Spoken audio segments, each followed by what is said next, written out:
Family, who understands this? I was still in my mother's womb when she was chased by Bellatrix, almost resulting in my birth through a cesarean section. My mom used her wand to self-destruct and managed to escape to Lake Isle, ultimately transforming into an oak tree to protect me. 11 years later, I crossed over with memories of my past life, seeking revenge for my mother and heading to the magical world, where Dumbledore even took me to the leaky cauldron. Let me tell you, this story starts with my mom being hunted down. That night, it was pouring rain, and a group of Death Eaters, Voldemort's henchmen, were chasing my mom like ghosts. My mom, Vivian Weasley, was incredibly tough, with a 7-month pregnant belly, swinging her wand fiercely, casting disarming and barrier charms, trying to carve out a bloody path. But lo and behold, they had already set up a trap once the anti-disillusionment charm was cast. My mom was like a fish in a barrel. Leading them was that crazy woman, Bella, who pulled off her hood, her beautiful face twisted with excitement as she pointed at my mom's bulging belly and started taunting. "Oh, a traitor from the Weasley family, and you're carrying a little one? Don't worry, I'll help you deliver him right now." Family, who understands this? I was still in the womb, almost starting in hell mode. All right, let me take a breath and explain how this all went down. That night, the rain was falling like a waterfall, and a group of Death Eaters, Voldemort's black-cloaked lackeys, were chasing my mom like demons. My mom, Vivian Weasley, was incredibly resilient, with a 7-month pregnant belly, waving her wand fiercely, casting disarming and barrier spells, trying to fight her way out. But good grief, they had already set a trap, and once the anti-disillusionment charm was cast, my mom became a sitting duck. Leading them was that madwoman Bella, who pulled down her hood, her pretty face twisted in excitement, pointing at my mom and shouting, "A pure-blood traitor. That baby must be a muggle's spawn." Seeing that escape was impossible, my mom made a bold decision. She glanced apologetically at her wand, which had accompanied her through life, silently reciting an ancient incantation, then shouted at the group, "Your good days are numbered." Bella was still laughing, saying, "Say more. I love hearing your dying curses." Before she could finish, there was a bang. My mom's wand exploded. The scene was blinding, a bright white light dazzling everyone's eyes, and an energy storm sent several weak Death Eaters flying. By the time they could see again, my mom had vanished, leaving only shards of her wand. This move was called the Golden Cicada, shed its shell, costing her magic, wand, and life. In the next moment, my mom was transported to a desolate island in the lake, covered in blood and on the verge of death. The despair she felt was overwhelming. Thinking about my father, Regulus Black, whom she had never met, who might also be in danger considering the Weasley and Black families were sworn enemies, this child probably wouldn't survive. In her final moments, she began to softly sing a farewell poem. As she sang, something strange happened. Green lights began to emerge from the ground around her, swirling like fireflies. Those green lights, let me tell you, they were not magic, they were pure life force. They entered my mom's body, but her soul was already slipping away. In her final moments, she made a decision. Her body began to transform, her feet rooting into the ground, her skin turning into bark, and she ultimately transformed into a giant oak tree, securely sheltering me, her unborn child, within her trunk. Her last words drifted in the wind. "My child, your name is Canopus Black." My mom, really, I could cry. Fast forward 11 years. I, Canopus, was studying with a white-bearded old man named Merlin. Suddenly, my head buzzed as if something had unlocked. I rushed to the stream and saw a handsome little face in the water, but that wasn't me at all. I was just an ordinary Chinese guy who drowned trying to save a little girl. Good grief, it turned out I had crossed over here with memories of my past life. This was like rebirth. I'm a handsome guy in Harry Potter. I quickly asked my teacher, "Are you the legendary Merlin?" The old man chuckled, saying he was indeed Merlin, but not the son of a demon, just a powerful druid. At that moment, a beautiful woman emerged from the water, introducing herself as Morgan Lou, faith bad sister of King Arthur from legend. But this one didn't look like a wicked woman at all. She came up and pinched my face, claiming she had raised me as a child. She warned me not to think about those legendary stories, as she and Merlin could read my mind. I was taken aback. What about my privacy? Was there no law anymore? They told me that the story of Harry Potter in my head was actually a prophecy. The price I paid for remembering all this was that I couldn't learn the druid's prophetic arts. I had cried several times over this before, and now that my memory had returned, it felt like a major social death experience. Sister Morgan advised me that this fairyland was paradise, and it would be great to stay here. What was so good about going back to the mortal realm? But how could I be content? I hadn't avenged my mother, Voldemort was still out there, and I had to see the magical world of Hogwarts and Diagon Alley, the one I had only seen in books. My restless heart was all about the world is so big. I want to see it. So Merlin and Morgan took me to Avalon, saying they wanted to help me find my destiny. This was like a forced quest. I had to complete it to travel freely between the two worlds. On the way, we even ran into Sir Gawain, my night class teacher, who was a muscular man that always hit me with a stick. They brought me to the center of a stone circle, pointing to a large stone, saying if I touched it, my fate would be revealed, but if I failed, I would fall into hell and never return. I thought, I've come this far, what's there to fear? I told Sir Gawain, my determination to touch this stone is as firm as my resolve to knock you down in the future. I touched the stone, and a voice echoed in my head, reciting a long riddle-like prophecy. To sum it up, it told me to defeat Voldemort and to fight a rebellious prince. Morgan's face turned pale at this, and she exploded with rage, casting curses into the air, saying she wouldn't accept this destiny. Why? Because that rebellious prince, Mordred, was her son, and he was already dead, his soul in hell. Didn't this mean I had to go to hell and fight my buddy in terms of kinship? Morgan picked me up and ran, shouting, "They'll see who dares to touch my person."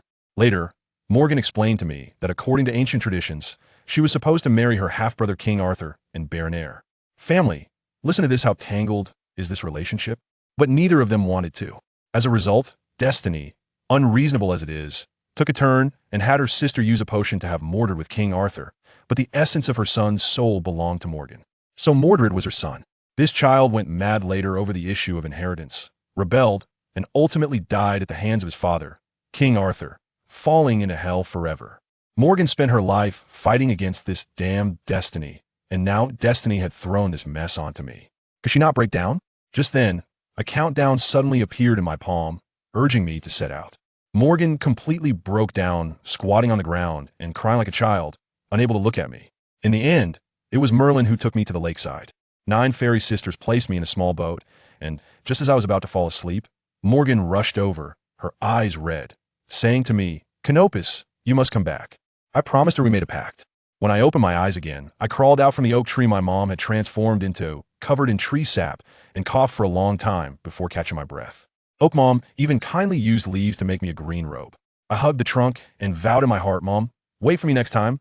I will definitely bring my dad back to see you." I was pondering the contact person Merlin mentioned when an owl arrived with a letter. The address on the envelope was simply outrageous. Mr. Canopus Black, the oak in the middle of the lake, the wilderness.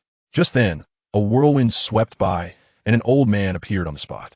With his silver-white beard and crescent-shaped glasses, goodness, isn't this the real Dumbledore? What an entrance! I joked, "Mr.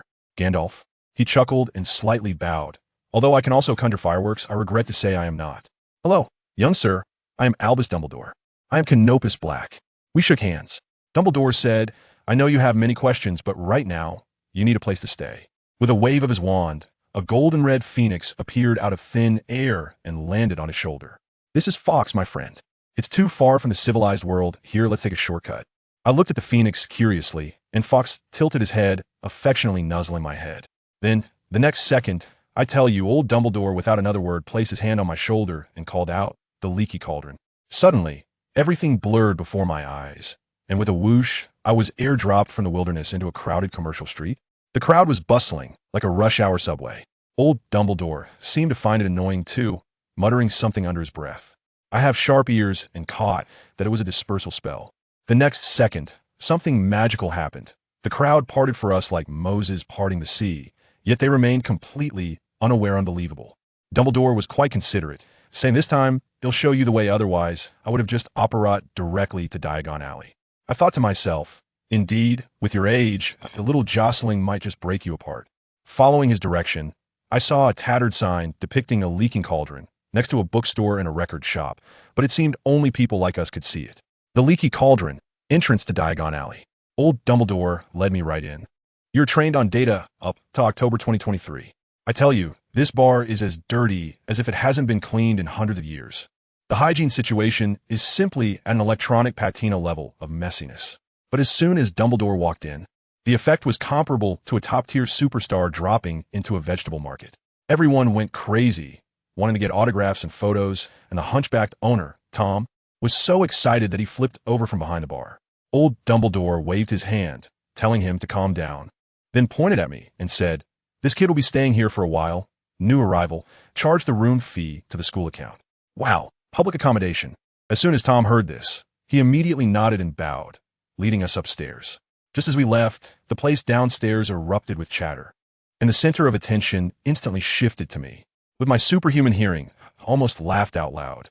I guess they must think I'm Dumbledore's illegitimate son, a mysterious wizard said. Someone nearby immediately commented, I don't know if he's an illegitimate son, but I know if Dumbledore's fans hear that. You'll be in for 2 days as a toad. Someone else said, could he be a young master from a pureblood family? Come on, pureblood young masters live in big villas. Who would come to this rundown place? Just then, Old Tom happened to come downstairs and heard this. And with a wave of his wand, a cloth shot over and stuck to that person's mouth, shouting, what's wrong with my bar? The Minister of Magic can stay here too. Everyone laughed even harder as that poor guy sprayed a mouthful of fire whiskey up his nose. In the room upstairs, after settling me in, old Dumbledore was ready to leave. Before he went, his curious little eyes couldn't hold back, and he squinted at me, asking, that black? Is it the black I'm thinking of? I spread my hands directly and said, Principal, my name is Canopus, the Elder Star of the ship's base. Is there another family in the entire magical world with such a second-rate naming style as the Black family? Old Dumbledore understood, instantly nodded, and told me he would take me to Diagon Alley to buy things tomorrow before he disappeared. I stood by the window, pondering that this old man is really strong. How powerful must Voldemort be? It seems that this magical world should not be underestimated. Early the next morning, we stood at the entrance of Gringotts. Before going to the bank, when I opened the door in the backyard of the Leaky Cauldron, I didn't wait for him to act. Using my magical perception, I pointed and hit the mechanism brick. Old Dumbledore raised an eyebrow at that and said nothing. He said he would apply for a student loan for me. And I directly asked him, can you do bloodline identification here? My family has a mine, but the key is lost. Old Dumbledore shook his head, child. Just having a bloodline isn't enough. You also need the key. Let's use my money for now. Efficiency is paramount. All right, I'll listen to the big boss. Once inside Gringotts, wow, it was impressive. Hundreds of well-dressed goblins were busy, looking like Wall Street elites. A goblin named Griphook immediately came over, and his eagerness made me subconsciously clutch my pockets, fearing he would try to sell me some investment products. Then came the legendary mine cart ride. Wow, that little cart felt like it was about to fall apart, speeding along wildly, the wind making my face contort. And guess what? Old Dumbledore acted as if nothing was wrong, lightly flicking his fingers, and the wind stopped. Another flick, and the noise was gone. Does anyone understand? This is what it means to be calm and collected, right? Later I learned that there are countless defensive spells underground that continuously dispel his spells, meaning he had to dispel and replenish them manually all the way. It's incredibly powerful. When we reached his vault, as soon as the door opened, I was stunned. Mountains of gold and silver dazzling my eyes. Old Dumbledore even said nonchalantly, just a bit of pocket money. The family vault is too far to bother with. Then with a wave of his wand, the money was sucked into a small shabby bag like a tornado. The undetectable extension charm, another high-end product. After coming out, I started my big shopping spree. First, I went to Madame Malkin's robes for all occasions to get fitted for school uniforms. The proprietress was particularly interested in the druid robe I was wearing, her eyes sparkling, and she insisted on asking me where I got it. I could only smile and say, Madam, this was given to me by my mother. As soon as she heard it was a family heirloom, she immediately understood and even shyly gave me a 20% discount. After leaving the store, old Dumbledore stroked his beard and said with a look of reminiscence, Madame Malkin has very good taste. The last time I bought a bubblegum pink robe from her, I was the center of attention at Halloween. I felt a chill at that moment, the taste of this old man. I decided to ignore him for the time being. As we spoke, we arrived at the entrance of a small and shabby shop, Ollivander's Wand Shop. The sign read that it had been crafting fine wands since 382 BC, which added a strong sense of history. As soon as I stepped inside, an old man with a head full of silver hair and eyes as bright as searchlights fixed his gaze on me. With his pale skin, he had an air of arrogance. Are you from the Black family? I nodded. My dad is Regulus Black. Ollivander had a knowing expression and said he remembered my grandmother bringing my dad to buy a wand. Then it all started, measuring, getting boxes, and a whole bunch of wands laid out in front of me. Try this one, try that one. One by one I tried them, and good grief. After trying dozens of wands, each one sparkled at the tip, but none of them felt right, you know? It just lacked a bit of soul resonance. Ollivander was also baffled, knocking his forehead. I couldn't help myself and directly asked him, Old man, what exactly is this wand? He smiled, raised his wand, and said, It is our companion, a part of our body.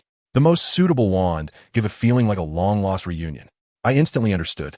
I spread my arms wide and unleashed my breath, that primal magic belonging to the fairy realm, all at once. In that moment, every wand in the shop began to hum and glow.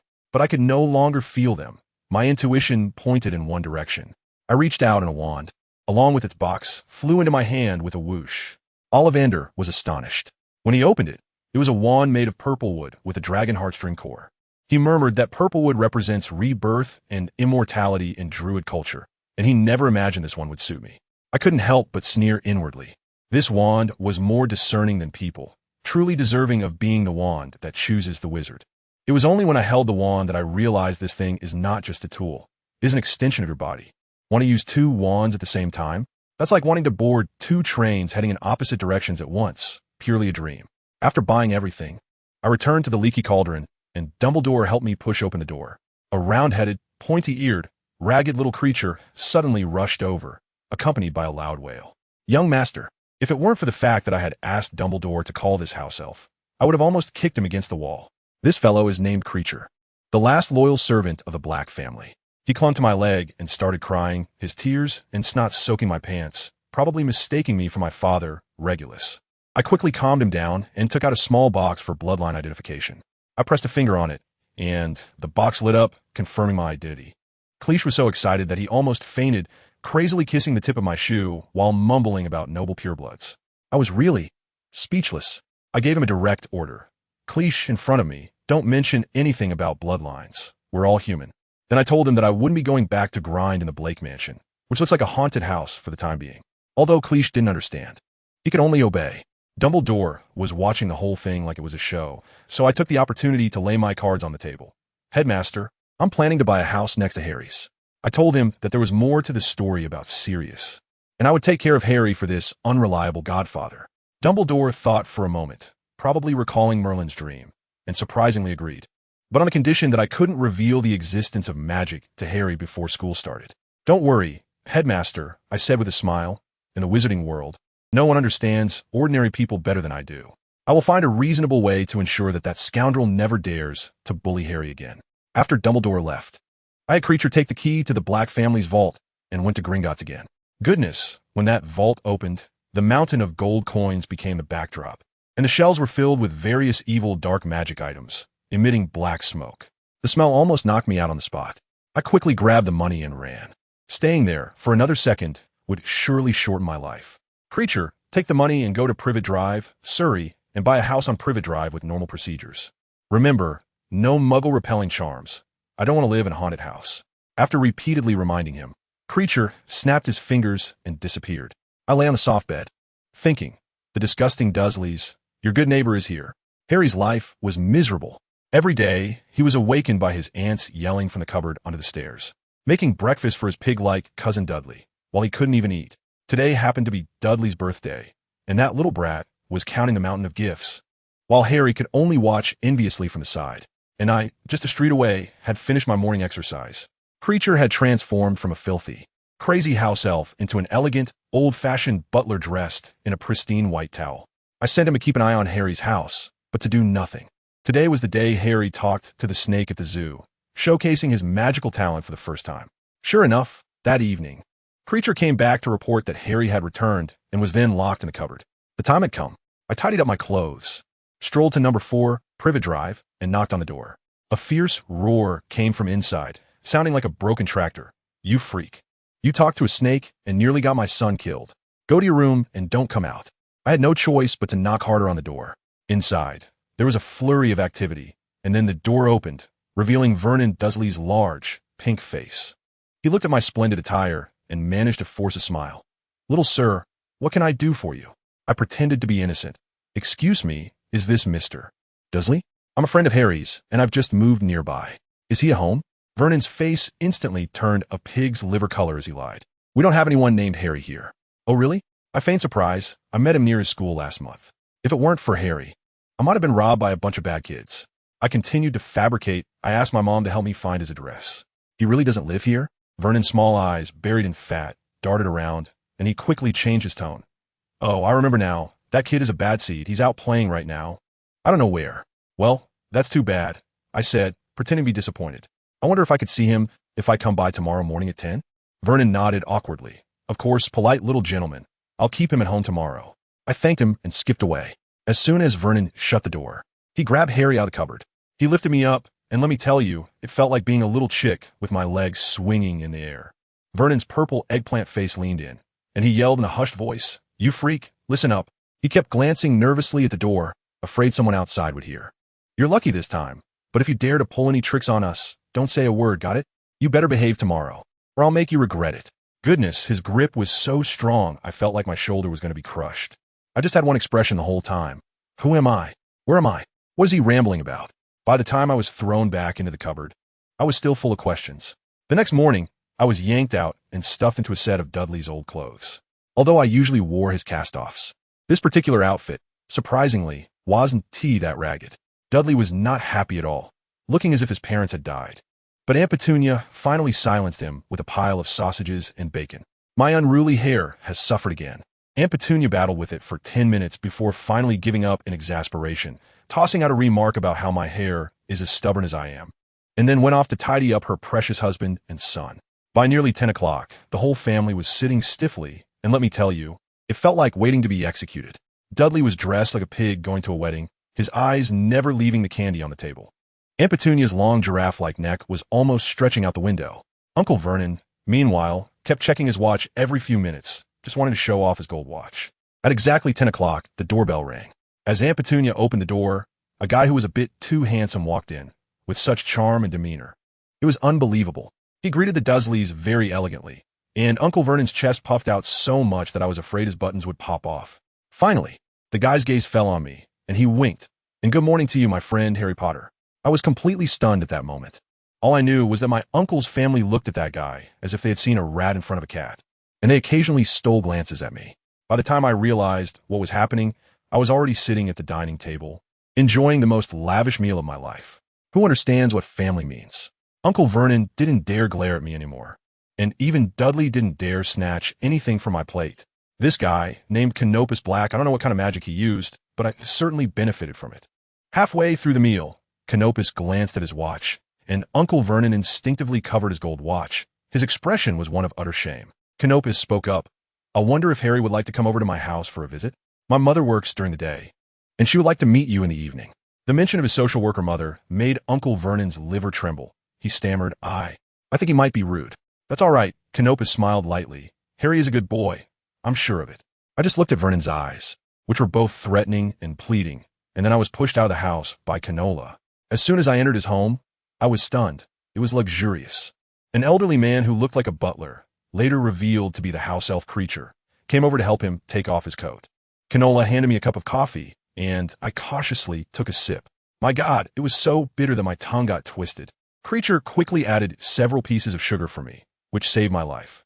I sat up straight, just about to ask something, when Cano waved his hand. "Harry, don't be so stiff. My uncle is good friends with your parents." He paused, looked at me, and said word by word, "Your parents sacrificed themselves for a great cause. They are heroes." Boom. Let me tell you, my mind was blown at that moment. Heroes? My parents are heroes? Aunt Petunia always said they died in a car accident. Vernon said my dad was a loser, and Aunt Marge painted my mom as worthless. Now, someone tells me they are heroes. I was so excited that my hands were trembling. I took a big gulp of coffee, but the bitterness couldn't suppress the turmoil in my heart. At that moment, I really wanted to run out into the street and grab everyone to tell them, my parents are heroes. Cano didn't mention magic, nor did he say that Sirius was my godfather, but he made me realize that I should be proud of my parents and that there are people in this world who care about me.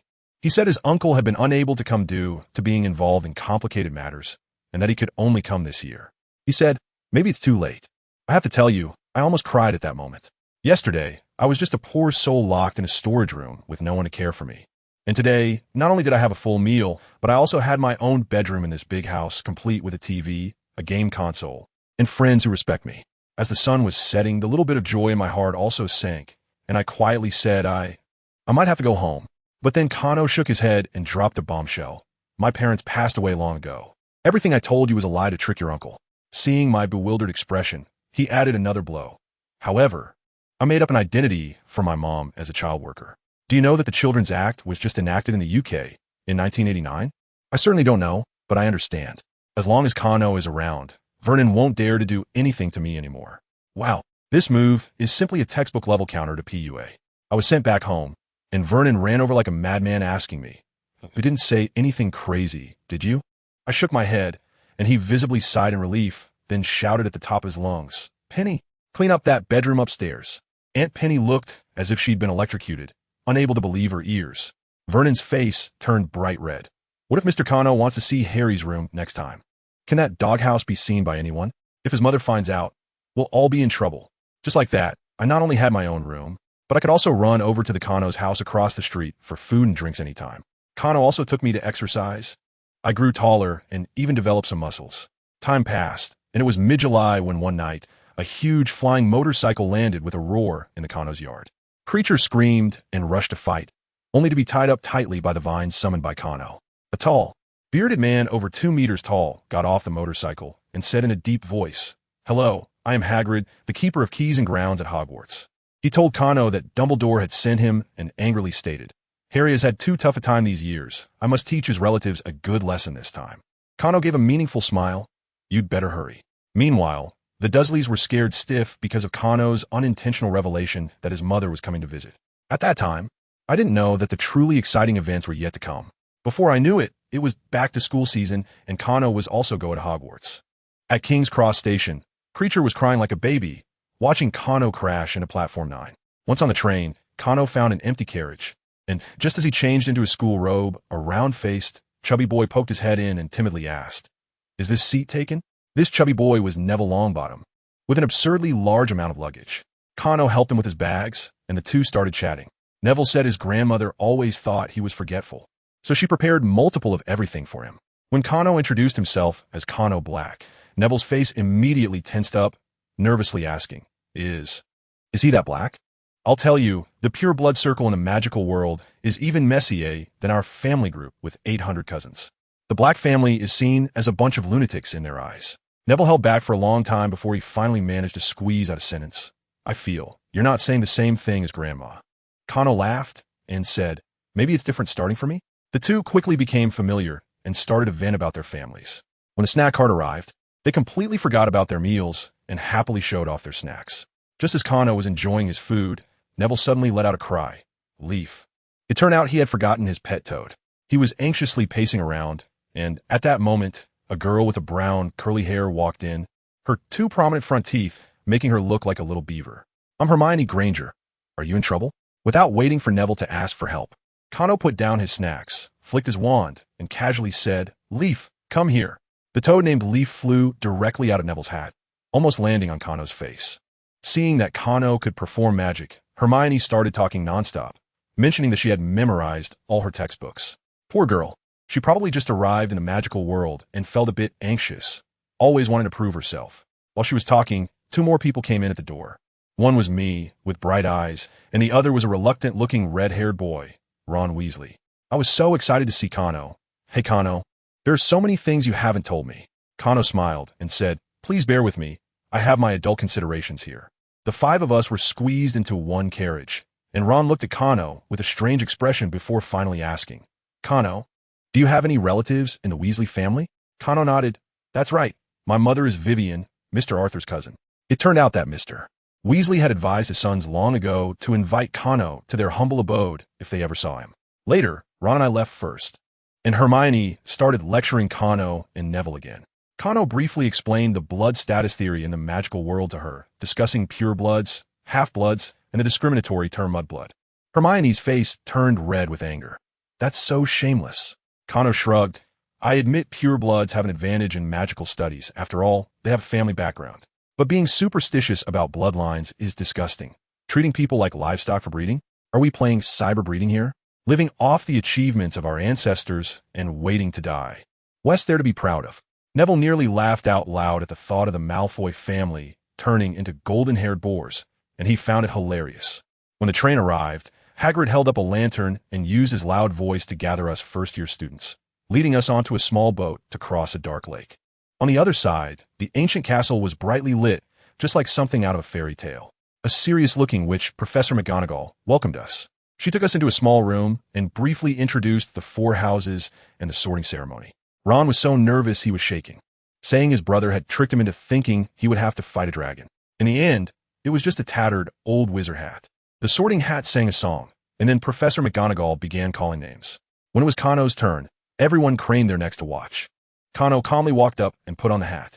Let me tell you, later I found out that the hat held a shareholder meeting in his head, with Gryffindor, Hufflepuff, and Slytherin all wanting him. In the end, Kano comforted the hat. Don't be nervous, you are the authority. The hat seemed amused and shouted with all its might, Gryffindor. The Gryffindor table erupted in cheers. There were boos from the Slytherin side, but Kano just slightly lifted the brim of the hat and scanned the room with a calm, indifferent gaze. I'm telling you, that look said, you're loud, but I don't care. The boos instantly died down, as if someone had choked them. Kano sat down with us, and before long, Ron, Neville, and I were also sorted into Gryffindor. Dumbledore stood up and, with lightning speed, said 4 words, fools, crybabies, scum, twist. Then he announced the feast had begun. Goodness, do the British only know how to roast and fry? The table was filled with all sorts of roasted meats and potatoes. It was like 100,000 ways to die for a potato. Just as I was eating, the food on the table suddenly transformed into desserts, which were exquisite. I realized that the British must have put all their talent into desserts. After the feast, Dumbledore stood up again and warned us not to go to the Forbidden Forest or the corridor on the 4th floor. Later, Kano told me he was thinking at the time, isn't that just the beginner village quest guide? Finally, Dumbledore directed everyone to sing the school song. The scene was chaotic, with various tunes flying around. Hermione started singing God Save the Queen, and Ron and I were led astray by the twins, singing a funeral march instead. Kano even performed Jasmine Flower, and it somehow fit perfectly into the chaos. Dumbledore wiped his tears and, satisfied, let the prefects take us back to the dormitory. Then we followed the prefect back to the dormitory. I tell you, Hogwarts is simply a big maze, twisting and turning everywhere. We Gryffindors live in the tower. That prefect, named Percy, looking all prim and proper, was mumbling something about dragon dung as a password in front of the portrait of the fat lady. When the portrait opened, it led us to our common room. He also specifically emphasized that boys are not allowed in the girls' dormitory. Come on, we're only 11 years old. All we want to do is dive into our beds, okay? Who has the time to think about those things? Anyway, everyone was as tired as dogs, and after changing into pajamas, they all found their beds and lay down. Soon the sound of snoring filled the room. I didn't tease sleep. I was sitting cross-legged on my bed, quietly reciting my druid mind techniques. Suddenly, Harry's voice floated over from beside me. Kano, are you awake? I lifted the bed curtain, and wow, this guy's eyes were as wide as saucers. I said, aren't you tired, Harry? He said he wanted to talk to me. All right. So we tiptoed back to the common room. The fire in the fireplace was still blazing, and after a long hesitation, Harry finally spoke up. He said Malfoy had been rambling on the train, saying that my dad was a Death Eater, and he also mentioned my uncle, who is his godfather Sirius, betrayed his parents. I nodded. This matter couldn't be concealed. I directly leveled with him. My father is indeed a Death Eater, although he regretted it in the end. That doesn't erase the mistakes he made. As for my uncle, the situation is extremely complicated. I don't have any evidence right now, so saying anything would be pointless. I can only wait. I was puzzled at the time. This script doesn't match. Isn't Harry in the original story a hot-blooded, reckless guy? How come he's so calm now, discussing logic with me? This is a vendetta against my father, man. In the end, after listening, Harry nodded and said, if you were a bad guy, you wouldn't have helped me from the start. As for my parents' revenge, if it was really my godfather who did it, I would take it back myself. But since you say there's more to the story, I'm willing to trust you. I was so dumbfounded that I scratched my head. Did I raise Harry's favorability too high? This kid's temperament is too steady. I originally planned to act as a prophet later on, handing him little notes to let him take down Voldemort himself. At this rate, I want to end up as a general under Harry, will I? That wouldn't be good. The next morning at 5:30, I woke up before dawn. As soon as I opened my eyes, I felt the lingering magical aura from the rat named Scabbers next to Ron's pillow, who understands his family. My enemy, Peter Pettigrew, is pretending to be a pet right under my nose, but I can't touch him yet. That has to be left for Sirius and Lupin to handle personally. Let it be disgusting for another 2 years. I put on my oak robe and ran straight to the Black Lake. There, the mist swirled around, making it my natural oxygen bar. After warming up with 2 laps, I felt my state coming. I looked around to see no one, and my robe began to wriggle, instantly transforming into a full set of armor gear with a helmet. A long sword grew out of my right hand, and a vine shield sprouted from my left. This is my deity fighting service. I stood there, and a fully armored knight emerged from the thick fog, charging at me with his sword without a word. I took a deep breath, channeling my magic throughout my body, got into position, and with a shield bash, I sent him flying.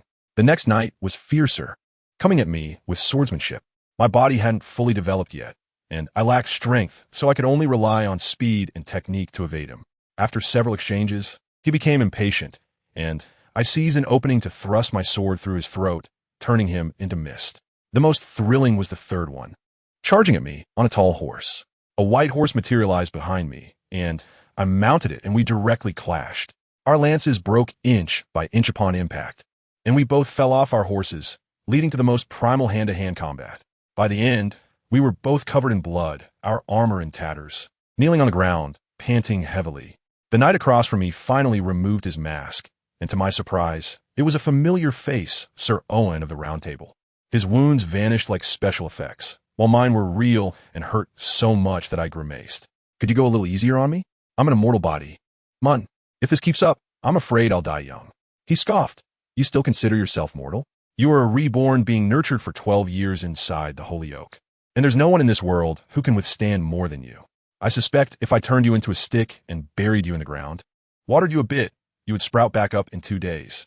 I found what he said disgusting and threw my sword at him, only for it to pierce through his illusion. He said that over 100 knights of the Round Table were on standby in Fairyland, and if I defeated one, they would send a stronger one to spar with me.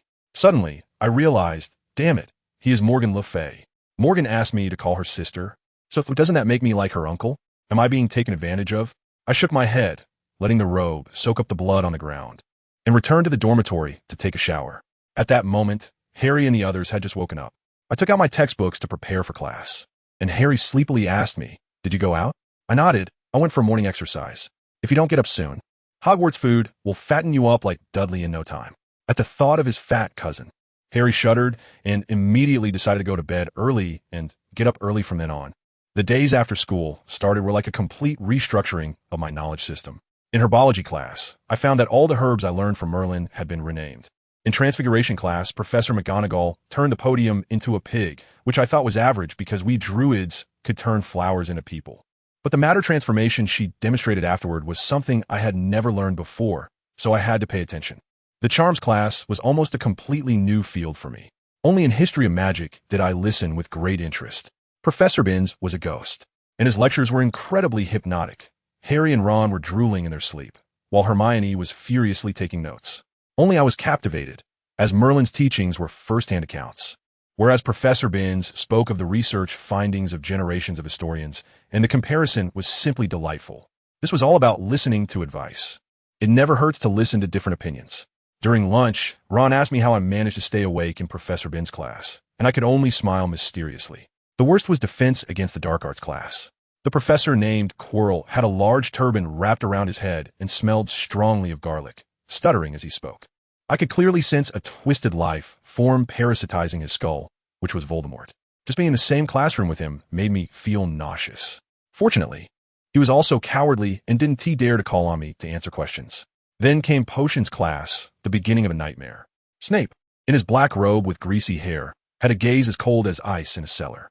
When he called a roll and reached my name, Canopus Black, he noticeably paused, and his face turned even uglier. He probably remembered my uncle, Sirius Black, but he didn't explode until he read out Harry Potter. The Slytherins instantly perked up like they had been injected with adrenaline, stretching their necks to prepare for the show. Snape began his opening remarks in a tone that could frost 3 layers of ice, then pointed directly at Harry. "Potter, what do you get when you add powder daffodil to an infusion of wormwood?" Harry looked completely bewildered. Snape then asked where to find dragon liver, and Harry was still clueless. I looked at the unblinking eyes of the toad in the closet, unable to bear the sight. This is purely workplace bullying of children by adults. In the end, Snape deducted a point from Gryffindor because Harry talked back to the teacher. I silently thanked Harry in my heart. "Good brother, you are my lightning rod. If it weren't for you, I would definitely have been the target today." Snape couldn't pick on me for the time being because, after all, I have an adult soul, and I handle materials quickly and steadily. So this lightning rod, Harry, kept getting zapped, and if it weren't for me occasionally giving him a hand, his cauldron would have exploded long ago. After class, Harry was still complaining about why Snape disliked him so much. Hermione said beside him, "You should call him Professor Snape." Harry's face fell immediately, and he ignored her and walked away. Hermione looked at me with a confused expression, and I could only shake my head. Oh dear girl. Harsh words are hard to hear. This lesson you will have to learn for yourself. A few days later, I took the initiative to approach Snape. He got angry just looking at my face, but I still mustered the courage to ask him about books on the evolution of ancient potion recipes. He indeed started with his usual sarcasm. What? Do you want to show off like your uncle at school? I looked him straight in the eye. Professor, Headmaster Dumbledore is in the know. I'm here to gain knowledge. It's my right, isn't it? You're here to teach, aren't you? Snape's face instantly stiffened, and his mouth twitched as he forced out a book title. I bowed and turned to leave. I'm not obligated to be a living target for his nostalgic reflections. A few weeks later, the flying class finally began. I looked at the bare broomstick, feeling a chill in my heart. Is this thing really safe? What if that invisible seat cushion falls off? I cast a sympathetic glance at Malfoy, who was scheming to make Harry look bad. As a result, both Harry and my broom jumped straight into our hands at a shout. Just as I cautiously sat down, mumbling that I was just taking a wizarding driver's test, I saw Neville shoot up into the sky like a firecracker, only to come crashing down. I sighed, kicked my legs, and the broom flew out like an arrow. I aimed for Neville's falling trajectory and grabbed his shoulder in midair, using a knight's technique to throw him out. Although he fell in a disheveled manner, at least he didn't break any bones. Mrs. Hooch quickly took us to the school infirmary, warning everyone not to fly before we left. Malfoy started laughing again. Kano is really stupid, making himself look so ridiculous for another fool. I patted my robes and turned back to him. Laugh all you want, Malfoy. If you ever fall, I'll definitely watch elegantly. TSK, that precious big head of yours with A-bang, red and white. Malfoy's face instantly turned pale. In the infirmary, Madame Pomfrey checked Neville, waved her wand at me, and finding nothing wrong, she started shooing people away. You're as healthy as an ox. Go eat. At dinner, Harry was in high spirits because Professor McGonagall had made an exception to let him join the Quidditch team for his brave performance in saving the ball earlier that day. Malfoy, unhappy, approached to provoke him, wanted to have a midnight magical duel with Harry. Without thinking, Ron agreed for Harry. Harry came over to ask me what to do. I leisurely ate my pie. You dare to agree without even knowing what a magical duel is? I told him this is 100 Malfoy's trap, trying to lure them out for Filch to catch. But seeing Harry's eager expression, I asked him, do you really want to beat him up? Harry nodded without hesitation. I laughed. I turned to Parvati Patil and said, Parvati, I heard that Malfoy is going to have a wizard duel tonight, betting his dignity and life. But you mustn't spread that around. I told you, never casually say those 5 words. It's simply the strongest amplification spell in the entire school. Parvati immediately told her sister in Ravenclaw, and soon the entire female circle in Ravenclaw knew about it. It spread to Hufflepuff. By the time lunch was over, the whole school knew that Malfoy was going to have a life-and-death honor duel tonight, and the stakes kept increasing. Malfoy was surrounded by Pansy Parkinson, who looked at him with adoration, and he turned pale, unable to express his frustration. The Weasley twins witnessed the entire process and gave me a thumbs up. Kano, you really are black. I smiled elegantly and patted Harry on the shoulder. Now, Malfoy has to go. Ron was right. If the wand doesn't work, then use your fists. The next day, Harry, with dark circles under his eyes, excitedly described to me what happened last night. When Malfoy showed up, he looked pale as a ghost. He had just raised his wand, and I didn't even wait for him to finish the spell before I punched him right in the nose. Ron chimed in. His nose started bleeding right away, and he was crying, shouting, I'm going to tell my dad. Seeing that he wouldn't give up, Harry used all 3 spells he knew on him. The dancing spell, the tooth-removing spell, and finally, the petrification spell. We all looked over at the Slytherin table, and when Malfoy saw Harry, he instinctively covered his nose. Apart from Slytherin, the other 3 house tables erupted into thunderous laughter. Harry also said that to avoid Filch, they sneaked into the forbidden 3rd floor and saw a huge 3-headed dog guarding a trapdoor. I chuckled and didn't take it to heart. That was just one of old Dumbledore's fishing tricks. During morning practice, I tied with Owen again.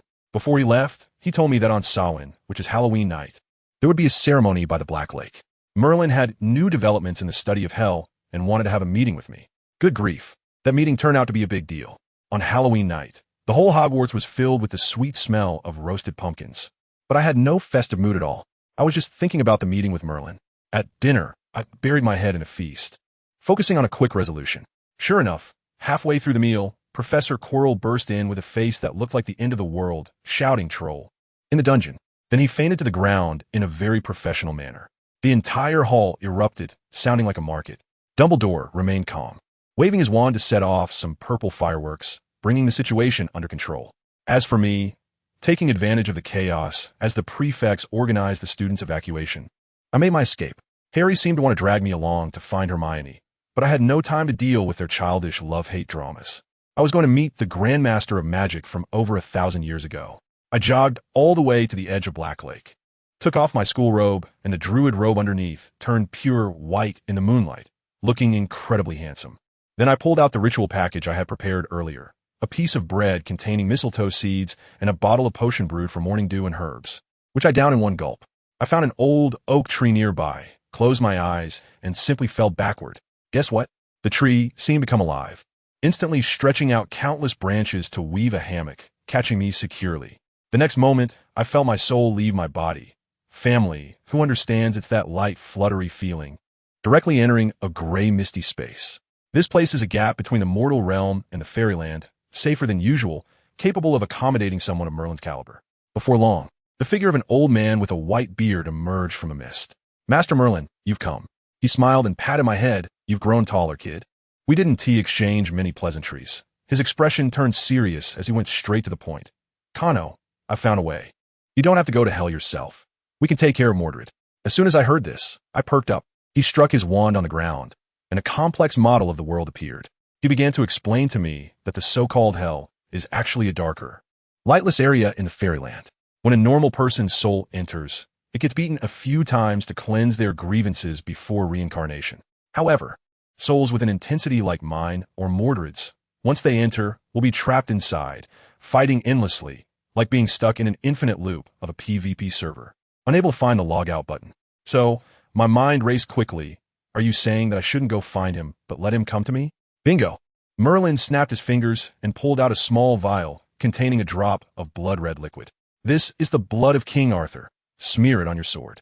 I followed the instructions, and that drop of blood was instantly absorbed by my oak sword, revealing dark red patterns on blade. Merlin then said, your task is to take this sword and go to various ancient battlefields, challenging the lingering resentments left by those famous knights. Defeat them all. I suddenly realized, isn't this just an epic quest line from a large MMORPG? First, we go to the novice village to grind elite monsters, gather enough resentment points, and then use this orange weapon coated in King Arthur's blood as bait. In the end, the final boss, Mordred, will be attracted by this powerful obsession and familiar aura, coming to us to snatch the equipment. I concluded that we grind small monsters to level up and then fight the boss. Although Merlin didn't understand what a boss was, he seemed to grasp my meaning and nodded. As for where to find these elite monsters, that's not a problem. There are more battles fought in this land than the salt I've eaten, and just finding an ancient battlefield will yield a bunch of berserkers' resentment. However, Merlin also reminded me that there's no rush. I can start my monster grinding journey during the holidays next year. Moreover, my modern magic is basically useless against those knights' resentment. They can directly deflect spells, and by the time you finish casting, their swords are already in your face. Fortunately, my druid spells are instant and can control plants, which gives me a slight advantage. My master and I chatted for a long time under the moonlight. It wasn't until the ceremony was about to end that I asked him, Teacher, after I defeat Mordred, can I rescue him from hell? Merlin shook his head and said that he and Aunt Morgan had studied this for a long time, and Morgan even got hurt because of it, which is why he took over today. It seems this matter isn't so simple, but I had already made up my mind that I must rescue Mordred. His own opinion doesn't matter. After spending over 1,000 years in hell, he should have mellowed out by now. After the ceremony ended, I suddenly woke up from the hammock, my soul returning to its place. When I returned to the common room, wow, Harry, Ron, and Hermione were all sitting there, looking at me with such excitement. Kano, you have no idea how thrilling it was just now, Harry exclaimed, pulling me over, while Ron added, the most rule-abiding Hermione lied to the professor just to give us cover. I'm clear about what's going on. It's just that the Iron Triangle worked together to take down a giant monster, establishing an unbreakable friendship from then on. They chattered away, recounting the story to me, and I maintained a facade of surprise, responding with, oh, really? That's impressive, while simply going along with it.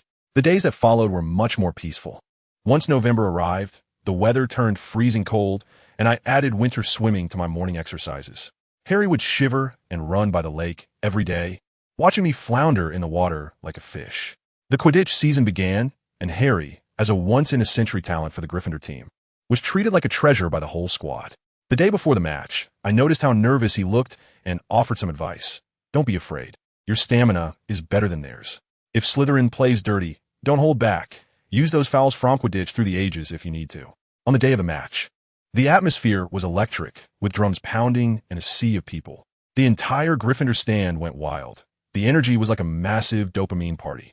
As the match started, Lee Jordan, a good friend of the Weasley twins, was commentating excitedly, while Professor McGonagall stood beside him, constantly warning him to watch his words.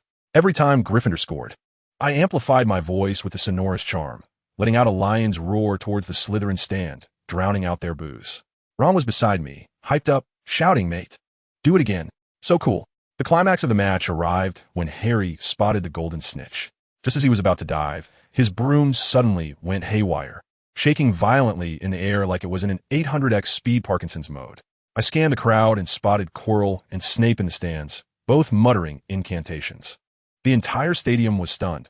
Hermione thought Snape was up to no good and was ready to rush over. I couldn't let her wrongly accuse a good person. Although Snape's sour face was indeed annoying, he was saving Harry right now. I quietly directed a minimized lion's roar towards Quirrell, and he instantly hunched over from a sound wave. Harry's broom returned to normal, but he dove too quickly and fell off, rolling several times on the ground before gagging and surprisingly spitting out the golden snitch. Gryffindor won. The crowd erupted in cheers, and Jordan, in a sarcastic tone, remarked that Slytherin didn't have much time left. It was the first time I found that comment so satisfying. After the match, we gathered in Hagrid's hut to recap. Hermione, looking serious, stated that Harry's broom had been cursed, insisting it was Snape. But I pointed out that after I yelled at Quirrell, the broom was fine, which left her deep in thought. Harry couldn't understand why Snape, who always picked on him in class, would save him. As we talked, Hagrid accidentally let slip the crucial name, Nicholas Flamel. He was startled himself and hurriedly shooed us out.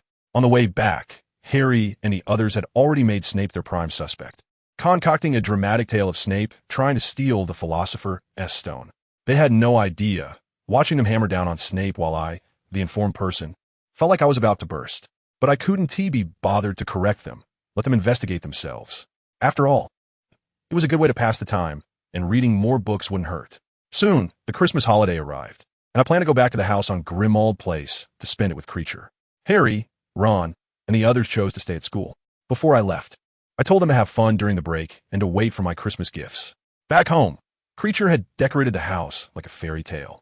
There was a huge Christmas tree in the living room, with its top poking through the floor of my bedroom. Sitting under the tree, I opened my presents, most of which were snacks from classmates, but Kreacher had picked out a large stash of chocolates laced with love potions. Goodness, I was only in first year, and my romantic luck was already this strong.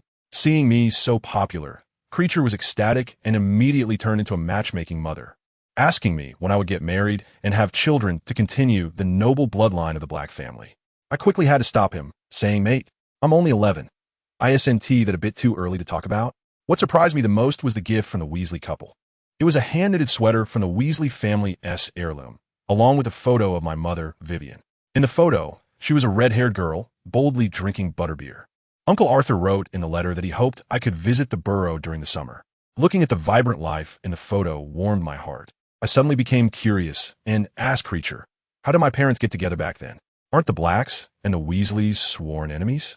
Kreacher seemed reluctant to say much, only telling me to go explore Diagon Alley first, and that he would have dinner and the story ready for me when I returned in the evening. I have no objections either. It's just right to experience Christmas in the magical world. Walking down the street, the festive atmosphere is everywhere. I slipped into the leaky cauldron, and old Tom was wearing a Christmas hat, looking surprisingly similar to Kreacher. As soon as he saw me, he was incredibly enthusiastic and insisted on serving me a glass of fire whiskey. Let me tell you, his eyes were off. It was like a weasel wishing a chicken a happy new year. I quickly waved my hand and said I was still a baby and couldn't drink that. The group of old drunks nearby erupted with laughter, doubled over. One red-faced uncle revealed to me that old Tom was quite the rascal. He wouldn't actually sell alcohol to kids. If I had ordered, he would have mixed it with butterbeer and chili powder, ensuring I'd experience what dragon's breath truly meant, spitting fire right in front of me. Goodness, who understands this? The pranks in the magical world are truly hard to guard against. I was delighted and dropped a few coins for a cup of coffee, then strolled over to Diagon Alley. The street was packed with people, and guess who I ran into? Neville. He was being dragged along by a serious-looking old lady with an aura of 2 meters 8. Her expression so stern it could freeze anyone. As soon as Neville saw me, his eyes lit up as if he had seen a savior, and he hurried over. He introduced me, saying this was his grandmother. Seeing Neville's nervousness, like a student called on to answer a question in class, I knew this old lady was definitely a tough character. I quickly stepped in to lighten the mood and made a little joke, asking if I looked scary enough to frighten her. Only then did the tightly furrowed brows of Madame Longbottom relax a bit. Let me tell you, this lady has truly had it tough, raising Neville all by herself. Just thinking about her backstory commands respect. I was walking ahead with Neville, and the old lady was following behind. Neville kept praising the pen I gave him, saying that the memory ball was simply a design against humanity. We were here ranting away, getting really into it. I even forgot what we were talking about. What's the use of a red light? It was simply the best rant of the day. Then, just our luck, as we were walking by the candy store, we bumped into the Malfoys. Let me tell you, that scene was something else. Draco was holding a licorice wand in one hand and a bloody lollipop in the other, enjoying himself immensely. His mother, Narcissa, was affectionately patting his head, while his father, Lucius, walked ahead with an expression that seemed to say, "Don't bother me," but occasionally glanced at his son, his lips curving up slightly. To be honest, for a moment I felt a bit dazed, thinking that this family actually seemed quite loving. But then Neville let out a wail beside me, saying that they were the last people he wanted to run into at Christmas. Before I could react, I saw Lucius and Madame Longbottom, like two fighting roosters, directly facing off. Lucius lifted his chin so high that he could almost look at people through his nostrils, and began to speak in a sarcastic tone, saying he heard that Neville had made quite a bit of progress this year. At least he could perform a few spells now. Goodness, wasn't he that just publicly airing dirty laundry? Neville almost got labeled as a dud before, and this had always been a sore point for him. And Madame Longbottom, she was no pushover. She immediately shot back with a retort, saying, "Yes. Thanks to your Draco for being so thoughtful, always remembering other people's business so clearly. If I didn't know better, I do think he was going to report to some big shot. I guess that's just the family education." Damn, what a killer move. Directly incorporating Lucius's past as a Death Eater into the conversation. Lucius's face turned green on the spot, looking as if he had been poisoned. Just as he was about to explode, he turned around and saw his wife Narcissa looking at me with a very complicated expression. She walked over and hesitantly asked how I had been all these years. Let me tell you, my anger surged up immediately. She is indeed my aunt, but her crazy sister Bellatrix is the one responsible for my mother's death. What kind of good attitude could I give her? I shot back directly. If it weren't for Bellatrix, my mom could still be standing here chatting with you. Narcissa's face instantly went pale. Seeing the situation was not right. Lucius quickly pulled his wife and child away, leaving in a hurry. The atmosphere was ruined, and Neville noticed I was in a bad mood, so he quickly said goodbye to his grandmother as well. I stood alone on the street, looking at my reflection in the shop window, my expression so cold that it shocked even me. Forget it. I won't think about it. Maybe one day when I deal with Bellatrix, I can finally breathe easy. When I got home, that old guy creature surprisingly prepared a surprise for me, setting off a magical firework. I tell you, my reaction was incredibly quick. My wand slid into my hand in an instant, and I almost shot a wind blade. Luckily, I realized it was just ribbons and calmly put it away. Dinner was lavish to the point of being shocking, with over a dozen dishes filling the long table. I was the only one eating. Creature stood beside me like a five-star hotel butler, perfectly straight, looking at him like that was really awkward. After finishing the meal, I told him to sit down. It was time to talk about my parents. Creature began to tremble as he started to recount the story. When I heard it, good heavens, wasn't this just a love-hate campus idol drama? My dad, Regulus, a staunch supporter of pure-blood glory. My mom, Vivian, a senior who openly opposed his ideals. They argued every day, and amidst the bickering, they somehow developed feelings for each other, becoming respected rivals. Later, my dad was fooled by a young Voldemort and joined the Death Eaters. My mom completely cut ties with him. After that, my dad realized Voldemort was a madman and wanted to quit, so he went to find my mom to confide in her. They even planned to elope and live in seclusion. But just then, something happened to my mom. After that, it was about Voldemort wanting a house elf. When Creature got to this point, he was shaking like a sieve and couldn't continue. I didn't force him. I could roughly guess what would happen next. I patted him on the shoulder and told him that I would take care of the rest. After all, I am my father's son. The Christmas holiday flew by in an instant. Before returning to school, I changed into my robes and found that, wow, after 2 months of not seeing each other, the robes were significantly shorter. I had grown more than 10 centimeters. Who understands this growth rate? Even I think it's a bit ridiculous. I muttered to myself, wondering if this was a sign that some challenge was about to come. When I returned to the common room, Harry and Ron immediately surrounded me, praising the gifts I had given them. Then Harry mysteriously pulled out an item. Let me tell you, that thing felt like liquid silk to the touch, shimmering silver. Harry said it was his father's legacy, an invisibility cloak. As soon as I got my hands on it, I knew this thing was not simple. The Deathly Hallows, man. This is not a joke. I made sure he kept it safe. Harry, that kid, still doesn't understand the value of this thing, treating it like an ordinary relic. While we were chatting, Hermione came back, and the three of them huddled together whispering, probably about the Mirror of Ariste. I couldn't be bothered to join in. That mirror shows the deepest desires of the heart, but in the end, it's all fake. What do I desire the most? I just want to settle my matters quickly so my parents can rest in peace. The holiday was over, and I had to catch up with my training. Early the next morning, I was practicing with Owen by the Black Lake. This time, I felt a lot stronger, and during a clash, I actually knocked him off his horse. In close combat, I went all out, trading blows with him, and just before I bled out, I managed to stab him through. Owen emerged from the mist, praising me like crazy. I asked him when I could be promoted to a real knight, and he just played coy, saying next year, it would definitely happen. I could tell that these old folks were hiding something from me. However, he did remind me that tomorrow Morgan would send someone to conduct a magical exam on me, so I should be prepared. When I heard that, my face went pale. Morgan's love is not something just anyone can bear. I was so nervous that day that my wand was almost polished to a sheen. Harry and the others thought I was about to take an exam and found it inexplicable. At midnight, I sneaked down to the Black Lake, and a druid in a green robe emerged from the mist, saying he was sent by Morgan to assess me. Without saying a word, we went straight into battle. I summoned vines to rise from the ground, while his wooden spear flew towards me. I used a sound illusion to confuse him and then trapped him with a mud technique, but suddenly he transformed into an owl and flew up into the sky. Good grief, this is ridiculous. That's cheating. Animals can't cast spells, so I controlled wooden needles from the trees and shot them at him frantically.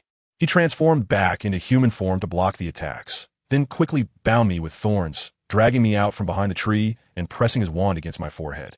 He laughed and said I lost. I replied, not necessarily. Just as I finished speaking, he collapsed to the ground. I struggled to pull the thorns out of my legs and picked up 2 metal needles coated with a powerful sleeping potion from the ground behind him. I had shot them out earlier mixed in with a rain of wooden needles, using a knight's armor-piercing technique to catch him off guard. When that guy woke up, he couldn't stop praising my clever move. He said what Morgan wanted was this effect, to absorb modern magic and combine it with ancient druid abilities, always using methods that the opponent doesn't understand to win. That's when I realized she didn't care about the process. She just wanted me to win. You really are something, Morgan. Back in the dorm, I heard Wood announcing that the referee for the Quidditch final would be Snape. The whole common room erupted. Harry turned pale, and Ron and Hermione surrounded him, coming up with all sorts of ridiculous ideas like pretending to be sick or breaking a leg. I used to comfort Harry, saying that Dumbledore must have a plan, so he should relax. He had no choice but to tough it out. Just then, Neville hopped in from the entrance, his round little face flushed bright red.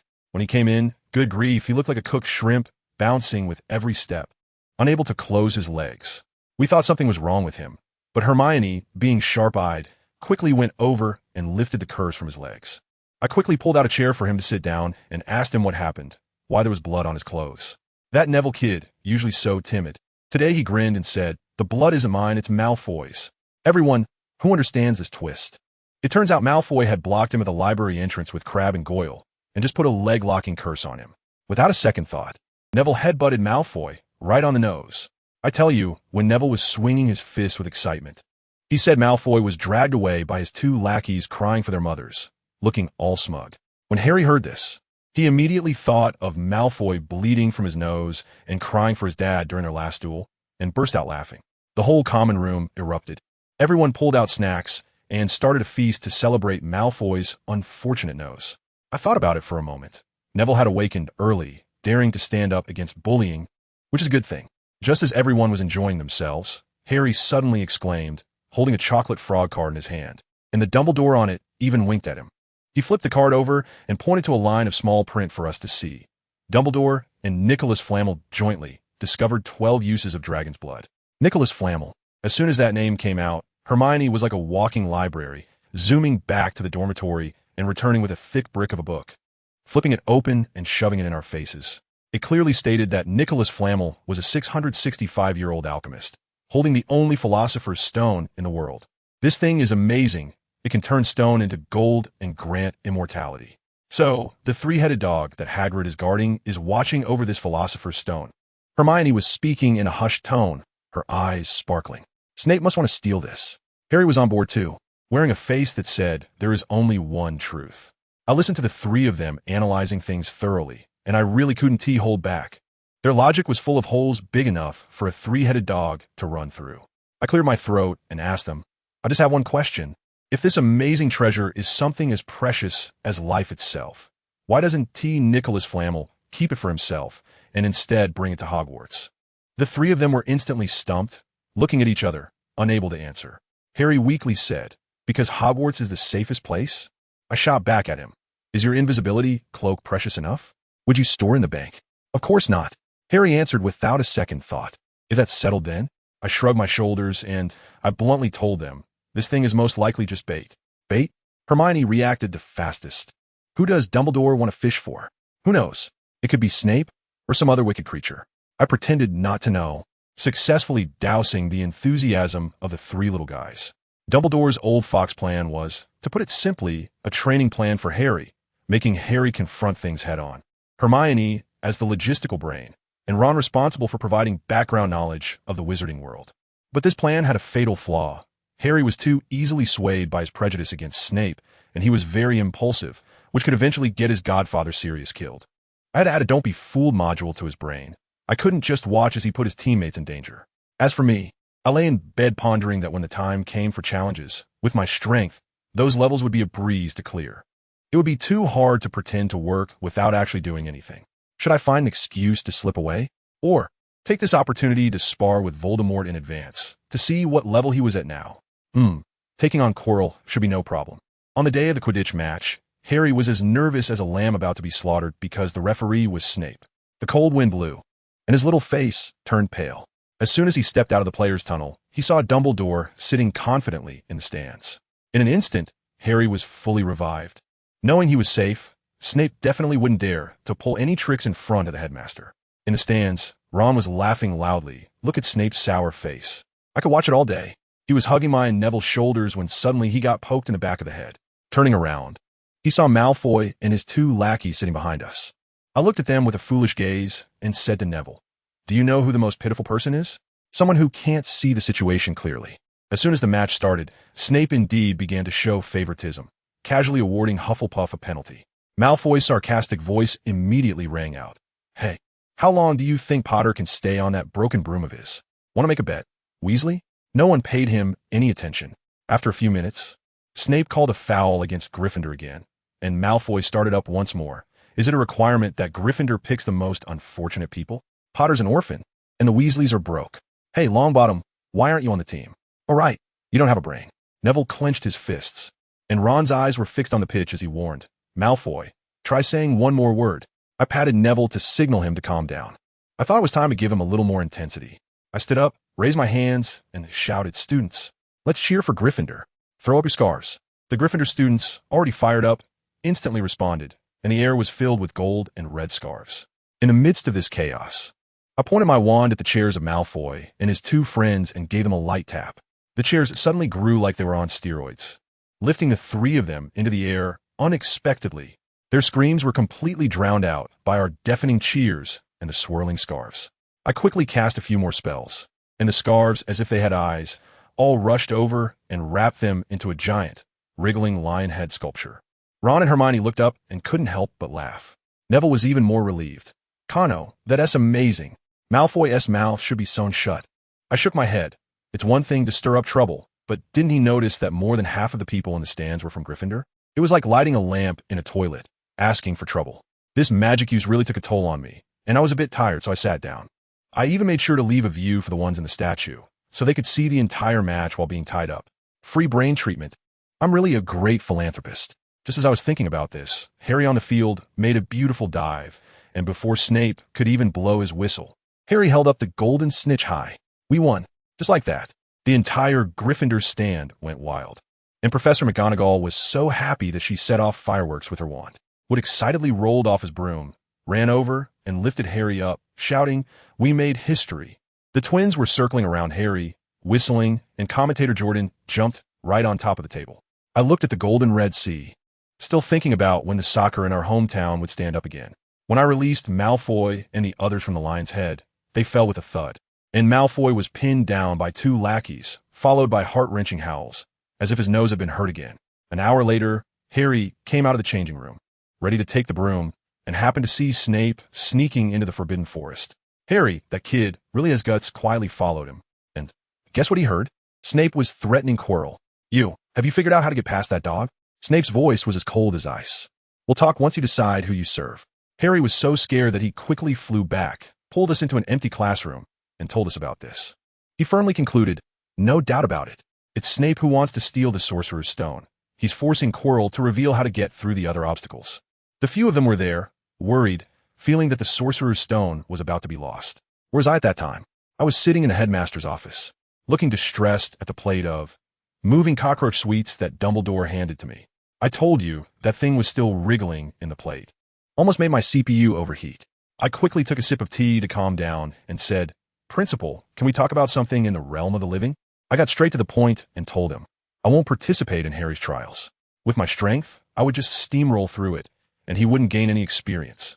So I planned to go solo, reach the final level, and have a showdown with Quirrell, while also checking on Voldemort's current state. Dumbledore thought for a moment and agreed.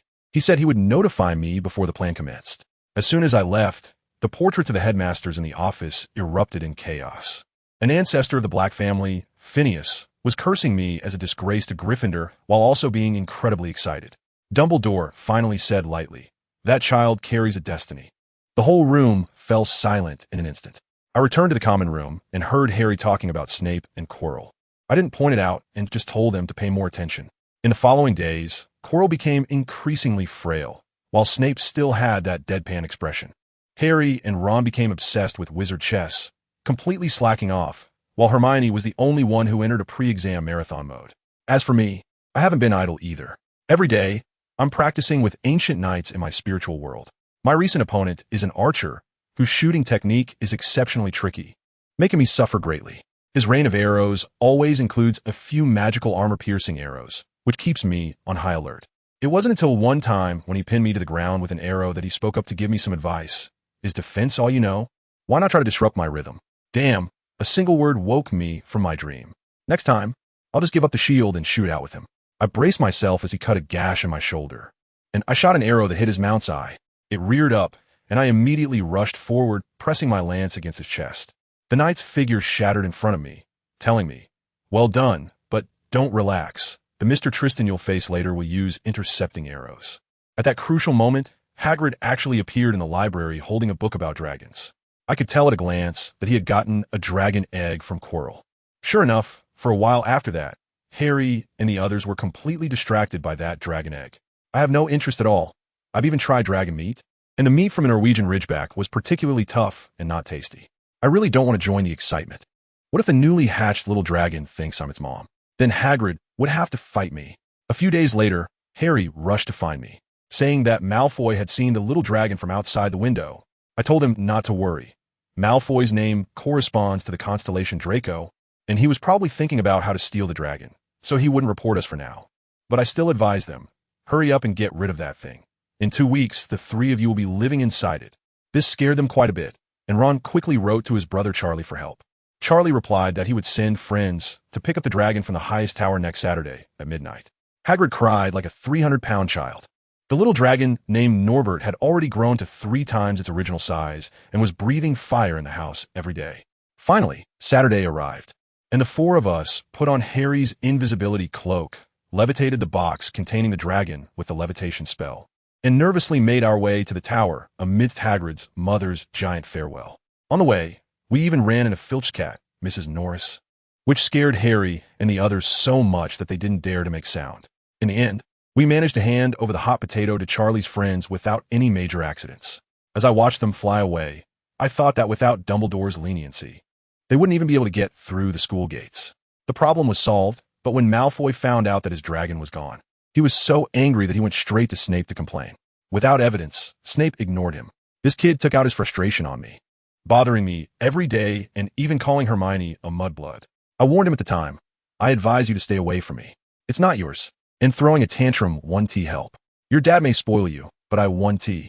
He didn't listen, fine. For the next week.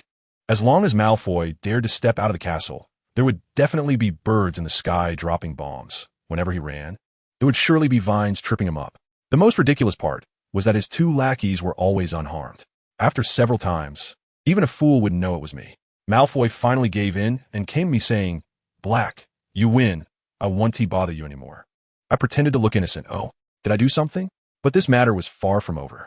I thought to myself that I needed to give him a strong dose to make him completely honest. Recently, I had improved a druid potion recipe and happened to create a potion that could increase the chances of animal conception. The wicked thoughts in my mind bubbled up. I was thinking, if Lucius Malfoy took this potion and had a brother for him, how stable would Draco Malfoy's position in the family be? When it came to dividing the inheritance and connections, I wondered if he would still be so arrogant. It was settled, with a belly full of mischievous laughter. I donned my druid white robe on the night of the full moon and ventured into the forbidden forest alone, ready to perform my ritual. I tell you, the sense of ritual must be maximized. Hanging a gold medal around my neck, representing the sun, holding a golden sickle in my hand, representing the moon, looking like a shaman. With a swift motion, I climbed up the oak tree, and at the moment when the moon was at its fullest and roundest, I snapped off a few sprigs of mistletoe. Below, I used magic to float a piece of white cloth, catching them steadily. This stuff is precious. It can't touch the ground, or it loses its purity. Then, I jumped down from the tree, sliced my finger with a quick motion, and let 2 drops of blood fall as an offering. Originally, I was supposed to sacrifice a bull, but given my special identity, a small gesture suffices. It's all about the intention. Hey, guess what? The mistletoe instantly lit up like it had LED lights, giving off a faint glow. Done. Wrapped it up in a small wooden box. This is a surprise gift package prepared for the Malfoy family, specifically for concocting that potion that will help them expand their lineage. In the end, the Weasley family will be the general distributor. They have a lot of members, a living advertisement, and I don't believe that old fox Lucius won't take the bait. I tapped the small box in my pocket, yawning as I prepared to stroll back to the castle to sleep. But after just a couple of steps, wow, a shadow like a mountain appeared ahead, letting out a low growl. Who's there? I thought to myself, who is making such a big fuss? Then I looked and saw Hagrid. His crossbow was almost pointed at my face. I quickly spread my hands to show him my white robe, saying, it's me, I'm one of you. Hagrid. Only then did he relax and lower the crossbow. I walked over and said I was there to take care of something, and Dumbledore knew about it. Hagrid's face turned tense, and he lowered his voice, saying, Cano, you don't know, but something's off in the Forbidden Forest lately. Unicorns have been attacked. My heart skipped a beat. The plot was unfolding. Isn't this just like that unlucky Chilo being forced by Voldemort to drink blood to extend his life? Surviving by harming pure lives. TSK, this curse is worse than death. Just as I was thinking about it, a piercing scream suddenly echoed from a distance, and Hagrid's expression changed. It was definitely the sound of a unicorn. He was about to tell me to stay put, but I directly pulled a tall horse out of the mist and mounted it. The tree roots on the ground seemed to come alive, automatically clearing a path for me. I shouted to Hagrid, I'm going first, you catch up. With a squeeze of the horse's belly, it shot forward. When I arrived, the scene was horrific. A young unicorn lay in a pool of blood, covered in wounds, barely hanging on. I realized there was no time to waste. I had to save it. I drew my golden sickle and sliced open my wrist, using my precious druid blood as paint to draw a symbol on the ground.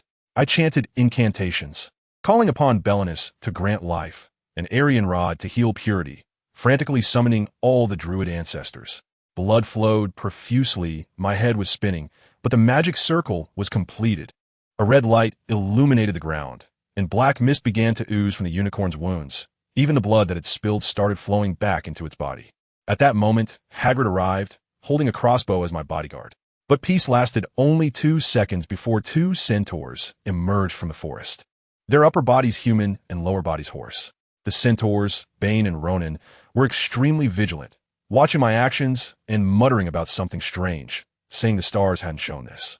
Following that, a large group of centaurs arrived, led by a silver-haired handsome guy, Firenze. They argued among themselves for a moment.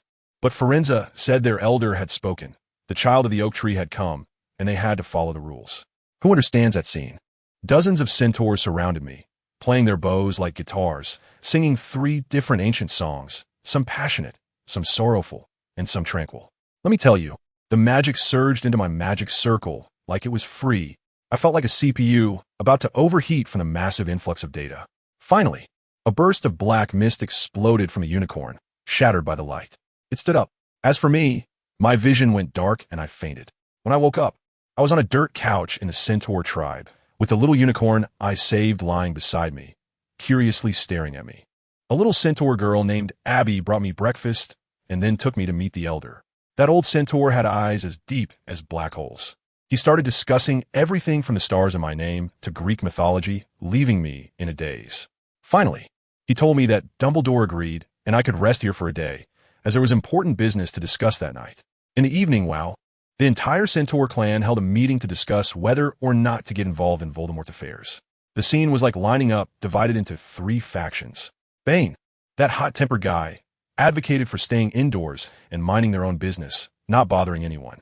Firenze, the handsome one, suggested sending a small elite team to help, as a sort of early investment. Then there was Ronan, who was more practical, saying there were too many acromantulas in the Forbidden Forest, and the prey was almost gone. If they didn't build a good relationship with the wizards, they'd starve in the future. It was quite a lively debate. Finally, the elder waved his hand, silencing the crowd, then turned to me. "Young man, what do you think?" I was completely stunned at the time. "Huh? You're asking me? What do I, an outsider, have to say about your internal affairs?" The elder said, "According to tradition, a druid can speak." He also mentioned that I had to transform first. He slapped me on the back, infusing me with a surge of magic. When I used the transformation spell, guess what I turned into? A white centaur. The centaurs below instantly erupted, some shouting handsome, others saying they wanted to recruit me as a son-in-law. And that guy Bane was the loudest. I cursed him 100 times in my heart. Once they had calmed down, I cleared my throat and presented the plan I had already thought of. Don't go to the front lines as cannon fodder. Your magic resistance is too low. Instead, we should engage in guerrilla warfare in the Forbidden Forest, acting as patrols and observation posts to protect Hogwarts' flanks. That's the right answer. They listened and found it reasonable. With most standing by Firenze's side, it was settled just like that. Then it was time to party, eat meat, drink, and dance. I nearly tripped over my own 4 legs. I also casually mentioned to the elder that I would deal with the acromantula problem next year. The next day, Bane escorted me out of the forest and didn't forget to tease me before I left, saying his daughter Abby was nice and that I was always welcome to marry into their family. At that moment, I wanted to give him a smooth combo. Back at the castle, I reported my safety to Hagrid in the little hut, and then Harry rushed over like he had seen a ghost, pulling me into an empty classroom. He was holding his forehead where the lightning scar was, looking terrified, saying, "Cano, my scar is starting to hurt. Tell me, is this related to Voldemort?" Goodness, this kid figured it out himself. He said he had checked the books and that dark magic scars would react when the caster was emotionally agitated. I could only nod and admit he was right. "It's probably true, Harry." He exploded at that, shouting about wanting revenge. I quickly held him down, telling him to calm down and take it step by step, and finally managed to soothe him. Then came the final exams. The written tests were just easy points for me. Practical classes were funny. Professor Flitwick asked me to turn a pear into a tap-dancing one. I'm not good at dancing, so in the end, I could only make the pear tumble over, even doing a split in midair. After finishing the last subject, History of Magic, Dumbledore's Phoenix came to deliver a message. I went to the principal's office, where old Dumbledore was packing, preparing to sneak off for some leisure time and create an opportunity for Quirrell. We exchanged signals, and the plan was set. He confirmed that Quirrell would act tonight, and Snape would relax his surveillance. I was responsible for following Quirrell through the trapdoor and waiting for Harry and the others at the final challenge. On the other hand, Harry and the others couldn't find me and were as anxious as ants on a hot pan.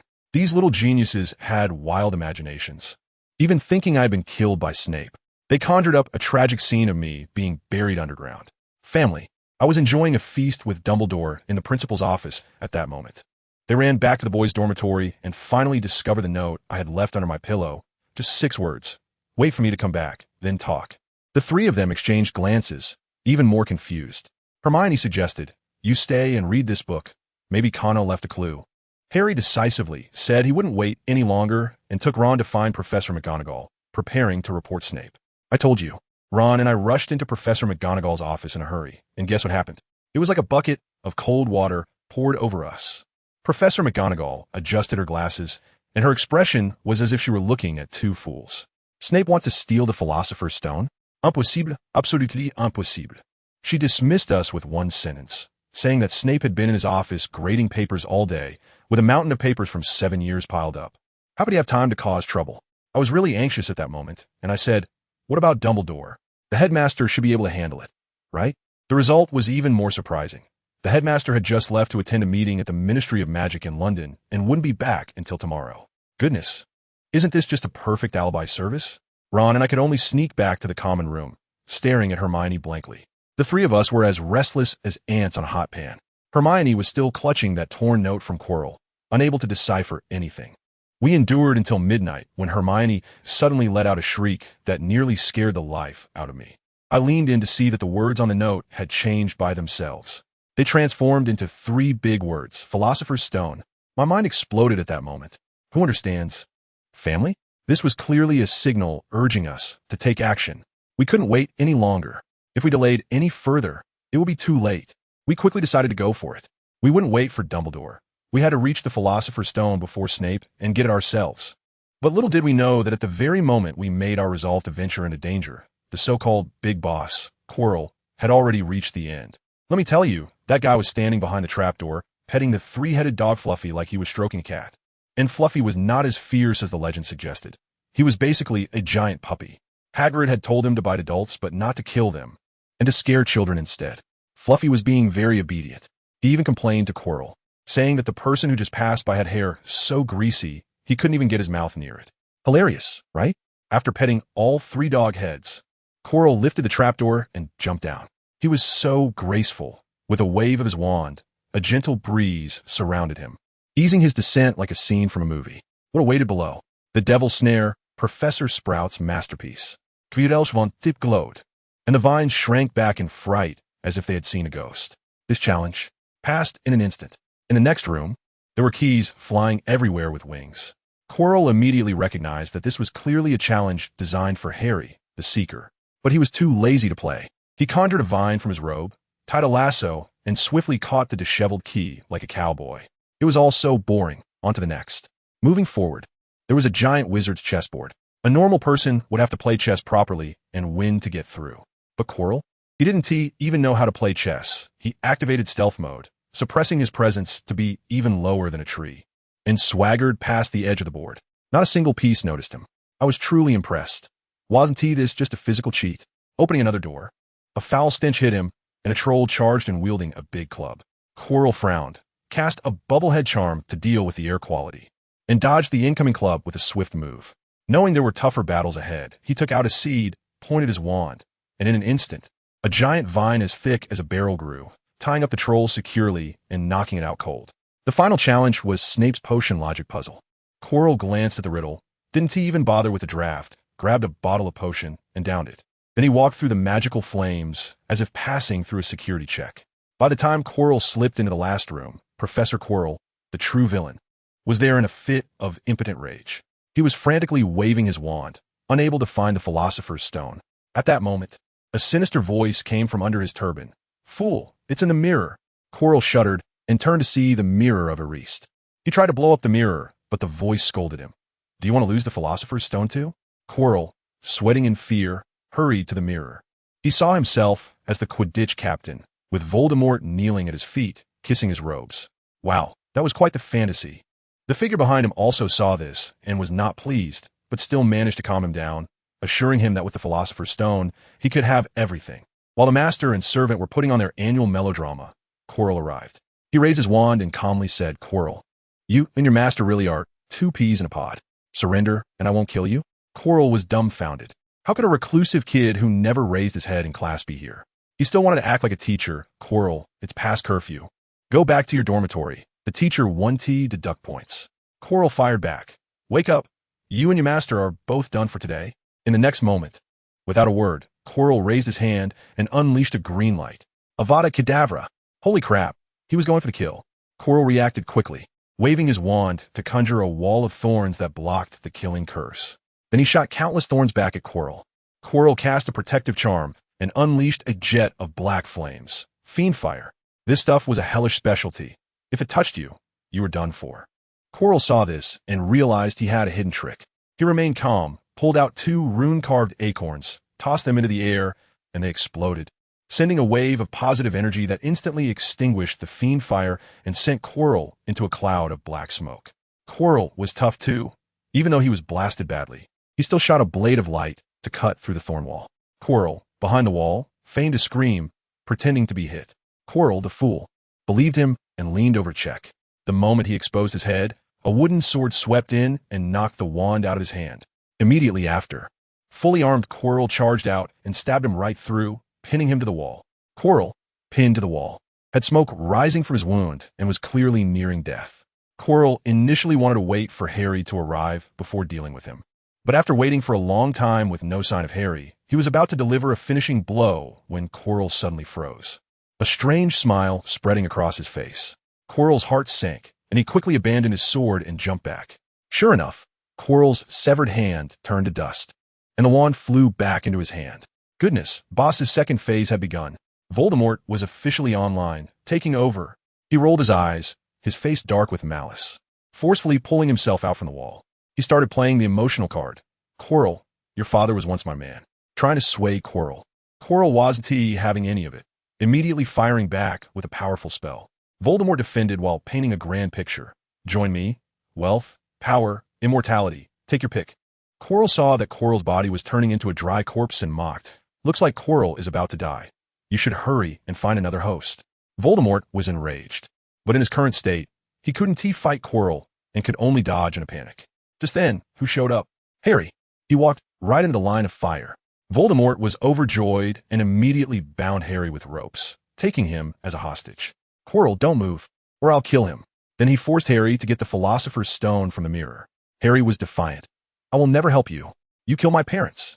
Voldemort was incensed and took off his turban, revealing his melted face underneath. The sight was truly the most horrifying visual of 2025. Quirrell and Harry were stalling for time, driving Voldemort to desperation. Finally, he couldn't hold back any longer and ordered Quirrell to grab Harry. The iconic moment came. As soon as Quirrell touched Harry, it was like a snowman meeting boiling water. He sizzled, began to smoke, cracked apart, and then exploded into a pile of fragments. A black soul flew out from the remnants and dashed through the wall. Harry fainted on the spot. Immediately, with a flash of golden light, Dumbledore appeared with his phoenix. Fox. Old Dumbledore first nodded at Kano, then picked up Harry and transported him back to the hospital wing. To make a long story short, the official report stated that Harry and his friends bravely thwarted Professor Quirrell's plot. Kano? No record of such a person. This was agreed upon with Dumbledore, who decided to play it low-key and let Harry take all the spotlight. After Harry woke up, the group gathered and there was a lot of excitement. Kano also told him that Voldemort was not dead, but not to worry. Just grow up, Harry, and there will be plenty of opportunities for revenge in the future. Later, Kano went to find Dumbledore, and the two exchanged a secret signal, confirming that Voldemort was involved with Horcruxes. Kano wanted to see related materials, but old Dumbledore said he was still young and to wait a couple of years. This matter was put aside for now. Soon it was the end of the term, and Gryffindor, thanks to Harry and their heroic deeds, surpassed Slytherin to win the House Cup. Kano, on the other hand, ranked first in his year, which made Hermione very upset, and she declared that she would definitely surpass him next semester. When they arrived at the station, Kano's old house elf creature came to pick him up, completely shocking the Dursleys who came to pick up Harry. Uncle Vernon turned pale. He finally realized that this family was not just some child workers, but real wizards who could blow him to the sky. It seemed that Harry's return home would be a bit easier now. Kano didn't stay at home for long, and, following Merlin's instructions, took a train to Cornwall. There was also a magical school there, but it was not on the same path as Hogwarts. As soon as he arrived, someone came to pick him up and took him to a beautiful castle in a valley. The headmaster told him that another student had also received a revelation from their ancestor and that he should wait. Just as Kano was waiting, suddenly an arrow flew in through the window. He instinctively dodged and caught it, noticing that it had no arrowhead. A red-haired boy walked in, smiling and shaking his hand. Using a real arrow would be too rude, wouldn't it? This was quite a wild way to meet. The guy's name was Sean, a descendant of the legendary Round Table Knight Tristan. The two hit it off immediately, and they sat by the fish pond, munching on pies. Sean said that his ancestor had a dream and told him that Kano was dealing with the resentment of King Mark and that he would lead the way. By the way, why not just let me wait at your house? Kano asked. That wouldn't work. In my family's estate, no one can enter without my family's permission, not even a fly. Right now, it's just me and an old house elf at home. My parents are abroad. Let me tell you, we just finished eating, and my buddy Sean, being his carefree self, washed his hands directly with the water from the nearby fish pond. Out of nowhere, a strange-looking fish head suddenly popped up and shouted, "You little brat. You always use your oily hands to mess with me. Where's the food?" Can you believe it? A fish was scolding us. Sean got into it too, and the two of us started arguing back and forth in our dialect. The fish got fed up and started spraying water everywhere, and we ran away like mice seeing a cat. I was dumbfounded at the time and asked him, "Was that a talking salmon?" Sean waved his hand and said, "Don't get me wrong, it's got a bit of mythological blood, lives long but has a foul mouth." As you can see, I thought to myself, this fish probably only talks back to you. This magic school isn't very big. Passing through the hall leads straight to the pond we just saw. Behind it are several towers, and Sean said there are knight classes and wizard classes. But everyone has to learn some basics. He patted me on the shoulder and said, "I happen to have a practical class in the afternoon. Let's go practice on the playground." What could I say? Since I was already here, I might as well warm up with him, especially since I still had a face king mark later. At 2 in the afternoon, the playground was filled with students from the night class. Sean was warming up while chatting with me. These people, many of them are descendants of Cornish knights, and those from Muggle backgrounds usually go to study wizardry. After all, being a knight is both expensive and requires hard training. The cost-performance ratio is too low. The teacher, Thomas, who came to pick me up, was also there, and he smiled and asked if I wanted to spar with the kids. Before I even spoke, Sean had already agreed for me. I thought, fine, let's have some fun. My clothes suddenly transformed into armor, and with a flick of my hand, an oak sword appeared. A kid nearby couldn't wait any longer and directly jumped on his horse. I also took a horse from Sean, lifted my visor, and signaled that we could begin. Let me tell you, that scene was simply a dimensional strike. The first guy charged in yelling, but Kana didn't even look. He swiftly grabbed his bow, an arrow from the saddle. Whoosh. An arrow hit the helmet, right on target. With a loud bang, the helmet dented in. The guy was so scared that he lost his wits and fell flat on his horse. The surrounding students were in an uproar, all shouting that the arrow was too fast. What precision, unbelievable. The guy finally regained his composure and charged again with his lance. What happened? Kanua lightly tugged on the reins, and the horse sidestepped, dodging. With a quick sweep of his gun, he knocked the guy off his horse. Kanua, sitting on his horse, pointed his gun at him. "Are you still going to fight?" The guy was very straightforward. Took off his helmet and placed it on the ground. I admit defeat. Next, the second one came up, tried to dodge the lance, but was instead hit by Kanua's shield on the waist and rolled off. Just like that, one after another, Kanua seemed to be on a rampage, taking down 6 in a row. The upperclassmen wanted to join in, but were all stopped by Sean. "Go away, I'm going to fight him later. You're not even as good as me, just watch." As soon as he finished speaking, the 7th guy was knocked off his horse. At this point, no one dared to step up anymore. Kanua jumped off his horse, took off his helmet and wiped the sweat, his gaze directly locked onto Sean. I'm warmed up. Sean looked a bit dazed. "Aren't you going to take a break?" Kanua smiled. "No need, let's go." Saying that, he put his helmet back on and got back on his horse. Let me tell you, his stamina was simply inhuman. As long as his feet were on the ground, it was like he had unlimited energy. Sean also donned a magnificent suit of armor, riding a chestnut horse, facing us from a distance. He suddenly spoke. "Let's make a bet. If I win, let me go fight against King Mark's resentment tomorrow. How about that?" Kanua laughed. "Sure, if you win. I'll do as you say." The two distanced themselves and simultaneously drew their bows. Whoosh! 2 arrows flew past each other's bodies. Sean, behind his visor, shouted excitedly, "It really packs a punch." Then it turned into a wild exchange. At first, it was fairly even, but slowly, Kanua's advantage emerged. His shooting speed was just a tad faster than Sean's. Just that little bit was deadly. As the fight progressed, Kanua barely needed to dodge. The arrows flew out as if they had eyes. And Sean, let me tell you, he was practically performing acrobatics on horseback, making all sorts of extreme evasions. And in the end, he was even shooting arrows from the side of his horse's belly. Suddenly, Sans Chauti Pause. He lifted his visor, his expression a mix of excitement and a bit of disbelief. "Damn, I admit defeat. I lost this round of archery. I didn't expect you to be this strong, without cheating." Kanua looked puzzled. "What are you talking about?" "Forget it. I'm going to activate my special ability. Be careful." The crowd went wild. As soon as he finished speaking, a surge of magic erupted from him. A red aura surrounded him, and his eyes, let me tell you, were like daggers. The surrounding students went crazy. Whoa, he's gone all out. Sean is going to use his trump card. I don't know if Kanua can handle it. This move can only last 5 minutes. Sean drew his bow again, This time the arrow was wrapped in red light. Kanoa also shot an arrow, but Sean's arrow shot through the air and directly broke Kanoa's arrow, then continued flying toward Kanoa's chest. This is the legendary intercepting arrow, both offense and defense in one. Kanoa was so scared that he quickly lay down on his horse. The arrow skimmed past his back, creating a shower of sparks. Now, Kanoa completely couldn't attack anymore. He could only hold up his shield and withstand it. Sean's arrows came down like a torrential storm, clanging against the shield, with several arrows even embedding themselves in it. Kanoa braced himself against the rain of arrows, moving forward step by step. Just as he was about to reach Sean, the rain of arrows suddenly stopped. I admit defeat. Kanoa lowered his shield and looked. Sean was drenched in sweat, like he had just been pulled out of the water, swaying a bit. Then his head tilted, and he fainted. The surrounding people rushed up, expertly helping him take off his armor. It was so familiar. They were massaging his back and giving him medicine, as if they had done it 1,000 times before. I was shocked at the time and asked a nearby student, "What's going on?" The student replied calmly, "It's okay." He activated his special ability and exhausted himself. It's a regular occurrence. I'm really at my wit's end. Why has no one ever told me that knights have these things called traits? I've been fighting with the Knights of the Round Table for almost a year, taking down over 30 of them, and not one of them opened my eyes to this. That night, Sean bounced out of bed, rubbing his belly as if nothing had happened. "Hey, it's time for dinner." I couldn't hold back anymore. "Can you stop acting like nothing's wrong? Hurry up and explain to me, what exactly are traits?" We ran to the cafeteria, and while he was chewing on a steak, he said, "Traits are not something everyone has. We are just knight attendants right now.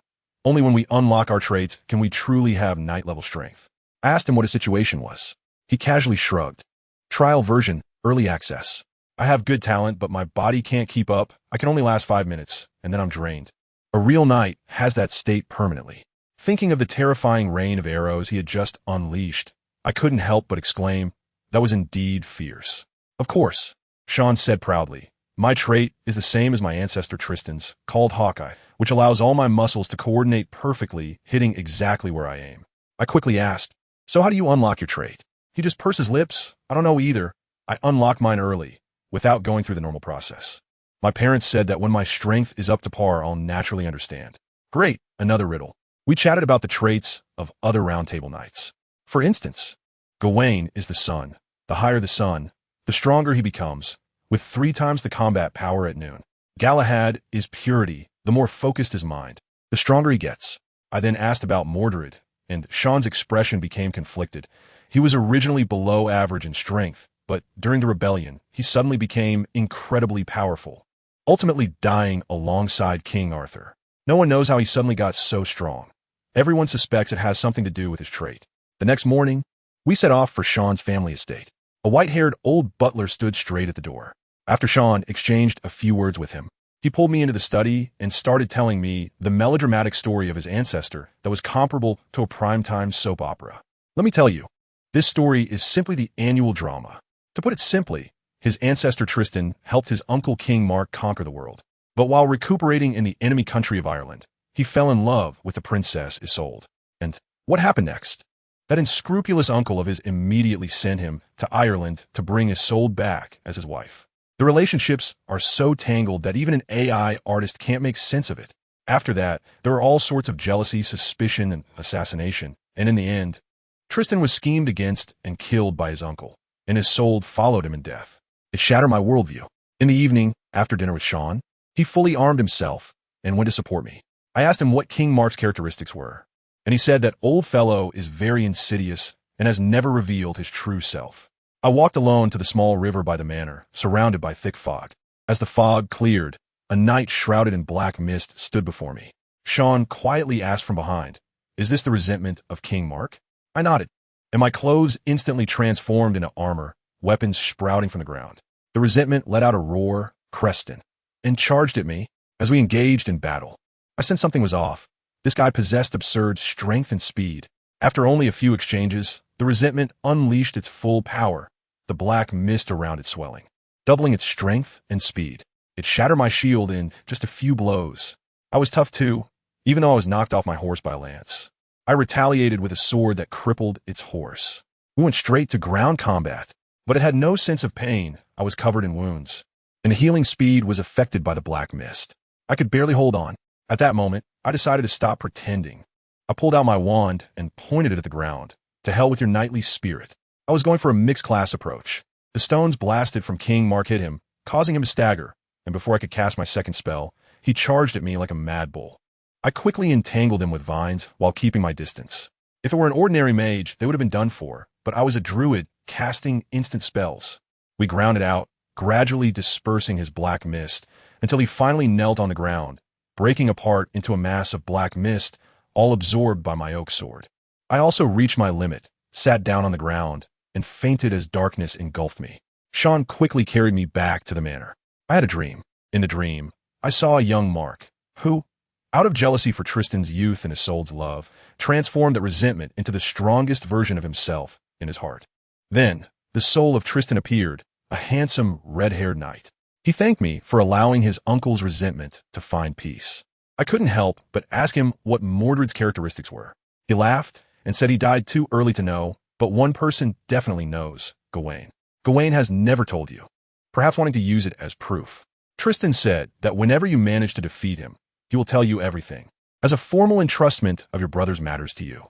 When I woke up, I felt filled with strength, as if I had leveled up. Sean dragged me to soak in the hot springs underground at his house.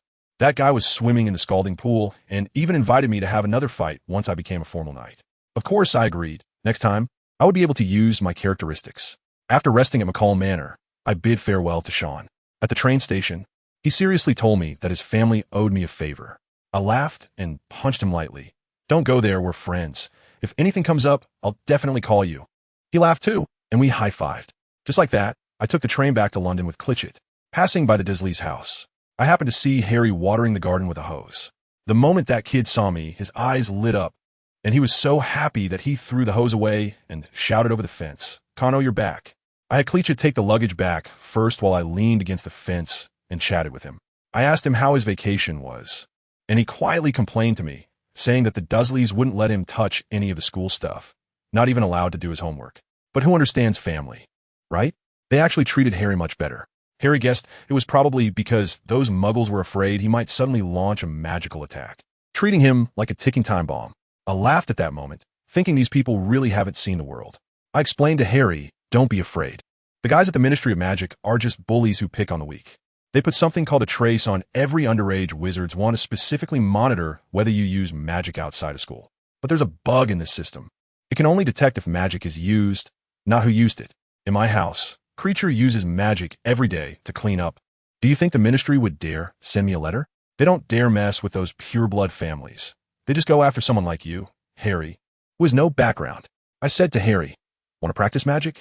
Simple, just come to my house. On my turf, even if you tear off the roof. The Ministry of Magic will just think it was me and won't dare to say a word.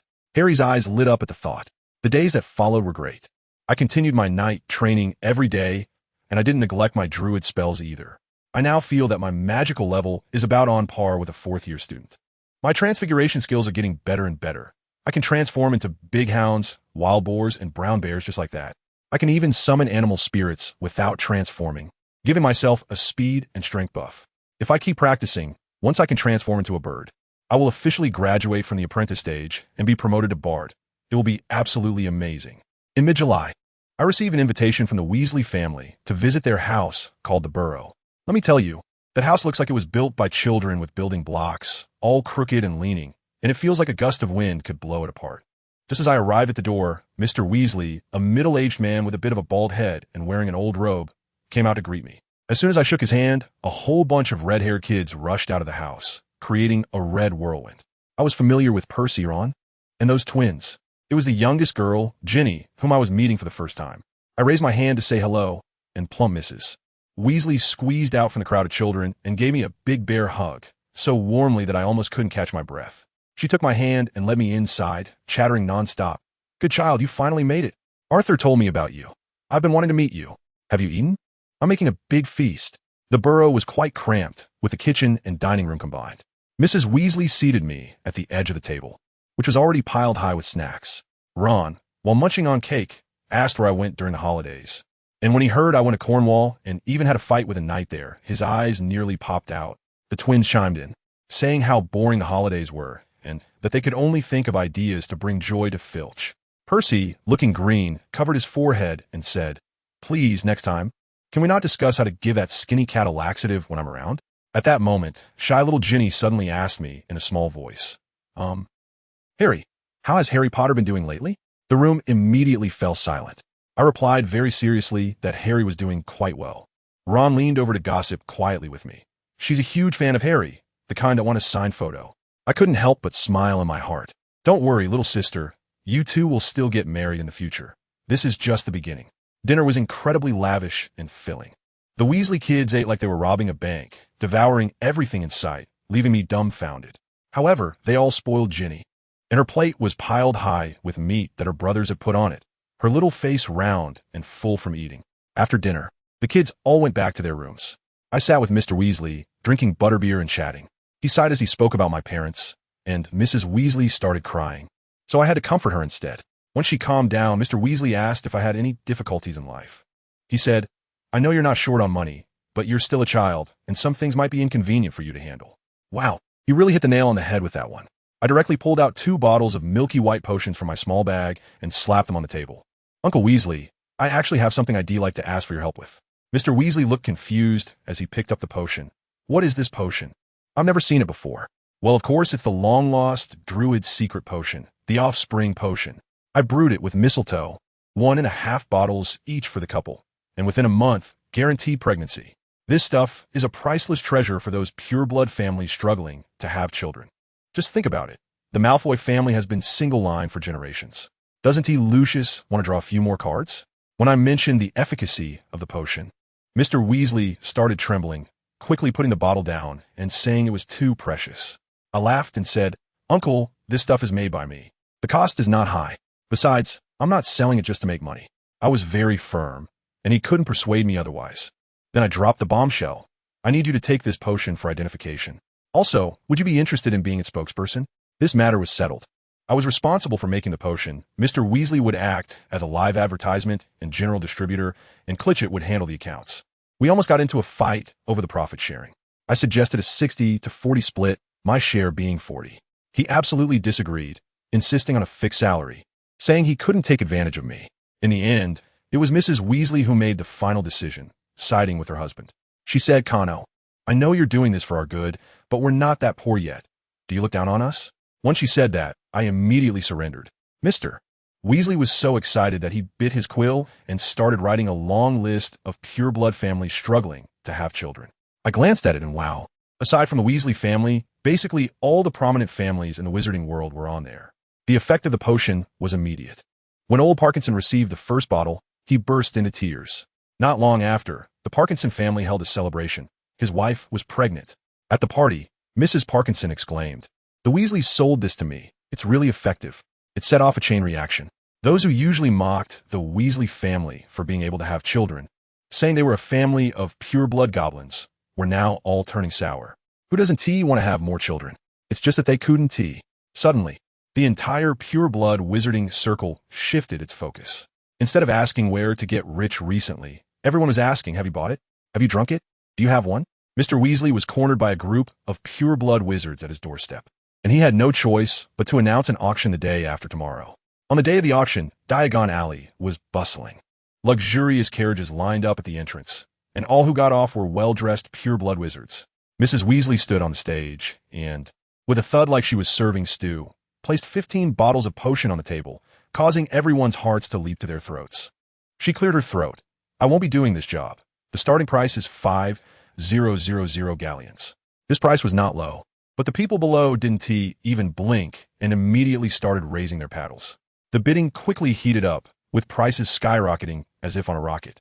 The owner of Borgin and Burke's, the slick-haired Borgin, jumped onto a chair and shouted, 150,000 galleons. Lucius Malfoy got anxious, gritting his teeth and standing up. 120,000, plus 2 shops in Diagon Alley. Mrs. Weasley leisurely replied, Sorry, we only accept galleons. The first bottle was immediately claimed by Borgin, who drank half of it himself and gave the other half to his wife.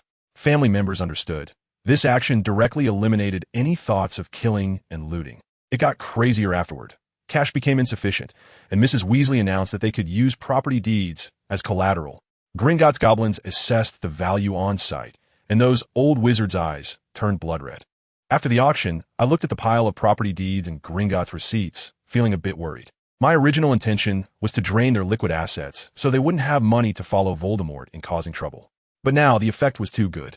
Even their herb-growing plantations and magical mines, which could provide continuous blood transfusions, were mortgaged. I was really afraid of pushing them too hard, leading them to wholeheartedly follow Voldemort in rebellion. Forget it. I'll keep an eye out and observe more in the future. After handling all this, I started planning for the new school year.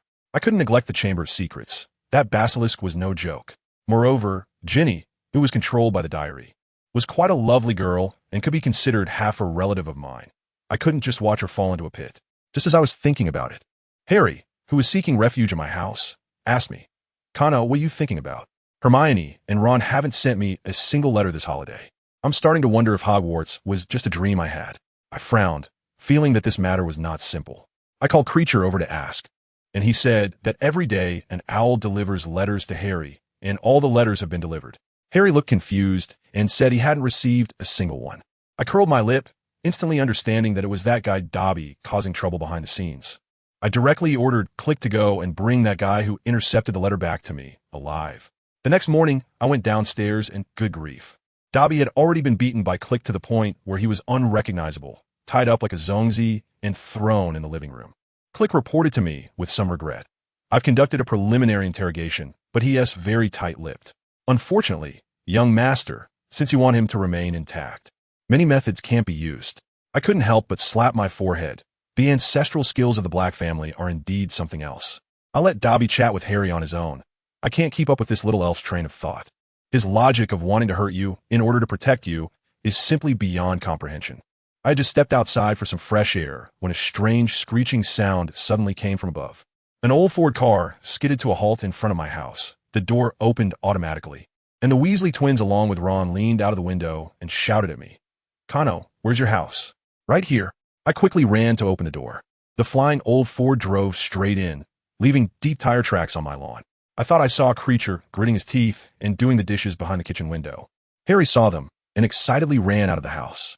Ron's face darkened when he saw Dobby tied up, saying it was this guy who intercepted everyone's letters.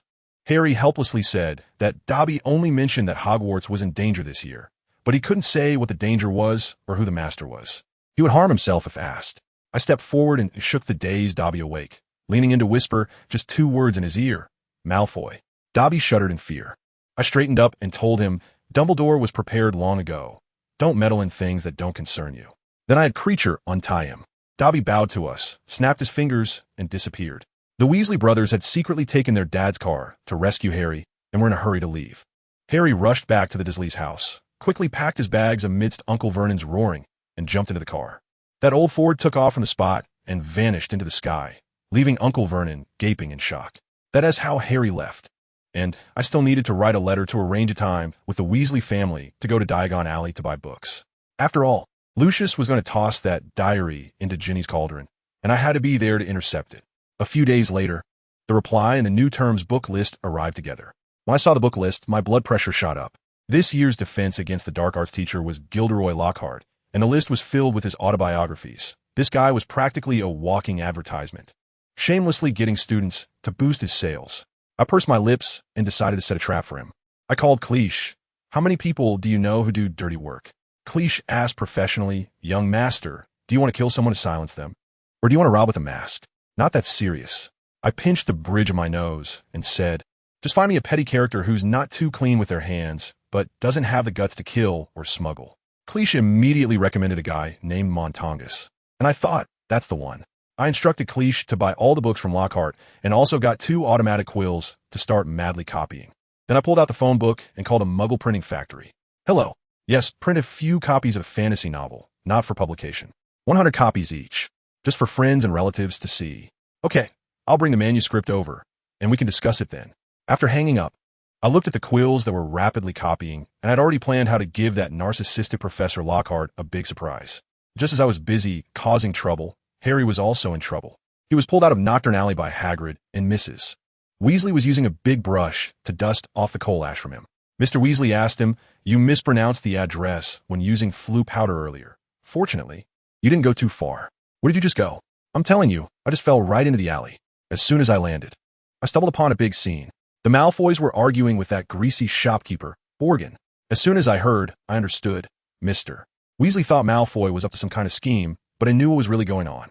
This was just Lucius trying to sell off stolen goods. Getting rid of all those dark magical items he couldn't show in public. But he miscalculated.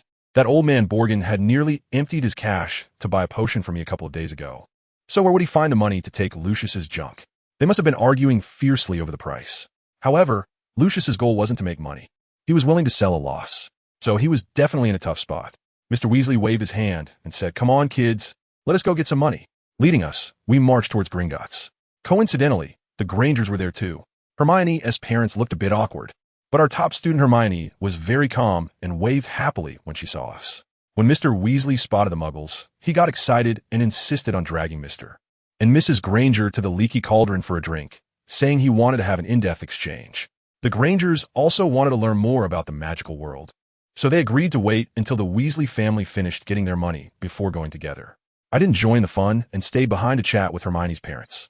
Let me tell you, her parents are really nice, but they know nothing about our magical world. They worry about Hermione for no reason and ask me what she could do after graduation. I explained a few options to them, like working for the Ministry of Magic as a civil servant, getting a job at Gringotts, or starting her own business to invent something. They nodded along, saying, oh, it's pretty much the same as over here. If only they understood. I really wanted to say, pretty much, far from it. All these paths are dominated by those pure-blood, old money families. For ordinary people to get ahead, it's as hard as reaching the sky. If it weren't for Voldemort causing trouble and wiping out a large number of pure-blood families, there would have been no chance for Hermione to become a minister. Of course, I didn't say that. It was just my inner thoughts.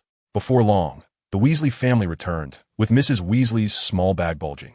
Mr. Weasley came over to thank me, saying, "Honestly, thank you, Cano. This year, every child can wear new robes." I waved my hand, saying it was all from your hard work. No need for such formalities among relatives. He then relaxed and shouted in his loud voice, "Let's go shopping, kids. Meet in front of Flourish and Blots in an hour." A bunch of little ones cheered and dashed into the crowd. The three of us started wandering around as well, and Hermione began to chatter. "Have you seen the reading list? Who is Gilderoy Lockhart? He has written so many books." Ron muttered that his mom really liked him. I couldn't help but laugh and suddenly asked Hermione, "Top student, how long would it take you to write a 14-inch paper?" Hermione didn't even think about it and replied, "With reference books, maybe a few hours."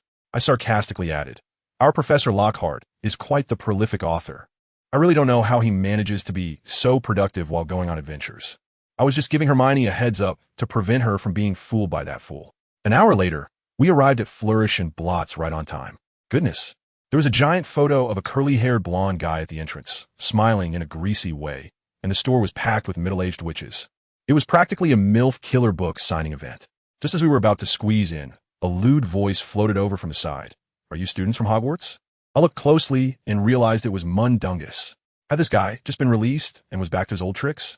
Mr. Weasley quickly shielded us behind him, watching him warily. Then Mundungus grinned, and with a swift motion, he pulled open his dirty long robe. Folks, the scene inside was packed full of Lockhart's books. Very cheap, just a bit of hard work. I almost laughed out loud. Of course, this was my doing. I had Klitsch find him to sell me the pirated books I printed. This guy wanted to speculate and make a profit, but ended up being completely controlled by Klitsch with a magical contract. So he could only sell them to Hogwarts students at a slightly higher price than cost, 1 set per person, not making a single extra penny. Mrs. Weasley, being a die-hard fan of Lockhart, widened her eyes and exclaimed, "You are truly despicable and shameless." I thought to myself, oh no, this champion of the original is going to resist the piracy. But guess what happened? She boldly waved her hand and said, "Give me 5 sets." I was completely stunned. She justified her decision, saying, "Even though I really like Lockhart, his books are too expensive. I will buy 1 set for my collection."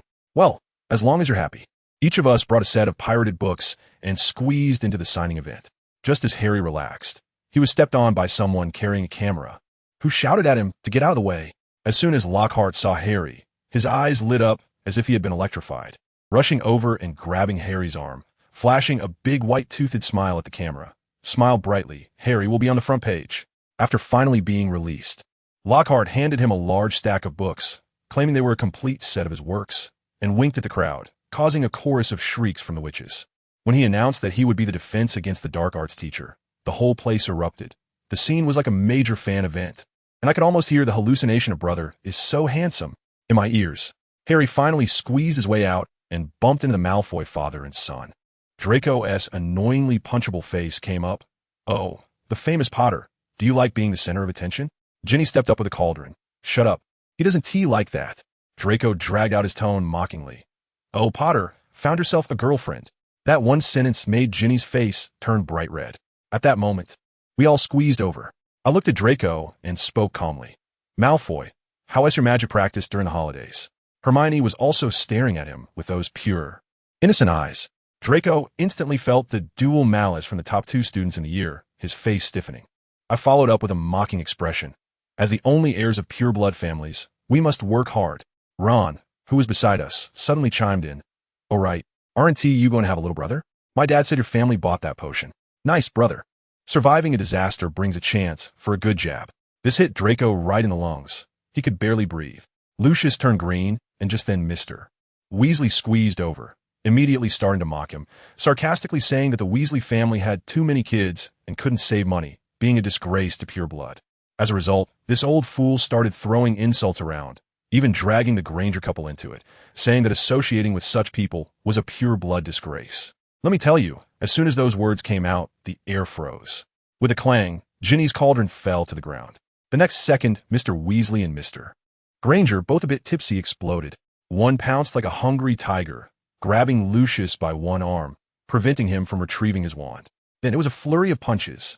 Mr. Weasley targeted the stomach, and Mr. Granger, being a dentist, couldn't help but unleash his profession, landing punches right on Lucius's jaw. It was truly professional. Hagrid squeezed in to break it up. I swear I saw him deliberately slow down his steps, wanting Lucius to take a few more hits. By the time he pulled them apart, half of Lucius's face was swollen, and he was clutching his stomach, unable to get up. Amid the chaos, I noticed Ginny picking up books, and there was an extra black leather diary in her cauldron. That old schemer Lucius. I pretended to walk out with everyone, passing by Ginny, and quickly snatched that diary from her cauldron. "No need to thank me, little girl. I've cleared the danger for you."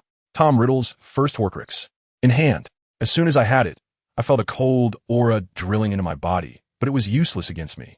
My constitution is immune to all dark magic. I hurried home and tossed the diary into a pre-prepared oak box, seriously warning creature not to touch it. Then I bit my fingertip and drew Ogden runes all over the box, sealing it completely. Want to escape? Not a chance. The next day, I took the train to school, feeling dead tired. That diary had been bouncing around in the box all night, making me get up in the middle of the night to add another layer of lunar seal, involving bloodletting and drawing formations. Now I was both tired and weak. Just wanted to get to school and pass this hot potato off to Dumbledore. Upon arriving at school, I noticed I had grown taller, towering over my classmates, looking like a repeat student, and I seemed to have become more handsome too. "Si, what can I do? I'm also quite troubled." Second-year students could ride the carriages, pulled by the thestrals, which could only be seen by those who had witnessed death. I shared a carriage with Neville and the Indian sister duo, chatting about the holiday mishaps. Soon we arrived at the castle gate, and I jumped off the carriage first, eager to hand over the diary. The sorting ceremony was the same as usual. Ginny and the camera-wielding Colin Creevey went to Gryffindor. Dumbledore was even more succinct this year, just saying a couple of welcoming sentences before declaring, "Let us eat," and food was laid out everywhere. After dinner, I headed straight for the headmaster's office, saying the new password to the stone gargoyle at the entrance, durian candy. The gargoyle looked at me with disdain and let me up.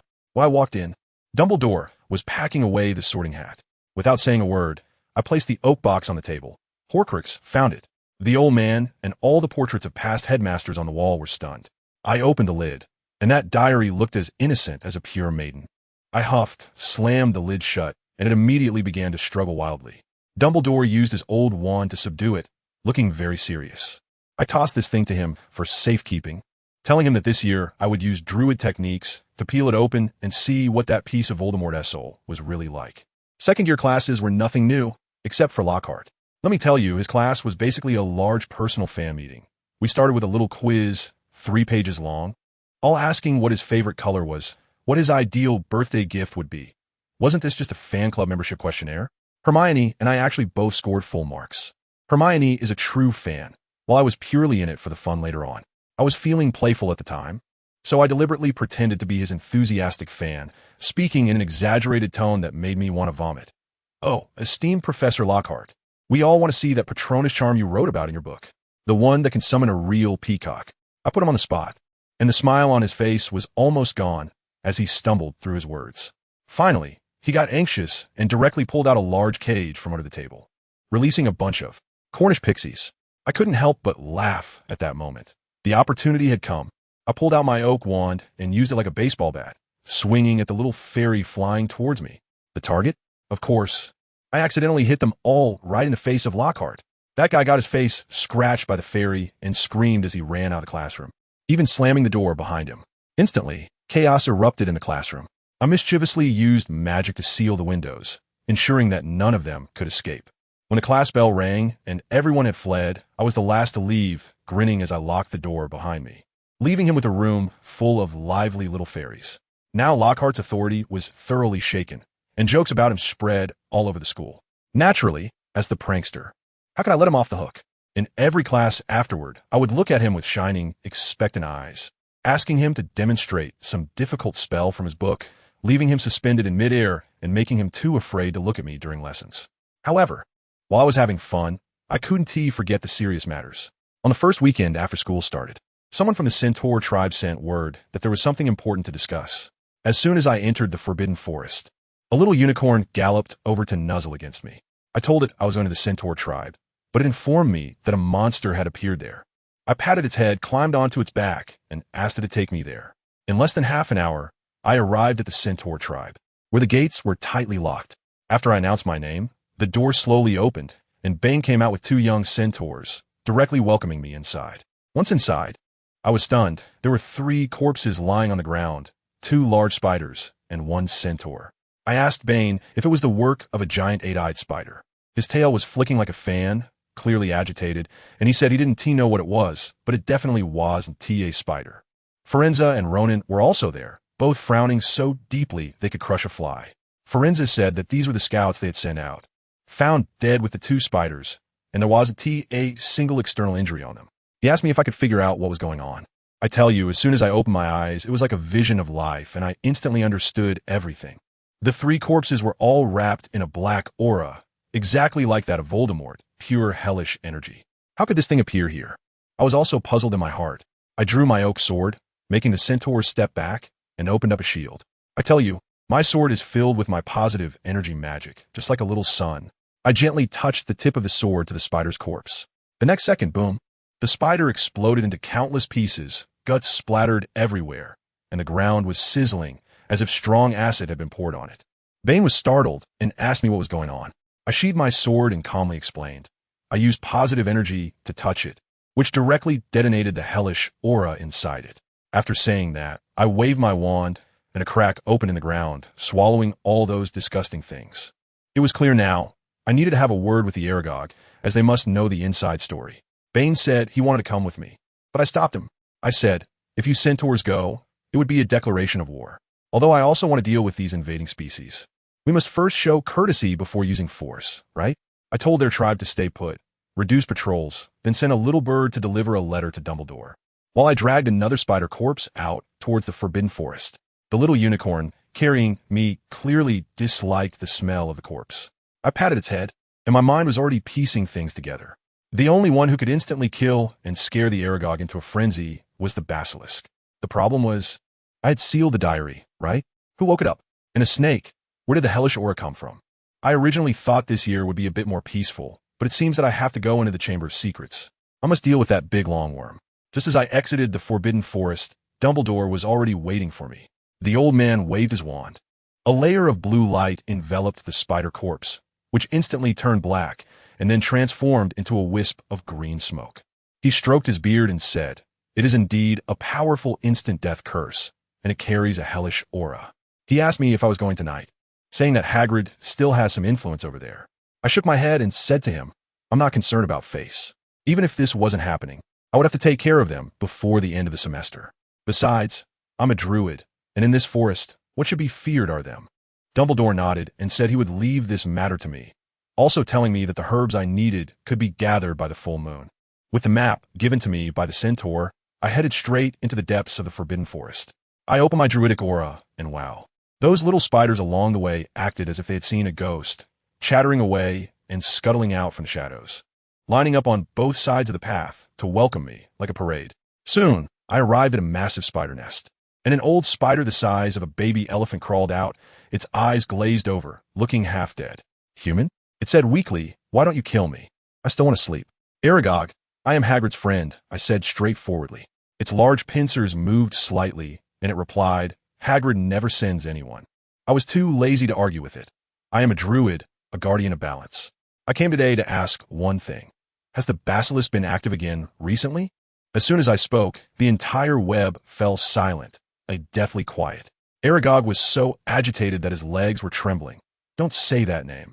I felt its presence when I was just a little spider, and thinking about it now still terrifies me. Who understands, family? The pressure from a natural enemy is truly horrifying.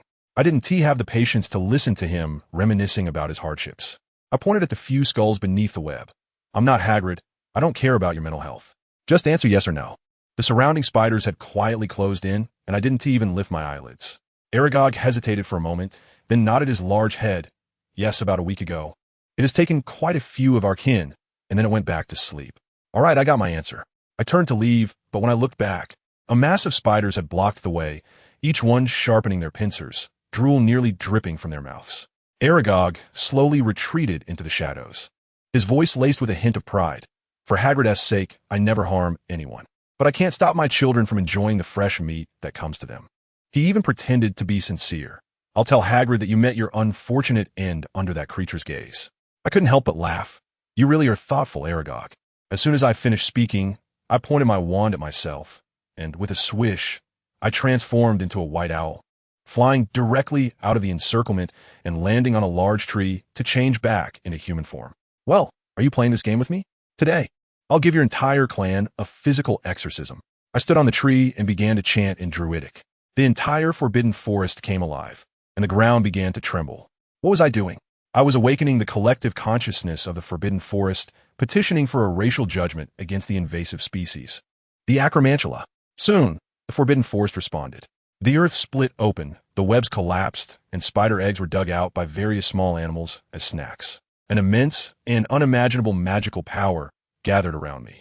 I jumped down from the tree, looked at the panicked spiders in the pit, and shook my head. It seems you have really wreaked havoc in this forest. Aragog let out a sharp scream, and countless large spiders charged towards me. Using the infinite mana granted by the forbidden forest, I unleashed a torrent of flames, and the spiders in front of me crackled and popped like they were in an oven, unable to get close at all. At the same time, the surrounding trees rose from the ground, rushing over like tree ants, forming a wall at the edge of the pit, spraying oil into the pit, and throwing fruits that exploded upon contact with the flames. No, Hagrid's friend, spare us. The plea for mercy came from Aragog in the pit. I stopped the fire and watched them huddle together. Spare you? It's too late. I raised my hand and pointed to the sky. Summon the thunder. The sky instantly darkened with thick clouds, and dozens of lightning bolts as thick as water buckets crashed down, leaving no sound in the pit. Vines dragged away layers of charred spider corpses, leaving only the smoking Aragog at the bottom of the pit. It was still pretending to be dead, but in my sight, its life force was still present. Without hesitation, I shot a full-powered moonlight ray at it. A beam of light pierced through the dark clouds, directly hitting it and then slicing it cleanly in half. Rain mixed with ash fell down, and I tore off a leaf to use as an umbrella, sneering at the silent earth. All right, now start cursing me, Aragog. Oh, I forgot, you're already dead. The power of the forbidden forest receded like a tide, and I felt dizzy as the little unicorn came over to support me. I complained about it following me, but it was reluctant, grunting and mumbling. I had to pat it and give it 2 acorns to thank it. Before I left, I dropped an acorn with a drop of my blood at the spider's burial ground. As long as the basilisk came to feast and swallowed this acorn, I could locate its exit from the castle. Back at the Centaur tribe, I told the elder that the 8-eyed giant spider had been exterminated, and it was the basilisk's doing, advising them to stay away from that area for the time being. The elder thanked me, but reminded me that the basilisk was very dangerous and it would be best to let Dumbledore handle it. I was so exhausted that I went straight to the guest room to sleep. Just as I fell asleep, I was pulled into a gray, misty space. Brother Gawain stood in front of me dressed in a handsome hunting outfit. He smiled and said that I had grown into a young man and immediately asked me if I had accomplished something big today. I'm a bit embarrassed to say this, but it's like a fox assuming the majesty of a tiger. I asked him how to truly obtain the knight's traits. He smiled and said, "Isn't it already here? To break through to a formal knight, you must accomplish a great feat, something that surpasses your current level of ability." I understood it all at once. Defeating the basilisk is my great achievement. This thing is quite similar to a druid's destiny. Gawain said one summarizes the past, while the other represents the future, but they're both fate. He didn't wait for me to ask more and kicked me out of the dream, telling me not to sleep in. On the other hand, Harry has been a bit troubled lately. Ginny blushes as soon as she sees him, and Colin chases him around with a camera every day. Lockhart even wants to drag him into writing a book, which disgusts him. Harry vented to me in the common room, saying that my comment about the peacock spreading its tail, although beautiful, also exposes its backside was spot on. He doesn't want to become someone like Lockhart. The next day at Quidditch practice, as soon as we arrived at the pitch, the Slytherin team showed up, each with the latest Firebolt 2001. Malfoy was so smug, flaunting his new broom right under Ron's nose, mocking that our Gryffindor brooms should be put in a museum. Hermione shot back immediately, saying at least our team didn't tee by positions. Malfoy got angry and called Hermione a filthy little mudblood. I sighed at that moment. This kid really doesn't learn. The Gryffindors instantly exploded, rushing in to throw a flurry of punches. Harry is no longer the weakling he used to be. He took down half of them in just a few moves. Hermione seized the opportunity and landed a punch on Malfoy's nose with a crack. His face was a mess again. Ron pulled out his wand to give Malfoy a hit, but his broken wand backfired, sending him flying with a flash of green light. While Malfoy started to vomit mucus, I snapped my fingers and a dozen crows flew over, setting up a buffet next to Malfoy. After they finished, they bombarded the Slytherin team.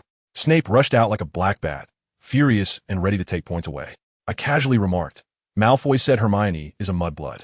Snape instantly froze, gripping Malfoy's shoulder tightly, causing him to spit out another one. In the end, he gritted his teeth and took 20 points from both houses, punishing Harry and Ron with detention. The Gryffindors were dumbfounded. Was the sun rising in the west today? The next day, Harry nervously came to find me, saying he heard a strange hissing sound during his detention, and while he was talking, he accidentally spoke in Parseltongue, which scared him quite a bit. I told him not to panic and to say it again in plain English. He said the voice was calling for murder. It seemed the basilisk had awakened but couldn't come out. I reassured Harry that this would be resolved quickly. Then I started brewing my potion. I filled a pot with morning dew, added chamomile, vervain juice, wolfsbane powder, and absinthe, and finally dripped in a drop of my blood, stirring vigorously. The murky concoction instantly turned clear, becoming a silvery liquid that emitted a faint glow. I named it Arianrod, specifically for dismantling the dark magic in the diary. In the middle of the night, I returned to the spider's burial ground with the diary. I drew a magical circle on the ground with the potion, and under the full moon, I tossed the diary into it. The diary emitted a piercing scream, but soon quieted down under the purifying power of the circle. Its hellish aura faded significantly, but was not yet destroyed. I put it away, climbed onto the unicorn, and ran back. Just as I exited the forbidden forest, I felt the acorn I left behind start to move rapidly. The snake monster was indeed lured out, and even ate my tracker. I rushed into the principal's office, and Dumbledore immediately cut off his breath. He examined the diary and found that the outer layer of dark magic had been broken, but inside there was still a whole bunch of protective spells set up by Tom Riddle himself, which would take time to break. I breathed a sigh of relief and told him that I understood the research and to call me anytime. I needed to verify some things. Dumbledore nodded and asked me what to do about the basilisk.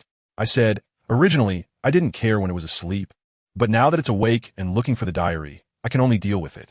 Once I've thoroughly researched the diary, I'll handle it, and at that time, I'll trouble you, Principal, to back me up.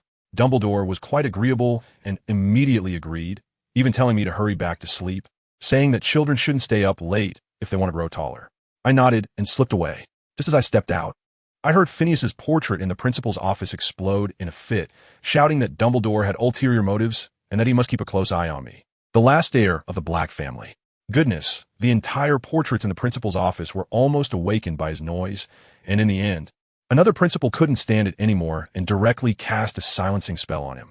I tell you, things aren't peaceful on Harry's side either. Recently, Harry has been hearing a hissing, whispering sound coming from the walls, talking about things like tearing apart and slaughtering, which has been tormenting him. In the end, after discussing with Ron and Hermione, Ron bluntly pointed out, "Harry, your symptoms are Parseltongue. It's the bloodline talent of Slytherin. This left Harry completely stunned. He did chat with snakes at the zoo when he was a kid, but he never expected this to be such a big deal in the wizarding world, basically marking him as a dark wizard in training. Hermione even confirmed it by flipping through books, saying the last one to be this impressive was Slytherin himself.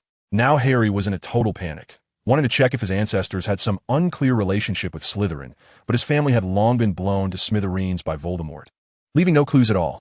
As for me, I've also hit a bottleneck. Early on Halloween, I was by the Black Lake practicing with those Night Elders. Let me tell you, my combat power right now is like cutting vegetables when fighting these non-awakened night spirits. 3 strikes take one down, and with one sword pinned to the ground, that guy instantly turned into white mist. After finishing one, over 50 emerged from the mist, all defeated by me.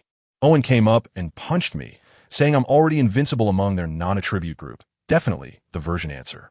I felt a bit embarrassed, saying there were still hundreds of knights with attributes before. But then Owen shot me a glare, saying they weren't weak. They just died early and didn't get the chance to awaken their attributes. Otherwise, they'd all be tough guys. These old brothers who died 1,000 or 800 years ago started making a fuss, some wanting to wrestle with me, others urging me to quickly find a girl to lose my virginity, making my head hurt. In the end, it was Sir Gawain who sent a message from afar, telling them to quiet down, saying we decelerate properly after I deal with the basilisk and officially become a knight. Once these old brothers dispersed, it was time for me to get down to business. I had already pinpointed the basilisk's location with an acorn and knew the route clearly. I planned to blow up the back door of its lair first to cut off its escape. I mounted my little brother, the unicorn, and raced along the trail left by the basilisk, charging deep into the forbidden forest. Finally, we stopped in front of a pitch-black cave, and the stench was so strong that I could smell it from 800 meters away. As soon as I sensed something was off, I realized that the magical setup at the entrance was extremely clever with a very obvious trigger point. Not to mention me. Even a first-year student could accidentally activate it with a few pokes. Once triggered, the entire cave would immediately collapse. Goodness, this isn't a door for a basilisk. It's clearly an emergency escape route for humans, complete with a self-destruct mechanism. I was incredibly curious, so I rode my unicorn inside. The stench was overwhelming, and there were the dried corpses of 8-eyed giant spiders on the ground.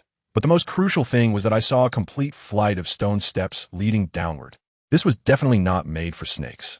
I didn't dare to venture further, fearing I might run into the basilisk's mouth, nor did I blow up the exit. Instead, I immediately turned back to the castle. When I mentioned this to Dumbledore, the old man furrowed his brow. He turned to look at the portraits of the former headmasters on the wall, and one of the oldest portraits stroked his beard and spoke up, saying that when he took office, his predecessor entrusted him with a secret. He said that if Hogwarts were ever breached and all escape routes were blocked, all students should go to the girls' bathroom on the 3rd floor. When I heard this, it all clicked together. I quickly asked if there was anything else, but the old headmaster shook his head and said that was it. His predecessor passed away right after saying that. Later, as the wizarding world enjoyed peace, this matter was slowly forgotten, passed down through generations until it was lost with some headmaster. I finally understand completely who among my family knows. After all this time, the Chamber of Secrets in Slytherin is not some kind of ethnic cleansing base, but rather Hogwarts' ultimate refuge. That basilisk is not a slaughter weapon, but a super bodyguard for the rear. In the evening, after the Halloween feast, I quietly snuck up to the abandoned girls' bathroom on the 3rd floor with Dumbledore. My little brother, the unicorn, also followed me, insisting on accompanying me for companionship. This bathroom is usually deserted because there's a ghost named Moaning Myrtle who cries here every day. She was killed by the basilisk released by Voldemort when he first opened the chamber. However, today, she went to the ghostly anniversary party, which conveniently allowed us to carry out our plan. Dumbledore sighed a couple of times and then began to show off his Parseltongue. I tell you, it was so authentic that it gave me goosebumps. I saw the snake-engraved tap start to turn, and the entire sink slowly descended, revealing a dark pipe. Dumbledore's Phoenix Fox landed on his shoulder. He pressed me down, and we both transformed into a flash of fire and directly appeared in the pipe. It was sticky down there, so I immediately scattered some seeds, and vines instantly grew to absorb the slime on the ground. Dumbledore illuminated the walls with his wand, revealing a muggle-repelling spell, but it had long since expired. As we moved forward, we saw the gigantic snake shed. Good heavens, it was longer than a bus. Dumbledore even went up to knock on it, saying that Snape would definitely like this thing. I suddenly asked him if this basilisk counted as school property, and he chuckled, saying as the headmaster, he authorized me to handle it entirely. We reached the deepest part, where a door carved with two entwined giant snakes blocked our way. I used my life vision to confirm that there was no ambush behind the door. Dumbledore once again spoke in parcel tongue, and the door thunderously opened.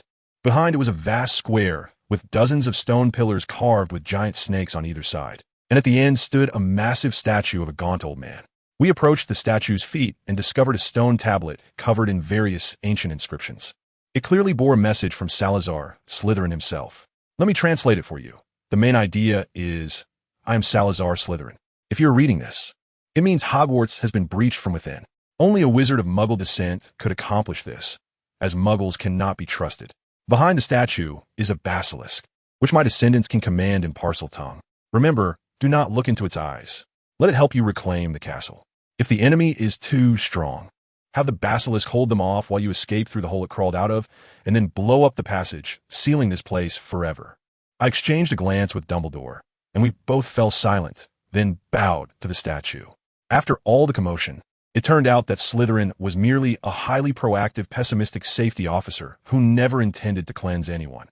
It was his incompetent descendant, Voldemort, who deliberately distorted his meaning. Are you ready?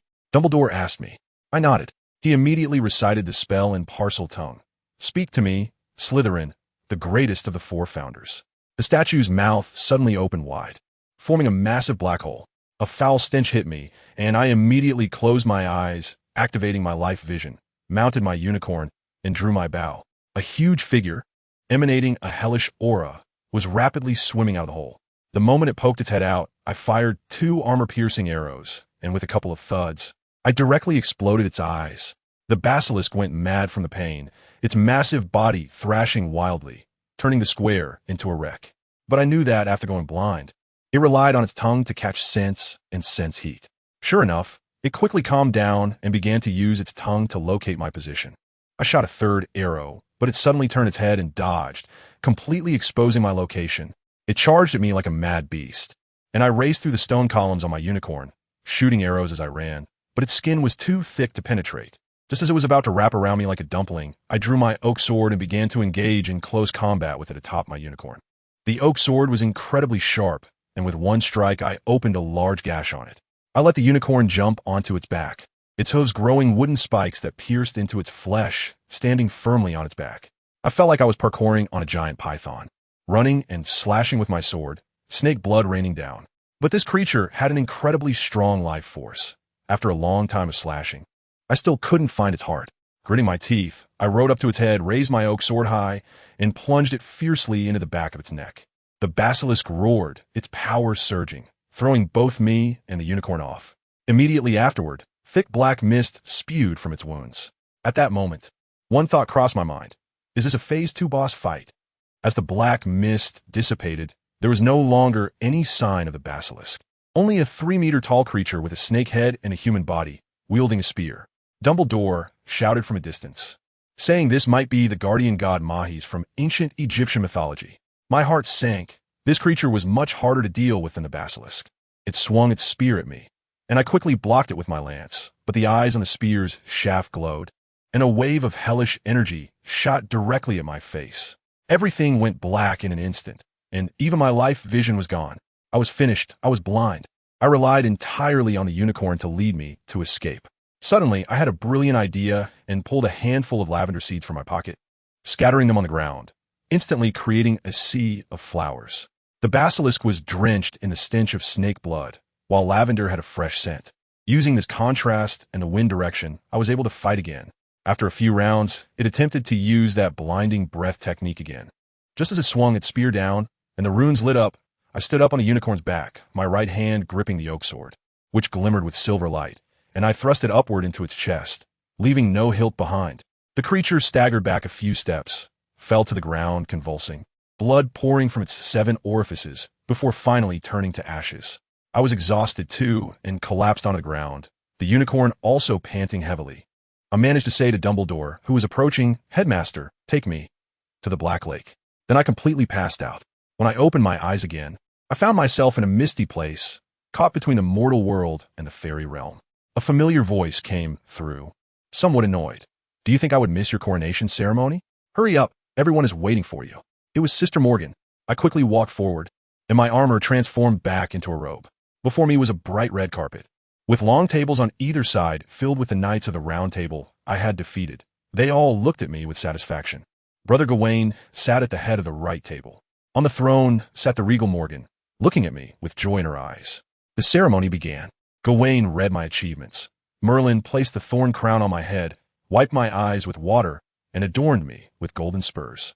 Finally, Morgan took my oak sword, resting the blade on my shoulder, and led me in reciting the knight's oath. When the last word was spoken, she returned the sword to me, and Gawain shouted, "The ceremony is complete." At that moment, I felt something within me awaken completely. My magic transformed into a pure silver, wrapping me in a storm. When the storm subsided, I felt completely different. I had become a true knight. The older knights rushed forward, lifting me and tossing me beside the enormous round table. After the banquet, I quietly pulled Gawain aside and asked him what Mordred's characteristics were. He told me to demonstrate mine first. I extended my hand and unleashed 2 silver magical blades. Seemingly unremarkable, but then a muffled grunt came from a distance. Merlin fell out of the air, looking bewildered, saying that his shield had been pierced directly.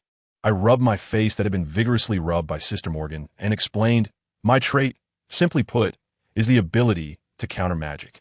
In my past life, I was a staunch materialist and subconsciously resisted magic, which I deemed unscientific. As a result, my awakened trait specifically restrains magic. It can penetrate magical shields proportionally and directly eliminate knightly traits that I cannot comprehend. To put it simply, it's like a physical cheat. Gawain, upon hearing this, excitedly grabbed my shoulders, his face flushed. "That's great. You will definitely be able to defeat Mordred, because his trait is rebellion." He told me that Mordred's trait is one of the rare ones that affects others. It can completely reverse the opponent's traits.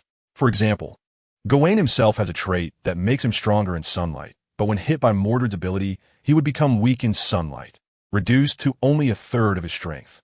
Tristan's eagle, I would turn into a state of weakness, causing his attacks to miss. I tell you, at that moment, my mind just clicked. I thought, how could King Arthur, being so powerful, possibly trade 1-for-1 with Mordred? After a long time, it turned out to be this debuff mechanism. The more knights he has around him, the weaker he becomes. At the end of the sword in the stone battle, he was accompanied by 2 loyal subjects, which is equivalent to bringing 2 weakening auras into the fight, right? How can you even fight like that? Gawain was there sighing, saying that Mordred's characteristics were simply a natural counter to all the Round Table knights. Even if you know the principle, when it actually comes to fighting, it would be like groping in the dark. But then I thought, wait a minute, my characteristic is elimination, directly nullifying the opponent's characteristics. Goodness, am I not Mordred's official cheat patch? Everyone would just be fighting on a level playing field, and it would come down to a knife fight. Morgan Le Fay saw that I had figured it out and also breathed a sigh of relief, coming over to pat my head, saying it seemed like my fate wasn't that bad. Old Man Merlin also came over and rambled a bit, telling me not to let my magic fall behind. I smiled and said not to worry, the knight's sword isn't omnipotent. Then everything in front of me blurred, and I logged out from that gray mist. When I opened my eyes again, wow, I was by the Black Lake at Hogwarts, and it was almost dawn. Old Dumbledore was swaying on a hammock nearby, with frost in his beard, looking like a just-woken Santa Claus. He asked me how I felt, and I clenched my fist, telling him that the power was surging up, feeling like I leveled up again. The little unicorn beside me was still bleeding, saying my magical storm earlier was like a kettle boiling, scaring it to death. I quickly smoothed its fur and coaxed it away. After parting ways with Dumbledore and heading back to the dormitory, I pushed the door open and saw Harry with 2 big dark circles under his eyes, staring blankly at the door like he had been emo all night. I knew very well that this kid must have heard the basilisk's ghostly screams before it died. I teased him on purpose, asking how the Death Day party was, and he looked utterly disillusioned, saying he still smelled like rotten sheep's stomach. I directly educated him on the dark cuisine of the Eskimos, and he nearly gagged right there. After we had enough fun, I finally told him the real deal. From a chamber of secrets to the basilisk, and then to the stone slab left by Slytherin. I gave him a complete spoiler. When Harry heard that Slytherin actually wanted to protect the students, rather than conducting some pure blood cleansing, he was completely stunned. He struggled for a long time, asking me if he had any blood relation to Slytherin. I patted him on the shoulder and told him, "Brother, don't think about that useless stuff anymore. You can understand Snake's speech because of Voldemort. Your fates have long been tied together. One of you will die sooner or later." I also told him that the basilisk had already been dealt with, so he could sleep peacefully. A few days later, Dumbledore and I, two treasure hunters, went back into the Chamber of Secrets. This time, we were seriously conducting archaeological research, turning the basilisk's lair inside out. In the deepest part of the chamber, Dumbledore played a trick on me, testing my perception ability. Of course, I sensed something was off in the wall, and only then was he satisfied enough to open a hidden compartment, revealing another stone slab. This slab contained what could only be described as Slytherin's guide to avoiding pitfalls.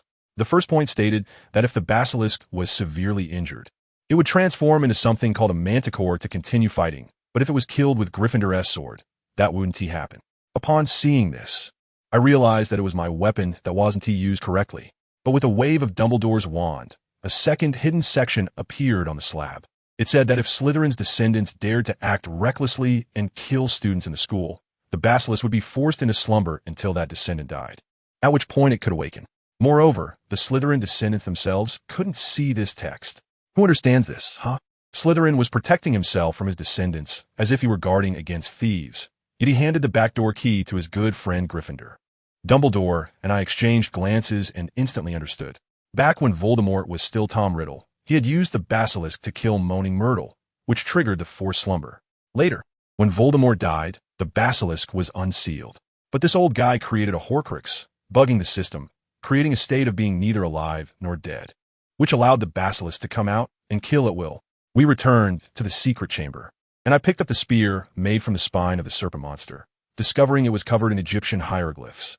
Dumbledore told me this was the Book of the Dead, which tells the story of the Cobra God protecting the Sun God.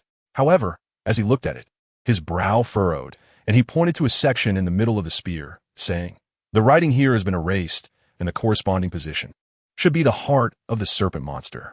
As I thought about it, in Egyptian mythology, the heart symbolizes wisdom. I wondered if the reason why the serpent monster's transformation, the Mihon, lacked brains was due to the destruction of the runes here. We exchanged glances, and did we really need to think about who the culprit was? It had to be Voldemort. This unworthy descendant took advantage of the serpent monster's hibernation, sneaking in to erase the wisdom of the guardian spirit. The mystery was completely unraveled. We returned to the principal's office, where Dumbledore took out a silver box, saying he had been using a clumsy method to grind down the diary's defensive magic, and now he could open the box to take a look. As soon as the lid was opened, blue smoke billowed out, and the diary shattered into pieces, revealing a glowing orb in the middle, containing a small fragment of Voldemort's soul. I leaned in to take a closer look, and the last layer of the undamaged magical runes on the orb was, lo and behold, ancient Egyptian hieroglyphs. The truth was out. Voldemort, that old trickster, was restricted by the rules of Slytherin when he was alive, so he set his sights on the serpent monster's transformation. By erasing the serpent monster's wisdom and using this special set of runes on the diary, he could directly seize control of the brainless Mihon. This operation relied heavily on a gap in information. All right, the case was solved, and now it was time for the mastermind to pay the price. After discussing with Dumbledore, we set up a huge trap targeting Lucius Malfoy. The first step of the plan was to sacrifice the useless Lockhart. I called Harry, Ron, and Hermione over and told them the plan, and Harry and Ron were so excited they rubbed their hands together. Hermione was a bit hesitant, thinking we shouldn't treat their idol this way, but Ron snapped her out of it with one sentence. If he really had skills, would he be afraid of this? So the four of us went to find Lockhart. As soon as I walked into his office, I laughed. There were several packed boxes in the corner. This guy was ready to run away at any moment. Hermione approached him and said, according to the script, that we had found the entrance to the Chamber of Secrets. Lockhart's face instantly froze. Harry added fuel to the fire, saying he could speak Parseltongue and could open the door. Lockhart panicked completely, insisting that we tell him the location so he could go alone. We certainly wouldn't let him escape, and we dragged him to the girls' restroom on the 3rd floor. Harry hissed at the faucet, and the entrance to the Chamber of Secrets opened in response. Lockhart's face turned pale, as if he had seen a ghost. I gave Harry a look, and the three of them jumped down. In fact, I had already set up a safety net with plants below. Now, it was just me and Lockhart left, and I stared at him intently. He finally couldn't hold it anymore, mumbling about how he was the greatest. And suddenly he waved his wand and tried to cast Obliviate on me. Trying to sneak attack me? I cast a shield charm to deflect it, but he was still not giving up and tried to cast a stunning spell. As soon as I activated my nightly trait, his weak spell barely made a splash on me. I stepped forward, not wasting any words with him, and punched him straight in the face, knocking him out cold. Done. I cast a petrifying spell on the unconscious Lockhart. Hermione and the others peeked out from the passage, looking at their former idol with disdain. I waved my wand, making Lockhart float in the air, and said to them, "All right, go back and enjoy the show. The second phase of my plan is about to begin. Soon." News of Professor Lockhart being attacked by the monster in the chamber, severely injured and unconscious, spread throughout the school like wildfire. As soon as Lucius heard this news, he perked up, urging his son Draco every day to gather new information. Just Lockhart alone wasn't enough, so I had Hermione cooperate with the act. A couple of days later, the news that Hermione had fallen ill and was sent to the hospital wing also spread. Madame Pomfrey insisted she just had a bad cold. But who would believe that? Outside, rumors were flying around that Hermione had been killed by the monster. The Slytherins were as excited as if it were New Year's. Now the timing was just right. I had Ron perform the final act. He rushed to the entrance of the Slytherin common room, frantically asking if anyone had seen his sister Ginny. Draco investigated and found that Ginny was indeed missing. Lucius received this news and could no longer contain himself, calling an emergency board meeting on the spot. He stood there, righteous indignation, demanding Dumbledore's dismissal and the closure of Hogwarts. His acting skills were worthy of an Oscar. Just as he was spouting off, I strolled into the meeting room in formal attire, taking my time. Lucius turned green when he saw me. In front of all the board members, I exposed his little schemes. He had stuffed a mind-controlling dark magic item into Ginny's book, so when he heard about Ginny's disappearance, he thought his plan had succeeded. Lucius stubbornly questioned how I would explain Lockhart and Hermione. I took out a two-way mirror and showed everyone Hermione, lively and reading in the hospital wing. As for Lockhart, he attacked me first, and the Ministry of Magic would get to the bottom of it. Lucius was completely dumbfounded and clenched his teeth, asking what had happened to Ginny. Just then, Dumbledore walked in, smiling as he said, "Oh, that child missed home. I granted her a leave. Do you want to go check on her at the Weasley house?" The room erupted in an uproar, and everyone realized that Lucius had been jointly tricked by us. He was still trying to hold on, claiming I had no evidence. I directly threw a black diary at him, and he caught it as if it were a hot potato, quickly tossing it to the house elf Dobby beside him. I laughed and said, "Of course this isn't yours. I just bought it outside." At that moment, Dobby's trembling voice rang out, holding up a glove that was stuck in the diary, tears in his eyes. "Master, you gave Dobby a glove? Dobby is free."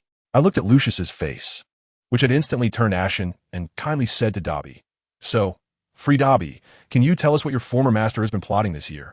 Dobby immediately spilled all the beans on Lucius. Lucius, furious, slammed his hand on the table and shouted that house elf testimony couldn't be considered evidence. I gently clapped my hands and said with a smile, "Yes, you're right. So congratulations, you've once again escaped the clutches of imprisonment." Now, the entire board of trustees looked at him as if he were a jumping clown. I'll tell you, these old men are quite shrewd. Today, Lucius can deal with the Weasleys, and tomorrow he could kick them all out. At that point, who will call the shots at Hogwarts? The Malfoy family? Dream on. So when that leading old board member angrily raised his hand first to propose the dismissal of Lucius, I was not surprised at all. Swish, swish, swish. In less than 3 seconds, all 11 hands were raised, passed unanimously. Lucius's face instantly went from pale to livid, biting his back teeth and glaring at me. Canopus Black. I remember you. I just laughed. I tell you, I leaned over and whispered in a voice only the two of you could hear. You better remember this, Mr. Malfoy. The days we have to deal with each other are just beginning. Oh, and your son Draco will have even longer dealings with me. That sentence hit him right in the gut. He froze like a statue, and after a long pause, he started panting heavily and stormed out without looking back. As soon as he left, I cleared my throat and addressed the board members. Well, our Black family may not have many descendants, but we do have plenty of money. Recently, we want to support the school's development, and I wonder if you gentlemen on the board are interested in considering some new candidates? As soon as I said that, there was a 3-second silence in the room, and then a younger board member couldn't hold it in anymore, coughed, and said sternly, "Well, we have to go through the procedures it might take. A few days." As soon as he finished, everyone else couldn't hold back and laughed brightly. They got it, they all got it. Procedures are just a formality. A few days later, I was comfortably sitting in the Gryffindor common room, and Ron's mouth was hanging open like he could fit an egg in it. "You just became a board member?" I flipped through my French book without raising my eyes. Money can make the devil push the mill. It's that simple. At that moment, the atmosphere at Hogwarts was quite cheerful. Hermione was out of the hospital, Ginny was back, and the basilisk skin was displayed in the hall like a trophy. All rumors had disappeared. As for Gilderoy Lockhart, he had become the laughingstock of the entire wizarding world. As soon as he woke up, the front page of the Daily Prophet revealed that he had used the Obliviate charm to steal others' experiences, to write books, attacked me, and abandoned his students. The Ministry of Magic sent over 2 Aurors, and with a drop of Veritasirum, this guy's mental defenses were thinner than paper, and he immediately started spilling everything. As one of the victims, I was just a bystander. My family, who understands, that scene was something else. He was tied to a chair, still boasting about his twisted success. They're too ugly. Why should they be famous? Do you know how hard it is to cast the Obliviate charm? You have to do it when they are not paying attention. Do you know how tiring it is to reply to fan letters? I almost threw up at that moment, and the Aurors couldn't take it anymore, directly taking him away and tossing him into Azkaban. I heard the sentence wasn't long, but outside, there were goblins pressing for debts and publishers blocking the door. Oh, right. And a few wealthy ladies expressed their willingness to help him pay off his debts. But the conditions, he might have to spend the rest of his life with whips, candles, and steel wool. After hearing the gossip, Ron summarized it as the perfect ending for a clown and even stole a glance at Hermione. Hermione's face turned beet red, and she shouted, "Don't look at me. I was just out of my mind." The entire common room was filled with a joyous atmosphere. Not long after, Dumbledore approached me, smiling as he handed me a board appointment letter and casually brought news of Nicholas Flamel. Nicholas said he doesn't have much time left and hopes you can set off before Christmas. "All right, shall we go together?" I asked as I took it. Of course, the place where Nicholas lives is a secret. Old Dumbledore blinked. "How's your French? Is daily communication okay?" "Sure, but why do I have to learn French? Nicholas has lived for over 600 years. He must know English." "Oh, we might meet some friends from the French magical community, which will be useful in the future." I immediately understood. This old man was paving the way for me. The Order of the Phoenix back then was an international organization, and now that he is old, it needs a new generation. He wants to pass the torch to me. Fine, the identity of a Hogwarts board member is indeed more useful internationally than that of the head of the Black family. "When do we leave?" "Tomorrow morning." The next day, Dumbledore and I appeared at the Paris airport. Good grief, this old man was putting on a show, trembling and needing the support of a flight attendant, looking like a centenarian ready to fall apart. I couldn't help but tease him. "Headmaster, do you want to get more into character? Should I bring you a wheelchair?" Old Dumbledore glared at me and retorted, "I think my dutiful grandson would be more than happy to carry me." We bickered as we exited the airport and got into a taxi. The driver asked where to go in French, and Dumbledore fluently gave an address. As soon as the car started moving, I noticed someone in the corner releasing an owl, clearly headed our way. The car stopped in front of a dry fountain, and Dumbledore walked right in. As soon as I followed him in, the fountain instantly transformed into an elevator, taking us down. The French Ministry of Magic, here we are. The entire hall had a steel and glass dome, reflecting the sky, with a strong sci-fi feel. A large group of people in trench coats stood at the entrance, reminiscent of the Matrix. A middle-aged man walked up and gave Dumbledore a bear hug. "Albus, long time no see. Why didn't you take the Flynn network?" "Oh, Dominique, I wanted to experience the charm of France." Old Dumbledore lied without changing his expression. In fact, he just wanted to experience flying on a plane, and this time he caught me to fulfill that wish. He pointed at me. "This is Canopus Black, the new board member of Hogwarts, here to participate in—" You know, the French Minister of Magic, named Dominique, had a face full of mixed emotions.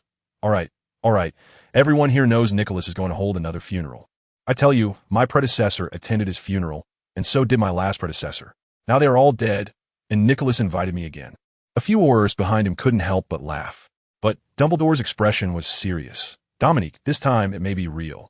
Dominique's smile instantly froze, and he immediately led us into a meeting room. Anxious? "Really? Is that what you mean?" "Yes, Nicholas is tired. His life expectancy is less than a month left." "How is that possible? He is a living history book, our national treasure." But no matter how hard he found it hard to believe, the next morning, an old teapot-shaped key appeared before us. The three of us grabbed the teapot, and with a dizzying spin, we arrived at the entrance of a French courtyard. Dominique, with dark circles under his eyes, knocked on the door, and an ancient conversation came from inside. "Dear, someone's knocking. You go answer." The door swung open, and we walked in to see Nicholas Flamel and his wife, Perenelle, 2 elderly people who, combined, were over 1,000 years old, staring at each other in a standoff. "My bones are all loose. Standing up might break them," Nicholas said. "I'm not much better," Perenelle replied. "Nicholas, Perenelle, we are here," Dumbledore greeted his old friends. Nicholas waved his wand, and 3 chairs flew behind us, with 3 cups of drinks landing steadily in front of us. Just as Dominique took a sip of whiskey, he couldn't help but ask, "Nicholas, have you really made up your mind?" The old man nodded vigorously, and at that moment I heard a crisp crack. Nicholas expressionlessly adjusted his neck and took a sip of the drink in his cup. I recognized it. It was a powerful bone regrowth potion. "As you can see, Dominique."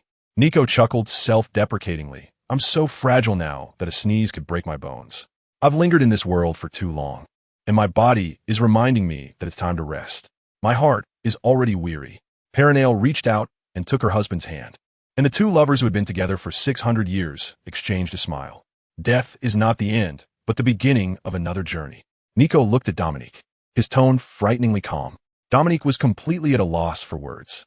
The ancestors said that once you're tired of living, no one can stop you. He sighed and left, claiming he was going to prepare for the funeral. Nico reminded him, "Please invite as many people as possible, so they can all see that I'm truly dead. I don't want anyone digging up my grave to check my body." Once he left, Nico's gaze fell on me. "Canopus." "Hello." He got straight to the point.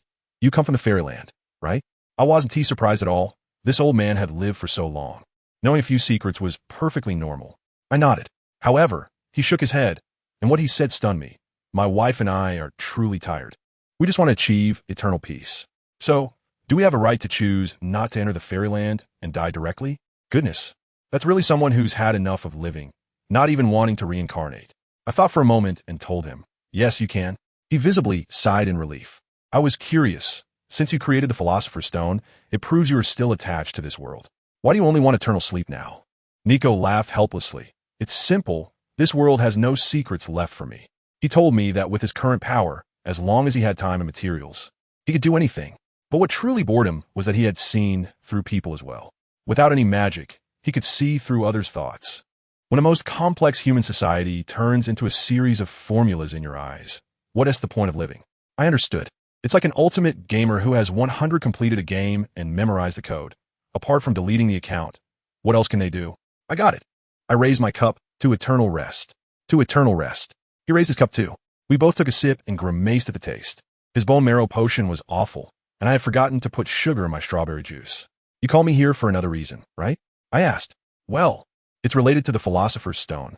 He casually took the dark red stone out of his pocket and placed it in my hand. "This thing is so hard to destroy that even Dumbledore has to work on it slowly. But you are different. You are a druid and can use your powers to completely destroy it in the shortest time possible." Why the rush? Because that group of immortality seekers has started to become active again. The so-called immortality seekers are a bunch of lunatics who want to snatch the Philosopher's Stone for eternal life. I had heard of them before and thought they were just useless people shouting slogans on the streets. Nico told me it's different now. One of his former apprentices, named Portgel, has integrated this group, and they have become much more violent. The funniest thing is that Nico said he couldn't get the Ministry of Magic to investigate. Why? Because the immortality seekers have become synonymous with incompetence in France. A walking joke, similar to us saying you play games like XX. Parents scold their children saying, "If you don't study hard, you'll only end up as an immortality seeker when you grow up." This is simply the magical world-esque equivalent of a dad joke. I couldn't hold back my laughter. In the following days, Nico directed Dumbledore to repair his grave, making all sorts of bizarre requests like colorful black, which made old Dumbledore show signs of irritation several times, while he took me to destroy the Philosopher's Stone. In a dark room filled with instruments, Nico handled Mercury like a meticulous scientist. Finally, he took out the Philosopher's Stone, and under its influence, the Mercury began to transform into gold. Now, I raised my wand, and the druid's power surged into the Philosopher's Stone. The legendary stone trembled and then silently shattered into a pile of reddish-brown powder. An era ended just like that. Nico smiled as he packed the powder into a small box and shoved it into my arms. "Keep it as a souvenir. Tomorrow is Christmas, and the day after tomorrow. Evidently." He cheerfully walked toward the kitchen, saying we have plenty of seafood for the French Christmas dinner, so eat more then. Just as he reached the kitchen door, he was chased out by his wife Perenelle, who poked her head out and kindly asked me, "Can you help me buy 2 bottles of olive oil? We haven't replenished our food for a long time." I was more than happy to oblige. Using the door key, I returned to the hotel in Paris. As soon as I stepped onto the street, a red light shot from the corner. I collapsed to the ground. I had just raised my wand halfway when a transparent barrier appeared in front of me, blocking the curse. A somewhat hoarse female voice sounded. "What's going on? Why are they attacking you?" A beautiful girl with silver hair ran to my side. Then, on the entire street, a dozen men and women simultaneously drew their wands. Growth of all things. With a wave of my wand, all the wooden items in the surrounding shops instantly took root and sprouted, weaving into a thick wall of trees to block all curses. Without hesitation, I grabbed the girl and ran. You should ask them that. Can you disapparate? You know, the kind that lets you just zip away. I'm only in 4th grade. I haven't learned it yet. The girl shook off my hand. I'm fromOak Delacour. Oh, it's her. I hid behind a corner, cast a stunning spell to take down one of the pursuers, dragged him over, slapped him awake, and brutally read his thoughts. It's the bastard from the Immortality Seekers. The target is the Philosopher's Stone. I tossed the drooling fool aside and pulled fromOak to keep running. They took you for my accomplice. So you have to run with me. fromOak was almost going crazy. I just came out to shop. I wasn't in a good mood either. I just came out to buy 2 bottles of olive oil. The alley was blocked by 2 people. Before I could make a move, fromOak let out a soft hum, and those 2 big guys immediately staggered as if drunk, and I sent them off to sleep with 2 spells. Vila bloodline, indeed powerful. Just then, there was a loud bang on the street, and 2 Aurors arrived. fromOak happily pulled me to go over. We are being chased. Before she could finish her sentence, the 2 Aurors actually shot spells directly at her face. I quickly pulled her behind me, and the silver shield took 2 hits. The next second, I charged forward and landed 2 heavy punches, turning them into bent-over shrimp. Another mind-reading spell, my expression darkened, and I pulled fromOak into an ice cream shop to hide. The Auror headquarters knew we were attacked, but many officials had been subverted or controlled by the Immortality Seekers, and they couldn't spare anyone right now. I explained quickly. fromOak's expression changed instantly. Do they know who I am? Let me tell you, you don't need to worry at all over there. Dumbledore himself has gone to oversee things. Do those scoundrels dare to touch a hair on your family's head? They originally planned to use your family as leverage, but now their plan has fallen apart. So why should we run? fromOak frowned tightly. I laughed at that moment and said, Sister, this is not called running away. It's called strategic withdrawal. You understand? With me around, what are you afraid of? Just as I finished speaking, an unwise wizard tried to rush in through the door, and I quickly cast a spell to knock him down. I pulled up fromOak and aimed at the wall of the cold drink shop, casting a blasting spell. With a loud bang, we charged straight into the back alley. Come on, the next second, wow, I transformed right there into a giant white eagle taller than me. I thought to myself, can this animagus even transform into mythical creatures? Version T0, right? fromOak was completely stunned, frozen in place. I couldn't wait any longer. I grabbed her with my beak and tossed her onto my back. Just as she was about to scream, I flapped my wings and soared into the sky. The pursuers below had nothing but empty hands, only able to stare in disbelief and curse. The scene shifted to the villain's lair, where chaos reigned. A scruffy-looking boss was listening to his subordinate's report. Boss, that kid got away. What about the girl? Dumbledore is at her house. The boss slammed his hand on the table, nearly breaking it.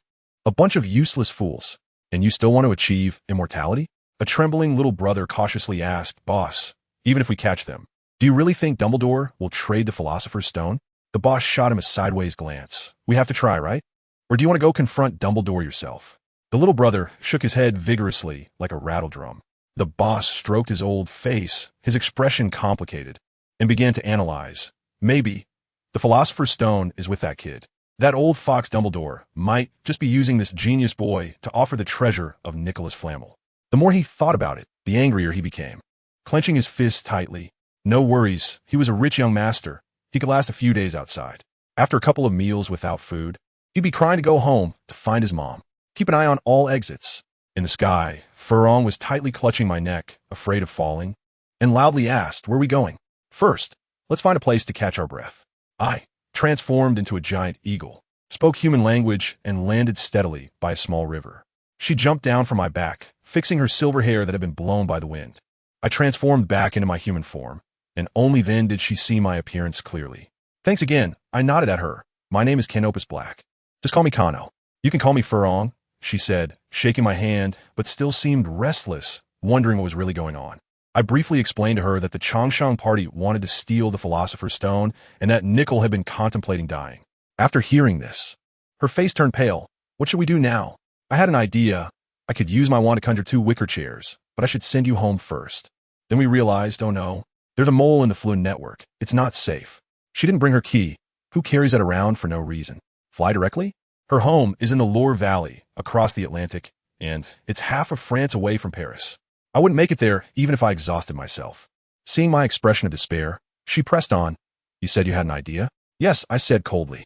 Their essay saying, a thief can only steal for 1,000 days, but a victim can't be on guard for 1,000 days. I don't want to go back to England and have these flies buzzing around me. It's better to deal with them here in France and take them all out at once. Alone? Yes, don't they want to catch me? Then let them come. If I don't scare them out of their wits today, I'm not a black. Furong fell silent. I thought, she is just a girl. She shouldn't get involved, so I said, why don't you hide here for now? Who would have thought? She shook her head, her gaze resolute. No. Since they have targeted me and my family, I can't be a turtle hiding in its shell. We're going together. It will be dangerous. Do I look like a coward to you? She put her hands on her hips, looking fierce, and besides, aren't you a bit younger than me? I had no choice but to nod. Leaving her here alone would be even more troublesome if she got caught. Anyway, she can fight, so I just need to keep an eye on her. Without further ado, we headed straight to the Montmartre district in northern Paris. The intel I extracted from those two unfortunate souls indicated that there was a liaison point for the Ministry of Magic here, and their people were definitely keeping watch. Sure enough, as soon as we arrived at the Basilica of the Sacre, CUR, we saw two guys pretending to be passers-by. Petrify them all. We each took one and launched a surprise attack from behind. I dragged these two into the alley, and Furong waved her wand, clearing away the nearby sisters who were trying to attract customers. I couldn't help but make a comment. French people really are. Before I could finish my sentence, I felt Furong's gaze cutting through me like a knife. I immediately changed my tune. It's really quite beautiful, haha. You definitely didn't mean to say that just now. It doesn't matter. It doesn't matter. I quickly lowered my head and started working roughly on the brains of these two poor souls, and soon found their online address. Let's go. I know where the next point is. I transformed into a white eagle again, and Furong skillfully jumped onto my back, wrapping her arms around my neck. After we took off, she stubbornly whispered in my ear, once this is over, I'll take you to explore Paris properly. Montmartre can't represent everything. All right, I also want to see that famous big iron structure, I joked. Goodness, she poked me in the back with her wand. Indeed, when the Eiffel Tower was first built, the French criticized it terribly. Where's the next destination? Near the Bastille ruins. Head south, all the way to the southernmost point. I was determined at that moment to catch that person in charge later and beat him into a pig's head. I spent the whole day on the road. My wings were almost broken. Fly a little higher. Don't let the muggles see us. Furong seemed quite excited. Why do I feel like you're enjoying this? It's an illusion. She denied it verbally, but her tone was full of laughter. I felt like Nils flying in the sky on a big goose. He rides a goose, and I ride an eagle. I replied unhappily. Don't be angry, Kano, she laughed triumphantly. Nils doesn't he have such beautiful silver hair as I do, right? All right, you're beautiful, you have a point. We hovered over the place de la Bastille, and with my eagle eye, I quickly spotted an old man sitting at a street-side CAF reading a newspaper. There was a fireplace in the CAF, and the waiters all had dazed expressions, clearly under the control of a soul-stealing spell. These bastards were indeed running an illegal flying route here. I was about to find a place to take action when Furong suddenly tapped me, asking me to stop on the rooftop and transform back into my human form. What's wrong? Something feels off. This is a trap. She leaned over the low wall, signaling me to look down. I was a bit overwhelmed just now, but upon closer inspection, wow, it's not just a trap, it's a complete net. Furong seemed to have eagle eyes, pointing out several disguised enemies to me. One was a middle-aged man reading a book, another was an old lady walking her dog, and there was also a street performer playing the violin. How did you see through them? I really admire you. Because I'm beautiful, she said matter-of-factly. I've always been particularly sensitive to the gazes of others since I was a child. Get to the point. I roll my eyes. Don't interrupt me. She slapped my arm. Look at that violinist. His eyes are darting everywhere, not focused at all, and there isn't a single coin in his case. Who understands this? His skills are really lacking. And that old lady, her dog is practically climbing up her leg, and she doesn't even glance at it, just keeps stealing glances at that old man in the CF. I applauded her wholeheartedly. Miss Furong, so beautiful and intelligent. I imitated her tone. Do you have any suggestions for the current situation? This time, it was her turn to be unable to smile. We both thought of the same solution, but she refused to speak. This was a trap prepared for us. I calmly said, as long as I get caught, I can follow the clues to find their lair. Moreover, once I am caught, your value and that of your family will be gone, and you'll be safe. No, she rejected it without a second thought. They will take your wand and knock you out. I actually don't care at all. I can fight without a wand. But how should I explain this to her? I simply handed her the wand, and then instantly my body was covered in armor, and an oak sword appeared in my hand. See? They can't touch me. But that's not good either. She shook her head. Does she want me to abandon my friends and go home to happily celebrate Christmas by myself? This girl is quite loyal. I was at a loss, so I had to think of a compromise. All right, I'll draw a rune for you. You can share my sight and hearing, and you can locate me, plus we can communicate telepathically. You go home and relay the situation to Dumbledore in real time. It should work, right? She nodded skeptically. I bit my finger and drew a complex rune array on the back of her hand. A flash of red golden light flickered and vanished into her skin. Can this really work? She didn't speak, but her voice rang directly in my head. Don't worry, it's fine within France. I replied, it's valid for 2 days, enough for me to uproot their base. 10 minutes later, my transformed white eagle swooped down from the sky, diving straight at the old man reading the newspaper. He reacted quickly, pulling out his wand and casting a stunning spell. I transformed back into human form in midair to dodge, but just as I landed, spells from 3 other directions hit me simultaneously. I screamed and fell to the ground. My wand was blasted away. The 4 of them saw I was out cold and hurriedly dragged me into the CAF, throwing me into the fireplace. A flash of green flame, and we disappeared. Did you get my wand? I asked in my mind. The 2 stunning spells earlier felt like mere tickles to me. I got it, are you okay? Fleur's voice was filled with concern. I had just followed the force of the disarming spell and sent my wand flying onto the rooftop. I'm fine, keep it safe. Hurry home, I've been captured, and those waiting outside should retreat too. I closed my eyes, my senses wide open. I was taken to a small cabin in the woods, with a pitch-black cave outside the fireplace. Not bad in fighting, just a little fool with courage, said an old woman's voice. Why does he have nothing on him? Don't these noble young masters have a bunch of treasures? Another voice complained disappointedly. The small seeds in my pants leg are quietly dropping down one by one. Don't move around. These are what the leader wants. The old man said to lock them up in the underground base first, deal with them tomorrow, and the day after, he'll be one of us. I was dragged into an empty room, my hands locked in a strange alchemical handcuff. This thing can suppress the flow of magic, but I can break it with sheer brute strength. I pretended to be unconscious, lying there for an hour before waking up, acting as if my head was splitting. A small speaker in the room crackled to life. Canopus Black, we are the Immortality Party. Don't underestimate your own worth. Just based on your identity as the head of the Black family, Dumbledore wouldn't dare to give you up. A dazed old man approached the small window of the door and set down a tray. You can leave the day after tomorrow. For now, eat.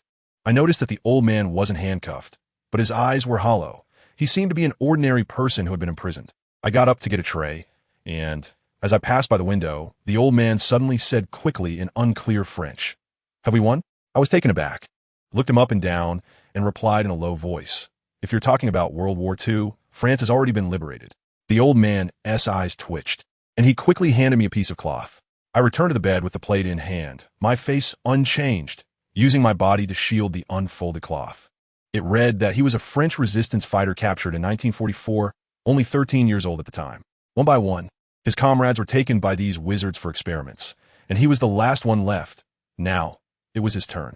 I quietly ground the cloth into powder. Kano, was he a guerrilla fighter in World War II? fromOak's voice echoed in my mind, filled with shock. I'm afraid so. This is even more evil than I imagined. Location locked. Do you need or support? Not for now. I want to see for myself what these beasts are up to. The next day at noon, the door opened, and it was the same old soldier. The voice from the loudspeaker said, "Mr. Canopus, to ensure a smooth transaction tomorrow, I brought this raw material to show you around our..." Raw material? My anger flared up instantly. The old soldier dragged a chain and led me inside, as iron gates fell behind us. The rooms on both sides of the corridor suddenly lit up, filled with twisted experimental subjects. This is the first one. We used magic to transform a person into a giant mollusk, and it is still alive to this day. The voice was filled with pride. I immediately severed the visual connection, but fromOak still saw it. I could feel it silently wailing. "Kano, open the visual." fromOak's voice was filled with suppressed anger. I ignored her. On the right side, there was a set of specimens. The room on the right lit up, revealing a wall full of desiccated corpses, and a large brain submerged in liquid. The veteran beside me was breathing erratically. Brain transfer research, unfortunately, failed. Next, we saw more and more monsters made from the stitching of human and animal parts.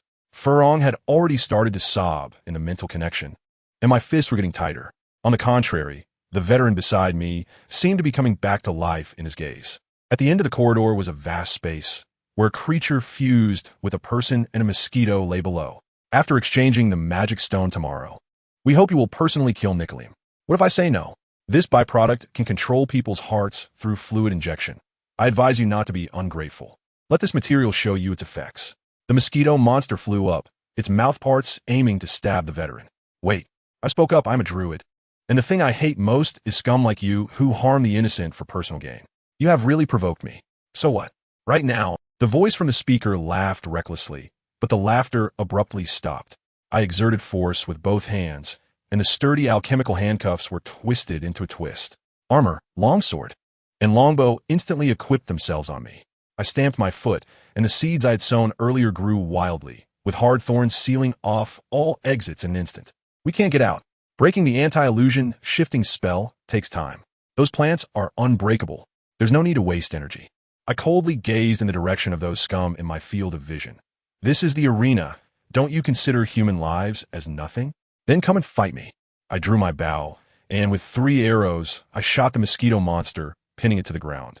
The veteran knelt beside it, tearing open its clothing to reveal a light blue shield tattoo.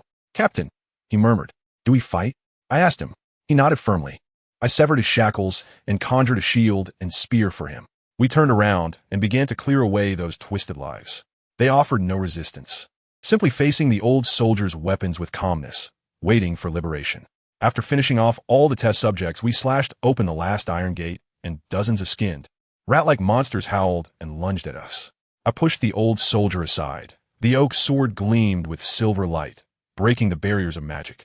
And 2 intersecting sword energies swept out, instantly turning the swarm of rats into a rain of flesh. The people in the monitoring room were completely panicked and released all the alchemical creatures. The last wave, huh? I raised my long sword high, and the extremely compressed magic turned into a silver line that swept across the battlefield, followed by a thunderous explosion. The silver magic storm tore all the monsters into pieces. As the storm subsided, we stepped on the blood and bone fragments and arrived at the door of the monitoring room. I slashed open the heavy door with one sword, and 7 or 8 spells flew toward me, including a death curse. A wooden wall instantly rose in front of me, withstanding all the attacks. I drew my bow and shot an arrow like lightning, piercing through the arms of 6 wizards, pinning them to the wall. The leading old wizard had only his right hand shot through, and his wand fell to the ground. We underestimated you, he said, clutching his hand. Do you still think it was just a mistake? I frowned. Isn't it? They're just muggles, after all. I've never harmed a wizard, he said defiantly. The muggles you speak of, are they not human? My voice grew cold. Of course not. They're just a bit more advanced than beasts. I didn't want to waste any more words with him. There was nothing to say to something that wasn't even human. I turned around and left the room to that old soldier. I can feel the old soldier's vitality like a candle flickering in the wind, slowly extinguishing. But his last breath was held back, as if he wanted to accomplish something significant. I tell you, that old soldier is really something. With his last ounce of strength, he thrust that broken wooden spear into the chest of the old wizard, pushing his whole body against it. This is life or death. Goodness, the old wizard instantly lit up, various alchemical tools wrapping around him like a golden bell shield. But guess what? That arrow in the old soldier's hand, remember? The one that pierced through his palm before? Boom! It exploded as the silver magic burst forth. I watched in disbelief as all the clinking treasures on the old wizard's body went silent in an instant. Like a severed network. With a stab, the wooden spear pierced his heart. The old wizard was in agony, convulsing on the ground, trying to pull out the spear. But the other end was firmly pinned to the ground by the old soldier, unable to move at all. His murky eyes looked back at his little minions, blood frothing from his mouth, unable to call for help. His minions wanted to save him too, each one pinned to the wall, struggling to reach their wands. What happened? They were horrified to find they couldn't move, because the arrows I shot into them had already taken root in their bodies. Who understands? Countless roots grew out of their flesh, crazily sucking their blood, gnawing at their meat, and they just watched helplessly as they were consumed from the inside out. In the end, from their shriveled corpses, pure white flowers bloomed, breaking through the skin. This scene was simply the most explosive performance art of 2025. The old wizard looked at this scene and fell into complete despair, becoming motionless, cold. The old soldier finally couldn't hold on any longer, knelt on the ground, and closed his eyes contentedly, looking at the flowers blooming on his enemy's body. I directly removed the thorny wall and walked out of that cursed place. It was already bright outside, and Dumbledore and the French Minister of Magic, Dominique, were waiting. Dominique had a look of shame on his face and immediately tried to apologize, saying that he was sorry for showing me such dirty things. I waved my hand and said, "Forget it, it's all in the past." I took care of those things inside that had turned themselves into something unrecognizable in their pursuit of immortality. Now I want to set this place on fire. You have no objections, right? I stared at him, and he was so decisive, shaking his head vigorously. Burn it. Just burn it, so that no one will remember it anymore. With a wave of my hand, the vines gently brought out the body of the old soldier. I gathered the white flowers that had bloomed from the scum and placed them on his chest. Then with a snap of my fingers, the entire underground base instantly turned into a sea of flames, with tongues of fire bursting out from various vents, as if the entire underground of Paris had been purified. A flash of green fire appeared, and fromOak walked out from the fireplace of the nearby room, clearly having not slept all night, with dark circles under her eyes. Her appearance diminished. Looking at her haggard state, I felt a bit guilty. "You must be exhausted. Why didn't you have the principal help you remove my magic last night?" She approached and scrutinized me, saying, "That would definitely require confirming your safety first. How are you? Are you tired?" I said, "I'm not physically tired, but mentally exhausted." "Still, thank you. Why say this between friends?" She shook her head, and also, "You're not allowed to turn off the visual connection again in the future. I'm not some delicate little girl." I didn't say anything. It has nothing to do with her strength. I just think it's better if fewer people see that twisted thing. After that, things went quickly. I took back my wand, and we all helped to create a proper grave for the old soldier. Dumbledore transformed a crystal coffin, and Fleur personally carved a tombstone, not writing a name, but just his birth and death years and identity, a French resistance fighter from World War II. I conjured a small tree to represent rebirth and planted a few cypress trees. We stood in silence before the tombstone for a while, before leaving the land tainted by evil.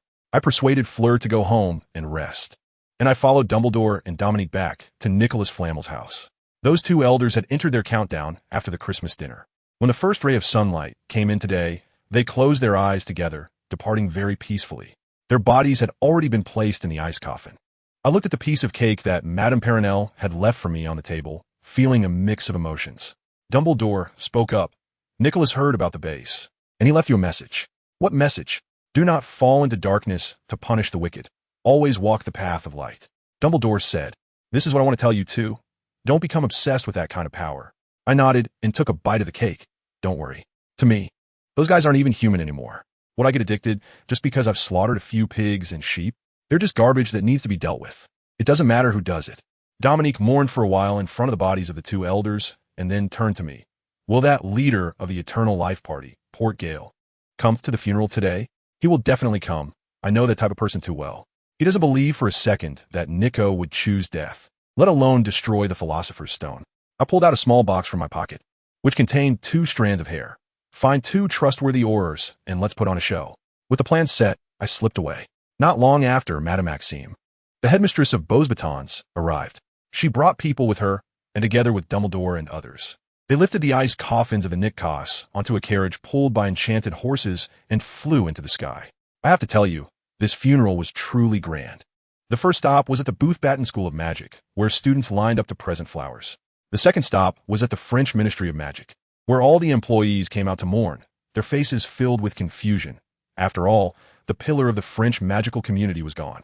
The third stop was the Paris Opera House.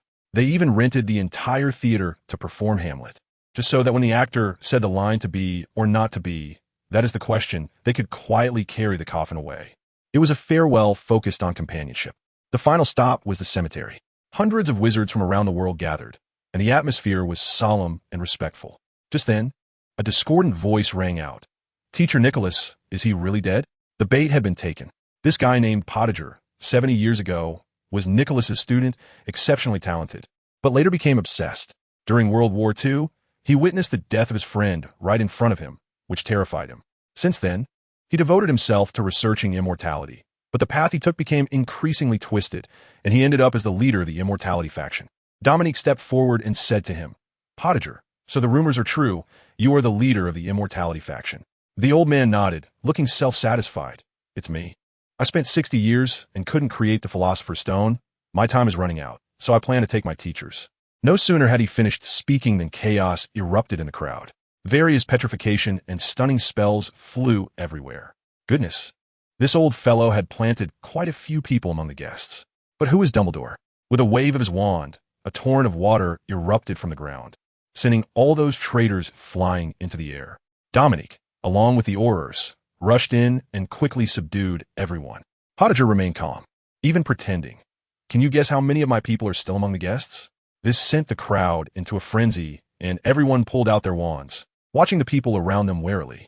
I just want the Philosopher's Stone, Potager shouted. Suddenly, two of his subordinates grabbed me and brought me over. He seized my collar. Wand pointed at me.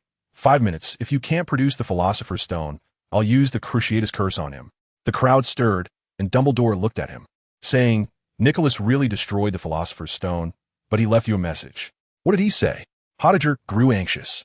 I sneered and spoke on behalf of Dumbledore. He said, I am very disappointed in you. At that moment of distraction, my two Aurors, who were pretending to be his subordinates, simultaneously acted. Disarm. 2 red beams struck him directly. A layer of white light appeared around him, which was an alchemical defensive device, blocking the attack. But in that instant, a silver light burst forth from my hand, and relying on the breaking spell's properties, it directly penetrated his weakened shield. I snatched his wand and crushed it on the spot, my other hand forming a fist, landing a punch on his old face. At the same time, the plants in the entire graveyard went wild. I had set it all up beforehand. Everyone he brought was entangled by the vines that burst from the ground, buried deep, leaving only their heads above the soil. Dumbledore also made his move, blowing away the remaining undercover agents hidden among the guests. The whole process took less than 3 seconds, and the tide of battle turned instantly. Pottergale, lying on the ground, still tried to pull something from his pocket, but I stomped down, breaking his bones. No need to struggle, great alchemist. I crouched down, silver magic began to surge into his aging body, saying goodbye to your magic. The magic within him vanished completely, like clouds scattered by a fierce wind. He howled in despair, and I found it annoying, so I simply dislocated his jaw. I know you were involved in those disgusting experiments, but I want to kill you. I smiled brightly at his terrified eyes. You look down on ordinary people, don't you? Then you can struggle to live on as an ordinary person. I wish you longevity. Later, this incident was explained by Dominic as a backup left by Nico, and everyone believed it. The funeral continued, with speeches, soil being scattered, and everything returned to calm. In Nico's will, most of the research results and money were donated, leaving me with a manor and a letter that mentioned the matter of Voldemort's Horcruxes. I was pondering how to spend the holiday when suddenly a chubby middle-aged man rushed over and hugged me. I almost threw a punch, but thankfully I saw Dumbledore smiling beside me. What a brave kid. The man released me. It turned out to be Mr. Delacour, Fleur's father. He insisted that I had protected his daughter and was overly enthusiastic, forcing a note into my hand, inviting me to his home for a belated Christmas dinner that evening. I looked at the address in my hand, feeling quite troubled. After Dumbledore sent me back to the estate that Nicholas had left for me, he smiled and slipped away, reminding me not to forget to return to school on time. That evening, I had no choice but to muster my courage and go. As soon as I walked in, a super cute little girl ran over to me, her big eyes looking at me. Hello, big brother, my name is Gabrielle. Are you the one who made my sister cry last night? I felt so awkward at that moment. This little girl, small but full of spirit, patted my arm and said, I know you didn't mean it on purpose. I'll help you make her happy in a bit. My goodness, are French kids this socially savvy? At the dinner party, Mr. Draker, a wine expert, kept pouring me drink after drink, and I felt like he was just looking for an excuse to drink. 2 hours later, he successfully got himself completely drunk. After Mrs. Draker took her husband and the already sleepy little Gabrielle upstairs, fromOak took me to the garden. She looked especially beautiful today, her silver hair almost glowing in the moonlight. How do you feel about being a guest today? She asked, twirling her hair. I said, it's pretty good. Your family is very warm. Has your impression of France improved? She is still preoccupied with this matter. I laughed. Rather than saying my impression of France has improved, it's more accurate to say my impression of your family is very good. She thought for a moment and suddenly patted my shoulder with bravado. I've taken over your Christmas holiday for the next few days. You've been through so much in France. I can't let you just go back like this. We're going to travel all over France. The next morning, she showed up at the gate of my estate wearing a big hat and casual clothes. I was also ready, with my house elf Cleesh grinning behind me, helping me close the big gate. As soon as I saw her, I thought, wow, her outfit today is so low-key. Her silver hair is all tucked under her hat. I couldn't help but tease her. I thought you'd be dazzling like yesterday, blinding everyone on the street. She confidently replied, we're going on a trip, not walking the red carpet. If I dressed up that beautifully, who would pay attention to the scenery? They'd all be looking at me. Hey, when I heard that, I laughed. She made a good point. My estate is located in the suburbs of Paris, so we were too lazy to take a car. At her strong request, I transformed into a large white eagle and flew her straight into the city of Paris. At that moment, I thought to myself, isn't this just an excuse for you to get me to take you for a ride? In the end, she proudly asked me, is that not okay? I replied, sure. Sure, whatever you say is fine. We flew against the Seine River, and our first stop was the big iron structure I had previously complained about, the Eiffel Tower. Standing at the top of the tower, she looked down at Paris, her eyes filled with stars. I thought to myself, it's my first time here too, you know? After enjoying the breeze for a while, I transformed back into an eagle and flew her down. She wrapped her arms around my neck, excitedly playing tour guide, pointing out, over there, that's the Alma Bridge. She cast an illusion spell on both of us, and we confidently flew across the bridge, landing on a bridge pillar. She pointed to a statue below and said, that's the Zo infantry statue. You can tell the water level of the Seine by how high the water reaches him. I nodded, but my gaze couldn't help drifting to the entrance of the tunnel below the bridge. Who understands, family? This is the site of a major incident in the future. In a few years, Princess Diana will have a car accident in this tunnel. But can I say that? I can't, or I'll be struck by lightning for spoiling it. I transformed back into human form and strolled leisurely with her across the Alma Bridge, passing by the Grand Palace and the Petit Palais before diving into the Louvre. At that time, the entrance of the Louvre was still bare. The famous glass pyramid hadn't been built yet. I thought to myself, the French really have a unique temperament. At first, they disliked that thing for looking like a tombstone, but once it was built, they treated it as a treasure, queuing up every day to take photos. The true fragrance principle is timeless. We strolled around inside, taking a look at things like the Mona Lisa and the Winged Victory of Samothrace. By the time we came out, it was already noon. I found a small riverside restaurant and sat on the second floor to eat. After we were full and satisfied, she tilted her head and asked me, speaking of which, what impression did you have of France before? I thought for a moment and picked some nice-sounding words. Art. The Enlightenment, revolutionary old areas. She seemed quite satisfied, nodded, and then asked, what about the French? I have to be careful here. My survival instinct is instantly heightened. I pondered and said, romance, passion. Seeing her nodding vigorously, I slowly added the last word, and a bit of laziness. Actually, I wanted to say lazy, but I felt embarrassed to say in front of her. She laughed and said, what's there to hesitate about? But we don't call it laziness. We call it a love for life. Silly girl. That's just me using a different word. I quickly picked up my coffee cup and took a sip to cover up my unease. We continued walking forward, and in front of us appeared an iron bridge. I pointed and asked her what kind of bridge it was, but she suddenly blushed and stammered, it's nothing, that's an art bridge. I walked up without thinking much, and she followed beside me, muttering something under her breath. When I got closer, I was surprised to see the bridge covered with all kinds of padlocks, each engraved with names. She then awkwardly explained that many people hang locks here and throw the keys into the river to symbolize their unwavering love. Then she kept urging me, saying, let's go, there's nothing to see here.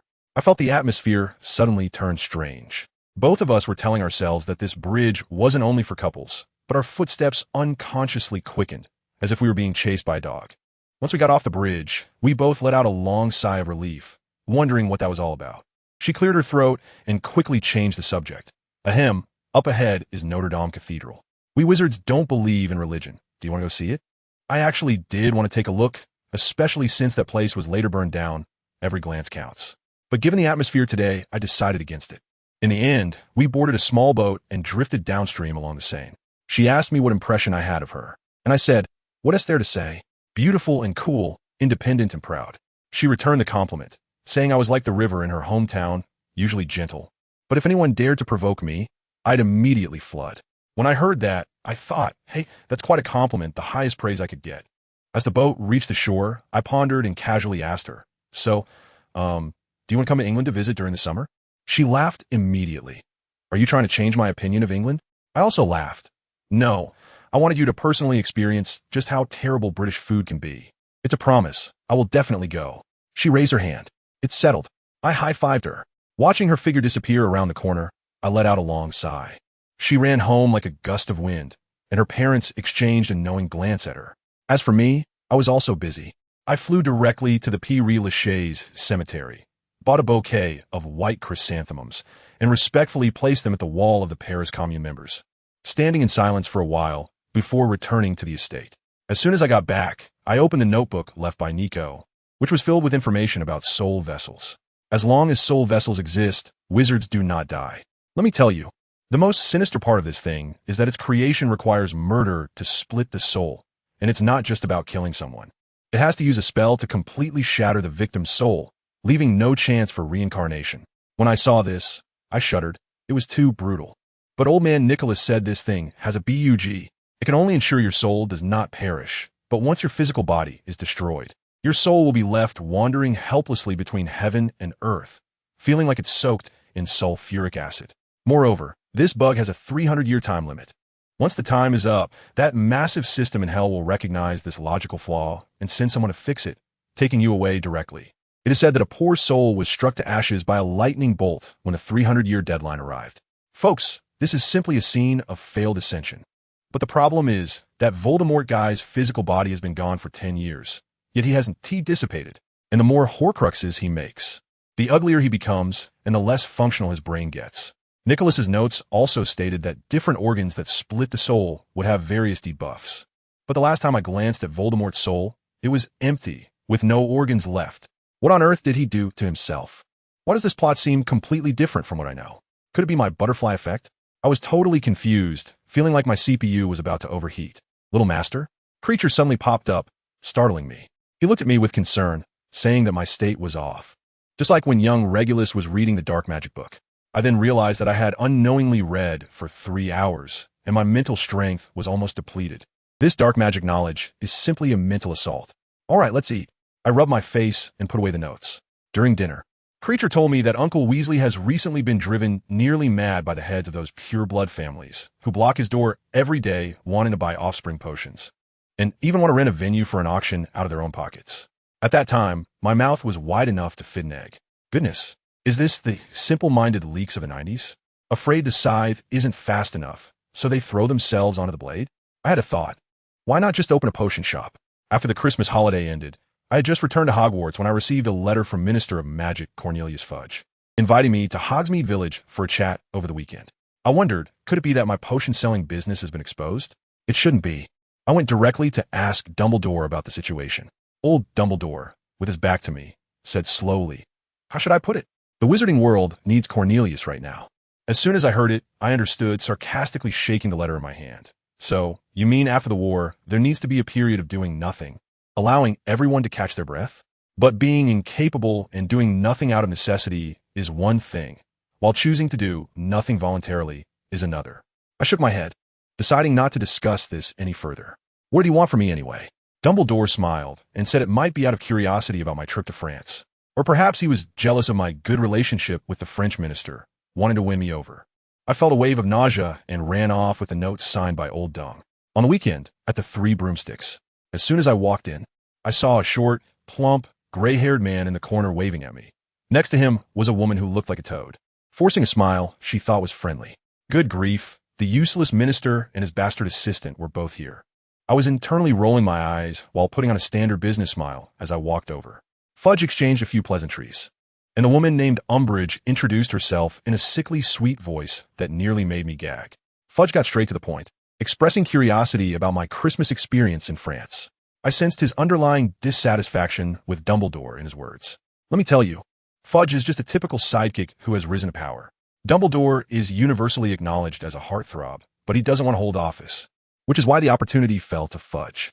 So, he is constantly wary of Dumbledore, afraid that one day the heartthrob might change his mind and come back to take his position.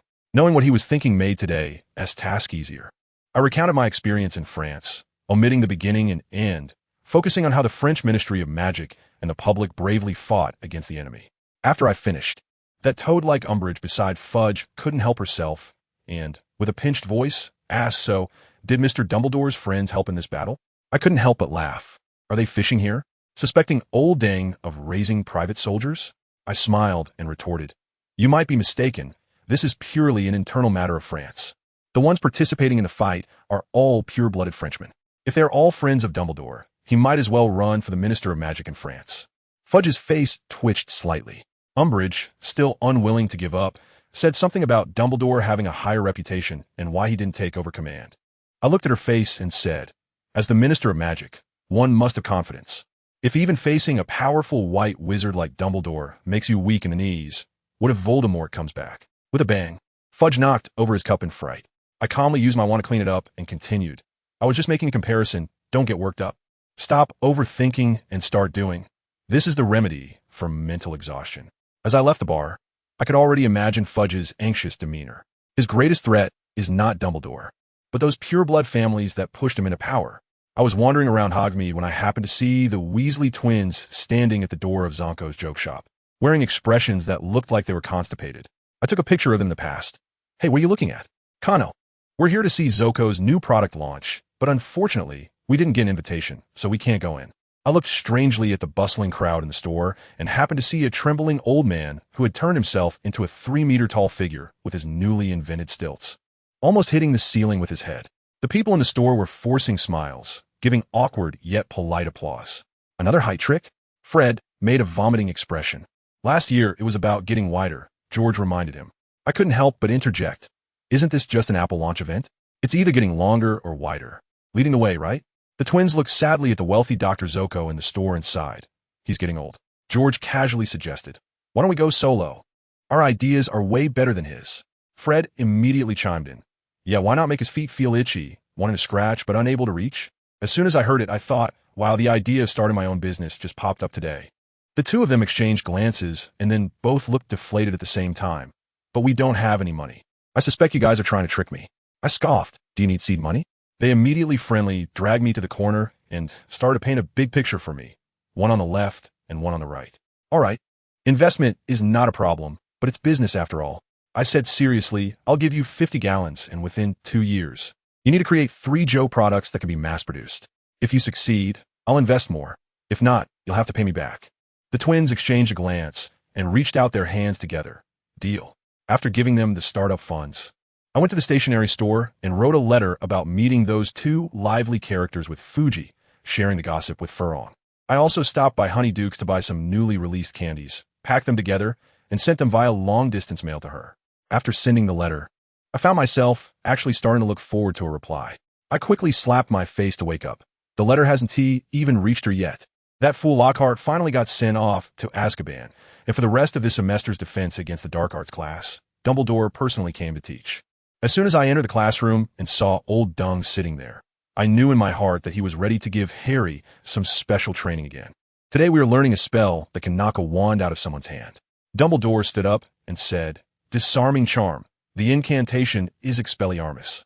I thought to myself, this could be considered Harry's signature spell. In the later stages, whenever they see this red light, the Death Eaters will guess that Harry has arrived. Just like a signal flare, old Dumbledore had the students practice against him one by one.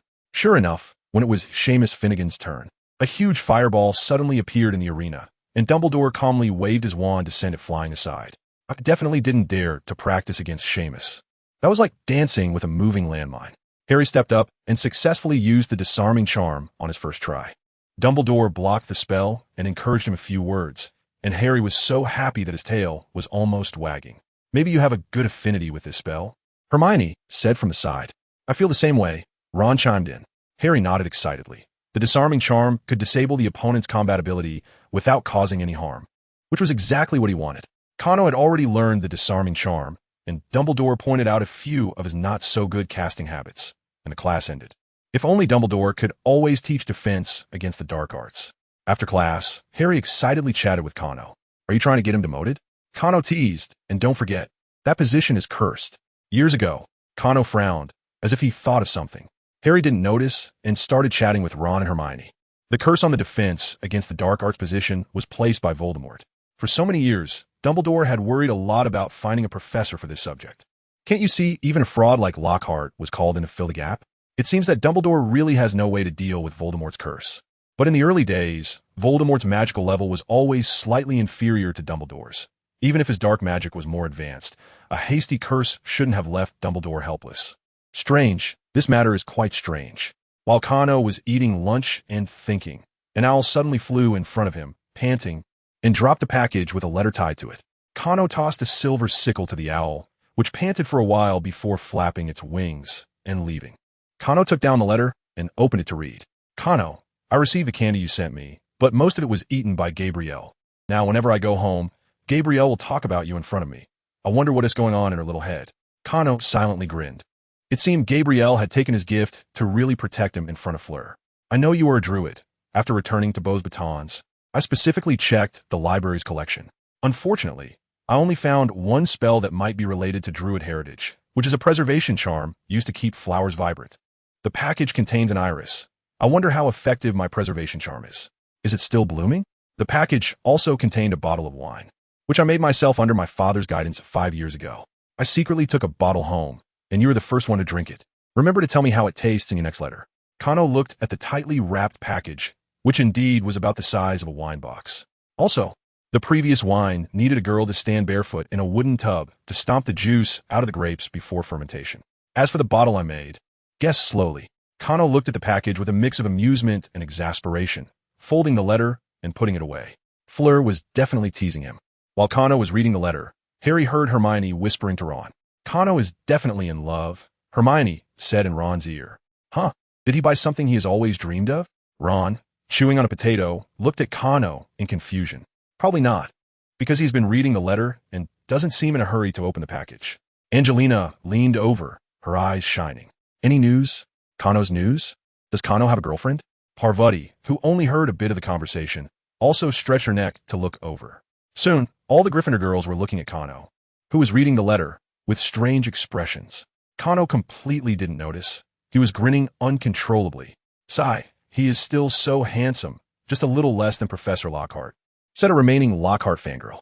Yeah, it's a pity that this handsome guy is being wooed away by a woman outside, right under our noses. Someone gritted their teeth. Students, this is simply a disgrace. Didn't you send him chocolates with love potions for Christmas? Maybe one of them would work. This was a senior girl, very proactive. I know, Ginny said a bit shyly. Kano's house has a house elf that has inspected all the Christmas gifts. You like Kano too? No, I don't like Kano. What I like is, Ginny hurriedly waved her hands to defend herself, her face turning red. But as soon as the other girls heard that Ginny was not a rival, they immediately pushed her aside. At this point, Kano had already put the letter away and returned to the dormitory with the package. Kano finally managed to control his wandering mind and placed the still delicate blue-purple iris in a vase. As for the bottle of wine, he would wait until Fleur came to drink it together. He wouldn't let her tease him so easily. Meanwhile, in a remote corner of Diagon Alley, an abandoned shop suddenly underwent a complete renovation, and a new sign was hung above the door. Dream Potion Shop. This shop does not open to the public and only serves holders of a VIP card. Only by inserting the VIP card into the recognition slot at the door can one activate the magic to open the heavy door. Upon entering, there are no shelves, only a set of luxurious tables and chairs. A few days ago, Arthur had an open discussion with the wizards surrounding him. This time, the potion master didn't want money. Arthur sighed. After all, last time he was just short of some experimental funds and had entrusted me to sell potions. Now the money you give him is enough for him to spend for life. What should we do? The clan leaders who failed to obtain the offspring potion panicked. Did heaven want them to be childless? I advised him for a long time, and in the end, he said, if you are willing, this time you can exchange some secret magical knowledge. But he is not running a charity. The magical knowledge brought must be reviewed. If you think you can't present it, then don't waste everyone's time. The eager wizards looked at each other and nodded. Wait, is there anything else? I have some secrets from the magical world. An old man said, his family seemed to have been focusing on business and didn't he have much unique magical knowledge. Secrets? You want to exchange someone else's business for potions? Mr. Weasley looked at him strangely. Of course not. Seeing the other wizards glaring at him, the old man panicked. I have accumulated quite a bit of insider information about foreign dark creatures. I think I can use them to exchange. The crowd silently cursed. This old man was a human trafficker. His ancestors had been transporting black slaves to Romania to be sold as food for vampires. By his generation, he still showed no signs of restraint. Not long ago, he even reached into Eastern Europe and almost got chopped into meat by the Soviet Ministry of Magic.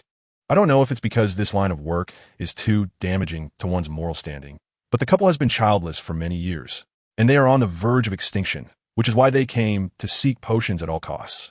You need to swear by magic that your information is accurate. If that potion master isn't interested, There's nothing I can do, Mr. Weasley said, suppressing his disgust. I have information about the Dark Lord. Is that okay? A hooded wizard said gloomily. The Dark Lord? He's been out of the game for a long time. Mr. Weasley showed a troubled expression. This probably not only needs to be accurate, but also exclusive. How about this? Information about the Dark Lord isn't very valuable. Everyone just treats his matters as pocket change. If the magical knowledge or intelligence brought in isn't enough in value, just add a couple of Dark Lord stories to make up for it. The wizards all agreed that this was feasible. The Dark Lord's era isn't far behind, and pure blood families have basically conducted some investigations into him, with some even having served directly under him.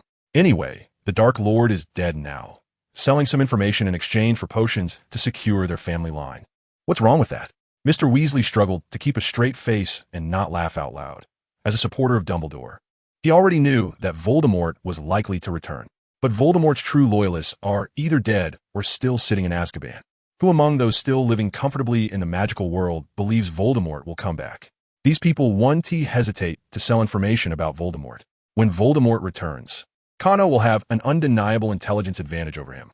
By thoroughly researching him, his actions will become predictable. Right now, the newly renovated Dream Potion Shop still carries a scent. But the first customer quickly arrived. The visitor, wearing a heavy black hood, sneaked in while swiping a card. After sitting down, he took out a notebook containing magical spell knowledge and placed it on the table. With a flash of silver light, the notebook disappeared. About half an hour later, a round sign appeared on the table, and the visitor dripped a drop of blood onto it. The sign also disappeared in a flash of silver light, and a small vial of progeny potion appeared on the table. The wizard took the potion and hurriedly left through the back door. Did you get it? A somewhat plump figure in a black robe asked. I got it. This time it's still bloodline bound. Only our family members can drink it for it to be effective. The hooded wizard spoke, revealing himself to be Malfoy. Last time at the auction, he purchased a vial at a high price and drank it immediately. Soon, Narcissa was pregnant. But a new problem immediately arose. The Malfoy family has not been prosperous for generations. So what about Draco's generation? The last vial of progeny potion nearly broke the Malfoy family's cash flow, and they haven't recovered for years.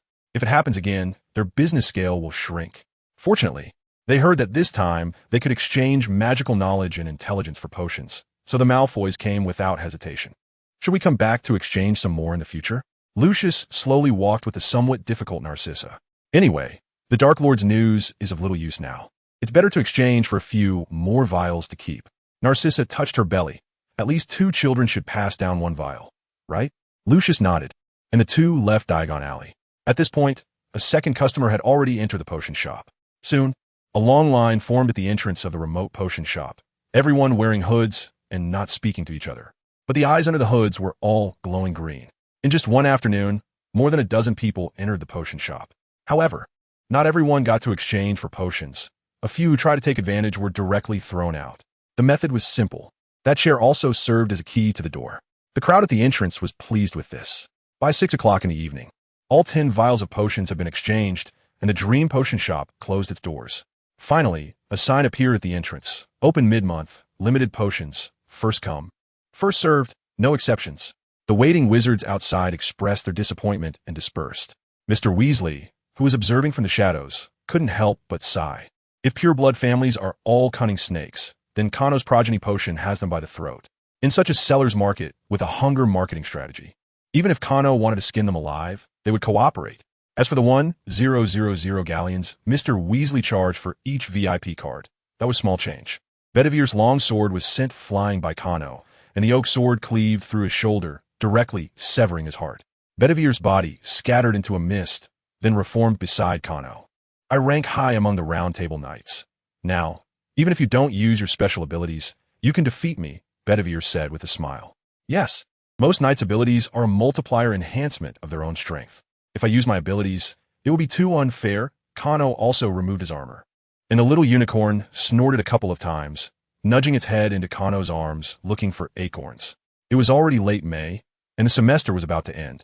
Kano was originally worried that the little unicorn wouldn't like charging in a battle with him, so he hadn't planned to let it be his mount for long. But this little creature seemed to be an oddity among unicorns. It loved to join the fun and would run over to watch whenever it heard the sound of weapons clashing. There's no helping it. Now that Kano has signed a contract with it, no matter where he is, as long as he activates the contract, the little unicorn will come to his side. Are you following me because you like eating acorns? Kano rubbed the little unicorn's face, only to be poked in the chest by its horn in annoyance. I heard you're going to travel during the holidays? Bedivere asked curiously, still with a French girl. Cough. You guys aren't planning to assign me a mission, are you? Kano's expression became somewhat unnatural. He suddenly wanted to rest. To be fair, this semester has dealt with the basilisk, and during the Christmas holidays, he also took care of the French immortality party. He should be able to rest during the summer vacation, right? Wait, how do you know about this? Kano suddenly realized that how did the round table knights in the fairyland know about his holiday plans? You don't know? Merlin has been keeping an eye on you, Bedivere said curiously. Lancelot even said. Lancelot? What did he say? He said that French girls must be great. Not surprising. Lancelot is the son of the King of France, a pure Frenchman. But hearing this from Lancelot, who has a reputation for womanizing, somehow feels a bit off color, doesn't it? A scene inexplicably flashed in Kano's mind. A group of round table knights were drinking while watching a live broadcast that Merlin set up for them, featuring Kano and Fleur. These old rascals were watching with their eyes glued, discussing which girls were better, and even got into a fight over it. It's entirely possible. Merlin, you old scoundrel, tell Professor Merlin, thank for his attention, but please don't pry. Kano angrily ended the ritual and left the edge of the Black Lake. Merlin in the fairyland was laughing so hard he was in pain, while Morgan waved her wand beside him. You know, I can't see what he's doing. I just predicted the fate of that girl named Farong. It's his own misunderstanding. Merlin explained while dodging Morgan's curse. I'm in a bad mood and want to punch you. Is that not allowed? Morgan said. You can't be so irritable just because your brother is getting married. Are you treating him like a brother or a son? Merlin, you really need to shut that mouth of yours for a while. Morgan, feeling hit by the truth, continued to chase after Merlin in anger. Kano also knew his uniqueness. Apart from that cursed fate stone, no one could directly observe his fate trajectory, but young people always have their moments of impulsiveness. By the time he calmed down, he was back inside Hogwarts Castle. Unusually, the Gryffindor students were up early because they had an exam the next day, and everyone wanted to study a bit more. Ron was mumbling as he flipped through his books, his wand occasionally sparking, making onlookers anxious. Harry seemed lost in thought, as if recalling something. Hermione was reciting from standard spells, level 2 as she walked, sometimes nervously tugging at her hair. Neville was writing something with a pale face. His grades weren't bad, but his psychological resilience was lacking. Kano usually performed well and felt he didn't need to be so tense. So he took out a newly bound book and hid his face behind the coverless book. This book was a compilation by Creature, containing all the information about Voldemort up to now. Since the Dream Potion shop opened, only 5 months had passed, and there had been 50 exchanges of information. The information related to Voldemort had filled an entire book as designated change by Kano. Many of the messages were absurd, but the providers had signed magical contracts to guarantee the authenticity of the information.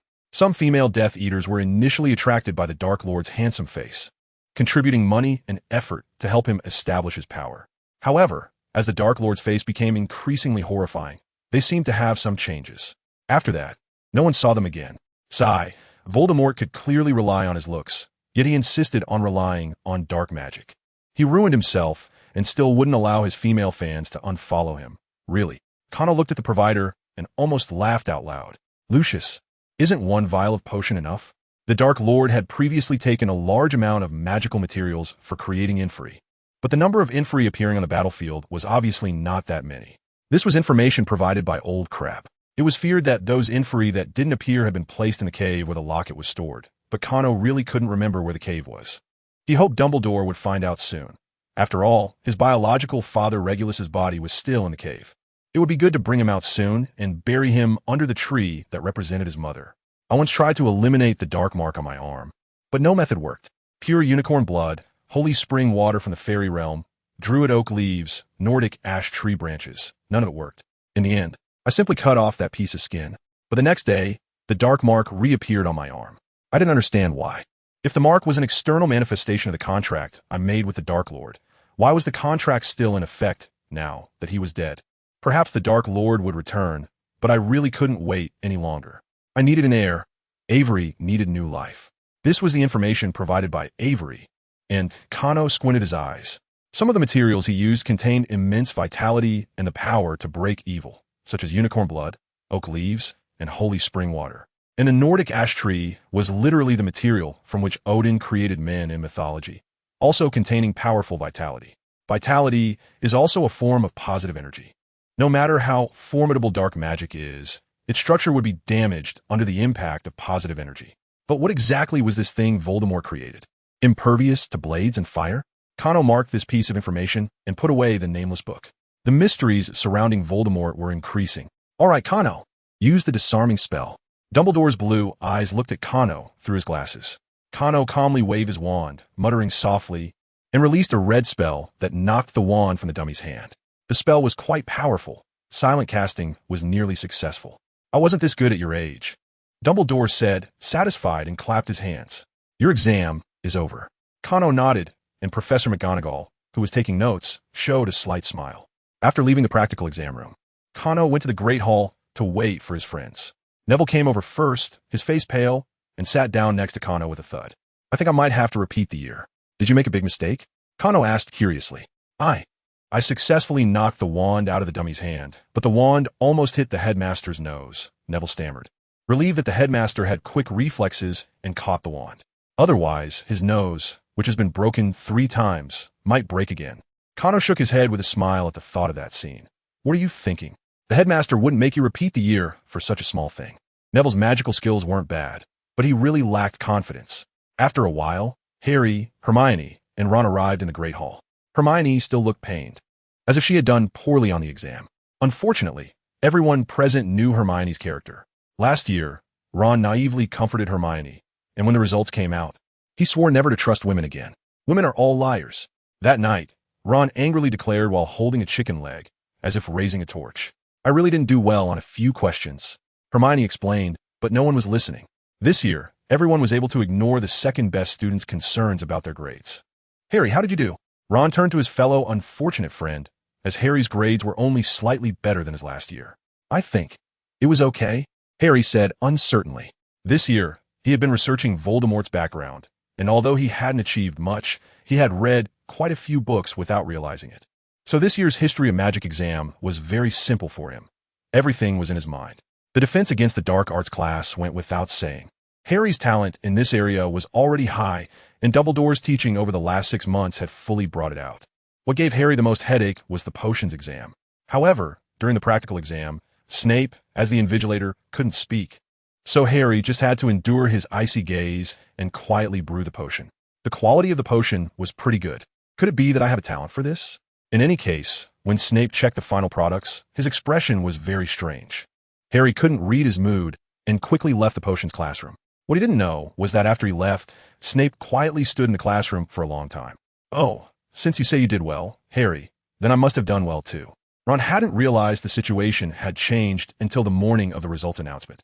Kano ranked first in the year, Hermione second, and Harry 12th. As for Ron, well, he didn't have to repeat the year. At Hogwarts, grades are not posted on a large board on the wall, but rather enclosed in envelopes and delivered by owls during breakfast. Kano opened the letter, glanced at it, and set it aside when another owl dropped a second envelope. He caught it with his hand. It was sent by Fleur. Kano, if I remember correctly, today is the end-of-year feast at Hogwarts, and you can go home tomorrow. A surprise is on its way to you and should arrive by tomorrow. So look forward to it. This was not a formal letter, but a note. After half a year of correspondence, Kano and Fleur were basically just a layer of glass away from being in a romantic relationship. Although the atmosphere had been quite strange in France, they chose to take a step back and spend some more time apart. However, it now seemed that their feelings for each other were not some kind of illusion, but something real that had grown stronger over time. Just confess this time, Kano thought to himself. That evening, at the end-of-year feast, students flooded into the Great Hall, where the gold and red decorations represented last year's winners, Gryffindor. This year's House Cup was likely to be in Gryffindor's hands as well, especially with Kano and Hermione boosting their scores in class, and also because Gryffindor had won the Quidditch Cup after a long time. Last year, Harry missed the final match due to the Philosopher's Stone incident, but this year he finally redeemed himself. With the entire Slytherin team on their Firebolt 2001s, Gryffindor's players fought hard to keep the score close. In the final moments, Harry faked out Malfoy and caught the golden snitch, securing a narrow victory for Gryffindor. Wood rolled off his broom and kissed the ground of the pitch. Then he dashed towards Harry, seemingly wanting to give him a muddy kiss. Fortunately, he didn't succeed because excited Gryffindor students tossed both him and Harry into the air. Harry, of course, was the hero of the moment. Everyone chanted in unison, Wood, Captain, Wood, Captain. would have been waiting too long for the Quidditch Cup, and everyone could see it. Though he usually trained the team with a devilish intensity, all of it was worth it now. Today, Professor McGonagall also brought the Quidditch Cup, placing on the Gryffindor table. I think we've had enough of last year's recap. Let's take a look at the House Cup scores. Laughter erupted from Gryffindor students as Slytherin settled for second place, with the little snakes glaring at the little lions. It was evident to all that this year's winner was still Gryffindor. Dumbledore waved his wand, and the golden red lion hanging in the hall came to life, strutting around and roaring. This was the honor of defending champions, and for the coming year, Gryffindor's lion would hang vibrantly in the Great Hall. The next day, the young wizards boarded the Hogwarts Express, embarking on their journey home. Cano was very much looking forward to the surprise Fleur mentioned, but he couldn't quite guess what it was. My family is planning to visit Egypt this summer to see my older brother, Ron said. That's great. I have to spend a summer with the Dursleys. But thankfully Cano's place isn't far away, Harry said enviously. Upon hearing this, Cano felt a bit uneasy and scratched his head. Bill, the eldest Weasley, worked for Gringotts and was a curse breaker in Egypt. In the original story, Bill and Fleur eventually ended up together. So when Cano heard Ron's words, his feelings were rather complicated. However, as he dragged his luggage and exited the station with his classmates, that complicated feeling disappeared. Fleur, wearing a wide-brimmed hat and a flowing sky-blue dress, was waiting for him at the exit. Upon seeing him, she waved and walked over. Her beauty was partially obscured by her hat, which prevented a commotion, but it was still enough to catch people's attention. How about that? Is it surprising enough? Fleur asked with a smile as she stood in front of Cano. Surprised and delighted, Cano said, opening his arms and gently embracing her. Let's go. Take me to see England. Fleur pulled Cano forward. Can I say I'm not familiar with England either? No, you're the local. Take responsibility. The two laughed as they left, leaving a group of classmates at the station in shock. Shouldn't I not go to his house for the holiday? The poor Harry muttered to himself. The next day, Cano woke up in the apartment. This was a place that Creature had rented in London ahead of time, already cleaned and ready for Cano and Fleur move in. Although Fleur's early arrival surprised Cano, it hadn't completely disrupted his travel plans. The area around the apartment was crowded, and the morning exercises had temporarily stopped. Cano was too lazy to pay attention to the curious expressions of the round table knights, who would leave a potential girlfriend behind to play some intense fighting games with a bunch of muscle-bound guys. Are you awake? Cano stepped out of the bedroom and found Fleur already getting ready. She saw Cano in the mirror and greeted him. Why are you up so early?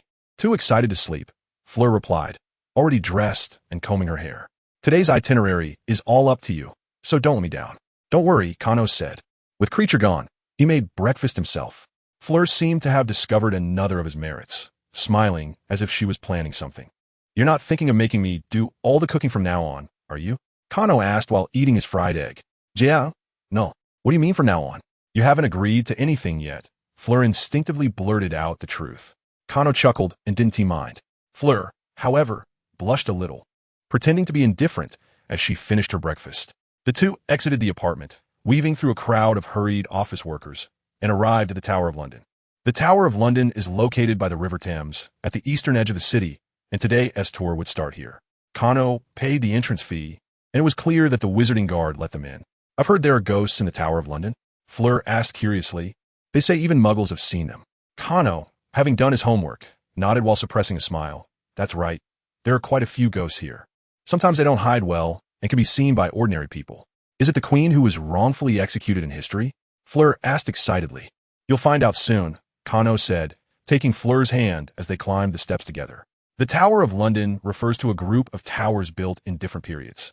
And the one Fleur mentioned is the famous White Tower, where Henry VIII's second wife, Anne Boleyn, was imprisoned and ultimately executed on dubious charges. Henry VIII wanted a male heir, so he divorced his first wife, Catherine, and married Anne Boleyn as queen, and was pampered and became increasingly arrogant. But unfortunately, the child she bore was also a daughter.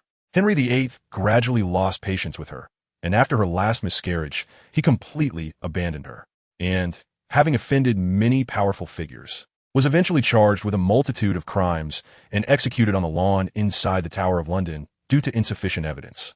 Afterward, tales of ghosts began to circulate around the tower. Nearly headless Nick floated in midair, narrating the tragic story of Queen and in an operatic tone. Cano and Furong watched Nick, the ghost, with mixed emotions as he recounted ghostly legends, tossing 5 nuts into the coin box in front of him. Thank you for your generosity, little Cano, Nick nodded, his head humorously tilted to one side, with just a layer of skin connecting to his neck. I know the guide at Gryffindor is a ghost, but why are you here? Kano asked with a smile. There are no students at school during the holidays. It's just too quiet. I come here to work part-time. Nick floated beside them, guiding them along. And this beautiful lady is? I am Furong Delacour, she replied, curious. Why are you working here? Human money means nothing to you, right? Furong curtsied and asked. I already said, it's because I'm bored. Besides, the money I earn will be donated to St. Mungo's Hospital for magical maladies and injuries, Nick explained. I was executed for not fixing a lady's tooth. I hope no one else has such bad luck. Kano thought that Nick's money should go to the armory. At least he wouldn't have been hacked 45 times with a dull axe before being killed. Also, even though I know muggles don't turn into ghosts, what if? I'd love to see the beautiful queen, and Kano and Furong suppressed their laughter, watching the old ghost daydream while floating. After visiting Gryffindor, the two took a stroll around the Tower of London. Ghosts serve as guides in various hidden corners, some even enthusiastically selling souvenirs. Furong laughed breathlessly at the exquisite miniature guillotine, while Kano couldn't help but facepalm. Do people really buy this stuff to take home? Yes, of course. 70 years ago, a young man with blue eyes bought one. He said he wanted it for cutting apples. The ghost excitedly replied. Kano and Furong exchanged glances, and Dumbledore's mischievous image surfaced in their minds. Sounds like his style. They both laughed out loud as they left the Tower of London. Kano took Furong on the bus to Hyde Park, where they enjoyed a pleasant picnic on grass. In the afternoon, they visited the British Museum. By the time their visit ended, it was already dark outside. After dinner, Kano and Furong held hands while walking along the Thames. Furong was anticipating something, but Kano hadn't spoken up yet. It's almost time. Kano spotted the Big Ben clock tower from distance, and it was almost 8 o'clock. He immediately transformed into a white eagle, leaving Furong confused as she climbed onto his back. Kano spread his wings and flew her to the top of the clock tower. This is my first time seeing London's night view. Kano transformed back into human form, and they sat side by side on the roof. Don't you have anything to say? Furong asked a bit annoyed. Kano pointed to the big clock beneath them. 15 seconds left. The clock struck 8 on time, and Kano loudly declared his feelings. Despite the deafening chimes, Furong still heard his confession. She responded with a passionate kiss, and the two young people became a couple. Why confess when the bells ring? After a while, Furong, slightly out of breath, curled up in Kano's arms. Because of this, my backup plan. Kano smiled, pointing in a direction. At 8:05, the grand fireworks display he had arranged officially began. Brilliant fireworks bloomed in the night sky, and Kano stood up with a smile. I think you'll like this. I love it. Furong's eyes sparkled as she watched the fireworks explode before her. Come dance with me. Furong extended her hand to Kano. I'm not very good at dancing. Kano hesitated but took Furong's hand. It's okay. I can teach you slowly. We have plenty of time ahead, right? Under the night sky. Furong's smile was even more dazzling than the fireworks. Where do you want to go today? Kano asked, bringing Furong a glass of milk while sitting beside her. The confirmed couple was in a joyful mood, and Furong planned to stay in England for 2 more days, with Kano naturally accompanying her. However, today, it was Furong who decided where to go. I want to see Baker Street, Furong said with a smile. Sherlock Holmes in the books is just amazing, like a wizard. But you are a wizard, Kano chuckled. But he does things muggles can't even do, Furong replied. After finishing her milk, she kissed Kano's face, leaving a milk mark. All right, let's go. They got ready, and Furong pushed Kano out of the apartment. The image of Sherlock Holmes created by Sir Arthur Conan Doyle is deeply ingrained in the world, but the Baker Street 221B from the books is a semi-virtual address. Baker Street exists, but it ends at number 85. It wasn't until the 1930s that Baker Street was reconstructed and the house numbers were renumbered, giving rise to this classic address. Kano and Furong took the bus to Baker Street Station and followed the prominent signs to the location of 221B, Baker Street. This was the Abbey National Bank, and there was a sign at the entrance, Sherlock Holmes' secretary's office. Isn't the Sherlock Holmes Museum supposed to be here? Furong looked at Kano, a bit confused. Kano pointed ahead. The Sherlock Holmes Museum is right there, not at 221B, but between 237 and 241. They had arrived too early. The museum had just opened.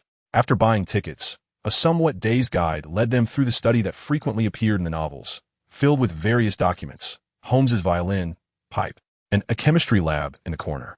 The 3rd floor showcased classic props and wax figures from Sherlock Holmes stories, and, as a fangirl, Furong looked at the wax figures in surprise, smiling happily. By the way, Furong suddenly remembered Why isn't the museum at 221? The staff shrugged. Abbey National Bank has been there for nearly 60 years. This museum just opened 2 years ago. They even set up a position for a Sherlock Holmes secretary to respond to letters from fans over the years. That's romantic, Kano remarked. I thought the shredder was their only destination. However, it seems the owner of this museum wants to take over the address and the right to reply. And they've been having some disputes with the bank recently. The staff shook their head helplessly. But this didn't affect their mood for touring. As they stepped out the door, Kano bought a deerstalker hat from a nearby souvenir shop and placed it on fromOak's head, while fromOak bought a black bowler hat and put on Kano's head. The female Sherlock Holmes and her boyfriend Watson. Kano straightened his bowler hat and posed as if he had an injured shoulder and couldn't lift his arms. I think this setting will be popular. fromOak giggled as she picked up a candy pipe. The two people laughed and returned along the same path, when suddenly a postman walked briskly towards the Abbey National Bank. He took out a stack of letters addressed to Holmes and stuffed them into a nearby mailbox before turning to leave.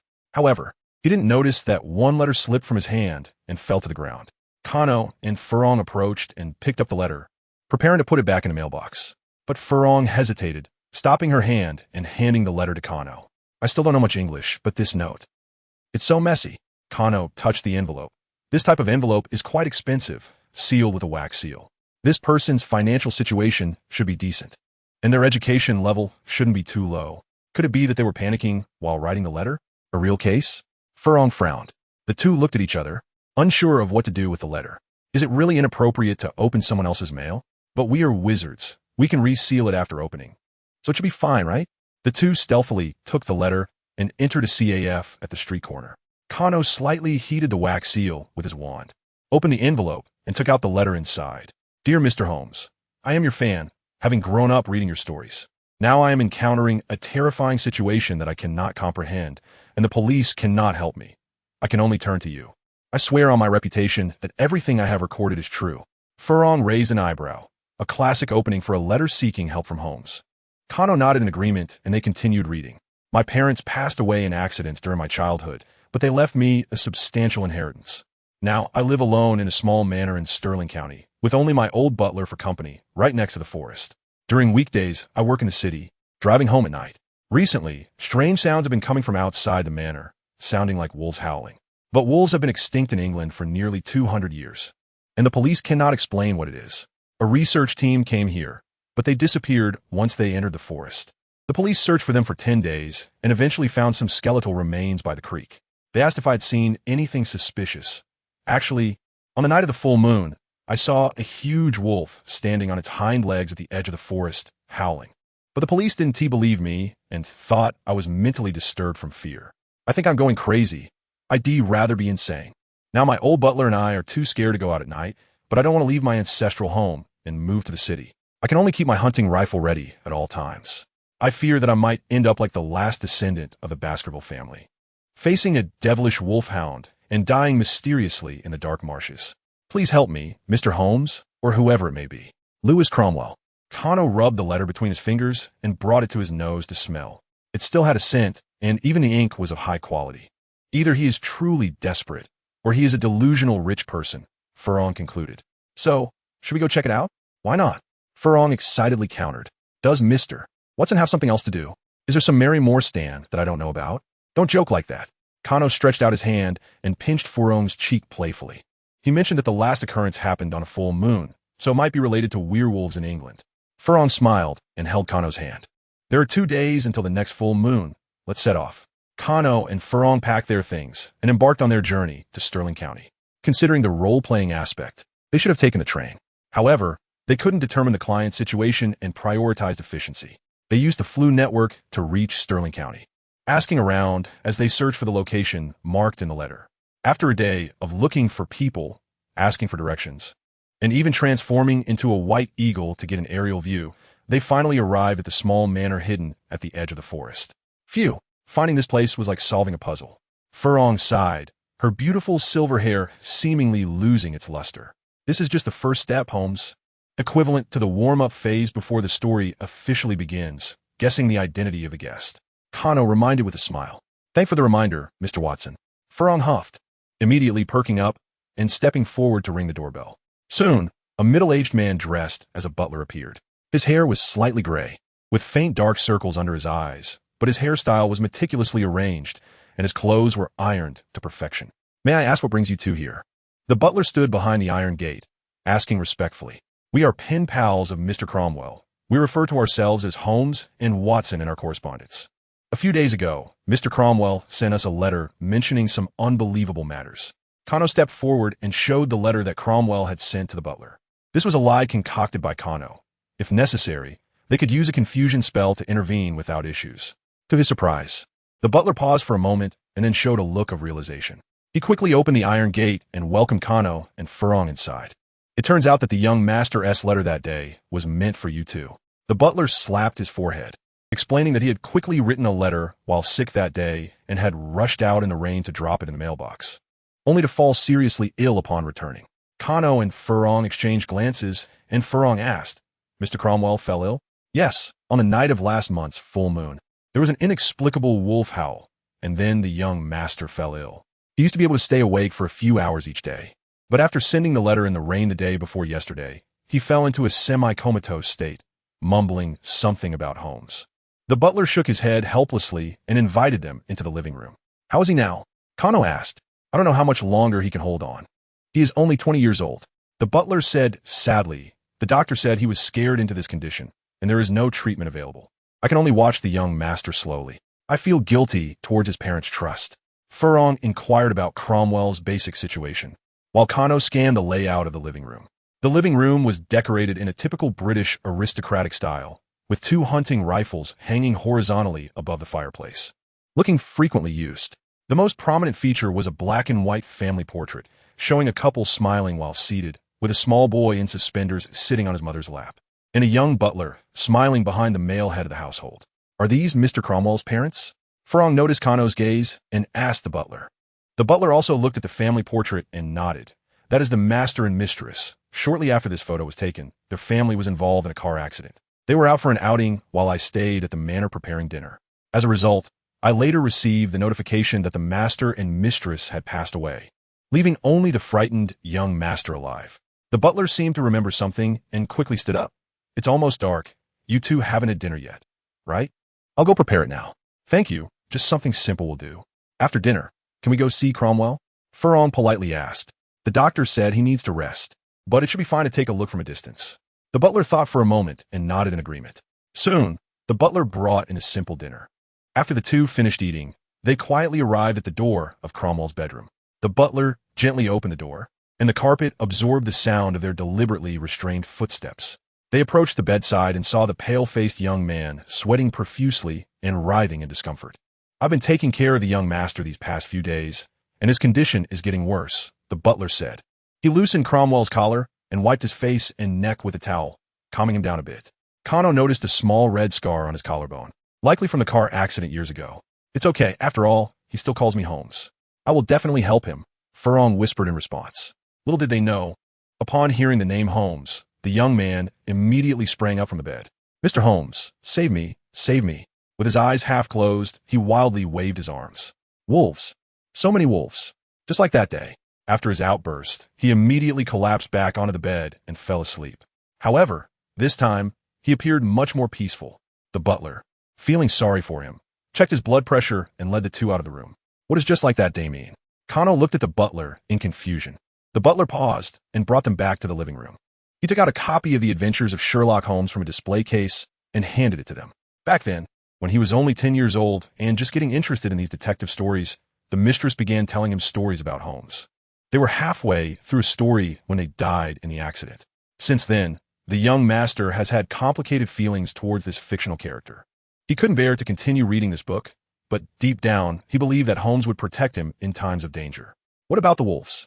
Furong recalled another thing he had said. At that time, the mistress was telling the story of the Hound of the Baskervilles. After the accident, the young master kept saying he saw a giant wolf during the crash. The butler shook his head. He was just a child back then.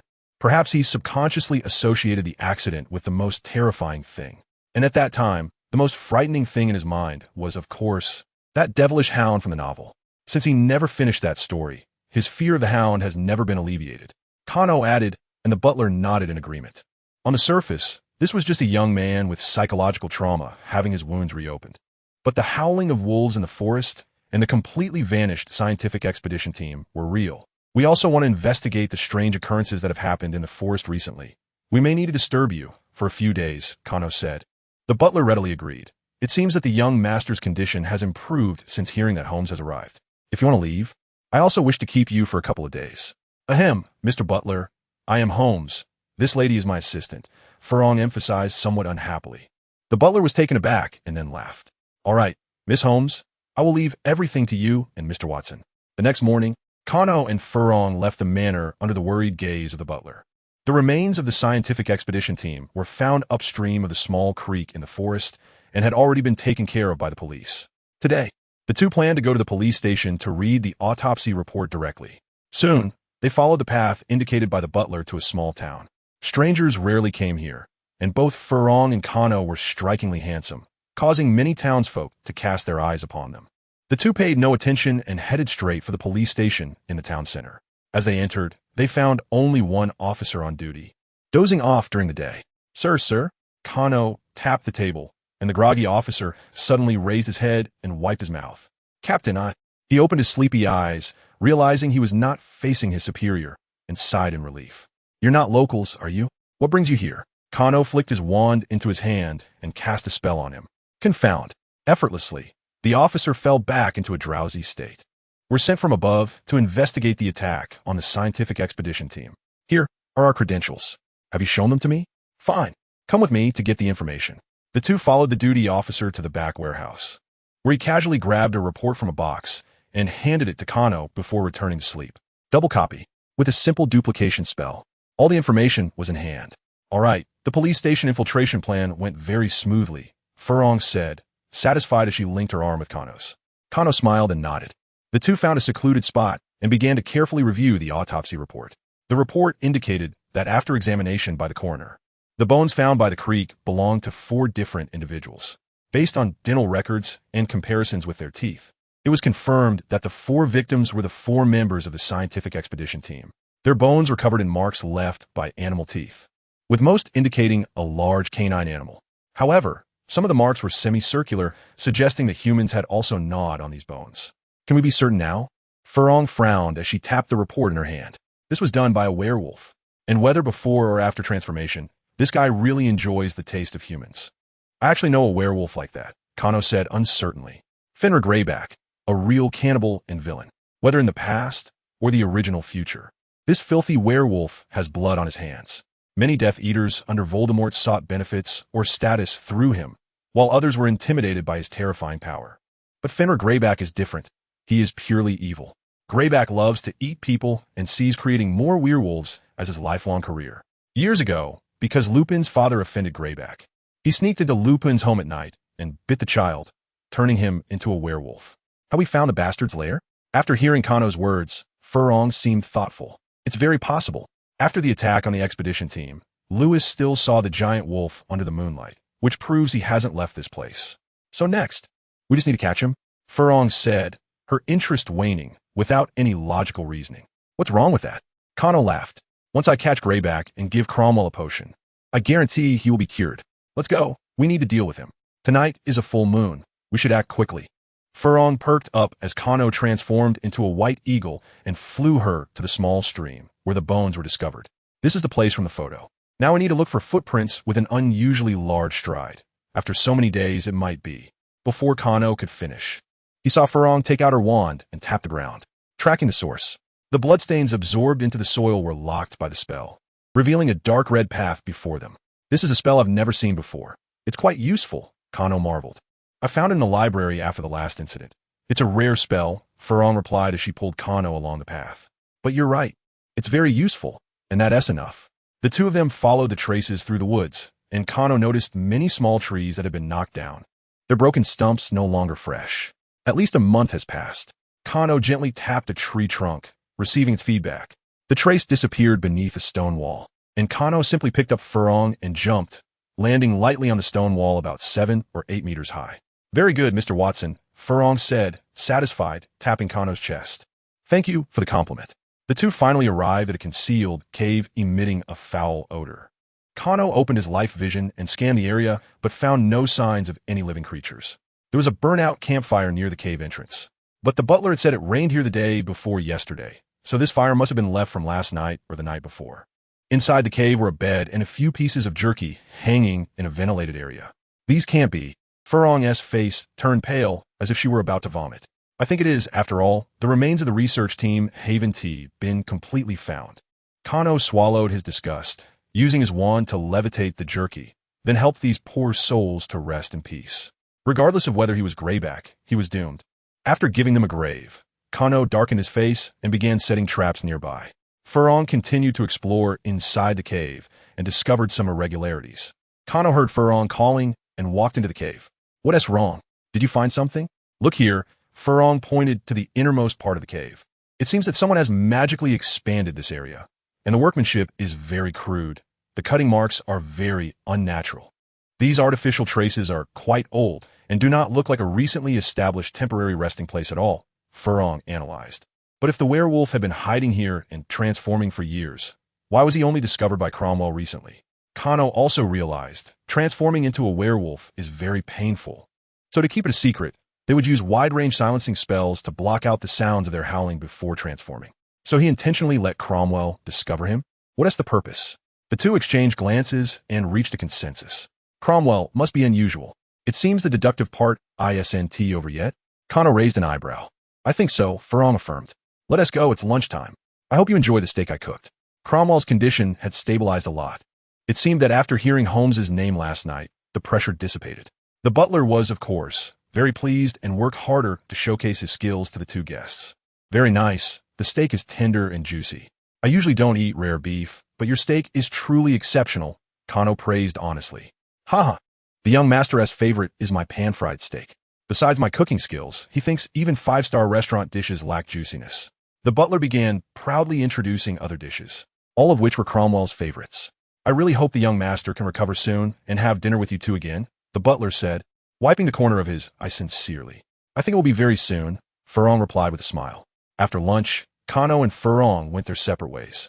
Kano waited near the cave for any potential prey, while Furong remained on guard at the manor, trying to uncover Cromwell's secrets. Of course, as per the usual practice, while acting separately, Kano shared his vision and hearing through a magic array. "This time, you must not block me unilaterally," Furong warned with narrowed eyes. "I promise." Kano swore to the heavens. Furong was led by the butler to a special room in the manor, where portraits of Cromwell's ancestors were meticulously maintained. "The Cromwell family seems to lack vitality," Furong observed the somewhat thin family tree.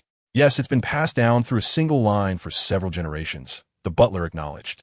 "But every generation has been respectable individuals. Is there any relationship between this family and wolves?" "Absolutely none, even in the most absurd legends. The Cromwell family has no connection to wolves," the butler firmly denied after some thought. Furong nodded thoughtfully. From the paternal side, Lewis had no reason to be targeted by werewolves. "What about Lewis's mother?" "You mean the lady? She married the master in 1973. The butler calculated slightly. After they married, she became pregnant that same year and gave birth to the young master the following year. Where is she from, and what did she do for a living?" The lady said she came from a small village in Scotland and worked in a government department, the butler recalled. Every morning, the master would drive her to town, and they would go to work separately, returning together in the evening. It sounds like there were no problems, Furong thought as she returned to the living room and sat on the sofa. The butler went to check on Lewis and soon brought a cup of red tea for Furong from the kitchen. "It's all right, Miss Holmes. The young master is doing much better. Even if we can't clarify the werewolf howl incident, I am content," the butler said with emotion. "A few days ago, I almost had to prepare a portrait for the young master. Fortunately, you came." Upon hearing this, Furong gazed at the family photo hanging in the living room and suddenly noticed something. Lewis's mother had her right hand curled up inside her sleeve, seemingly holding something. Upon closer inspection, there was a black dot inside her sleeve. "Who took this photo for you?" Furong quickly asked. "Oh, I was supposed to take the picture." But at that time, the lady got her hands on an automatic camera. Once set up, the camera could take pictures by itself. "We took this photo together," the butler explained. "Impossible," Kano commented through their mental link. "Where would such an automatic focus camera that can take pictures by itself come from in 1980? This lady must be a witch. She controlled the camera with her wand to capture the shot. Now we have found it. The connection between Cromwell and the magical world. Working in a government department? What small government department in town needs to hire people? This witch went to town every day to work at the Ministry of Magic in London using flu powder, didn't she? So, could a witch die in a car accident? Of course not. Based on the timeline, the accident happened in 1980, which was the height of Voldemort and his Death Eater's madness. If this witch offended Greyback or some werewolf while working, then her death that year could be explained. It wasn't an accident at all. It was a targeted act of revenge. Thinking of this, Furong immediately went to Cromwell's bedroom with the butler. Look again at the scar on his collarbone, Kano reminded. Give the butler a bit of white fresh essence and see if it can remove that scar. Furong quickly took out a small bottle and handed it to the butler, who, confused, took a bit and applied it to the old scar. A black mist emerged from the scar, accompanied by a sharp, whistling sound like a kettle boiling, and Cromwell began to squirm again. However, as the black mist dissipated, the scar remained bright red. The wound from a werewolf's bite cannot fully heal. If a magical victim does not receive prompt treatment, they are likely to become a werewolf.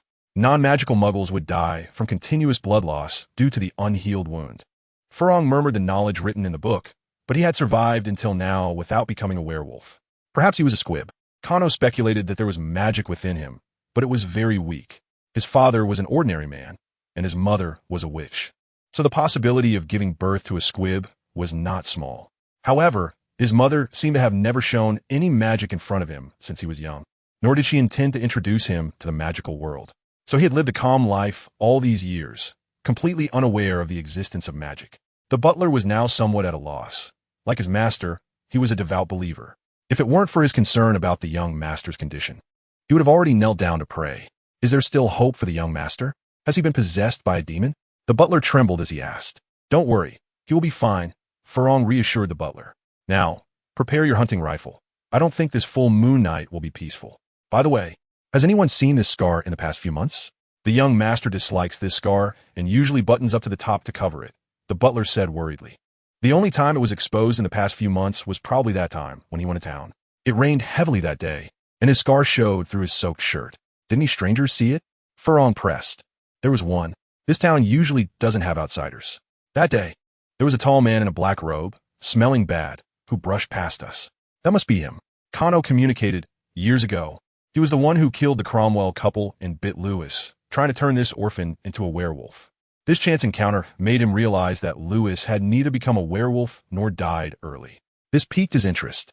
Perhaps he wanted to see if Lewis, this squib, could become a werewolf, so he has been provoking him. Furong concluded. They will definitely show up tonight. If Lewis becomes a werewolf, they will take him away. Furong no longer concealed his identity. He drew his wand and transformed the large bed, firmly binding Cromwell in the center. Mr. Butler, as long as we get through tonight safely, all of this will be over. The butler looked at the young master, wrapped up like a dumpling, with a pained expression, shaking his head helplessly. I will do as you say. Just please don't let the young master get hurt. Under Furong's direction, the butler began to prepare for battle. He pulled out 4 hunting shotguns and several large boxes of ammunition, 2 loaded with deer shot and 2 with slugs. This ancient manor had shooting holes reserved in the doors, windows, and walls during its construction, and Furong used magic to reopen these shooting holes for the butler to shoot through. Miss Holmes, what about the line of sight? The butler asked, holding the gun, feeling much more confident. Mr. Watson will help us solve that, Furong calmly replied. At this moment, Kano was still lurking near the cave. Upon hearing Furong's words, he immediately put his hand to his mouth and whistled a few bird calls. Soon, an owl came in response. Kano perched on his arm, chatted with it for a bit, and finally fed it some beef jerky, which made it agree to work for him. Under Kano's command, the owl flew in circles above the manor, and Kano connected his vision with it, thus giving Furong a broad aerial view. As night fell with a crisp sound, several spinning figures appeared in the forest. Did anyone split off? My arm is still here this time. Ha! A coarse voice echoed through the forest, and Kano saw about 10 dirty, tall men feeling around their own bodies. All right, stop messing around. The leading man was slightly shorter than the other werewolves, but seemed to hold a lot of authority. Today, I brought you out without the leader knowing. Let me explain what we're going to do today. Hurry up and tell us. Asta, we're all listening to you, someone below urged, and the man named Asta raised his hand to calm him down. Outside the forest, there's a child who was bitten by a werewolf over 10 years ago. His mother is a witch, but he is a squib. After being bitten, he received no magical treatment, yet he did not die and did not become a werewolf. After learning of his existence, I revealed my presence and even transformed in front of him once. He should be awakened now. Perhaps tonight he will be able to become a werewolf. What use is it to turn a squib into a werewolf? A werewolf below asked. If a squib can also become a werewolf, we will have more ruthless companions. Asta replied loudly. Squibs are looked down upon in the magical world. If they become werewolves, they will harbor more hatred when biting others. Anyway, when they transform into werewolves, no one can use magic. So letting these squib-turned werewolves become cannon fodder is not a bad thing. The werewolves below erupted in admiration. They welcomed any action that could increase the werewolf population. Kano felt his hands and feet grow cold. In the eyes of wizards, squibs were like disabled individuals. Squibs who chose to stay in the magical world faced cold glances and discrimination, and were likely to suffer from hunger and poverty. If squibs could become werewolves, their long-accumulated resentment would be vented in extreme ways. Who knows how many people would be bitten and become new werewolves? Let's go greet our new companions. Asta shouted. What if he can't become a werewolf? Then eat him. A few clueless muggles came by here a couple days ago, and they tasted good. Asta laughed maniacally, and the werewolves erupted in a bout of coarse laughter. Leave Cromwell to you, Kano said in the mental connection. All right, you be careful too, Ferong reminded, sending the butler to prepare for battle. The full moon appeared, and the werewolves transformed into giant wolves over 3 meters tall, shouting and running down the mountain. But soon, they realized something was wrong. Where's Asta? One werewolf stopped and asked in a low growl. I didn't see him. No one else is here either. The other 2 werewolves looked confused as well. Fully armed, Kano stepped out from the shadows of the forest, a summoned unicorn standing beside him, disdainfully scraping the ground with its hooves. No need to look. Unless you kill me, you won't get out of this forest. Kano's voice came through his mask, muffled. The forest was enchanted by Kano, trapping over a dozen werewolves divided into groups of 3. The 3 werewolves exchanged glances and howled as they charged at Kano. Kano quickly mounted his small unicorn and drew his bow, firing 3 arrows in quick succession. The 3 magic, piercing arrows struck the fastest werewolf in its left eye, and before it could let out a scream, the self-detonating arrows turned its brain into a mushy mess. The remaining 2 werewolves immediately split and attacked Kano from both sides. Kano took up his lance and fired arrows left and right, while the small unicorn beneath him nimbly dodged. The 2 attacking werewolves were soon pierced with 7 or 8 wounds, dirty blood pooling on the ground. The werewolf on the left howled and lunged at Kano with its mouth wide open, despite being injured. Kano raised his lance and thrust it directly into its mouth, the tip piercing through its skull. The other werewolf missed its chance and instead hesitated, wanting to flee. Kano swiftly swung his oak sword, sending a silver magical blade that sliced it in half. Asta's companions suddenly vanished, leaving him alert and scanning the surroundings under the moonlight, yet he saw no enemies. He wanted to escape, but found it impossible, forced to wait in place, hearing only the sounds of slashing and dying cries. The self-proclaimed wise Asta felt a chill creep into his heart. The moonlight offered no comfort, only coldness. Who is it? Come out and face me, he roared, searching for his opponent, and to his surprise, a knight emerged. As the knight stepped into the moonlight, Asta, the werewolf, couldn't help but gasp in fear. Although he rode a unicorn symbolizing purity, he was covered in sticky blood, with cold, indifferent eyes behind his mask. Being a werewolf is not a sin, Asta. But when you eat people, did you ever think they are just like you? Heh, when the wizards shun us, no one says we are the same. Asta bared his teeth, snarling. As for eating people, we all do it. What's wrong with that? So you all must die. Now only you remain. The knight drew his sword, truly hopeless. In the distance, a howl of wolves suddenly rang out. Asta and Kano paused simultaneously, and then Asta let out a self-deprecating laugh. I thought he noticed. It doesn't matter, even if I die here, that mute cannon will be taken away. Kano said nothing as he and Ferong saw through the owl's vision that another group of werewolves was emerging from the forest. They roared from a distance, impervious to spells or firearms. Mapus, are you sure that mute cannon werewolf is here? A black-furred werewolf looked skeptically at the team leader. It was I and Asta who attacked his parents back then. The gray-furred werewolf named Mapus said, that day, I told Asta about seeing this guy, and he actually wanted to shake me off and play by himself. Don't even think about it. He has my people under him and has already given me the address. It turns out Mapus was the werewolf who saw Lewis's scars that day. He treated it as a curiosity and told Asta, who then brushed him off. Mapus is stronger than me. A cruel smile spread across Asta's wolf face. You won't be able to protect that guy in time. How can I not? Kano raised his oak sword, coldly replying, "As long as you die quickly enough. There is no such thing as too late." Kano and Asta clashed, while Furong and the butler began to fight against the werewolves led by Mapuz. "Let us go. If he hasn't tea changed today, we'll eat him," Mapuz commanded, and the werewolves charged towards the manor in a semicircle. The butler cursed under his breath, picking up a shotgun loaded with rifled slug rounds, waiting for the werewolves to enter range.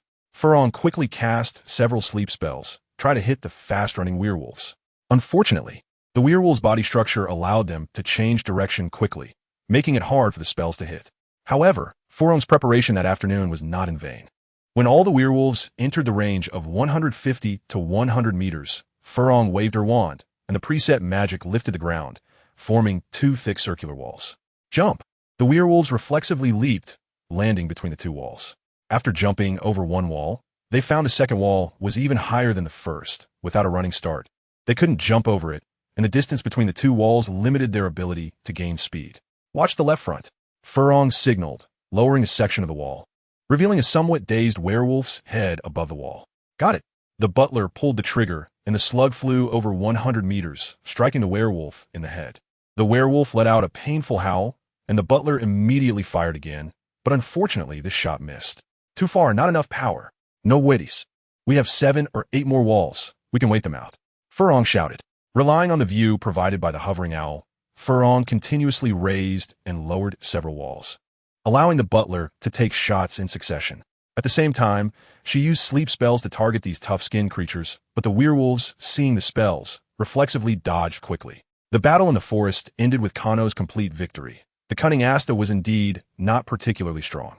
Kano severed the tendons in his legs with his oak sword and pierced through his sternum with his lance. "Now slowly repent." Kano spoke, the light of his sword swirling, and just as Asta was about to say something, his wolf head fell to the ground, kicked away disdainfully by the small unicorn. Kano magically returned the small unicorn, which immediately transformed into a white eagle and flew out of the forest towards the manor to provide support. At this moment, Mapuz had broken through to 50 meters using digging and stacking werewolf tactics, and here, the butler's slug rounds had already blown the heads off 5 or 6 werewolves. But the time for Furong to react was running out. Several times she had just lowered a wall when the werewolves jumped over. "Raise the inner wall," Kano instructed. Furong saw the white eagle circling in the sky, her face lighting up with joy, and immediately raised the last 3 walls until they sealed the top. "Huh, too scared to show your face. Start digging the wall. Let us see how long she can hold on," Mapuz commanded triumphantly. Then he was suddenly pressed down by a gigantic white wild boar that appeared midair, the sound of bones breaking echoed, and a pool of foul blood flowed on the ground. This was, of course, Kano in his transformed state. The white wild boar paused, seemingly contemplating something, then turned bright red under the moonlight. In Celtic tradition, creatures from the fairy realm generally have only 2 colors. Red represents fresh blood, while white represents the pale bodies after the blood has drained. In Kano's transformation, the white state has better endurance and stamina, while the red state has greater strength and speed. The blood-red giant wild boar charged towards the werewolves, and compared to the boar's size, the werewolves seemed too small. Just a brush against it could break bones and tear muscles. Several werewolves opened their mouths wide and bit at the boar's hind legs, but their teeth could not penetrate its thick skin. The wild boar rolled on the ground twice, crushing the 4 or 5 werewolves that stubbornly held on into a pile of flesh and bone. The remaining werewolves, with Mapuz dead, were disheartened and ready to flee in different directions. "You look at me, I look at you." However, at that moment, the wall of the outer circle rose, and the werewolves could only watch in despair as the wall grew higher and higher until it blocked the moonlight. The wild boar, also shrouded in darkness, had blood-red eyes and was panting heavily, and Kano couldn't help but let out a malicious laugh. The butler couldn't see anything inside the walls, but he could hear sounds like crushing fruits. Seeing Furong relax, he could probably guess the werewolves were having a rough time. When Furong lowered all the walls, the last werewolf had already been impaled into the air by the wild boar's long tusk and was violently thrown to the ground. The butler ran out with a gun and shot the last werewolf, who had more air out than in the head. Kano strolled around the scene, carefully observing each pile of meat paste, confirming that no werewolf was still alive, and then transformed back into human form. "Are you hurt?" Furong came over and checked him from head to toe. "Weren't you watching the whole time?" Kano opened his arms and hugged Furong. "How's Cromwell doing?" I forgot to check on him. I was too occupied just now. Farong covered her mouth shyly, and the butler also realized, dropping the gun and rushing inside. Kano and Farong quickly followed, and the three of them cautiously opened the door, discovering that Cromwell had already woken up from his coma and was looking at the ropes on his body in confusion. Can someone explain what just happened? Was there a world war outside? Cromwell weakly asked. I can't thank you enough. You not only saved me this time, but also avenged my parents. With the help of the potion Kano concocted, Cromwell quickly regained his vitality. After Farong told him the whole truth, he expressed his deep gratitude to the two. No need to be polite. We got your letter by chance, and this is also fate's arrangement. Farong briefly mentioned the awkward process of obtaining the letter, which Cromwell didn't mind. In my heart, you're the real Holmes and Watson, Cromwell excitedly said. In the future, if you have time, you must come visit me. We will. Maybe by the next time we come, the Cromwell family will have a next generation. Kano smiled and shook hands with him to say goodbye. Thank you for your blessings. Cromwell nodded with a smile, and the butler, excitedly wiping his eyes, slightly bowed to bid farewell to the two. Kano transformed into a white eagle and circled above the estate with Farong before leaving. How does it feel? Is it very fulfilling? Kano teased. Not really, my detective dream. Farong took off her deer hunting hat and clutched it in her hands, feeling wronged. I have completely turned into a forceful detective. It's nothing like I imagined. Holmes never got the chance to face a real werewolf. Otherwise, he would have unhesitatingly struck their heads with his cane. Kano comforted Farong as he slowly flew towards the nearest Flune Network fireplace. After all, he was the type to run out early in the morning to stab pigs with an iron spear for research on puncture wounds. Farong was just feeling a little emotional, but she quickly cheered up under Kano's comfort. Unfortunately, her trip to England was about to end. The winemaking season was approaching, and she had to go home to help. The two returned to Kano's house in the small Huijin area of Surrey, where they had their last meal before parting, served by Cleesh. Ahem, dear. I can keep this bottle of red wine you sent me, right? Kano said with a mischievous smile. Cleesh, standing nearby, immediately brought the red wine to the table, opened it, and poured a glass for both of them. Oh, are you afraid to drink? Farong narrowed her beautiful eyes at Kano. What am I afraid of? Kano raised his glass, gently clinked it with Farong's, and took a sip. It tastes good. Of course, I personally brewed it. Farong also took a sip. When I took it out of the wine cellar, my dad's expression was really. Kano, who had taken advantage of the situation, couldn't help but laugh. And Farong gave him a beautiful eye roll. By the next holiday, our old house should be cleaned up, Kano said, shaking his wine glass. We should stay there then. Cleaned up? Farong repeated Kano's words with some confusion. How about we wait for me to come and go together? That works. Kano thought of the scene when Farong would meet the portrait of his grandmother in the Black family mansion and couldn't help but feel excited. After lunch, Farong left England through the Flune Network with a pile of gifts chosen by Kano. Young master, do you have any plans for today? Cleesh asked humbly. Kano half lay on the sofa, took out a bottle of blood from Cromwell from his small bag. However, after thinking for a moment, he put the bottle of blood back, decided to take a nap. Unfortunately, this lazy feeling disappeared with the sound of the doorbell. Harry was peeking at the front door. Cleesh, is Kano back? I mean, I won't be interrupting his date, right? Before Harry could finish his sentence, he saw Kano pulling the door open with a helpless expression. Hurry up and come in. Why are you sneaking around? Harry was welcomed into the house and sat down on the sofa with a long sigh. Your girlfriend has dazzled the entire Hogwarts, Harry said with a smile. You left too quickly to see. At the station, half the boys couldn't even turn their eyes. Kano shook his head with a smile. When Farong was picking him up, she had the intention of asserting her claim. However, she didn't plan to attract too many men's attention, so she restrained her charm to a certain extent. Even so, many people, both male and female, were captivated by her beauty. Let's not talk about that. They'll get used to it, Kano said, asking Cleesh to bring Harry a serving of ice cream. Why are you in such a hurry to find me? Recently, I've exchanged a few letters with Hagrid, talking about the stories of my father when he was in school, Harry said with a somewhat strange expression. Hagrid said my father was part of a raiding party. Your uncle, Sirius Black, was one of them? Yes, besides him, there's also Wormtail, Peter, and Remus Lupin. Kano answered naturally. This year's defense against the dark arts teacher should be Lupin. No, what I meant was this. Harry took out a crumpled copy of the Daily Prophet from his pocket, and the photo on it was of Sirius Black, who had been imprisoned in Azkaban. He escaped. Do you know about this? Kano shook his head. He only knew that Sirius would escape this year, but didn't know the specific time. I had his side heavily checked. He was never tried and never pleaded guilty. Because of what you told me and these circumstances from back then, I still want to believe there's more to this story. Whether there's more to it, you can judge for yourself in the coming year, Kano said with a smile. You've been at home for a while. You haven't had a chance to practice magic, right? Have you regressed recently? What about you? Going out with your girlfriend. You can't possibly be training every day, Harry retorted. I said I was out with my girlfriend, punishing evil and promoting good. And we seriously took down a dozen dogheads. I don't know if you believe that. Kano stopped talking, drew his wand, and went to the yard to start a one-sided beatdown on Harry. A few days later, a gaunt black dog staggered into the small Hogsmeade area at dusk, struggling to open its dog eyes to read the nameplate. It looked through one by one, and when it saw black, it began to cough violently. Hearing the cough, a door opened slightly, and it seemed a young man glanced out.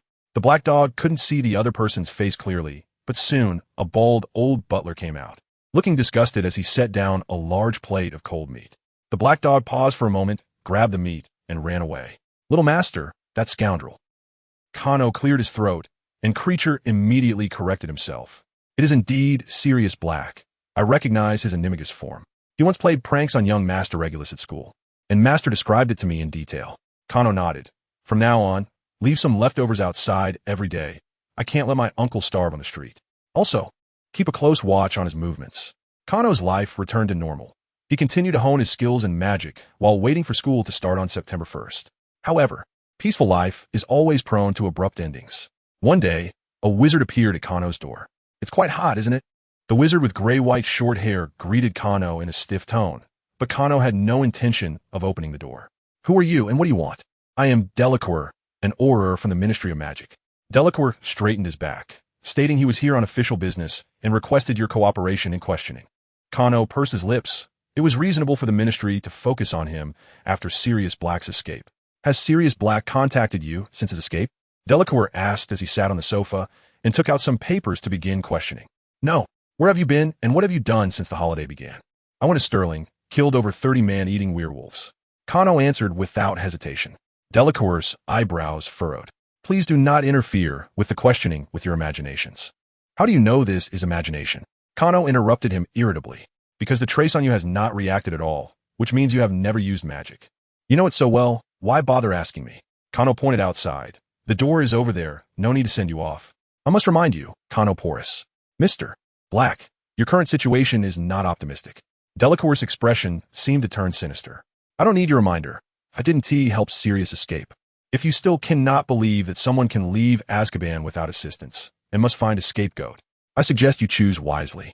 Kano pointed to the door again. Leave. This place does not welcome Fudge's dogs. If you insist, I must. Delacour stood up, wanting to say something more. A flash of light occurred in the room, and Delacour was directly blasted out the door, rolling awkwardly on the ground. Kano had just performed a basic directed burst of magic with very low efficiency. But the clever part was that the Ministry could not determine that the little wizard had done this intentionally because it was too normal for a little wizard to be unable to control their magic. I, Kano, am just a powerless second-year little wizard laughs. I'm sorry, are you all right? Kano stood by the window, showing no intention of coming out. Delacour got up from the ground, glaring fiercely at Kano. I suggest you go ask Fudge if he can withstand the impeachment from a dozen pure-blood families. If he thinks I can't do it or that he is tough enough, then he can certainly try. Get lost. Kano directly shut the window and activated the house's defensive magic. Azkaban is located on an island in the North Sea, and no one knows its exact location. Filled with dementors that absorb people's happiness and souls. It can be said that escaping silently and infiltrating the prison to rescue someone is nearly impossible. Moreover, from everyone's perspective, Kano had no reason to take the risk of rescuing someone who had been disowned from the family tree over a decade ago. Fudge was also aware of these circumstances, but as a bureaucrat, he instinctively wanted to shift the blame for the escape incident at Azkaban onto someone else. Anyone could be attacked, just not him. Thus, he tentatively aimed the blame at Kano. If Kano showed even a hint of retreat today, tomorrow a charge of assisting in the escape would come flying in. Then the Daily Prophet would start to smear Kano at Fudge's behest. Don't want to take this charge? Fine, there's no evidence anyway. But would you mind slipping some galleons back and forth? Lucius, in the original story, was fooled into giving away a lot of money like this, right? Fudge, this person, does things and behaves like a pig without a brain. Only when it comes to protecting his own power and making money does he turn from a pig into a vicious dog. From that day on, Delacour began to appear hauntingly in the nearby neighborhoods. He would tea to stir Kano's life, but would just stare with his two eyes. and he didn't dare to run towards Harry, probably following Fudge's orders. Kano's response was simple and brutal. As soon as Delacour's gaze met his, he would have Creature cast a stunning spell on him from the shadows. Once Delacour was knocked out, Creature would strip him of his clothes neatly and leave him with only his underwear. As a house elf, Creature didn't need a wand to cast spells, and even the post-event evidence gathering with a reversal charm wouldn't work. Each time, Delacour would black out, waking up in the police station's holding cell. After being taken into custody by the police a few times, he finally learned to keep his head down. No choice. Who told him to be someone else's dog and provoke Kano? Not wanting to go out and provoke Fudge again, Kano began to study the vial of blood from Cromwell. Werewolves primarily reproduce by biting wizards. Their saliva and blood contain toxins, and if a bitten wizard does not receive timely treatment, they will turn into a werewolf. Werewolves uncontrollably transform during a full moon and violently attack nearby humans. This condition is known as lycanthropy. However, they do not attack animals in this state. So when werewolf Remus transformed, his friends would turn into their animagus forms to accompany him. It seems that becoming a werewolf is like a contagious disease, and surviving without treatment is miraculous for Cromwell, who has never turned into a werewolf. Does the werewolf virus exist in his body? Yes. He still reacts to the howling of werewolves during the full moon and exhibits various uncomfortable symptoms. So why didn't he ultimately become a werewolf? Perhaps it's because the weak magic within the mute body is insufficient to support the transformation. This was Kano's original guess. But in fact, apart from his usual craving for bloody beef, Cromwell showed no signs of transformation even on the night of the full moon. Not to mention a tail. Not even a single hair grew longer. Could it be that he is truly immune to the werewolf virus, with antibodies in his blood? If that's the case, Kano might be able to study a method to suppress werewolf transformations. On one hand, this could be a blessing for the good werewolves. On the other hand, for those who enjoy eating human flesh, like Greyback, depriving them of their ability to transform would be the most terrifying punishment. Of course, studying with just Cromwell's blood sample wouldn't be enough. Kano would also need blood from a real werewolf to compare the two under the moonlight. Isn't there a werewolf professor this year? Sirius's good friend, Remus Lupin. It wouldn't be too much to ask him to donate a bit of blood for the future of werewolves. Remus Lupin, in his tattered clothes, shivered inexplicably on the hard bed. Harry's birthday was tomorrow. Hermione was on vacation in France, and Ron and his parents were in Egypt. However, their gifts had all been sent to Kano's house, where Kano was throwing a small birthday party for him. Everything was wonderful, except for a gray-haired man outside the window who was staring in disbelief. Unfortunately, this good mood vanished on his birthday. Maggie is coming today. You can't go to Kano's house for the next few days, Vernon shouted at Harry. Maggie was Vernon's sister, and Harry had to call her aunt. This woman had raised 12 bulldogs, and when Harry was little, her dogs chased him up a tree, only for Maggie to call them back inside in the middle of the night. Harry didn't like her. Who would like someone who treated them that way? So he couldn't understand why he couldn't sneak out. I don't even have the right to sneak out. You don't expect me to be nice to her, do you? Harry asked, puzzled. Perhaps having lived in Kano's shadow for these years, Vernon had also learned to reason with Harry. We'll tell her you went to St. Brutus's secure center for incurably criminal boys. Vernon's big face leaned in. You have to stick to that story. Would saying this make you look good? Harry felt his blood boil, wanting nothing more than to punch that big face. Or what? In her mind, that's who you are. You were learning some devilish tricks anyway. Dudley nodded beside him, his chin squeezing out another layer. Harry had originally wanted to tell Vernon with the sharpest words that he was dreaming. But he suddenly remembered that starting from the third year, Hogwarts students could go to Hogsmeade on weekends. However, leaving school permission required a guardian's signature, which meant his aunt and uncle in front of him. So he swallowed his anger, went upstairs, and took out the leave request form. Sign it, or it's not happening. Vernon's small eyes squinted as he quickly read the paper, being a salesman. Oh, do you have places where you need to compromise to? His arrogance seemed to return. There won't be any more in the future, I promise, Harry said firmly. After a moment of silence, two disproportionate hands shook on it. Deal. Just past 11. Uncle Vernon returned home with his sister Maggie. Maggie had a purplish face, dragging a large suitcase and clutching an old bulldog in the other hand. Where's my darling nephew? She shoved the suitcase directly into Harry's arms and stepped forward to hug Dudley tightly. Harry almost lost his breath from the shove. He instinctively felt that this woman was not to be trifled with. He hoped he could endure this week. Unfortunately, on the third night after Maggie's arrival, Kano saw a bloated person howling as they floated out of the Dursley's house. Before long, Harry, carrying his suitcase, angrily arrived at Kano's doorstep. How dare she say my mom was a crazy dog? Harry raged, pacing around the room, and she said my dad was a useless scoundrel. Kano calmly held his teacup, watching Harry vent his emotions. Maggie should be grateful that Harry wasn't the juvenile delinquent she spoke of. Otherwise, her body might not even be whole now. Kano, can I stay here for a while? After a while, Harry gradually calmed down. I'll be happy to, but some people's little hearts might not be able to take it. Kano shrugged, looking out the window. Gray-haired Delirious was anxiously pacing at the door. He had just reported Harry's sudden situation up the chain and was now waiting for Fudge's instructions. The big black dog that was Sirius in his animagus form was also pacing a bit further away. When he saw Harry come to this house, he finally realized that this black was his relative. Sirius was worried about Harry's situation while also eager to know where this relative had come from. Both the pursuer and the pursued were anxiously waiting outside, while Kano sat comfortably on the sofa inside, sipping his tea. This is nice. Harry looked at Kano in confusion, and before he could ask, the doorbell rang.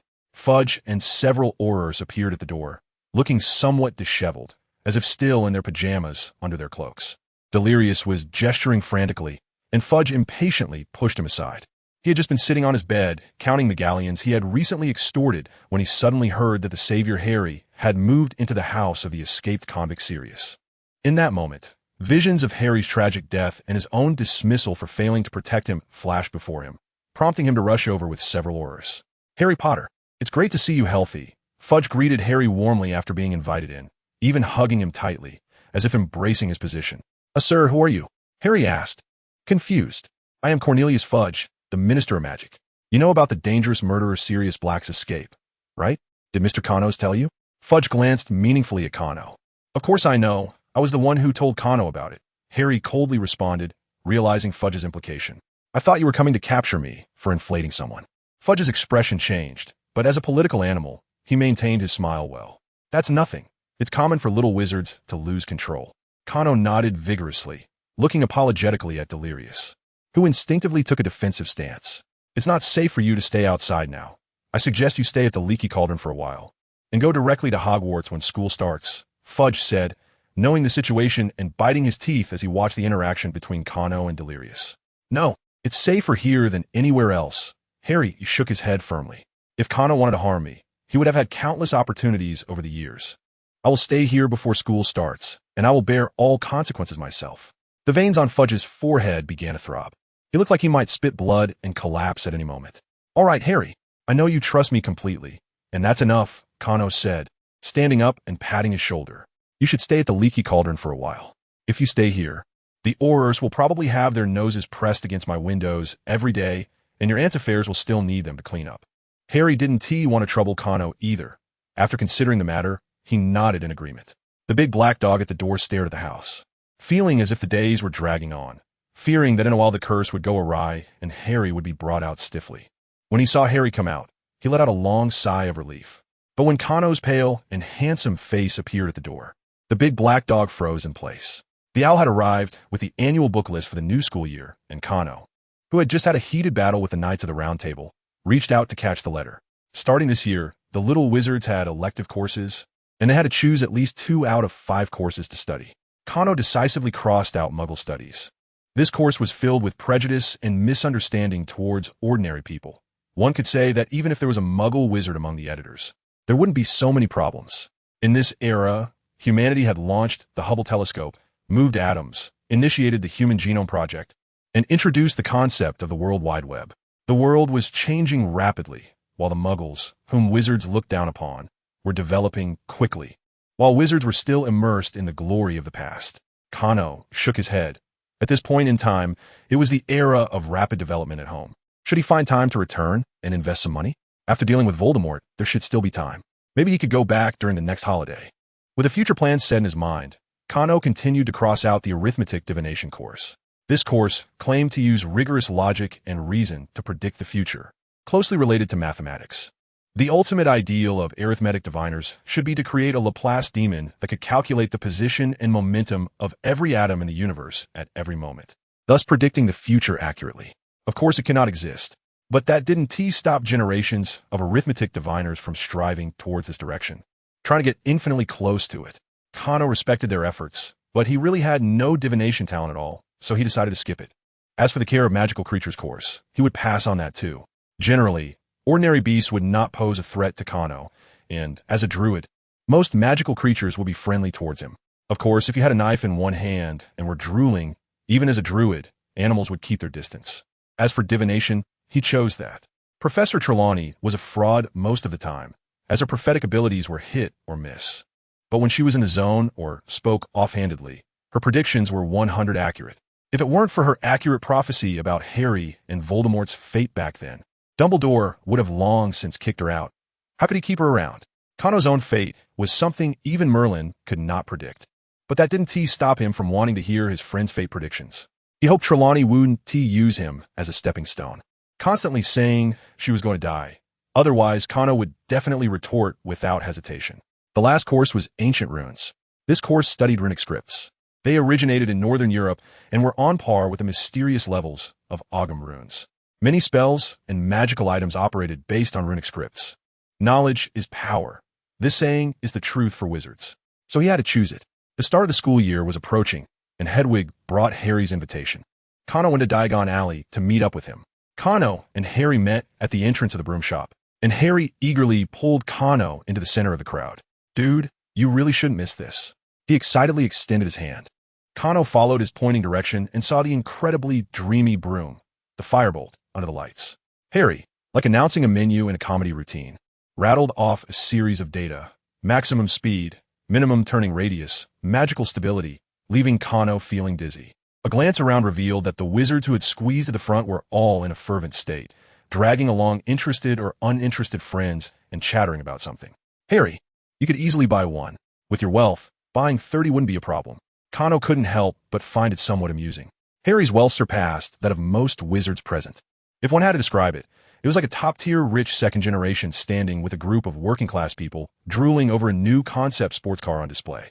The working class would drool and then be done with it, while the rich second generation would drool and then go buy the car. "Forget it, I have my Nimbus 2000. Harry swallowed, but still shook his head in refusal. Even to this day, he still suffered from a severe lack of security, and the inheritance left by his parents in Gringotts was one of the few things that made him feel at ease. Kano sighed inwardly and accompanied Harry to Flourish and Blots. "Kids, what books do you need? I've chosen care of magical creatures and divination." "What about you, Kano?" Harry turned to ask. "Divination and also ancient runes." The clerk displayed a pained expression, as if he had bitten his tongue on sour candy. "Step aside, kids." He picked up a wooden stick and put on thick gloves, seeming to gain some courage. "Step aside, I'm serious." In the cage, over 100 copies of Fantastic Beasts, and where to find them were baring their teeth, wildly biting everything nearby. One copy of the Beast book was caught between two others, and with a rip, it was torn to shreds. "Actually, I already have this book." Harry hurriedly stopped the clerk from proceeding. The clerk breathed a sigh of relief and prepared to fetch a few other books. "Wait." Kano reached out and patted the clerk's shoulder, waving his wand to conjure several feathers. The feathers, under Kano's control, brushed over the spines of the Beast books, calming them down. One slightly tattered Beast book was unwilling to be subdued so easily, so Kano used 5 or 6 feathers to give it a full-body massage, eventually softening it up, allowing it to lie flat. "Thank you so much, young sir. I'll give you a 50 discount. The owner of Flourish and Blots came over, wiping the sweat from his forehead, and shook Kano's hand vigorously. "If I find out who made this book the textbook, I'll definitely punch him in the nose." The clerk sighed in relief as he tossed aside the stick. Harry looked at his height and seriously considered whether he could reach Hagrid's chest by jumping. "Please also help us get 2 copies of Intermediate Transfiguration, Standard Spells, Level 3, and Divination. See the Future, and get me an extra copy of Ancient Runes, a beginner-esque guide." That Ancient Runes, a beginner-esque guide, was thicker than all the other books combined. The words beginner-esque guide embossed in gold on the cover seemed like the editor's silent mockery of the students. "I've tried my best to simplify it. Whether you can learn it depends on your comprehension." Soon, the two left Flourish and Blots carrying a stack of books. "Oh, it seems this year's coursework won't be too easy." Harry assessed the heavy books in his hands. "Don't think too much. Your magical talent is actually quite good." Kano noticed Harry's gaze drifting back towards the firebolt display case, shaking his head with amusement. Then Kano saw a guy with a low-brimmed hat at the street corner, watching him and Harry. "They've been watching us for over 10 days. Harry rolled his eyes in resignation. "Maybe in a few days, you'll miss being followed by Aurors," Kano said suggestively. On the last day of summer vacation, Hermione was dropped off at Kano's house by her parents, and Ron also appeared from the fireplace. "How was your holiday, everyone?" Hermione asked cheerfully. She had been to France during the summer and had gotten quite tanned, making her bright white teeth stand out even more when she spoke. Egypt is a nice place, Ron said, lounging on the sofa. It's just that my rat Scabbers hasn't adapted well to the local conditions. He has been looking pretty lethargic lately. Connor knew all about it, having transformed into Scabbers himself. Peter had been lurking at the Weasley house for over a decade and was now utterly rattled by the news of Sirius's escape from Azkaban. This year he would finally be free. Kano wouldn't let him slip away. I'll brew him some potions later, don't worry. Kano stood up and walked to the fireplace. Let us head to Diagon Alley. Harry has been waiting for you for a long time. The three sprinkled flue powder into the fireplace, stated their destination, and the green flames transported them to the bustling Diagon Alley. Where's Harry? Ron eagerly searched. No need to think. He has definitely gone to check out the brooms, Kano said, leading the two towards the display case for the firebolt. Harry appeared out of nowhere, and after exchanging a few pleasantries, he grabbed Ron and Hermione, one in each hand, to go look at the broomsticks. Kano mentally repeated Harry's spiel about the firebolt's performance specifications while watching the pocket watch for the timing. When the timing was up, a raving Ron and Harry reappeared in front of him with a completely confused Hermione, who had no idea what the excitement was about. Why are they so excited? Hermione lagged, slightly behind, walking alongside Kano, while the two boys in front were animatedly gesturing. Your dad must look a lot like them when he asked at a car show, Kano whispered, big boys and their big toys. Ron and Hermione went to buy their textbooks for the year, and, as usual, Hermione opted for all the elective courses. By the time school started, Professor McGonagall should be giving Hermione the time turner. Kano was particularly interested in the time turner, since the Ministry of Magic dared to lend it to third-year wizards. There must be some restrictions. On one hand, users would have to undergo rigorous scrutiny and training. On the other hand, the unspeakables from the Department of Mysteries would likely keep a close watch on the users. Fudge may be incompetent, but that doesn't mean everyone in the massive Ministry of Magic is. Hey, you finally made it. A red cloud approached, which was none other than the boisterous Weasley family. Percy had been elected president of the Boys Student Council this year, slightly tilting his chin up and shaking hands with Kano and the others as if he were inspecting them. Nice to see you, Kano. Hello, Percy. Kano secretly sized up Percy, thinking he could use a little belly. No offense, mate, Fred chimed in, wrapping an arm around Kano's shoulder and pushing Percy aside. Percy frowned and turned to check on Harry. George leaned in from the other side. This guy's been talking official for weeks. Seriously, we've had enough of it, Fred said, glancing at the stiff Percy while whispering to Kano. Percy is just trying to show that he's different from us regular students. What are you two up to now? Kano noticed the mischievous grins of the twins and silently lit a candle for Percy in his heart. Some juiced bamboo shoots from China and a bit of spores from a jumping mushroom. George sang in a melodious voice. We'll leave a wonderful memory for all the proud folks. To put it plainly, it'll make people really want to fart, Fred said, pulling out a small greenish item. For my dear brother Percy's image, we even added some peppermint. Though it'll smell terrible, it will just have a hint of refreshing mint. Where can you find such good brothers? George straightened his collar as if to give an acceptance speech. Kano silently distanced himself from the twins and turned towards Harry. I'm a bit tired. I'll go have a drink with Fred and George at the Leaky Cauldron. I heard the Leaky Cauldron has gotten a new batch of fine drinks from the Muggle world, Kano added seemingly casually. What? That's great. We should go to the pub to try some. I mean, just to look around, Mr. Weasley immediately responded. I need to buy some owl food for Hedwig. And Ron has to take Scabbers for a thorough checkup. Harry nodded. Then we'll meet at the Leaky Cauldron later. And so, the trio went to the magical creature's shop, while the Weasley family and Kano headed to the Leaky Cauldron. Everyone was merrily seated around a few small tables in a corner. Fred eagerly asked everyone what drinks they wanted and went to the bar to fetch them. You're really our good partner. Well done, George said quietly. Kano watched as Fred discreetly tossed that little item into Percy's butterbeer, struggling to contain his laughter. I'm not your partner. I'm the investor. Is this your first product demonstration for me? You could say that. The cost of this product is very low. As for the effect, our esteemed student council president will demonstrate it for you shortly. Kano chatted quietly with the twins, but soon they lost interest in the conversation. After taking the first sip of the spiked butterbeer, Percy's face turned strange. His ears began to redden, which was the standard reaction of the Weasleys when facing a tricky problem. I'll be right back. Percy maintained his composure and quickly walked toward the restroom. They didn't come back. Rhythmic banging gradually echoed from the restroom. Is the potency of this thing too strong? Kano asked, a bit worried. No. George and I tested it on ourselves, Fred replied, but his tone didn't sound very certain. The three fell into silence. accompanied by the bar's noise and a series of fart sounds. Did you really not mess up the dosage? Really didn't T. I think the refreshing fart candy is just working a bit too well on Percy. Wizards gradually started to notice something was off, and the chatter around them began to quiet down. But the sounds coming from the restroom grew louder, now sounding like a hammer smashing against the wall. George, Fred, Kano said with a pained expression as he looked towards the restroom. Do not test your new product on me. Otherwise, I will pull out my investment immediately, understand?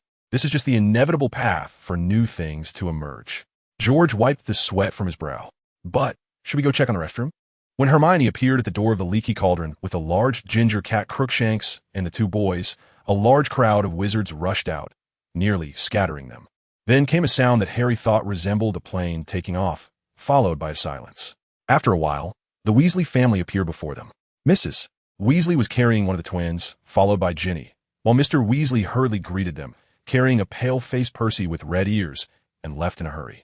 What happened? Harry looked at Kano in confusion. Well, just a sacrifice for new things, Kano said awkwardly. That is how it is. The next morning, Kano arrived at King's Cross Station, Platform 9. The bright red Hogwarts Express was still enveloped in steam as Kano walked into the carriage with his simple luggage. It was him. Sirius Black had escaped from prison. His girlfriend was particularly beautiful.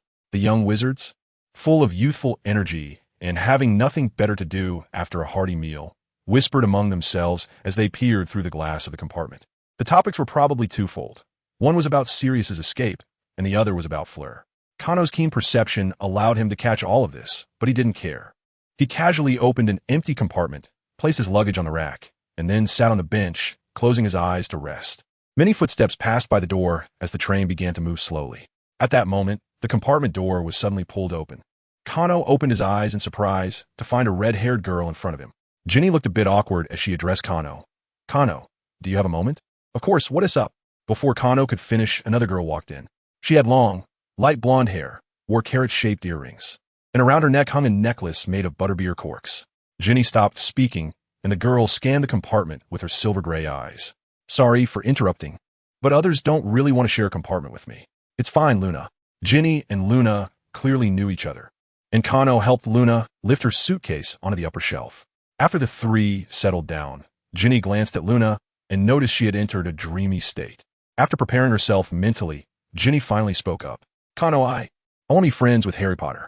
Why are you asking me? Kano suppressed a laugh, playing the role of a serious older brother. Because you got a girlfriend before the holidays, right? You should have some experience. Ginny's face turned a bit red. Of course, I don't want to be Harry's girlfriend. I just want to, Luna looked up at the ceiling, clearing her throat for no reason. And Ginny swallowed her unfinished thought. And besides, Kano isn't the type to gossip. If I ask my classmates, they will definitely let everyone know. Ginny said softly, lowering her head. Girl, with that attitude, it's hard not to think you want to be Harry's girlfriend. Kano rubbed his hands together, preparing his thoughts. In fact, you and Harry already know each other. However, his impression of you is as a good friend sister, not as Ginny Weasley, a strong, independent person. So what should I do? First, try to have normal conversations. You always act like you're overloaded when you see Harry, almost like your ears are smoking, and that is definitely not okay. Ginny pulled out a notebook from somewhere and quickly started writing. Anything else, Kano? After that, you need to show your personality. Don't force yourself to cater to Harry. Just show the real you. Kano subtly started adding his own opinions. Also, our little Ginny is quite a beauty. If you two are meant to be, once Harry realizes you are a woman, many things will fall into place. But that last step might take a while. So you need to be patient. Ginny earnestly took notes, finally marking a few points with her pen, satisfied as she closed the notebook. Luna's silver-gray eyes turned, refocusing on Kano's face, seemingly speechless at his advice. So, I can be friends with Harry, huh? Ginny finally realized what Kano had said at the end, covering her face with the notebook, her ears glowing bright red. Kano silently grinned. Ginny was indeed a beauty. After all, her name came from Guinevere. And Harry was a genuine face lover. For example, his first crush, Cho Chang, was the school beauty at Hogwarts. Not a big deal, I'll just watch. Canopus Black, hello. Luna stared at Kano with wide eyes. Your aura is very unique. Have you heard of the Crumplehorn Snorkack? Hello, Luna Lobegoth. If I find it, I'll be sure to write to you. Kano replied politely. Luna nodded gently, and Ginny finally broke free from her shyness, excitedly pulling Luna into a conversation. The topic of conversation suddenly became very girlish, and Kano felt a bit uncomfortable. After all, two second-year girls chatting about skincare in front of him filled him with the desire to complain. By the way, Kano, when did you get your girlfriend? She's really beautiful. Ginny finally seemed to realize that Kano was excluded from the conversation. Kano scratched his cheek a bit shyly, started to miss the topic of skincare. We met last Christmas through some coincidences. Actually, it was only until the holidays began that we really confirmed our relationship. Ginny and Luna both let out sounds of realization, and the originally ethereal Luna suddenly showed a gossiping smile. So, where did you go on dates? Paris, France, and also to Fleur's family estate in the Loire Valley. Kano counted on his fingers, and I took a stroll around London this time, and also went to Stirling. The two girls began to eagerly ask about the sights along the way, and Kano had to share what he could. Soon, the relationship among the three became closer. Luna's old habit returned, and she began to talk nonstop about the crumple-horned snorkack, even pulling out a book titled The Quibbler to read expressively to Kano. Good sister Ginny kept complaining about her older brother Percy, and mysteriously shared the story of his romance with the head girl, Penelope. The snack trolley came by, and Kano, as usual, bought a lot. As the atmosphere among the three grew increasingly harmonious, it started to rain outside. Large raindrops, carrying the chill of autumn, hit the train windows, quickly fogging up the glass. With the Hogwarts Express speeding northward, the temperature in the carriage began to slowly drop. Ginny took out her school robe, wrapping it around herself tightly. Why do I feel like it's getting colder? Luna also pulled out her Ravenclaw-colored scarf and wrapped it around her neck. Kano suddenly felt a chill, a sensation similar to seeing muddy boots on his bed. He silently drew his wand and held it in his hand. The express slowly came to a stop on the tracks as heavy rain fell outside. Girls wore more clothes. Kano sensed a rotten smell approaching. Suddenly, all the lights went out, and the young wizards began to scream. In fact, no one was harmed, but light represents warmth and safety. And the pursuit of light is an instinct ingrained in human nature. Ginny and Luna huddled together, while Kano sat silently in the dark. The putrid smell drew closer, and the compartment door slowly opened. A tall figure, wearing a tattered black cloak, hovered in midair, peering inside, slowly scanning from left to right. A chilling cold swept in. Different from the feeling brought by autumn rain, it was an emotional impact. It seemed to freeze all passion and joy, leaving one utterly disinterested in the world. This was the Dementor, the guard of Azkaban, the henchman of the Ministry of Magic. Luna's eyes widened as she stared at the Dementor, while Ginny tightly shut her eyes, her grip on her wand unwavering. For Kano, however, this cold seemed to clash with his nature, igniting a strange fury within him. The Dementor showed no signs of leaving, unable to resist the joy it had just sensed in the carriage, wanting to absorb more. But didn't he notice that Kano had decided he could no longer hold back? He suddenly stood up, raised his arm, and grabbed the Dementor by the throat. The once floating Dementor, which seemed to have no solid form, was surprisingly caught firmly. Where Kano's hand made contact with the Dementor, a hissing sound erupted, accompanied by a puff of white smoke. The Dementor struggled in pain, opening its rotting mouth beneath the hood, trying to suck away Kano's joy and force him to let go. But a layer of sunlight-like brilliance shone in Kano's eyes, causing the Dementor to writhe in greater agony. Attempting to distance itself from him, Kano pressed the Dementor against the corridor wall, and all the Dementors in the corridor that were shamelessly absorbing joy turned to look at him, their dark hoods collectively fixed on him. Expecto Patronum. A surge of silver light expelled one Dementor from the carriage, as the pale Professor Lupin followed out with his wand raised. But what he saw was Kano standing at the end of the corridor, his left hand gripping a Dementor's throat against the wall, his right hand raised with his wand. Expecto Patronum. A wave of silver mixed with gold radiated outward in a fan shape, sending all the unlucky Dementors, including the one Kano was holding, flying like bowling pins, colliding and swirling in the corridor, eventually all drifting away from the train, spinning out of sight in the rain. Light and warmth returned to the express train, and many carriages filled with cries and comforting voices. Without time for pleasantries, Lupin returned to check on Harry. Harry had fainted when facing the Dementor. Kano also returned to the carriage, taking out 2 roasted acorns and watching the 2 girls eat them, his own emotions gradually calming down. You all rest for a bit. I'll go check on Harry and the others, Kano said. I'll go too, Ginny said, her teeth chattering as she forced herself to stand. Luna silently got up to support Ginny, and the 3 of them walked toward the carriage where Harry was. As a professor, Lupin needed to check on each student's condition and communicate with the driver. So when Kano opened the carriage door, he happened to run into Lupin, who was trying to go out. Kano, that was a brilliant Patronus charm. If we weren't still on the train, I'd really want to give Gryffindor some points. Lupin said seriously, patting Kano on the shoulder as he walked past. Kano nodded in acknowledgement and stepped into the carriage. Inside were Harry, Ron, Hermione, and Neville, who had walked into the wrong door in the dark. Kano distributed the acorns again, along with the chocolate Lupin had left behind, restoring color to everyone's faces. Just now, the spell you used to drive away the Dementor, was that the Patronus charm? Harry, still trembling, asked after hearing Ron's introduction to the Dementors. You can learn it from Professor Lupin after school starts, but you have to think of something joyful while casting the spell, Kano replied. Think of something joyful when facing a Dementor. Hermione shivered instinctively. Neville seemed to think of his parents, who had been driven mad by the Cruciatus curse, and appeared to be still reeling, as if he hadn't heard anything. Harry looked confused, rummaging through his mind for joyful thoughts. Finally, the train arrived at the station. The young wizards rushed out of the train more eagerly than ever, hurrying towards the warm castle. Kano and Neville, along with Luna and Ginny, boarded the carriage pulled by the Thestrals. This time, Kano saw the true forms of these black, skeletal creatures clearly. They had no pupils, their white eyes revealing no emotion, and large bat-like wings sprouted from their shoulders. Noticing Kano's gaze, Luna curiously looked at him. Can you see them? Yes, I can see them now, Kano nodded. Ginny and Neville were puzzled, but neither Luna nor Kano offered an explanation. Luna's mother had been killed in front of little Luna due to a spell gone wrong, turning into a mist of blood. As for Kano, he had killed quite a few scum over the years, and his understanding of death was now profound. Entering through the main doors and climbing the castle steps, Kano heard a collective sigh of relief from many people. Hogwarts, a warm home. Harry, Ron, Hermione, Kano. Follow me.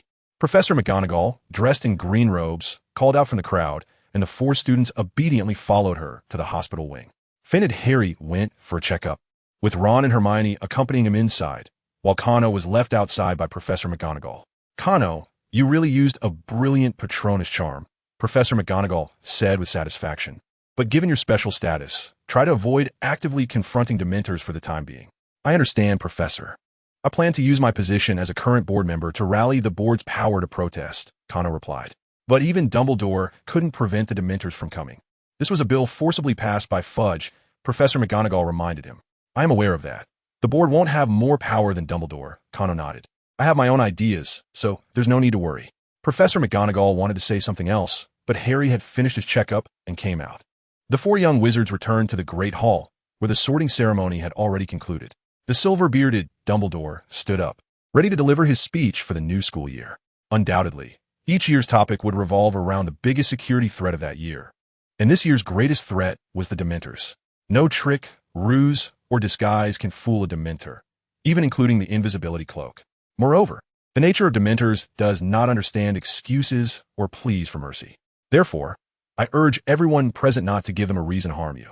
The young wizards, having just witnessed the power of the Dementors, listened in silence, unprecedentedly obedient. Let's switch to a more cheerful topic. Dumbledore resumed his smile. This year we have 2 new teachers joining our ranks. First, our new defense against the dark arts professor, Remus Lupin.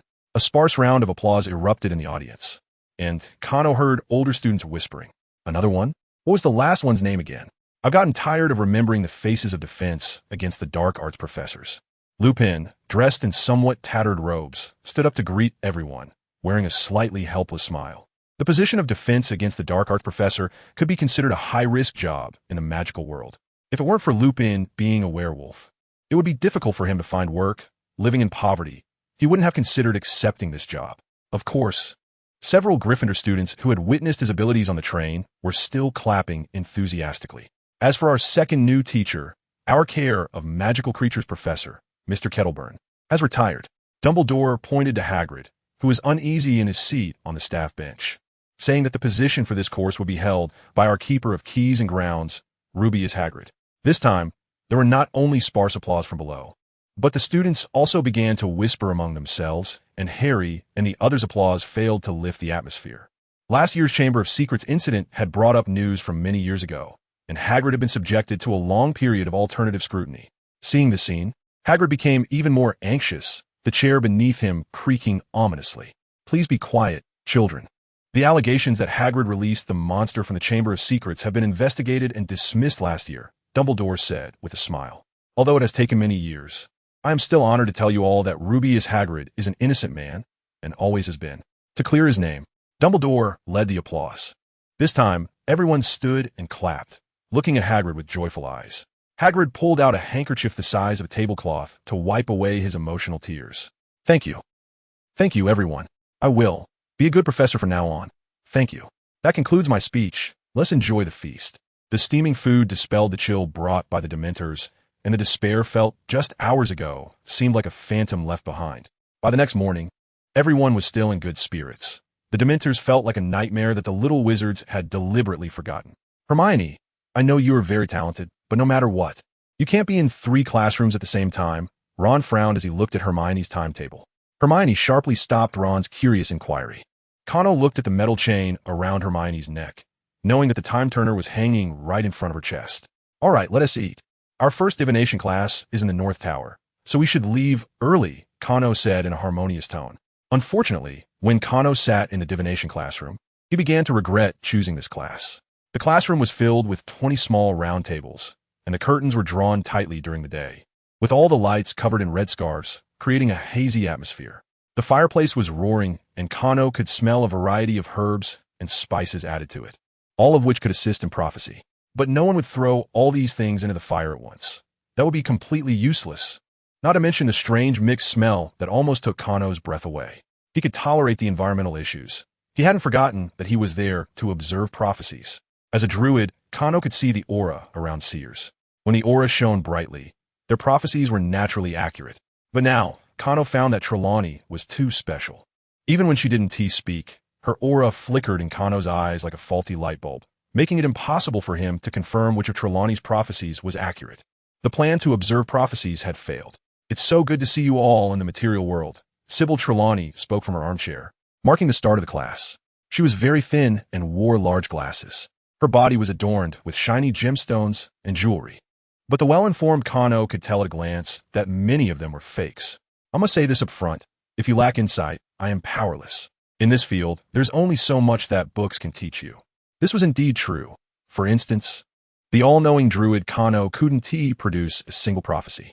Ron and Harry watched with interest as Hermione frowned deeply, unable to understand Trelawney's meaning, feeling as though she was shirking responsibility. There was no way around it. Hermione had a purely scientific mindset, valuing logic and despising intuition. So she shouldn't have come to this class. In the time that followed, Kano witnessed an age-old scam performance. Trelawney used sensational prophecies to scare more than half of the little wizards, quietly establishing her authoritative image in their hearts. Ahem. Ladies and gentlemen, I see that your foreheads are dark. There must be bloodshed coming your way soon. If ignored, you might suffer minor losses or, in severe cases, have your family destroyed and your bodies left on the streets. The wizarding audience hurriedly asked, "Might I ask, Master, how can we avert this?" You need to study hard in divination class, and the disaster will naturally resolve itself. In the subsequent tea leaf reading, both Harry and Ron had some personal matters accurately pointed out, while Hermione's frown deepened. Kano couldn't discern the truth of the prophecies, but Trelawney merely glanced at his tea leaves and said nothing. After the divination class ended, the little wizards groggily climbed down the ladder, discussing the ominous signs they had each received. Of course, Harry once again received the omen of death. It wasn't until the Transfiguration class that Professor McGonagall's words finally pulled the little wizards out of this anxious state. Sybil Trelawney predicts the death of a student in the first class every year, and so far, none have died. Professor McGonagall pursed her lips. If it weren't for the fact that I never speak ill of my colleagues. Anyway, there are very few true seers. Everyone relaxed, and Harry let out a long sigh. Kano, do you think Professor Trelawney is a fraud or a true seer? During lunch, Harry couldn't help but ask Kano. If anyone among his friends could foresee the future, it would only be this guy Kano. In fact, Professor Trelawney did have genuine abilities. As soon as Kano spoke, he noticed Harry's face turn pale. However, prophecies are always a form of hindsight, Kano explained. True prophecies are not something people remember all the time. Only when things are irreversible do people confirm the truth of a prophecy. So, never hesitate because of a prophecy. Our fate is in our own hands. Regardless of the outcome, it is our own choice. As long as it is a path we choose ourselves, we should not regret it. Kano patted him on the shoulder, and Harry nodded thoughtfully. The Care of Magical Creatures class was held outdoors, and the trio left together. Kano had no class this period and could act freely. He planned to go to the room of requirement to brew potions for Peter Pettigrew. This time, the potion-making work was different from usual. He couldn't operate openly in the common room. If Hermione saw the ingredients he used, it might raise suspicion. By the way, he should also take the Horcrux crown. Kano rummaged through his luggage to find the oak box with Ogden runes from last year, then stuffed the potion ingredients ordered by Creature into a small bag and headed toward the 8th floor of Hogwarts. In fact, Kano couldn't quite recall where this place was, but after 2 years at school, it was hard for anyone not to notice the amusing tapestry. A ballet teacher trying to teach a troll to dance, only to be violently beaten by the rude troll with a big stick. As Kano walked down this corridor, he focused on making his request. I want a place to hide things. After walking back and forth through the corridor 3 times, a smooth door appeared on the wall opposite the tapestry. Kano pushed open the door, and inside was a huge pile of garbage where generations of students had hidden forbidden items. Thousands of contraband items have built a high wall, and Kano stared blankly at this spectacular scene, beginning to doubt whether he had time today to brew potions. Because in Kano's perception, Horcruxes felt like a pool of cold, dirty water, disgusting and filthy. He slowly released his perception and walked towards the spot that made him the most uncomfortable. Soon, he found 7 or 8 skulls adorned with strange drawings, 2 bottles of spoiled powerful poison, and a jar of hellish specialty herbs. God knows where this destructive group of little brats got so many bizarre items. Just as Kano was about to come back another day, another object appeared in his perception, turning around the mountain of trash. Kano saw a tattered crown resting on the head of a dirty half-figure of a wizard. This is it. Kano walked somewhat laboriously to the half-figure, took off the tattered crown, and examined it closely. This crown belonged to Ravenclaw, one of the founders of Hogwarts, known for her wisdom. Legend has it that the crown increases the wisdom of its wearer, and it was stolen by her daughter, Helena Ravenclaw, when Ravenclaw was old. When Ravenclaw was gravely ill and dying, she wanted to see her daughter one last time, so she sent Helena's admirer, Barrow, to retrieve it. Unexpectedly, in the forests of Albania, Helena was unwilling to return, even at the cost of her life. In the end, during a struggle, Barrow accidentally killed her, and he also committed suicide with a bloodstained sword. Both became ghosts, wandering endlessly at Hogwarts. Helena became the Grey Lady, while Barrow became Bloody Barrow. Later, Tom Riddle, with his superb acting skills and handsome appearance, extracted the location of the crown from Helena and made it his 5th Horcrux. What does this story tell us? Being sweet-tongued and handsome really allows one to do as they please. God knows how Tom managed to win the favor of a ghost who had lived for hundreds of years. I feel sorry for Bloody Barrow. JPG Kano knocked on this story-filled crown, and it seemed to sense something trembling slightly. A strange attraction emanated from it, tempting Kano to wear it. How could that be? Kano was not susceptible to illusions. What are you thinking? Oh, you have no brain either. Kano picked up the crown and decisively pressed it into the oak box, fastening the lid. No matter how the crown struggled, Kano ignored it. He left the garbage dump and walked back and forth in the corridor 3 times. This time, he needed a place to brew potions. Pushing the door open again, the room of requirement held a long table filled with various potion-making tools. Kano even saw a small cabinet filled with herbs. He hurried over to examine the cabinet closely, and he could basically confirm that it was the one Snape had in the potions classroom. Although it contained only basic herbs for students, they were still purchased with galleons. Kano had no use for these. He took out the herbs he had ordered from a small bag and began to sort and process them. What Kano was preparing was a potion called the Awakening Potion, which could make a person overly energetic. This potion could prevent sleep, but long-term use was strictly prohibited. Kano's goal was to slowly wear down Peter Pettigrew's willpower, causing him to lack sleep for a long time, feeling drowsy while awake. Why use this potion? Of course, it was to clear Sirius Black's name. Even if Sirius caught Pettigrew, it would be difficult for Pettigrew to receive the punishment he deserved because he was a hero certified by the Ministry of Magic.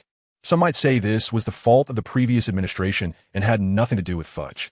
But if Fudge criticized the previous administration's judgment, would his successor not criticize him? Did Fudge really have the courage to set things right? No, Fudge would only cover it up.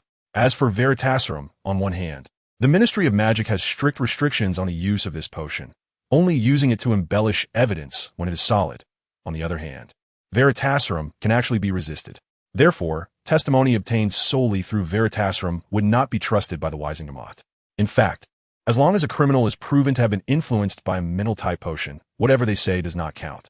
In terms of the ordinary world, it is the so-called illegal means of obtaining evidence. The only way is to make Peter Pettigrew reveal the truth on his own, without the influence of mental-type potions. The awakening potion is just the first step of a combination attack. There are more steps to follow. Kano ground the dried billywig stings and added them to the boiling cauldron, stirring 3 times before adding a spoonful of wolfsbane powder, boiling it for 30 minutes before throwing in a snake fong. Once the fong completely dissolved, this bottle of awakening potion was complete. Kano returned to the Gryffindor common room with the potion, where everyone was discussing Malfoy's arm being broken by Buckbeak, the hippogriff. He deserved it. How come Harry wasn't hurt by Buckbeak? Ron said, slapping the table. Ron, the potion is ready. Feed Fong a spoonful in 4 days. This stuff tastes terrible. He might struggle, so don't be soft-hearted. Kano interrupted Ron, handing over the potion. Ron took it with a smile, while Fong, oblivious, was munching on cheese crumbs nearby. A spoonful of the potion would keep him awake for 3 days, and to prevent him from breaking down too quickly, Kano also left him a day to ease into it. Hagrid won't be expelled over Malfoy, right? Harry looked worriedly out the window at the small hut. He shouldn't.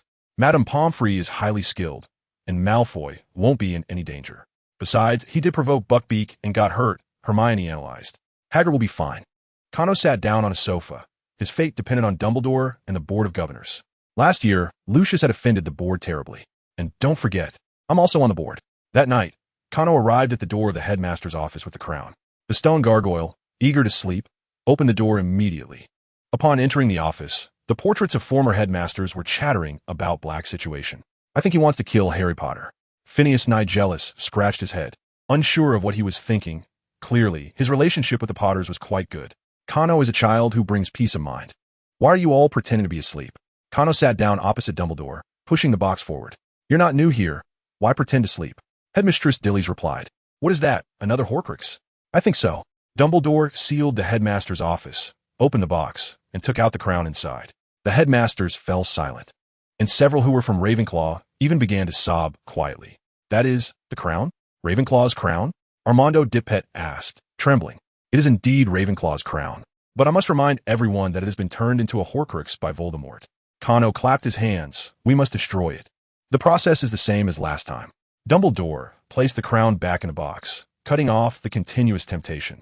Inside, Tom seems particularly fond of the relics of the 4 founders. Yes, this should also give you some hints, Headmaster. Kano shrugged.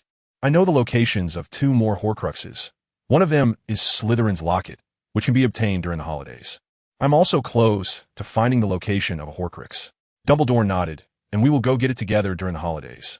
The headmasters angrily condemned Voldemort's heinous act of destroying artifacts, and several old headmasters with Slytherin bloodlines suffered undeserved misfortune.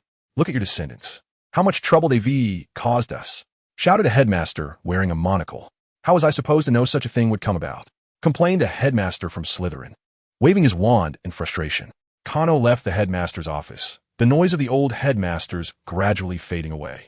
Next, it was just a matter of waiting for the full moon to use ritual magic to purge the dark magic from the diadem. What part of Voldemort's soul is sealed in the diadem this time? Kano pondered as he walked back to the common room.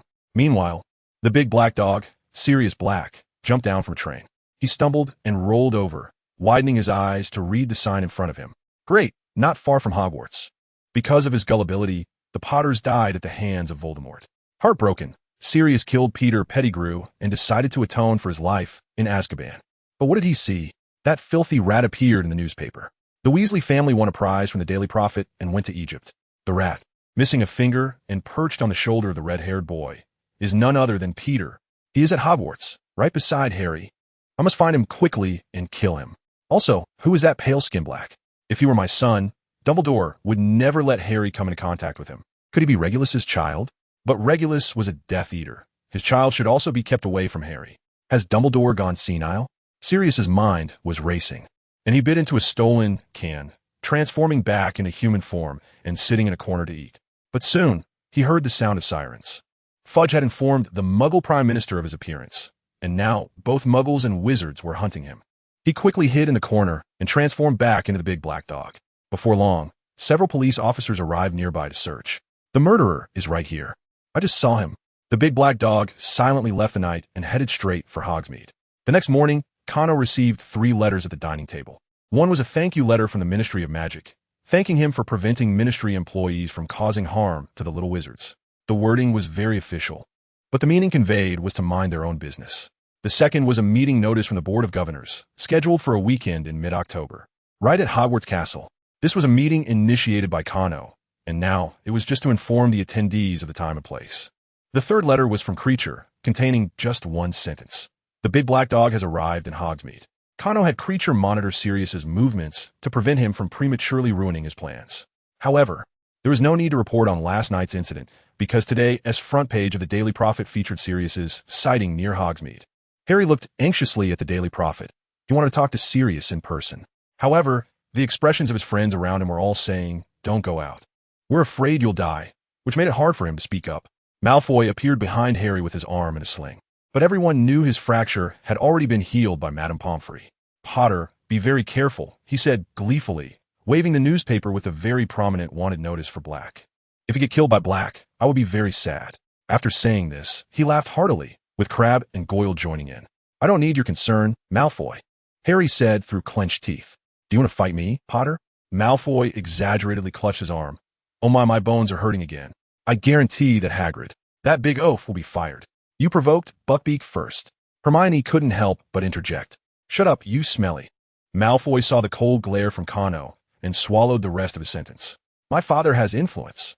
He has told the Board of Governors and the Ministry of Magic about this. This time, I will make sure that big oaf can't even keep the grounds." Malfoy said arrogantly, "Is your father the one who got kicked out of the board last year?" Ron flared up at the mention of it. "Last year, Lucius wanted to kill Ginny. We have a current board member here, Draco, the son of the former board member." Malfoy's face turned pale, and the Gryffindor table erupted with mocking laughter. He angrily threw down a "You'll regret this," and left. "You will help Buckbeak, right?" Hermione asked Kano, who was eating bread. "Draco is well protected by Lucius, that's true. But I'm not his father. Why should I indulge his bad habits?" Kano replied flatly. The first defense against the dark arts class arrived as scheduled on Thursday afternoon, and Lupin was the last to enter the classroom. He looked much better, perhaps because the full moon had passed some time ago. "All right, students, let us put our books away. Today is a practical class." He led the chattering little wizards through the corridor and encountered Peeves, who was up to mischief. Peeves was a special ghost. Unlike other ghosts, who were wizards transformed after death, he appeared alongside Hogwarts Castle. He could touch things and hide his form, and he loved to play pranks on students. His appearance was that of a male goblin, dressed in ridiculous clothes with 2 little mustaches. Now, this goblin was enthusiastically stuffing gooey chewing gum into the keyhole of the broom cupboard, preventing Filch from getting in to retrieve the cleaning tools. As Lupin approached Peeves closely, he looked up and began to sing with a wink. "Lupin the mad, silly fool." Peeves sang, "Lupin the mad, silly fool, Lupin the mad, silly fool." Lupin kindly urged Peeves to stop, but Peeves spat back at him. "All right, students, let me demonstrate a spell for you." He waved his wand, Wadawasi. This spell could make objects fly out quickly, and under Lupin's command, the chewing gum shot out of the keyhole like a bullet, hitting Peeves in the nostrils. Peeves cursed and quickly flew away. The students laughed heartily, gaining more respect for Lupin. Lupin brought everyone to the staff room. Snape sarcastically mocked the Gryffindor students, while Lupin remained unperturbed and asked him to leave. "Phew, let us begin." Lupin locked the door and pushed out an old wardrobe. Something inside was banging against the door, but it seemed to be magically sealed tightly. "Don't worry, it's just a boggart," Lupin said. "Who can tell me what a boggart is?" "A shape-shifting creature that can read a person's deepest fears." Hermione raised her hand to answer. They liked dark corners and would jump out from various places to scare people. "Very good." Lupin snapped his fingers. "Gryffindor gets 5 points. "Wait, Professor, I have a question." Kano also raised his hand.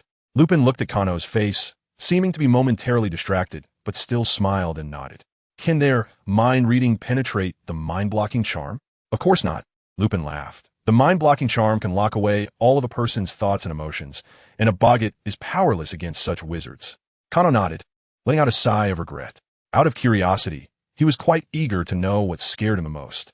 But he wasn't curious enough to drop his mental defenses to test the boggart's abilities.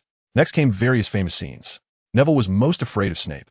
After all, in the morning's potions class, Snape had used his Leaford potion. How ridiculous! Neville struggled to recite the spell. With a cold face, Snape suddenly donned a tight-fitting lady's fur coat and wore a swaying taxidermy vulture on his head. The students laughed uncontrollably, and a smile appeared on Neville's pale face. Ron was most afraid of spiders, and the boggart transformed into a huge spider. Kano knew the reason. One of the Weasley brothers' uncles had died fighting Voldemort, and and before he died, he bought a toy for the twins. However, Ron broke the toy, so the two unscrupulous brothers turned Ron's teddy bear into a giant spider. Little Ron was hugging the teddy bear when it suddenly sprouted 8 legs, scaring him into a psychological shadow. How ridiculous! Ron yelled with his eyes closed. The giant spider, transformed by the boggart, suddenly lost all its legs and turned into a ball rolling on the ground. Ron laughed heartily as the legless spider rolled to Kano's feet. Kano stared at the evil little creature as the spider's 2 rows of eyes blinked at him. Suddenly, it exploded into a cloud of smoke in front of everyone. Ah! Kano scratched his head and looked at Lupin. It seemed that everyone's laughter had been enough. This was the best way to confront a boggart. Lupin smoothly took over the conversation. In a couple of days during class, I'll find another boggart. Students who haven't tried it yet can give it a go. He smiled and gave a slight bow. Class dismissed everyone. Lupin gave Kano a knowing glance. And just as Kano wanted to talk to him, the two of them ended up lingering at the back. Once the students had left, Kano casually closed the door. Is there something you need, Professor Lupin? I want to talk to you on the train, but from what I've observed these past few days, you and Harry seem to get along well. Lupin pulled 2 chairs over, inviting Kano to sit across from him. After all, I'm somewhat related to Harry. I've looked out for him a bit in the past few years, so it's normal for us to have a good relationship, Kano replied calmly. Lupin frowned. He had previously thought it was incredible that Harry and Kano got along well, and now he realized they were actually related through Sirius. Why didn't Dumbledore intervene? Or is there really more to Sirius's story? Thinking of this, his mood lightened. He had always found it hard to believe that Sirius had betrayed the Potters. It was precisely because the Order of the Phoenix suspected Lupin of being a traitor that they strongly suggested the Potters make Sirius their secret keeper. But fearing he would be caught, Sirius proposed to secretly switch the secret keeper to Peter, which ultimately led to the Potters' deaths. Not only was Sirius deeply remorseful, but Lupin had also carried a great deal of psychological pressure over the years. Lupin trembled his lips, unsure of what to say. He knew there was no evidence now. The best course of action was to find Sirius and confront him directly. However, this was not something to discuss with a child like Kano. Lupin awkwardly spoke, well, I understand now. There's nothing else. You should hurry to dinner. To his surprise, Kano shook his head. I actually have something to ask of you. I need a bit of your blood for research on werewolves. Kano noticed Lupin's face turned pale and quickly added, we can swear an unbreakable vow. I will never use your blood for anything other than research. Professor Dumbledore can serve as the secret keeper. Lupin looked at Kano with a complicated expression, surprised that his identity as a werewolf was exposed so soon. Let me clarify. This research is aimed at helping werewolves overcome the troubles of the full moon, Kano continued. If the research is successful, perhaps you could live a normal life in the future. Kano, you're a bit too hasty. Dumbledore's voice came from the doorway, looking at the large glass jar in Kano's hands with a mix of humor and disbelief. Also, even if Professor Lupin is a werewolf, he can't afford to lose that much blood. Under Dumbledore's assurance and witness, Kano and Lupin swore an unbreakable vow. When Kano pulled out the huge blood collection jar from behind him, Lupin finally understood why Dumbledore had come so quickly. Kano, you don't expect me to fill this jar, do you? He looked at Kano nervously as he skillfully pulled out a few small knives to disinfect. Of course not, Kano replied, puzzled. This jar needs to be filled with more than half a potion to keep your blood active for a long time. You aren't afraid of needles, are you, Professor Lupin? Kano teased. You look like you're going to slaughter a pig. Anyone would be scared. Lupin turned his head, wanted to see Dumbledore's clear blue eyes for some reassurance. But Dumbledore was smiling so widely that his eyes were almost squinted, as if he had just sold Lupin for a good price. In truth, Dumbledore knew that Kano wouldn't speak unless he was confident. Since he proposed to try to solve the werewolf's condition, it meant he had hope for success. Lupin was one of Dumbledore's proud students. If he could free himself from the werewolf's fate, Dumbledore would be very pleased. In the end, Kano left with a large jar of steaming fresh blood. Lupin awkwardly moved his wrist, swallowing the blood-replenishing potion that Kano had left him. Headmaster, what kind of person is this child? He asked in confusion. He is fiercely against evil. Dumbledore did not answer directly. Incredible. Kano was unaware of Dumbledore's assessment of him. And the days passed slowly. During the first full moon in September, Kano dealt with the crown with old methods, leaving the remaining protective charms to Dumbledore. As for the research on werewolves, after dealing with the Horcrux that night, Kano had almost exhausted his magic and had to wait until next month. In mid-October, the morning before the board meeting by the Black Lake. Did you have a good holiday, Kano? Let me see if you've been slacking off lately. A familiar figure emerged from the morning mist. It was one of Kano's mentors, Sir Gawain, the Knight of the Sun. Is today's opponent you, Brother Gawain? Kano looked at him in surprise. Isn't today Saturday? Even if I knock you down, it won't delay your classes, right? Gawain grinned, his smile tinged with a hint of bloodlust. They're a bunch of useless guys. Kale has good skills, but the most formidable thing is his foul mouth. Gavin arrogantly commented, there's no time for you to play slowly. Fight me, and if you win, I have a task for you. Kano tilted his head and whistled helplessly. The little unicorn, who had long been impatient, ran over and directly tossed Kano onto its back. Gavin pulled out a beautifully presented white horse from the mist, which was also adorned with a dazzling set of ornate armor. Gavin, are you relying on this outfit to deceive young girls? Kano teased as he donned his full armor and picked up his lance. What do you mean deceive? They are captivated by my charm. Gavin corrected him with righteous indignation. Come, fight me. Let me see if you've made any progress in other areas besides learning Kale's rhetoric. Kano smiled and pulled down his visor. Knight Kale is a master of trash talk, and battling him often leads to being constantly mocked, making it easy to lose one's cool and reveal flaws. Kano just wanted to apply this in front of Gavin, but Gavin was too familiar with Kale and immediately saw through Kano's trick. Then, let us have a real fight. Kano squeezed his legs, and the little unicorn immediately understood, charging forward. The lance slammed into Gavin's defensive shield with force, pushing both him and his horse several steps sideways. Not bad. Gavin tilted his shield, bringing his lance down like a club, while Kano angled his shield to absorb the impact. The two knights clashed fiercely, their mounts continually circling, the powerful force resonating through their hooves into the ground. As time passed, the sun rose higher, and the Sun Knight before them grew stronger. Fiery magic wrapped around him, and Kano felt like he was battling a humanoid volcano. It was now past 10 in the morning, and Gavin was already twice as formidable as at the start. Gavin was like a massive boulder rolling down a mountain, gaining speed and crushing everything in his path. Both of their shields had shattered, and their lances broke in their final clash. You shouldn't only have this level of strength. Are you stalling for time? Gavin asked, pulling out his longsword. Are you waiting for my strength to peak? Of course, Kano replied, drawing his oak sword. And I don't plan to activate my traits. Since I want to defeat you, I must defeat your strongest self. The little unicorn let out a joyful neigh, seeming to agree with its companion's declaration. Gavin's white horse was also unwilling to be outdone, pawing at the ground, but its stamina was no match for the little unicorn. The two charged at each other again, this time their tactics more refined and their offensive and defensive transitions quicker. After all, a longsword is still too short compared to a lance, and wielding a sword while mounted was akin to close combat. Armor and magical shields crumbled under the heavy blows like paper, and both knights quickly bore numerous wounds. The deepest wound on Kano was on his left side, where a deep gash had opened, blood flowing freely and staining the little unicorn's body. Gavin's left arm hung limply, the bone clearly visible at the wound, as Kano had just managed to sever his upper arm bone with a desperate strike. Looks like I didn't lose out, Kano gasped, laughing. Indeed, Gavin had to admit, but bleeding will sap your strength, and that wound will greatly affect your mobility. As for me, I can afford to lose this arm. He squeezed the horse's belly, wanting to continue fighting, but the white horse let out a mournful whinny, kneeling on its front legs, unable to move. The little unicorn weakly snorted, swaying as it tried to carry its master forward to take advantage. Kano, enduring the pain, jumped down, and the little unicorn understood his intention, promptly lying down to rest. The two heavily wounded knights took their stances, like two bulls locking horns. Some students were drawn in by the jarring sound of metal scraping against metal, ultimately losing their way in the mist and stumbling out confusedly. If they had walked further, they would have seen Gavin, wrapped in dazzling magic like the blazing sun, wielding his long sword as if it were flowing lava, smashing down onto Kano's sword with full force. Kano did not activate his traits.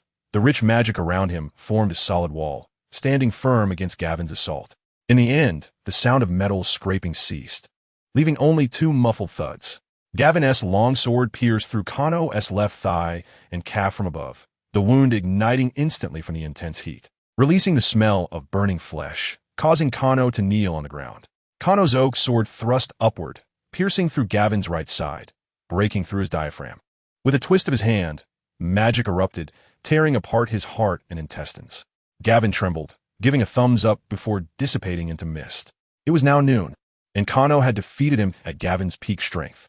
Kano lay flat on the ground, his blood flowing back into his body like rivers returning to the sea. bringing him more vitality. The various wounds, deep and shallow, quickly healed, and dislocated bones were guided back into place by small branches that had penetrated his body. Gavin reappeared from a mist, lifting the pretending to be dead Kano off the ground. Good kid, you've qualified. What is it? Kano's legs felt weak, and he finally sat down on the ground. Gavin didn't mind and sat down as well. The great druid Kaysbar found Merlin. There are some troubles in Ireland. Kano nodded thoughtfully. Kaysbar is the court druid of the Ulster story group, and the stories of Ulster and Connaught take place in what is now Ireland. Could it be that the son of Lightsea Chulin's resentment has gone out of control? Kano's forehead began to sweat. I don't know much about the warriors of that era. How strong was he? Not C. Chulin. You currently can't stand against him. Gavin waved his hand repeatedly. It's Fergus's resentment that has gone out of control. Kano gasped, realizing this was also a powerful warrior. Fergus was C. Chulin's foster father, who once captured King Conchbar, his enemy, on the battlefield. However, due to the prince's plea, he ultimately leveled 3 hills as a warning with a single sword. I can't just casually blow away 3 hills. Are you sure I'm not walking into a death trap? Kano asked a bit sourly. It's not that exaggerated. Fergus also needed to charge up back then. Gavin patted Kano's shoulder. Originally, we planned to let you train during the last holiday, but Ireland insisted on handling it themselves, and you got a girlfriend. So we put it on hold for now. After all, Fergus's resentment going out of control isn't a first. It happens roughly every 60 years. What about this time? Is there some change? Now the station knights in Ireland have all disappeared after entering the fairy mound. Gavin's expression also turned serious. This time, their family sent a plea for help. Considering we are also descendants of the Celts, they want us to provide support. Is it urgent? Kano scratched his head. Can we go next year? I'm quite busy here. The backbone of the Irish knight families is trapped in the fairy mound. Would you say it's urgent? Gavin slapped Kano lightly. Get ready. We'll set off in a few days. So, just over a month after the new semester, you want to take leave? Dumbledore looked at Kano, who limped over to him, and asked, I don't want to either. I'll leave the soul artifact to you, Principal. Don't forget to do the final step when I return. Kano waved his hand. He had rested in bed all day yesterday, and still had to attend a meeting with the board members later. All right, just be careful. Dumbledore nodded helplessly. I'll have the teachers prepare a lesson plan for you. However, Professor Babbling of Ancient Runes is a strict person, Dumbledore reminded him. If you don't want to have trouble with her in the coming years, it's better to explain the situation yourself. Kano nodded and limped towards the board's meeting room. Kano pushed the door open, and 4 board members were already seated. They greeted Kano warmly, as he was a genuine treasure boy. Soon, the remaining board members took their seats. Kano, who was hosting the meeting, cleared his throat and took out 2 sheets of paper. There were 2 agenda items today. Kano picked up the first sheet, which was about the handling of Professor Rubeus Hagrid of the Care of Magical Creatures class, due to an incident in which a student was harmed. To be direct, it was Lucius' son, Draco. Lucius applied for Hagrid's dismissal and demanded the death of Buckbeak. The Hippogriff. Kano was well prepared and distributed the materials regarding Hagrid and the incident to everyone. This information was provided by Dumbledore, who guaranteed its authenticity. After reviewing the materials, everyone expressed that the Malfoys were just looking for trouble. Based solely on Dumbledore's guarantee, Hagrid could not possibly be dismissed. Let's just reject it. There's no need for discussion. An elderly board member who disliked Lucius spoke up angrily. But Lucius is putting a lot of pressure on us, a younger board member said. Isn't it bad for us to appear unresponsive? What pressure? Like last time, threatening to curse my family? The old board member scoffed, sweeping his gaze over the attendees. Or did he spend another large sum of money? A few people remained expressionless, but Kano knew they were the ones Lucius had bribed in the board. Lucius had also slipped a lot of money to Fudge, so even if we let this one go. Hagrid, the Ministry of Magic might still bypass us to impose punishment. Another board member spoke up. What punishment? Kano asked with interest. They wouldn't send someone who has just been exonerated back to Azkaban, would they? No. At most it would just be a warning. That beast might be in trouble, though. Someone interjected. Then I propose we suspend Professor Rubeus Hagrid's salary for half a year to observe the situation, the young board member suggested, proposing a toothless punishment. That beast is school property, unless the Ministry of Magic goes through the trouble of starting a dangerous creature identification process. They have no right to act without the board's approval. We'll see what happens then. The old board member, who had once been an official of the ministry, was quite familiar with this procedure. Kano nodded. The board had done all they could, and now it was up to Lucius to see if he would invest more resources to deal with Buckbeak. Honestly, it's quite foolish. The board members raised their hands to vote, and the motion was passed unanimously. Now, on to the next agenda item. Kano tapped on the table, addressing the issue of Dementor defenses. Last time, the Dementors conducted a search on the Hogwarts Express without notice. I saw them sucking the joy out of the students for their own gain, which is very harmful to their mental and physical health. But what do you mean by defense? A board member asked. I mean unlimited right to self-defense, Kano explained. As long as the Dementors act against innocent students or professors, they can use any means to defend themselves, regardless of the level of harm inflicted on the Dementors. But the little wizards can't really handle Dementors. Is this meaningful? The old board member asked seriously. And if Dumbledore intervenes, all the Dementors would be instantly obliterated. The Ministry wouldn't agree to that. As for Dumbledore, let the Ministry and he discuss it, but the students at least need the right to protect themselves, Kano emphasized. The important thing is our attitude. We need to show parents that we care about the students. If you ask me, these Dementors are not fit for patrol. They aren't even competent as guards. Or else how could Sirius have escaped? It's strange to hear that from you. Wasn't he disowned? He wouldn't inherit your estate. The board members exchanged odd glances. But the proposal Kano put forth would indeed make parents feel their children were respected. As for whether the students were truly respected, that would be subject to interpretation. In the end, the proposal was also passed. Next time, when Kano dealt with the unruly Dementors, he would have no reservations. A distant call for help disrupted Kano's plans. He had to rush to complete the preliminary preparations for his plan. Professor Babbage was a thin woman who carefully examined Kano, who was holding Dumbledore's approval letter, and nodded. All right, I won't assign you extra homework, but I hope you can keep up with my teaching progress when you return. As she spoke, she took the book and introduction to ancient runes from Kano's hands and placed a feather at a position over 1,600 pages. I will probably cover this material in the next month. Not too much, right? Kano's brow twitched as he forced a smile. Professor Babbage waved her hand, signaling that he could leave. He wanted to tell Professor Babbage that he would only be gone for a week at most. But seeing her casually set half a book's worth of knowledge points for him, he thought it was better not to say too much. Harry and the others noticed Kano packing his things and immediately guessed he was going to take another leave. Kano, before you leave, could you tell me about what happened back then, even if it's just the truth from your perspective? Harry finally couldn't hold back and asked this question. Kano paused, seeing Hermione's large cat Crookshanks chasing Scabbers, while Hermione and Ron try to catch Crookshanks' tail, making the room chaotic. Check on Peter Pettigrew more, and talk to Professor Lupin.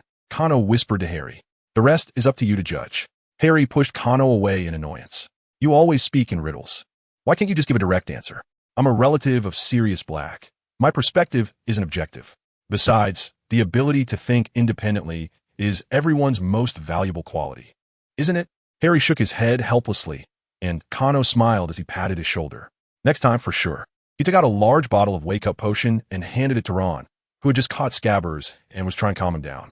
This should keep him active for a while. 1 spoonful every 4 days. Don't overfeed him. Kano looked at Scabbers in Ron's hands and silently chuckled. Thank you. This potion really gives Scabbers a lot of energy. Ron gratefully took the potion, and Scabbers began to squirm again. Huh? How could he not have energy? After drinking this potion, he won't even be able to sleep. It's normal for him to be restless.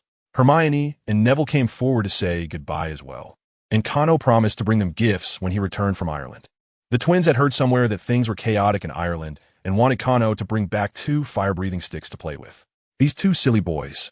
Kano doesn't want to nurture 2 arms dealers. Kano immediately expressed his desire to see their second prank product, and the twins immediately shut their mouths, even gifting Kano a well-crafted fresh but candy as a farewell gift. You know how to use it, Fred winked. To test it, we all got beaten by Dad. So use it wisely, George said while patting his butt. Don't worry, I definitely won't use it. Kano rolled his eyes but still put the candy into a small bag. He left Hogwarts with his luggage, and Creature was waiting for him at the door. Kano didn't head straight to Ireland, but first went to Diagon Alley. The headquarters of the Daily Prophet is located in the southern part of Diagon Alley, where the editors work. Perhaps the most famous and lowest-brow journalist in the Harry Potter story is Rita Skeeter, who is employed by the Daily Prophet. But she is indeed just a third-rate reporter. Most of the space in the Daily Prophet is occupied by seemingly objective editorial writers. These editorial writers have dual identities. On one hand, they are employees of the Daily Prophet, and on the other hand, they take orders from the Ministry of Magic. Characters like Rita use sensational news to grab attention, while they are responsible for long-winded selective reporting to make people completely believe in certain things. It can be said that the Daily Prophet is the mouthpiece of the Ministry of Magic. Today, Kano came here to meet the king of these crownless kings, Editor-in-Chief Barnabas Cuff. Mr. Cuff is a balding old man with a shrewd glint in his eyes. Rather than a wordsmith, he resembles a slick politician. Mr. Black, hello. He greeted Kano enthusiastically as he came out from behind the desk and shook his hand. Hello, Mr. Cuff. The two took a seat by the tea table in the corner of the office, and a beautiful female secretary served them hot tea. I wonder what brings you here today? Cuff asked with a squint and a smile. Let's cut to the chase. I want a newspaper to write and publish some articles for me.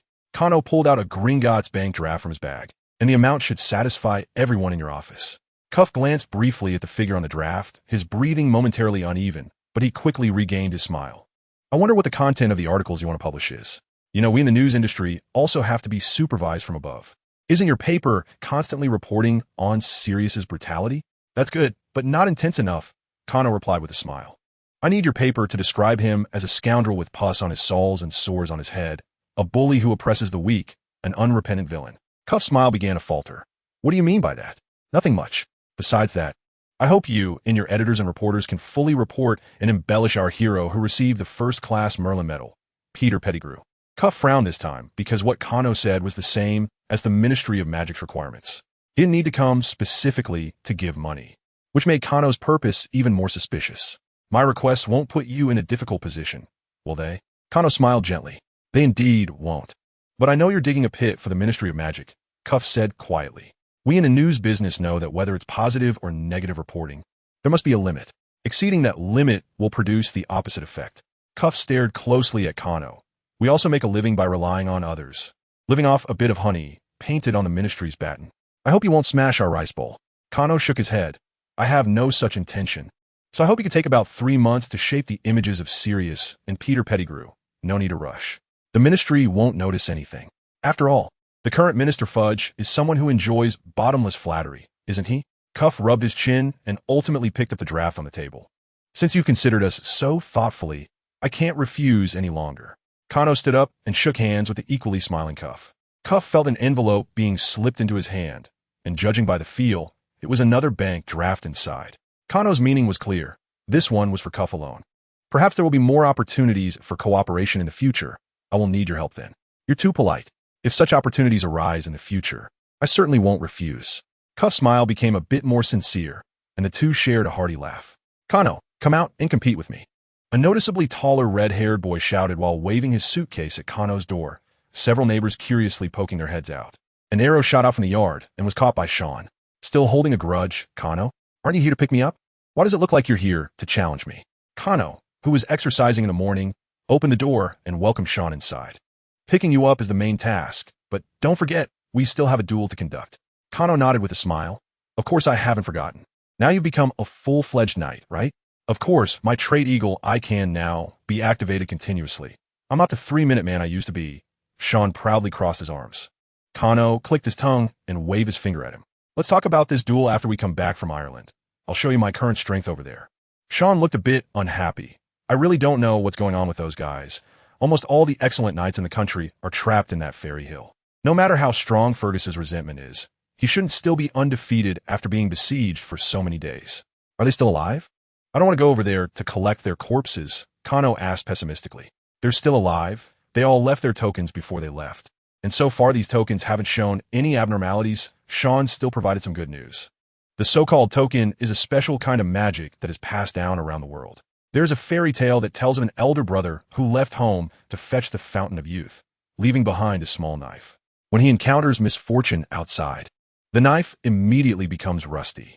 The second brother left behind a string of pearl necklaces before leaving home, and when he encounters misfortune, the pearl necklace immediately gathers and can no longer be opened. Currently, the tokens left by the knights are generally family crests.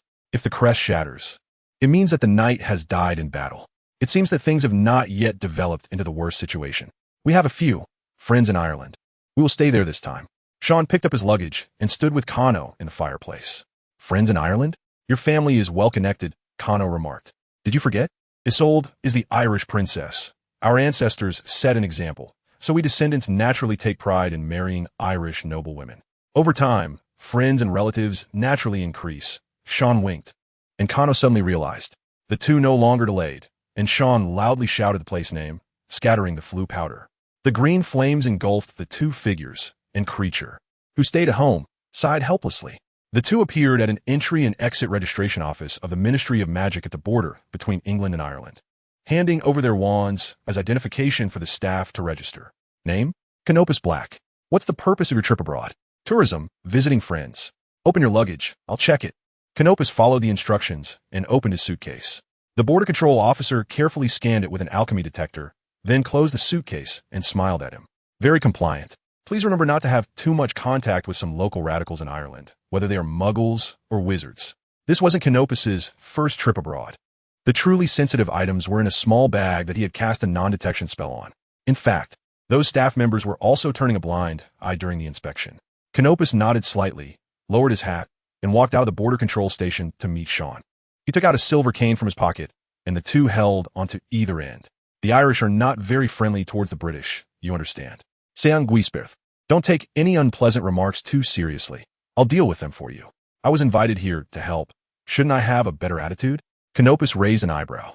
In this situation, many people feel they are powerful enough to participate in the rescue. As for those local knights who don't respect you, there are even more of them. Sean shook his head. The silver cane began to tremble violently. The door key worked, and the two vanished from their spot. When their vision restored, Canopus saw a valiant young woman in hunting attire standing in front of them, her face dark. She had a head of fiery red curls and was impatiently tapping her heels with her arms crossed. Sean, what a rare guest. She spoke with dissatisfaction. I've been waiting on both sides, and now you just show up uninvited. I was just... Sean tried to explain, but was interrupted by the girl waving her hand. AFPLYNCT. She extended her hand. Canopus Black, just call me Canopus. Canopus shook her hand gently. Afe and I are childhood friends. We are betrothed, Sean introduced. This time her father is also trapped in the fairy residence. Yes, otherwise, you wouldn't dare come. Afe fiercely hugged Sean's neck and bit down. Canopus quickly averted his eyes and began to whistle softly. When Sean patted Afe on the back and awkwardly pulled his fiancée away, Canopus's tune had already progressed to the second verse. Ahem, because Afe's father, my father-in-law, believes that the British environment makes people weak. He always wants to train me hard every time we meet. Sean awkwardly hugged his fiancée's waist. So I generally don't come this way. It's usually Afe who comes to me. Have you ever thought about it? Over time, your father-in-law will think even more that you took away his precious daughter, and he will train you even harder? Canopus said, suppressing a laugh. Sean's expression froze. Then he let out a painful wail.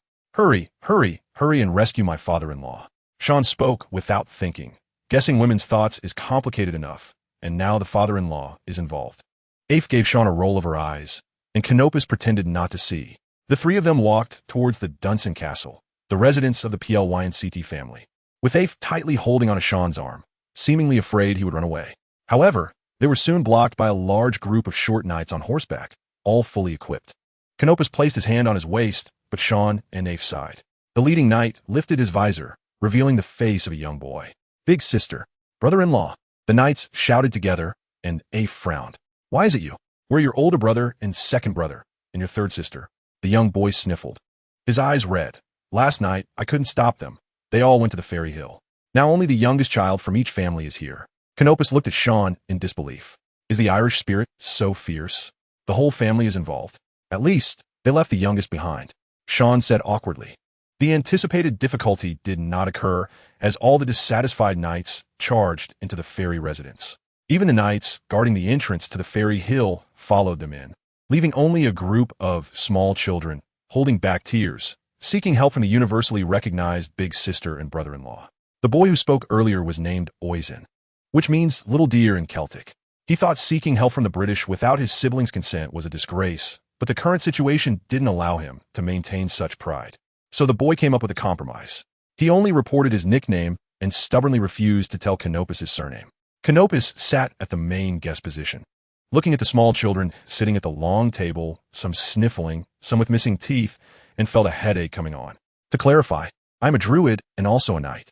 Even if I can't resolve Fergus's grievances, I have the ability to bring your elders out. A child who had been sniffing suddenly made a sound, and a chorus of sniffles arose at the table.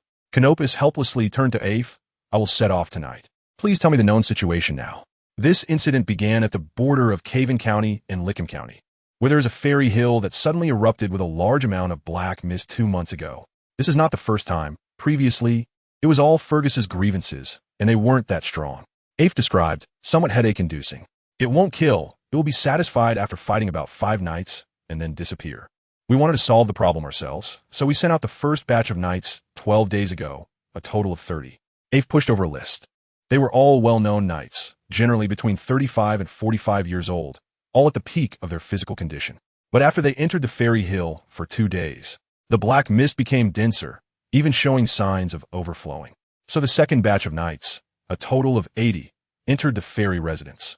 They weren't as elite as the first batch, but they were also the backbone of the Irish knight community.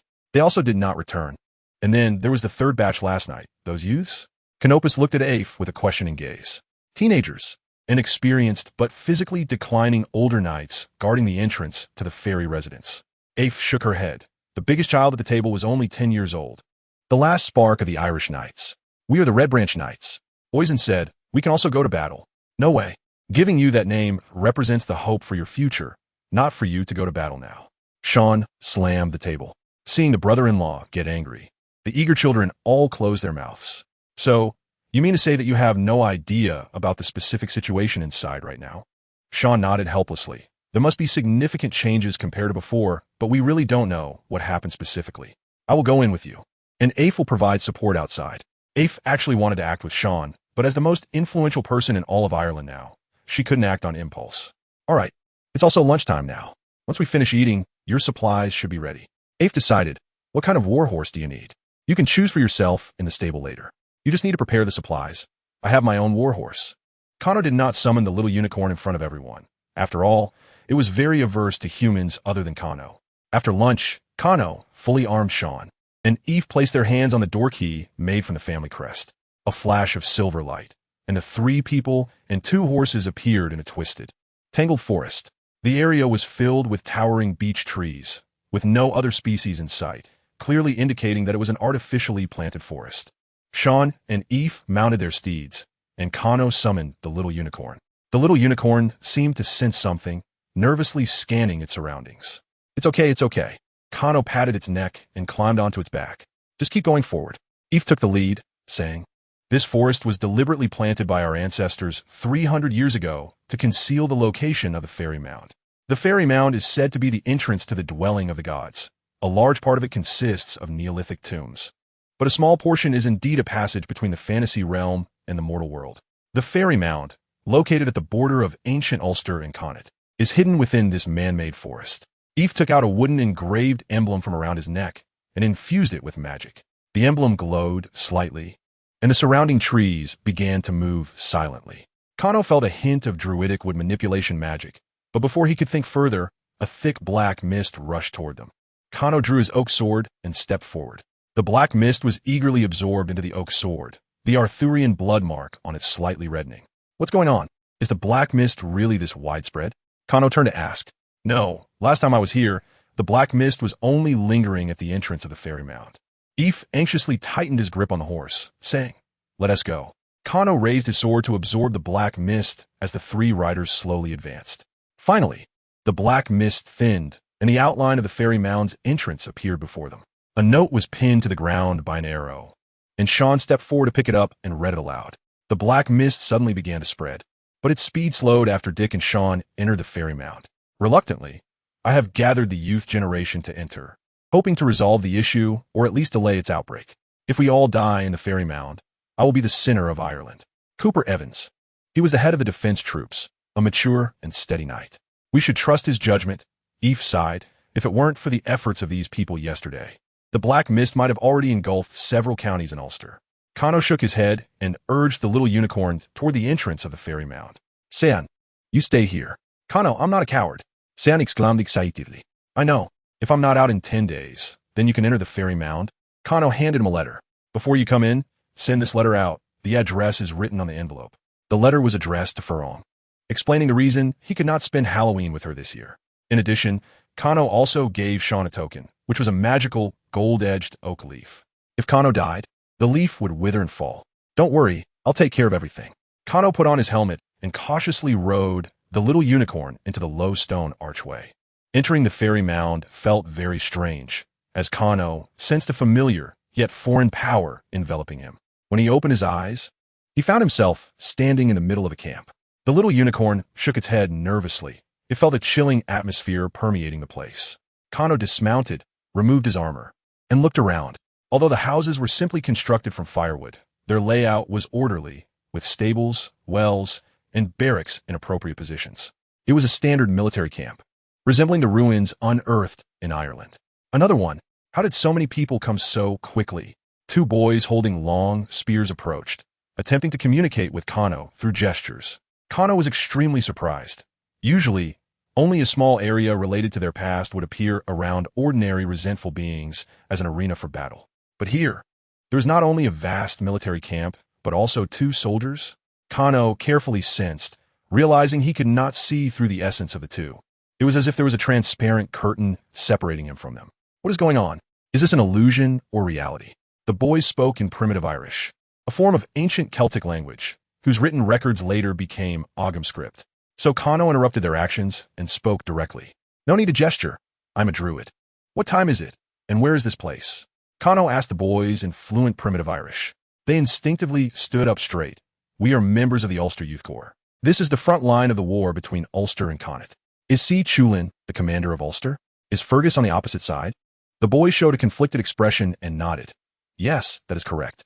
On the opposite side is our former king, a hero who once belonged to the Red Branch Knights. Kano realized that they were currently at the time of the cattle raid of Cooley. Fergus's brother was the great king of Ulster, and after his brother's death, he inherited the throne. Fergus agreed to let his wife's son be king for a year to marry her. After the son ruled for a year, the people found him to be much better than Fergus and did not want Fergus to continue as king. Fergus did not mind and let the throne go to him. This king was Conchbar mac Nessa. However, later on, King Conchbar coveted a beautiful woman. To obtain her, Conchbar killed Fergus's son and brother, prompting Fergus to betray Ulster and flee to Connacht. All of Fergus's relatives who stayed in Ulster were killed, making him an enemy of King Conchbar. However, Fergus was C. Chulin's foster father, and they agreed that if they ever met on the battlefield, they must each win and lose once. The first time, C. Chulin retreated, and the second time, Fergus could only flee, causing the soldiers to no longer trust him. It was unknown how many times C. Chulin and Fergus had met on the battlefield now. However, the urgent matter was still to find the Irish knights trapped here. Have you seen a group of knights in fine armor? Kano asked. Most of them are adults, but are not cursed. I was with them. Ulster was once cursed by a goddess. All adult men would endure 5 days of pain akin to childbirth during enemy invasions. The curse lasted for 9 generations, and only C. Chulin, who bore divine blood, escaped this curse. Therefore, those fighting here were a group of youths, while the Irish knights were a valuable fighting force. Are you talking about those Munster people who just arrived? The boys nodded knowingly.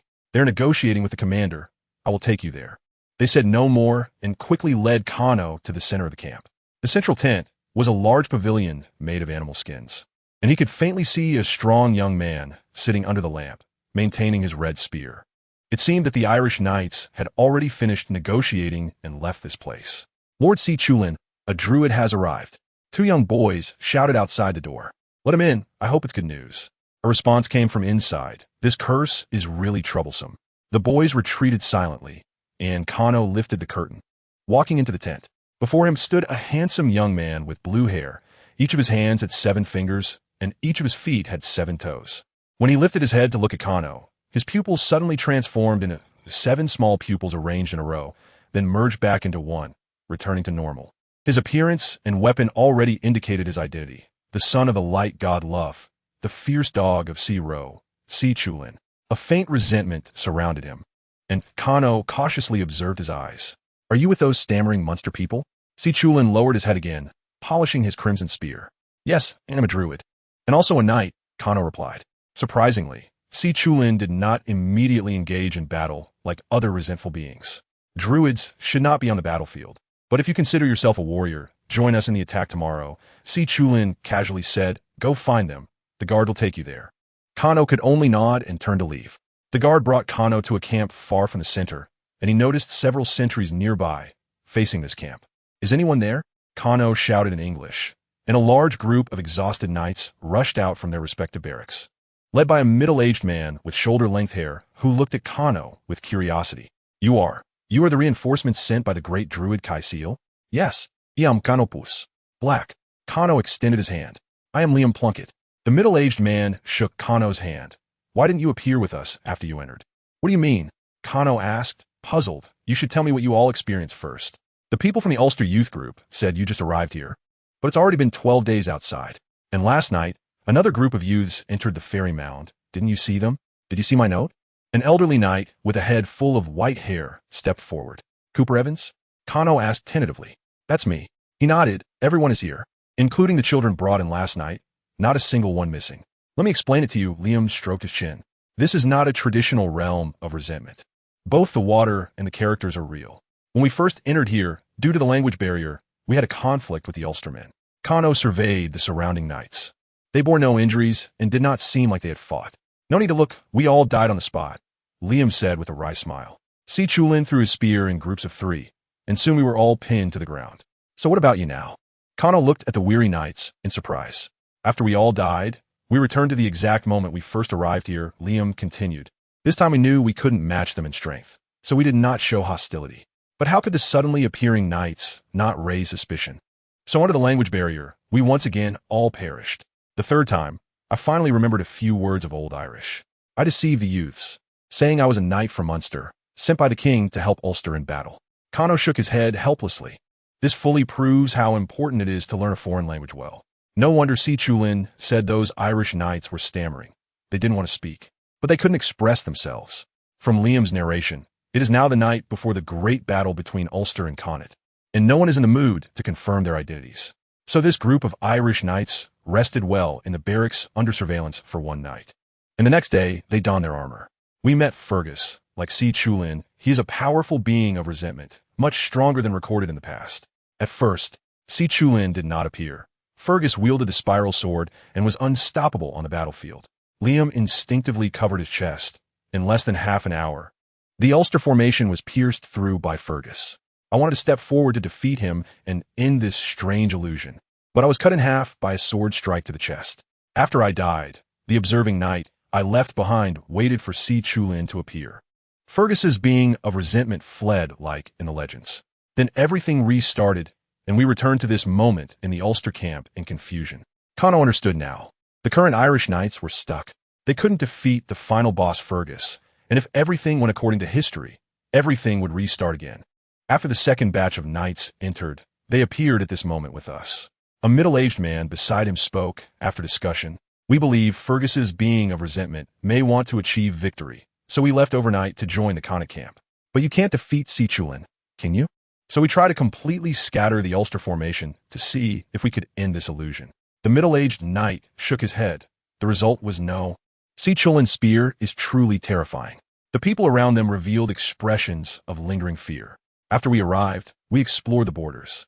A young man spoke. This battlefield is vast. But as soon as you touch the boundary, everything will restart. Understood, the outer circle is a layer of texture. Kano looked around, and the weariness of the Irish knights was understandable. Anyone who gets stuck in a game for dozens of times would want to smash their computer. But now they don't even have the right to do that. I think your thinking is misguided, Kano smiled. Tonight, let's not think about these things, have a good rest. We have a battle to fight tomorrow. How will we fight tomorrow? Seeing Kano so confident, Liam couldn't help but ask. We will fight, just like the Ulster people do. I still need to follow the normal process and fight once first. The next day, the two armies faced off. The warriors rode their war horses, standing in formation under the command of the squad leaders. In the center of the Connaught formation appeared a tall figure shrouded in black mist, holding the formidable divine weapon, the spiral sword. At the command of both armies, a primitive and brutal melee began. Kano took the lead and charged towards Fergus. Fergus let out an indistinct laugh, gripping the spiral sword with both hands as he struck downwards, a rainbow-colored light shimmering from the blade. Kano also gave it his all, the silver light enveloping his oak sword to parry. Clang, the sound of weapons clashing echoed far. Even the soldiers of Ulster and Connaught were stunned. Fergus uttered a confused sound, and Kano smiled as he continued to raise his sword to attack. On this land, warriors who reach a certain level of strength will possess characteristics, and this is not exclusive to knights. According to Liam's description, Fergus's spiral sword could cut through everything. Even magical shields were easily broken, feeling as if it could enhance the sharpness of the weapon. With the powerful attributes of the spiral sword itself, such exaggerated effects are created. Kano activated the anti-magic, perfectly countering Fergus's sharpness. "Come on, let's have a good fight." Kano invited Fergus in words he could understand. Fergus seemed to cheer, and the spiral sword once again shimmered with a hazy rainbow light. A storm whipped up in the center of the battlefield, with neon and silver magical blades flying everywhere, cutting deep wounds in the earth. Many were caught in the aftermath of the two's battle, silently crushed to pieces. The Irish knights, who had long been instructed by Kano, observed from a distance. They could only see two blurred figures entangled together. Waves of magical energy sweeping across the field. Haha, what a powerful warrior. Fergus's vengeful spirit suddenly spoke, but his arm continued to swing the spiral sword, launching fierce attacks. "Thank you for the compliment." Kano struggled to fend off Fergus's attacks, but he was also able to inflict wounds on Fergus from time to time. The two weapons clashed thousands of times in their respective masters' hands. Now no one else was fighting on the battlefield, and everyone had stopped to quietly wait for the outcome between the two. Kano could feel Siyu Chulin's presence watching from afar. The silver and neon magical energies collided again, and Kano's little unicorn lost its footing, taking 2 steps back. The backlash swept across Kano's face, taking a piece of flesh with it. Fergus also stepped back a few paces on his horse, temporarily halting his actions. "It's about to end," Fergus shouted, as a massive amount of magical energy began to gather on the spiral sword in his hand. "I admire you, kid. Whether you live or die depends on whether you can withstand this blow." Kano also concentrated magical energy, silently raising his oak sword. 2 highly concentrated magical blades were simultaneously unleashed, with the horizontally flying neon blades slicing through countless limbs, red blood splattering on the ground. The vertically flying silver blades tore through the earth and sky, revealing black cracks that obliterated everything in their path. In the center of the collision, Kano and Fergus remained unharmed, their momentum just significantly weakened. "I'm still alive. Do you want to admit defeat?" "You're dreaming. I never admit defeat in my life." "Then let's go again." Kano struggled to raise his oak sword. Again, Fergus, also panting, raised his sword with a slightly trembling arm. This vengeful spirit was more intelligent, but correspondingly, it would also suffer injuries and bleed. The two clashed together once more, this time their movements no longer standard, their wounds continuously increasing, blood flowing freely down their bodies. Later, Kano's consciousness began to blur, and Fergus was not much better off. The two lost their weapons, their magical energy nearly depleted, rolling in a pit of accumulated blood, with Fergus using his fists and teeth to greet Kano, who retaliated without holding back, targeting Fergus's vital points. Finally, at his limit, Kano saw a flash of white light, and the power of time wrapped around him once again. Kano thought that when he opened his eyes, he would either return to the night before the battle due to failure, or leave the fairy mound because of victory. But when he opened his eyes, he saw Liam's bearded face before him. Did I win or lose? Kano paused. Has the cycle ended? Liam shook his head. You should have one. I don't know if this cycle counts as over. Kano propped himself up, discovering he was on a soft bed covered with animal hides. What does this mean? Just now, we saw you and Fergus fall at the same time, and then there was a flash of white light. That should count as your victory. But we are still in the illusion, and we are in the Connacht camp, Liam replied. Upon hearing this, Kano hurriedly got up, pushed open the door, and stepped out of this luxurious room that felt out of place with the military camp. At the entrance, 2 young Irish knights were on guard, and when they saw Kano come out, they looked at him with admiration. What is going on? Have we become guests of Connacht? Kano asked the 2 young knights in confusion. Not only the 2 young men beside him, but even the patrolling soldiers passing by cast respectful glances at him, making Kano feel overwhelmed. Mr. Kanos, it seems this time Fergus spoke up, saying you were a warrior on par with him.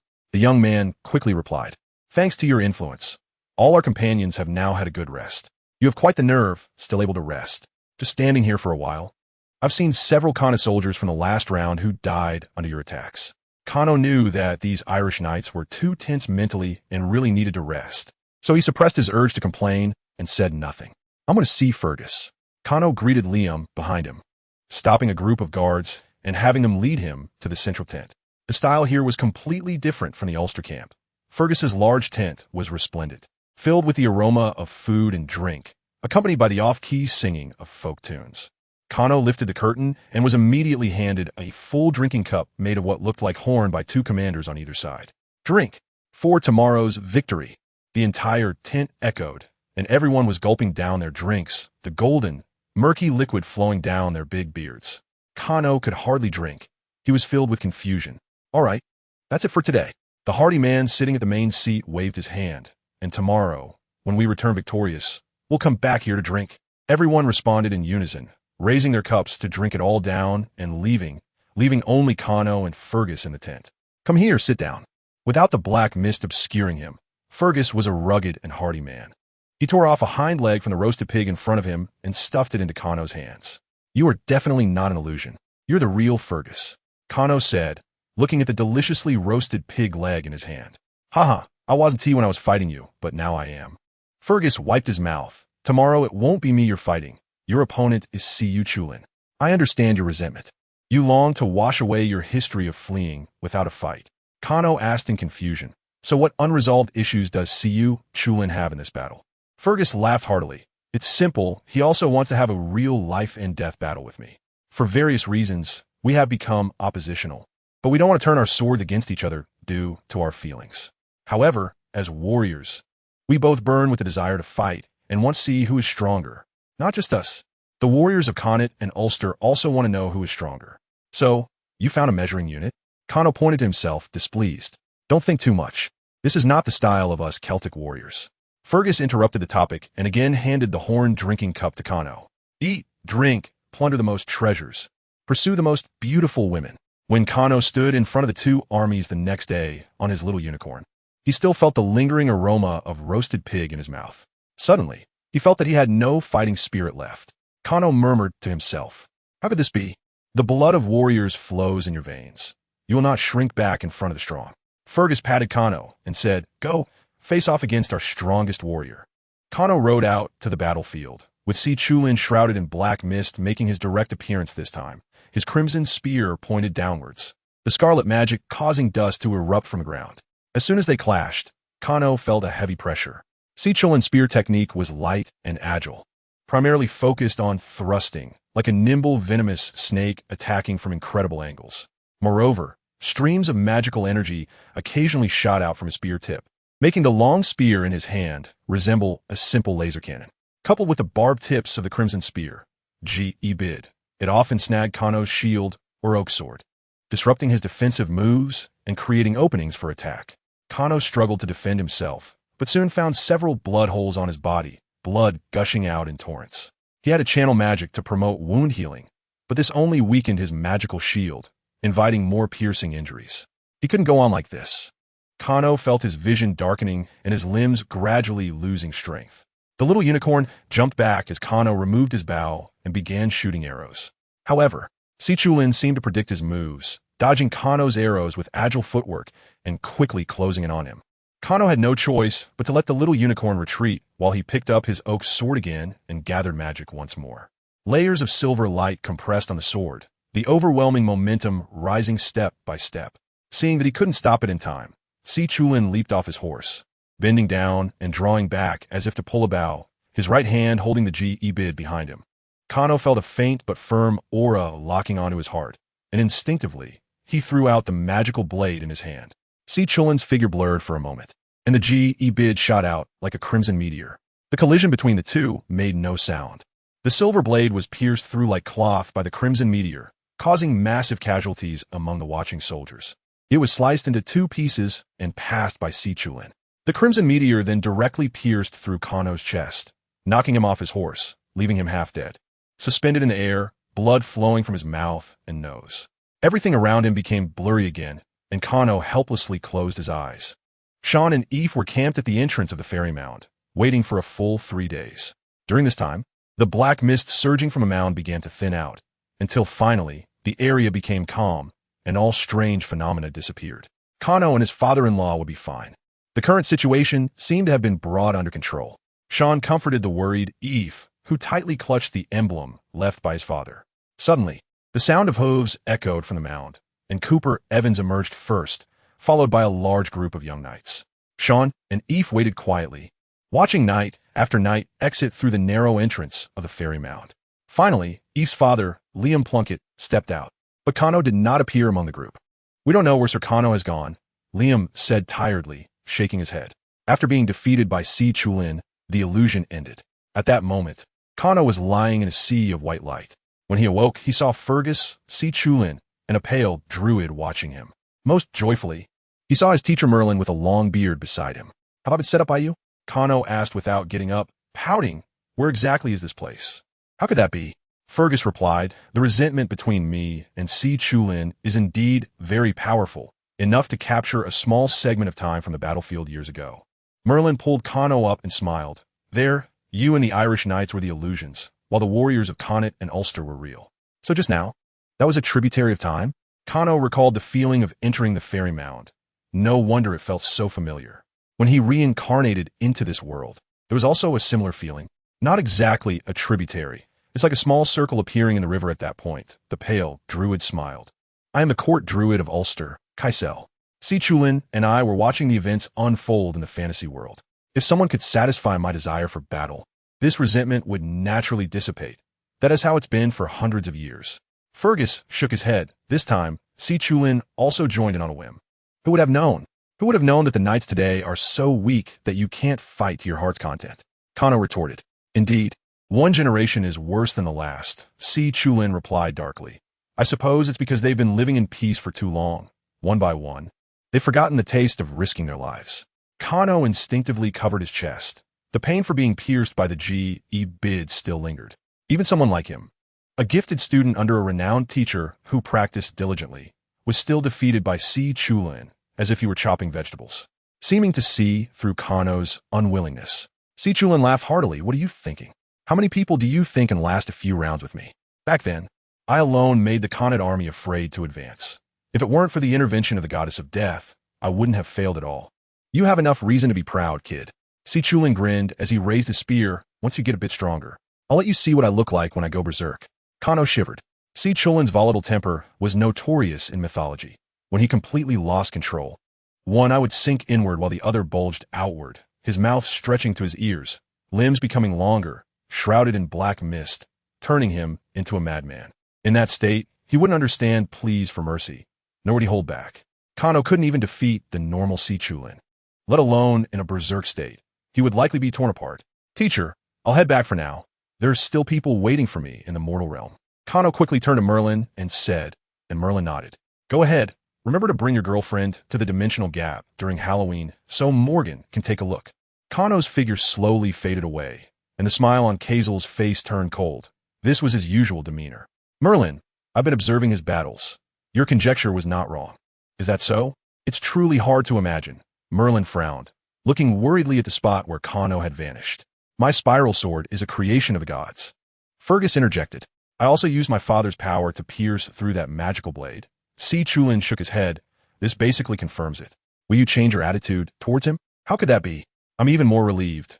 Merlin turned to Kaisel and said, "No matter who he is, Morgan and I, along with the Knights of the Round Table, hope he can overcome his fate. After all, he is a child we watch grow up, unaware of all this." Kano returned to the mortal realm, leading the somewhat listless little unicorn out of the low door of the fairy mound. The Irish knights waited silently here, and when they saw Kano emerge unscathed, they erupted into a huge cheer. "Wait, don't do that!" Kano was grabbed by the young knights who rushed forward, and they threw him high into the air in the open space in front of the fairy mound. The middle-aged and older knights rhythmically struck their shields with their lances, expressing their inner joy in this way. After a while, Kano was brought back down, and the young knights enthusiastically tidied up his appearance. Liam solemnly stepped forward. "Mr. Canopus, I formally invite you to celebrate Samhain in Ireland. The hospitality here will not disappoint you." Kano looked around. Everyone's gaze was eager, and Sean was winking at him from a distance. "All right, I will be happy to accept your invitation," Kano nodded. "Come on, let's have a grand feast," Liam shouted, and the knights echoed in unison. That night, the Irish knights gathered in the open space in front of Dun Saney Castle, where the little fairies prepared a rich array of traditional Irish dishes. In front of Kano, there was a whole roasted pig. No wonder. Wild boars are considered brave animals in Celtic culture, so pork is also a noble food, even in the tombs of the highborn. Whole pig legs are often placed as burial goods. Therefore, at the feast, the more powerful the warrior, the more roasted pork they could receive. This was known as the hero's share. Kano, before Samhain, bring your girlfriend to Ireland to celebrate with us. Afer, as the host, said to Kano. "That is fine. But let me say one thing first," Kano said with a wry smile. "Can we not eat roasted pig next time?" Amid laughter, Sean was called to the center of the gathering by his father-in-law, took out a harp, and began to sing the ancient ballads praising Fergus. Cano seemed to see that boisterous man raising a goblet in the firelight, laughing heartily at him. Halloween was approaching, and Harry was in a bad mood. This was because he had fallen out with the Vernons during the holidays, which upset Aunt Marge, and his school departure application was missing the guardian's signature. Now he could only stay at Hogwarts, watching his friends happily head to Hogsmeade. Cano was also gone. This guy had been away for nearly a week with no news. What Harry didn't know was that Cano was currently traveling around Ireland with Fleur, enjoying the increasingly festive atmosphere, making him a prime example of someone who had no time for relationships. "Harry, you're not going to Hogsmeade? Want to sit with us?" Colin Creevey eagerly welcomed Harry as he walked into the common room, but Harry politely declined with a smile. "Actually, I have some homework to do. I need to go to the library. You all chat slowly." Harry couldn't deal with the enthusiastic fan and decided to sneak away for a bit of peace. He stood outside the common room door, pinching the bridge of his nose, feeling a bit of a headache. Cano had asked him to keep an eye on Wormtail, but Wormtail was practically invisible. The Marauders consisted of 4 people. Harry's father, James Potter, was also an excellent seeker back in the day, who liked to make his hair messy, as if he had just gotten off a broom. The enigmatic escapee Sirius Black was once the dream lover of more than half the girls at Hogwarts and a traitor of the Black family, who was very close with James and even lived at his house after running away from home at 16. These two were the quintessential troublemakers, sometimes playing rather nasty pranks on their classmates. Hagrid had described to him some of the pranks he had seen as the keeper of keys and grounds, and Harry concluded that nasty was a fitting word. Lupin was a standard good kid, almost never caused trouble, had served as a prefect, and was the most well-regarded among the Marauders. Wormtail, small and timid, had average grades and looks. His most famous incident in life was being blown up by Sirius Black, leaving just a stub of his pinky finger. What did Cano want him to investigate? Harry heard footsteps, opened his eyes, and found Snape, dressed in his ever-present black robes, walking by with a steaming cup of unpleasant-smelling potion. "Oh, Potter." He stopped, his eyes locking on Harry from behind his greasy hair. "What are you doing here? Didn't you go to Hogsmeade? Did Black scare you?" "I must say, hiding in the castle is a wise choice." Snape smirked, delivering a sharp compliment. Harry, feeling down, didn't have the energy to explain anything to Snape and prepared to turn away. But just as he lowered his head, he suddenly thought that Snape seemed to have always had a grudge against his father. Being disliked by Snape seemed to stem from inheriting his father's bad image in Snape's eyes. Perhaps he would know something about Peter? Even if he didn't know about Peter, hearing about the past between him and his father would be nice. "Professor Snape," Harry began, "I have a question I'd like to ask you." Snape had already turned to leave, but upon hearing this, he couldn't help but sneer. "If you want to ask me about potions, then forget it. I made everything very clear during class. You should go see Madame Pomfrey for your ears or your brain." "It's not about potions," Harry said, looking into Snape's mocking eyes. "I want to ask about my father and the Marauders, and what kind of grudge you had with them back then." Snape's demeanor suddenly became sharp, and Harry even felt like he was about to receive a few curses. But soon, this feeling vanished like an illusion, replaced by Snape's even colder gaze. "Oh, Potter finally can't stand the peaceful school life anymore. Is the Quidditch Cup not enough to satisfy your vanity?" Snape's words were quick and urgent, like an enraged rattlesnake spitting venom. "I haven't. I just want to know more about my father and his friends," Harry argued. "Well, let me tell you," Snape said through clenched teeth, lowering his voice. "Your father was a conceited and arrogant person. The Marauders were a bunch of bastards who took pleasure in others' suffering. And you." Snape stepped forward menacingly. "You were just like your father." The potion in his hand spilled out, landing on his hand and robe, burning him, so he instinctively flung the cup away, and the broken cup began to smoke on the ground. "Very nice." Snape gritted his teeth and cast a cleaning spell on his clothes. "Go find Lupin, that old friend of your father, and tell him what happened here. Ask him whatever you want." After saying this, Snape quickly left the corridor, heading back to his dark potions classroom. Harry scratched his head and sighed. He had long known he wouldn't hear anything good from Snape, and unfortunately, Snape still didn't reveal any useful information. Snape was too agitated. Harry didn't even have the chance to mention Wormtail. But it didn't matter. It was time to have a chat with Professor Lupin. A large black dog was happily rummaging through a trash heap in Hogsmeade Village. Thanks to the third-year witches and wizards visiting Hogsmeade for the first time, they had bought too much food with their pocket money, and many snacks that they couldn't eat or didn't like were thrown away. All of this was a windfall for Sirius. Tonight, he would sneak into Hogwarts to catch that filthy traitor. The big black dog, having finished off the leftovers, made his way to the shrieking shack with ease.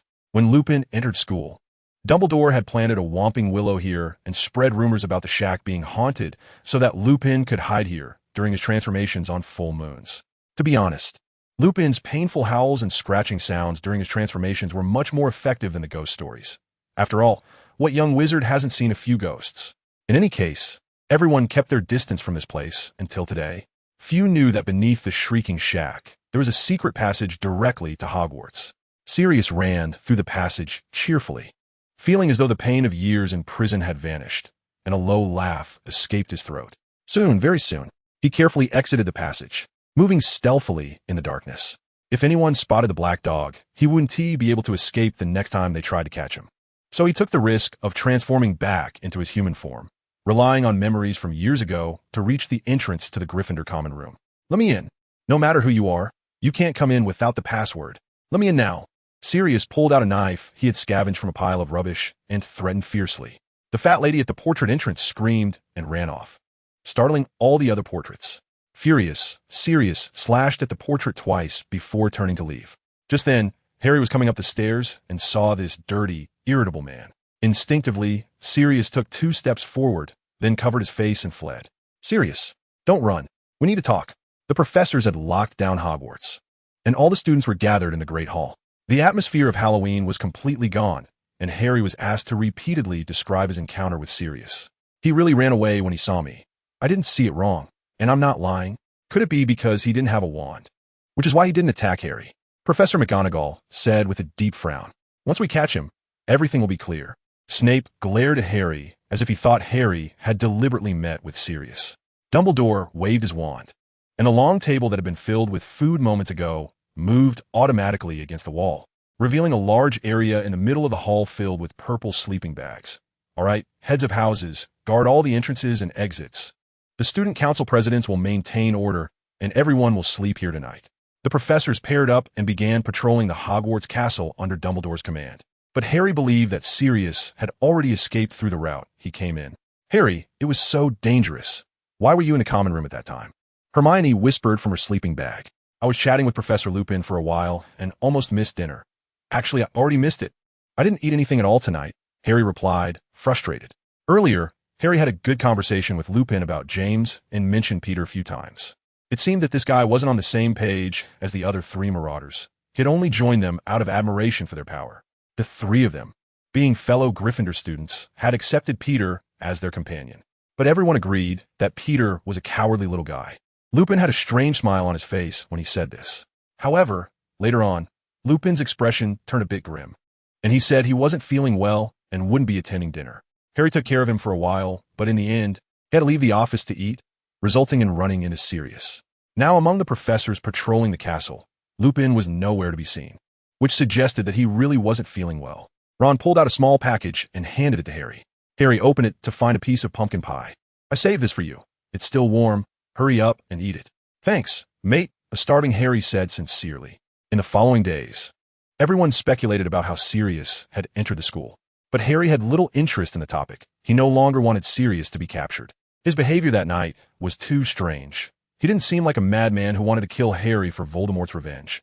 Instead, he seemed ashamed to face Harry. Harry knew that Lupin felt the same way. In the recent defense against the dark arts classes, Lupin's gaze toward Harry was always complicated.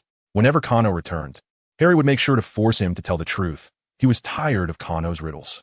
On Saturday, the first Quidditch match of the term.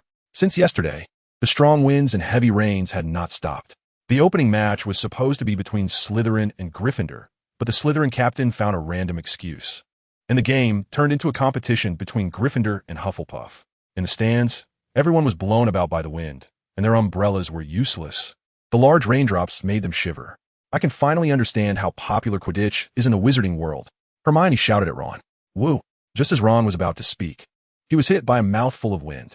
"Yeah, this weather should cancel the match. My camera is going to break." Colin Creevey, a wizard from a non-magical background, understood Hermione's sentiment very well. Wizards really are a bit too obsessed with this game. "I even started to miss that paper on werewolves that Snape assigned." Ron shouted back, "They're coming out." Neville screamed as he spotted the Gryffindor team in bright red robes and the Hufflepuff team in pale yellow robes coming out of the player tunnel. Then they were instantly drenched. Struggling, they pulled their legs out of the muddy ground and mounted their brooms to fly up. The heavy rain obscured Harry's vision, and his glasses were a blur. He circled in the sky for a long time without seeing anything. For the first time, he felt that the match might go on forever. After all, as long as the golden snitch ISNT caught, the match won to end. He remembered that one of the longest matches he and Ron had talked about, where both teams desperately searched for substitute players, giving everyone on the field time to eat and sleep. Stop! Stop! Harry! Wood's voice and Madame Hooch's whistle sounded muffled as Wood waved for Harry to come down. I called for a timeout. The two of them came under the big umbrella, and Harry despairingly shook his glasses. With these on, I have no hope. I have a solution. Harry! Hermione suddenly popped out from somewhere, smiling as she took the glasses and pointed her wand at them. Waterproof and moisture-proof. Harry took the glasses back, feeling like he had returned to reality. And this. She handed out a few acorns to the Gryffindors, watching them eat. The warmth immediately spread through their bodies, and white mist began to rise from their ears. This thing, Kano is back, Harry asked happily, and Hermione nodded vigorously. At that moment, Kano, who had just dropped off his luggage, arrived in the stands. He had spent a joyful holiday in Ireland with Fleur. Although Fleur was also happy, she had a serious talk with him. In the future, at least tell me before going on an adventure. Fleur made a serious effort to keep a straight face. I am your girlfriend, and you can't just go all out without saying a word. Furong looked at Kano with a smile, a bit angry as she pinched his face. Did you hear me? I'm serious. Kano had no choice but to put away his smile and nodded seriously. I understand. Next time for sure. Then tell me, what will you do after I tell you? Won't you let me go? You're not the hot-blooded type. Every adventure has its reason, right? Furong said helplessly. All I can do is go with you and try to help, at least not to add trouble. Moved, Kano picked Furong up and spun her around several times. Then noticed Sean and Ever peeking out from the castle window. They had just returned to Hogwarts today and caught the Quidditch season opener. Kano vaguely remembered that Dementors would disrupt this match, so he couldn't slack off indoors, but he still cast a full set of waterproof spells on himself, standing out among a group of drenched chickens. Suddenly, a lightning bolt struck the sky, and the audience gasped. A cold feeling slowly spread. Kano gripped his wand tightly. Harry was searching for the golden snitch under the thunderous night sky, while Hermione's magically treated glasses kept the rain out, and Kano's acorn was providing a steady warmth to his body. Harry didn't know if this counted as a foul, but now the sensation of flying had transformed from the original sharp pain to a warm bath, and compared to the struggling Hufflepuffs in the chilling wind and rain, he felt quite comfortable. Indeed, happiness is often built on the suffering of others. A flash of lightning crossed, and he seemed to see a disheveled, large black dog intently watching the match, but then he saw a golden light flickering in the rain. That must be the golden snitch. Hufflepuff Seeker, Cedric rushed over. At that moment, a chilling atmosphere suddenly spread across the field, and everyone's cheers were paused. Silent terror spread rapidly, as a large group of Dementors stood in the center of the Quidditch field, absorbing the joy from the crowd. Harry felt dizzy, and a familiar yet strange woman's voice came from beside him. Please, don't hurt him. Get away. Stupid woman. Get away. It was a hissing voice like a snake. Kill me. Don't hurt Harry. Kill me. Kano saw Harry suddenly lose his movement, spinning in the air like a bird wanting to land. The Dementors in the middle of the field grinned maliciously, and all the spectators seemed to sink underwater. Unable to speak, trembling. Kano was also trembling, but his feelings were different from theirs. The Blacks had some mental issues, varying in severity. The more severe ones were like Bellatrix's madness and Regulus's self-destruction, while the milder ones included Sirius's obsessive self-imprisonment for 12 years as penance for his best friend. Kano believed he wasn't affected, but in reality, when facing what he considered criminals, his sadistic desire surged. He opened his mouth and couldn't help but let out a low laugh. These disgusting hypocrites have finally come to me again. My infinite defense proposal is prepared for you. Expecto Patronum. The tip of his wand erupted with a heavy silver light like mercury, swiftly spreading across the field. The cold was instantly dispelled, and Dumbledore's hand also stopped. Looking with great interest at the pale-faced, twisted, smiling Kano, the Quidditch players in the air, including Harry, regained their senses but couldn't land, so they had to watch from above. The silver mist quickly permeated from the outside to the inside, and the chill brought by the Dementors dissipated. The silver mist surrounded the bewildered Dementors, and after a twist, several tall treants emerged from the mist. Kano's Patronus could also transform, but facing these Dementors, sending treants into battle was enough. They were sturdy, covered in knots, with arms like thick branches, exuding a warm silver glow. Of course, the Dementors wouldn't feel warmth. They only felt bone-deep terror. The kind-faced trance casually grabbed a Dementor, smiling gently as they began to manipulate it like kneading dough. The Dementor let out a sharp scream as clouds of black mist were kneaded away. Its body shrank smaller and smaller. After nearly killing the toy in their hands, the trance tossed it aside and picked up another Dementor, handling it as naturally as a fishmonger would gut fish from a tank. Stop, Kano. If you continue, I will accuse you of obstructing law enforcement. Fudge. Having received news from somewhere, Operat to Hogsmeade and rode his broom to the field. He wore a mismatched outfit and landed with a group of Aurors. The Aurors stared in disbelief at the trance that had already started to jump rope with the stretched-out Dementors. Dear Minister, as a student, I have the right to infinite defense. Kano waved his wand elegantly, as if conducting an orchestra. Did the Dementors come here to find Sirius? Cornelius, I remember you promised me you would never let Dementors enter the school. Dumbledore's angry voice came, and Fudge's face looked as if he had eaten a ton of flobberworm. This is reasonable suspicion. Routine inspection, Fudge argued as he waved his hands. Can I assume you instructed them to let the Dementors in here to absorb joy? Is it you who disregarded the mental health of the entire school and captured a criminal that you still can't find in a crowded place? Hats of all sorts flew through the air towards Kano. Or are the Dementors out of control and you can't manage them at all? Kano mocked in a very fake tone of fear. I think it's south better to drive them back to Azkaban and lock up those incompetent bureaucrats with them. Isn't it? Enough. I, in the name of the Minister of Magic, order you to stop attacking the Dementors. I am acting in self-defense. Are you asking me to give up my right to protect myself? Fudge looked at a Dementor being choked by a treant, while another treant slapped it left and right, feeling a burning sensation on his face. All right, Kano, that's enough, Dumbledore said. I believe Cornelius can restrain his subordinates. Kano snorted, and the silver mist faded. Fudge and the Aurors quickly stepped out of the protective range of the Patronus spell, and the terrified Dementors instinctively closed in. Fudge felt like he had stepped into an icy lake, his face pale. If it weren't for Kingsley casting a Patronus beside him, he would have been in for a close encounter with the starving Dementors. The Hogwarts students burst into laughter at the sight, and Fudge's face turned even paler, filled with merciless mockery. The Quidditch players all landed and returned to the locker room. Harry's steps were still unsteady, and the twins supported him on either side. Fred asked with concern, Harry, are you okay? Go back and have a warm pumpkin juice. You'll feel much better. George squeezed Harry's shoulder. The twins' concern slowly brought Harry back to his senses, and he couldn't tell if the moisture on his face was rain or tears. Just now, it seemed like I heard my mother's voice. The Dementors make people recall bad memories. Angelina spoke up beside him. Are you thinking of the mysterious man?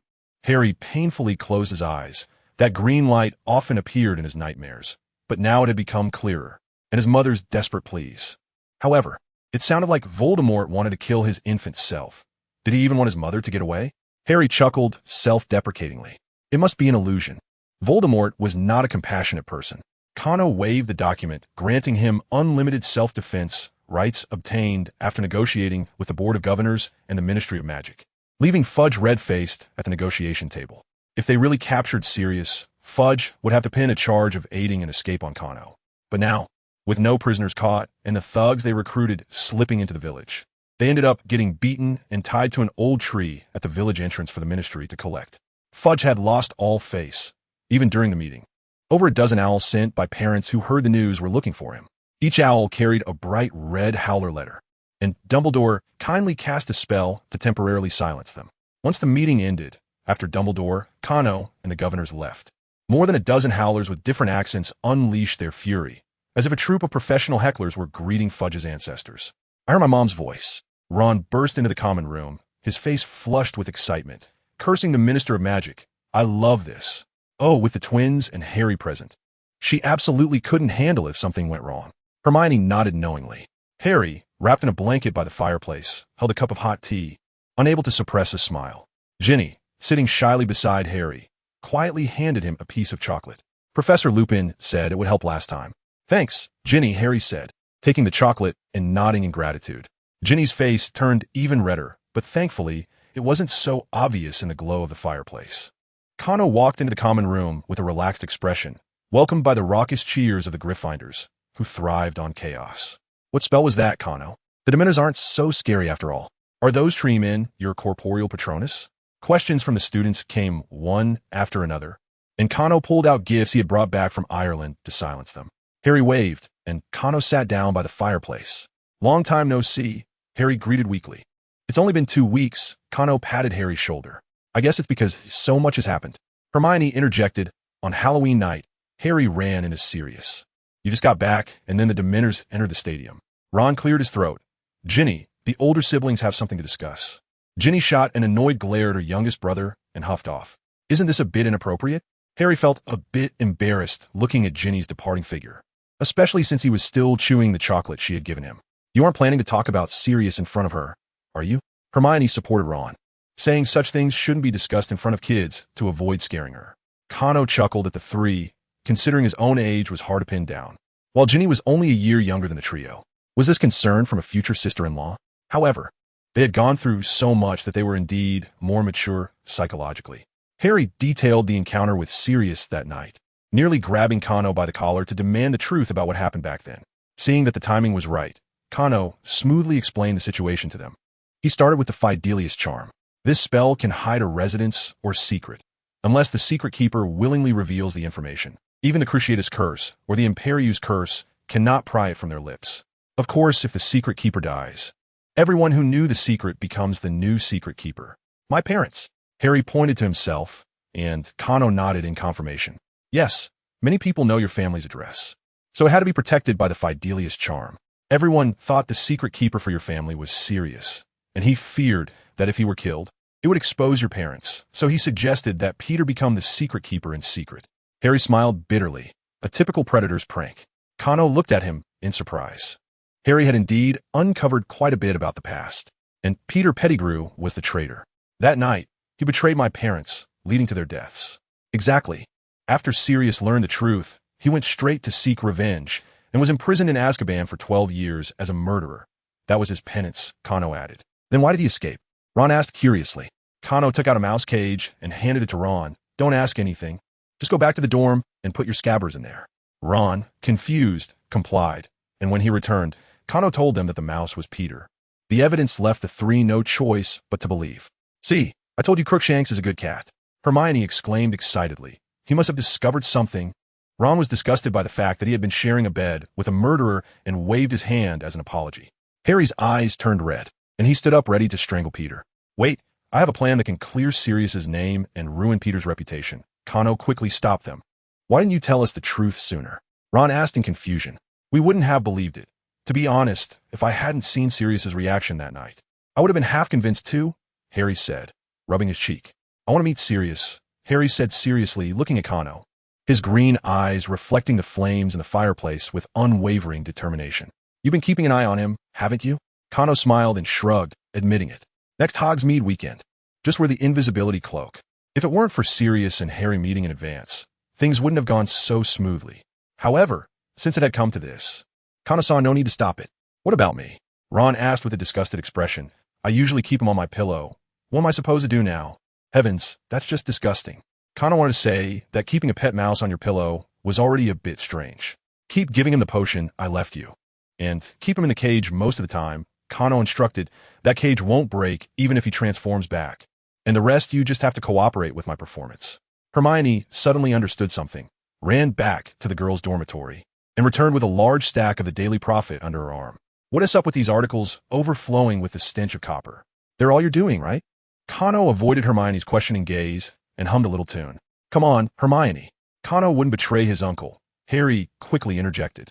Cano smiled nervously. Waiting was tormenting, and Harry had to admit that. Ever since he learned the truth, he had been thinking about finding Sirius every moment. But the reality was that today was only Monday, and he would have to wait until the weekend to have a chance to leave the school. Monday morning was potions class, and Snape's face was still as cold as ever. Harry had to attend class with Slytherin. The annoying Malfoy finally took off the bandage on his arm and kept mimicking the Dementor's movements in front of Harry. Potter was flitting around like a startled quail.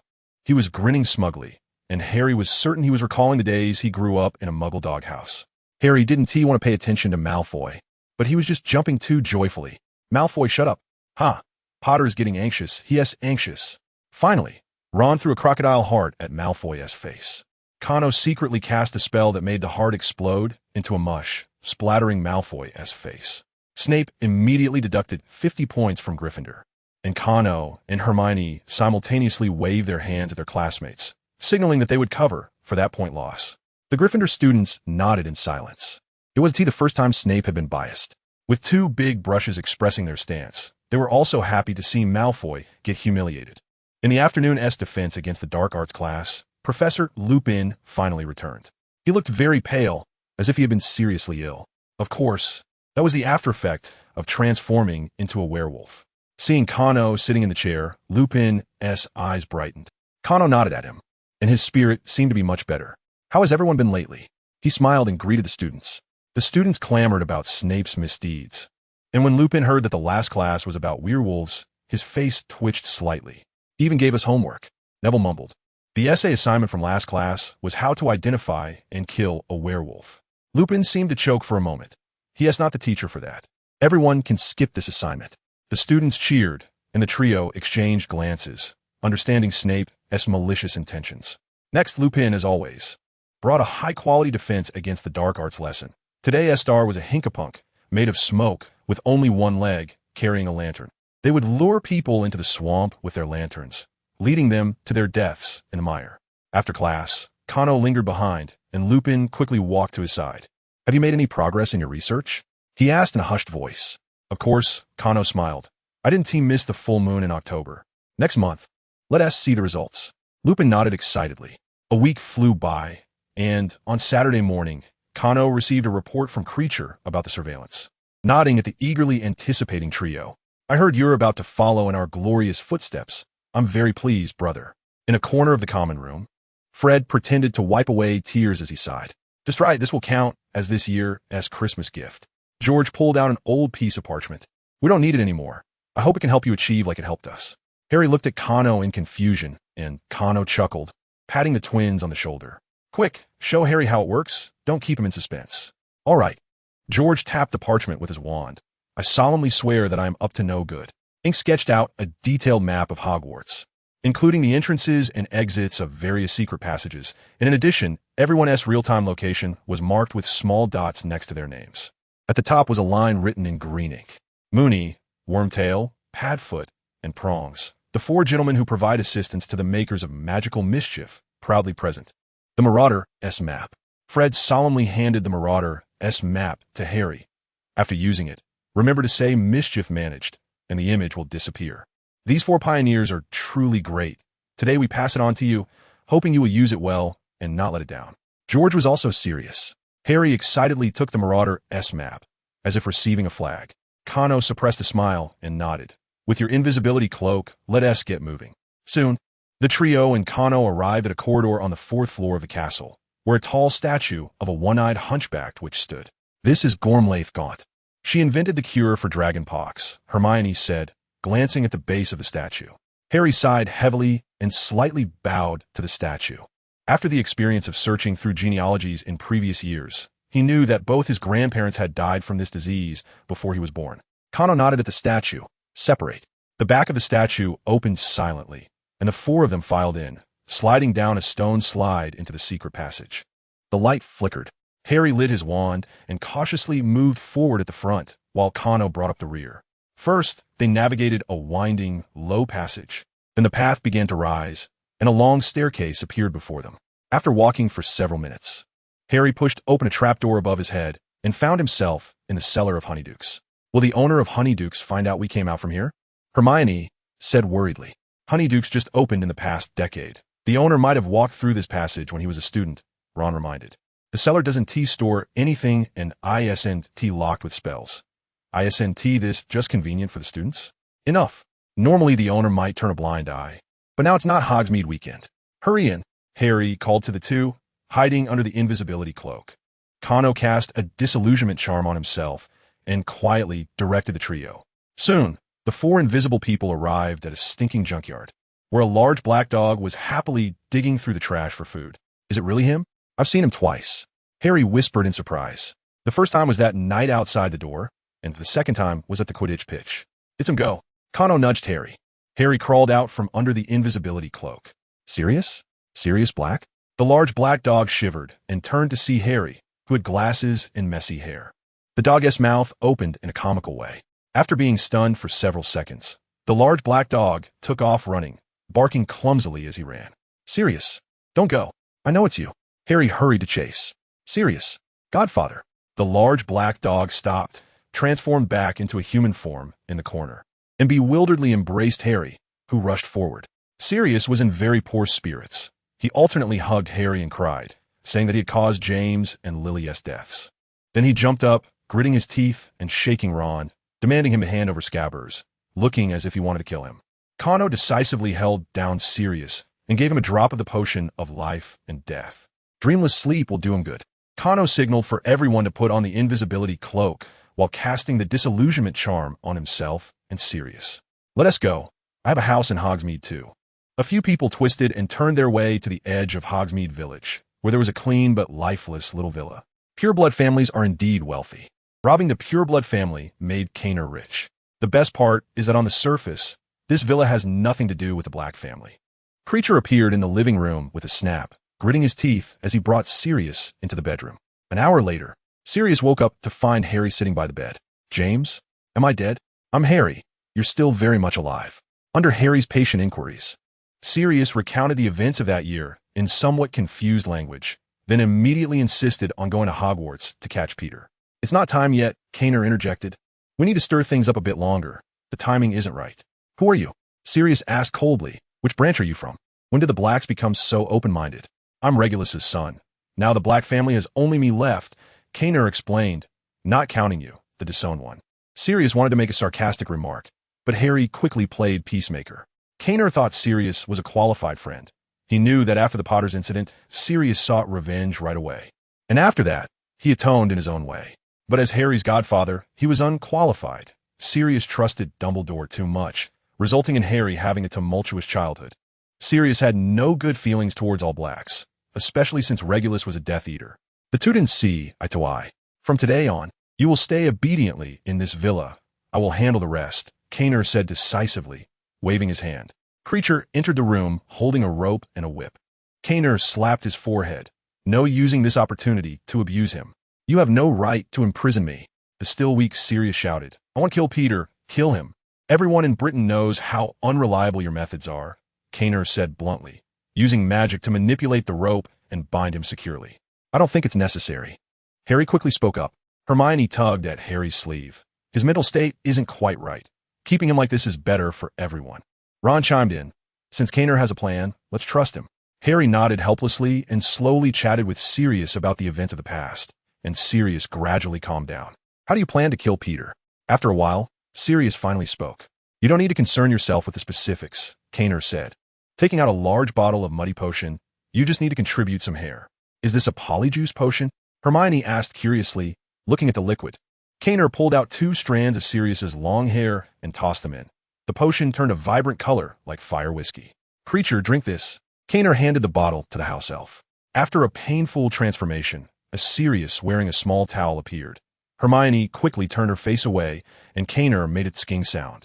The food in Azkaban really isn't great, Canor said, helping the transformed creature up and examining his bony frame. That was hell, Sirius said softly. From today on, you need to be seen at least once a day in Hogsmeade Village. After a week, it will be twice a day. Before Christmas break, I want the magical world in an uproar, frantically looking for Sirius. Creature nodded, putting on a respectful expression that made the real Sirius feel disgusted. I'd rather go fight that rat Peter. Sirius mumbled. This place has been protected with the Fidelius charm. Unless I bring someone, no one can enter, Canor said, staring at Sirius. Harry suffered a lot as a child. If you won't think of yourself, at least take on the responsibility of a godfather. Do you understand responsibility? Responsibility, not self-satisfying atonement. Sirius fell silent. All right, Canor turned to Harry. Stay with your godfather for a while. We'll be waiting for you in the living room. That evening, the 4 returned to the castle through the secret passage. After spending a day with Harry, Sirius decided to obediently wait for Canor's plan to unfold. Canor instructed Creature firmly, telling him not to disturb Sirius. Creature trembled as he accepted the order.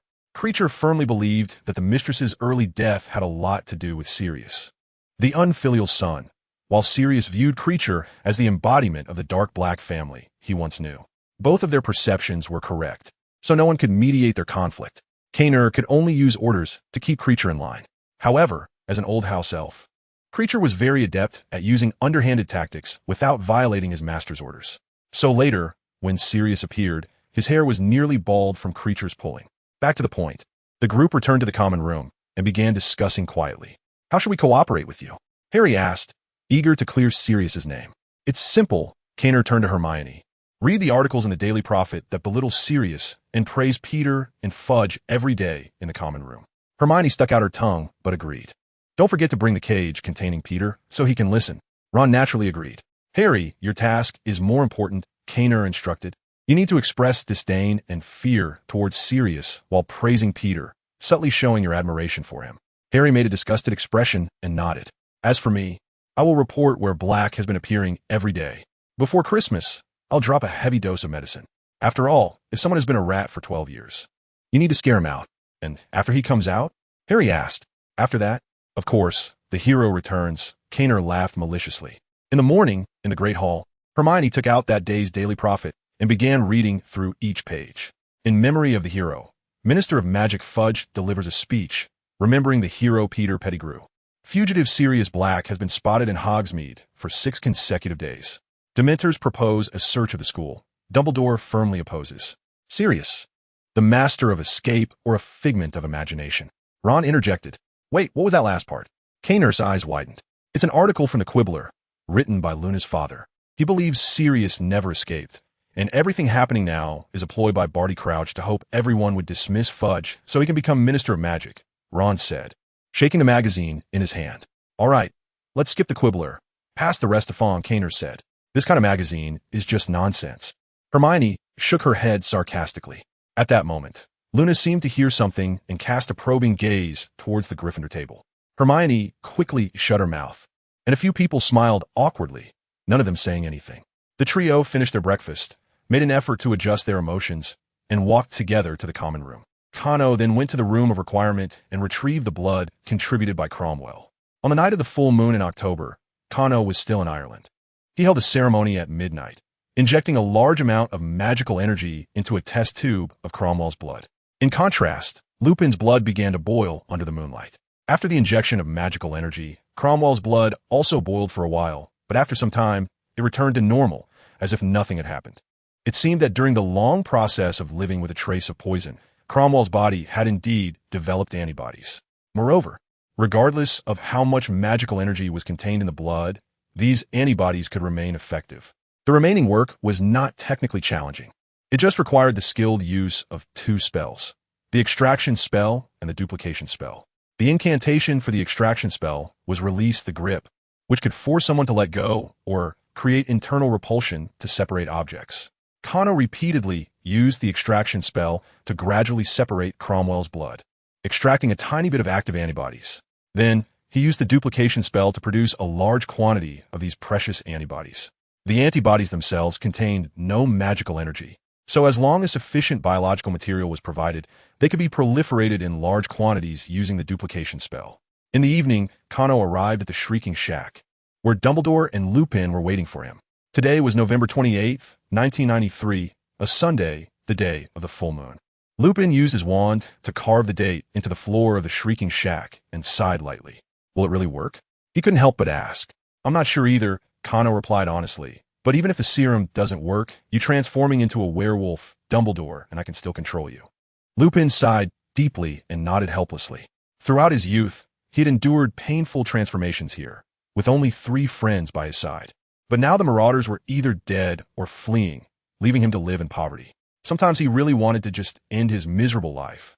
But the love and education from his father, friends, and mentors made him unwilling to leave in such weakness. He wondered if Sirius's nephew could help him escape his suffering. Gently touching the scratches he had made during his transformations, a full moon slowly rose. This month he hadn't taken the Wolf's Bane potion, and once transformed, he would be filled with aggression towards humans instead of weakly waiting for the transformation to end. Cano waved his wand, and thick vines suddenly bound his hands and feet, pulling him down to the ground, spreading his limbs apart. Sorry, Cano said awkwardly. Lupin bumped his head solidly, looking a bit dazed as he watched Cano take out a small syringe filled with a transparent liquid. Is this little enough? Came Dumbledore's voice. Just a little. I want to see how little serum can prevent his transformation into a werewolf. The rest of Lupin's words were unclear to him as the bright moonlight streamed through the nailed windows, and he began his painful transformation. His hands and feet twisted, his skull deformed, his snout protruded, his teeth elongated, and fur grew abundantly on his body. Accompanying the transformation was intense pain and a violent urge to tear apart the humans nearby. This was lycanthropy, no matter how hard Lupin tried to control it. His already transformed wolf claws dug deeply into the floor. Kano stepped forward, taking advantage of the transformation not yet being complete, and struck Lupin's neck with a palm, causing the werewolf to roll its eyes and faint. "Be gentle, Kano," Dumbledore couldn't help but remind him. "It's fine, Headmaster. Professor Lupin won't blame me." Kano casually pulled a tuft of wolf fur from Lupin's arm and injected it into the blood vessel under his skin. The transformation slowed down. As if someone had pressed the slow motion button, Kano took out another syringe and administered another injection. One by one, the injections continued, and the transformation went from slowing to stopping and finally began to reverse. 10 minutes later, a weathered Professor Lupin lay on the ground in his tattered robe, looking as peaceful as if he were asleep, except for the rough injection marks left by Kano on his arm. Dumbledore approached to check, and Lupin's bones had all reset. His breathing was steady. He murmured a quick recovery spell, and Lupin woke up, touching his neck. "Did I get hit by a flying broom?" he asked drowsily. "Wait, I'm in the Shrieking Shack." I transformed back. Lupin looked at his hands in disbelief, touched his face, and then simply ran to the window to stare at the full moon. "You did it. I won't turn into a werewolf anymore," Lupin exclaimed joyfully, grabbing Kano's hand and not letting go, as if the torment of his past life had vanished in an instant. "That can't be confirmed yet," Kano said honestly. "This serum can reverse the transformation, but the duration is uncertain. It's very likely that you'll need to inject it every full moon. It should be a temporary solution, not a complete cure for the symptoms of lycanthropy." "That's enough, Kano. I really can't thank you enough." Lupin turned to Dumbledore. "Headmaster, if it weren't for you bringing me to school back then, I might never have seen this day and could have long since committed suicide in that little shack." Dumbledore smiled and patted his proud pupil on the shoulder. "The most important thing is that you didn't give up. You've worked hard to live all these years. Actually, it's fine to have a temporary solution." Dumbledore picked up the empty syringe from the ground. "If your serum could permanently eliminate lycanthropy, you would probably become a thorn in the side of people like Greyback." Kano shook his head with a smile. "If it weren't for Greyback's two subordinates, I wouldn't have been able to create this serum. I can only say it was fate. Next semester, we'll produce the serum in large quantities at St. Mungo's, allowing werewolves to voluntarily come and buy it for injection. I hope Greyback comes soon so I can chop off his dog head and save myself the trouble of looking for him." In the following days, Dumbledore did not appear, and only Kano and Lupin spent time together in the Shrieking Shack. Lupin was in good spirits, even though he hadn't injected the serum in the past few days. He showed no signs of transformation. "Honestly, I feel like I might never turn into a werewolf again," Lupin said cheerfully while sitting in the Shrieking Shack. "Let's observe for a few more months. Don't be so hasty. After all, this may affect the fate of many werewolves." Kano sipped his tea. Lupin nodded earnestly. "You're right. I've been too eager for a normal life." After saying this, he sighed of James and sigh. "I already know Remus." A tall, thin figure rushed out from the darkness and hugged Lupin tightly. "I'm so happy for you." "Sirius?" Lupin's wand was already pointed at Sirius's soft rib, but Sirius didn't care and continued to embrace him, repeatedly patting his back with his fist. Lupin struggled to break free from Sirius's arms, lowering his wand in confusion as he looked at the two in the room. "I told you long ago, if you didn't cast 2 spells today, you would be lucky." Lupin would never attack me.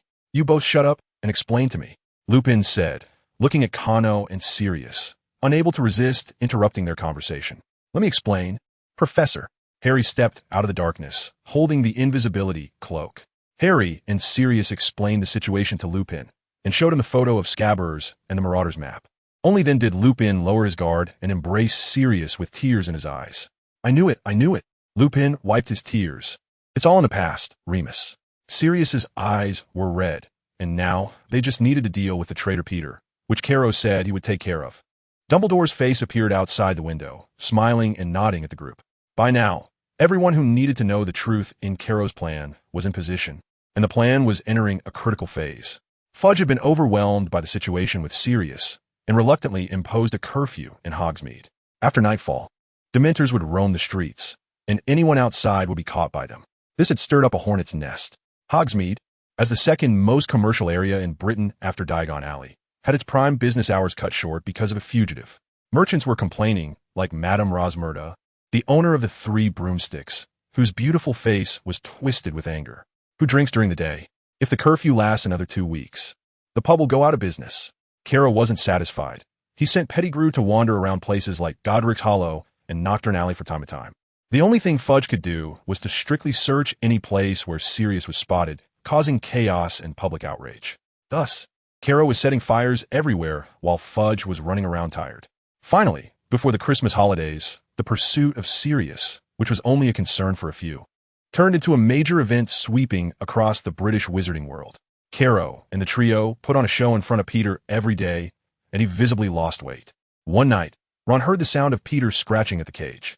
"I think he's scared, wanting to disappear like he did over a decade ago," he said during breakfast. "It's the old method, but it works well," Caro commented. "However, the cage I made is hard to open even with spells. I hope his teeth are still healthy. Tonight, we'll administer the final dose." "What kind of dose?" Harry asked angrily. "You'd better not know, or you won't get into character," Caro said with a smile. "Tomorrow is Christmas break, and the students pack their bags, ready to go home and celebrate with their families." Soon, the students drifted off to sleep with happy hearts. Caro pulled the curtains and hummed a little tune, a mist spreading through the common room unnoticed. Peter, as usual, was fed a waking potion and couldn't sleep at all. He suddenly noticed a tall, thin figure appearing in the mist, drawing closer with heavy breathing, 2 bloodshot eyes glowing green like a wolf's. Peter frantically banged against the cage, but remained tightly shut, unable to be opened. Ron suddenly sneezed and woke from his dream. Drowsily, he saw a man standing at the foot of his bed and shrieked, tumbling off the bed. Then he saw the mouse in the cage starting to transform. A short man with a pointed nose, watery green eyes, and heavy dark circles broke free from the cage, only to be tightly bound by the ropes formed from the cage and fell to the ground. "Help, help!" The tall, thin figure rushed toward the door, and everyone woke up but only saw his back. "It's Sirius. Sirius is back at school," Peter screamed, wriggling like a caterpillar under the bed. Caro pulled back the curtains and exchanged a knowing glance with the startled Ron and Harry. Everything was going as he had anticipated. Peter realized he could not escape from the cage, and even the safest Hogwarts could not keep Sirius out. The most influential media in the wizarding world, the Daily Prophet, praised him as a hero every day, and Fudge occasionally used him as a topic for speeches. Under these circumstances, what choice would he make? "Quick, call the headmaster. You're Peter, right?" Caro stepped forward to help him up while patting Harry to hurry out. The hatred in Harry's eyes was almost impossible to hide. If he stayed a moment longer, Caro feared he would directly pounce on Peter and choke him to death. Soon, Dumbledore arrived. He removed the ropes from Peter and spoke gently to him. Fudge, who had been pulled up from the floor, entered Hogwarts ecstatically. His inability to capture Sirius recently had severely damaged his political image. But now that he had found the hero Peter, he could finally hold his head high. "You've been protecting Harry all along, right? Truly enduring humiliation for greater good. I will apply for a first-class Order of Merlin for you." Fudge warmly embraced Peter, who was still trembling and hadn't even noticed what Fudge said. "Peter, don't be afraid. Minister Fudge will protect your safety," Dumbledore said at the right moment. And Fudge immediately agreed, with Peter eagerly nodding, accepting his protection. Another large-scale manhunt began, and the whole of Hogwarts was brightly lit. Students chattered about this astonishing news, and as they left for their vacation, Peter's information spread throughout the wizarding world. The next day at noon, Dumbledore announced that he would invite Peter as a special guest during the Christmas feast. At this moment, Caro was sitting in Snape's office, watching the dead frog in the glass jar with great interest. "Mr. Black, what brings you here?" Snape's face was still sour. He stopped his dissection and looked at Caro through greasy hair. "Good afternoon, Professor Snape. Headmaster Dumbledore should have informed you that I would be coming," Caro said, unfazed by his attitude. They had not seen eye to eye for quite some time. "Otherwise, I would have kicked you out long ago," Snape sneered. "I know you solved Lupin's furry little problem. I wonder how I can serve you. A master of potions?" Snape had been brewing Wolfsbane potion for Lupin all year, and although he intentionally made the potion taste awful, it was still effective. Naturally, he was the first to know about Caro's experiment, and that Lupin's lycanthropy had been resolved. "I didn't use potions, nor do I deserve the title of Master of Potions." Caro waved his hand. "I'm here today to ask you to help me brew a potion that causes a burning sensation." "Oh, I think that shouldn't be a problem for you. There's no need for Dumbledore to speak on your behalf. Caro leaned forward with a smile. This burning sensation is rather special, among those whom Dumbledore absolutely trusts. Only you have experienced it. Snape's face turned pale, as if he had donned a mask. Yes, I'm referring to that. Ignoring Snape's strange reaction, Caro gestured with his arm, describing the intense, burning sensation at specific locations when a dark mark was activated. The underground office fell silent. Snape seemed to be trying to see through Caro's smile.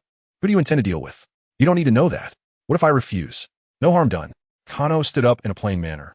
Well, let's forget this opportunity to avenge Lily Evans. I had good intentions, but who knew no one appreciated it? You know what? Snape viciously stabbed the knife into the dead frog. Although Dumbledore hasn't said anything, I know everything. Watching Kano's unchanged smile, Snape's face twitched. Get out, get out. I'll come for the goods tomorrow night. Goodbye, Professor Snape. Kano naturally stood up and left the underground office. Snape sat in his chair, his face gloomy.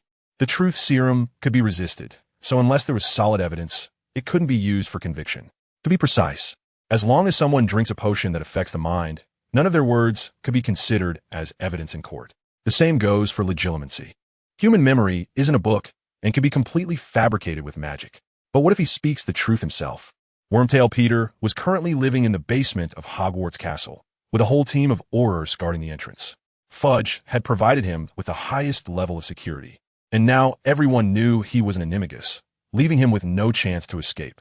As a reward for cooperating with Fudge's publicity, Peter received a handsome sum of galleons, and once Sirius was captured, he could take the money and run away. Peter lay on a luxurious bed, but still couldn't sleep. The wakefulness potion specially made by Kano was too strong. Ron had fed him a small dish of it that night, and now even the highest dosage of the draft of living death couldn't make him sleep. Long-term sleep deprivation, combined with the psychological pressure from Sirius's appearance, had pushed Peter's mind to the brink of collapse. His nerves were too tense. If this continued, his body might give out. In the minister's office, a healer from St.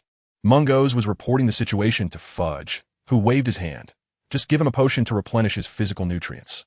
Too much can cause a disconnection between his body and mind. That side effect is hard to treat. The healer frowned. It's not like we want him to drink it every day. Just write the prescription. The healer reluctantly left the prescription, and Fudge immediately sent someone to brew the potion. He didn't care what kind of after effects Peter would suffer.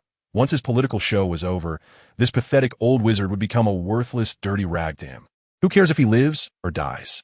Dying would be even better, saving him some money. Minister, do you have a moment? A delicate voice sounded from outside the door.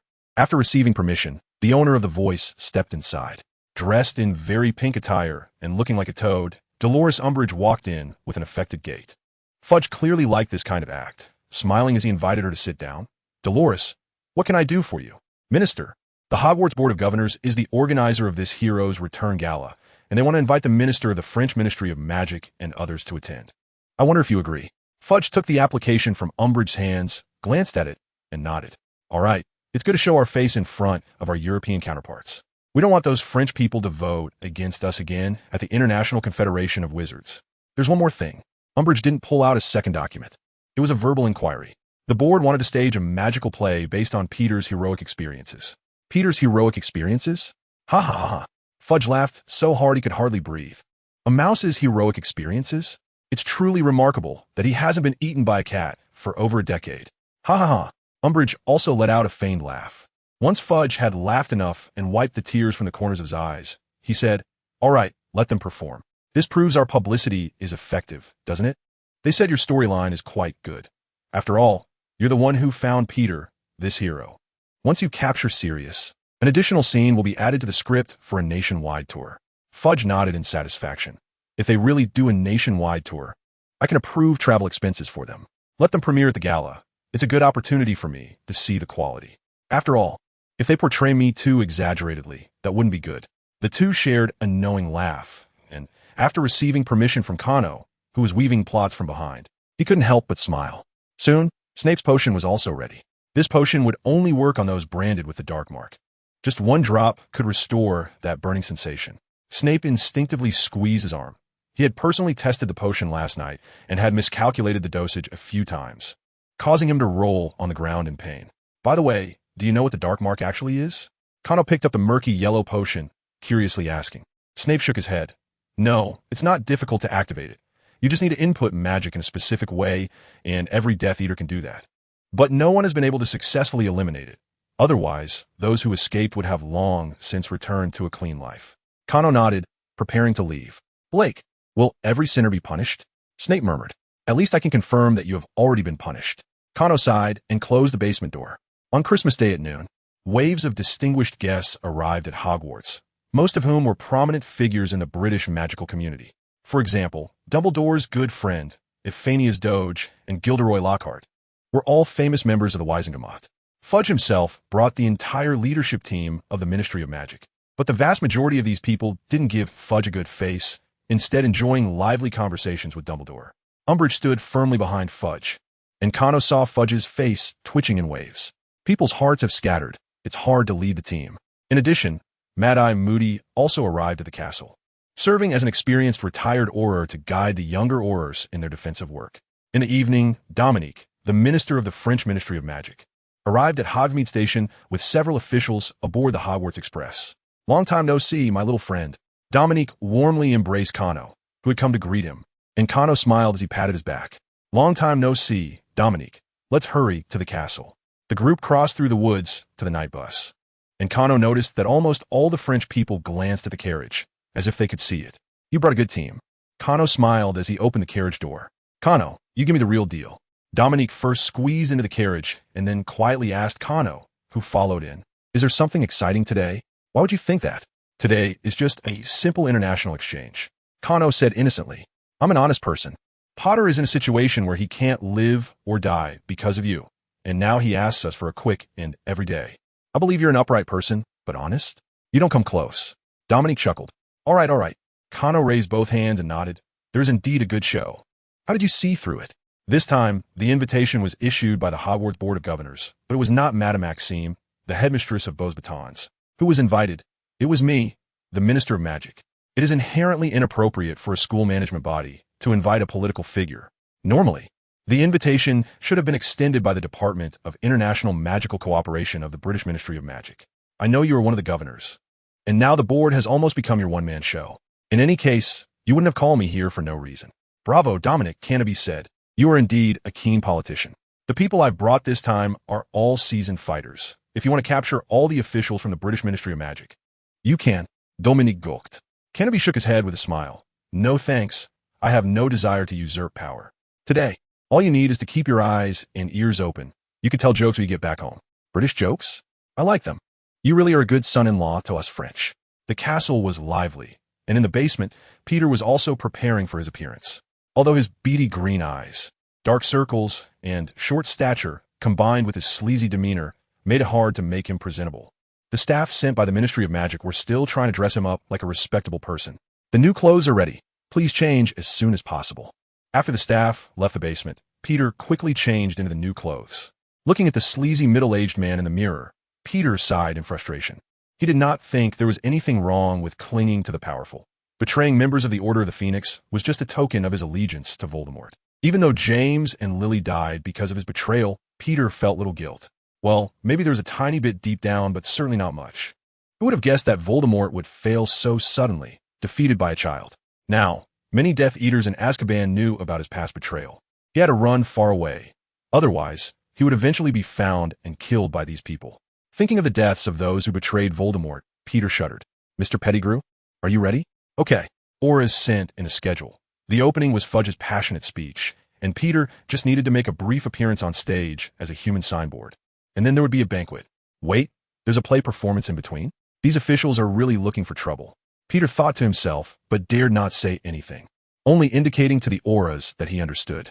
Soon night fell. The castle was adorned with gold and red ribbons, and there were 12 lush Christmas trees, with numerous little elves flying in the air, sprinkling gold and silver dust from their transparent wings, leaving trails behind. The students who stayed at school chattered as they entered, stretching their necks curiously to look at the small round tables in the front rows. First to enter were the hosts, the Board of Governors, Dumbledore, and the professors. They sat scattered around various round tables. Canopus also appeared as a governor, which caused a stir among the students. Usually, Canopus was not very high profile, and they had no idea that one of their classmates was a governor. Lupin seemed quite natural, but his eyes occasionally drifting toward Canopy revealed that his emotions were not so calm. Following them were the officials from the Ministry of Magic, and Fudge waved to the students, feeling quite satisfied. "Who are you?"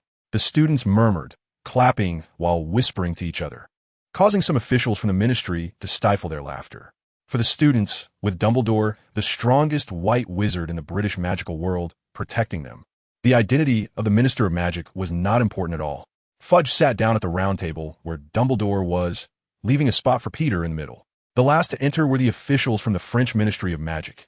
After Dominic waved, he plopped down beside Canopy, leaving Fudge hanging. "My English isn't great, but luckily Canopy speaks decent French," Dominic explained with a smile. Who would believe that? Damn Frenchman, Fudge thought. Fudge's composure was good. Even after being repeatedly humiliated by the little wizards and the French, he did not lose his cool. He was holding back a surge of energy, knowing that the main goal tonight was to use Peter as a prop to boost his own reputation and not to get caught up in these trivial matters.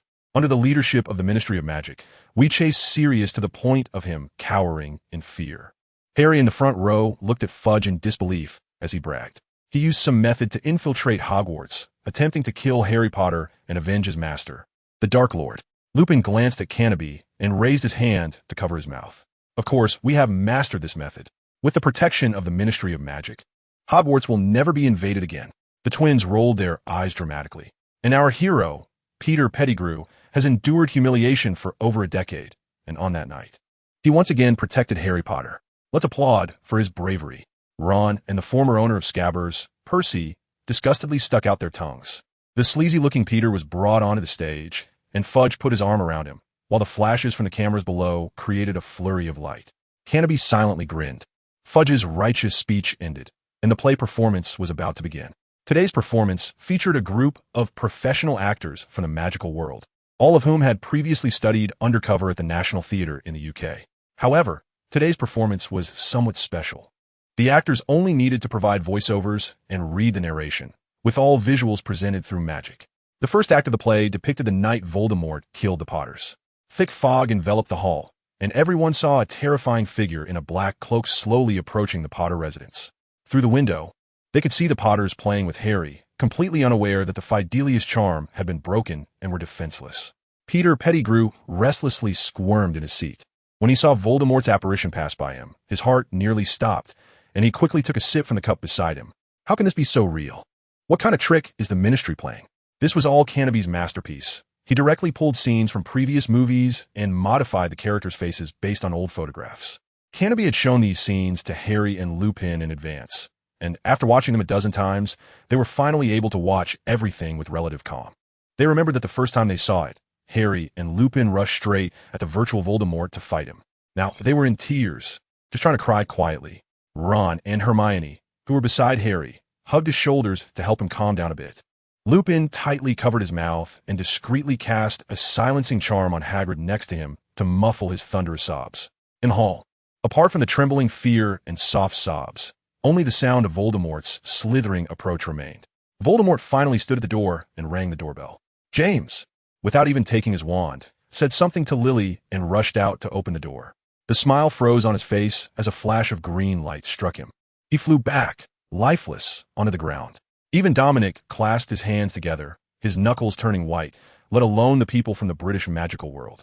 Lily opened her arms in front of Voldemort, pleading for something continuously. Voldemort impatiently waved his wand, telling her to step aside, and finally, he lost his patience. Another flash of green light passed, and Lily fell in front of the crib. Snape closed his eyes in pain, as if it were himself who had been hit by the killing curse. It was all because I told Voldemort that prophecy. It's all because of me. He tried to control his emotions, his whole body stiff, as if under the full body bind curse. When Voldemort returned that day, he still needed him to act as an undercover agent, so he couldn't show any extreme reactions. Hold it in, definitely hold it in. In the end, Voldemort pointed his wand at baby Harry. He uttered the spell, but the killing curse rebounded, directly obliterating him. The silent first act came to an end, but the mist still hadn't cleared. Peter Pettigrew had curled up on the chair. If it weren't for the aura watching him, he would have transformed into a rat and run away. Everything felt too real.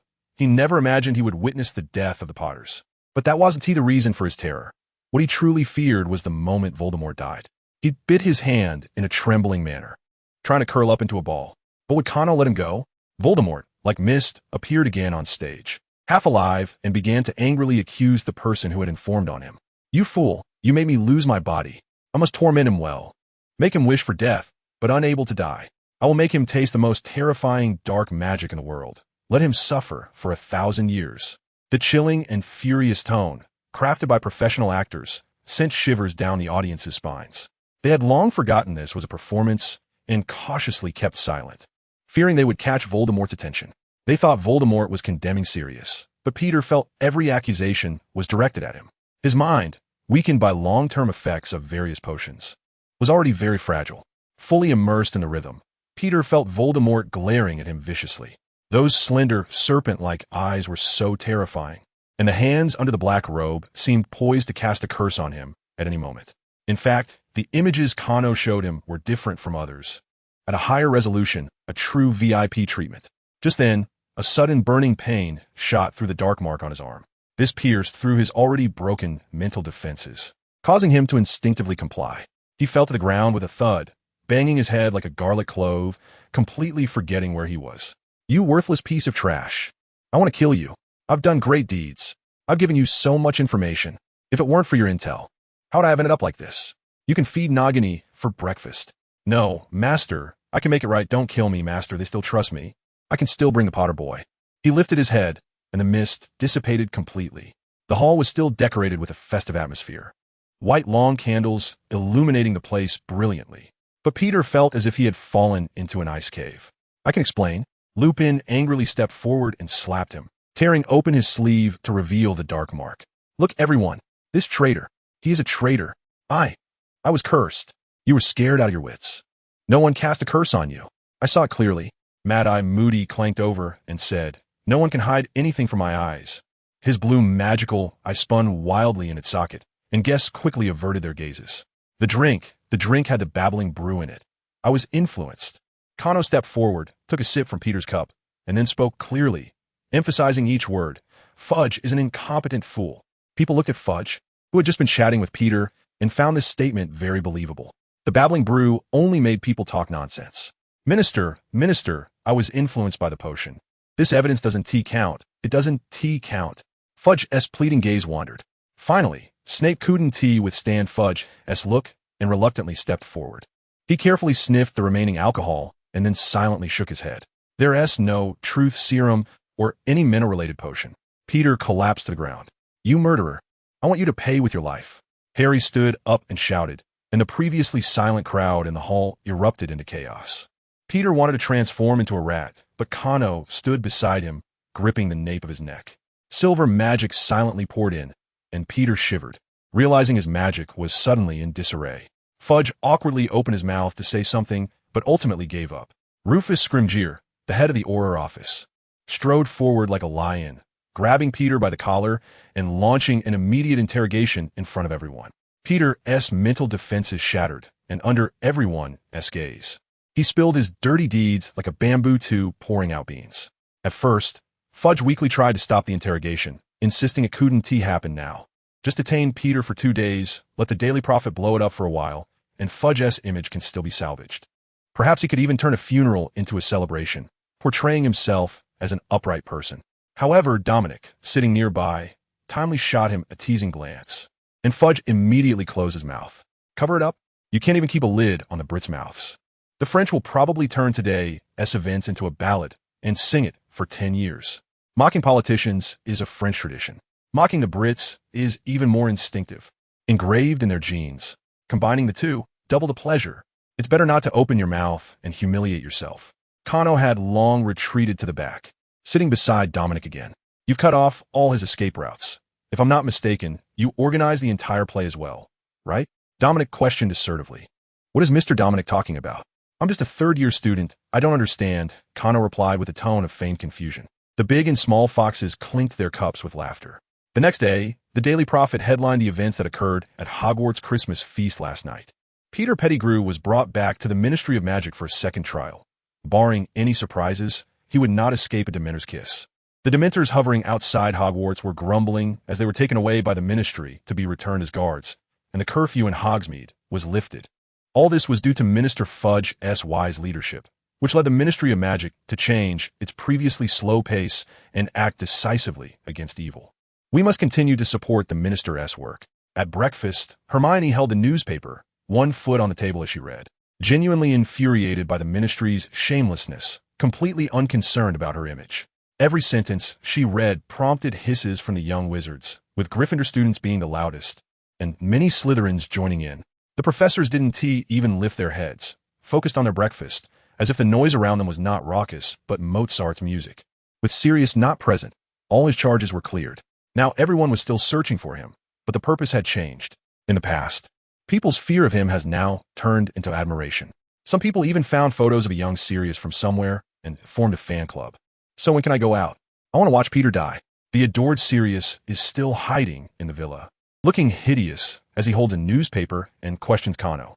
He really didn't expect Kano to so smoothly strip away Peter's disguise and nail him to the pillar of shame. As for his own innocent reputation, he never cared. If it weren't for Kano reminding him that Harry needed care, Sirius would have wanted to return to Azkaban to continue atoning for his sins. Let me put it this way, the longer you wait here, the more attention Fudge will pay to you. If you show up when his position is shaky, he will treat you better than his own father. Kano said that to keep his position, he will do his best to meet any of your demands. This is what we call a politician, and the incompetent ones are the least principled among them. I'm not interested in blackmail. I just want to see Peter die soon. Sirius waved his hand. Even within the Black family, you are probably the most cunning of the bunch. I can't be bothered to think anymore. Just tell me when I can go out the earliest. 2 days before the Christmas holiday ends, Kano replied. Why? Hermione raised her hand to ask, as if in class. She seemed very interested in this. Do you have any follow-up plans? Actually, I need to go to France. I want a vacation too. Kano smiled and said, How did I become the cunning old fox in your eyes? Do I look like one? The trio in the villa, Lupin and Sirius, nodded together. Creature poked his head out from the kitchen and answered sharply. This is the fine tradition of the Blacks. The young master just needs to keep it up. Everyone burst into laughter. By the way, won't insulting Fudge like this make him target you in the future? Lupin was somewhat worried. As a werewolf, he knew how terrifying it was to be targeted by the authorities. Haha, Fudge is too busy to bother with me right now. Kano laughed and waved his hand. If he wants to deal with me, he will have to wait until he has dealt with his internal challengers first. But does he really have that ability? The answer is no. In the second hearing conducted by the Ministry of Magic, Peter, this coward, even spilled the beans about his private dealings with Fudge. If it weren't for the closed nature of the Wisingamot trial, Fudge would have to step down immediately. Now it's pretty much the same. Many people have started to move, like Rufus Scrimgeour, who acted decisively last night.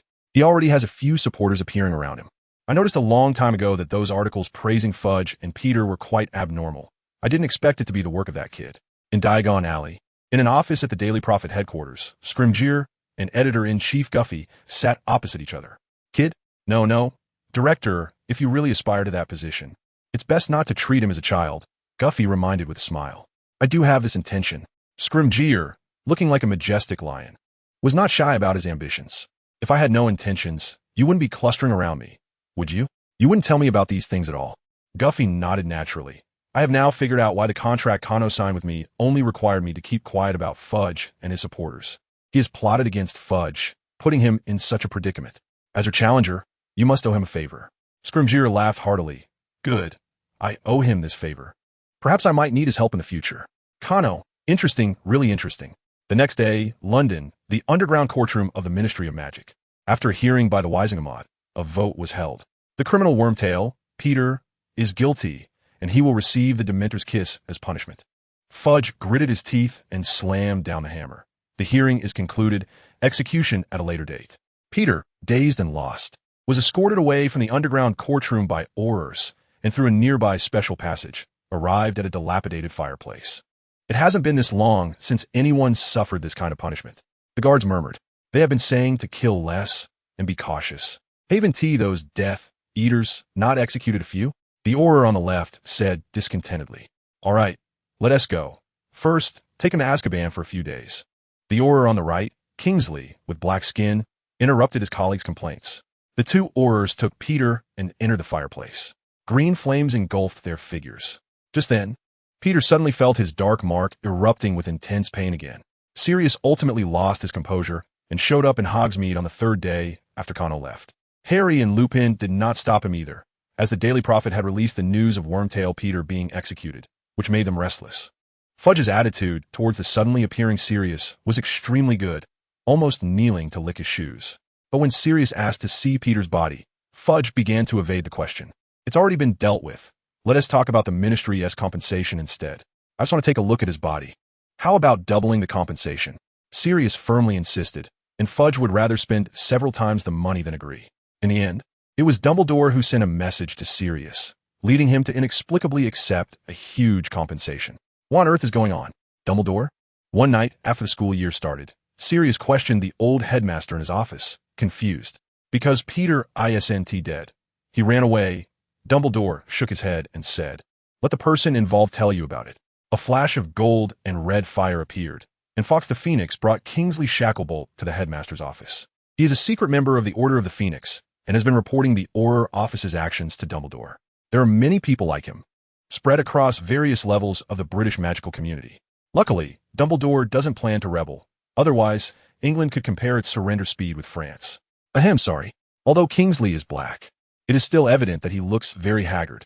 Kano stepped forward, pressed his shoulder, and scanned him with magic, frowning. What is going on? Have you been in contact with something strange recently? Are you talking about that black mist? Kingsley looked puzzled, while Dumbledore wore an expression of "I knew it." Kano slapped his hand on Kingsley's chest, directly infusing positive energy magic into him. Kingsley suddenly expelled a mouthful of black mist, which Kano caught in his hand. Although the black mist quickly dissipated, Kano confirmed its nature. Idishoha, thank you for your hard work. Please explain the process in detail. Kingsley exhaled and began to narrate in detail. Fudge originally wanted to keep Peter and execute him once he found Sirius, which would appease Sirius's emotions and also provide an explanation to the public. Kingsley and another Auror took Peter through the only fireplace in all of England that leads directly to Azkaban, but a problem arose on the way. Wait, did I hear that wrong? Sirius asked in confusion. There is no on the way in traveling through the Flow network. Don't you just arrive instantly? Kingsley gave a bitter smile. The Ministry of Magic doesn't understand either. All I saw was a rush of black mist. And then the three of us were blasted out of the chimney of an abandoned shack. But that route was supposed to be protected by ancient magic, and it should only lead to Azkaban. In any case, when Kingsley opened his eyes, all three of them were lying on the ground moaning, and Peter had fallen the hardest. However, the black mist that spread from his arm seemed to have directly manipulated his body. Kingsley watched as Peter's eyes bulged like green beans, and he stood up straight like a spring. Bloodied and battered, Peter kept pleading for something, and finally, the black mist dissipated. He shivered as he took another Auror's wand and transformed into a rat, disappearing into the dense forest. Wait, are you sure he turned into a rat? Kano couldn't help but ask. Kingsley nodded. That's right. Didn't you know he's an animagus? Kano waved his hand and didn't respond. That wasn't what he was concerned about. The magical power he had poured into Peter's body a few days ago, which had the properties of breaking magic, wasn't so easily dispelled. Logically, Peter shouldn't be able to transform or cast spells for at least a month. Interesting, that black mist must have come from the Dark Mark, right? Kano bit his lip and asked. From a source of the black mist? Yes, Kingsley confirmed. Seeing Kano deep in thought, Dumbledore first sent Kingsley back. Sirius expressed that he would chase Peter to the ends of the earth to bring him back, and Dumbledore comforted him gently, letting him leave first. It seems Voldemort has made his move? I think so. He has finally transformed from the village thug in children's literature into a true dark villain. It's quite gratifying. Kano said, though his expression was serious. Dumbledore knew that Kano was pretending to be relaxed. Although he couldn't compare to Grindelwald's vision, their strengths were about equal. This time, I underestimated him, Kano admitted candidly. To publicly break through his psychological defenses, I had Snape brew a potion that could activate the Dark Mark. It seems that this action alerted Voldemort to Peter's situation, and he stepped in to rescue him at a critical moment. Thinking back in the original story, Peter had found Voldemort in the forests of Albania by asking around. It was like American planes circling overhead every day, trying to flush out the rat from its hole. Peter just blithely walked in. Hello, Uncle. Which cave is the rat hiding and watching Naruto? Oh, it's you, Peter. Your boss is in the third hole on the right up ahead. Don't go spreading that around. This is absurd. Voldemort could definitely monitor and manipulate his Death Eaters through the Dark Mark. However, he was currently too weak, and the loyalty of his remaining Death Eaters was in doubt. He didn't dare to recruit anyone else, and could only capture Peter as a strongman. Kano originally thought of letting Peter die, and after he and Dumbledore dealt with the Horcruxes, Have Snape pretend to be a loyal servant to resurrect Voldemort, and finally let Harry deal with him and fulfill the prophecy. But Voldemort's move had twisted the trajectory back in the dark. Don't take it too seriously, Cano, Dumbledore said with a smile, comforting him. Your plan succeeded 99, and the last bit of unexpectedness is just a reminder for you. Our enemies are ruthless and cunning. I understand, Headmaster Cano secretly resolved and changed the subject. By the way, how is the crown being handled? It's still a bit off. It should be finished before the end of the term, Dumbledore said, glancing at the box at his feet. The crown itself had powerful magical protections, so it took longer to process. All right, let's wait a bit longer then. Voldemort is remotely controlling things, huh? This summer, I'll have someone waiting at Mad-Eye Moody's doorstep. If little Barty Crouch dares to come, I'll make sure he hits the ground. The next semester began amid the excited discussions of the students. The spectacle at the Christmas banquet was just too entertaining. The students who stayed at school tirelessly recounted, boasted, it from multiple angles, while those who left shared, fabricated it with their parents. However, for the few parties involved, the matter had already passed. Sirius's uncle, Alfred Black, had no heirs and had always favored this nephew, so he left all his estate to Sirius after his death, coupled with a large sum of galleons from Fudge. Sirius no longer had to face survival issues. He was rolling in wealth. What he needed to do now was to re-enter society and slowly integrate into this era, what is known as the reintegration of ex-convicts into society. Without any help, Sirius clumsily bought a house in Hogsmeade, spending his days reading and going to the Three Broomsticks to chat with people. As Harry's legal guardian, Sirius finally got permission for Harry to visit Hogsmeade. Harry could now openly go to Hogsmeade on open days to find him, and the two would often sit on the balcony, sharing stories from old photos they had collected from various places, sitting there for an entire afternoon. Harry found warmth from this man, just like he had received from the Weasley couple. Hermione seriously told him that this was family. Ron scratched his head and began to calculate who was the older brother between the two of them. Ginny blushed and pretended to pass by, hearing Ron say, "What is mine is yours, but I can't give you my sister." The little girl nearly burst a blood vessel. After Lupin was no longer troubled by his werewolf transformations, he had a lot of free time. Harry began to learn the Patronus charm with Lupin. Every time a Dementor approached him, his reaction was very intense, which made him feel ashamed. That's because you've endured more pain than anyone else. Don't be too hard on yourself, Lupin explained. Many wizards can summon a corporeal Patronus when they are young, but after suffering significant blows, they can't even produce a wisp of silver smoke. Harry's parents were killed in front of him, and he endured a lot of suffering at the Dursleys' home during his childhood. Although he had lived relatively happily at Hogwarts in recent years and had friends and family, painful memories were always the most profound. Every time he recited the spell, those unbearable past events would jump into his mind. Therefore, his wand could only emit a thin wisp of silver mist. When facing a boggart disguised as a Dementor, Harry could do nothing but faint. Easter break was approaching, and everyone was in high spirits. Lupin gave Harry a break, allowing him to rest for a few days before practicing again, which might have a positive effect.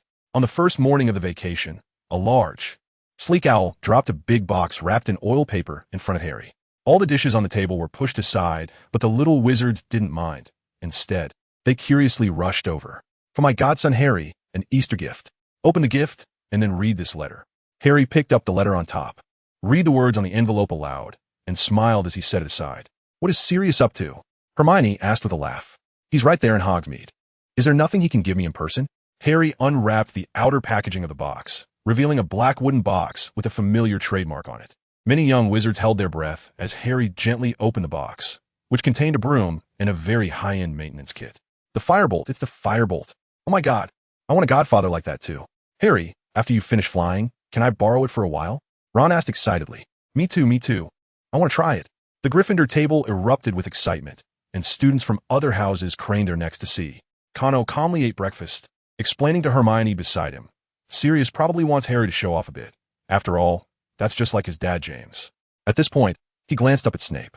The guy looked grim, as if he had thought of something, mechanically shoveling spoonfuls of cereal into his mouth. Excited Harry finally managed to wait for everyone to calm down and opened Sirius's letter. "Do you like this gift? You won the Quidditch Cup last year, and I'm proud of you. But I heard from Ron that Slytherin's broom is better than yours, which can't be right. There aren't many in the wizarding world wealthier than I am, so I got you this gift. Lupin said your Patronus charm isn't going too well, and I hope this joyful experience can help you. Don't look for me. I'll be traveling soon. Go ahead, Harry, fly." The entire school of young wizards was excited for the whole day. If one had to describe it, it was as if someone's dad publicly airdropped a top-notch sports car for them. In the evening, Harry retrieved the firebolt he lent to Ron, carefully maintained it, and placed it under his bed. He walked briskly to Lupin's office, determined to challenge the Dementor again with a cheerful heart. 5 minutes later, he lay blankly on the office floor, staring at the stone ceiling, contemplating life. This time, there was progress. Although he didn't cast the Patronus charm, he didn't faint either. Lupin helped Harry up and handed him a piece of chocolate. That night, Harry tried several times, and his originally good mood turned to shambles. But he still didn't succeed in producing the Patronus charm in front of the Dementor. So, Kano, what is the trick to this spell? Lying in bed, Harry couldn't help but ask. Professor Lupin taught quite well, but your happy memories aren't enough, Kano pointed out. A momentary joy isn't enough to confront a Dementor. What you need to recall is the beautiful memories that, no matter how many years pass or what kind of setbacks and pains you experience, will never fade. What were you thinking when you used the Patronus charm? Harry instinctively asked, and then he realized this was personal. Sorry, it's fine. Kano smiled and said, I remember my parents and loved ones. My mother, who sacrificed herself to save me, and my father, who walked the same path as I do. Also, my sister Morgan, who raised me, and Merlin, my teacher, who taught me knowledge, and my brother Gawain, who helped me strengthen my will and body. They are no longer by my side, but I can feel they will always accompany me forward. It's a warm feeling of being embraced, which is what we call love. When I want to spread this feeling, I can summon a corporeal Patronus. Harry pondered, and before long, he fell asleep. In his dream, his parents sat in chairs surrounded by guests. Harry and a girl with a blurred face exchanged rings, and he saw his parents clapping enthusiastically, their faces full of tears and smiles. Very good, Harry. You made such great progress in just one day, Lupin exclaimed, patting Harry's shoulder. On the second day of the holiday, Harry's Patronus charm transformed into a thick silver mist, completely suppressing the Dementor that had turned into a boggart. What were you thinking? Harry smiled and scratched his head. A dream, or rather a belief. My parents protected me with their lives. I am the continuation of their lives. So I cannot be intimidated by the Dementor. I still want to get married and have children in the future, to live happily forever. That's the least I can do for them. Lupin wiped his eyes. It's love and sacrifice that gave you the courage to confront the Dementor. I assent it? Harry nodded with a smile. From that day on, it seemed that some changes were happening to Harry, though no one could quite pinpoint what it was. But everyone felt it distinctly. For most students, this year's school life finally settled down. But Kano was still busy. In mid-April, Hagrid burst into the library, grabbing Kano and pulling him out. What? Let us talk outside. Madame Pants had her wand raised, ready to silence the two with magic at any moment. They're going to execute Buckbeak. The trial is at the end of the month. Kano was puzzled. How could Fudge be so idle at this time? Is there an official notice? Buckbeak is school property. Even if it's a hippogriff, it's not something the Ministry of Magic can just kill. Yes, Harry and the others told me the same. You're the only one I know on the Board of Governors, so I came to find you. Hagrid said, his face dripping with sweat, and Kano had to cast a spell to cool his big head down. Phew, thank you. That's much better. Hagrid wiped the ice off his beard. It's going to be executed in early June, just 2 months left. I'm counting on you with the Board of Governors. I need to go back and find a way, even if it's just to help Hermione look up some books. Kano thought Hagrid not causing trouble was a big help. Hermione should be frantically flipping through existing case law right now. After all, the British Ministry of Magic also uses case law. If the basic situation of a case is similar to existing precedents, it must be judged according to the results of those precedents. However, Hermione's focus seems still a bit rigid. Kano turned his mind around and began to understand the cause of this matter. The trial doesn't matter. Buckbeak will definitely be convicted. But doesn't he have to die? Kano said in Hagrid's hut during a meeting with the trio and Hagrid. What do you mean? Hermione, who had thrown down her books, held her head with both hands. You've confused me. First of all, who wants to kill Buckbeak? It was Lucius who pushed this matter. Harry answered, from last semester. Yes, at the height of this matter last semester, it was pushed back by the Board of Governors. Why bring it up again now? Kano hinted. I understand. Ron's eyes lit up. It's Fudge. He wants to please Lucius. Kano gave him a thumbs up. You always get these twists the fastest. Fudge needs money now, and even more so, political allies. So, the killing of Buckbeak is just Fudge's way of expressing to Lucius, for you, I'm willing to go head-to-head with the Hogwarts Board of Governors. I'm your loyal friend. In fact, no one really cares about Buckbeak's life or death. Hermione also understood, while Harry still seemed a bit clueless. Then I'll let it go now. Hagrid stood up directly, excited to head out. Not now. Kano amusingly stopped Hagrid. You at least need to let the executioner sent by the Ministry of Magic see it. Otherwise, it would be embarrassing for the Ministry. You can secretly release Buckbeak before the execution, and no one will seriously look for him. Kano said that Lucius and Fudge would save face, and everything would naturally calm down. The trio finally felt relieved. A few days later, the Board of Governors decided not to confront the Ministry of Magic anymore after a meeting. Of course, Kano entrusted the specific operations to the trio, asking the Centaur tribe to look after Buckbeak, so Hagrid could also go to the Forbidden Forest to play with him when he had nothing to do. According to a tip-off Kano received from someone, although Buckbeak didn't end up killing anyone, the relationship between Lucius and Fudge did improve quite a bit because of it. Just after dealing with this matter, Dumbledore asked him to come again at night, as the Horcrux crown had been processed. It was still the same container. Still an old man and a young man. Dumbledore opened the silver box, and a blue mysterious mist poured out. Several Ravenclaw-born headmasters hanging on the wall peeked over and couldn't help but let out a wail.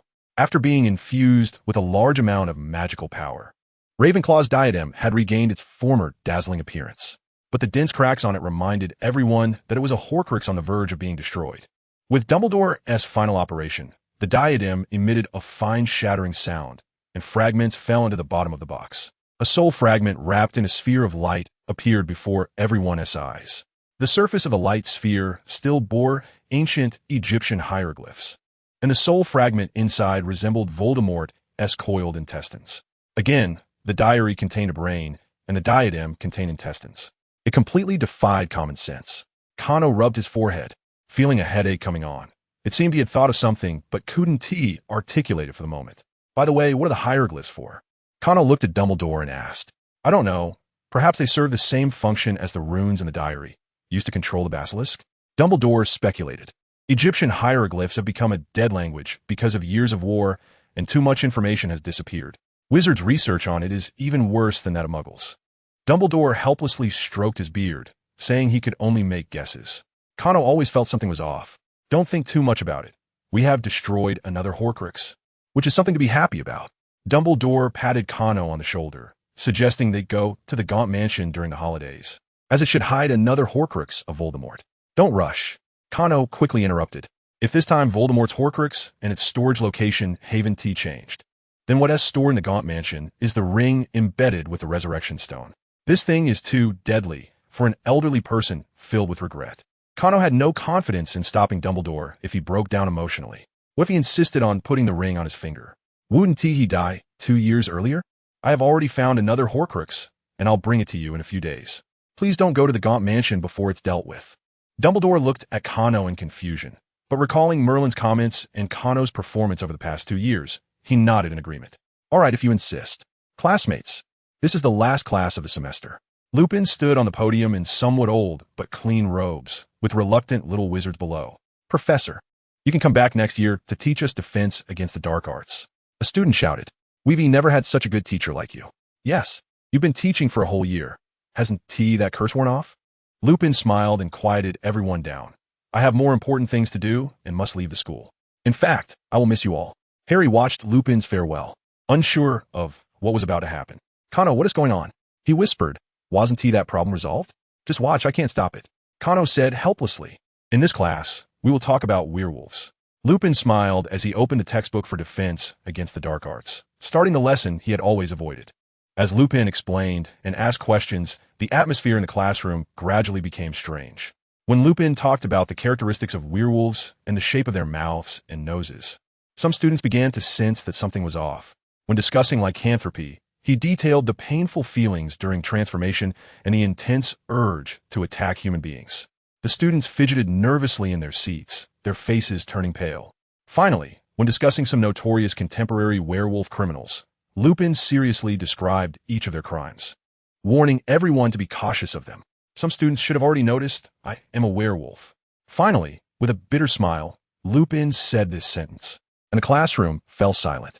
When I was very young, my father offended Fenrir Greyback and was bitten by him, becoming a werewolf. My father always stayed with me, locking me in the house every full moon, preventing me from going out and hurting anyone. If it weren't for Dumbledore finding me and letting me go to school, I might have spent my whole life hiding in that little room. The students were touched by his sadness and seemed less afraid. Thankfully, at school, I made many friends. They didn't take care about my werewolf identity and even learned to become animagi to accompany me during transformations. At this point, Lupin looked at Harry's face, feeling a deep pain in his heart.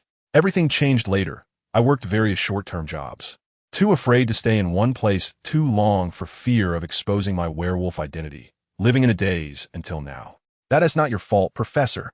Neville suddenly stood up. It was Greyback who committed the crime against you. You are the victim. You did nothing wrong. Neville's parents had been driven mad by Bellatrix and others, remaining in a daze, bearing some similarities to Lupin's experience. Many students voiced their agreement, and Harry looked at them with a mix of surprise and happiness. Yes, I'm not at fault. I never tried to infect anyone. Not even during the toughest times did I think of taking revenge on anyone. Lupin smiled with relief. This is what my father taught me and what Hogwarts instilled in me. I am proud of this perseverance. Then why do you have to leave, Professor? Why can't you always hide your identity? Hannah asked in confusion. We can pretend we don't know. George immediately said, Yes, I didn't hear anything today. Fred chimed in. No, I want you all to tell everyone that I am a werewolf. Lupin shook his head, pointing to himself as he spoke. I tried a potion that can prevent werewolves from transforming during the full moon, and it works very well. You should have noticed that I haven't taken leave in the past few months. Lupin smiled at the students. I want to let the kind werewolves in the magical world know that such a potion exists. I must disclose my werewolf identity so that more werewolves will believe in the potion's effectiveness. Next year, I will enter St. Mungo's hospital for magical maladies and injuries and work with the healers to help cure more people. This is the last class. Class dismissed. The students stood and applauded, and Lupin, with tears in his eyes, bowed to them. I always felt that he didn't seem like a Gryffindor, but today I realized I was wrong. During lunch, Hermione still hadn't shaken off her excitement. Aside from those infamous werewolf criminals, there wouldn't be a werewolf more famous than Professor Lupin. From now on, wherever he goes, he will be shunned and guarded against. Ron spoke about the inevitable state of Lupin's life in the latter half. He knew all this, but to help more kind and innocent werewolves, he still chose this path. All we can do is respect his choice and help and bless him. Kano patted Harry's shoulder in consolation. Harry felt a bit sad, but more than that, he felt proud of Lupin. All right, everyone, don't look so glum. Fred suddenly appeared from nowhere and stuffed a small ceramic pot into Kano's hand. Isn't this one of those Egyptian pots? Ron examined the wolf-headed clay pot in Kano's palm. No, we spent a long time modifying it. It's not as lethal as the original. George waved his hands repeatedly, and Ron jumped back, quickly leading his friends away from Kano. Lethal? How lethal? Kano asked with a smile. After we modified it, it became a toy. Why not open it and try? Seeing the mischievous smiles of the twins, Kano opened the small pot's lid with a grin. A cloud of black mist rushed out, and Kano enjoyed the scent. It can make people feel very hungry? Just a little prank prop. Fred, undeterred, shoved 3 more small pots into Kano's hands, which were a head pot, a falcon head pot, and a baboon head pot. Kano opened them one by one. The curses had effects like making people overly emotional, needing to use the restroom, and breathing heavily. Seeing that Kano wasn't affected at all, the twins sighed in disappointment. Quite an interesting little thing. What's it called? This is called a Canopus jar in Egypt. It's used to store the internal organs during mummification, Fred explained. The lungs, liver, stomach, and intestines of mummies are removed, dried, and then placed in jars for burial. If it were the original jar, it would tear out the corresponding internal organs of grave robbers. George continued. This thing and your name come from the same legend, which is why we bought it to play with. You have quite a connection with the boss. Kano smiled as he returned the small jars to them. This doesn't count as original. It's just a modification. It doesn't count. The twins merely took it out to lighten the mood and perhaps didn't plan to use it as a prop, laughing it off before leaving. How'd I get associated with mummies? Now I want to go see Egypt. Kano amused himself when his expression suddenly changed. In the mummification process in Egypt, the first thing to be discarded is the brain. They believed it was useless. The first Horcrux made by Voldemort, the diary, contained his brain. Then the lungs, liver, stomach, and intestines of the corpse need to be removed and placed in 4 Canopus jars. The intestines and the crown belong to Voldemort. The other 3 should be kept in other Horcruxes.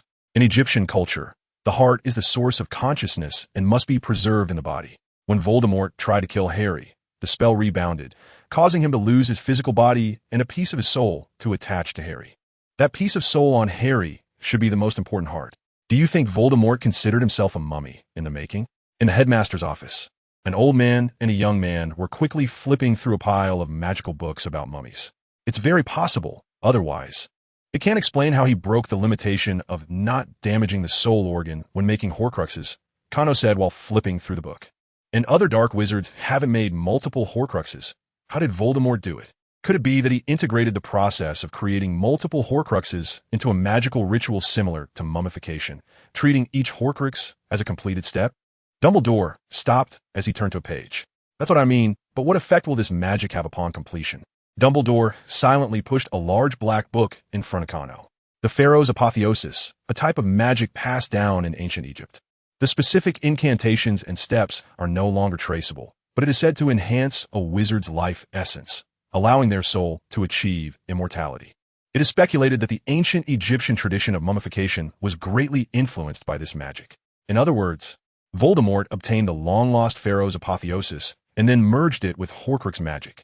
When he attacked the Potters, his life essence had already been enhanced, entering the realm of God. That's why he could survive for so many years without a physical body. The current situation has already deviated from the so-called plot. If Voldemort can live on even without his soul heart, then it proves that this ritual has succeeded. Even if all Horcruxes are destroyed, Harry might not be able to kill him completely. Or rather, even in the original book, did Voldemort truly die? After 100 or 200 years, will he come back? Also, there's a question. When he created the diary, he was still a student. If the knowledge of Horcruxes came from the restricted section, how did he know the specific incantations of the Pharaoh's Apotheosis? Kano was still puzzled. After all, Voldemort was not a pure-blood wizard with a rich family background. He was an orphan raised in the world of ordinary people with limited sources of magical knowledge. Dumbledore sighed and took out a spear made from the concentrated bones of a basilisk from a compartment. If the last layer of protection on each of Voldemort's Horcruxes has the Egyptian hieroglyphs, which are actually parts of the incantations of the Pharaoh's Apotheosis, then what about the grimoire of the dead on this spear? Kano also realized he played us. The reason the basilisk could become the divine incarnation of Mahone is because Slytherin inscribed the Pharaoh's Apotheosis on its spine. To cover it up, Voldemort later erased the original text of the Apotheosis and left the incomplete grimoire of the dead as a smokescreen, mocking Voldemort for being brainless. But in the end, I was played by a brainless person. Kano felt embarrassed and couldn't find the words. Looks like I have to go to Egypt. We need to know what that Pharaoh's Apotheosis really is. Kano pinched the bridge of his nose, feeling a bit of a headache. Otherwise, how can we defeat him if we don't even know the weaknesses of this magic? All right, before we set off, handle that pendant box you mentioned. Dumbledore nodded. By the time you return, the disassembly should be finished. We can see if it also contains one of Voldemort's soul organs. So, are you going out again this holiday? Harry looked at Kano somewhat helplessly, having just finished his exams today. No worries. Before I go, I'm planning to clean up the Black family mansion and move in. Sirius doesn't like it there, so during the holidays, he can stay in that house I bought. Hearing that Kano had made arrangements, Harry began to look forward to spending the summer vacation with Sirius. However, Dumbledore had already specifically talked to them, and Harry had to stay at Vernon's house every day. The magic released by Lily with her life can protect Harry until he comes of age. But the price is that he must live for several months each year with his blood relatives. Having heard Dumbledore's explanation, Sirius still felt resentful about Dumbledore's actions back then. But Harry stated that it was the best choice at the time. At least the Weasley family was very willing to take you in. Sirius muttered in dissatisfaction. And then what? One morning they would be attacked by remnants of Death Eaters? Forget it. Harry shook his head. No matter how much I suffered at the Dursleys, I can now say that my hardships are over. Now I have family and friends. I am very content. Sirius gently embraced his godson. The hardest thing in the world is to let go, and Harry truly managed to do that. Everything was proceeding as planned. Kano received a letter from Fleur, stating that she would come to London after the summer vacation to meet him. By then, Kano, Fleur, and Sirius would all enter the Black family home to participate in the cleanup, which meant clearing out the dangerous magical items from the old house. Logically, with Creature the house elf around, it shouldn't require a few wizards to clean up. However, even Creature's activities in the old house were quite limited, probably confined to a small area in the kitchen. According to Creature's description, after Regulus's death and Sirius's disownment, the Mistress Walburga Black had left many dark magical items and magical creatures in the house before her death, intending to create trouble for whoever would inherit the Black family home in the future. Because in Walburga's view, her bloodline had already been severed. Not blowing the house up and taking it with her, but leaving it to some unknown heir from a corner was already merciful of her. In the original book, She tricked Sirius, but this time she had tricked her grandson Kano. After the cleanup, Kano would be able to obtain the locket box that Regulus had risked his life to retrieve from the cave. He would then hand it over to Dumbledore, who remained in England for disassembly, which would verify their suspicions. This semester ended quietly. The defense against the dark arts professor left again, but this time to applause from all the students and staff. Kano, according to plan, arrived outside the Ministry of Magic to wait for Fleur. "Darling, long time no see." Fleur walked out of the ministry's registration office and directly hugged Kano. "Hasn't been that long, has it? I often come to find you around Hogsmeade," Kano smiled, hugging his girlfriend. "That was last month. Isn't that long enough?" Fleur released Kano and turned to Sirius. "You must be Kano's uncle, Sirius." "I'm his girlfriend, Fleur Delacour." "Hello. I've heard a lot about you from Kano." Sirius nodded in acknowledgement, but since he invited you to clean the old house, I think your engagement date isn't far off. Fleur's face turned slightly red, but she still linked her arm with Kano's and nodded. Grimmauld Place was only a 20-minute walk from King's Cross Station. Right along the subway line, a luxurious area. The Black family home was located at number 12, Grimmauld Place. Kano's grandfather, Orion Black, had cast all known protective spells on the house after acquiring it, making it invisible to everyone except Kano. However, since Kano had not yet received the magical deed to the house, the deceased Mrs. Black could still restrict creatures' movements within the house. They really did a thorough job. Sirius scoffed. "I can't see this house anymore since I was disowned." "It's all right. I can grant you permission." Kano pulled out a small piece of parchment and used his wand to scorch the words 12, Grimmauld Place onto it. After Fleur and Sirius looked at the note, the house squeezed open between numbers 11 and 13, appearing from thin air. The three walked up the grand stone steps, and Kano casually tapped the faded, gilded railing with his wand, restoring its luster. The heavy black door had no keyhole, only a silver, coiled serpent-shaped knocker. "This taste is really—" Kano wrinkled his nose. "Even a family crest would be better." Sirius shrugged, nonchalantly. "A whole bunch of Slytherins. What else would they use?" He pulled out his wand and pointed it at the door, and a creaking sound came from inside like gears and chains that hadn't been oiled in years. Kano pushed the door open and walked in first, while Fleur took out her wand to illuminate the way, with Sirius strolling in behind them. The entrance hall was dark and long, with a few gas lamps hanging beside it, and a section of the wall was covered by 2 velvet curtains. Everything here was decayed and dilapidated, like the breath of a dying person carrying the scent of rot. "Creature is exaggerating. You don't need to be too careful. I've lived here for over 10 years. I could do this with my eyes closed." "Abomination. Shame. You worthless child I bore. How dare you come back?" Suddenly, the velvet curtains were drawn back, revealing a life-size portrait. The old lady in the painting screamed and waved her hands as if she wanted to jump out and scratch someone to death. This was Walburga Black, the mother of Sirius and Regulus. The other portraits of the Black family in the corridor were also awakened, joining the screaming. Fleur was startled and immediately raised her wand. But seeing that neither Kano nor Sirius reacted, she curiously lowered her wand again. "Yes, mother, I've returned. Look who it is." Sirius waved his wand to silence the other portraits, then lit the row of oil lamps, revealing Kano's face from the darkness. "Oh, my darling has returned. Regulus, mother knew you wouldn't leave me to die first." The old lady rolled off her chair and reached out her hand as if to touch Kano's face. "Grandma, I am Regulus's son. My father has been dead for many years."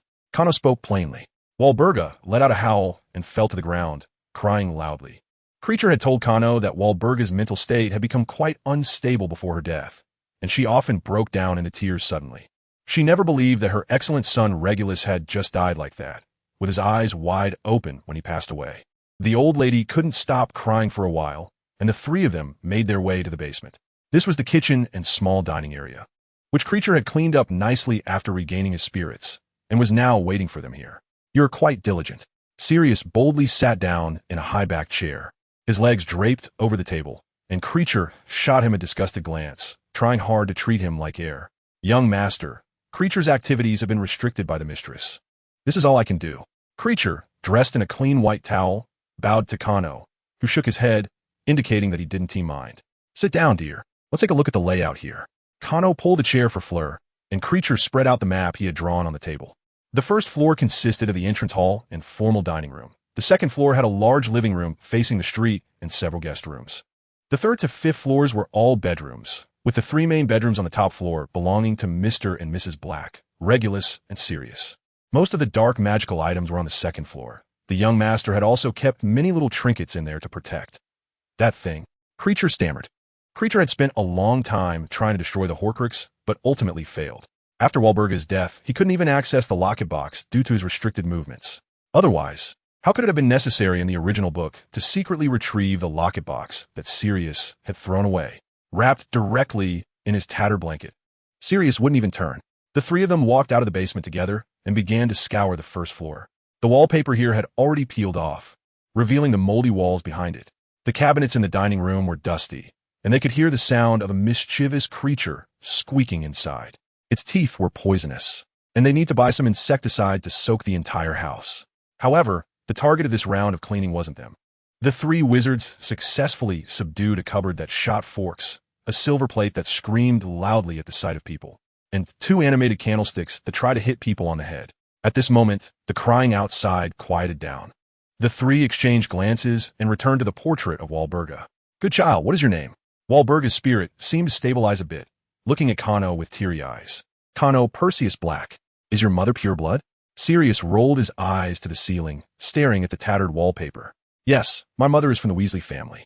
Walburga's eyes widened in disbelief, but she eventually sighed. "Well then, do you have children?" Fleur stepped out from behind Cano, a bit nervous as she bowed to the portrait. "I am Fleur Delacour, a French woman and Cano's girlfriend." "A French woman? French women are good." Walburga looked at Fleur with satisfaction. "Our black family is originally from French nobility. Our family motto is written in French." "Wait, are you pure blood?" Nymphadora Tonks was listening intently from her portrait frame, which hung in a bedroom on the third floor. She had heard that Cano and Sirius were returning to the old house, and had specifically come back to wait. Unsurprisingly, Walburga howled for a while. The other portraits in the room had long gotten used to it. Then a murmur of conversation came from downstairs, indicating that everything was proceeding normally. Suddenly, Walburga began to scream again, and Nymphadora instinctively covered her ears in her frame. Let's put it this way. She recalled the air raid sirens that went off when the Germans bombed London during World War I. "You're going to kill me? A half-blood creature?" "Absolutely not. Absolutely not." Fleur had just steadied herself and told Walburga that although she was a pure blood witch, she was also a half-blood Vila. For more open-minded wizarding families in Britain, this was not a problem. In fact, in France, marrying a Vila was seen as a symbol of a man's charm. But for a family like the Blacks, which clung to tradition and even expelled Muggle sympathizers from their family tree, the last heir of the family marrying a half-blood Vila to bear children would be a catastrophe of apocalyptic proportions. But Cano wasn't there to seek approval. "You have been dead for many years, grandmother. Today I am just here to inform you. The rest is for the living." Cano's calm voice came from downstairs. "Oh Merlin, what sins have I committed? My eldest son is a scoundrel. My youngest son died early. My only grandson wants to marry a... I forgot to tell you. I'm also from Gryffindor." Cano raised 2 fingers. He was the second in the history of the Black family. Walburga, in a fit of rage, collapsed in her frame, and the tattered velvet curtains that had been bitten by insects were drawn shut, indicating she didn't want to see anyone for a while. "Don't go, grandmother." Cano pulled hard on the curtains. "My father died fighting Voldemort." Sirius' brow twitched, but he said nothing. "My mother was killed by Bellatrix. I will chop her up one day." The Malfoy family had been severely affected by him, and he had a good relationship with the Weasley family now. "Voldemort won't live much longer. I will chop off his head to sit on as a stool." "Grandmother, why aren't you speaking? Why aren't you saying anything?" The curtains were tightly shut, and Walburga seemed to be starting to escape reality. Sirius tried hard to lower his presence, laughing so hard he was shaking. It was the first time he had seen his stubborn and strong-willed mother choked like this. Cano no longer wanted to argue with the withdrawn Walburga and took Fleur's hand back to the basement. "Don't mind it. I expected this." Cano comforted Fleur, who was looking down. "My grandmother is a staunch supporter of Voldemort. Yes, as the uncle, I agree with this marriage." Sirius laughed as he patted Cano on the shoulder. "There aren't many good people in the Black family. There are as many holes in the tapestry on the second floor as there are good people." Fleur sat in a chair, and Cano touched her face, only to find she was trembling slightly. He curiously cupped Fleur's face and saw that the girl was beaming with a smile. What are you smiling about?" "I did my homework before coming here." Fleur gently hugged Cano, resting her face against him. "Before I reveal my identity as a half-blood Vila, I was already mentally prepared. Your elders definitely wouldn't agree, but I didn't know your reaction. Now you know." Cano rubbed her silver hair, not very pleased. "Are you satisfied?" "Quite satisfied." Fleur buried her face against Cano, letting out a silly laugh, and Kano playfully tugged at her cheek in retaliation.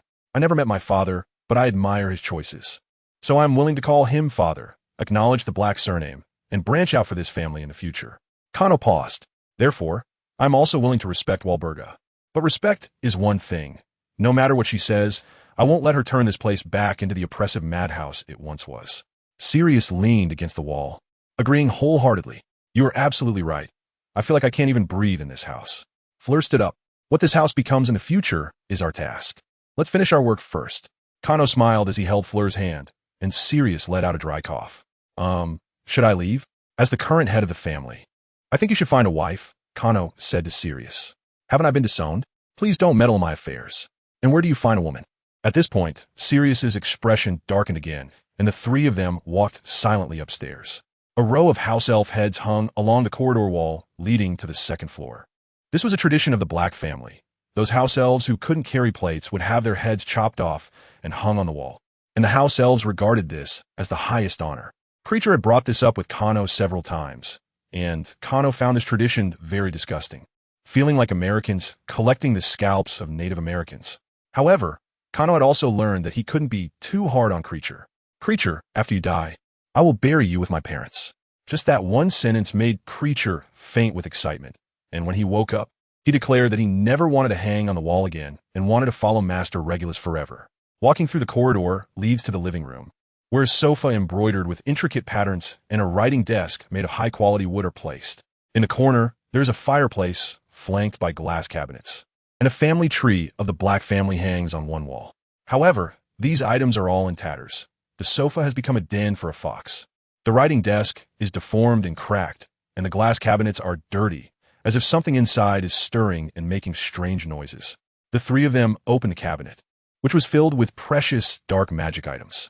Kano found that the magical power they contained was not very strong, but they were all rare objects.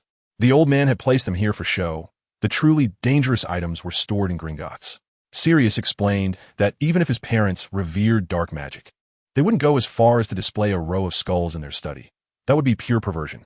Kano chuckled awkwardly, knowing that the blood-filled crystal vials, the tweezers that could pierce human skin, and the hypnotic music boxes were certainly not harmless antiques. It just shows how different everyone's threshold for acceptance is. Even though Sirius is a rebel, he is not as sensitive to many dark magic items due to his upbringing. Finally, at the bottom, Kano retrieved the pendant box that Regulus had taken from the cave with his life. Kano tossed the pendant box into the oak box he carried, and Sirius frowned as he threw a heap of miscellaneous items onto the floor. A Merlin-level metal bot with money. A magical ring stolen from someone else. A group photo on Death Eater social gathering. Bellatrix? You might like this. Sirius handed the photo to Kano, saying to take a good look, so he wouldn't mistake the person when seeking revenge. Don't worry, I won't mistake them. That madness is something others can't replicate. Kano took a glance at the photo and used his wand to cut it into pieces. Furon used a whirlwind to clean the years of grime off the window hinges and open the window to let in a fresh breeze. The three of them spent the whole day, barely managing to deal with the dangerous dark magic items and a boggart.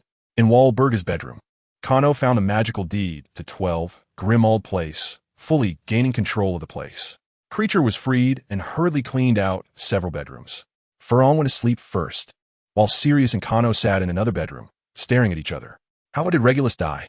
Sirius asked first. After my mother and I were attacked, my father lost the will to live. Later, he sacrificed his life to completely eliminate Voldemort.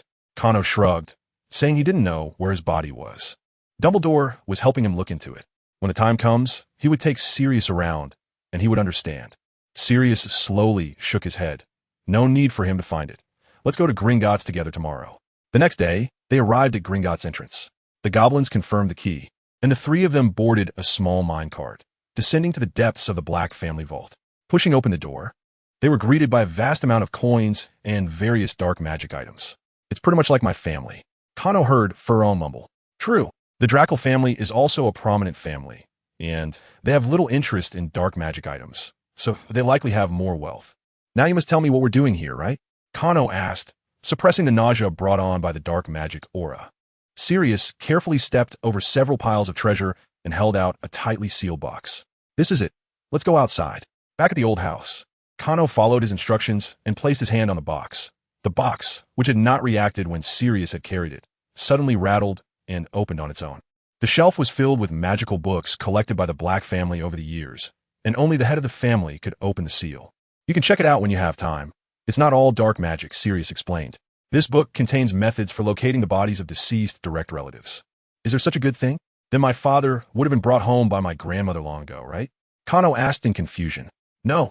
They tried using bloodline locating magic, but it seems to have been interfered with, and they never got results. Sirius shook his head. However, this book contains another type of magic that can locate by identifying objects linked to the deceased's last wishes. If what you say is true, my parents' search direction may be completely off. You should try again. Kano could almost envision the two elders back then taking out Regulus's belongings one by one to cast spells. From the broom he used for Quidditch at Hogwarts to the Slytherin banner hanging in his room, perhaps even the Death Eater robes he wore. Unfortunately, they had no idea that Regulus's greatest wish before he died was to destroy the Horcrux and eliminate Voldemort. Kano took out the pendant box again and recited an ancient incantation according to the instructions in the magical book.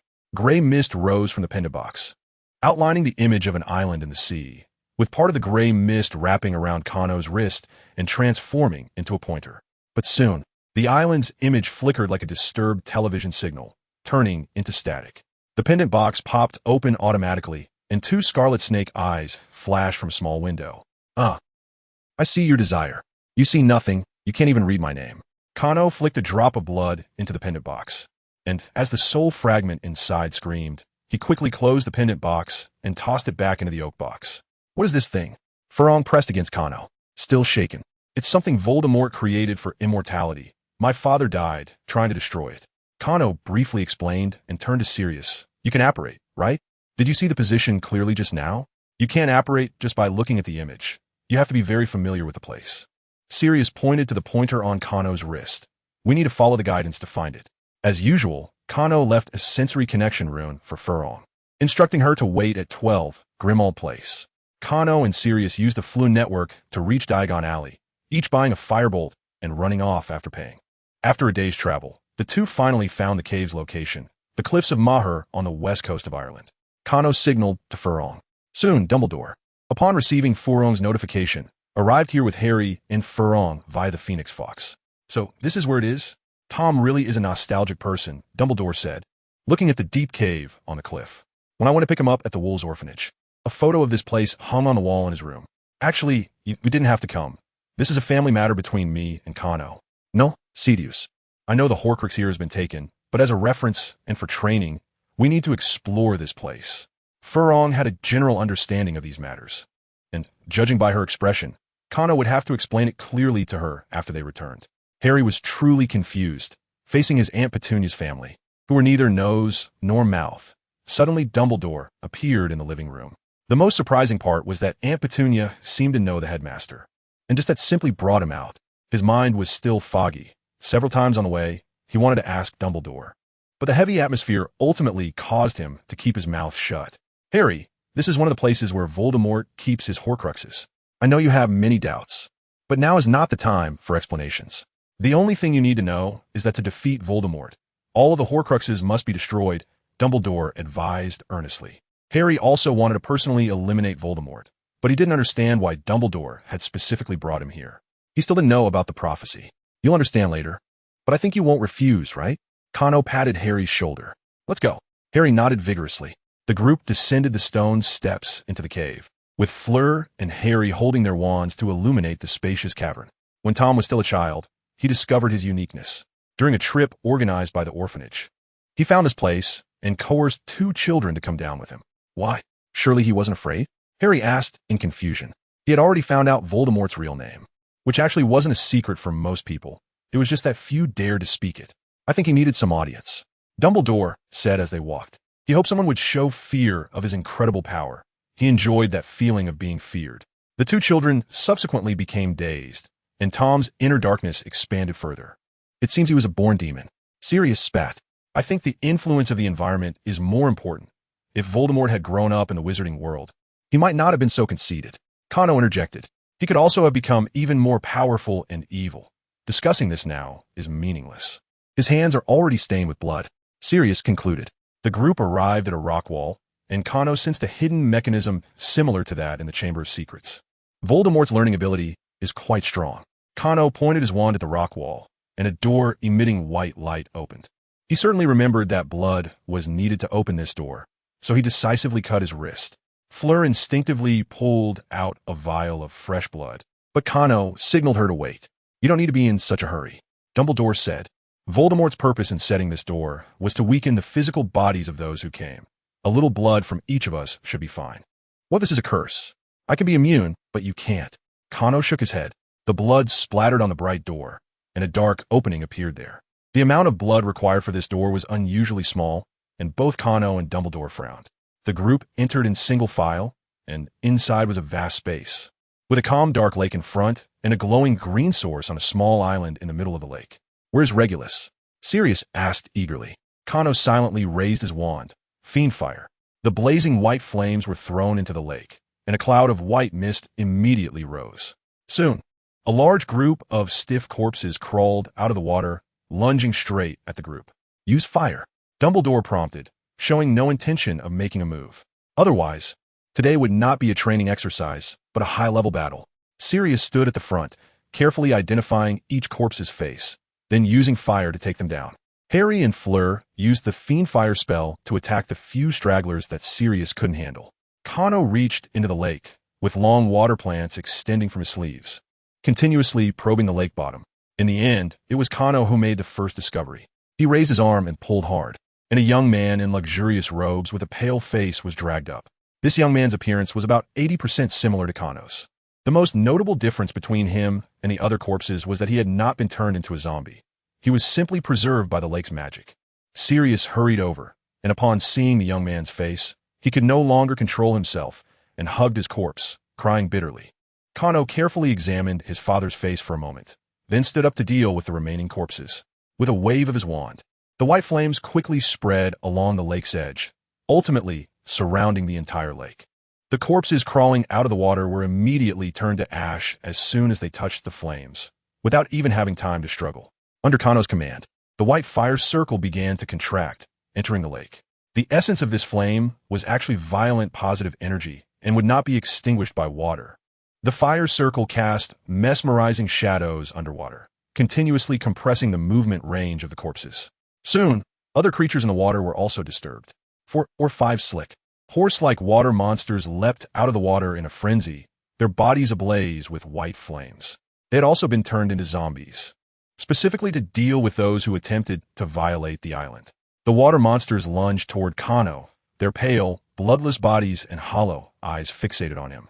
Kano quietly murmured a few spells, and the white flames coalesced around him into several spears. Kano drew the spears and threw them with force, hitting the monsters' large heads.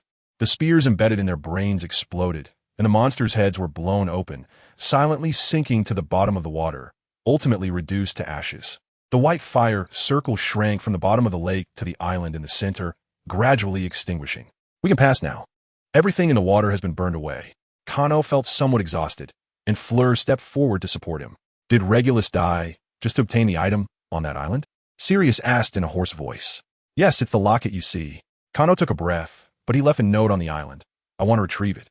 Sirius gently laid Regulus flat and carefully arranged his appearance before standing up again. "Regulus, wait for me." Dumbledore transformed a small boat, and the group made their way to the island in the lake. The island was covered in flat black stone slabs, and the glowing green source was a stone basin with a base filled with green potion. Harry fiddled with it for a while and found that the potion in the basin could not be scooped out, separated, drained, or transformed. "That's right. This thing needs to be drunk." Facing Harry's pleading gaze, Dumbledore nodded. "This is the draught of despair. Those who drink it will see their greatest fears and feel incredibly thirsty," Kano said. "This is what Creature told me." Sirius stepped forward without hesitation, conjured a cup, but found that the potion disappeared when it touched his lips. It was indeed correct. The opening ritual is a contract. Kano scoffed. "Wizards bring a sacrifice here to bleed and open the door, and then the sacrifice must drink the potion. It makes perfect sense." "Kano," Fleur looked at him seriously, "be careful." Kano nodded, scooped a cup of potion from the basin, and drank it down. The darkness and despair from when he drowned in his previous life, the rainy night of his mother's death, the feeling of losing life as he was pierced by Si Cholin's spear, and countless painful memories surged to the surface. It seems this potion cannot be immune to. The second cup, third cup, fourth cup. Kano gritted his teeth, half kneeling in front of the basin. His face contorted as he forced cup after cup of potion down his throat. Furong wanted to hold his hand, but he dodged her. Soon, Furong saw the black stone slab on the ground being crushed into fine powder in Kano's hands. Stop, take a break, Harry couldn't help but advise, but no one, including Furong, supported him. Kano's head slammed against the ground, emitting a soundless roar from his throat, but his mind was very clear. Regulus, back then, was as good as dead. This pain must not matter to him anymore. When he was dragged into the water by the inferi, did he not wear a smile of relief? After drinking the 10th vial of potion, another locket appeared at the bottom of the basin. Kano struggled to stand up, forcing his bloodshot eyes open, and opened it. To the Dark Lord, I know that by the time you read this letter, I will be dead. But I want you to know, I discovered your secret. I have taken the real Horcrux and will destroy it as soon as possible. I risked my life for the sake of you, a mere mortal facing your destined opponent. The crowd had already left the underground cave, and at Kano's request, Dumbledore brought them to the oak tree where Vivian had manifested. Kano read Regulus's will in a hoarse voice. The small note was passed around trembling hands before finally returning to Kano. Regulus leaned against the oak tree, eyes closed, a faint smile on his face, as if he had fallen asleep at a story session in the afternoon. I'm proud of him. If only he could have discussed it with me. Sirius's face was lined with tears. He ultimately didn't tell anyone about his transformation, perhaps out of fear that Voldemort would target his parents, Kano said softly. Furong nodded. In those days, Voldemort's terror was known even in France. All right, please step back for a moment. I have something to say to them. After hearing Kano's words, the crowd exchanged glances. He gave Furong a reassuring look, and only then did she move away from the oak tree with everyone else. From a distance, they saw Kano talking to Regulus as if they were chatting, sometimes laughing and gesturing with his hands. After a while, Kano waved for Furong to come over. It's been years and I've babbled a lot. This is my girlfriend. She should be your daughter-in-law in the future. Kano introduced Furong while holding her hand. Don't worry, I will live happily. A gust of wind blew, making the oak tree sway its branches, exuding a green glow. The oak tree slowly shrank, eventually turning into a female corpse before the two. This is my mother, Vivian, Kano explained to the astonished Furong. The two corpses lay side by side on the ground, their hands tightly clasped together. A three-swirled wooden pendant was wrapped around their wrists, and Kano smiled as he untied it and hung it around Furong's neck. Take it as a talisman. The onlookers waiting in the distance gathered in astonishment. Kano carried Vivian on his back, while Sirius took Regulus, and they returned to number 12, Grimmauld Place. The portrait of Walburga finally opened the curtain again, collapsing at the sight of Regulus's body. Why didn't you tell me? She asked. You both are like this. Why didn't you say anything? Because he was a good boy. Always your pride. He didn't want to disappoint you. It was your nonsensical, pure-blood ideals that you taught him that ultimately drove him to his death. Sirius glared at his mother with resentment. Walburga silently pulled the curtain shut, and the sound of heart-wrenching sobs came from behind it again. Under Creature's arrangements, a simple funeral was held at the Black family cemetery. Besides the few who were already present, the Weasley couple, Lupin, Moody, and other members of the Order arrived. They all knew Regulus and Vivian, but in most people's eyes, Regulus was a Death Eater, and Vivian was a long-missing person. Before the burial, Dumbledore spoke briefly on behalf of the uncontrollable Sirius and the still weak Kano, subtly conveying Regulus's final choice to everyone. Everyone expressed their shock and respect. Of course, not many were truly heartbroken. Arthur, who cried to the point of not being able to stand, was definitely one of them. Soon, the funeral ended, and Harry led everyone away from the site. Regulus and Vivian's coffins were placed underground, and Kano and Sirius took shovels, filling the grave pit with soil one scoop at a time. What should I do? Sirius asked while shoveling dirt. Listen to Dumbledore, Kano said, continuing to work, don't act on impulse. After spending so many years in Azkaban, you should have grown up. What I mean is, what can I do for Regulus? Just fight against Voldemort's forces under Dumbledore. I will fulfill my father's last wish. Kano patted the fake locket box on his chest. Voldemort is no longer immortal. What I need to do is bring him down. He added the final scoop of dirt. 2 generations of father and son, dealing with one Voldemort. Enough. Having said that, Kano waved his wand, and white flowers bloomed in a circle around the grave, with a few small trees breaking through the soil, standing on either side of the tombstone. All these years, I've always been repairing graves and building tombs, experiencing too many farewells. Kano sighed. I know your souls are long gone. All I can do is fulfill your wishes. It's done. Kano helped Sirius, who was still kneeling beside him, to leave. After walking for a while, Creature's sharp cries came intermittently from behind, and Sirius sighed with a complex expression. Kano, are you okay? A few days later, fromOak continued to care for Kano, as if he were a critically ill patient. I'm fine. The effects of the despair potion have long passed. Kano gestured helplessly, indicating he was okay. No. Means your mood any better? Seeing fromOak's worried expression, Kano felt it was time to tell her about his background. He took fromOak's hand and began to recount his past, starting from his death in his previous life, to his mother Vivian's sacrifice to protect him, then to his life in Jinsokyo, and finally to the prophecy of his destiny. Of course, he didn't mention the part about his lover hanging by a thread.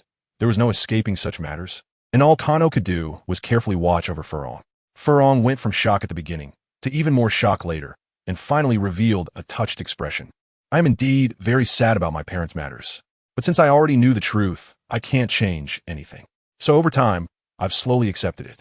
Kano glanced at the stairs. Sirius hadn't come down for days. Uncle will accept it too, and then he will regain his spirits. Gryffindor will not lack the courage to face life. Actually, you don't have to tell me everything. Some things are too significant, fromOak said. I was going to tell you everything anyway.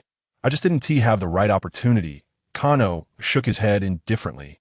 It's best for us to be as honest as possible. fromOak nodded with a smile. The day after tomorrow, I'm going to Egypt, Kano said. I'll take you back to France tomorrow. It's been too busy lately, and I haven't taken you anywhere. It's okay. I'm already very satisfied. fromOak pulled out the three-swirled wooden pendant from her collar and held it in her palm. This is the best gift I've ever received. Before leaving, fromOak mysteriously said that we would meet many times again this year. Kano wanted to surprise him, pretended not to know about the Triwizard Tournament, and asked a lot of questions. After sending fromOak off, Kano took the subway to the vicinity of London Port. To his surprise, not only was Cleacha there waiting for him with luggage, but Sirius was also ready and standing there. Young master, I bought 2 tickets. Cleacha handed the luggage to Kano and stuffed the tickets in his hand. You didn't let me follow you, but he can, right? Aside from the dark circles under his eyes, Sirius seemed to have regained his spirit. He lowered his hat and said, I asked Dumbledore, and he said it's fine for me to go with you. Well, this guy even got the greeting sorted out. Let's just take you out for some fresh air. Let's go. The two boarded the cruise ship, and Cleacha waved desperately from the shadows to bid them farewell. Why are we using the Flu network? 2 days later, Sirius was hugging the toilet and retching violently. His originally somewhat weathered handsome face now looked extremely haggard, with his cheeks sunken in. I swam desperately for days to get ashore after escaping from Azkaban, and now being on the ship is worse than soaking in the water. At least I wouldn't. Using the Flu network from London to Egypt would cross too many countries, and just getting the proof that summer vacation is over is already a hassle. You don't dare to fly. Who knew you had seasickness? Kano helplessly extinguished the flame and handed the prepared potion to Sirius.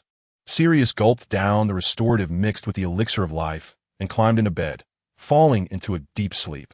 Kano walked to the deck, looking at the azure sea, his mind still on the topic of the Pharaoh's apotheosis spell. This magic has been lost for a long time, and the only 2 known users are Slytherin and Voldemort.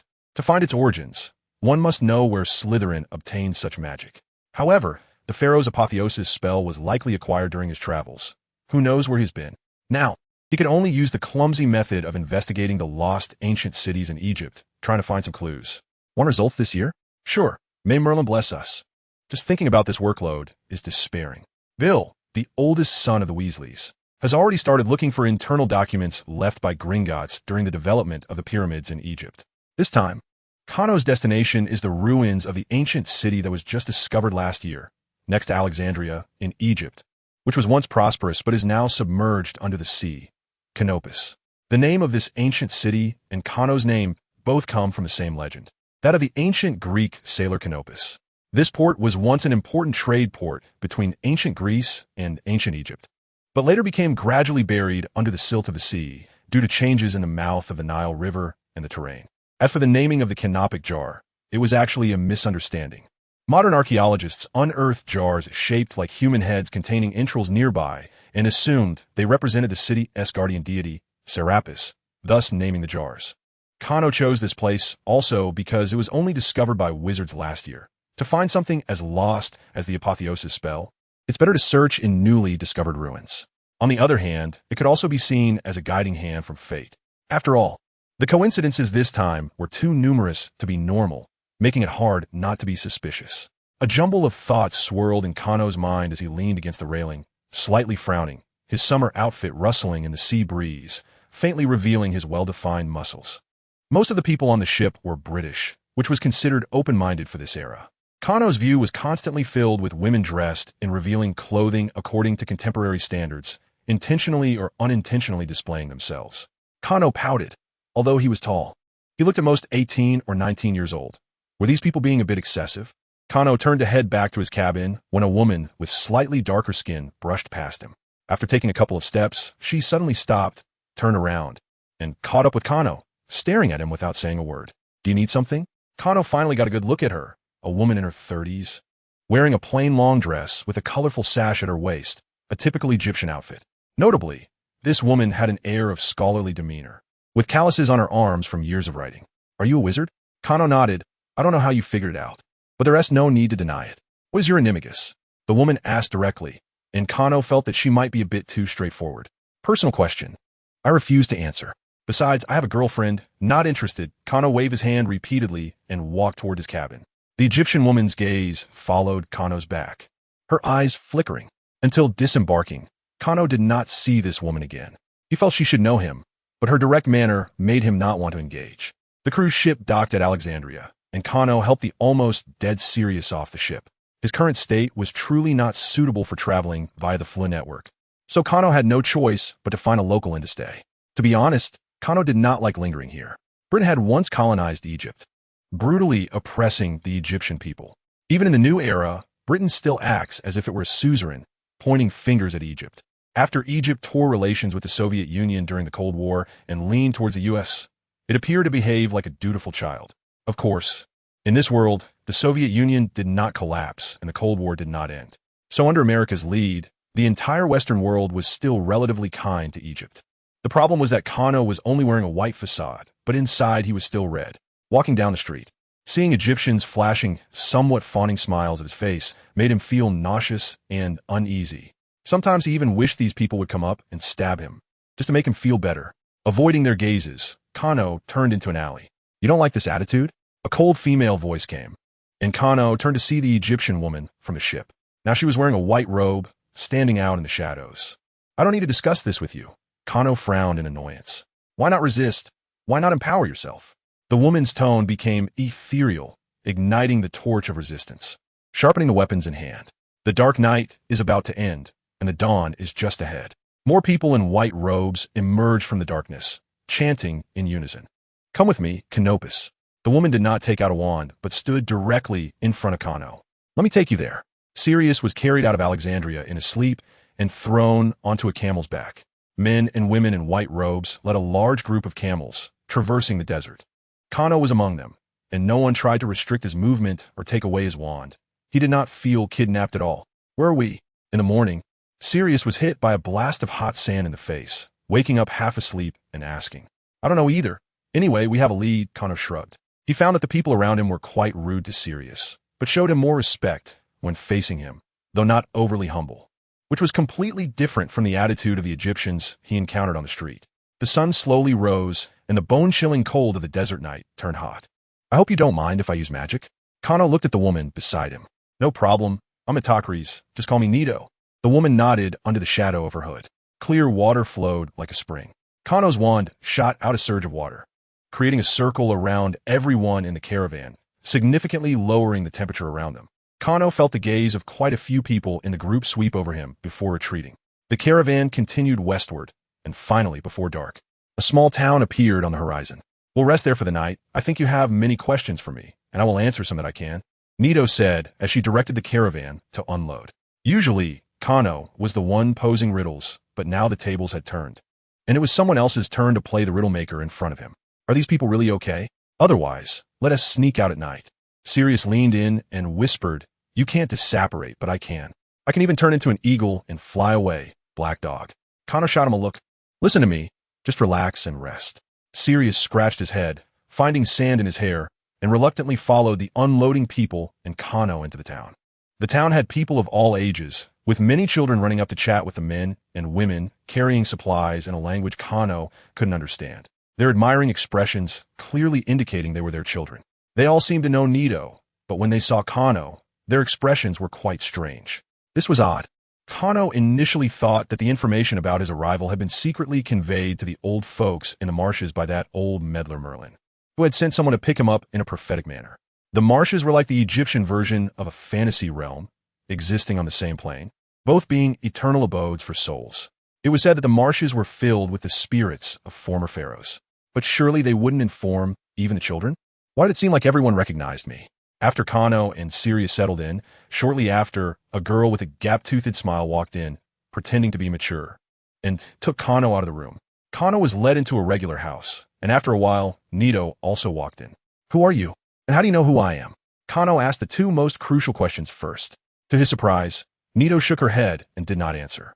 This is too lacking in communication sincerity. You're looking for the original of a certain magic, right? I know where it is, Nito calmly spoke. You know? What you're looking for is the art of divination, the source spell for mummification. It's currently soaking at the ruins of Karnak, and you'll be able to see it tomorrow. Kano nodded with interest. You really do know? Did someone from the marshes tell you? Nito shook her head again. The gods have long departed. We have no interest in the affairs of the upper world. We only care about the happiness of the mortal realm. After a pause, she continued, moreover, we gave up our former beliefs many years ago, and even the lingering souls of pharaohs in the marshes have long lost contact with us. This was unexpected for Kano. You understand the situation so well. It seems you are a priestess? A priestess who does not believe in gods. She retorted with a smile. By the way, how's your memory? Very good, why? Before dawn, learn our language. Nito waved her hand decisively, and several little girls waiting outside brought in a large stack of books. You need to master reading, writing, and speaking, or else it will be pointless when you see the original tomorrow. The next day, when Sirius finally broke free from the seasickness and got out of bed to find Kano, he discovered that this guy was playing a game of hawk and chick with a group of local children, holding a flatbread and constantly spouting a strange language, with the children responding excitedly. How long have I been asleep? Sirius took the flatbread from Kano's hand and stuffed it into his mouth. Just a few hours. Don't look at me like that. I was practicing speaking with them because I just learned new Egyptian, Kano explained helplessly. I almost thought you were one of them, planning to sell me off. You guessed right. Later I will go down to the water with Nito and the others, and you need to help guard the settlement. After learning the language yesterday, Kano realized that there were over 300 people in this settlement, but only 23 were wizards, with more than half being junior wizards. Today, in order to take Kano down to the water, they would need to dispatch 5 people familiar with underwater conditions, including Nito, leaving only 4 extraordinary fighters available in the settlement. Kano didn't need protection. He let Sirius handle it. You have to tell me who the enemy is? It could be the Egyptian Ministry of Magic. Sirius wasn't afraid. He was already a wanted man, an outstanding graduate of Azkaban, and even the British Aurors couldn't catch him in the end. But now he had become a guardian, which was very different from escaping. He couldn't take a single step back. Even if he might be fine, the people behind him would surely bleed. How could these people provoke the Ministry of Magic? They go around giving lessons, teaching knowledge, and spreading ideas of independence and self-reliance. Kano said helplessly, the Ministry of Magic thinks they might as well have rebellion written on their faces. So they concocted an excuse of violating international secrecy laws and have been looking for trouble with them. Sirius, curiously, took the English flyer from Kano's hand, reading it while cheering. Take your time, I'm off. Nito and the others were already prepared, and Kano took the flying broom they handed him, flying together with 6 people toward the seaside. An hour later, the color in his eyes finally changed from yellow to a blue horizon in the distance. You can handle the bubblehead charm, right? Kano nodded, cast the charm on himself, and jumped into the sea. Under Nito's gestures, a majestic yet ruined ruin appeared before them. The group swam smoothly in the water, the bubblehead charm greatly extending their underwater activity time, while Nito led the way, identifying their surroundings. The ruins of Karnak were vast, but most of it had been buried under silt. They walked above the silt until they finally arrived at a stone slab. Release. Nito drew her wand and pointed at the slab, which shot out a jet of scalding water, causing the slab to open and reveal a hole beneath. Without hesitation, Nito jumped down, and Kano quickly followed. Below the hole was a downward passage, completely dry. Has the waterproof magic been functioning all these years? Kano asked after drying himself. Yes, this is the lookout of the Serapeum Temple. Going down will lead you into the temple, Nito replied. You Egyptians set up waterproof magic in the high passages of the temple? The more Kano thought about it, the more he felt something was off, but Nito ignored him. Soon, the others also entered the passage, and it seemed it wasn't their first time here. They descended along the corridor that had endured thousands of years of wind and frost, arriving at the temple's plaza. Here was still protected by magic, with tens of thousands of tons of silt and seawater suspended in the air, not collapsing the protective shield. Kano really wanted to ask where the energy for the temple's magic came from, but he guessed that the other party wouldn't tell him anyway. At the front of the plaza stood two sphinxes, with many jewel-encrusted coffins on either side. From the reliefs above, Kano knew that the coffins contained bull mummies, as one of the incarnations of Serapis was a bull. The temple would care for a bull until its death, mummify it, and bury it with great ceremony. Then select another bull of the same color to continue the care. Nito walked straight ahead, not looking sideways, leading Kano along the way. The main hall of the temple was underground, as Serapis had the identity of a god of the underworld. In the main hall, there was a wrapped statue of a deity, and Nito walked directly around it, entering the rear hall through a hidden passage. Kano followed them through many twists and turns until they finally arrived in a small room. The stone slab was right here. Nito lit his wand and stood aside. Kano cautiously waved his wand, using the wind to blow off the dust on top, revealing an obsidian slab inscribed with hieroglyphs underneath. He instinctively reached out to place his hand on the slab. At that moment, Nito also placed his hand on his shoulder. In an instant, a bright light flashed. Nito withdrew his hand, and there was no one in front of him anymore. Kano was swept up by a powerful force, inexplicably feeling the power of time once again. When his feet touched the ground, he hurriedly opened his eyes. All he could see was yellow sand, with no trace of the underwater ruins anywhere. Where is this? Kano knew he had once again traveled through time, but he had no idea how to return. He could sense that Nito had no malicious intent from beginning to end, and the last touch was merely a simple contact. Could there be something wrong with that stone slab? In any case, he decided to find a human settlement to ask about it. Kano transformed into a white eagle and flew up into the sky, heading north. If he was still in Egypt, flying north would lead to the Mediterranean Sea. Well, there must be people along the coast. After a while, he spotted a caravan. The leader saw such a large eagle and immediately called for everyone to avoid it. Is it more reasonable for an eagle to fall from the sky and turn into a human, or for a person to suddenly appear in the deserted desert? Kano circled twice, then transformed back into a human and landed in front of the caravan leader. Honorable deity, you, the leader stammered, kneeling on the ground, and the men, women, and children behind him all quickly knelt down as well. Fortunately, the language was quite similar to what Kano had learned the previous night, so he could barely understand. I'm not a deity. Where are you headed? Kano asked while trying to help him up. Honorable deity, we are migrating. The leader initially wanted to stand up, but upon seeing Kano's face, his legs went weak and he knelt down again. This person's appearance was extraordinarily handsome, with a mysterious and noble aura. How could he not be a divine being? Do not kneel. Kano waved his wand, and a gust of wind lifted them all up, preventing anyone from kneeling again. I said I am not a deity. Who is the pharaoh now? It is Pharaoh Semendes, the leader answered excitedly upon witnessing the miracle. Good, a knowledge gap, completely unaware of what era it is. At this moment, a little girl stepped out from the crowd. Although she was thin, she didn't seem to engage in physical labor often, and her eyes sparkled with a curious light. I'm a priestess sent by the pharaoh to accompany the team. Please follow me. After saying that, she pointed with her finger, and the sand on the ground began to shift. All right, this is a sorceress. At least she doesn't think she's a deity and can communicate normally. Our team carries out the pharaoh's will to build a new city for him. The little girl introduced herself. My name is Natakris. You can call me Nito. Is this name common in Egypt? I am a sorceress, wielding powers similar to yours. You can call me Canopus. No, dear sir, you are different from us. Nito seemed a bit stubborn. I can tell you do not believe in gods. In my view, you're closer to the divine itself. Moreover, your power is much stronger than mine. Well, think what you like. Kano surrendered, raising his hands. It was understandable that he was misidentified, given that he carried the aura of the fantasy world. And sorcerers in this era did not have wands. Even a sorcerer of Dumbledore's level could probably fight back and forth. Do you know where your destination is? Kano asked. I know you Egyptian priests have studied mathematics and have a good understanding of agriculture. Have you already surveyed the conditions of the new settlement? Nito nodded with a smile. You can't fool you. In fact, the people from the temple have already gone there to establish a small settlement. And now we're just waiting to go over. Trade with Greece is becoming more frequent. The pharaoh says we need to establish a better port. This caravan has stonemasons. Carpenters, merchants, and priests. All the talents needed to build a port are here. Kano stroked his chin, contemplating. Based on past experience, he usually needed to defeat resentments to return to his own era. But this time he hadn't seen any resentments so far, nor any battlefield-like background. It seemed that this era was quite peaceful, and Egypt and Greece even had merchant ships coming and going. Forget it. Let's follow the caravan for now. Perhaps tomorrow morning. Just like that time in Ireland, time will rewind again. Meanwhile, at sea, a figure in a black robe, emanating a foul stench, was peering at the slowly approaching land with two eyes. "Oh there!" Someone in the caravan joyfully shouted.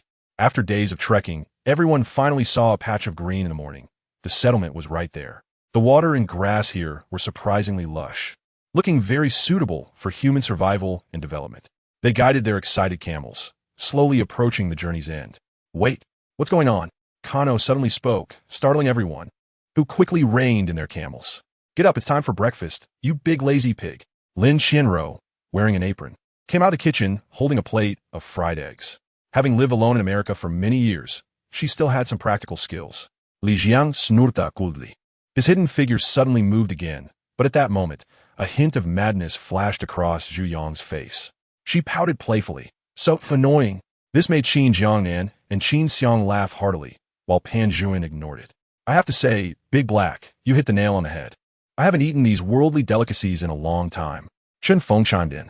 Unexpectedly, Jin Jin, hearing this, became furious and pulled out the dagger that was stuck in Master Jinyue's waist. Knowing how difficult Niu Kuei was, Shaoqing's team immediately added 8 more members, totaling 11 people, 4 of whom were in the 9th stage of the Xianling realm, and 7 with 5th or 6th stage strength, launching an attack on Niu Kuei. Shinzhou, hearing the inquiry, heavily wiped his face a few times, revealing his true appearance. It was a square face with a wide jaw, high and straight nose, thick eyebrows, and large eyes, looking unlike someone from the Central Plains. For someone like this, Xia Jian was truly speechless. Forget it, just go with the flow. Anyway, he won't stay in Donglin Township for many days. Thinking of this, Xia Jian turned around and went back to the room. Xia Jian was taken aback, still in a daze when his phone rang. He picked it up and saw that it was a call from Hu Huiru, which really felt like a ghostly encounter. They just talked about her, and she called.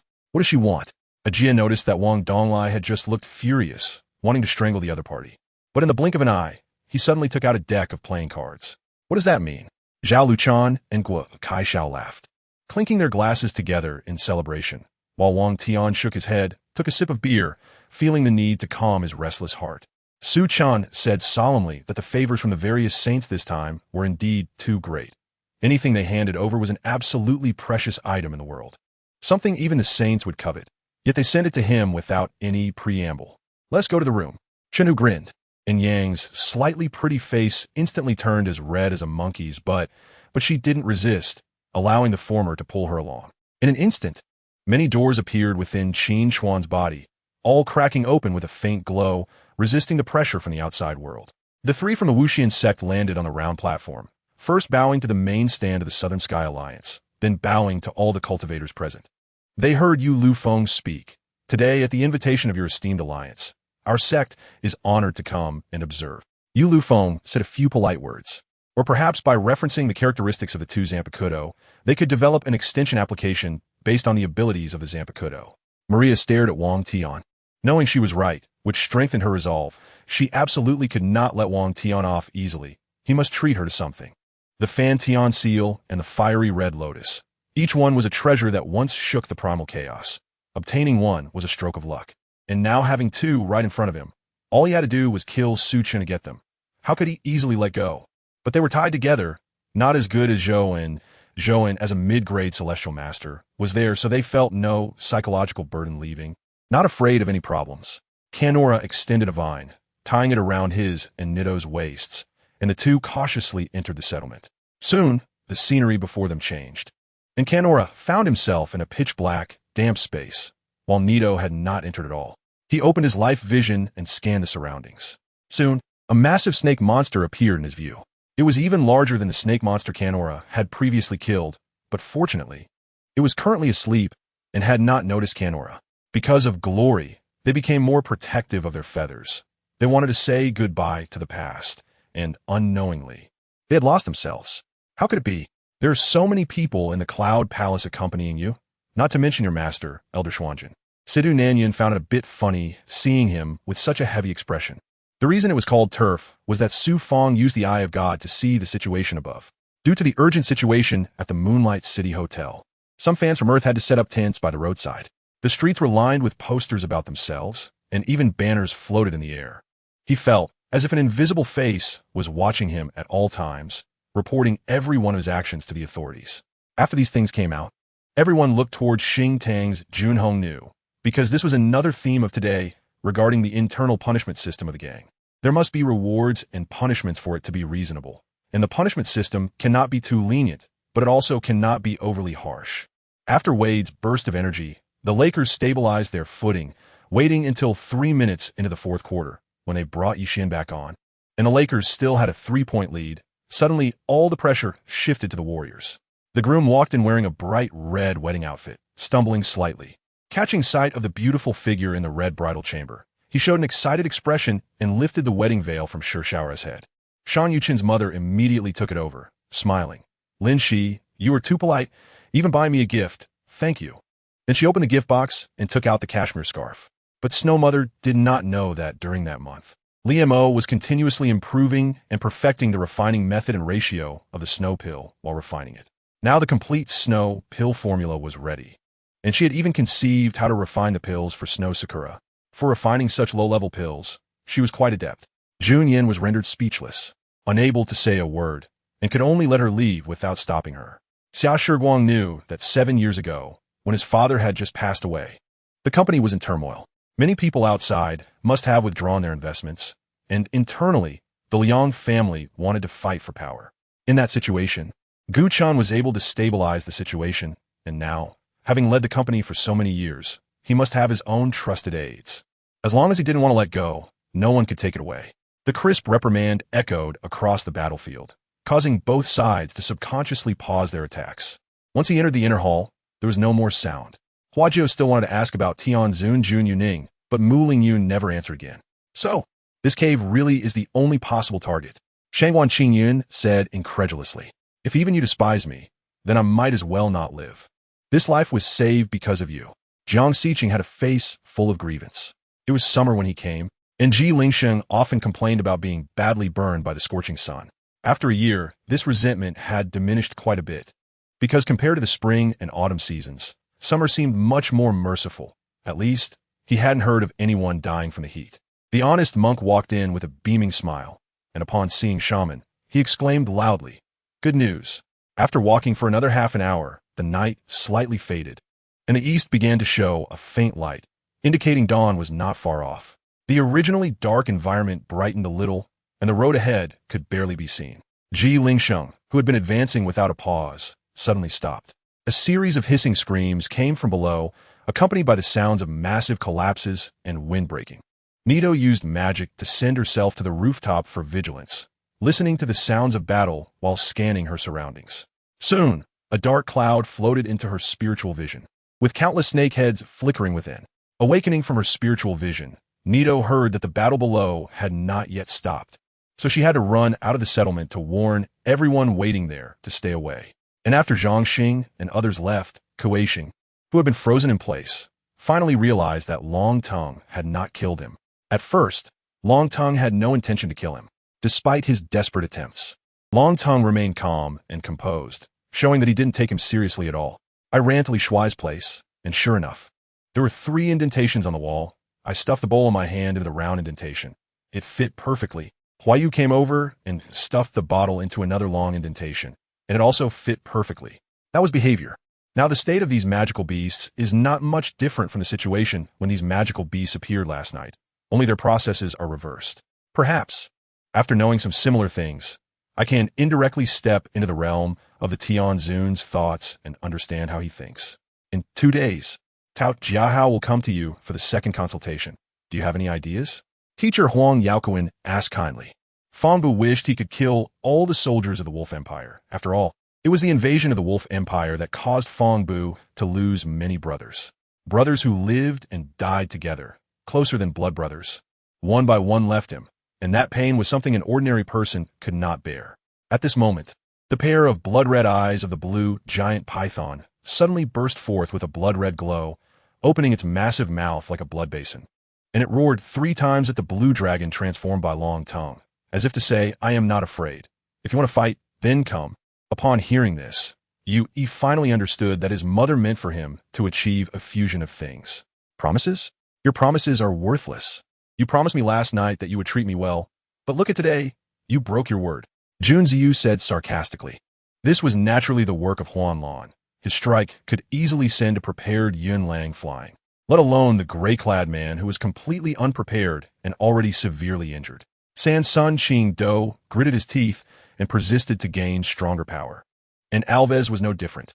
All right, first, from now on, you two should stop practicing this evil skill. It harms both others and yourself. Wait until you have the opportunity to obtain the true method. It won't be too late to practice then. Chun and Mei pondered for a moment and nodded. The two stood up, said nothing, just nodded to everyone, and followed the staff member out. The second is the conservation of momentum. As the name implies, it is the energy that promotes the movement of objects. In fact, in crystal mechanics, there is the quasi-conservation of momentum. Wajin burst out of the smoke and dust. Filled with anger, looking at the indifferent Karapika, his anger surged. Qitong Run Jiu Lang jeered with a sinister smile, seemingly confident in defeating San Sun Qing Do. The scenery outside was completely different from that of the country, resembling a medieval Europe from a TV drama. As for the idea that he could strengthen his relationship with Yi Lichukai by doing this, Guo had not considered that aspect at all. Jiang Guanyu was taken aback, thinking that this washing marrow pill was unreliable and that his mother might have developed a problem after taking it. She didn't care about him or anyone else. She kissed him recklessly, his cheeks, his nose, his lips. The reason for her peace of mind was because of Yun Yao's plan. As a part of the Yun Yao plan, watching Zhao Marin step into the trap according to Yun Yao's predictions, with not a single detail missed.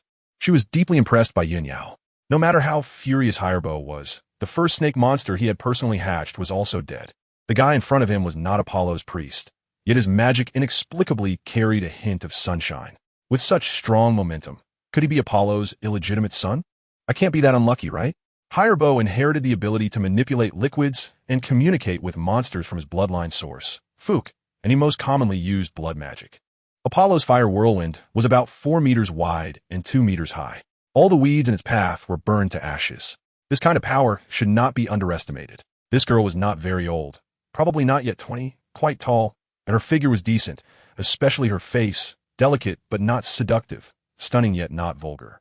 Even someone as picky as her had to admit that this girl was exceptionally beautiful. Is that so?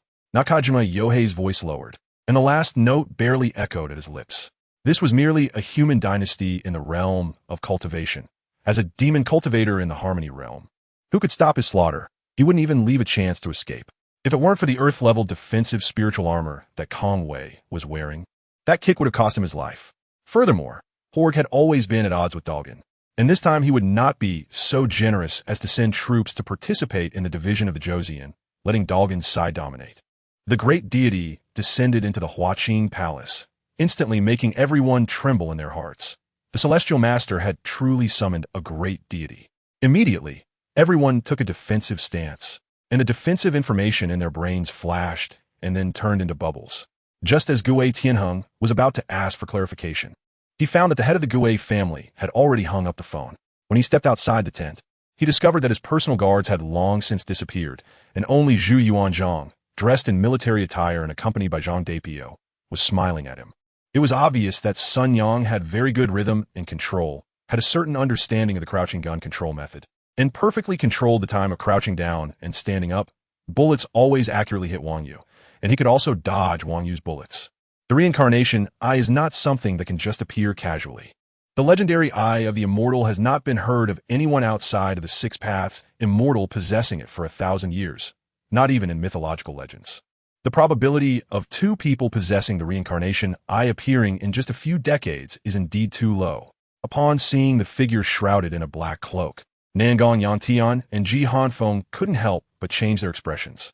The ambitious Ebisu hoped to shine in this Chunin exam. Ever since he learned he was a candidate, he had been preparing for a long time, just waiting for the moment to amaze everyone. We have also seen Tai Chi push hands, and now it is just the right time to put to use. We won't respond directly, just talk around it. Not long after, some villagers came to visit. Some brought freshly hunted game, while others brought their homemade, good wine, all from the same village. Yin Yuqian had returned, and with Lin Yu having helped Yin Wuzhai deal with those two bastards before, the villagers were very grateful. You'll have a bad end. The chief family will not let you go. Chief Aesgard sensed that both of his companions had died, and he simply stopped running. Over the past month, countless drones had been destroyed, but no one cared about this little consumption. Wu Zijian was unaware of Yao Pingyin's cunning schemes. He only wanted to retrieve some tangible benefits. As the resources of the Lingqiu Academy were scarce compared to a large sect like the demon cult, what was used in Wudu was not what was learned, and what was learned was not what was used. When there was nothing to do, they would scoff at foreign tools as strange techniques, thinking they didn't need to learn them. When there was something to do, they would exclaim the foreign tools as miraculous and strange, thinking they couldn't learn them. Did Li Zhongtong say something wrong? Xiao Shouxian, Ling Yaxian, and Chang Erding Wangxian, although not direct disciples, were still inner disciples. The leader of the caravan was desperately fleeing on a camel with the craftsman. The leader, Nahit, was almost 35 years old, which was considered quite old in this relatively peaceful era. He had 3 sons and 2 grandsons at home, living a relatively happy life. The pharaoh had ordered him to build a new port city, promising generous rewards, and he was happy to serve the pharaoh, which is why he led these people to temporarily leave their hometown and embark on a journey. Who knew they would encounter? Around 3 o'clock, Yin got into a car with her parents to return to the county. If it were summer, she could still stay at her hometown for a night. But in winter, it was better to go back. Just as he was about to run, his foot slipped, and he did a big split. He tried hard to maintain his balance, but his pants were still torn. So, she got up and walked to the fridge, took out the last piece of strawberry cake she had today, holding it up, and walked lightly to Mike's side, actively reaching out a hand to hug Mike's arm. After Xiao Yi passed away, Cheng Rao cut her hair. For over a year, it had been shoulder length. Sheng Shiyu felt a bit wronged as he rubbed his leg that had been kicked, not understanding Jing Xing. After the 21st century, country had gradually been left behind by Huaxia. With a long-standing enmity between the two countries, they could not tolerate Huaxia producing a heavenly-level powerhouse, which would be a devastating disaster for country R. 2 black energies separated from Yang Yang's body and flew towards the lantern, being absorbed by the reincarnation lamp. Although Lija didn't come, what happened last night was too shocking, and Lu Yao had temporarily lost the mood to be angry with him. The ducks at home that weren't laying eggs had been sold, leaving 4 laying ducks, which could produce about 3 duck eggs a day, enough to gather for market in 5 days, after which they could buy some meat and fruits. Then let's go over together. They should be prepared in the valley ahead. Once Feng'er returns, we can start today's banquet, said Sima Yue. I'll have someone contact my adoptive parents. I need to let them know you're here. Sima Yue said, is he supposed to just sit and wait for others to kill him? That's impossible. So Wang, you can only kill all the invading underworld cultivators, which brings even more hatred. They're no longer what they used to be. Tang Jifeng had no reason to indulge himself like before. It was really uncomfortable for Chen Xingyu, walking in a desolate area, embraced by the countless weeds and shrubs of nature. Force 2. Michael once again crossed his dual swords to block Godo's claw strike, only to be sent flying again by Godo's powerful attack. The sword burial uncle only had time to cross his arms in front of his chest. In the next blink, he was kicked away, and with a crack, he felt a piercing pain in his arm. It was already broken. It's dangerous to go to the 10,000 Great Mountains at this time, the innkeeper murmured. These guests looked like wealthy people. He couldn't understand why they would risk their lives when they could live in peace. The old vampire believed that as long as the reward was enticing enough, Mo Feng would definitely agree, and in the old vampire's eyes, Mo Feng was a greedier vampire than himself. Once he stated his conditions, he would 100 agree. The shamelessness of the other party also shocked him. Why would he spend hundreds of thousands to buy a parking space when whoever grabs it first owns it? Days passed, and the situation for the fleeing team became increasingly difficult. They had barely survived the brilliance of the flood and the torment of the muddy roads. As Zhuge Shangming's voice fell, the queen bee instantly rushed forward, her claws like blades attacking Zhuge Shangming. Has that been resolved over there? While dodging Shamarjan's blade, Kubo Shiraya still had the leisure to pay attention to the situation of others. The underground snake monster was dragged out by the enthusiastic crowd. Kano's fatal blow directly chopped off its big head, while those going down to find the soul device took turns using their sharp oak swords to split open the snake monster's belly. So, the current state of the world's first snake monster was quite miserable, flat on the ground like a snake skin bag. You handle this. The Godhar soul should accept the offering of the spoils. Using the thread of family was not something Lu Feng had never done before.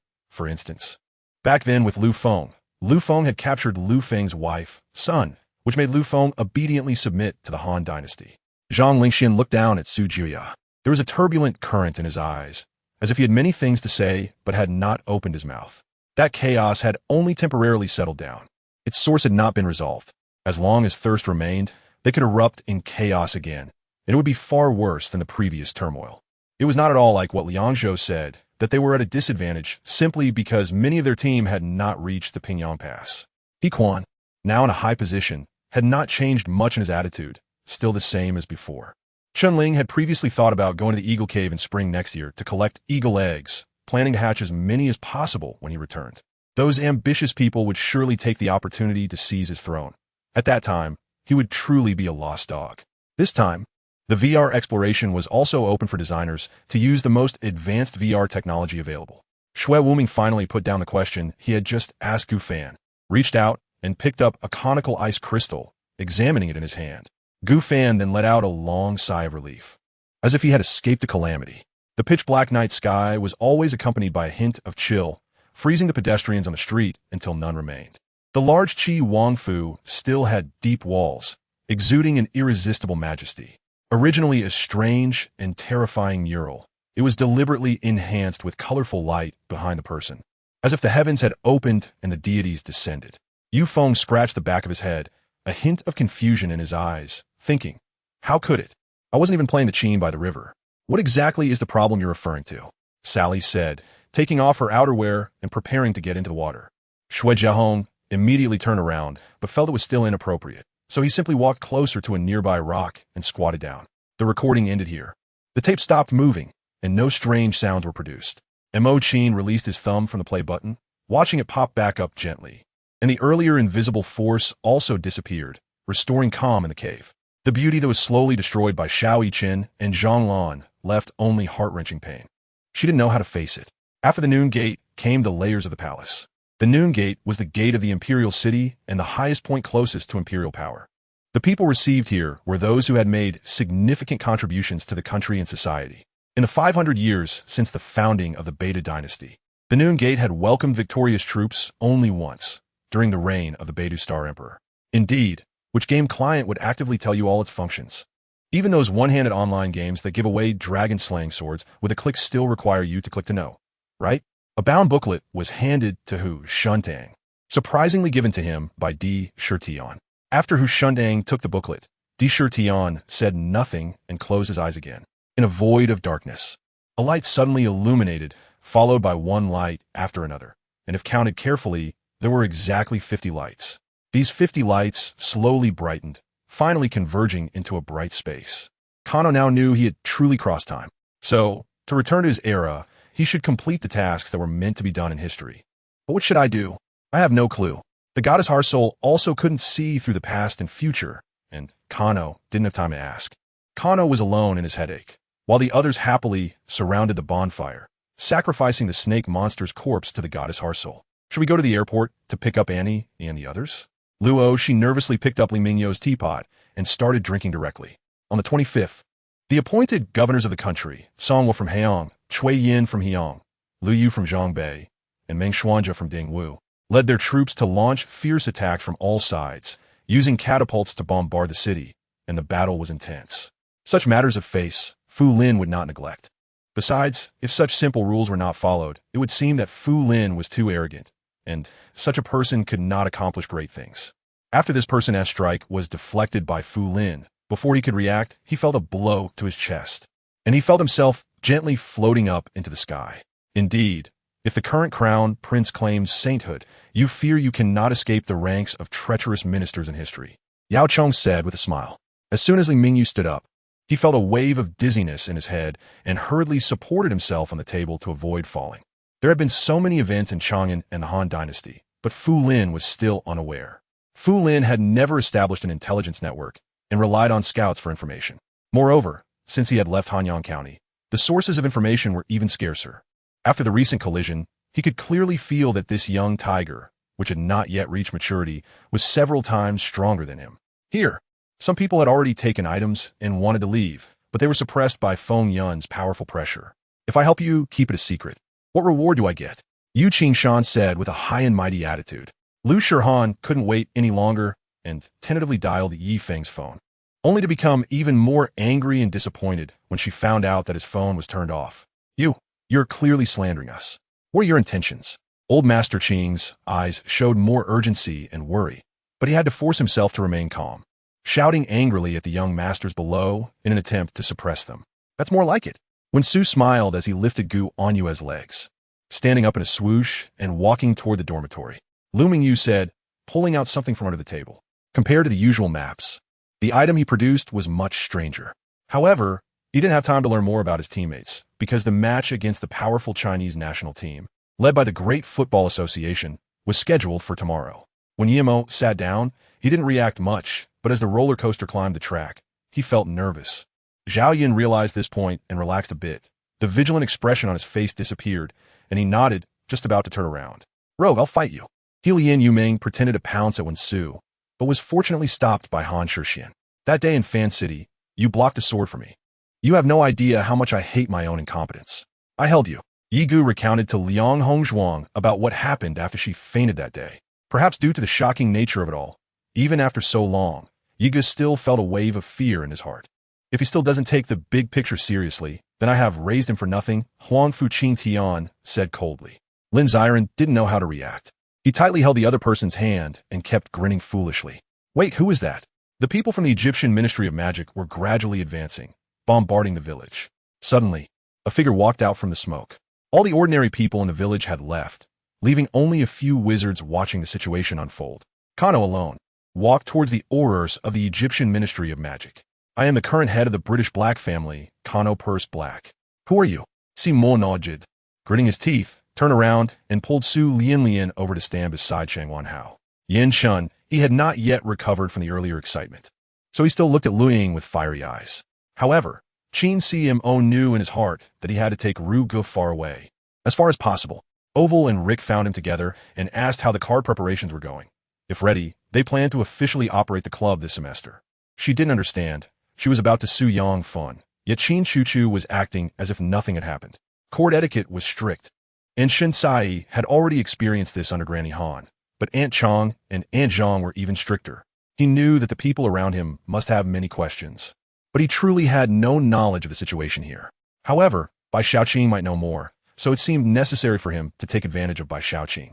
Feng Xianin raised an eyebrow. Based on the current timing, if nothing unexpected happened, the prince should still be with Princess Mingjue, and he wondered how things were being handled there. After everything was arranged, Carl left first. He was responsible for contacting Vidak and his father, Albert. His previously foggy mind cleared up at this moment. Could it be that a great hero passed by and saved him? Qin Muyang looked at Yang Jinxin with a warm smile, while also eyeing the untouched Liangfen in front of her, drooling. It seems that these days at home will not be peaceful. Just stay put in the rear courtyard and take care of the family. Gao Ming looked up at her with a complicated gaze, sighed softly, and said quietly, Frost, you have personally experienced the life and death battlefield and know the cruelty of war. Don't forget that the Chu is our mortal enemy. Don't harbor any illusions. Su Shu, under the protection of Yin Xing, led 5,000 troops west out of Hanga Pass. Arriving in Yufifeng, Zhao Yun received the imperial edict and prepared the troops to hand over defense duties to Huangzhong. Lu Bu was coming from Shuafan County and would need some time, so Su Shu had to wait. The young Yin Xing couldn't hold it in any longer and secretly ran to meet Ma. Moreover, the girl's identity was untraceable. As if she had appeared out of thin air, another masked, mysterious person said. Yuan Shu felt uncertain, although the army was sent out. He decided to take it easy and enjoy life while he still could. Yuan Shu locked himself in the harem, enjoying fine wine and music every night. Su Zhenyang's words really surprised me. He said he would choose to withdraw regardless of the outcome. Not to mention the issue of who would take over after his withdrawal. If he really withdrew from Zhenyang Group 3 days later, it would definitely cause a stir in the entire international business circle. You all step back. Su Qiulaya looked at Gong Shenlinger, who also looked back at him unafraid. The two silently stared at each other, and the air seemed to spark. She pulled Yang Jinxin to sit under a big tree by the roadside, where there was a wild area with weeds about half a person tall, just enough to shield them from the wind. Compared to the bustling sounds in the courtyard, the large living room was much quieter. Inside, 3 large tables were set up, and at the head of one table sat the white-bearded Wu Gang leader, full of spirit, chatting and laughing, while the prince's heir beside him wore a cheerful expression, occasionally pointing and gesturing, still with an air of arrogance. In the jungles of Albania, the small dwarf Peter was kneeling on the ground, his face buried in dry branches and leaves, drenched in sweat. Master, Master, I'm so glad to see you again. Glel? An angry voice came from the shadows. Is this what you call glad? The insect tail let out a scream, and the black magic mark became as hot as a brand. But he didn't dare to struggle, only lying there in cold sweat, unable to move. He insect tail for many years. I nodded slightly. This kind of talk was indeed in line with Lei Tu's style, and he wasn't entirely unreasonable, but I had my own ways to protect myself, so I wouldn't be easily intimidated. However, Quatimer still waved his hand, as before, and said, "Continue exploring." The soldier accepted the order, turned, mounted his horse, and ran back to the battle group. De Coué pointed to the distant woods and said, "Let's hide there. I'll go to the village to save people." Saying that, he ignored the others and dashed toward the village. "All right, just don't get involved in my matters. Think about what you should do next. If I guess correctly, they should be in your room now." Shunyun glanced at Qian Songi, then took out a cigarette, looking melancholic as he smoked. Due to the chilling aura emitted by Kijusha and his splendid attire, the attending servants wisely led Kijusha to the second floor. "Don't get too proud. Our stalemate with you is because we don't want to see the suffering of the living here. Don't think we can't do anything about you." After a pause, the 2 elders of the Shadow Python tribe, who were ridiculed by the old man Qingzhu, still said unwillingly, "So, how can we obtain the method to enter the bottomless demon wind gorge from them? We can't just go out and bring the people back, can we?" Tianyin Shinzu asked after seeing everyone fall silent. "Haha, Your Majesty Yaoyong, long time no see." A strong voice came from afar, and even some people with lower strength felt a sudden tightness in their chests, their breath becoming somewhat labored. It was early summer, and the weather in Guangdong could be intermittently hot in February and March. Although it would occasionally turn cold after early summer, most days were quite warm, especially in the extremely humid sea air, making everyone sticky and uncomfortable, including the embroidery masters from Nanjing, Japan, and Korea. However, Zhao Yu remained rational, although he was tempted. He needed to solve Yu Hua's problems, otherwise, wouldn't it be taking advantage of her for nothing? Her voice was soft, yet it was like a spring breeze brushing across the surface of a lake, stirring ripples and seemingly bringing the surrounding clamor to a standstill. The last 4 words were so imposing, yet Gao Meinyang simply said them in a plain tone. Perhaps these 4 words had been the lifelong pursuit of many Cantonese embroidery masters, but for her, it was merely another starting point. Jiang Hansheng felt somewhat nervous. He took a deep breath to calm his excited emotions. Shen Ling covered her face, and after a moment, jumped up to tear at Su Si. But Half Moon gently blocked her with an arm, pushing her back. Their duty was to scout for enemy movements outside the city or gather intelligence that posed a threat to Anji City. Song Tiandong was speaking the truth to Hu Haigua. They had successfully delivered the first batch of orders for internal threaded steel pipes from the northern heavy industry. Suddenly, 2 old women went limp, their eyes rolling back, collapsing onto the ground like a puddle of soft mud, and one of them even started foaming at the mouth. The fact that Zhong Xiaoqin specifically explained her identity to Zhong Xiaoyang shows that she knew Zhong Xiaoyang liked her. She was just pretending to be foolish all along. Before he could steady himself, he felt a gust of wind sweep past him, followed by the sensation of his collar being lifted, and then the trees around him began to rapidly retreat. Today, this classmate seemed very skilled at soothing songs, as the next 2 pieces were both gentle music paired with a pleasing voice, which was somewhat comforting. The next morning, Kano sat at the table preparing for breakfast. Soon, he would go to Hogsmeade to meet Dumbledore and discuss plans for the next year. As for why they weren't meeting at Hogwarts, no student would enjoy going to school during the holidays, regardless of their grades.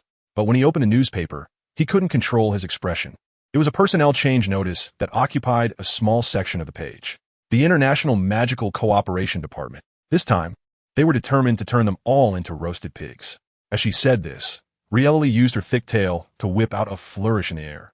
Clearly, her previous skill with the whip was not in vain. This land might be state-owned, but according to the land registry, it belonged to a foreign-funded enterprise, and it was still uncertain whether this foreign-funded enterprise truly existed. If there had to be an investigation into this land, then the first perplexing thing would be this mysterious urban legend. Wayne looked on enviously. That was a potion worth $1 million, one of the top 5 supreme defensive potions. After drinking it, defense power would soar, and for 5 minutes, any attack below the dragon-slaying level wouldn't break through the defense. A brilliant golden light suddenly shot from Mu Chen's open eyes, and with a loud bang, the golden crystal layer exploded, turning into a vast expanse of golden light. Red, orange, yellow, green, blue, purple, black, and white. 9 rays of light shot up from the ground. While beyond these 9 colors was a blood-red sky that enveloped the entire body of Qing Shan and the surrounding palace walls. Between individuals, there were no grudges. However, the artistic world was a place of fame and fortune, with everyone striving to climb higher, resorting to any means to achieve their goals. Her rank was Seat of Law, a magician belonging to the Inner Array category, 2 levels above Seat of Victory. In other words, if Seat of Victory was the 4th level, then she was at the 6th level. Seeing the situation was not good, Shen Maoqing knew he couldn't explain himself at this point. If this continued, he feared Jian Shu would have to kill him. So he quickly found an opportunity, squeezed past Jian Shu, and ran outside. Yang Yichen was very confident about his physical condition. During training with Wu Marin, he didn't wear protective gear, while the two of them wore more and more protective gear with higher levels of defense. But since Ling Yi, this newly crowned king, valued her so much, he would have to evaluate her carefully when he returned. Gong Yongrui couldn't hear his voice, and even if he did, he didn't have the strength to understand the meaning behind it. Once the pressure on him disappeared, he collapsed to the ground, feeling as if his soul had left his body, unable to move even a finger. Comfort between friends has nothing to do with right and wrong. But if it involves truth and decision-making, then believing one side's word is foolish, as it absolutely cannot be the factual truth. It can only be regarded as choral remarks. Master Feng, did you take a good look at Brother Zhang's remains? Chu Feng looked at Feng Yishu, speaking slowly. Space flickered, seeing the undead corpse demon rushing towards him. Lin Fan couldn't help but use a space flicker to dodge the attack of the undead corpse demon. Turning back, he saw that the cooldown time for 10,000 dragons soaring had already expired, and he directly unleashed it. Everyone's here, let's go. Lin Fan looked at everyone who had gathered and spoke up. Then, they were directly teleported to Xianlin City. The people behind him also clicked to enter Xianlin City. Therefore, the Alliance thought they would have a complete advantage, sending at most 8th-tier initial stage cultivators. But they never expected that the terrifying rumors were indeed true. Kano understood the plot and was very familiar with Umbridge's character. She would not be loyal to anyone. Her only love in this life was power and status. Even after Fudge's downfall, she still held a high position, and even during Voldemort's reign, she thrived. Thus, her current actions could only be understood as an attempt to inherit Fudge's political legacy. After all, according to tradition, even if the struggle failed, the magical world rarely engaged in purges. It turned out that Mr. Idali's family, the Jinzhua family, was a place dedicated to breeding high-grade sacrificial offerings. As the last note fell, the band's solo concluded and applause erupted. Cheng Ming inexplicably produced a light board to hold up, shouting Xiao Ziyu's name, lacking the imposing manner a mentor should have. This guy not only had strong recovery ability, but his physique was also very special. Even without cultivation, he possessed great strength and was chosen by the Venerable. Was this really just a coincidence? Shan Yunshang couldn't help but think to herself that every time she wanted to look at Lu Feng, she felt there would always be something new to discover. By the time it was the 3rd day, Zhang Yang had completely given up on the Black Valley competition, as Xiao Feng was still facing a massive opponent that could match her in a head-on clash. Although Lingnan was still his hometown, Zhang Yang no longer felt much curiosity about it. Next to him, he sat cross-legged on a bamboo raft, raising his head to shield his eyes. Xia Yifeng walked over and said, "Since you dare to come, you might as well stop thinking about going back." Zhang Yang let out a cold laugh, and then found Ziwei and Sister Hua again. On the side where the sunlight was blocked, there was a clear blue sky, and turning around to block the sunlight with his body revealed the entire starry sky. "I don't know, I've never seen him, and your story is just a fairy tale." A passerby was startled by this sudden anger. Just as Lin Xiao was talking to Yang Tao, a strange voice came from behind him. "Uncle Tianming, hello." At this moment, Lin Bao slid down from the chair and politely bowed to Mu Tianming. Sure enough, it collapsed. While engaged in battle, Su Chun, who had been closely observing the situation with Lin Yi's team, felt a heavy pressure as his gaze slightly tightened. Hua Ju got out of the car, gazing at her affectionately, bending down to hold the sleeping person in his arms, moving slowly and gently. Being in the midst of it, I felt neither joy nor sorrow, devoid of any emotion, as if I were an observer, watching the gray flame engulf me and burn. ultimately refining me into a pill absorbed into the great cauldron. Once he left, the beautiful scenery that had been blocked reappeared before Shen Fu's eyes. But before Shen Fu could admire it, there was a loud bang as the door was kicked open, and the one who kicked it open was Xing Yan, who walked in swaggering without any pretense. Lu Lingxiang lightly nodded. What Yuan said was certainly true, but that was just a basic premise, not the key to solving the problem. These were two peak-level 9th-tier practitioners, one named Jiang Lini from the Daoling sect, and the other named Feng Yu from the Holy Spirit sect. At the bottom of the lake, a tender sprout broke through the soil, growing at a visible speed, blooming on the surface of the lake as a 1-meter-wide silver lotus. A group of people surrounded the courtyard tightly, not even allowing a fly to escape. The leading guard was a lean man with a perfunctory smile on his face, making a gesture of invitation towards Shen Fu. Guokai shook her head, disagreeing with Zhao Liuchan's view on the matter, as it was truly hard to determine who had the upper hand. She was very confident about it. Therefore, this time, the awards ceremony specifically presented this special commendation award to Chen Kursin and her dear ones. Moreover, it was stated that the standards for the awards ceremony would be revised to include more directorial works in the evaluation scope. Harry spent a dreamy summer vacation. Sirius was living in Kano's house, and Harry could visit him anytime, as long as he returned to the Dursleys' house to sleep at night. They could go anywhere during the day. Sometimes, when Harry was having too much fun, he would think about staying out overnight. However, Sirius would always firmly oppose it, looking very displeased. The shadow of James's death tormented him, making him dare not joke about Harry's matters anymore. This is probably what they call the older one gets. The less daring one becomes. There's also another thing that had been bothering Harry recently. He had started having nightmares again. Lately, he kept dreaming of dark and terrifying images that would wake him up in fright, and after waking, the scar would be very painful. But when asked what he dreamed about, Harry couldn't answer. After waking up, the memories of the dream would dissipate as quickly as fog on glass. As long as the scar hurt, it surely meant Voldemort was up to something, and Harry firmly believed this. Upon hearing this, Sirius anxiously took him to Dumbledore, asking the old headmaster to conduct a thorough examination. Dumbledore was fully aware of the situation. Harry was both a half-finished Horcrux of Voldemort and the most important component in the sealing technique. Now, that Harry was always having nightmares on one hand, it was due to Voldemort's emotional fluctuations, and, on the other hand, he was likely attempting to cross the limits of the sealing technique to reconnect with his divine position. Harry received some bland reassurances from Dumbledore, but his worries did not lessen at all. However, strangely, after 10 consecutive nights of nightmares, with increasingly terrifying content, Harry's sleep suddenly stabilized. The nightmares disappeared completely. Harry didn't know the reason, but not having nightmares was definitely a good thing. The remaining days returned to calm. And before the World Cup final, Harry rode on Sirius's motorcycle, leaving Privet Drive amidst the Dursleys' strange gazes. Sirius was dressed like a pilot, wearing a pilot's jacket, with goggles on his face, his medium-length hair flying in the wind, and under him was a modified Harley motorcycle.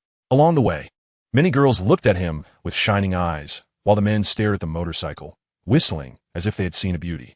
This motorcycle was specially customized by Sirius, entirely black and blue, adorned with a black dog design, and his initials were engraved on the bumper. After returning, Sirius modified it himself with magic and even reported it to the Ministry of Magic to avoid trouble. Mr. Weasley was in charge of such work at the Ministry, and during the inspection, he almost dripped saliva on the motorcycle.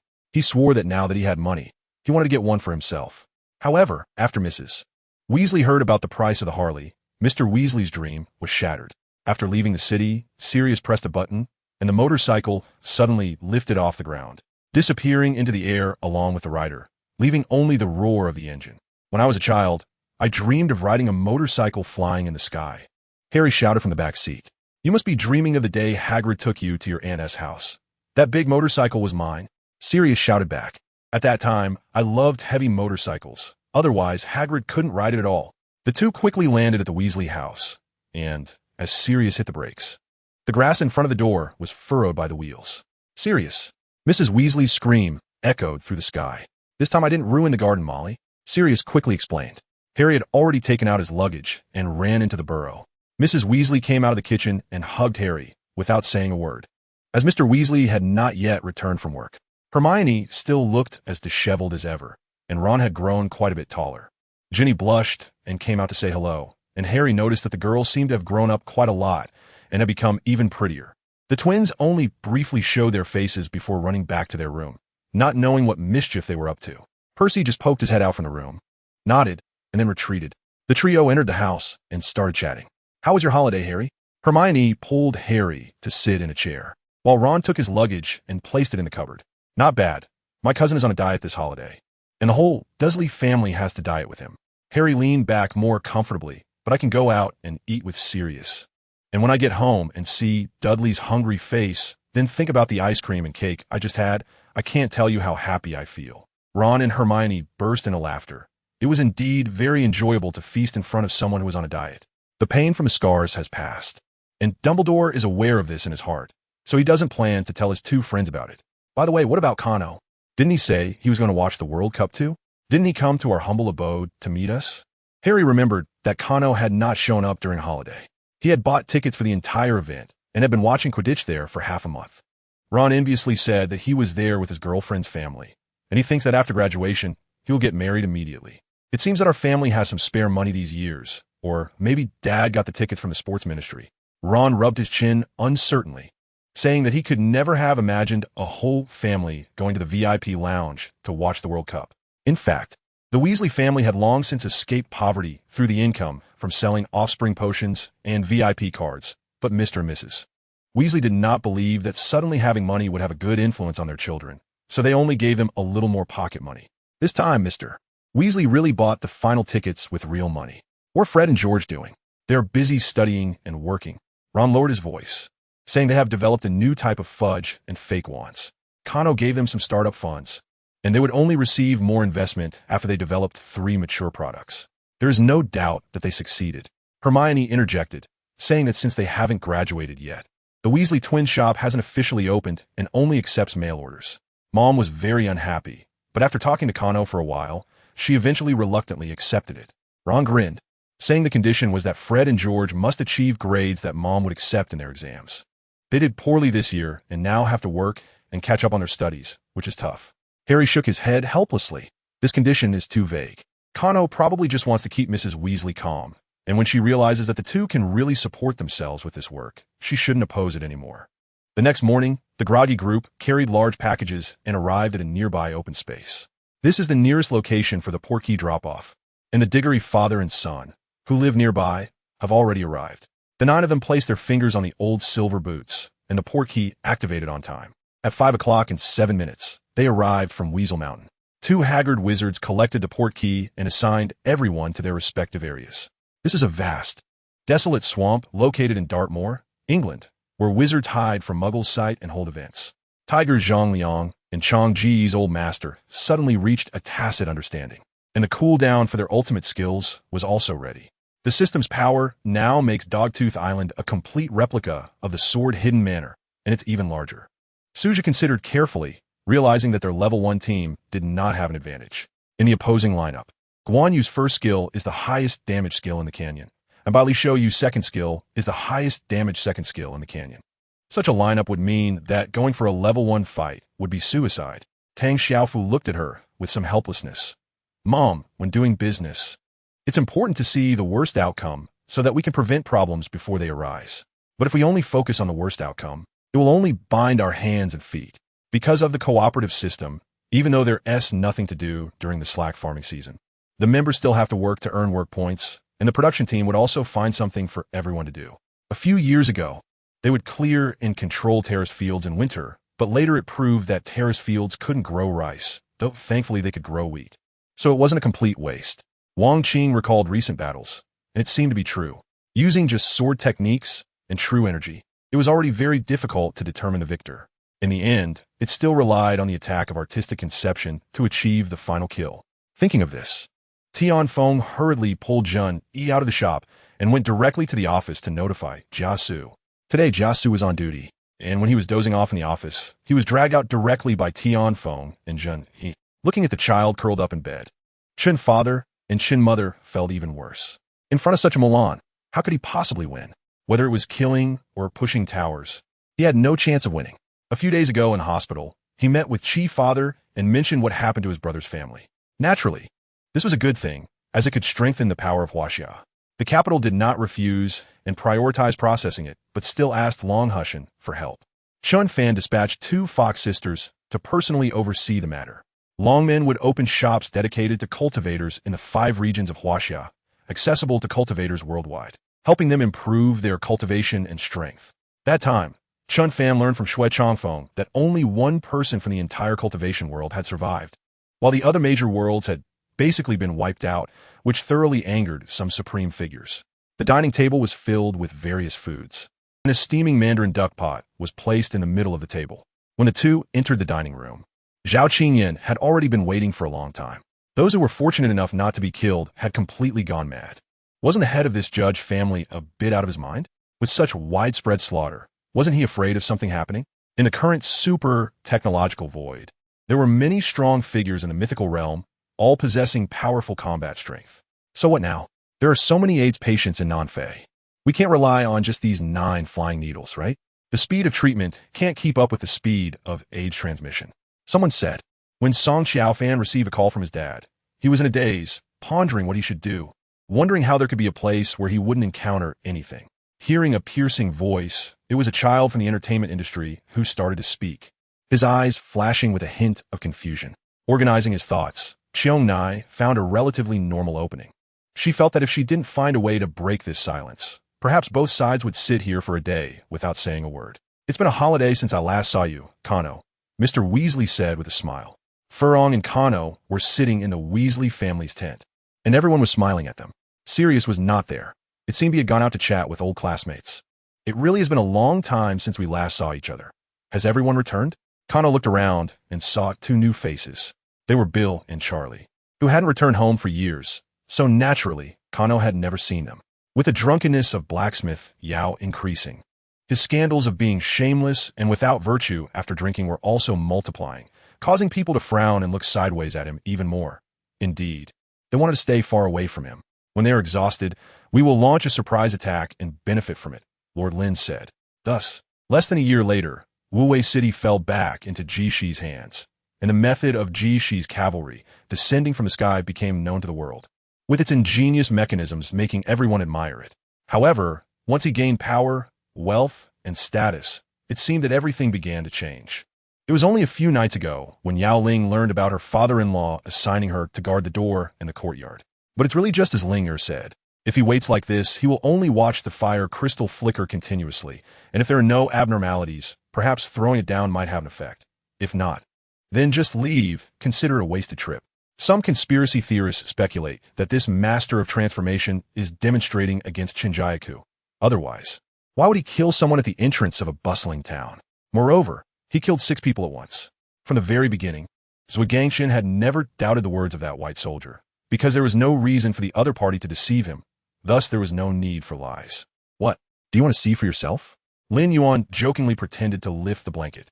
Next, when the elven warriors protecting this place stepped back and the elven fairies waiting in the treehouse came to activate the teleportation array, without needing Bai Ying's command, Shan quietly tugged at the old man Di's sleeve, signaling him to use the magic crystal hidden in his robes sleeve to record everything around. The spiral staircase wound down, with Tang Feng leading the way with a flashlight, followed closely by Liang Yuan and Su Renyu, while Han Jiang cautiously glanced back at the wooden door before continuing down with Tang Feng and the others. When she heard the man she had longed for agree to get engaged to her, Qiao Xin felt an indescribable excitement inside her. Her previously twisted expression from anger suddenly softened. This is also why the source of spiritual consciousness is so important, and why this person would use it as a means of restraint. Chu Qiao did not dare to be negligent, responding to his sword moves with counterattacks. The two engaged in back-and-forth combat like this. On Saturday, most of the other roles had been selected, and the arrangement for this weekend was the audition for the character Fu Zhong. Other matters could even be set aside. If tonight, these troops from Yingtian escaped from Yanjing City, things would likely become catastrophic. Moreover, although the person in front seemed a bit impulsive and indiscriminate, he was still a staff member of Hogwarts. I originally thought I could help you solve the puzzle, but I didn't expect to bring you another unsolvable mystery, Liang Yuan said disappointedly. The second round of the Star Master competition, Lan Ye's cleverness, is key to the cleverness part. First, there are 20 locked wooden boxes on the battlefield, and the keys to the boxes are hung on the central wooden stake with long ropes. After a stick of incense burns, the person who gets the key can open the box. Those who do not get the key will be eliminated. After that, they still need to shoot the scenes of the doctor at the pet hospital, finally treating Kiki in other shots. War, of course, requires the participation of soldiers. The appearance of weapons, blood, and death. Soldiers are for survival, embodying masculinity. Weapons are for gold, producing coldness and generating the utmost yawn. Kano had no interest in changing seats to chat with Fudge and the others. He generously took the hand of the nearby fromOak and whispered jokes in her ear. The joke was about the process of him digging a pit for Fudge last year. fromOak had no interest in politics and conspiracy, but she loved to hear whatever Kano talked about. While listening, she giggled, her eyes involuntarily scanning the several unfortunate characters in the story. Thanks to Dominic, the entire magical world is now talking about Fudge's incompetence, so the Bulgarian Minister of Magic simply pretended not to understand English, while Fudge gestured wildly, his face turning the color of pig liver. The Malfoy family had not looked good since they saw Kano. Of course, Narcissa's second child in her arms did not understand this. Instead, he stretched out his chubby little hand, curiously waving towards Kano. Without Kano's offspring potion, this child would not have been born at all. Kano thought it was amusing and waved gently at him. Little did he know, Narcissa turned around like a cat with its tail stepped on, blocking her youngest son's view of Kano with her body. TCH, stingy. I at least hold a third of the shares for this child, okay? Speaking of which, why didn't the ministers of the two countries sit together for this year's finals? Ron knew the history of the sport best, adjusting the telescope to get a clear view of the Irish supporters in the top box across. You guys are really not sensitive enough. Fred explained, Ireland and the British magical world have always been at odds. Not having fought is already restraint. George shrugged. But this time, the host is indeed Britain, and the final is still in England. I dare say the Irish must be feeling disgusted. Mr. Weasley leaned over as if he didn't recognize his sons. Don't do that, Dad, Fred said with dissatisfaction, hands on his hips. Our business will have to go international in the future. How can we not understand this? Well, I hope to see the day when you spread the Weasley name around the world. Mr. Weasley affirmed with satisfaction. Mrs. Weasley rubbed her two sons' red hair. I just hope you two won't become the legendary troublemakers. The twins exchanged a glance and wisely decided to keep quiet. There will be a mascot performance before the opening. Hermione read the schedule seriously. This year's performance is a must-see. Kano turned with a somewhat mischievous smile. It will be very exciting. fromOak snorted in annoyance, and Kano laughed as he patted fromOak's hand. Don't worry. Only you can confuse me. They don't even think about it. fromOak and T had the chance to reply before Ludo Bagman walked in. His face flushed. Perhaps the atmosphere here made him feel young again. Minister, it's almost time. Then let's begin. Fudge nodded. Ludo cast a spell on himself to amplify his voice. He first introduced several distinguished guests in attendance. Fudge and the ministers of magic for Bulgaria and Ireland waved to everyone from their transparent box. The fans below angrily gestured rudely at them, shouting for the match to start. Ludo laughed heartily and immediately announced the mascot's entrance for the performance. The Bulgarian team's mascot. Oh my, Mr. Weasley exclaimed in surprise. A formation of 100 Vila glided into the arena, performing a lively dance. They all possessed beauty beyond human standards, intentionally exuding charm that made everyone present captivated. They are purebred Vila. Aren't they beautiful? fromOak whispered in Kano's ear, heat drilling into his ear. What do they have to do with me? You're my girlfriend. In my heart, you are the most beautiful. Kano replied without changing his expression. fromOak let out a satisfied hum, considering him past. Harry felt the world spinning, a surge of impulse rising in his heart, wanting to jump into the arena and dance with the Vila. But soon, he broke free from that feeling and realized he was already standing up. Ron was now in a diving position pressed against the box's one-way transparent wall. Malfoy had his face pressed against the wall, foolishly grinning at the Vila, constantly fiddling with his light blonde hair, seemingly trying to style a handsome haircut. However, no one laughed at them. The older wizards looked at the few young ones with a sense of youthful appreciation. It was Harry's performance that surprised Kano a bit. Over the past few years, Harry's school life had been relatively calm. Although Kano had been training him, he still worried that Harry's spirit was not as strong as in the original story.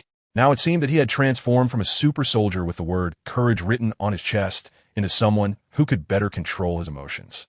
After going through a few trials and tribulations, he could become a mature warrior, perhaps even a qualified leader. The Vila exited the stage amidst the audience's reluctant pleas, and the next to appear were the Irish leprechauns, who formed various shapes in the sky. ultimately turning into a large green shamrock. Furong instinctively grasped the pendant hanging on her chest, and Kano smiled and nodded. Ireland indeed had left behind quite a bit of druid culture. People initially thought the Vila's performance would overshadow the leprechauns, but then it started to rain in the sky, and the raindrops were all golden coins. These were the leprechauns' coins, which would disappear shortly. Of course, there were some wizards below who were unaware of the truth, but many who knew it were still scrambling for the fake coins. Regardless of their authenticity, what's wrong with having a bit of fun grabbing them? Ron was the one who took it seriously. Kano saw him hand over a large portion of the coins he had collected to Harry. Mr. Weasley was quietly comforting his wife, saying their child might be a bit foolish, but at least he wasn't too malicious. Indeed, in terms of character, Ron was much stronger than Percy, who was sitting over there uncomfortably. The opening performance was a great success, with the 4 vices of life, wine, sex, wealth, and anger, represented by the mascots, which significantly stimulated the wizard's senses. Finally, the athletes entered the field. Ludo took out a cheat sheet and introduced each player with an impassioned voice. Every time he called out a name, the player below would wave, and a wave of arms would rise from the audience, accompanied by frenzied cheers. When he introduced Victor Crumb, the crowd's shouts nearly pierced the sky. "Look, it's him!" Ron, who had just been enchanted by the Vila, was wildly waving his hands. He.S. looking at me. What a calm expression. All Kano could see were Crumb's thick eyebrows twisted together like they were knotted. Finally, the Bulgarian team in bright red uniforms and the Irish team in green uniforms took to the sky, ready for the match. Amid Ludo's introductions, a bearded referee from Egypt walked onto the field with the game ball. He mounted his broomstick, kicked open the box, and the golden snitch, the bludgers, and the quaffle flew up with him. The referee took a silver whistle, put in his mouth, and blew hard. The match began. Ireland scored again. The leprechauns soared into the air again, forming a giant green shamrock, while the Vila looked on with displeasure. The Irish seekers displayed exceptional skills, moving as if they shared a single brain. The quaffle was passed back and forth among them, while they zipped around the field like lightning. The Bulgarian players had no chance to retaliate and could only try to disrupt the trio's coordination with the bludgers. Finally, after the Irish team scored their 3rd goal, the Bulgarian team managed to score as well. Now it all depended on whether Crumb could catch the golden snitch before the score widened. Ron nervously watched his idol Crumb continuously circling the field. Although the officials in the box supported the Bulgarian team, the spectators who bought social tickets at the back didn't care so much. Every time Ireland scored, someone would cheer loudly, waving the crinkling hard cardstock, which Kano recognized as betting slips. This was how it was in the box. Everyone was relatively self-controlled, while the fans below automatically divided into 2 groups, seemingly ready to clash with each other. Another goal. Ireland. Ludo's voice remained enthusiastic, and Kano felt inexplicably that this guy seemed to support Ireland more than Bulgaria. Could it be that someone had paid a large sum for Bulgaria to win? Was he excited about winning a big pot of money? Suddenly, Crumb and Irish seeker Lynch dove towards the ground in succession, and the audience held their breath, watching them rapidly approach the ground. Harry, using his binoculars and relying on his seeker instincts, kept looking for the glimmer of the golden snitch but saw no sign of it. A feint by Wronski. Just as Harry confidently asserted this, Crumb suddenly pulled up on his broom, the powerful acceleration distorting his face. Although Lynch also seemed to wake up and slowed down. He ultimately crashed into the soft ground with a thud, resembling a potato that had fallen into a field during harvest. The referee called for a timeout, and the medical team rushed over to pull Lynch from the ground. It seemed he was not seriously hurt. The excellent maneuverability of the broom and the soft ground had saved him. Lynch recognized the fingers the healer was holding up, drank some water, and took to the air again. Kano thought that with Crumb's recent maneuver, he could at least become an astronaut. The Irish team realized that Crumb was better than Lynch, so they decided to score more with the bludger before the match ended. They launched a more aggressive attack, and the Bulgarian team, unable to keep up, resorted to their dirty tricks. Harry had seen the so-called Quidditch foul guy before, but he was usually reluctant to use it at school, and others were far below his level. However, on this stage of the highest level of professional competition, Harry was truly amazed. Elbows brushing past, collisions in blind spots, and bludgers that aimed to take out opponents rather than score, not to mention the bludgers that were inherently designed to hit people. Rather than a match, it felt more like aerial combat. Or perhaps the essence of competitive sports is battle, just dressed in a layer of civilized clothing. The core is still conflict and killing. Harry seemed to hear the dull thuds of bodies colliding through the images in the binoculars, and he was sure that beneath those robes, these players must already be covered in bruises. Every time Bulgaria scored, the Vila would dance alluringly on the sidelines. Unfortunately, in the excited athlete's eyes, they surely could not compare to the Golden Snitch's charm. And once an Irish supporter fell under their spell, his good buddy would slap him awake with a friendly smack. Therefore, the only one who fell for it was the bearded referee from Egypt. The aged referee seemed to have found a second spring. Tossing his work aside and stepping in front of the Vila cheerleaders, rolling up his sleeves to show off his muscles. The athletes continued to play passionately without a referee until the medical team ran over and kicked the referee awake from his embarrassing state. "Oh my, what did I just see?" The referee asked the Vila to leave the field. This was truly a rare sight. Ludo gloatingly watched the referee argue with the Bulgarian players, while Irish and Bulgarian fans continued to hurl insults at each other. The situation quickly approached chaos after an Irish player was maliciously knocked down. The leprechauns in the air made an international hand gesture greeting the entire family of the Vila. The Vila immediately transformed. The pureblood Vila morphed into a long-billed bird with a pair of scaly wings extending from their shoulders. The two cheerleading squads clashed together, showcasing their passion and flair, knocking out the leprechaun's crooked teeth and shining the silver scales off the Vila's wings. The charm of the cheerleaders dissipated after their transformation, and now the audience has calmed down significantly. Some fans of teams that were eliminated early are now happily watching the cheerleaders fight. fromOak nervously held Kano's hand, and Kano gently comforted her. "It's okay, it will be over soon. But the World Cup final has no time limit. The game only ends when the Golden Snitch is caught, and I worry that by the time the match ends, the field will be strewn with bodies." fromOak had completely stopped watching the game, her gaze fixed on the cheerleaders tearing at each other on ground. Ireland had already scored 16 goals, while Bulgaria had only scored 1. In this situation, dragging out the time wouldn't change anything. Before Kano could finish speaking, he saw Lynch suddenly change direction and accelerate, with Crumb closely following and quickly overtaking him. The two dove towards the ground again, Lynch crashing down, while Crumb raised his right hand, the Golden Snitch resting securely in his grasp. The final score was set at Ireland 170, Bulgaria 160. Ireland scored 17 goals, which offset the 150 points Crumb earned for catching the Golden Snitch, securing their victory. For Bulgaria, it was a respectable defeat, while for Crumb himself, it was a noble loss. The first 3 rows of the box emitted sounds of frustration, while the back rows echoed with curses as tickets were torn apart. fromOak sighed in relief as she saw the cheerleaders finally separated and leaned back in her chair. "I absolutely won't watch any more of Bulgaria's matches in the future. Actually, you could learn from Gabrielle," Kano said with a smile.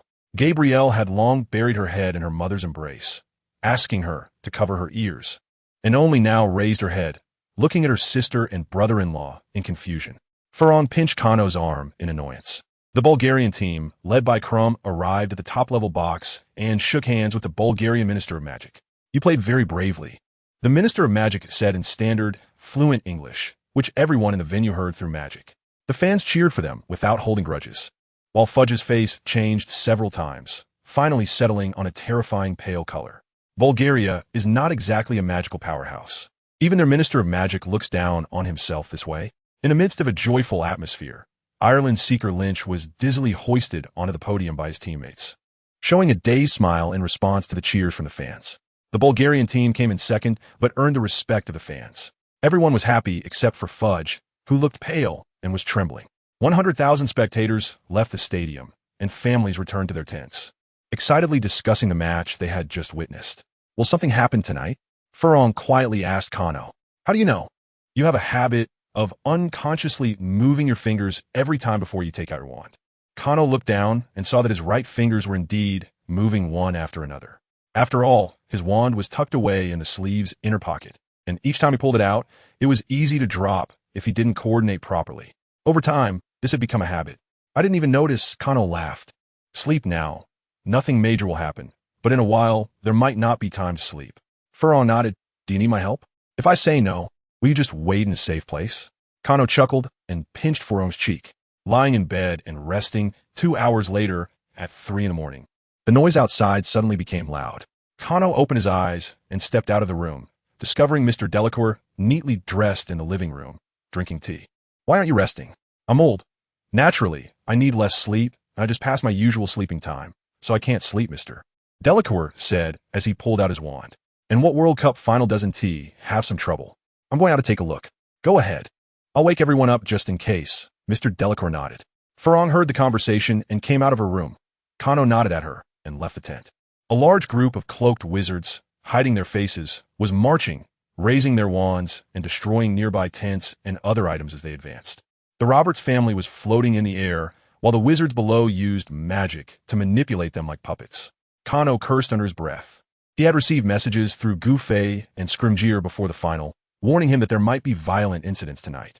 But even in the original story, Kano couldn't figure out how many of the riders were Death Eaters acting out and how many were just Quidditch thugs. With Barty Crouch Jr. already missing, he wasn't sure if the Dark Mark would appear in the sky tonight. Did he not stress enough, causing Scrimgeour to not take it seriously? At that moment, a large group of Aurors appeared from nowhere, starting to maintain order alongside the startled ministry officials. Unfortunately, there were 4 camps, each with at least 20,000 people. And how many Aurors were there? How many people did the ministry have in total? Black. Scrimgeour rushed to Kano's side. All 4 camps are rioting simultaneously.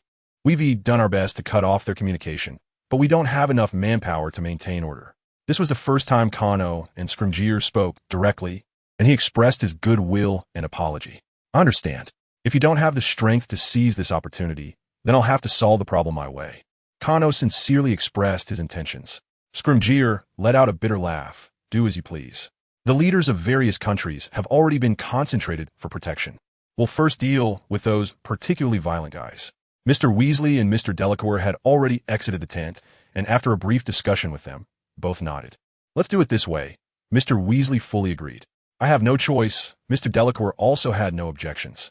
Kano cast 2 spells at the empty ground in front of the 2 tents, and the emblems of Hogwarts and Beauxbatons rose into the night sky, emitting brilliant light. The panicked crowd seemed to quiet down for a moment, and then the emblems of Durmstrang, Ilvermorny, and Castello-Bruxo also appeared in the night sky. At this moment, everyone stopped panicking and began to head toward the symbol they were most familiar with their families. Under the organization of prefects and student council presidents from their school days, the men raised stone walls using transfiguration, while the women tended to the injured and children. And soon small fortresses appeared beneath the emblems. Kano did not carry out any follow-up work. He transformed into a white eagle and flew to the Roberts family, using his claws to rescue them from the air and, landing on the ground, giving each of them a bit of the elixir of life. Take care of them. Kano handed them over to Farong, who had already wrapped her shining silver hair and was acting as a nurse. Very beautiful, very handsome. The 2 embraced briefly before Kano headed into the nearby forest. There were many chaotic footsteps, along with the cries of children and the groans of the injured. Kano leaned against a large tree, his wand pointed at the ground, softly reciting a spell. Soon, the entire forest echoed with the sound of the incantation, and the twisted roots on the ground became animated. Lost children, injured adults, and confused drunks all felt as if they were being lifted by the tree roots, carried away from the forest. We need to get out of here quickly. This place is about to turn into a battlefield. Just as Kano finished speaking, a large group of aggressive wizards approached. They pushed past the Ministry of Magic employees, trying to block them, and headed straight for the group of men in black robes. As Kano passed by the thicket, a bald man stopped to size him up, speaking in heavily accented Russian English. You have quite the presence. Want to join us? A Soviet? The bald man naturally patted his chest. Of course. Kano chuckled and followed along. This group of Soviet wizards numbered just over 200, organized into 3 teams, charging orderly towards the black-robed wizards. Ready, fire. The Soviet wizards shouted in unison, releasing spells and waves. The first team unleashed red spells, pure shockwaves that shattered the thugs' defenses, sending many flying. The second team's spells were projectile-based, exploding in the midst of the thugs, causing chaos. The third team consisted of muscular men, their magical powers interconnected, coalescing into semi-transparent red armor on each of them, preparing to charge in for close combat. This magic, originating from the European Night Charge spells, significantly enhanced the Knight's resistance to spells. Kano was naturally capable of using it, and, after a brief adjustment, replicated it, blending into the Soviet wizards' ranks. Let's take down these bullies who prey on the weak. The bald man, whose neck and head were thick, had his wizard robe stretched tight, raised a bottle of vodka to the sky, igniting it with sparks from his wand, creating a fire dragon infused with the scent of alcohol. All the Soviet wizards shouted in unison, charging towards the disorganized Quidditch thugs with the energy of adrenaline. Wherever the muscle-bound men went, the Quidditch thugs felt like wheat being cut down. Before long, the trained Soviet civilians had taken down all the Quidditch thugs. If it weren't for Kano's quick reflexes, the arriving Scrimgeour would have taken a couple of hits.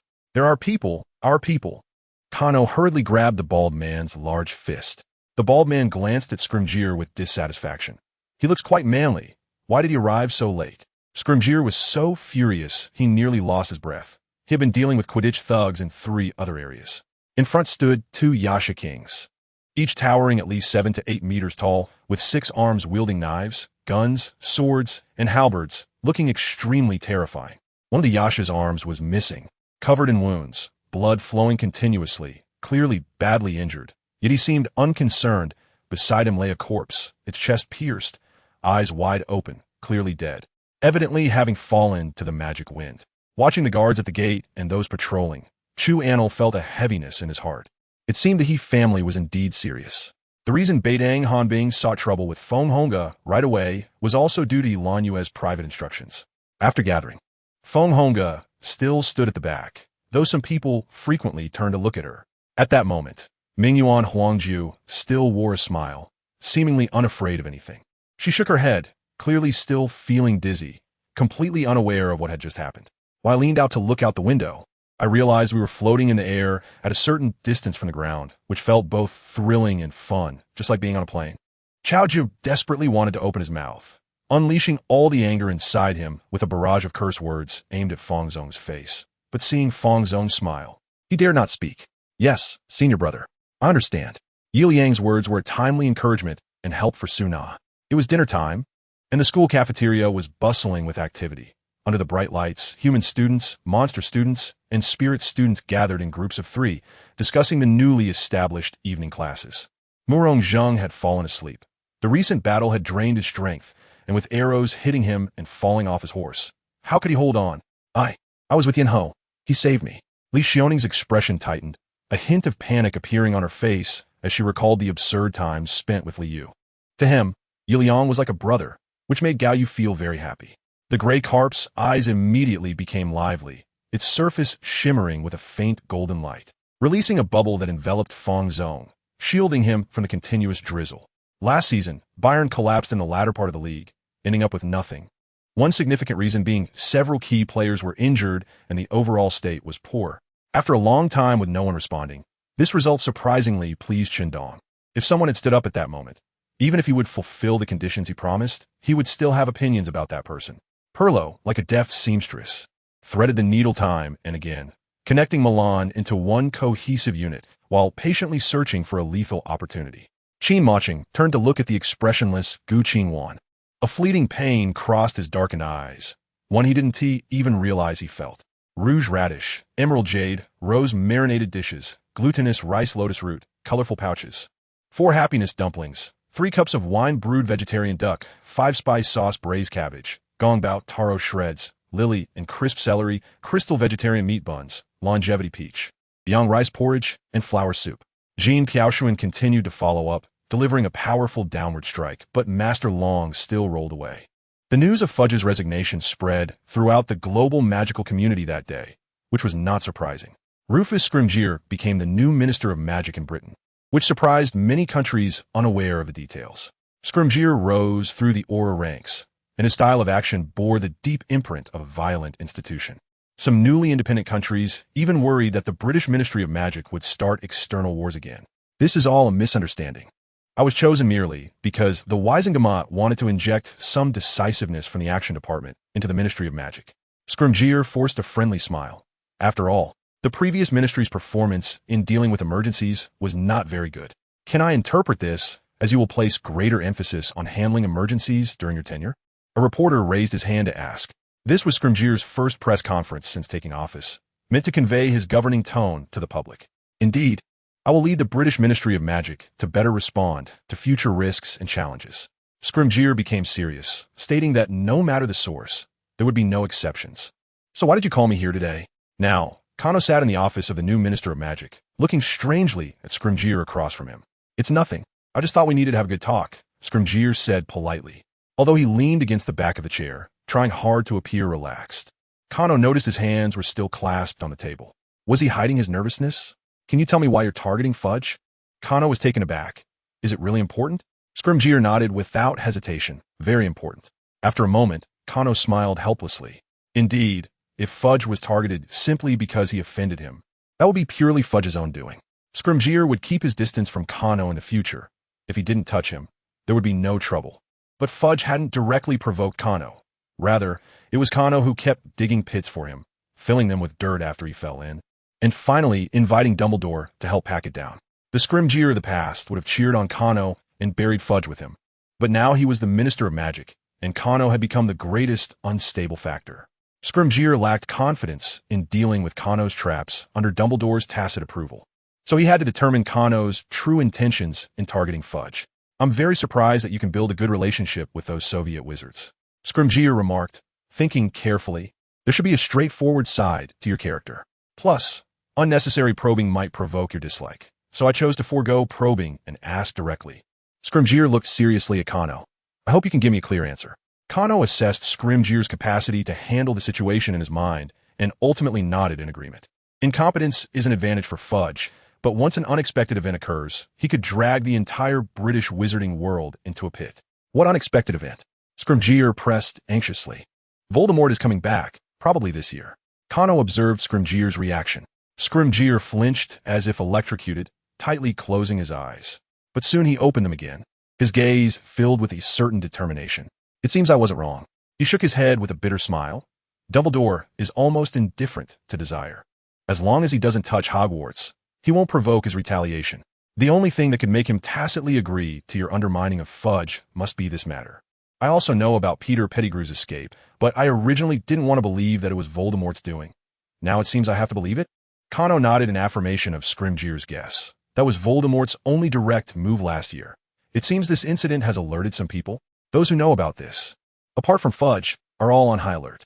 Scrimgeour looked at Kano and said, "You don't understand the terror of that era. When you return home, the dark mark will be floating in the sky, and your family will already." It was too tragic. Kano's intuition sensed something unusual, and he discreetly opened his life vision, discovering a wisp of dark energy was detaching from Scrimgeour. He was currently expressing his fear of Voldemort. Kano's heart sank. The worst situation had arisen. Dumbledore had told Kano about Harry having nightmares during the holidays. Yet in recent days, Harry had told him he no longer had nightmares. Coupled with the new situation, the only explanation is that Voldemort has crossed over the piece of soul in Harry, using other means to connect with his divinity. From now on, whenever anyone thinks of Voldemort and fears his actions in their hearts, it will only make him stronger. Reciting Voldemort's name might also increase his power. After all, it is the name he has chosen for himself. Black. Sorry, I got a bit distracted. Kano snapped back, contemplating a new plan. Since Voldemort is coming back, and you're helping me rise to power, we should discuss a future cooperation plan. Scrimgeour said, Dumbledore and I are not interested in power.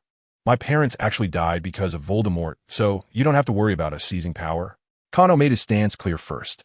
Dumbledore's ambition to be minister this time has already been fulfilled.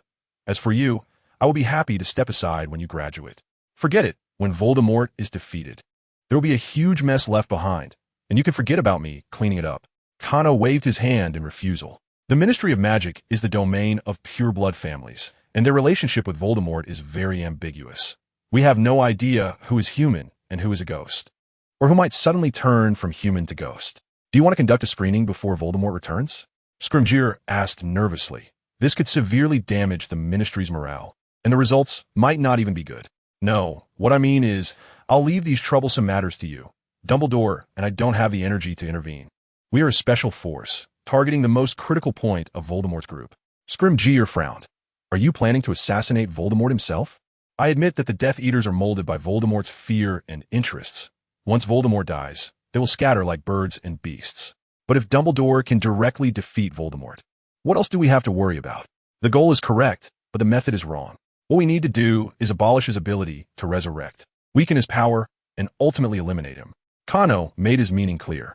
We have already completed more than half of the work, but the remaining work still requires time. Before our work is completely finished, you need to hold the front, Mr. Scrimgeour. Kano said softly. Many people will die. Scrimgeour and Kano reached a consensus. From now on, the Aurors would undergo targeted training, striving to refresh their spirits in a short period. At the same time, the order quantities for common potions, such as antidotes and blood-replenishing potions would gradually increase, with the justification being that the aura-straining intensity was high and required more potions for support.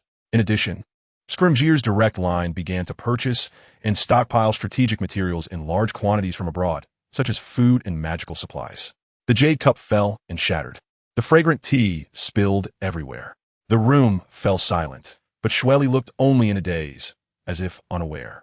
However, he did not do so, letting the world hold grudges and insult him. He was even too lazy to defend himself. 3 months ago, it was very dangerous. If protection was inadequate, there could be a miscarriage. He couldn't imagine what would happen if the child were lost, when Shuyun could disregard everything, could overlook many things. But this matter was what she was most persistent about. It was unclear how long it had been. The waves had exhausted Yinsu, and if it weren't for Gu Yingchun holding her arm with one hand and tightly grasping her with the other, perhaps she would have been swept away by the waves long ago. Gently looking at the Muron Li in front of her, Muron Xiang smiled and turned to walk towards the gate of the palace. In a daze, a hint of enchanting beauty swept across that cold face, giving a bewitching illusion as if it could captivate all beings. Bai Shaoli couldn't help but look at Shan Mo. She had to admit that although she was spoiled and always targeted at her, she truly cared for her grandmother. Just like this, in just a moment, Feng Yin was getting closer to Zhang Fei, and even Ma Chao was increasingly approaching Zhang Fei as well. Caught red-handed, are we helping? Or are we covering for our master? 15 asked in confusion.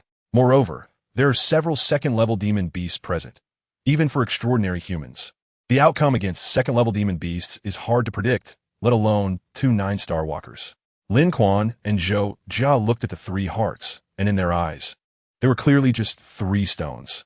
This sudden change startled Mo Ying, and he immediately lunged forward like a wolf.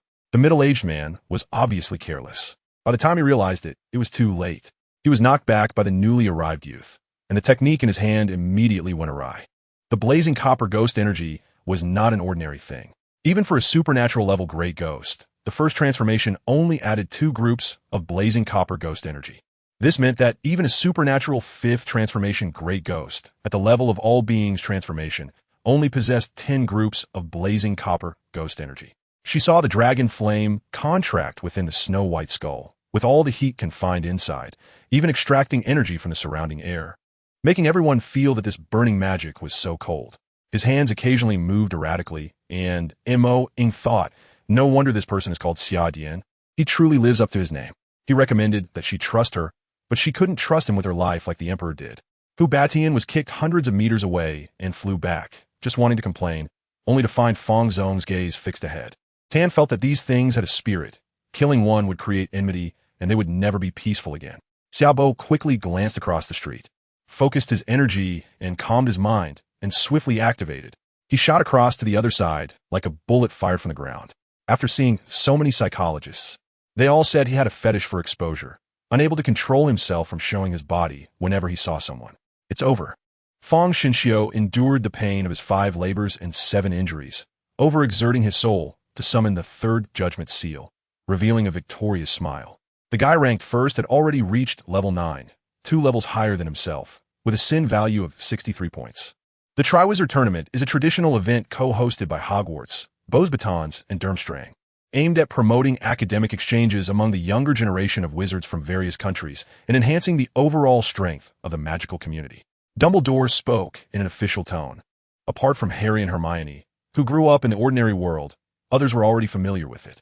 Since its establishment 700 years ago, the Triwizard Tournament has been held every 5 years, with participants from various schools. Feifei exploded, snapping a photo in Wapeng Fei's hand, pulling a short female student away to leave. No objections. Everyone chimed in, jokingly, you have General Wong backing you, so if we have objections, we can only complain privately. Moreover, the establishment of the technical department too is a good thing for us. It saves us from having to look at the technical department's expressions and moods for everything.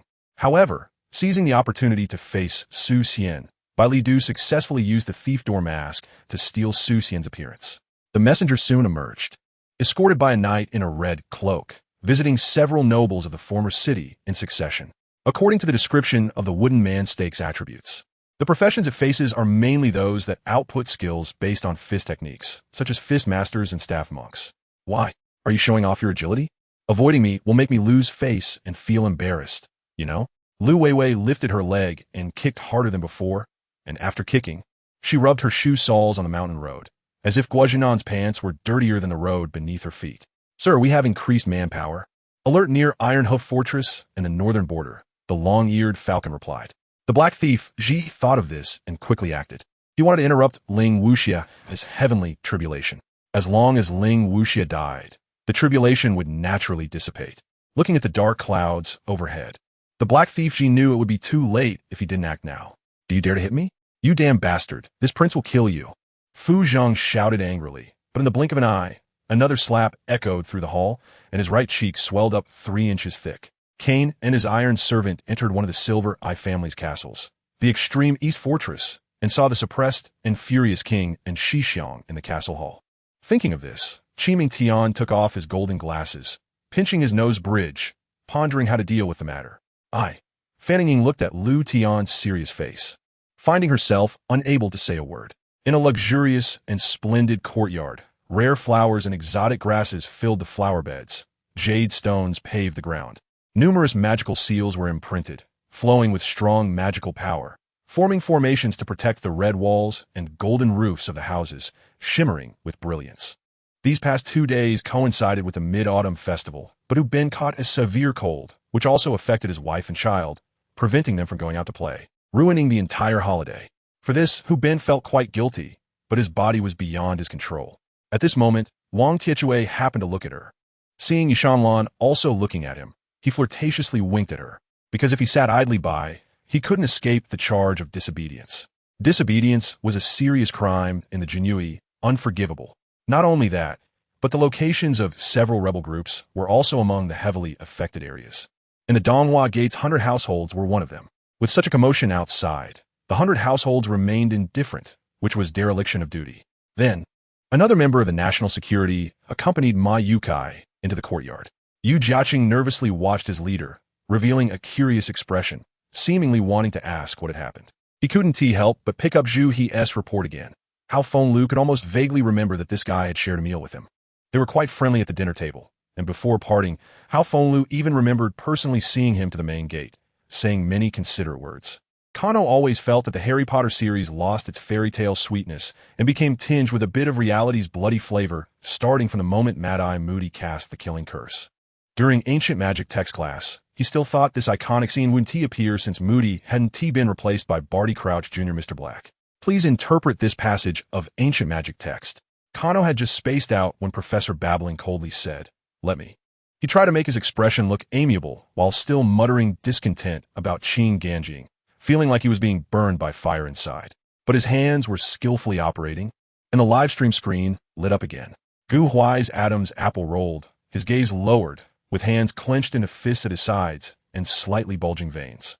If he couldn't obtain the ancestor's blessing, he could only settle for participating in the martial arts stage to achieve a good ranking. Bo Yuhang no longer made her do trivial tasks like serving tea or printing documents, but took her to a high-end club to meet clients. Su Xiaofeng playfully took the ribs, smiling brightly. Her sister's words seemed to easily penetrate the heart of youthful recklessness, yet left no trace.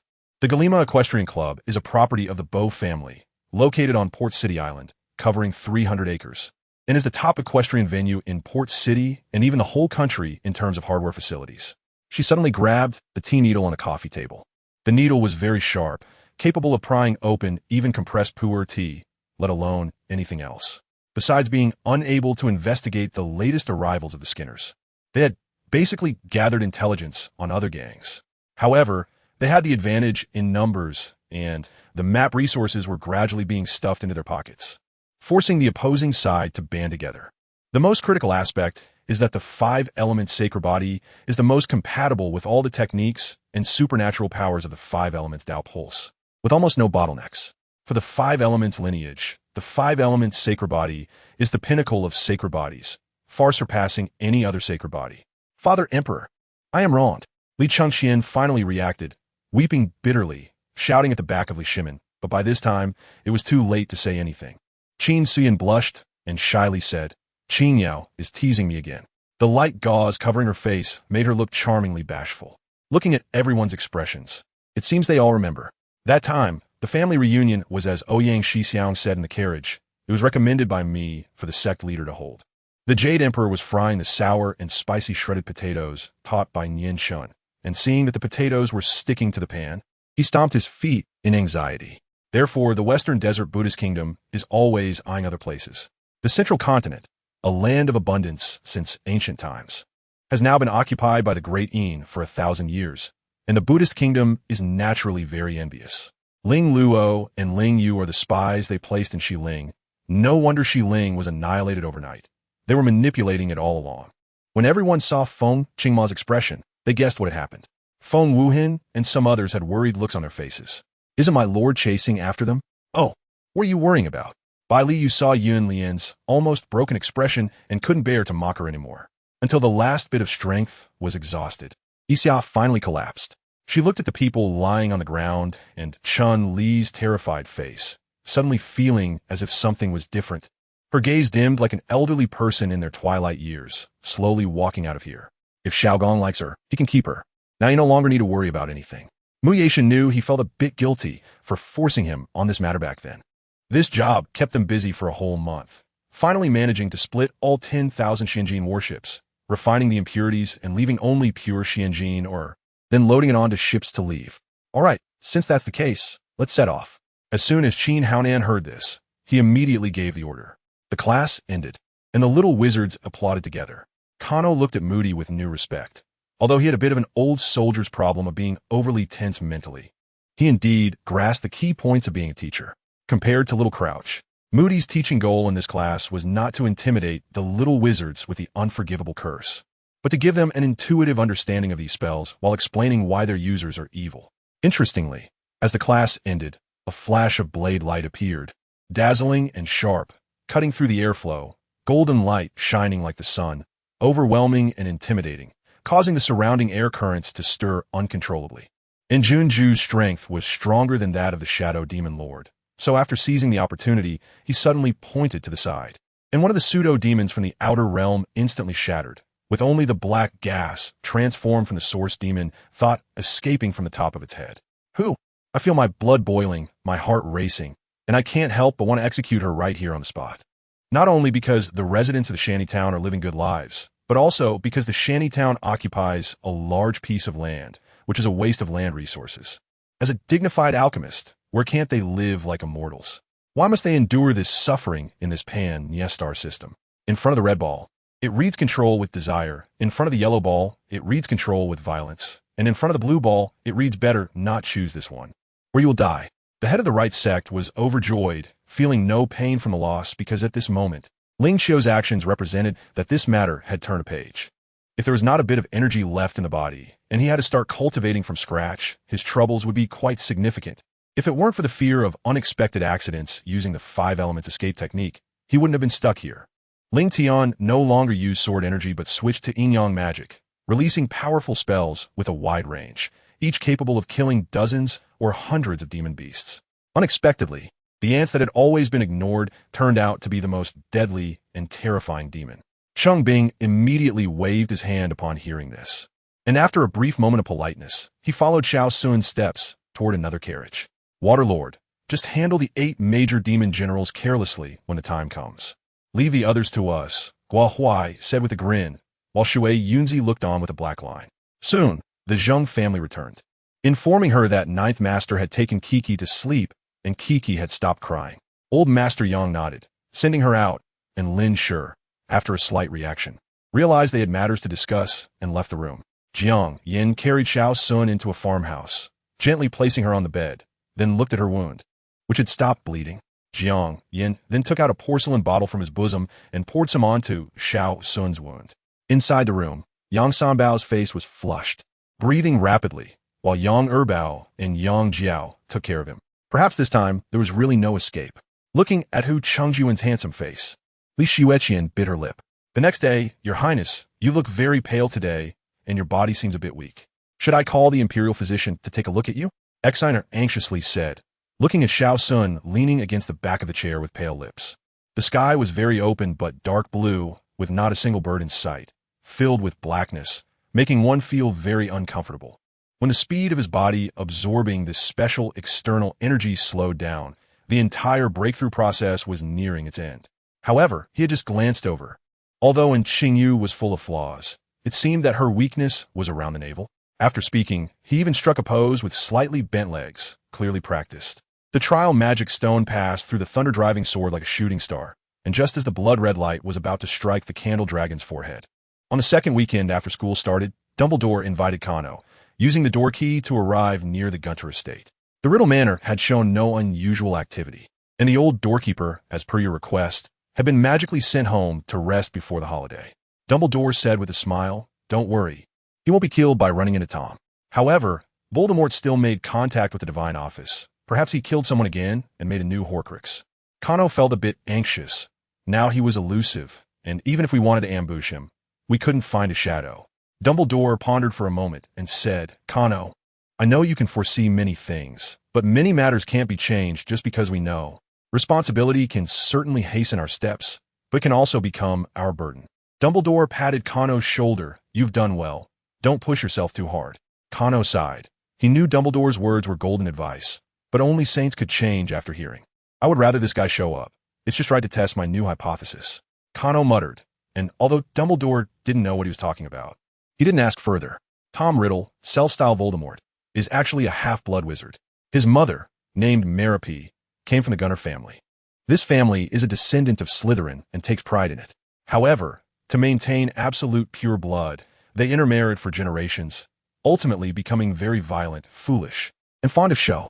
By the time of Morphin, the Gaunts had already squandered their family fortune, and their lineage had dwindled to just 3 people living in a dilapidated house in Little Hangleton.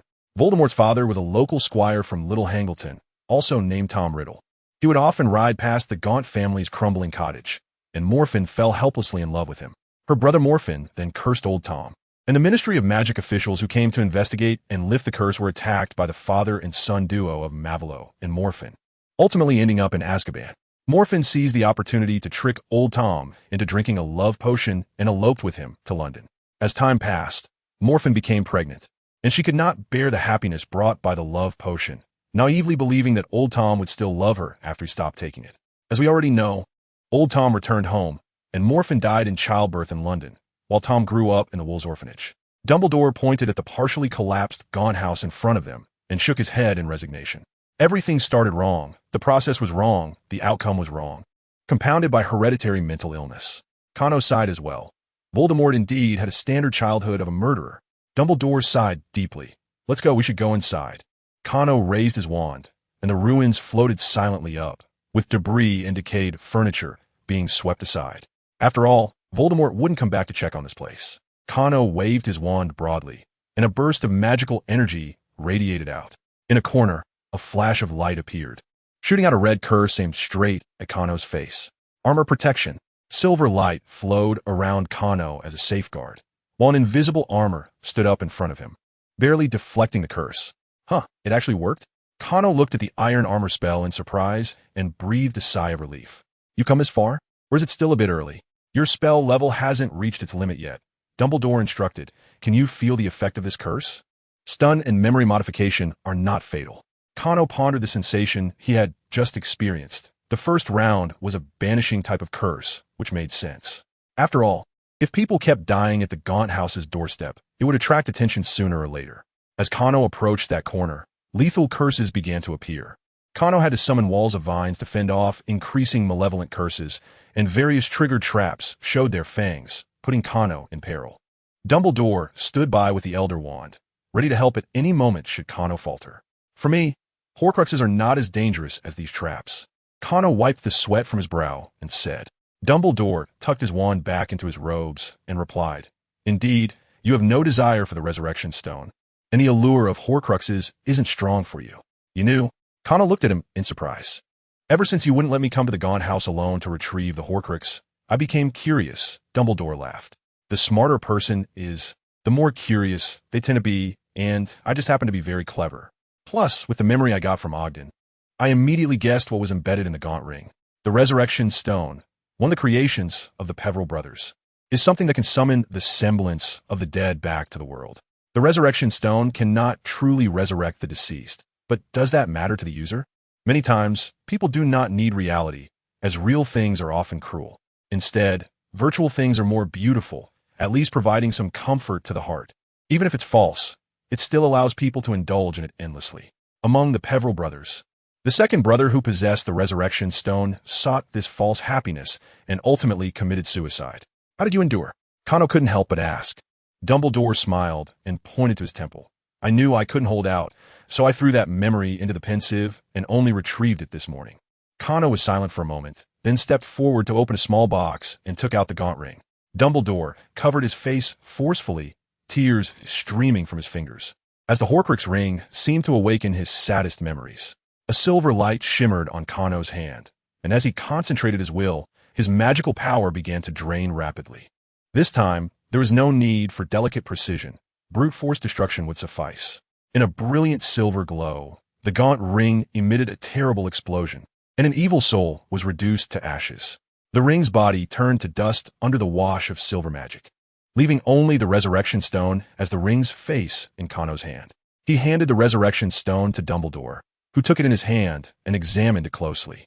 A heavy aura of twilight emanated from him, more terrifying than the sorrow from before, as if a century's worth of fatigue had erupted in an instant.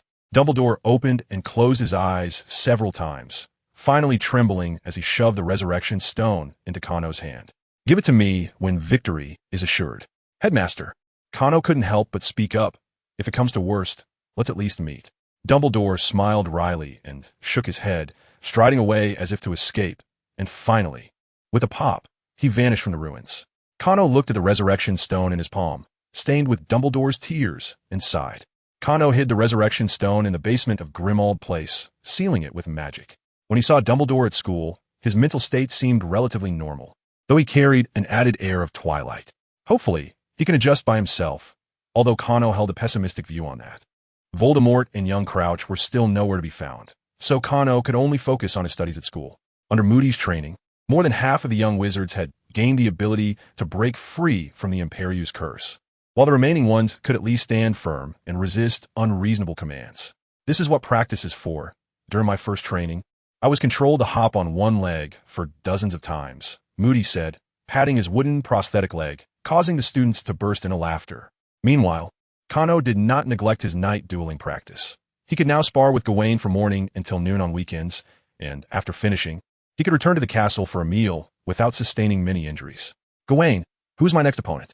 Kano wiped the sweat from his face and asked Gawain, so you want to change training partners? Next month, your opponent will be Lamorak, a shameless fellow, but also one of the 3 lions of the Round Table, Gawain snorted. Kano could only chuckle awkwardly. This was somewhat expected. The only Round Table knight stronger than Gawain was Lamorak. The 3 lions include Lamorak, Tristan, and Lancelot.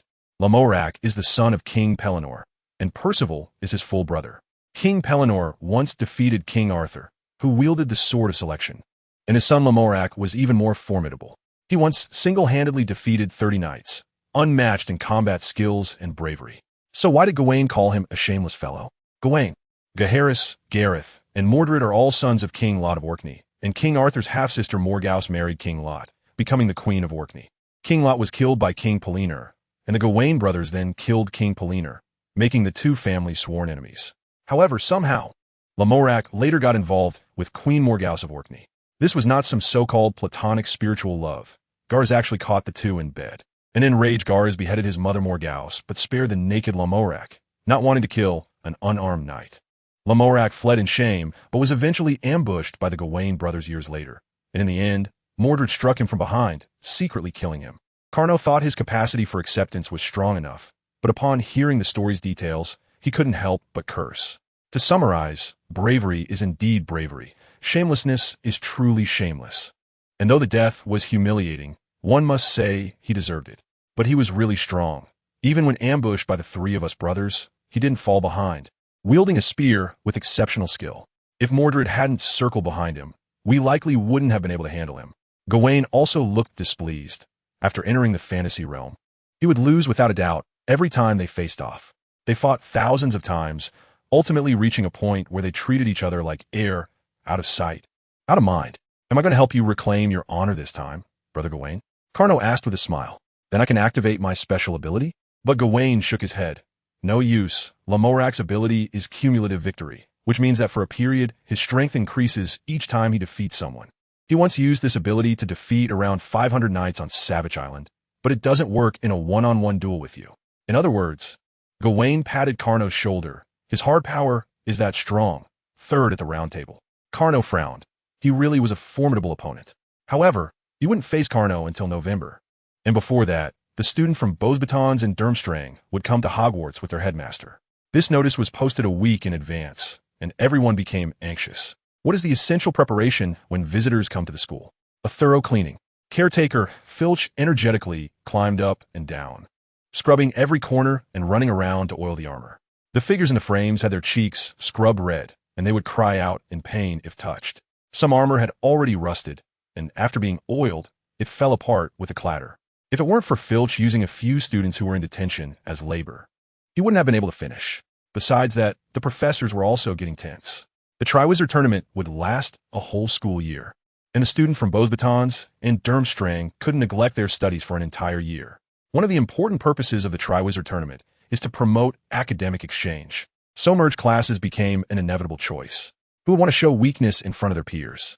However, evaluating a teacher's teaching ability depends not only on how well they teach, but also on the students' learning outcomes. Lombard, for goodness sake, don't let the Durmstrang students find out that you haven't even mastered the switching spell. This was the strict but kind Professor McGonagall, who had been forced into this situation. One can imagine the pressure on the professors. Dear, we will set off tomorrow. Madame Maxime was very fond of Gabrielle, so she would come along to play with me. I am confident in earning the title of warrior from Beauxbatons, and maybe even winning the championship. Would you like to try crossing the age line and compete with me? Carno smiled as he read Fleur's letter and shook his head, placing it aside.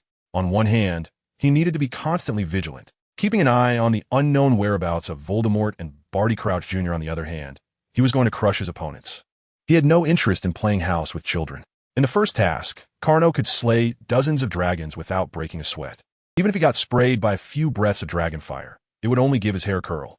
In the second task, Carno could fully utilize his linguistic talent, using mermaid language to command Grindylows convincingly. These obstacles would instead be used by Carno to annoy the other warriors. The third task involved a maze of bushes. Carno could navigate through the walls made of shrubs, with all the plants serving as his eyes and ears, posing no danger at all. Forget it, it's not interesting. On the other hand, Harry had had fewer life and death struggles in recent years. If Barty Crouch Jr. had the ability to throw Harry's name into the Goblet of Fire, Carno would be happy to see Harry suffer in the competition and hone his skills. Carno hummed a tune contentedly at the breakfast table, his stomach churning with bad thoughts. Harry beside him felt a sudden chill, sensing he was being watched by something ominous. But his scar didn't hurt, so he continued eating breakfast. The long-awaited day had arrived. Starting from that morning, the students had lost their focus on classes, as the lavish decorations set up in the castle took away their final bit of self-control. At 6 o'clock in the evening, the students of Hogwarts, under the direction of their respective headmasters, finally stood neatly on the lawn in front of the castle. The weather was somewhat cold, and many young wizards rubbed their reddened ears and stomped their feet, excitedly waiting for the guests. They're here, without Dumbledore's reminder. Everyone saw a house-sized powder blue carriage flying from the night sky, pulled by a horse the size of an elephant. The carriage glided over the treetops and landed steadily on the ground. The students of Beauxbatons jumped out of the carriage, lowered the stairs, and the tall Madame Maxime elegantly stepped out. She exchanged pleasantries with Dumbledore, and Carno stretched his neck to see Fleur coming down with a dozen Beauxbatons students as well. Many students were only wearing silk robes, shivering from the cold. Fleur had been to England several times and naturally knew the climate here. She wore a heavy cloak and a veil on her face. Little Gabrielle, except for not wearing a veil, looked exactly like Fleur, bouncing over to greet Carno, while Fleur smiled and patted her head to calm her down. Then she blew a kiss at Carno, not caring at all about others' gazes. Madame Maxime was a serious person and strict with her students, but she also knew the relationship between Carno and Fleur, so she pretended not to see. Let's go inside to warm up first. Please tell Hagrid that my Thestrals only drink pure malt whiskey, she said to Dumbledore. Subsequently, she led her shivering students into the castle first. This was already expected by Dumbledore. Durmstrang's headmaster Karkaroff was a former Death Eater, and Madame Maxime genuinely looked down on him. So how could she welcome him in the cold wind? Speaking of Karkaroff, his experience was quite interesting. He was captured by Moody back in the day, and, through a judicial deal with Old Crouch, testified against many Death Eaters, thus escaping prison. Later, he left England and climbed to the position of headmaster at Durmstrang, which can be considered reaching the peak of his life. I wonder if he will wet his pants when he sees Moody's blue magical eye. What does that sound? Harry suddenly heard strange noises coming from the Black Lake. A flushing toilet, Kano replied simply, and several ordinary-born wizards around him laughed out loud. A dark sailing boat rose from the water, floating on the surface. After dropping anchor, a plank used as a gangway was laid down at the shore. Igor Karkaroff stepped off the boat with a group of sturdy boys and girls. When he saw Moody standing in the shadows, he visibly shuddered, but he still maintained a stiff posture as he stood before Dumbledore. The Durmstrang students, dressed in heavy cloaks, contrasted sharply with the earlier Beauxbatons students. One lean, muscular young man caught the attention of the Hogwarts students. "That's Krum, he is still a student," Ron exclaimed beside them. Incredulous.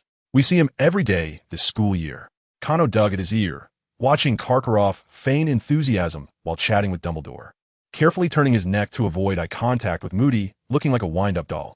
All the guests had arrived, and the students lined up to return to the castle. Durmstrang only accepted pure-blood wizards, so they naturally sat at the Slytherin table, where many of them could still chat about relatives. Fleur and Gabrielle, along with the Beauxbaton students, sat at the Gryffindor table, and Kano directly took a seat next to Fleur. "Is this the boyfriend of Senior Black?" This was a younger Hogwarts student. Fleur had gone to pick up the station to assert her claim before she even enrolled. "Is this the jerk who stole our school beauty?"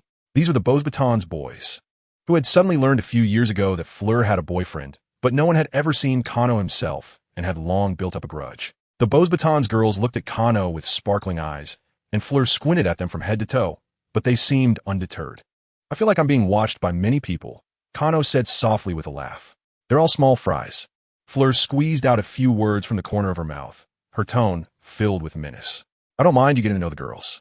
Kano touched his nose and cleared his throat. The three headmasters walked together into the castle's main entrance.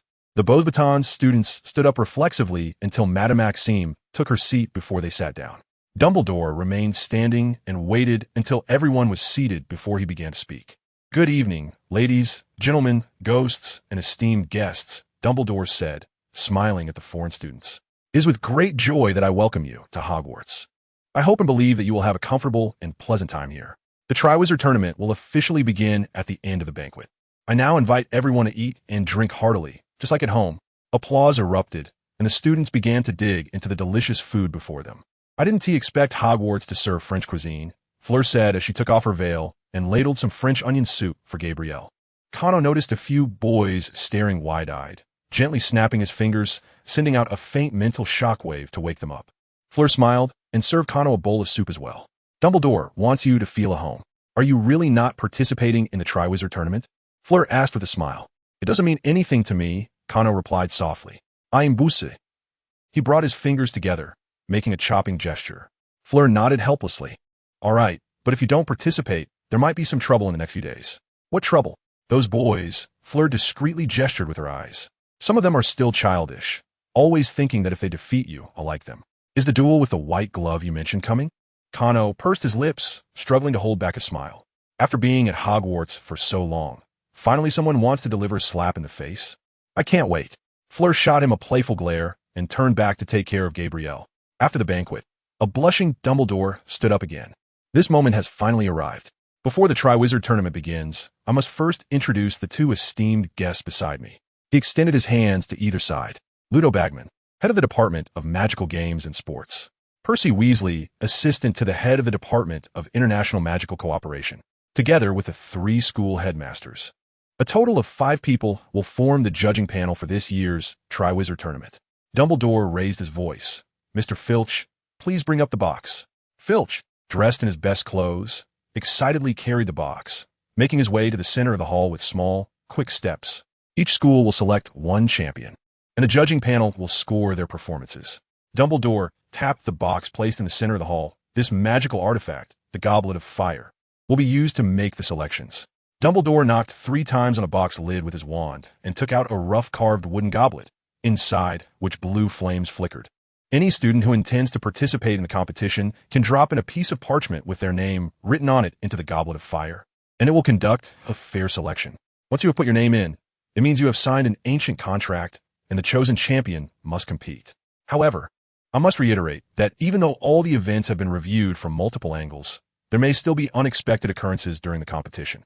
I hope everyone thinks carefully and acts within their means. Dumbledore solemnly finished the reminders, and the blue and white flames in the goblet illuminated every excited face. It will remain here for 24 hours, and I will set up age lines around it. Anyone under 17 years of age will not be able to cross. Kano noticed many people casting him knowing glances, and Fred and George shook the aging potion in their hands. We're only a few months short. One drop is enough. Fred said excitedly. Dumbledore seemed to twitch the corner of his mouth, pretending not to hear. You're not short of money now. Why do you want to participate? Kano curiously asked. For the thrill, and it's quite a show. George answered as if it were obvious.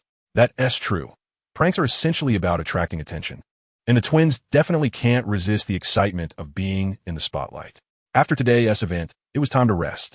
The Beauxbatons and Durmstrang students followed their headmasters back to their transportation to rest. Fleur boldly kissed Kano on the cheek, causing several boys' eyes to almost burst into flames. At least let me get a good night's sleep. I feel like they're going to come looking for trouble tonight, Kano said with a laugh. Our curfew is very strict. Otherwise, the first one to come looking for you tonight would be me, Fleur said with a smile, pulling the somewhat drowsy Gabrielle away. Kano did not return to the common room. He spent the entire night in the dark with the Marauder's map, discreetly watching the Goblet of Fire. Dumbledore was getting old and needed to keep an eye on it during the day, so Kano took the night shift. Many students, afraid of embarrassment, sneaked over in the dark to drop their parchments, and at Dumbledore's behest, Filch also turned a blind eye. But Kano did not find any trace of little Crouch. The next morning, after going for a morning run, Kano returned to the hall to have breakfast when he was blocked by a group of people. You are Kano, Perseus Black? The leading Beauxbatons boy had a grim expression, and the few behind him looked aggressive. That's me, what's the matter? Kano yawned and said, honestly, I haven't had breakfast yet, so if you have something to say, please say it quickly. Will you participate in the Triwizard Tournament? Of course not.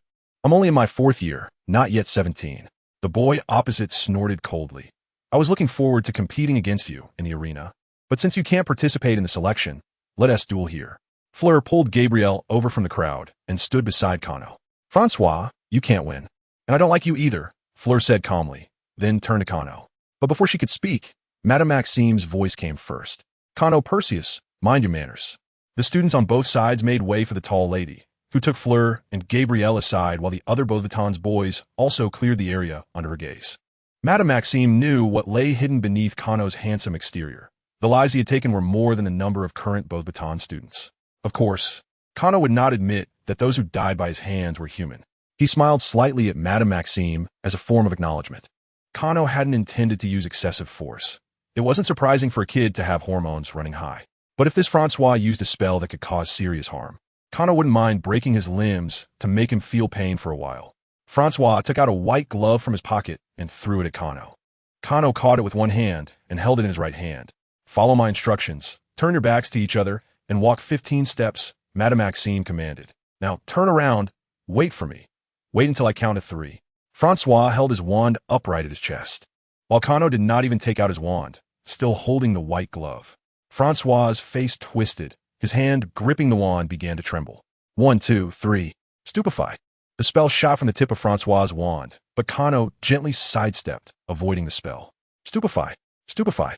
Kano slowly advanced, moving his feet to dodge the spells fired by his opponent. As the distance closed, the time to evade became shorter. Yet Kano remained calm and moved forward at a steady pace, while beads of sweat formed on Francois's forehead. He had no spare brain power to think. But the little wizards watching below had their mouths agape in surprise. Is Kano really this strong? I only knew he had good grades and always exercised. Ron answered in a daze. Is he really that strong? Francois gave up on the idea of a quick victory and took out 2 alchemical devices and threw them out. The 2 small objects exploded in mid-air, raising a cloud of white mist.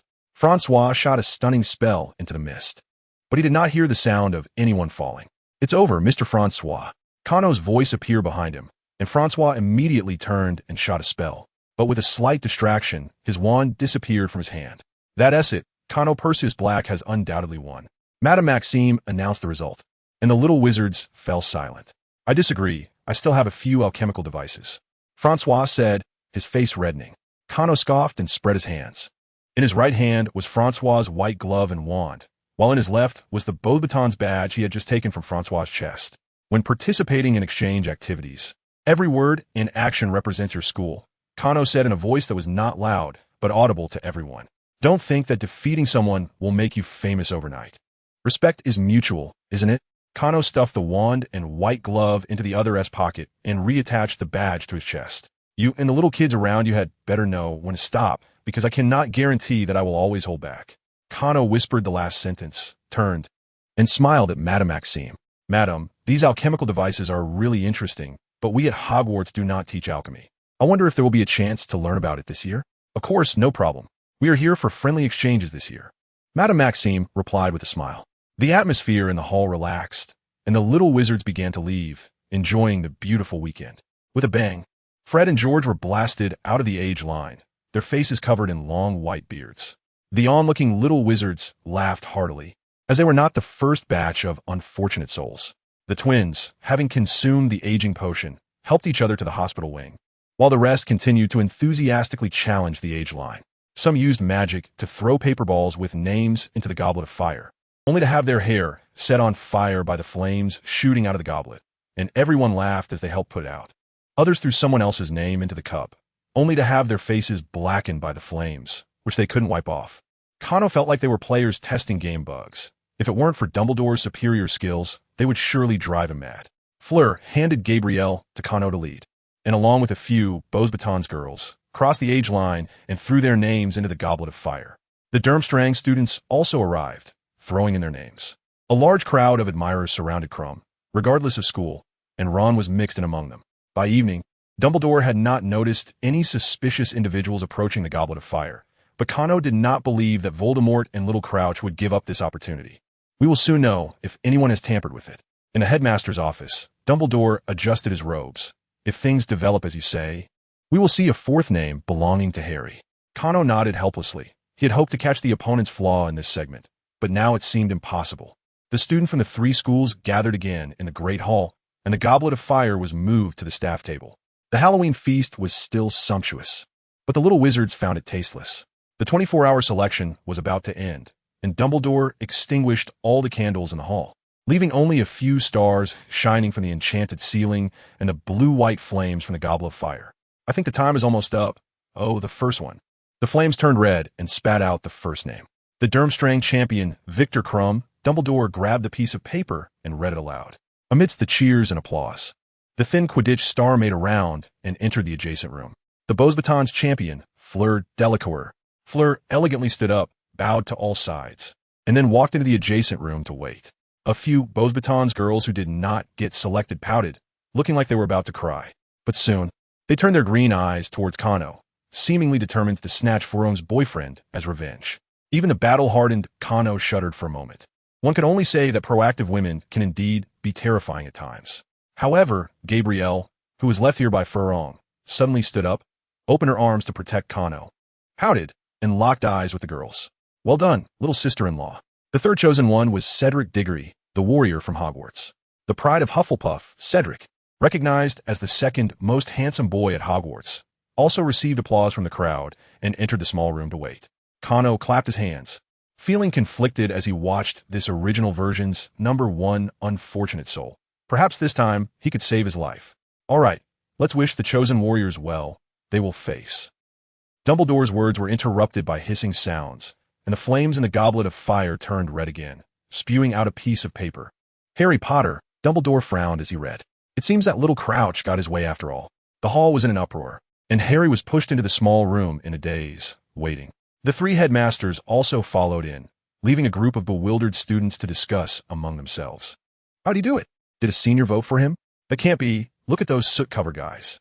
He's such a scoundrel. Is someone targeting Harry, trying to get him killed? Kano seemingly casually raised his voice to Ron. His magic level is even below mine. It's definitely not because he crossed the age line. This statement, coming from Kano, who had just won a duel cleanly that morning, was quite convincing. Here, Kano actually misled everyone. It wasn't that he couldn't cross the age line. It was that he didn't want to participate. The person chosen by the Goblet of Fire cannot back out. And when the three challenges come, life and death are unpredictable. Kano showed a somewhat fearful expression as he spoke. Once he said this, the entire situation shifted. Inside the small room, Percy, Ludo, and the three headmasters were whispering to each other. Only Karkaroff was noisy, arguing that it was unfair for Hogwarts to have two champions, while the other two schools had only one. Madame Maxime remained calm. Even if Dumbledore wanted to win, he should have let Kano be the fourth champion. Harry, that child, aside from a bit of unfortunate fame, showed no real merit. When Karkaroff reluctantly accepted Dumbledore's explanation under Moody's intense gaze, Harry finally stumbled out with the other three champions. His mind was still a jumble. The honor of participating in the Triwizard Tournament and the dangers he would soon face made it hard for him to think. But when he looked up, he saw Kano watching him with a half-smile. A glance to the left and right revealed that all the little wizards were looking at Harry with sad eyes. He felt like he was about to collapse and die on the spot. The atmosphere was as heavy as a funeral. Did Snape just poison him? Or was Hagrid planning to have him take care of the blasted screws to avoid the spotlight? "It's okay, buddy. We'll all help you," Ron said, patting him on the shoulder sorrowfully. "You might not even die." What?" Harry asked in confusion. Hermione's eyes were red, tears glistening in her eyes.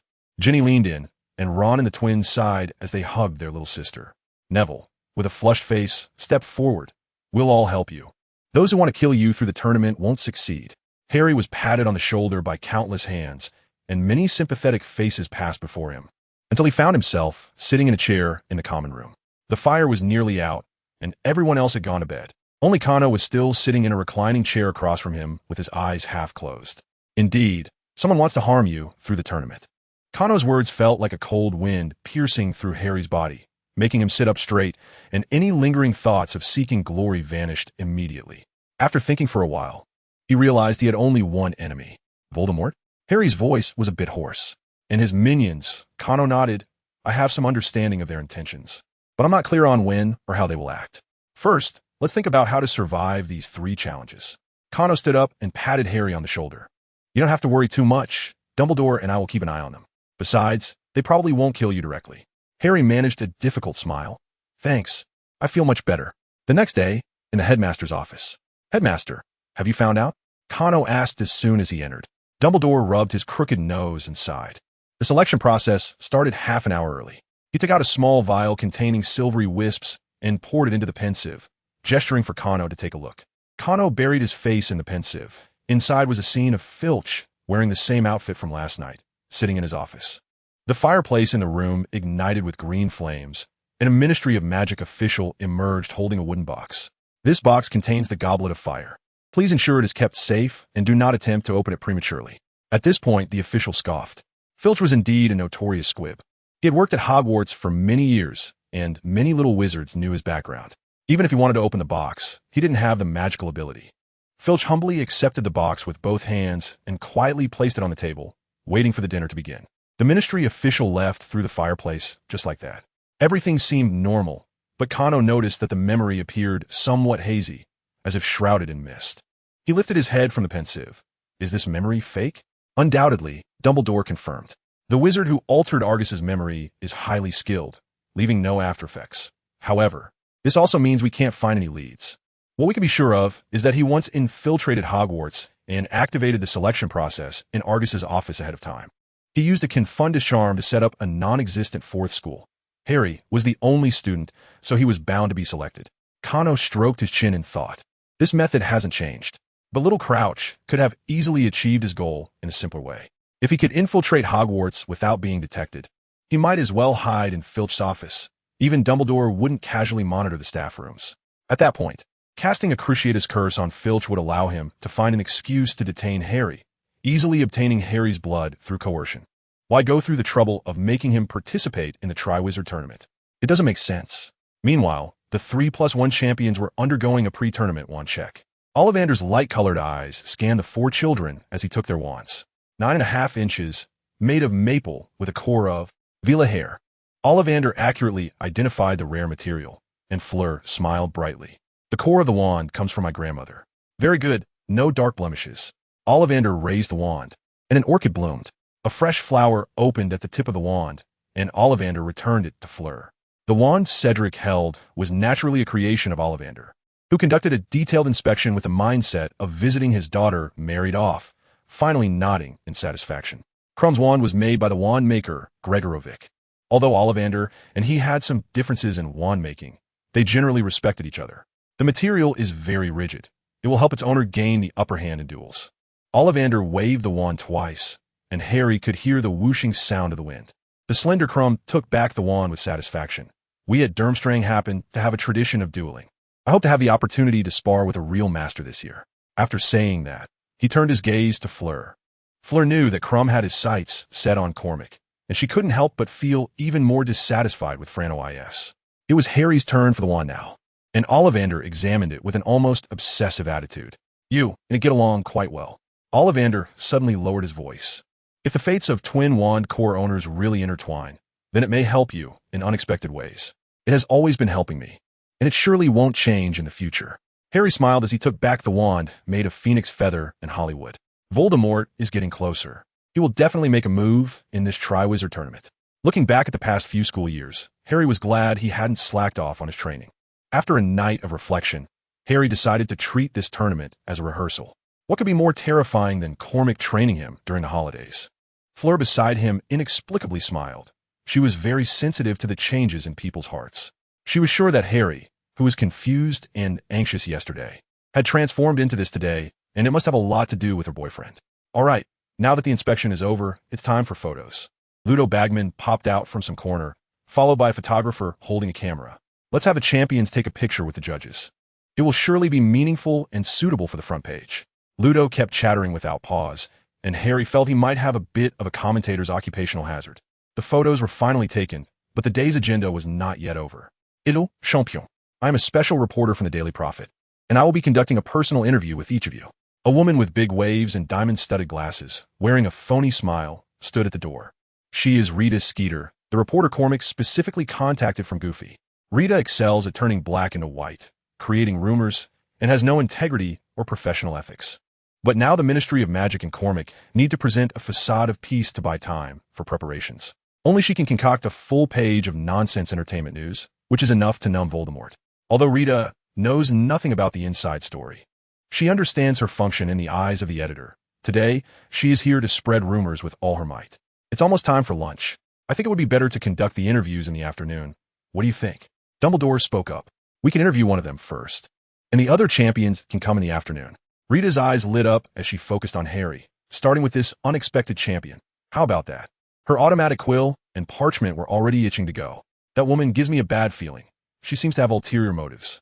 After lunch, Cormac and Fleur, who had nothing to do for the moment, walked and chatted by the Black Lake. Cormac smiled and nodded. Her instructions are to exaggerate whatever she writes. She was sent here to stir things up. Fleur raised an eyebrow. Did you bring her here? Cormac leaned closer to Fleur's ear and whispered an explanation. And Fleur nodded thoughtfully. She won't make up stories about me too, will she? Fleur was a bit worried. If it weren't for Potter, that day's duel would have been the biggest news. Don't worry. I have restricted the direction of her rumors. Cormac smiled mysteriously. The next morning, Harry looked at the report about himself, utterly speechless. I didn't cry and thank Dumbledore in front of her, nor did I thank Peeves. Harry suddenly banged his head on the table. She was too good at making things up. In Rita's article, Harry had turned into a perfect young man glowing from every pore, which felt strange to everyone who knew him. I never knew you studied with your wand lit in bed. Ron laughed so hard he couldn't even eat. And this, you have a very close relationship with the care of magical creatures professor and often help him take care of magical creatures. From now on, you'll be in charge of the blast-ended scroots. How about that? Harry thought of those sticky, hot creatures that couldn't find their mouths or bottoms and couldn't help but put on a pained expression. Malfoy approached with 2 lackeys. Ever since Fudge stepped down, he had been honest for a long time, but now he couldn't help but jump in front of Harry again. Did you also tell the reporter that you often help Professor Snape prepare potion ingredients? Malfoy's face was twisted with laughter. The professor just had a talk with me. Since you were so eager, why don't you go help him dissect a toad's gallbladder tonight? Harry looked up, and Snape's face was expressionless. Holding a copy of the Daily Prophet, his eyes fixed on him, Cormac lowered his head to eat breakfast, very satisfied with the effect of Rita's report. Flattering has its limits. Rita precisely hit the point where everyone knows this is nonsense, but does not dislike Harry because of it. As an article meant to attract attention and heat up the atmosphere, that was enough. The interviews with the other champions followed a similar pattern, and Rita planned to release one a day. Each report would be personally reviewed by Goofy, and with the pressure from Cormac's side, Rita didn't dare to pull any tricks. After breakfast, Cormac went to the Black Lake. Fleur and Gabrielle did not follow at Cormac's request, as there would surely be bloodshed soon. Lamar Locke emerged from the mist. He was handsome, but had a rather arrogant demeanor, clad in luxurious armor, holding a spear etched with runes. Gawain's apprentice? He himself has been defeated by me. Lamar Locke arrogantly raised his spear and pointed it at Cormac, hoping you wouldn't lose too quickly. Are you Mr. Lamar Locke? I admire you so much. Cormac summoned a little unicorn. Speaking sarcastically, how old was Queen Ocne back then? And you could still take action? Lamar Locke's eyes turned red with anger, and he charged forward with a roar.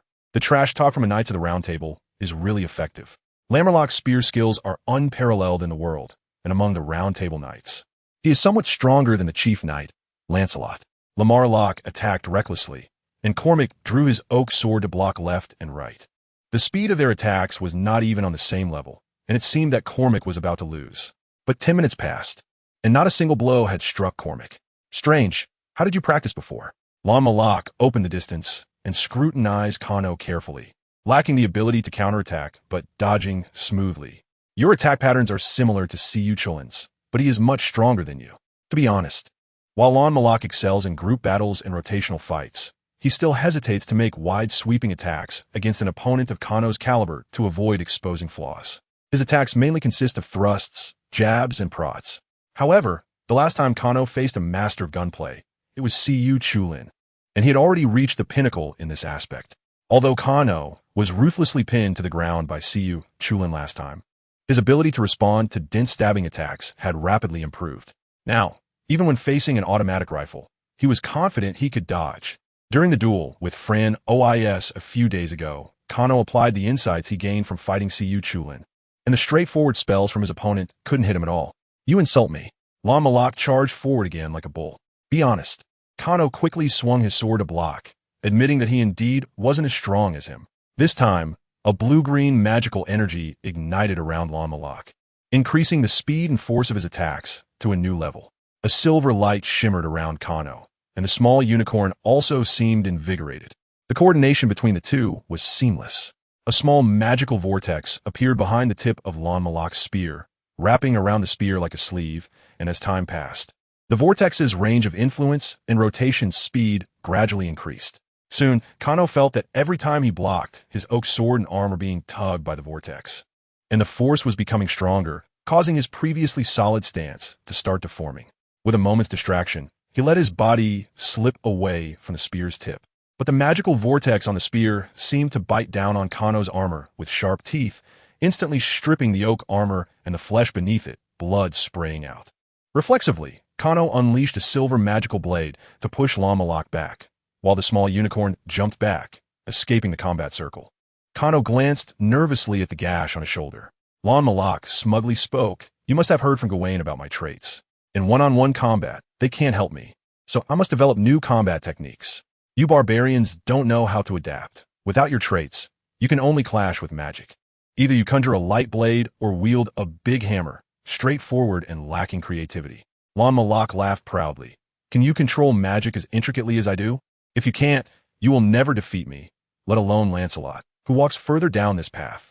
Kano awkwardly smiled, never expecting to be told by a dead man from thousands of years ago that he didn't know how to adapt. His growth phase wasn't over yet. Training in combat could still improve his fundamental qualities. As time passed, Kano's speed, strength, and reflexes seemed to rise endlessly. Moreover, Gawain never taught him these flashy techniques, leading Kano to neglect the development of combat skills for a long time. "Thank you, Mr. Lamar Locke." Kano nodded seriously at him. "Are you admitting defeat? After all, we're not mortal enemies. I understand the set of things that Guy taught you, but you must apologize to the spirit of Queen Ocne." Before Lamar Locke could finish speaking, he saw Kano shake his head. The light on Kano's oak sword fluctuated, and the silver magic surged like waves, gradually moving from chaos to order, finally rippling on the blade. "It's still early today. This injury isn't much to me." Kano held his oak sword high.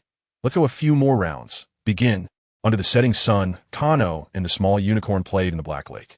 After worrying for half a day, Furong rushed over, angrily pulling them out of the cold lake water. In Fantasia, King Polino waved at his son from afar, while Percival roasted dragon meat beside him.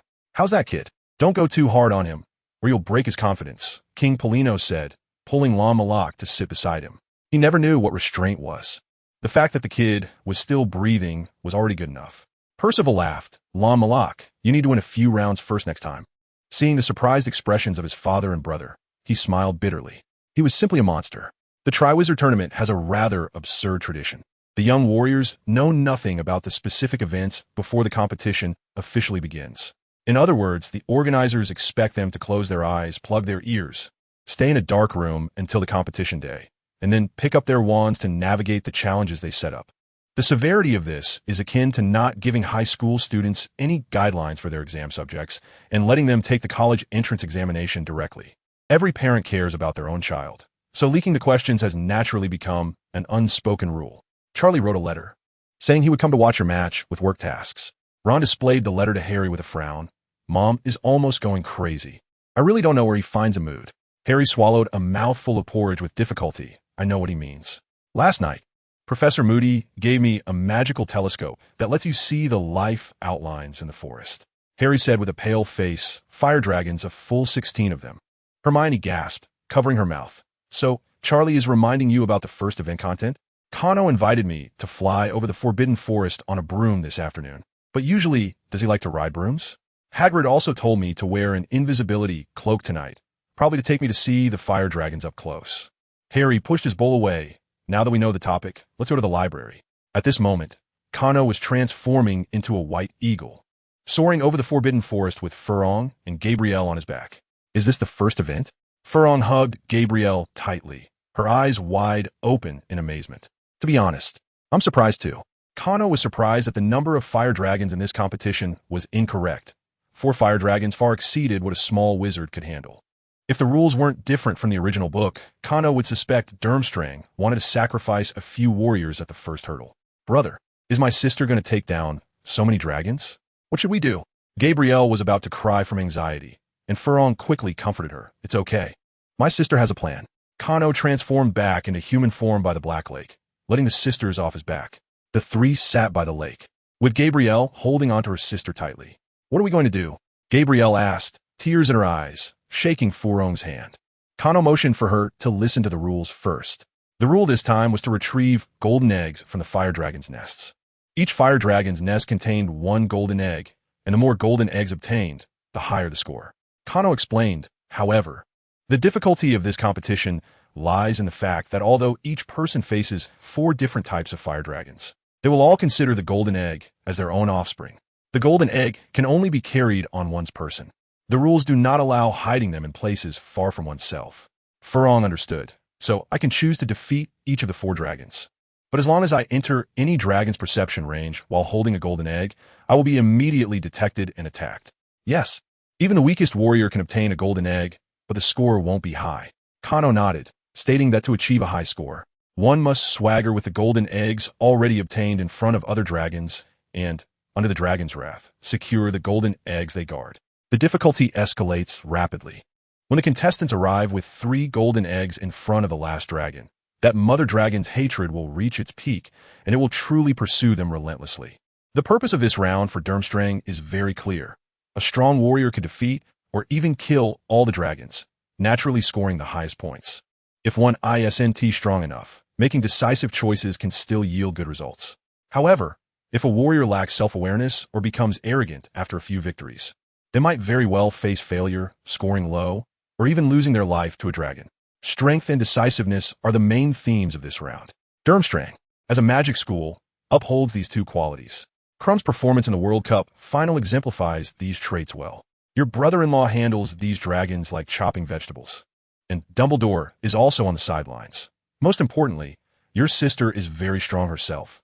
Kano patted Gabrielle's little head, saying that next Tuesday, they just need to watch your sister's performance and not worry. After much persuasion, Gabrielle finally relaxed. Fleur took her back to the carriage and returned to the lakeside with Kano. So why let Gabrielle know in advance? Kano lay back, resting his head on Fleur's lap, and playfully poked her cheek. Look at how scared the child is. She might not sleep well these days. Fleur dodged Kano's hand and teased him with a strand of hair, saying, I think it's better than letting her be scared when she arrives at the competition.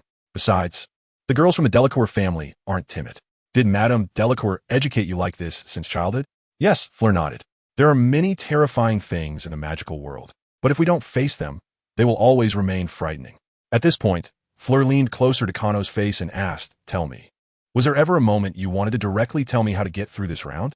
Strength cannot be improved in a short time, nor can decisiveness be influenced by a few of my words." Kano looked at Fleur's beautiful face and helplessly replied, "Rationality tells me this, but as your boyfriend, I've been suppressing the urge to directly help you through it. But I feel you wouldn't accept it." "Exactly." Fleur beamed and gave him a quick kiss on the cheek. "Just keep suppressing it. I will prove to you that your girlfriend is no mere vase."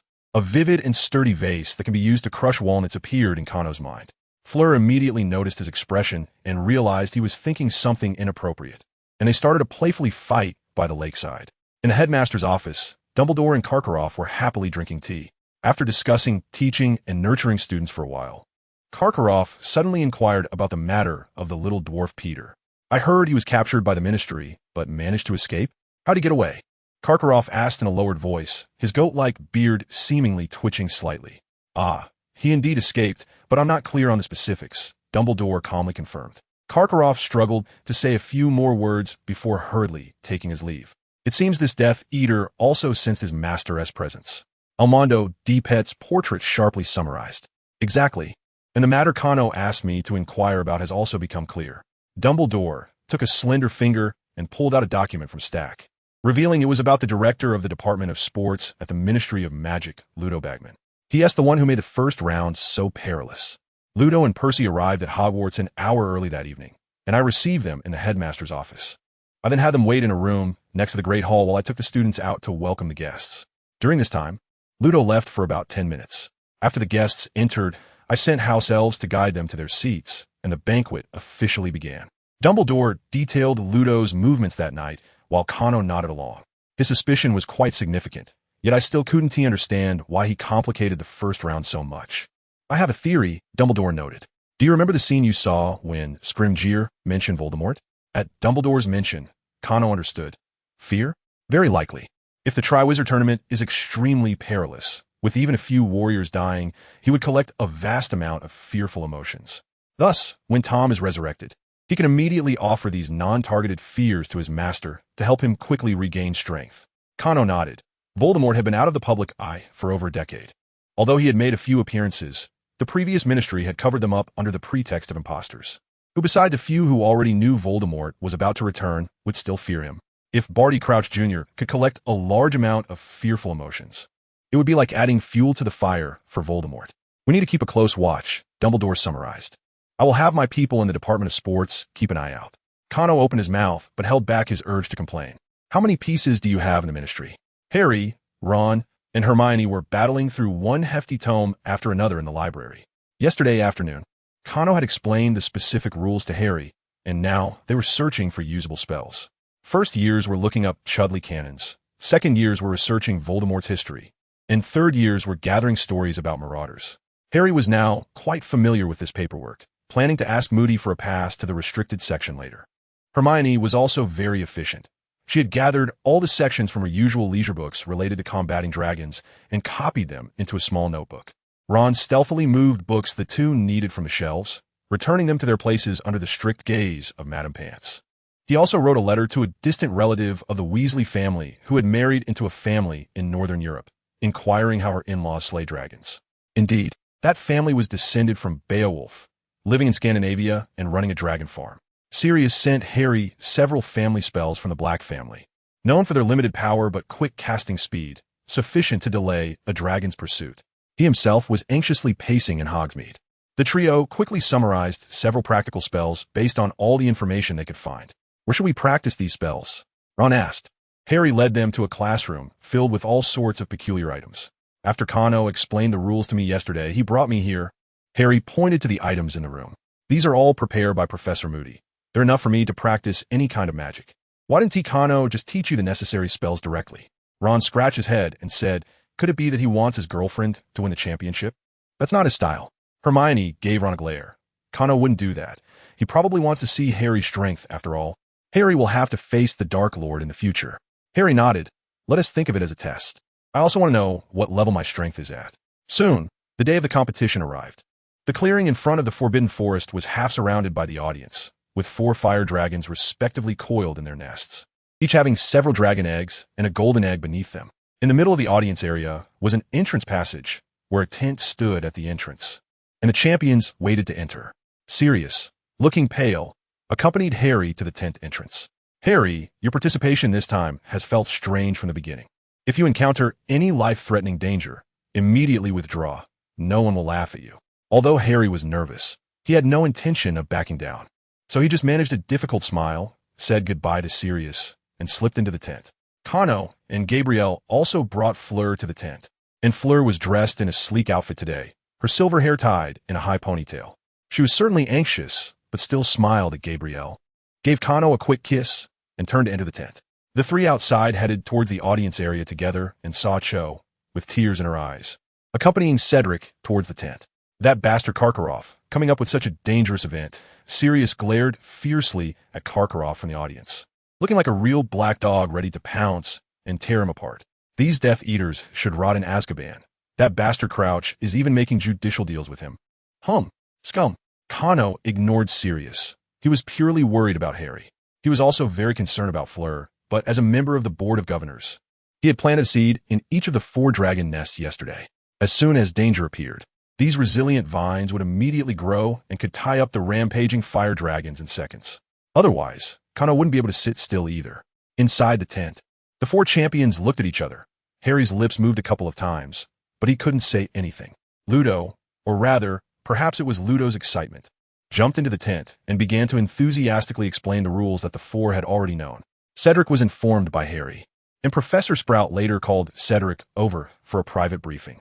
All right, I think you all understand the rules for today's competition. Ludo clapped his hands. Although it's a bit complicated, it will definitely be exciting. The 4 couldn't help but glare at him. They were about to risk their lives, and he was still thinking about whether it would be exciting or not. This time, there was no need to draw dragon species. Each person would face 4 different dragons, and it was absolutely fair in terms of difficulty. Ludo took out 4 small balls, and the champions each took 1, confirming the order of appearance. Oh, ladies first? Ludo looked around. Fleur looked at the ball with the number 1 and forced a smile. All right, then Mr. Diggory is second, Mr. Crumb is third, and Mr. Potter will be last. Ludo announced, Please, Ms. Delacour, come with me. With a whistle from outside, Ludo walked out briskly, and Fleur took a deep breath before confidently stepping out as well. The remaining 3 perked up their ears, listening to the sounds outside. Fleur walked along the planned route to the middle area of the 4 dragon nests. The 4 nests were arranged in a square shape, with the middle area being one that the dragons could not sense, allowing the contestants to think about their strategies and catch their breath. Fleur glanced around and unhesitatingly walked towards the Hungarian Horntail. I'm not sure if this move is wise, but I can be certain that the Hungarian Horntail is the most dangerous of the 4 dragons. Ludo nervously narrated, and the already focused audience held their breath. Their sense of revenge is very strong. Oh, look, Fleur has entered the Hungarian Horntail's sensing range, but her steps did not slow down. Instead, she continued to approach the fire dragon. The fire dragon, influenced by Fleur's charm from her Vila lineage, swung its tail in agitation but did not attack. Only when Fleur was very close did she fully unleash her suppressed magical allure, and Cano's familiar mental shockwave once again worked wonders. The Hungarian Horntail, struck by the spell, lost its combat awareness, drooling like an idiot and staring blankly at Fleur as she picked up the golden egg. The audience erupted in applause, and Cano snapped his fingers, cutting off the sounds inside and outside the arena. The first golden egg was in hand. The fire dragons were actually quite clever. They understood the principle of protecting the greater good. If a few dragon eggs were missing, they wouldn't leave the nest to chase after the egg thief. Protecting the remaining eggs was the priority. After Fleur left the Hungarian Horntail's sensing range, the fire dragon gradually came to its senses, letting out an angry roar. However, it ultimately did not go berserk. Instead, it coiled up and scanned the surroundings more alertly, focusing on protecting the remaining dragon eggs. Fleur saw the dragon's reaction through magic and let out a sigh of relief. It seemed that she wouldn't need to use her second plan after all. Holding the golden egg, Fleur moved towards the Chinese fireball dragon, which could only be hugged since it did not respond to spells like the summoning charm. The Chinese fireball dragon was naturally combative, capable of spitting mushroom-shaped fireballs from its nostrils, which is how it got its name. Oh, the Chinese fireball dragon. Its danger level is on par with the Swedish short snout. Wait, the fireball dragon has noticed Ms. Delacour. It's getting agitated. Just as Ludo had said, Fleur, holding the golden egg and approaching the fireball dragon's nest, was immediately spotted. The fireball dragon let out an intimidating roar, spewing red sparks from its nostrils. In its perception, someone had stolen its egg and returned with another dragon egg, which could be seen as a blatant provocation. Fleur did not approach any further but used her previous tactic, launching a directed mental shock at the fireball dragon. Though the agitated fireball dragon was hit, it did not fall completely under the spell like the Hungarian horntail, but swayed as if drunk. Taking advantage of this, Fleur transformed a stone into a dog and commanded it to roll and crawl to steal the golden egg. Transforming a non-living entity into a living one and directing it to move consumed a large amount of Fleur's magical power. With the second golden egg secured, Fleur's face showed signs of fatigue. Kano knew very well that Fleur's mental shock could no longer be used for the time being, and she likely only had half of her magical power left. Finally, Fleur arrived at the territory of the Welsh Green Dragon. This time, she chose a strong offensive approach. The Welsh Green Dragon did not like to cause trouble, but its combat power was not to be underestimated. Fleur dodged the flames spewed by the green dragon while clutching 2 golden eggs, and finally, when it opened its eyes wide to confirm her position, she used the stunning spell to hit the green dragon's eyes. With her last bit of magic, Fleur transformed another stone into a dog and commanded it to push the golden egg out of the nest. The Welsh Green Dragon's nest was built on a small slope, and the golden egg rolled down the slope. Holding it in her arms, Fleur signaled to the judges, signaling the end of the competition. Kano felt something flying towards the podium, explaining to Ludo, and when he opened his life vision, he could see wisps of gray mist entering his body. Sure enough, it was you. At that moment, the dragon-taming team entered and controlled the Welsh Green Dragon that wanted to pursue. Fleur had 3 golden eggs at her feet and gracefully acknowledged the audience. The audience responded with warm applause for Fleur's brilliant performance. While Kano had already taken Gabrielle to the contestants' rest area, Madame Pomfrey was inside, giving Fleur a thorough checkup, and her assistant blocked Kano and Gabrielle from entering. Cedric's match had already started. He began his challenge with the Welsh Green Dragon, using an illusion to project the shadow of another dragon of the same breed. When hatching dragon eggs, the most dangerous enemy for a fire dragon is its kind. The Welsh Green Dragon immediately stood upright, flapping its wings in intimidation. Cedric held his breath and took the opportunity to sneak into the dragon's nest, grabbing the golden egg next to the green dragon's massive body and turning to run. Kano suddenly remembered that Cedric was a seeker from Hufflepuff. Looking at it this way, 3 out of the 4 champions were seekers, and they truly lived up to their reputation for agility and nimbleness. Family members are allowed in. Kano quickly lifted the curtain, and Gabrielle ran inside with a patter. "Dear, how do you feel?" Fleur asked, excited but unable to hide her fatigue, hands on her hips in the chair. "I'm not injured, but I'm a bit tired, so I need some praise. My sister is the most powerful witch." Gabrielle, hugging Fleur's legs, spoke up first, and Fleur patted her little head. "Clear thinking, outstanding strength." Kano praised officially, then stepped forward to hug Fleur. "No doubt about it, you're amazing." "Humph." Fleur leaned against Kano's embrace, satisfiedly rubbing against him. Outside, there was a commotion. Listening to Ludo's commentary, Cedric was grazed by the stinger of the Hungarian horntail while grabbing the 3rd golden egg. His first match ended like that, with 3 golden eggs and minor injuries. Fleur still needed to wait in the tent until all the matches were over to know her score. Knowing that Kano needed to monitor the overall situation, she let him return to the audience, while Gabrielle stayed with her in the tent. Crumb, with a spirit of bravery, waved his wand, continuously casting the jinx on the dragons. The fire dragons struggled and cried out in pain under his attacks. Thus, he conquered 3 dragons in a row. However, in the end, Crumb's magical power was exhausted, and he could not cope with the 4th dragon, having to give up helplessly. Although his match was violent and thrilling and he wasn't injured, each dragon suffered in agony, causing many dragon eggs to be crushed. Judging by the expressions of the dragon-taming team members, he might lose points for that. Harry mentally reviewed his plan one last time as he walked out of the waiting area with Ludo's call. The match begins. The fire arrows come flying. Harry used the summoning charm to call his good partner. Crumb, who had been resting in the safe zone, frowned deeply. He had considered this plan, but riding a broomstick with one hand holding a golden egg and the other wielding a wand made it hard to control the flight direction. Falling off the broom in front of Fire Dragon was not a minor issue. Harry was also aware of this as he flew straight towards the Hungarian horntail, casting a fiend-fire spell at its face. The Fire Dragon was confused, and the audience was bewildered. Is contestant Potter spraying fire at the Fire Dragon? What is he thinking? Ludo exclaimed in surprise. Look, the fire dragon is angry. The fire dragon would certainly be furious. A fly-sized creature was spraying fire at its face with a little stick. Do you think I can't breathe fire? Or do you think your fire is stronger than mine? Harry boldly waved in front of its nostrils, and a fireball immediately shot out. If it weren't for the speed of the fire arrows, Harry would have been scorched. Harry tirelessly performed aerial acrobatics, while Hermione scratched her face in terror, and Ron's expression turned into that of a shattered and reassembled plaster statue.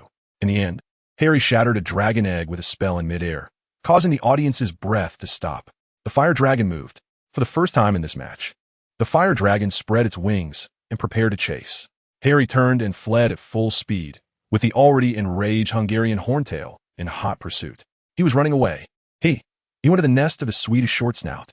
The Short Snout warned the Horntail by spitting blue fire into the sky, and Harry lured the Horntail into a dive. If it landed, the Short Snout's nest of dragon eggs would be doomed. So it spread its wings and flew up to engage the Horntail. Taking the opportunity, Harry flew away. Before long, the other two dragons were also lured here, and the four fire dragons unleashed various flames, fiercely battling in the air. Harry quickly collected all 4 golden eggs, and the cheers of Hogwarts students could be heard even in Hogsmeade. It's the book I found. Hermione, with scratches all over her face, shouted loudly to Ron. Don't use fire spells in front of fire dragons. It will anger them. I'll remember for a lifetime. Ron shouted frantically, jumping up and waving his scarf. Everyone was excited, except for the dragon-taming wizards, who were at a loss for words. Charlie, your little freshman has brought us great trouble, a wizard said with a wry smile. Charlie proudly replied, I'm more than happy to clean up after him. He performed wonderfully. At that moment, an extremely thick vine grew in the dragon nest, instantly wrapping around the 4 fire dragons. The dragons were pinned to the ground, lying on their backs, completely unable to move. Dumbledore and Harry turned their gaze to Cano, who nodded at them. All right, let's start scoring. Each golden egg is worth 5 points, plus the scores from the 5 judges, which will constitute a contestant's total score. First up is Fleur Delacour. A glaring 15 points hung in the air. Madame Maxime scored 10, while Ludo, Percy, and Dumbledore gave 8, and Karkaroff gave 5. Fleur Delacour's final score was 54. Cano noticed Madame Maxime's face darkening and quickly shot a stern glance at Karkaroff. Cedric's final score was 52, with Karkaroff giving him only 3 points. Soon, retribution came. Karkaroff gave Crumb 10 points, but the other judges gave average scores, citing too many damaged dragon eggs, and in the end, he only scored 49 points. Let's hear 4. Ludo's voice was drowned out by the cheers of the audience, as Dumbledore smiled and gave a score of 10. Percy, Ludo, and Madame Maxime all scored 10 points, while Karkaroff, amidst the audience's boos, scored 6. 66 points. Harry Potter is currently in first place. The Hogwarts students were ecstatic. The Beauxbatons students were somewhat satisfied with the results, while the Durmstrang students wore gloomy faces. Nobody was a fool. Crumb was last in the first round, and Karkaroff bore at least 80 of the responsibility. The next match would be held 3 months later, giving the champions plenty of time to rest. Cedric, whose shoulder was still a bit stiff, and Harry were carried back to the castle by the students. Although Harry was mentally prepared, seeing Cho, who was by Cedric's side, showing concern and holding his hands tightly still made him feel a pang of sadness. Did he seem to have no chance anymore? Was this what Cano meant by winning the competition but losing at life? Harry wanted to lower his head to calm his emotions, but the radiant smiles on every face in front of him quickly brought him back to happiness. Forget it. Let us enjoy the celebration tonight. I won the first game. The feelings of youth were beautiful yet vague, but most were not expressed and ended fruitlessly. We brought a lot of good stuff. Let us party until dawn. The twins decorated the common room in a colorful manner, with photos of Harry taunting the dragon hanging on the walls and tables filled with various foods. Where did you get all this? Hermione asked curiously. Did it cost a lot? How could it? The house elves at Hogwarts are more than willing to help us. Fred casually replied. Harry, open the golden egg and let us see. Someone shouted. Harry excitedly lined up the 4 golden eggs and twisted them open one by one at the seams. Cano instinctively covered his ears as a wild howl echoed throughout the room. Everyone hurriedly closed the golden eggs and began to discuss in a flurry. The second round of the competition also changed. Reportedly, the more golden eggs earned, the greater the advantage in the second round. A few hours later, the secretly brought alcoholic drinks had taken down more than half of the young wizards. Whereas Cano, Ron asked while burping and looking around. Harry, with bleary eyes, pointed to the door. A pigeon delivered a letter to him just now, and he went out. At this moment, Cano was standing at the door of the Beauxbatons carriage. He had just received a note from Fleur, which contained only one word, come. Fleur must also want to share the joy of passing the first round with him. But she had to celebrate with her classmates first. Cano was lost in thought at the door when Fleur, wrapped in a gray cloak, emerged from the carriage and pulled Cano toward Hogsmeade without giving him a chance to respond. Why are you in such a hurry? Cano asked in confusion. Didn't you bring Gabrielle with you? Fleur rolled her eyes at him. Gabrielle is already asleep. Someone is taking care of her. I sneaked out. The two had rarely spent time alone together lately, always bringing Gabrielle along. Cano thought he understood Fleur's intentions and humorously accompanied her to Hogsmeade. Little did he know that Fleur took him straight to the 3 broomsticks and pulled him to stand in front of the fireplace. Number 12, Grimmauld Place. After a swirl, they returned to the Black family home. Creature, the house elf, appeared before them, and before he could bow, Fleur commanded, go wherever you want. Just don't stay at home these days. Creature blinked and vanished without saying a word. Cano felt a bit parched, and the two were still closely standing in front of the fireplace, with Fleur's fragrance continuously wafting into his nose. Did she take a shower before coming out? Cough. Aye, celebrate. Fleur's face turned red, but her tone remained firm. Celebrate. Understand? Aye. No strange talk allowed. No, from now on, don't speak. Fleur tightly hugged Cano, not daring to open her eyes, and Cano mechanically nodded. Celebrating was a tiring activity. After the celebration, people had to face the litter on the ground, the messy room, and drag their exhausted bodies to clean up, taking days to recover. Cano felt the same. Although years of training had made him physically strong, last night's activities still left him feeling a bit tired. Perhaps it was an illusion of stepping into a new stage of life. It hurts. Fleur twisted a bit, half opening her eyes and murmuring, Huh? What does it hurt? Cano, who was contemplating life, was pulled back to attention by a slippery touch and nervously picked Fleur up. Fleur finally fully woke up, looking at Cano with a pitiful expression. My whole body hurts. Don't you hurt? Cano shook his head in confusion. Should I be hurting? How can you not hurt? That is so unfair. Fleur complained, giving Cano a couple of light slaps. The two then spent nearly 2 hours scientifically debating whether it hurt or not, finally stopping due to hunger. Following Fleur's orders, Creature wouldn't he be coming back today, and Cano was sent to make breakfast. When Cano closed the door, he heard Fleur, hiding under the blanket, chuckling softly. This woman has gone mad. Cano thought to himself, but he couldn't help but laugh out loud. For the first time in their lives, Cano and Fleur skipped class, while Gabrielle, waking up, found herself in the care of her sister's friend, being treated like a doll all day. When the two appeared before her, Gabrielle huffily complained to her brother-in-law, and Cano listened to her grievances with guilt, while Fleur smiled, her little hands spinning around the soft flesh at his waist. The two parted in front of the Beauxbatons carriage, and Cano saw Madame Maxime's stern gaze projected from a window. Cano, you're finally back. As soon as Cano returned to the common room, Hermione hurried over, followed by 2 boys who seemed to breathe a sigh of relief. What's wrong? Is there something big? Cano was startled as well. House elves. There are so many house elves at Hogwarts. Hermione shouted sharply. This is forced labor. Cano replied with an O, realizing that the girl had finally discovered who was responsible for cooking and cleaning in the castle. Hermione believed this was evil and inhumane, so she established the Society for the Promotion of House Elf Rights, determined to liberate all house elves, allowing them to work for pay and have days off. I'm the president. Harry is the secretary, and Ron is the treasurer. Hermione pointed at the 2 boys in turn, and they wore silly smiles as if playing house was fun. Do you want to join in? Cano stroked his chin, feeling he should pour some cold water on Hermione. He snapped his fingers, and Dobby appeared in front of everyone with a pop. He was wearing the gloves Cano had given him and a colorful knitted outfit. Mr. Black, did you call me? His big eyes scanned the room, and when he saw Harry Potter, he exclaimed, It's so good to see you healthy. Dobby, Miss Granger wants to ask you some questions. Can you answer her truthfully? Cano gestured for him to turn to Hermione. Of course, Dobby is absolutely honest. Cano led the 2 boys to sit aside and whispered to them, watching Hermione and Dobby chat from a distance. Do you want to know where house elves come from?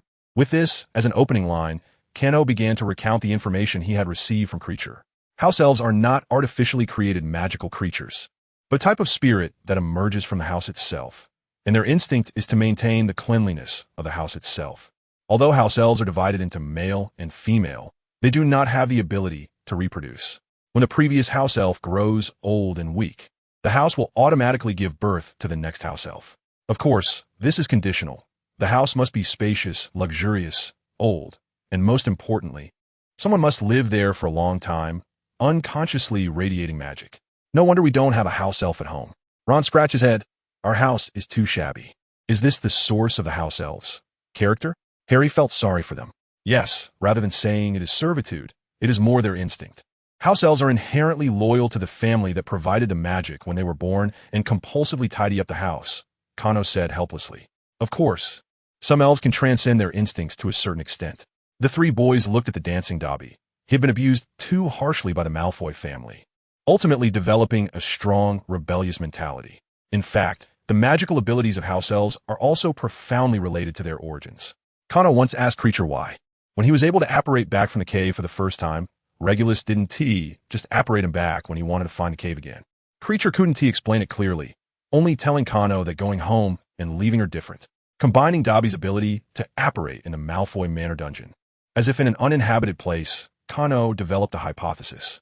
House elves have a deep connection with their homes. No matter where they are or what magical restrictions exist, they can always return home. Similarly, in the house that birthed them, they can ignore all magical restrictions and appear in any corner of the house. However, in places unrelated to home, their apparition ability is no different from that of wizards. Hermione was still enthusiastically talking to Dobby. You can evaluate the Malfoy family. They are no longer your masters. Dobby's expression was conflicted. I'm a free elf. The Malfoys are very bad. Dobby screamed and rushed toward the chair, but Kano caught him just in time to prevent him from injuring himself. Calm down, Dobby. Dobby shyly defended himself. I am not used to it yet. I need to adapt. I understand. You are a free elf. Go back and rest now, Kano comforted him, placing him on the ground to stand steady. Dobby bowed to everyone and disappeared again. After Hermione finished talking with Dobby and heard Kano's news, she couldn't help but feel a little confused. They can't really be considered independent beings? That's right. Attachment and servitude are their instincts. Kano nodded in agreement, which is why they love to work, dislike rest and wages, as these conflict with their instincts. Are you going to give up? Hermione thought for a moment, but shook her head. Although that is their nature, they still have their own feelings. I really can't see them as tools like scissors and rulers. At the very least, I want to improve their living conditions. If there are more house elves like Dobby, they can receive my help as soon as possible. Even if it's just one. Kano smiled and took out a small bag. If you think this way, then this is my membership fee. I'll leave it to you, President. The person with Ludo Bagman's name showed no unusual activity on the Marauders map. But that doesn't mean much. After all, the Marauders map is just a creation of 4 students, which can be effective under certain circumstances. Once a wizard intentionally hides their whereabouts, it cannot be monitored. However, under Dumbledore's all-seeing surveillance, he still revealed his true colors. First, he sent away several batches of lending goblins. It was unclear where he got his money from. Secondly, this guy gradually stopped going to the casino, which is unbelievable for an old gambler. It is now basically confirmed that this guy is a fraud. Dumbledore aligned the surveillance reports on the table. Someone controlled by the Imperius curse wouldn't be this lucid. This person must have taken Polyjuice potion. So where did the real Ludo go? Kano asked with a frown. Dumbledore shook his head. I hope he is not dead. Based on Barty Crouch Jr.'s performance, he didn't seem to have imprisoned Ludo nearby to interrogate him about certain matters at any time. Perhaps he thought it would be enough to let Harry participate in the Triwizard Tournament. It didn't matter when he exposed himself? Kano nodded. The Triwizard Tournament trophy would pass through many hands, and no matter when they acted, it could easily be made into a key.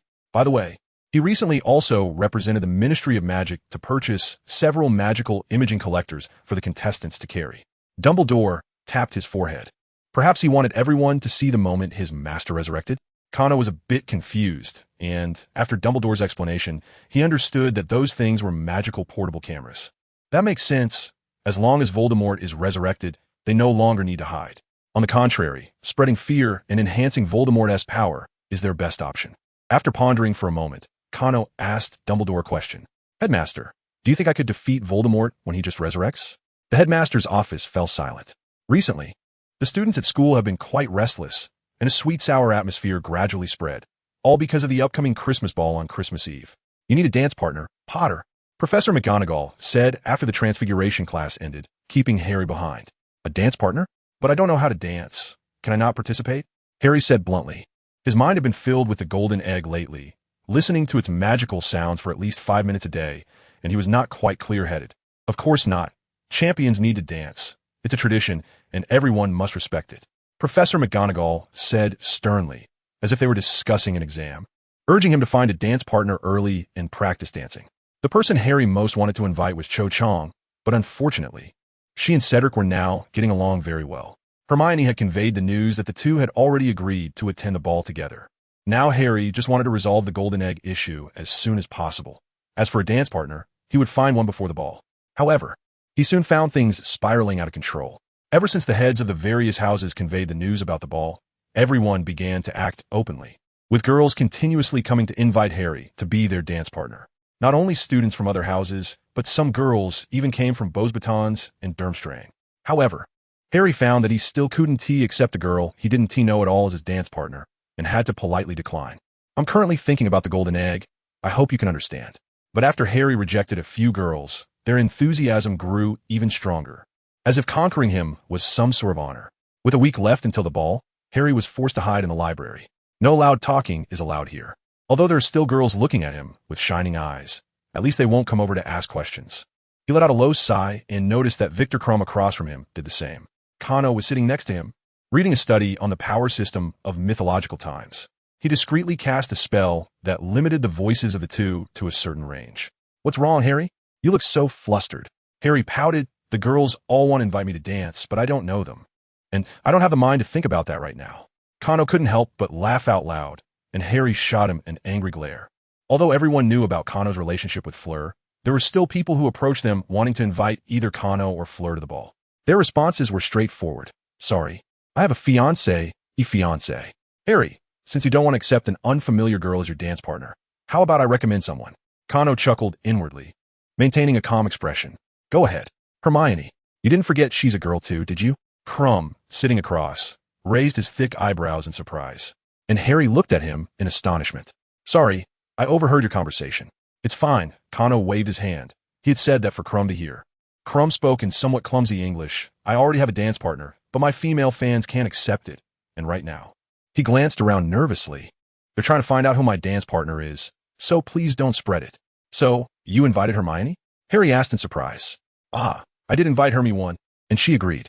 Crumb was a pure blood, and Durmstrang only accepted pure bloods, so his invitation to Hermione for the ball was quite shocking. Harry was still processing this news when Kano spoke again. What about Ginny? She's in her 3rd year and can't attend the ball. But since you and Ron are good buddies, you can help him out by bringing his little sister to see.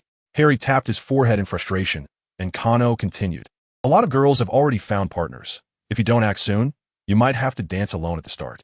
Plus, Ginny admires you, so she definitely won't reject you. Harry shivered at the thought of other champions dancing together while he danced alone. Then, should I ask her later? Harry hesitated. I think that's a good idea. Kano feigned indifference, which made Harry a bit restless. When he left, a large group of girls followed behind, leaving only Crumb's female fans staring at him. Crumb looked at Kano with intense eyes. You noticed, didn't you? What's up? Kano asked helplessly. I want to duel you after the Christmas ball, Crumb said seriously, as you mentioned, for friendly communication. Kano stroked his chin and nodded. Sure, after the ball. On Christmas morning, Kano woke up next to a pile of gifts. Of course, the other students were still asleep. He unwrapped the blue gift box on top and took out a bottle of men's perfume. I like this scent. I'll use it for the ball. How generous, Kano thought, placing the perfume on his bedside table. After unwrapping more gifts than last year, Kano inexplicably felt a sense of accomplishment. With more friends and his own confidant, he had truly integrated into this world. Sometimes he missed his ordinary, busy self from his past life, but the challenges and pressures of his current life, often facing blades and death, left him little time to dwell on memories. At that moment, Ron let out a sleepy cheer and dove in his pile of gifts, only to be poked in the ribs by an unknown gift, causing him to cough in pain. This woke up all the little wizards, who joyfully engaged in the year's grandest unwrapping event. Harry, did you find a dance partner? Ron asked, pulling out a bag of Bertie Bott's every flavor beans from the twins. Didn't Ginny tell you? Harry yawned sleepily. Ron froze, and Kano quickly explained the situation. He observed Harry with some skepticism, but seeing that Harry's expression was quite natural, he felt relieved. As long as you don't try to hit on my sister, it's fine. What about you, Ron? I'll just go invite Hermione later, right? Ron said, continuing to munch on snacks. Harry scratched his head. She already has a dance partner, Ron. I think you need to find another one quickly. Ron burst into laughter, nearly crying from it, but when he realized that Kano and Harry were not joking, he began to panic. At 5 o'clock in the evening, everyone started to dress up. In the young men's minds, dressing up for the occasion really just meant changing into new clothes, so they quickly gathered in the foyer, waiting for their dance partners to appear. Kano usually dressed rather modestly, but his handsome looks attracted the attention of girls. Today he had made a special effort to dress up, exuding even more charm. Almost all the girls' eyes were glued to him, and even a few boys looked at him with infatuated expressions, which made Kano shudder. Is this England? Then it's fine. Fleur entered the room, pulling Gabrielle along, and Kano smiled as he approached them. She wore a silver gray dress that matched her hair color and eyes beautifully, adorned with a sapphire brooch at her chest. Gabrielle wore a royal blue long dress, bouncing happily beside her sister. You look beautiful, Kano said as he took Fleur's hand. You're quite handsome too. Fleur leaned in and sniffed Kano's neck, nodding in satisfaction. Someone in the crowd whistled, causing Fleur's cheeks to flush as she held Kano's hand and walked with him to the entrance of the hall to wait. Once everyone was seated in the hall, the champions would line up to make their entrance. Gabrielle was taken in first by Fleur's friends, and Kano let out a slightly regretful sigh. If Gabrielle had gone in behind them, she would have truly looked like a flower girl at a wedding, holding the bouquet. Fleur thought of the same thing and gently squeezed Kano's hand. At that moment, Harry was a bit dazed because Ginny's appearance had caught him off guard. The girl he usually regarded as a little sister wore a dress with a beige base and black patterns, complemented by her well-styled red hair, giving off a refreshing feeling. Although Harry thought the colors were a bit too mature, he couldn't help but smile at the thought that Ginny had put in effort to coordinate her appearance for him. What's wrong? Is something off? Ginny nervously tried to tug at her hair ends, but Harry stopped her. You look great. Your classmates will be amazed by you. And what about you? I'm your dance partner, Harry. This is the first time Ginny and Harry are not blushing, and their expressions are very serious. Harry doesn't know how to describe his feelings, only that a strange warmth is rising in his heart. So he nodded vigorously. Standing next to Krum, Hermione is wearing a blue long dress today, and her teeth have been subtly adjusted by Madame Pomfrey, making her look beautiful and elegant. If Ginny hadn't drawn Harry's attention away, he thinks he would have been surprised enough to look twice. As Professor McGonagall called out, the 4 couples of champions and their partners entered the hall, and the young wizards applauded enthusiastically. They sat beside the main guest seats and began today's Christmas dinner. The situation is a bit special today, as students can order food using a menu through a password. The champions are happily chatting with their partners, while Karkaroff is staring at Hermione beside Krum, looking for an opportunity to curse her. Unfortunately for him, Moody's magical eye is fixed on him, making him afraid to say anything out of line, and even his eating movements are very mechanical. Soon, the young men and women, each with their own thoughts, finished their meals. Dumbledore waved his wand, and all the tables and benches flew to the walls, revealing a high platform in the center where the peculiar sister duo took the stage to play instruments and perform dance music. The 4 couples glided onto the dance floor, beginning to sway to the rhythm. The first dance piece has a slow tempo, making it suitable as an opening number to set the atmosphere. Fleur was a bit nervous at first, while it was Canto, who wasn't very good at dancing, who quietly comforted her. I'm just too excited, Fleur said with a smile. How long do you want to dance tonight? I'll keep you company. Your stamina isn't as good as mine, Canto raised an eyebrow. Soon, the rhythm of the music became lively, and Fleur got into the groove, starting a passionate dance with Canto. Many shy young ladies and gentlemen also entered the dance floor in pairs, beginning their beautiful night under their influence. Of course, at this moment, Canto and Fleur couldn't see them.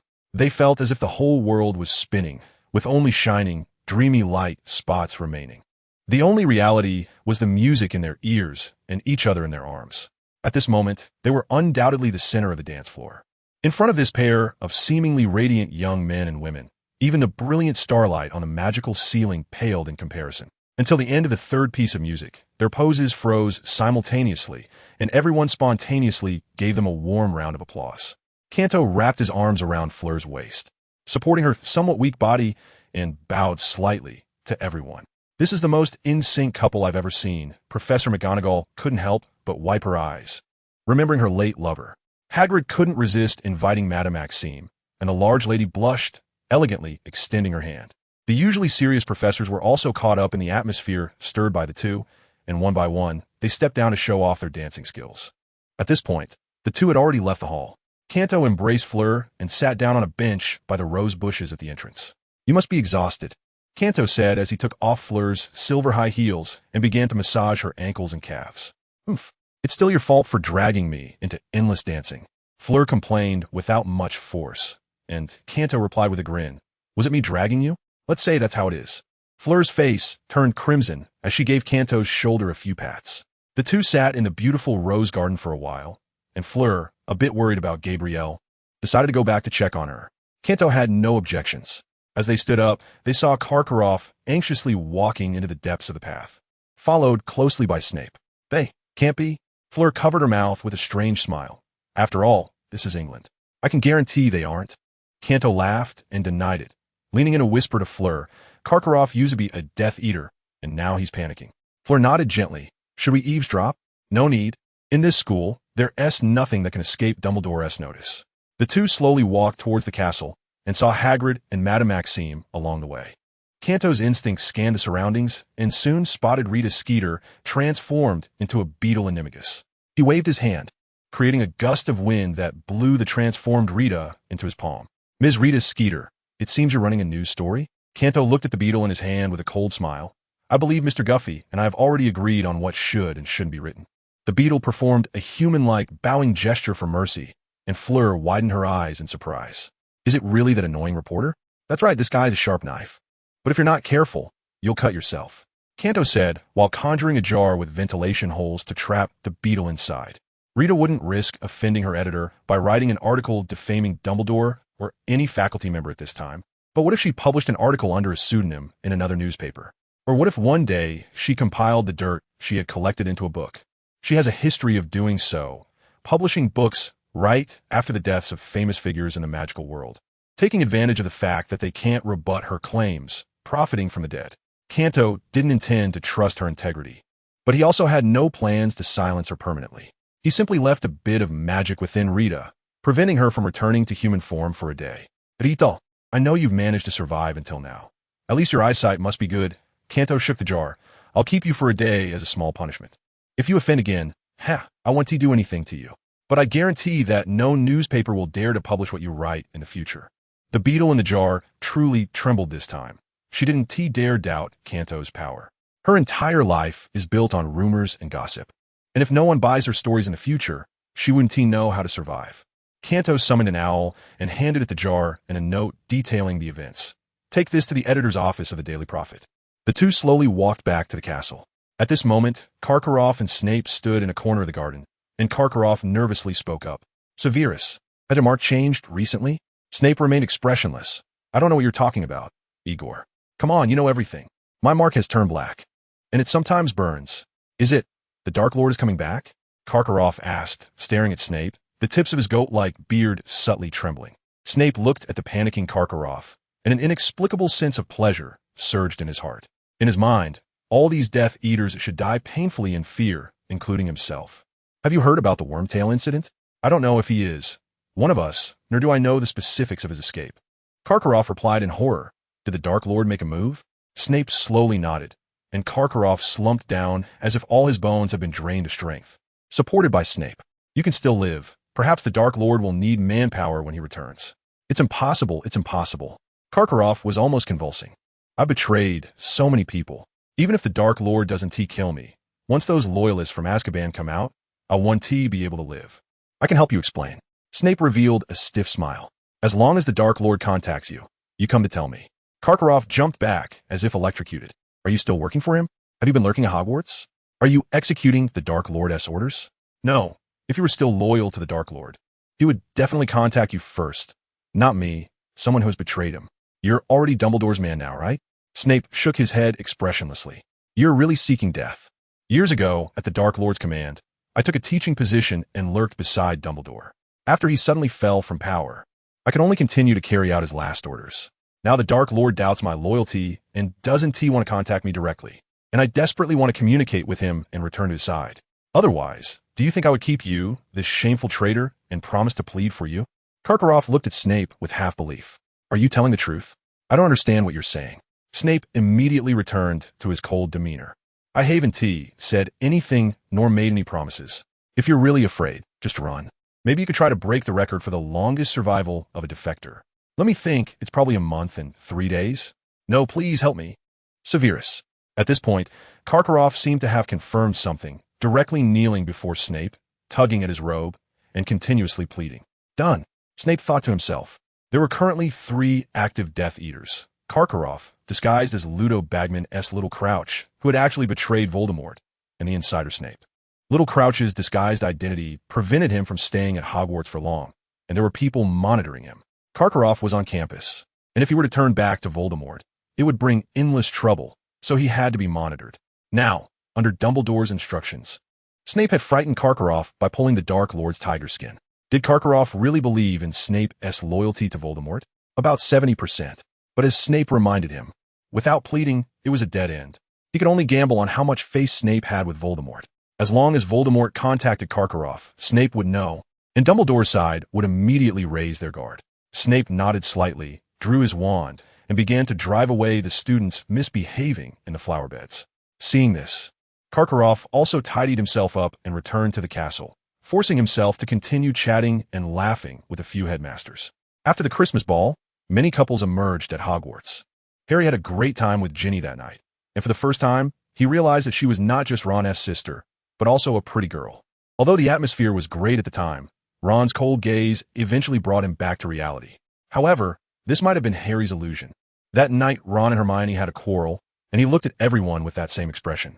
If there's another ball next time, if you want to go with me, you have to invite me earlier than anyone else. Hermione's words put an end to the argument. The two didn't team mention it the next day, and Harry saw Cano in the corner showing a subtle smile. Before the Christmas holiday ended, research on the golden egg finally made progress. Hermione found a record about the golden egg in a book about alchemy. It was a concrete description of the alchemist's pursuit of truth, which was break the hard shell, and the truth lies within. Hermione pointed to a line of inconspicuous small print as she read. But we've already opened it. We just can't understand what it's expressing. Harry said, patting the golden egg. Could it be that the way we opened it was wrong? Hermione continued speculating.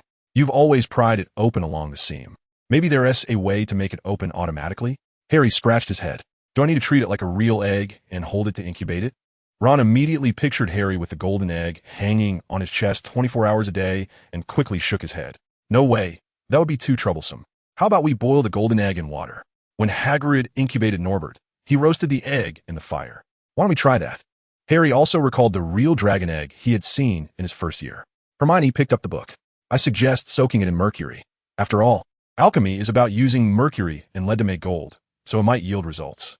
After the three shifted their focus from studying sound to studying the golden egg itself, their thoughts opened up and they came up with a bunch of bad and good ideas. After all, Harry had 4 golden eggs, giving them plenty of chances to experiment. However, they decided to start with the simplest method. Under the watchful eyes of the three, the golden egg was thrown into a cauldron filled with water. Sinking to the bottom, the shell of the golden egg opened like petals underwater, revealing a shining structure inside, and a gentle song floated up from beneath the water. Did this work? Harry was a bit confused. Quick, stick your head in the cauldron and listen carefully, Ron urged impatiently. When Neville returned to the common room, he saw a group of people taking turns sticking their heads into the cauldron, while Seamus added water to it, and there was a fire underneath. Come here, Neville. Fred enthusiastically called him over. Neville stepped back in terror, feeling that everyone in the room was acting strangely today. The secret of the golden egg has been uncovered, George explained with a smile. Come and see. Only then did Neville understand and buried his head underwater, hearing a beautiful song. Find us where our voices ring. We cannot sing on the ground. When you search, please think carefully. We have stolen your dearest treasure. You have only 1 hour to find and reclaim the items we took. After an hour, hope will be gone, and it will vanish forever. While the students over there were still immersed in the joy of successfully deciphering, Harry and the others were troubled. The song from the 4 golden eggs was consistent, and the meaning of the lyrics was not hard to guess. The next challenge was to find something in the Black Lake, and based on the song, the obstructors should be mermaids, with only 1 hour to do it. But after placing all 4 golden eggs in the water, they each projected an underwater map, each with a red dot. Maybe those dots are collectible items. If we get them, we can earn points, Ron speculated excitedly. If you can get all 4 items, you'll be able to outpace the other champions. Hermione shook her head seriously. The organizers wouldn't do that. If it were that simple, wouldn't Harry's advantage be unshakable? Don't forget, Harry only has 1 hour. If it takes too long to get all 4 items, or if he fails to retrieve the most important treasure, his score will be pitiful. Harry helplessly raised his hands. You're all right, but the problem now is, I can't swim at all. Hermione covered her mouth. Krum told me he is a swimming champion. Ron's expression was subtle as he stood up. I'm going to the library to check for spells that can help someone move underwater. I'll go too. Hermione followed him. Harry looked out at the already frozen Black Lake and remembered that Kano would swim in the lake during winter in his first year. He thought he could ask him for advice when he returned. At that moment, Kano was actually soaking in the Black Lake, while Fleur on the shore was wearing a one-piece swimsuit and pouring a bottle of potion down her cloak. After drinking the potion, Fleur's originally pale face turned rosy, and steam began to rise from her body. It's really cold. I'm usually great at swimming. Fleur pouted in dissatisfaction, saying she had cramped up as soon as she entered the water today. Kano, wearing swim trunks, was constantly swimming in circles, nodding along as she spoke. Why did you insist on not using a warming charm today? Kano laughed. It's because I thought the water wasn't that cold since you've been swimming with me these past few days. Fleur said helplessly, your physical condition is absurdly good. Kano could only smile.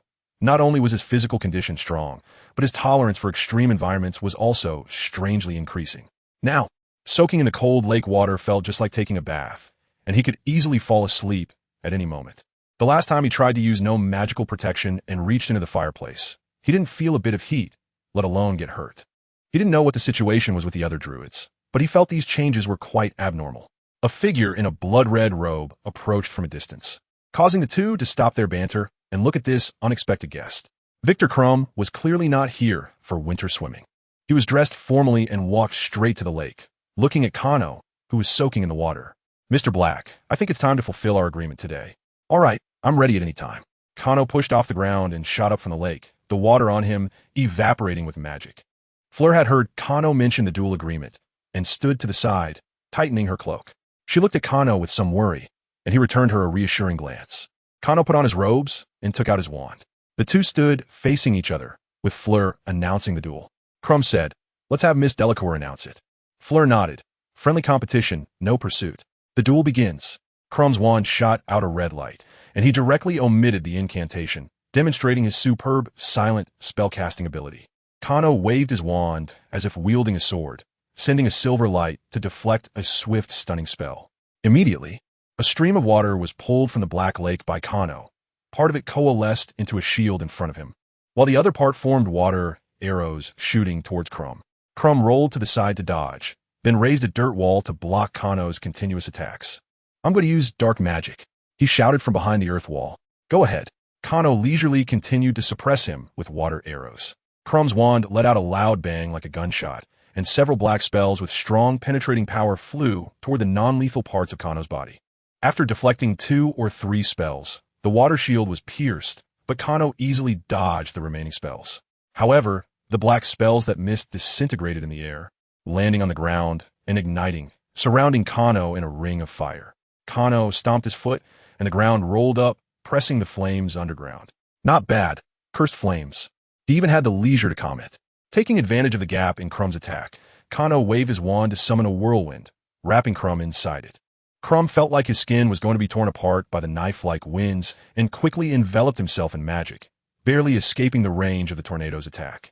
However, as he regained his footing, the ground beneath him turned to quicksand, and several tentacles emerged, knocking the wand from his hand. Surrender.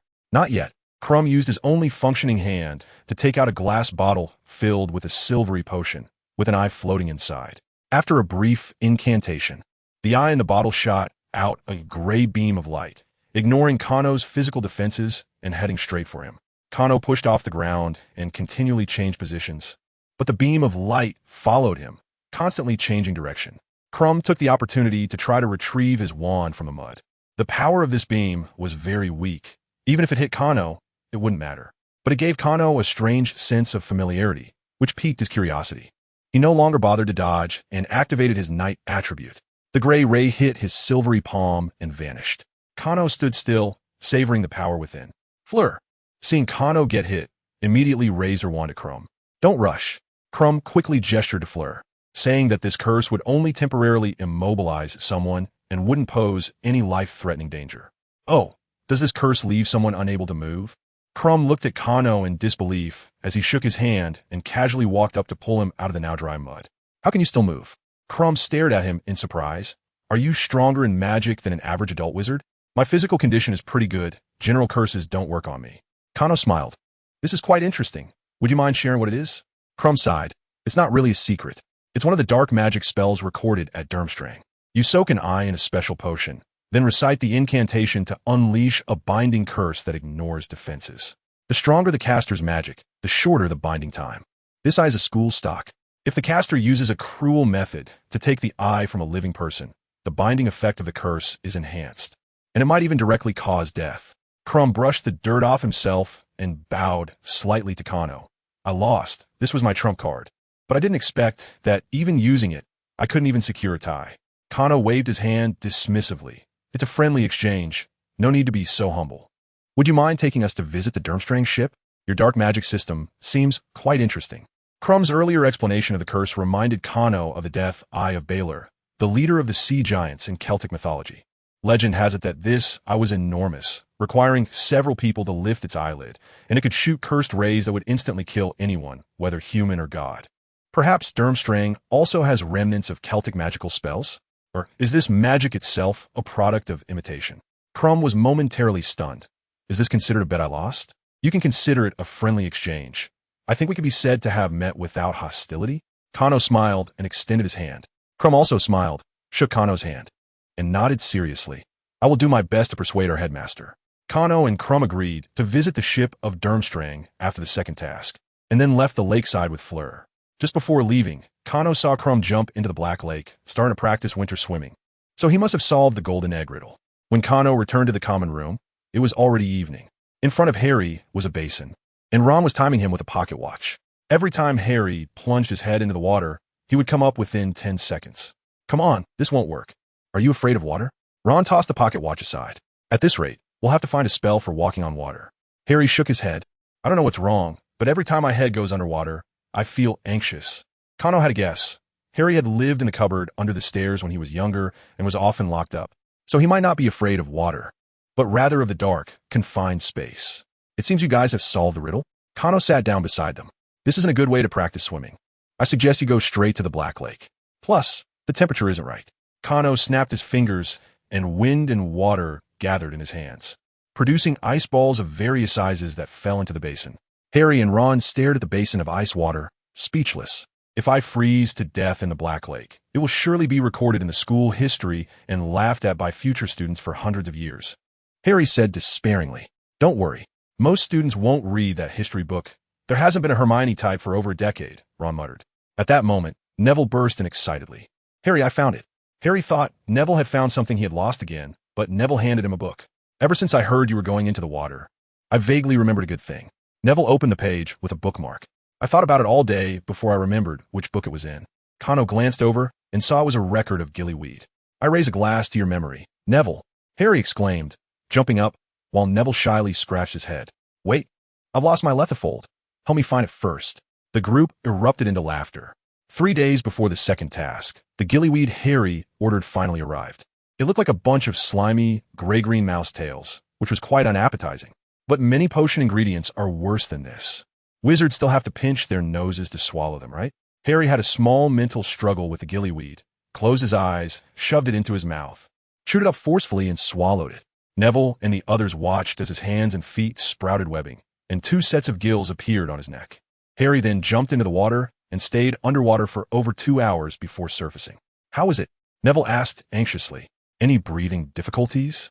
Not at all, Harry said, shivering as he dried off, drinking a potion to ward off the cold. I'm fully prepared. Kano had spent a month turning Harry into a swimming champion. With the gillyweed that allowed him to grow gills and webbed feet, he was now more agile than the fish in the water. On the night before the competition, Kano received a notice to go to the principal's office immediately. As he climbed the stairs, he happened to see Hermione and Ron rushing towards him. Is the principal going to punish us for helping Harry? Ron asked anxiously. Kano patted his shoulder with a strange smile. Congratulations. You've been chosen by Dumbledore to be one of Harry's lost treasures. The 3 entered the office, where Flitwick and Dumbledore were already waiting. As the song goes, you will all be hypnotized and then sink into the water, waiting for the champions to rescue you. Dumbledore stroked his beard. I assure you, You will not be harmed. You just take a nap. Flitwick's face turned slightly red. Hermione looked bewildered, while Ron became somewhat angry. Professor, is this treasure chosen by the champions themselves? His gaze flicked towards Hermione and then quickly back. Of course not, Mr. Weasley. I originally wanted to call the champions Christmas dance partners. But you wouldn't want your little sister to be soaking in cold water, would you? Dumbledore chuckled. Hermione slapped Ron. Don't be silly. Cano sneezed. Going into the water himself could also provide a safety net for the champions and the treasures. There's nothing wrong with that. The next day, Fleur stood by the lake, scanning the sea of spectators. Cano was absent, so it seemed he had been chosen as a treasure. All right, now that the champions are all here, let me announce the rules. Ludo spread his arms. Your friends and family are trapped in the merfolk's territory, and you must go into the water to bring them back. He then handed each person a badge. The map from the golden egg has been input into the badge. It can project a map underwater showing the locations of collectible items. The more you collect within an hour, the more points you earn. However, if you fail to retrieve your friends and family within the time limit, you will score 0 for this round. Furthermore, mutual attacks and assistance are prohibited in this round. Harry couldn't help but speak up, but we're all underwater. How will the judges observe? In response, Ludo pointed to a magical water screen standing in the arena. The badges will transmit the images in front of you back, so everyone can see what you're doing. Please act cautiously. With the sound of a whistle, the competitors each used their skills. Fleur and Cedric cast bubblehead charms, added a warming charm, and jumped into the water. Krum performed partial human transfiguration, diving into the water with a fierce shark head. Harry chewed the gillyweed vigorously, and after growing gills, jumped into the water to swim away. The competitors advanced according to the projected map, struggling to discern their directions. The 4 collectible items were located at the fork leading to the merfolk tribe, in very concealed spots, guarded by grindylows raised by the merfolk. These horned creatures with long fingers hid among the water plants, making them hard to detect. They liked to drag people underwater. While the champions wouldn't drown, fighting with them was very exhausting. Harry knew the locations of all the collectibles and didn't want to waste time at the front, so he swam directly to the location of the 3rd collectible. The other 3 champions had to obtain at least 1 collectible, otherwise they would be left behind. However, mutual interference was banned in the competition, and the 3 could only grapple with a large group of Grindylows. Soon, Krum broke through the Grindylows blockade first, thanks to his strong physical fitness, and retrieved a collectible, a pearl. Fleur and Cedric managed to shake off the Grindylows and continued to the 2nd location. Krum's stamina and magical energy were heavily drained, but ultimately Fleur outperformed him, using a mental shock to immobilize a large group of Grindylows underwater and retrieved the 2nd pearl. Krum and Fleur both gave up on the competition for the 3rd pearl and swam towards the finish line with all their might. When Cedric arrived at the 3rd location, Harry had just swum out with the pearl and blinked at him helplessly. Harry's magic was still not as strong as the other 3, and he was significantly slower in obtaining the pearls. Cedric did not know the location of the 4th pearl and could only move forward at full speed. Trying to rescue Cho Zhang faster and improve his score. The fastest swimmer, Krum, finally followed the sound of the song to the merfolk village.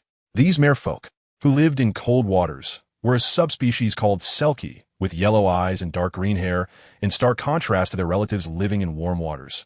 Yet their singing was equally enchanting. The merfolk guided Krum to the center of the village, where he was surprised to find the 4 treasures sitting in a bubble-eating grilled fish.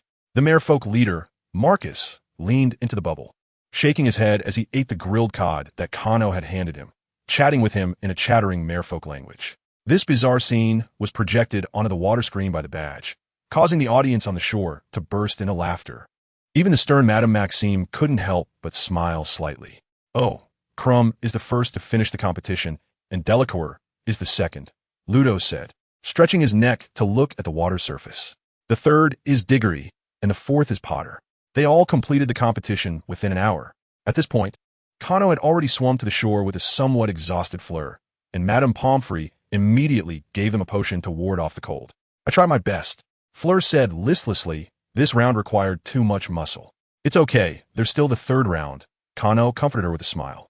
If it weren't for you practicing a bit before the competition, I wouldn't even know if you could finish. Ludo stepped forward to collect the pearls that the champions had obtained. Now, each pearl is worth 5 points, and based on their performance underwater and the order they surfaced. Let the judges score. In this round, Krum and Harry had the same score. Although Harry was the last to finish, he had obtained one more pearl. The current ranking was Harry in first place, Fleur and Crumb tied for second, and Cedric in third. The audience erupted in applause, and Kano took Fleur's badge, examining it closely with a smile. The second round of the competition ended, and Crumb finally received permission from Karkaroff for Kano to board and take a tour. According to the information from Snape, Karkaroff's dark mark was now as black as coal, which completely startled him. Kano suspected that even if Crumb proposed transferring schools now, Karkaroff would agree in a daze. I didn't expect Hermione to reject my invitation, Crumb said sadly to Kano. I think I have no chance now. She probably considers you a friend and has no intention of developing further, Kano analyzed.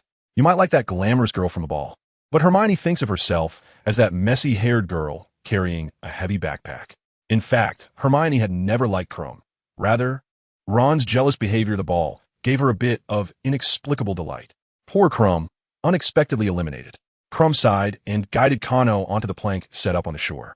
The student operating the plank at the entrance bowed to Crumb, looking very respectful. At Durmstrang, we uphold the principle of strength above all. Whoever has the stronger fist has the higher status, Crumb said matter-of-factly.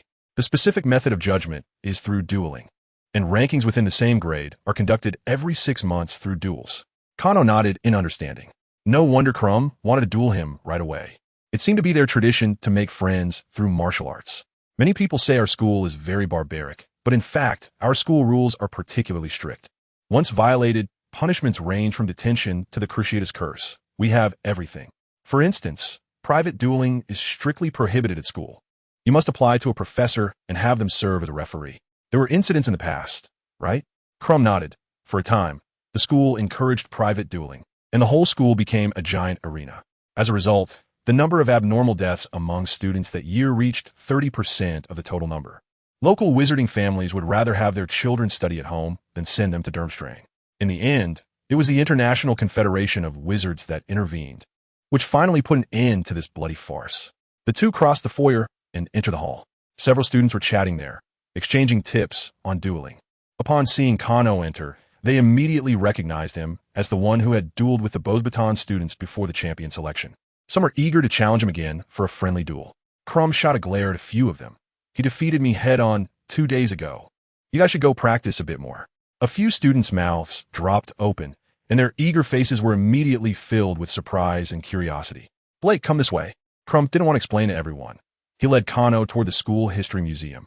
The Durmstrang School History Museum was quite desolate, as students rarely came here when there was nothing to do.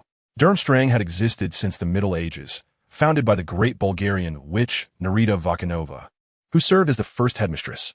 Crumb pointed to an empty magical portrait with a smile. That's her portrait frame. I am Bulgarian, and it's because of this connection that I came to study at Durmstrang. I can only tell you that our school is located on the Scandinavian peninsula. My journey to school has been quite tough.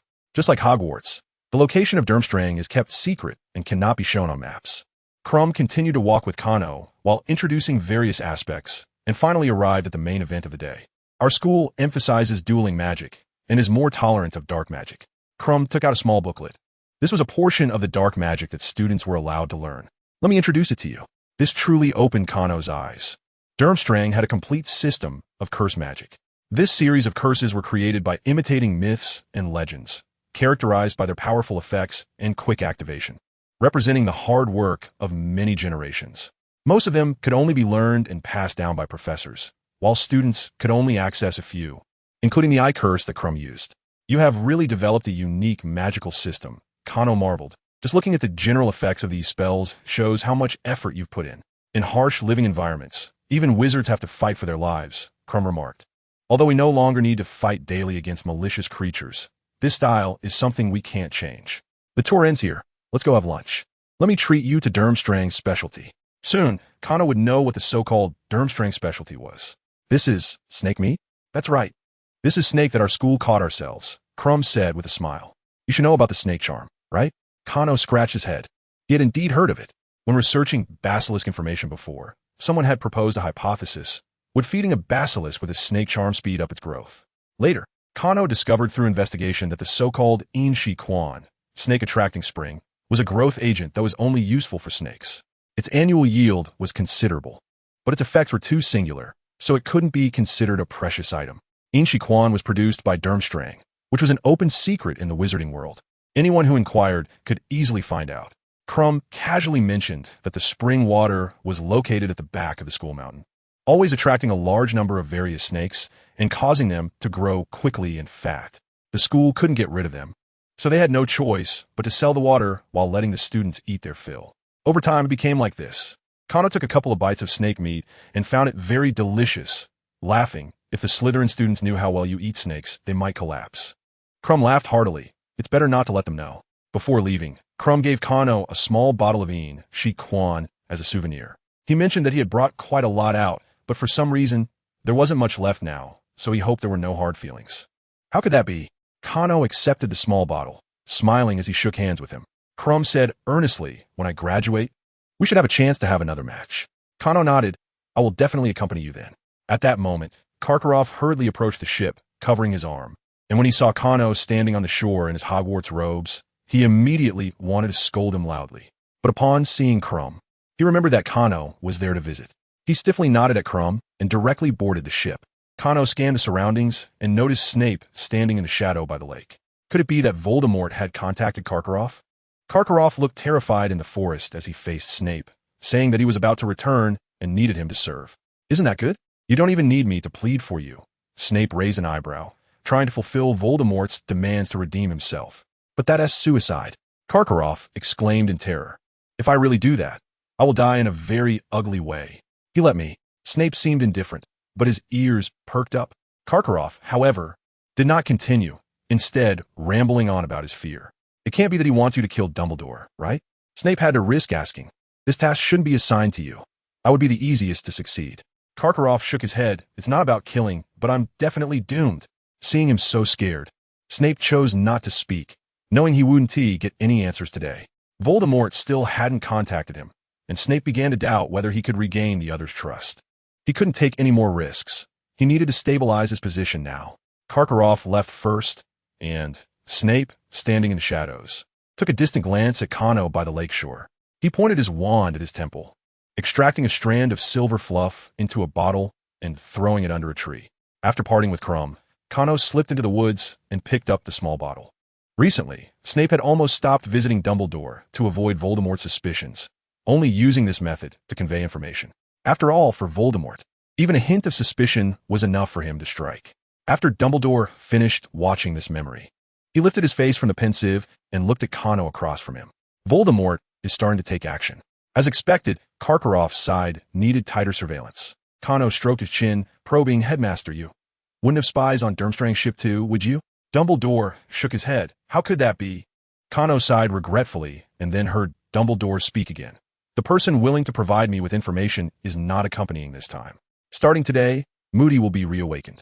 Dumbledore tapped the table. Karkaroff will be monitored by his magical eye all day. This was a suitable arrangement, and Kano had no objections. Also, what is up with that projecting badge? Is little Crouch up to something? Indeed, it seems he is determined to announce to the world that his master has returned. Dumbledore took out an order form. The badge was a product he ordered from an alchemy workshop, and the shopkeeper was a half-blood wizard without Death Eater ties. I carefully considered your previous idea. I think you could try to challenge him when Tom has just been resurrected, breaking his image of invincibility in the eyes of the world. I will act as insurance from the shadows.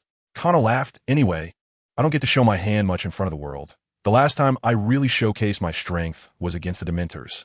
By then, it could be said that an excellent fourth-year student defeated Voldemort. This way, the new generation's fear of Voldemort can also dissipate significantly. Dumbledore nodded. Now, the battle against Voldemort needs to focus on two aspects. The most important is, of course, strength.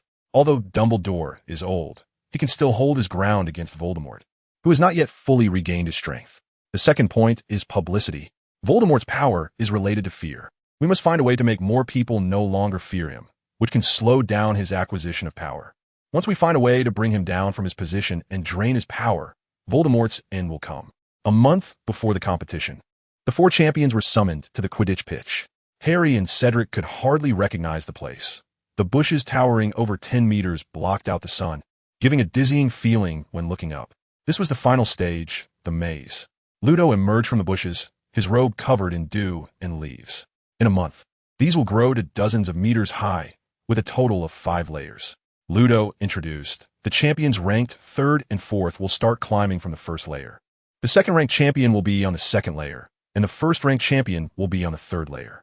The championship trophy is located at the center of the 5th layer. Whoever gets the trophy first will be the champion of this Triwizard tournament.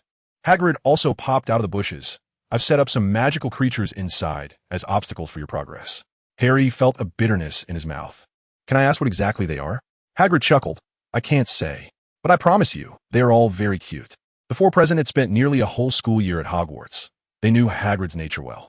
The cute in his mouth meant blast-ended scroats, hippogriffs, thestrals, etc., which are all rated 5 stars or higher in danger levels in books. Oh, and there are some magical puzzles set by Professor McGonagall and Professor Flitwick. This is also an old tradition of Hogwarts. The 4 champions looked at each other and reluctantly accepted reality. Like the previous round of the competition, your actions will be displayed on the water screen, Ludo reminded. If you encounter any danger that you cannot resolve, you can immediately fire fireworks for help. Harry was the most nervous among the 4 champions. He knew clearly that his participation was a conspiracy, but since the first 2 rounds of the competition were over, if Voldemort's side wanted to strike, it would surely be in this final round. Cano, have you and Dumbledore found out how they plan to deal with me? Harry couldn't help but ask in the common room at night. You just need to keep competing, Cano replied, stroking his chin. He handed over a wooden token engraved with Ogden runes and rune symbols. Harry didn't take ancient runes class, so he couldn't understand what it meant. This thing will help us pinpoint your location. Dumbledore and I have everything arranged, Cano explained. Harry nodded and put the token in his pocket. Cano sat alone by the fire, reviewing the letter sent by Scrimgeour that morning in his mind. After Harry was captured and Voldemort was resurrected, Cano and Dumbledore would rush to the graveyard as the vanguard. Dumbledore would not appear for the time being, and Cano would try to provoke Voldemort to fight him alone. Meanwhile, the Aurors led by Scrimgeour would also head to the battlefield to set up anti-disapparition spells and encircle the Death Eaters. But this was the ideal scenario. Since Voldemort had publicly announced his resurrection, he would not neglect the possibility of being besieged. He might create a diversion, forcing the Ministry of Magic to split its attention. For example, attacking St. Mungo's, Hogsmeade, or Diagon Alley, while resurrecting on the other side, demonstrating his power while ensuring his own safety. So the number of reinforcements on Scrimgeour's side was actually uncertain, although he assured that at least half of the Aurors and he himself would be present. They had to be prepared for the worst. With that in mind, Cano picked up his pen again and began to write a letter. A month later, the maze finally finished growing and the competition would begin in the evening. Cano had always wanted to complain that in the original story, apart from the first round, the audience could see nothing. In the second round, the champions were underwater and the audience sat in the cold wind for an hour. In the third round, they were in the maze and it was already dark, so the audience could only wait for the results. If it weren't for Barty Crouch Jr. creating that badge, Cano would have wanted to equip the competitors with magical cameras himself. Be careful, Cano hugged Fleur. I've drawn the communication rune for you, and I'll keep in touch. If anything goes wrong, I'll rush over immediately. Fleur looked at the rune on the back of her hand and nodded nostalgically. She smiled and said, This is your home ground. I've asked Madame Maxime to take care of Gabrielle, so no matter what you do, be careful. Delacour, it's your turn. Ludo's voice came from outside. Fleur and Cano embraced and said goodbye before stepping out of the tent. Outside, the 4 champions had arrived. Guided by Hagrid, they went to their respective starting points. With a loud bang from their wands, the 4 of them simultaneously began to advance to the upper levels. Various dangerous plants and magical creatures started to appear in their path. Harry was overly tense, and in front of him appeared a massive stone wall with a logic puzzle written on it. He had to put himself in Hermione's shoes and even drew a diagram on the ground with his wand, which made the watching Hogwarts students extremely anxious.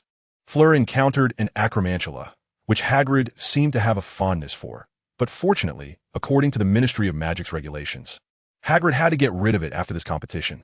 Cedric, ranked the lowest, was pushing forward with all his might and was now using fire to burn the Devil's Snare. Fortunately, these thorny walls had been specially treated and wouldn't catch fire from ordinary flames. Otherwise, the 4 champions would have been roasted. Surprisingly, Krum was the fastest among the 4, having passed the first level and reached the second level, where Fleur was. The vine at the end of the first level hadn't had time to extend its tendrils to whip him before it was blown to bits. Professor Sprout winced in concern. Unfortunately, Krum's luck wasn't great. He encountered a boggart in the second level. This creature could weigh up to a ton and resembled a rhinoceros. Its horn was extremely sharp and contained venom. They would pierce their opponent's body and inject venom into them, which would explode internally. Crumb charged straight in, and the Durmstrang students gasped in shock. In fact, Boggarts didn't like to cause trouble. With a little patience, it might leave on its own. But Crumb didn't have that much time and wasn't planning to wait. At this moment, Harry finally solved the logic puzzle and began running toward the 4th level while staying vigilant. In front of him appeared a sphinx, which had a woman's face and was curiously observing Harry. Another riddle? Harry asked painfully. Do you want to fight me? That's fine. The sphinx licked its furry paw. Shall I start the questions?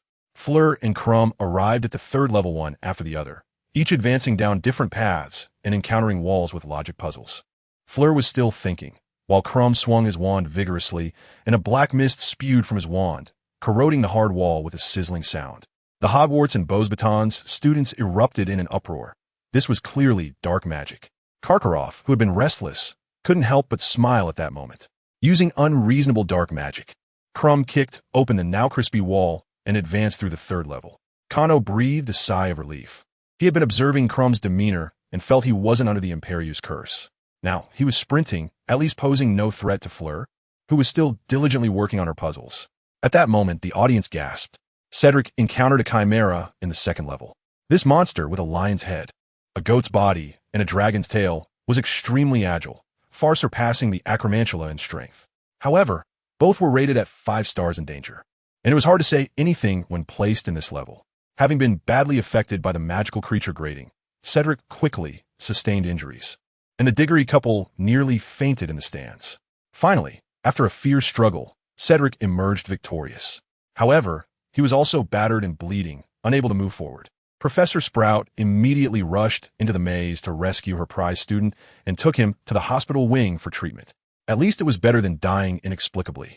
Watching Cho and the Diggory couple rushing around, Kano felt Cedric wasn't really at a loss. Losing the competition, but winning at life, after all. Crumb, headstrong, chose to fight when he reached the Sphinx. Unfortunately, the Sphinx was not to be trifled with. His dark magic severely injured the Sphinx, but the Sphinx also inflicted serious harm on Crumb. Crumb bandaged himself on the battlefield and continued forward with determination. When Fleur arrived, she saw Hagrid dragging the Sphinx away for treatment. Wait, I still have questions. The Sphinx protested, flicking its tail in frustration. Once you're healed, I'll join you for riddles, Hagrid muttered as he dragged the Sphinx away, offering Fleur an apologetic smile. No, you're too foolish. The girl looked smart at first glance. And as she said, let me go, Furong watched in confusion as a person and a beast disappeared into the wall. And then she was released to replace the 2 adult blast-ended Skruts that were attacking from both sides. Kano watched Furong fight desperately while keeping an eye on Harry, who was bumping around like a headless fly in the last layer of the pure maze. This layer seemed to use the principles of numerical divination, with the maze passages constantly changing according to certain patterns. The patterns were written on the walls, but Harry hadn't studied the subject and could only rely on luck. Kano noticed Ludo disappearing from the judge's table. Crumb eventually collapsed under the interception of the 5-legged monster in the 4th layer due to excessive blood loss. If he had just played by the rules and guessed riddles with the Sphinx, he could have dealt with the various magical creatures in the 4th layer. The design of this maze balanced strength and intelligence. If a warrior's strength reached a certain level, it would be fine. Crumb clearly did not meet the standard. He was also carried out on Hagrid's shoulder, while the resting Sphinx looked maliciously at the unconscious Crumb, who was sent to sleep by Professor McGonagall with a stunning spell. Karkaroff sat motionless at the judge's table, but his expression began to show signs of anxiety, perhaps because he already knew what was about to happen. Furong's silver hair was tied into a high ponytail, but half of it was burned off by the blast-ended Skrut, and her arm was scorched as well. However, she clearly expressed in their mental link that she was fine, so Kano had no choice but to let her continue. Just then, Harry finally got lucky and accidentally stumbled out of the maze. The Triwizard Tournament Champion trophy was placed on a pedestal in the middle of the clearing, and Harry cautiously looked around, afraid that a Death Eater might jump out from somewhere. After a long while, he picked up the trophy with hesitation. Instantly, the image became blurry. As the students were discussing, the image of the badge linked again.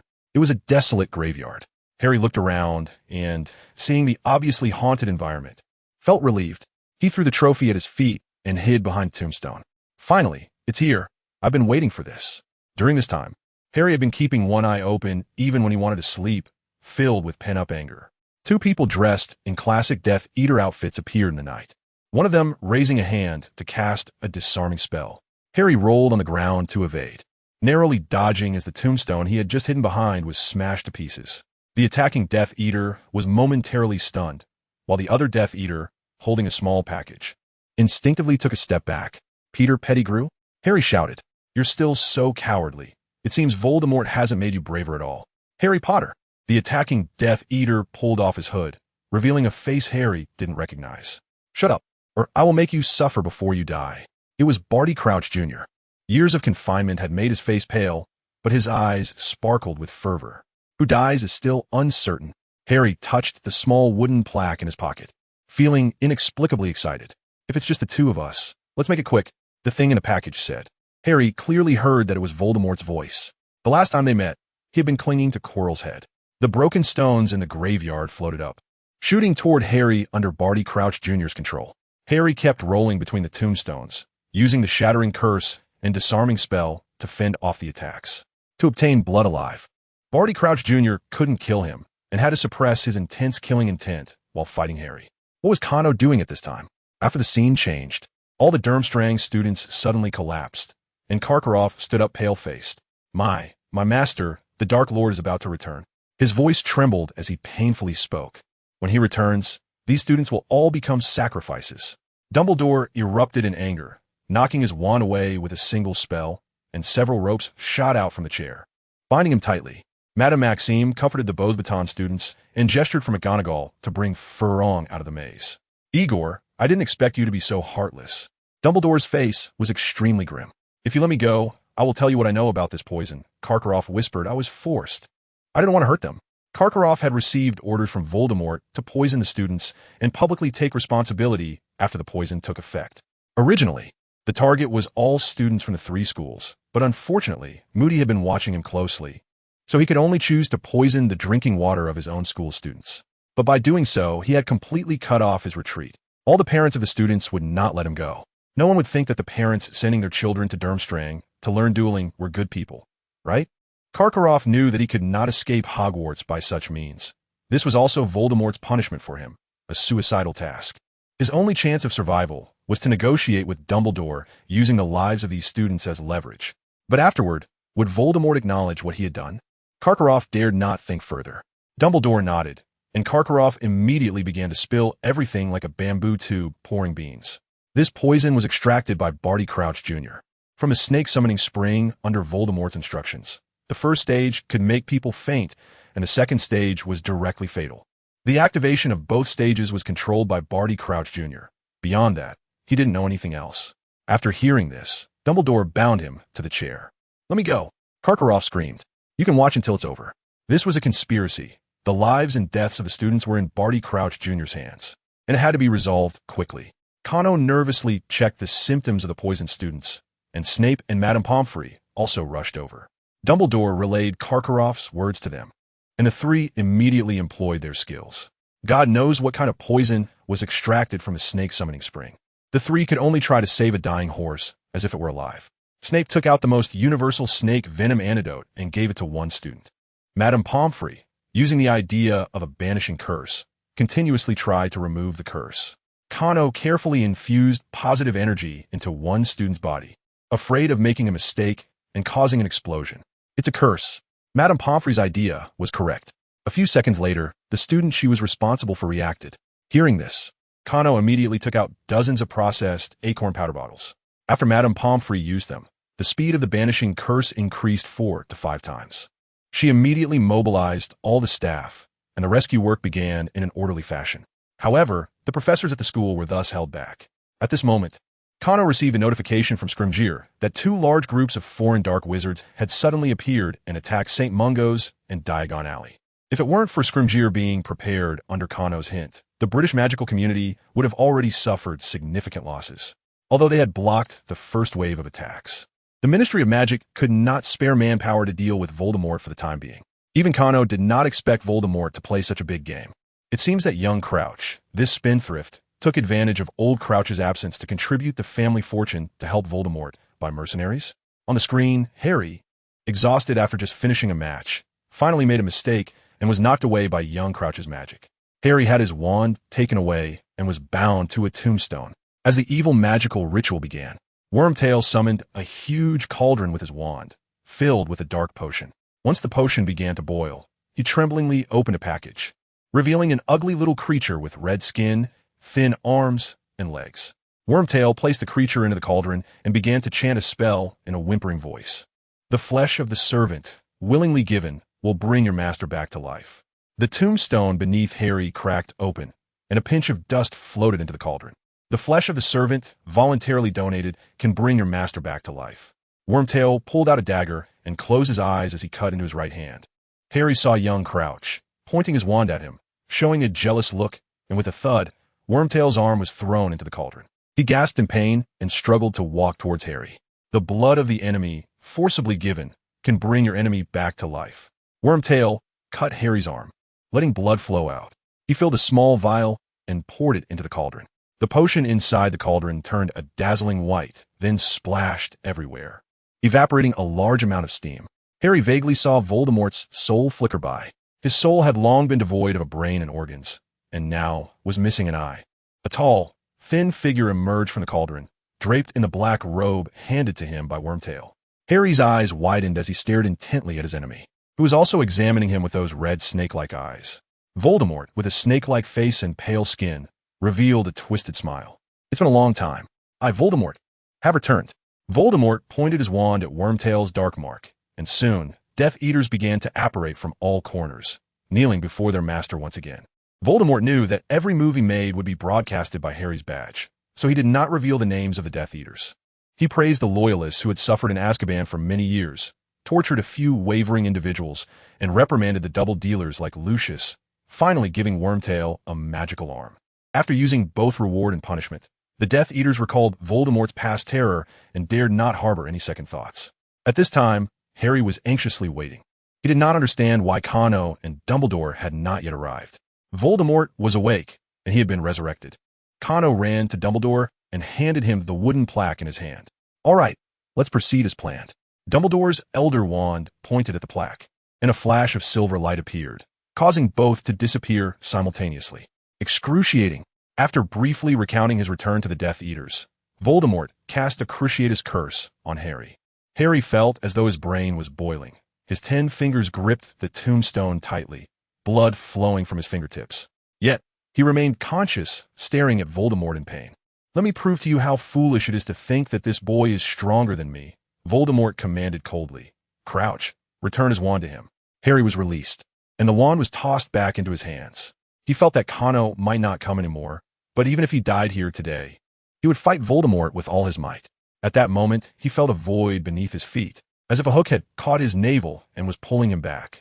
A figure appeared beside him, casually removing the badge from his chest, a very familiar voice saying, "You've worked hard, take a break, Harry."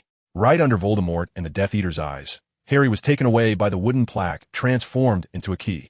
Kano abruptly replaced him, standing before Voldemort. "Long time no see, Voldemort." Kano patted the tombstone behind him. "Or should I call you Tom Riddle? Is it you? Haha. Looks like my plan is quite successful." Voldemort's initial anger was quickly controlled, and he sneered, "Those fools at the Ministry have been delayed by me. Dumbledore should still be busy with the antidote." "You're right," Kano nodded. "So only I, your student who has defeated you, have stepped forward." Voldemort laughed loudly. "You think that was defeating me? At that time, I didn't even have a body. Now never mind, Crouch." Voldemort lost interest in talking and turned to walk away. Young Crouch received the order and charged aggressively, casting several killing curses straight at Kano's face.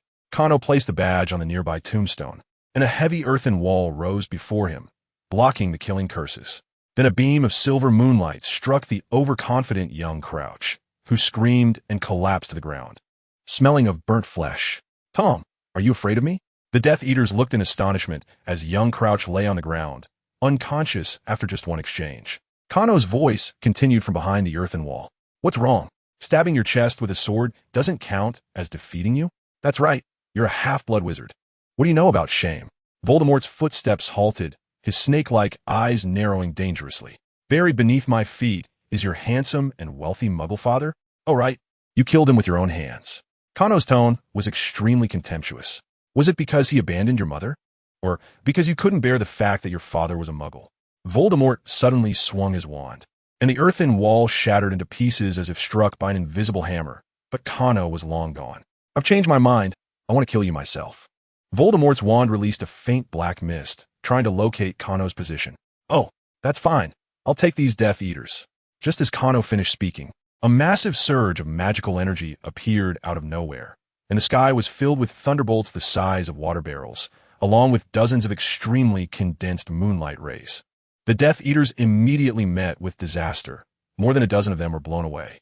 The remaining ones barely managed to protect themselves with spells, fearfully searching for Kano with their eyes. TSK, don't be afraid. With so many people watching today, I won't kill anyone.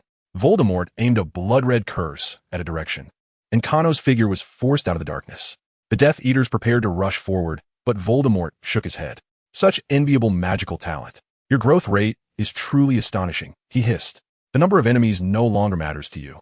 Kano nodded, and the vines lurking underground suddenly sprang out, immediately taking down several Death Eaters who had relaxed their guard, while already unconscious Death Eaters were tightly bound. Sharp wooden thorns pierced their bodies, followed by massive blood loss and dizziness. Only a few vigilant confidants remained beside Voldemort, while the others lay sprawled on the ground. At this moment, Voldemort actually laughed. But you and I are still not on the same level, not to mention that you have consumed so much magic. What does this mean? Voldemort stepped forward. In high-level combat, even a slight difference in magical power can determine life and death. Kano blinked. He wanted to tell Voldemort that his magical power had already replenished while they were talking. However, seeing Voldemort so smugly take on the appearance of an elder, he had to feign a look of defeat. Harry was transported back to Hogwarts, and Madame Pomfrey insisted he lie down and rest immediately. But he insisted on staying to watch the battle at the front line. When he first returned, both the recently revived Durmstrang students and the students from Hogwarts and Beauxbatons were terrified. But when Kano demonstrated his might and sent the Death Eaters scattering, the atmosphere in the arena became strange. Fleur had emerged from the maze, standing in front of the screen, staring intently at the confrontation between Kano and Voldemort. The remaining Death Eaters dragged away their unconscious comrades, and Kano did not intervene. Voldemort raised his hand and cast the killing curse, but Kano mockingly used a spell to lift Old Tom's gravestone to block it, which was blown into a pile of rubble. You really are a filial son, Tom. The scattered stones were transformed by Voldemort into a flurry of small knives that flew toward Kano, who commanded a whirlwind to shred the knives into pieces and return them to their origin. Nagini sprang out from the darkness, opening her mouth wide to bite at Kano. Kano revealed a strange smile and summoned an oak sword burning with silver flames to strike back. Little did he know, after being hit, Nagini transformed into a cloud of black mist, with the real Nagini appearing beside Voldemort. Voldemort patted the great snake's head, causing it to disappear back into the darkness. Kano could now confirm that Nagini was the last Horcrux created by Voldemort, as he sensed that twisted aura emanating from her once again. Voldemort still did not know that his Horcruxes had been mostly destroyed. Otherwise, he would not have sent the snake to face Kano. So close. Yet another could have been destroyed today. You ruined my resurrection party. Today, I will kill you here. Voldemort raised his wand, and the probing was over. I thought you had so little capability. Let's get to the main topic quickly, Kano mocked. In a wizard duel, the number of spells mastered by both sides is not the key factor in determining victory or defeat. As knowledgeable as Voldemort is, he only frequently uses a few spells. So where does his confidence come from when facing Kano? Sleep. Voldemort unusually cast the stunning spell, but Kano sidestepped, only to find that the red spell rebounded off a gravestone and came flying back at his back. Avada Kedavra. 2 spells attacked from both sides, and Kano dodged with a difficult maneuver as if he had eyes in the back of his head. Indeed, Voldemort relied on his deep knowledge of ancient runes to deeply modify several commonly used spells, except for the killing curse, which remained unchanged. Every spell Voldemort cast could potentially rebound multiple times, split, and rejoin. He could even give the Fiendfire a physical form and completely control the actions of the Fiendfire creatures, making the brutal Hellfire behave like a pet in his hands. Kano was no pushover either. As a druid, his methods of attack were more diverse, keeping Voldemort on his toes, just as Kano was trying to find a way out of the Fiendfire encirclement. The silver moon in the sky suddenly cast a ray of light directly at Voldemort. If it weren't for Voldemort's magical shield being activated quickly, he would have been scorched. Spikes suddenly erupted from the ground. Lightning fell from the sky without warning. Flames shot up from beneath him, and a whirlwind appeared out of nowhere, wrapping Voldemort within it. Voldemort felt as if he were fighting against the entire world, although his power far exceeded Kano's. He could not kill him immediately and had to concentrate fully on defending against Kano's unpredictable sudden attacks. The situation became eerily stalemated. Finally, after a summoned plant nearly struck Voldemort, he erupted. This ends here. A dense black mist emanated from Voldemort, and Kano sensed an aura similar to Hassel's. However, Voldemort gave off a chilling and terrifying presence. His already inhuman face became even more twisted and bizarre. Avada Kedavra, a killing curse as thick as a barrel was launched, and Kano dodged as usual, but unexpectedly, the curse curved and came for him. Kano raised a thick mud wall, but the 7 or 8 meter thick wall was pierced as if it were made of paper. This was a power of another level. The highest ranking wizards can cast spells with air while overriding the spell itself, allowing the spell to exceed its original function. And now that Voldemort had become a god, his will was even stronger.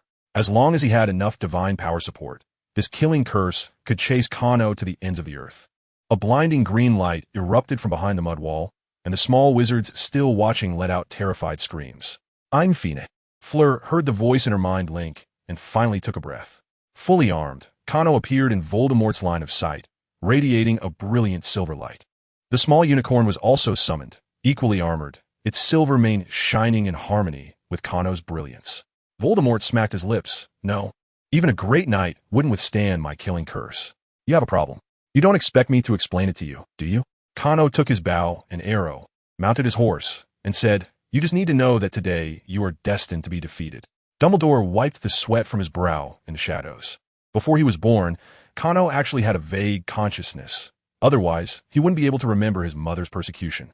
His will, combined with the will of Vivian when casting the Iron Shield charm, created the effect of blocking the killing curse. At that time, the scene was chaotic, and no one investigated deeply. Although Kano had been confused for years, he hadn't thought much about it. Even if he awakened a unique, nullifying characteristic, he attributed it to the knowledge barriers from his past life. It wasn't until Moody's teaching and Dumbledore's answers that Kano understood the principle behind it. The weak and confused Kano back then could help his mother withstand the killing curse with his will, using the Iron Shield charm. What about now? Kano believed that relying on his nullifying characteristic, he could at least withstand Voldemort's divine version of the killing curse for a few seconds. If he really couldn't hold on, he would notify the lurking Dumbledore to attack Voldemort directly to extricate himself. But the situation was unexpected. After the full-force clash of his nullifying power and Voldemort's divine version of the killing curse, although there was some shaking, it truly held. Could it be that my will is stronger than the already godlike Voldemort? Kano maintained a calm exterior while turmoil raged within him. I just didn't use my full power. Voldemort raised his wand again. Kano dared not bet whether Voldemort's full power could kill him, nor would he wait for the other to attack. The intuitive little unicorn galloped like the wind. Kano rode on its back, circling around as if flying a kite, shooting arrows at Voldemort, each arrow wrapped in silver magical power. Voldemort intercepted with spells, dodging the arrows while the black mist around him thickened like flowing water. But Kano's archery was faster than his spell casting. Various rapid-fire and arcing arrows made it impossible for Voldemort to block or dodge. Anyone with a discerning eye could see that the momentum had shifted. Voldemort relied on his divine power to withstand Kano's anti-magic arrows. Every time an arrow struck the black mist, it would tremble slightly. As time passed, the tremors of the black mist grew more pronounced. Does this guy have no limits to his magic and stamina? Voldemort became agitated. His body had undergone terrifying transformations, and his magical reserves were incredibly deep. Yet, Kano's anti-magic arrows could not be stopped without divine power. Although there was still a gap in their energy levels, the loss of divine power with each attack was minimal. However, Kano's shooting speed was too fast. Voldemort felt as if he were bathing in a torrential rain, with his divine power slowly and steadily vanishing. The rate of replenishing his divine power also slowed down. The fear and reverence that had gathered from all directions upon his revival had diminished significantly. The reason was simple. The young wizards watching the live broadcast had become somewhat numb. Voldemort? Never seen him, but I've heard he's terrifying. Kano? A fourth-year wizard. His best achievement was dealing with a Dementor. The two of them, their strengths are about equal. Some students even started unconsciously munching on chocolate frogs, feeling a bit hungry after watching for so long. They were unaware of the dangers of the battle, not knowing how much risk Kano had taken, how much blood and sweat he had shed, and how many challenges he had overcome to achieve this evenly matched fight today. Because of ignorance, they were fearless. This fearlessness was exactly what Kano wanted. Only in this way could Voldemort's power be suppressed to the greatest extent. The timing was right. Kano subtly nodded, and Dumbledore entered with a brilliant display of light. Tom, you've made one mistake after another. You won't be leaving today. Kano's storm-like offensive paused slightly, and Voldemort took the opportunity to transform into a cloud of black smoke and escape the battle circle. Wait until I regain my strength. You'll all die. His snake-like eyes scanned the two with malice. It's not far away. That day is not far away. I will take the lives of those students. The curses on them have already been lifted. Kano smiled. Is that so? Voldemort revealed a strange smile. Without saying more, he raised his wand to signal. The last batch of foreign dark wizards in reserve began to apparate here, bound by Little Crouch's magical contract, forced to serve as cannon fodder. Voldemort disappeared into the darkness. Kano raised his wand to release fireworks, and hundreds of fully armed knights appeared in the darkness. We're here to help you clean up. Sean shouted loudly. Please take care. Everyone be careful. I'm going back to rest. Kano said languidly, and the knights burst into laughter. The students watching cheered. Fleur lowered her hand from her heart and smiled. When Kano and Dumbledore returned, Fleur excitedly ran towards him. Then, right in front of Kano, a wave of black mist surged up to her face, and she fainted. Peak address. Mobile terminal. Thank you for your collection. How is it? It's maintained, but can't be cured. Fleur felt half asleep and half awake, unable to control her body, but she could still hear some voices. At this moment, the three swirling protective talisman hanging on her chest was emitting a hazy blue light, suppressing the black mist swirling around her. There was no doubt that this was the second stage of the basilisk venom. Madame Pomfrey explained to the anxious Kano and the Delacours that the energy in the talisman was strong and was currently combating the basilisk venom. She would not be in immediate danger. How could Fleur be poisoned? Clearly, Karkaroff had no chance to tamper with her drinking water. Mr. Delacour calmed down slightly, asking to himself, "It's that badge." Dumbledore walked in, trailing a lifeless corpse behind him. The body had been completely frozen, covered in white frost. Looking at that expressionless face, it was indeed Karkaroff himself. He and Miss Delacour were both hit at the same time and died within seconds. I checked. The Durmstrang badge he was wearing had been tampered with. Dumbledore placed down the other three badges. The badges of the three champions, Potter, Diggory, and Crumb, had also been tampered with. Upon receiving a specific magical signal, they would inject a poison needle into the flesh. But the three of them had already removed their badges. Only Fleur, although the competition had ended, had been standing in front of the water curtain watching Kano and Voldemort battle. Nothing is more effective at instilling widespread panic than murder. If they couldn't kill all the students from the three schools, killing a few champions would still bring Voldemort's terrifying reputation into the view of the European wizarding world. Kano silently took Fleur's hand, feeling very guilty. In the prophecy regarding his fate, there was a line about his lover being in a life-and-death situation. Kano had thought this referred to Fleur encountering danger during the Triwizard Tournament, and had been anxiously watching over her, ready to step in at any moment. He never expected the prophecy to manifest in such a way. He barely had time to react. If it weren't for that oak talisman from Vivian, Fleur would probably have already lost her life. Kano finally helped Fleur tidy up her somewhat disheveled silver hair, stood up, and said to the Delacours, "Leave this to me. Brother-in-law, good luck." Gabrielle said with a tearful voice, and the Delacours nodded, looking at him with expectant eyes. Kano turned to Madame Pomfrey. "How long can the talisman protect her? I'm not sure about its mechanism, but it seems to buy at least 2 weeks of time." Kano pondered for a moment, lifted the curtain, and approached Crumb's bedside. Crumb had lost a lot of blood during the competition, and then had been tormented by the basilisk venom. Although he had received careful treatment, he still looked pale and sickly as he leaned against the bed. "Crumb, Karkaroff has been poisoned and killed by Voldemort's underhanded tactics." Crumb nodded bitterly. "So much has happened today. The headmaster may have poisoned us all, but I think he did it out of desperation." Kano sneered. "I don't care how you view Karkaroff, nor do I care what his true intentions were. Right now, my lover is poisoned by basilisk venom, and her life is in danger. I need you to take me to Durmstrang and provide all the information about the basilisk. The sooner, the better." Crumb was taken aback. "Can't you save her?" Kano shook his head helplessly. The basilisk venom in Fleur's body and the power of the talisman had reached a balance. He didn't dare to interfere with his unique magical power. "We'll leave tonight." Crumb struggled to sit up. "Since the headmaster has died, I must step up and communicate with the students." Kano helped Crumb steady himself and brought him in front of the bewildered Durmstrang students. "It's up to you." Kano turned and returned to the hospital wing. Arriving at Harry's bedside, After a brief sleep, Harry finally emerged from the tense battle state. What followed was the intense headache and dizziness caused by the Cruciatus curse. He felt as if he had been in potions class for 10 days straight. "How do you feel?" "Terrible." Harry pressed his temples and said, "I think I need an explanation. Did you and Dumbledore deliberately let Voldemort resurrect?"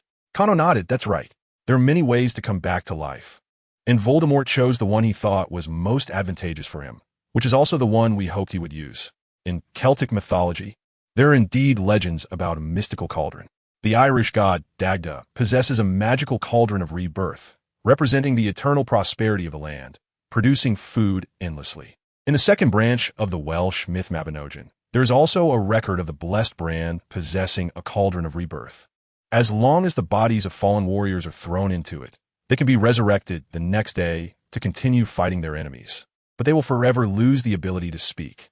For the language-valuing Celts, being unable to speak signifies that these resurrected warriors still belong to the underworld. Perhaps Voldemort does not care about this, but the method of resurrection he chose suggests his eventual failure. "He took my blood because he coveted the protective spell from your mother's blood, but this will give us a great advantage." Kano said, "Do not feel guilty about this. It was a mutual judgment between Dumbledore and me." Harry shook his head. "I'm not a child anymore. I won't be gloomy about such things. The most important thing is that everything is still under our control. No one can completely control everything," Kano said earnestly. "This is a war. I can only try to minimize the bloodshed of good people. I need to tell you." "No need to apologize," Harry said. "I have to face Voldemort sooner or later. At least this time, you and Dumbledore are looking out for me." Kano said seriously, "The connection between you and Voldemort is deeper than you realize. You should spend as much time as possible at your aunt and uncle's house during this holiday. But you will be informed by someone about Voldemort's movements. This holiday will be lively. But I need to fight now. I need training." Harry argued. "Sirius will help you. He wants you to survive the war more than anyone else," Kano said. "Actually, I've already laid a good foundation for you. You're just still a bit inexperienced." The aftermath of Voldemort's resurrection was spreading. Madame Maxime and Dumbledore had reached a preliminary agreement to jointly address the threat posed by Voldemort and fully protect the safety of the students. Scrimgeour, who had just eliminated the cannon fodder hired by Voldemort, had also begun to contact the magical ministries of various European countries to spread the news and seek cooperation. The war was about to begin. Under the watchful eyes of everyone, Kano and the Durmstrang students boarded the black ship and sank underwater. Once in the water, a huge transparent bubble enveloped the entire ship. The black ship brushed past the honest giant squid and continued to sink until a tunnel appeared on the inner wall of the lake. Fortunately, Karkaroff was not moonlighting as a captain, or getting to Durmstrang would be a big problem. Kano stood on the deck, looking at the scene inside the tunnel, and remarked, "This black ship had a history of hundreds of years. In most places around the world, as long as you input the name of a place, it could automatically navigate there." Crumb explained, "If we choose cruise mode, we can also rise to the surface of the sea and proceed more leisurely. But now is not the time to relax. It's faster to stay submerged." "Is this ship's magical energy reserve sufficient?" Kano asked curiously. Crumb showed a somewhat awkward expression. "With so many students on board, there won't be a shortage of magical energy." "Goodness, this is still a human-powered sailboat."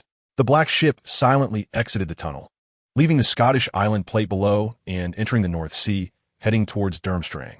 Kano had left the deck and entered the cabin prepared by Crumb. There were dozens of research materials about the Serpent Spring, but Kano did not need to read each one. After observing Karkaroff's corpse and the Serpent Spring poison on Fleur, Kano sensed the divine power aura from Voldemort within. According to past materials, the Serpent Spring is completely harmless to the human body. Even drinking from a spring would not cause poisoning. It can be basically confirmed that Voldemort's divine power played an important role in the production of the Serpent Spring poison. Therefore, Kano only needed to look at the research materials that linked the Serpent Spring to divine legends. Soon, he made a discovery. In Norse mythology, the world tree Yggdrasil connects 9 worlds, and it has 3 roots, one extending into the well of Urd in Asgard, one into the well of Mimir in Jotunheim, and another in the well of Hvergelmir in Niflheim. The famous dragon Nidhogg is right next to the well of Hvergelmir, constantly devouring the roots of the world tree along with other venomous snakes. When they gnaw the roots to the bone, Ragnarok will come. The well of Hvergelmir, also known as the well of endless water, nourishes 12 great rivers with a continuous flow. A researcher once proposed the hypothesis that the serpent spring might be a tributary of the well of Vergelmer from the mythological era, which is why it has a great attraction to snakes and can cause their bodies to expand rapidly. In mythology, one of the 12 great rivers, the ice blocks of Livgar, is precisely where the primordial giant Ymir was born, containing a venom called Eitr.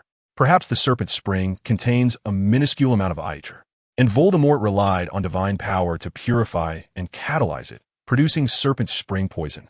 Kano had personally traveled to the mythological era and communicated with true deities, and even fought against Voldemort, this contemporary god, just yesterday. Therefore, he knew well that mythological legends cannot be entirely trusted, but they cannot be completely dismissed either. To uncover the truth and find a way to heal Fleur, he needed to investigate Durmstrang on site. It was not until the house elves served dinner that Kano realized an entire day had passed. "Wait, I have something to ask you." Kano called the house elf. "I didn't poison anyone. I didn't poison anyone." The house elf screamed, and Kano quickly comforted him. "I'm not suspecting you of poisoning. That matter has already been clarified, and it has nothing to do with any house elf. I just want to ask you, how long until we can return to Durmstrang?" The house elf breathed a sigh of relief. "The Black Ship has now entered the Skagerrak Strait. We can pass through the Kattegat Strait tonight and enter the Bay of Bob by noon tomorrow, returning to Durmstrang by evening." Just as the house elf said, the next evening, Kano felt the Black Ship beginning to rise. The bubble enveloping the ship burst, and the Black Ship quietly floated by the shore. Kano took a breath of air tinged with the smell of the sea, and more people began to walk onto the deck. When the deck was filled with students, Crumb blew a silver whistle forcefully. Soon, the sound of flapping wings came from the darkness, and hundreds of gray-winged horses gathered around. These are the Greylings, a subspecies of winged horses belonging to us Northerners. Just like the Thestrals of Beauxbatons, Crumb introduced as he mounted the first Greyling that landed on the deck. Kano followed suit, mounting a Growlin steed and quietly communicating with it. By the time Crumb was ready to call the first batch of winged horses into action, Kano was already chatting away with the Growlin he was riding, shaking its head. "What did you say? The snake spring makes you uncomfortable? Oh, only a fool would drink water from there. With a strong scent of decay?" The Growlin flew swiftly through the night, chattering away with Kano, its words full of caution and disdain for the snake spring. This subspecies of winged horse was a descendant of the hero Sigurd's mount, Grani, whose ancestor was Odin's eight-legged steed, Sleipnir. Tracing back further, Sleipnir was born from Loki, who transformed into a mare and another divine horse, making it a genuine divine bloodline. Its warning about the snake spring further confirmed Kano's suspicions. "Can you take me to the snake spring later? To the place that makes you the most uncomfortable?" Kano negotiated politely with the Growlin, but it only shook its head in refusal. Eventually, Kano stuffed 2 acorns into its mouth, convincing the greedy horse to agree. It was better to have one's own little unicorn. A group of winged horses flew north with the students, and at dawn, a dark castle appeared on the slightly glowing horizon. The students of Durmstrang couldn't help but cheer. They had experienced too much on this trip, and now the joy of returning home was especially strong. They flew over the large lake in front of the castle and landed on the lawn at the entrance. "Kano, take a break first, then I'll take you to the snake spring," Crumb said. "Some information is in the library. You can check again." "No need," Kano shook his head. "I'll go now. The Growlin knows the way." Crumb was taken aback, and, seeing the Growlin's servile demeanor, could only nod. "I'll go with you." The Growlin took them to a hollow behind the castle, where a clear cold spring was located. This was the snake spring. Kano could see various colorful poisonous snakes among the grass and rocks near the spring, all of them robust with shiny scales. The Growlin flew them along the spring from bottom to top, finally stopping above the rock wall from which the snake spring flowed. "Is this it?"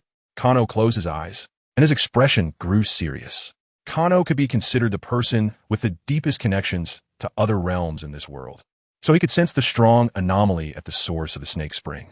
According to the Sami legends of Scandinavia, the passage to other realms is found at fault lines, such as islands, rapids, caves, rock fissures, and piles of stones. Thinking of this, Kano sighed. "Crumb, I'm setting off now." Crumb looked at him blankly, and Kano simply pointed down. Dismounting, Kano fell headfirst into the pool of the snake spring.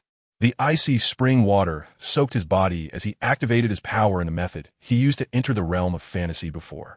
In the next second, he stood on solid ground, the brutal heat instantly evaporating the moisture from his body.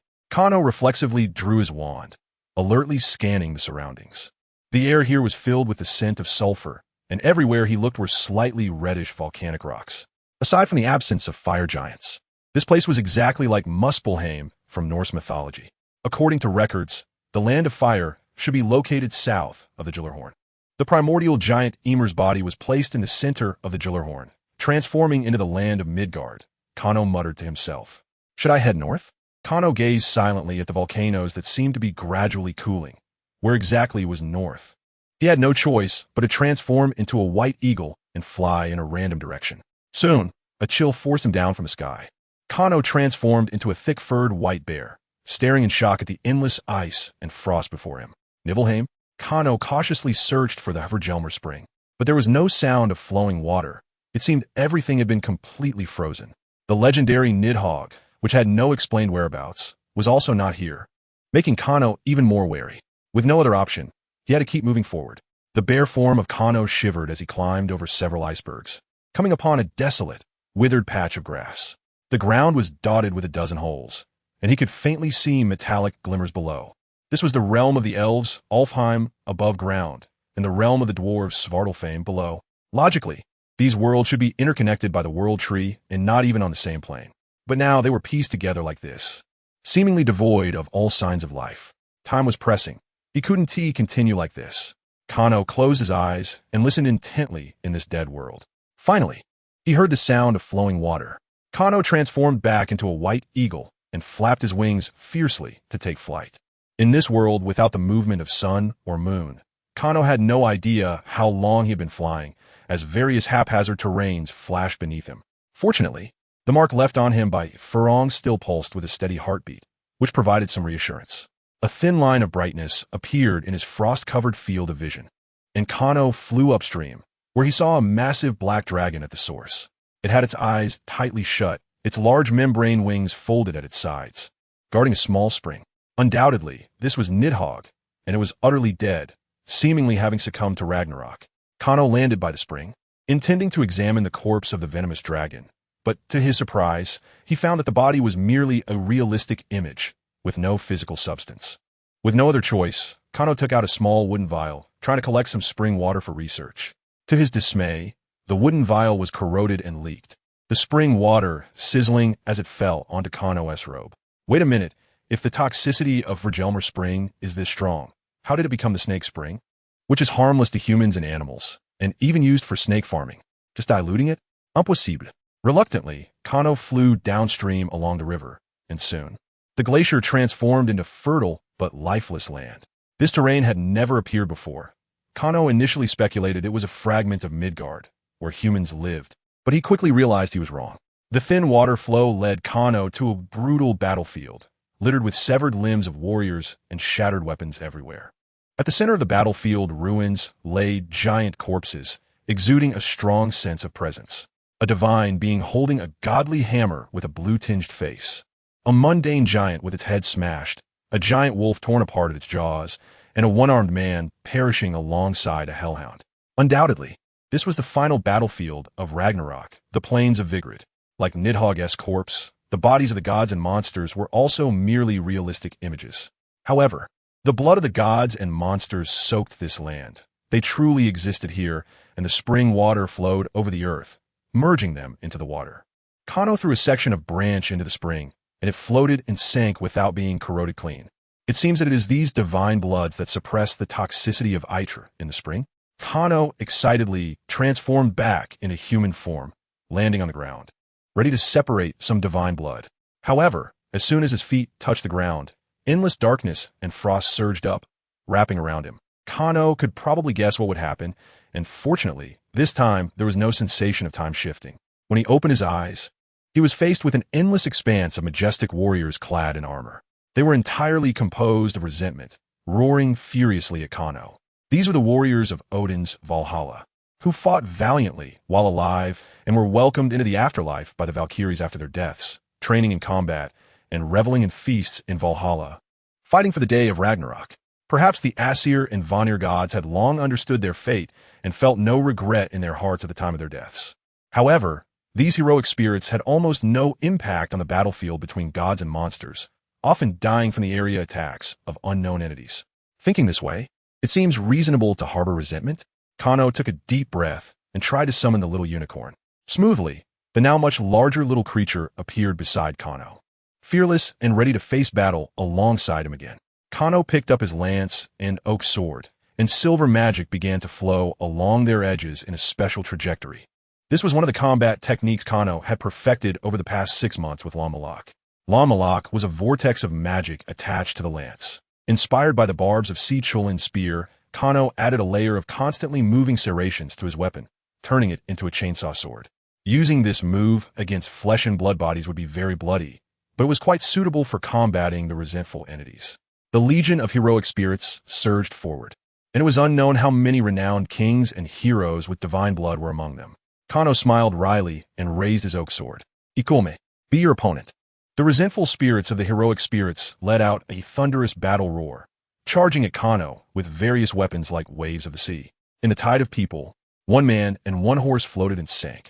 Countless heroic spirits wielding battle axes, long swords, and hammers charged wildly at them.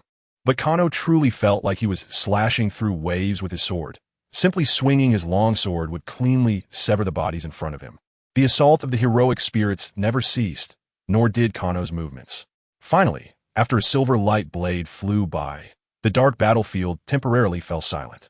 The horizontally aligned heroic spirits were cleared away with a single move, leaving only a few stronger resentful spirits still radiating malice towards Kano.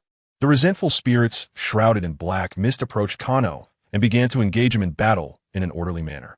2 heroic spirits, wielding the same double-edged long swords, flanked him. One swordplay was grand and imposing, while the other was agile, combining offense and defense. These 2 were Sigmund and Sigurd, father and son. Sigmund had greatly developed the Volsung clan, defeating countless enemies. After avenging his father, Sigurd killed the evil dragon Fafnir. The 2 had never fought side by side while alive, but now they had the opportunity as heroic spirits. Kano picked up his lance to clash with the 2, and after his battles with Lan Malak, his spear techniques reached a new level. Now, facing Si Chulin again, Kano felt confident he could remain undefeated.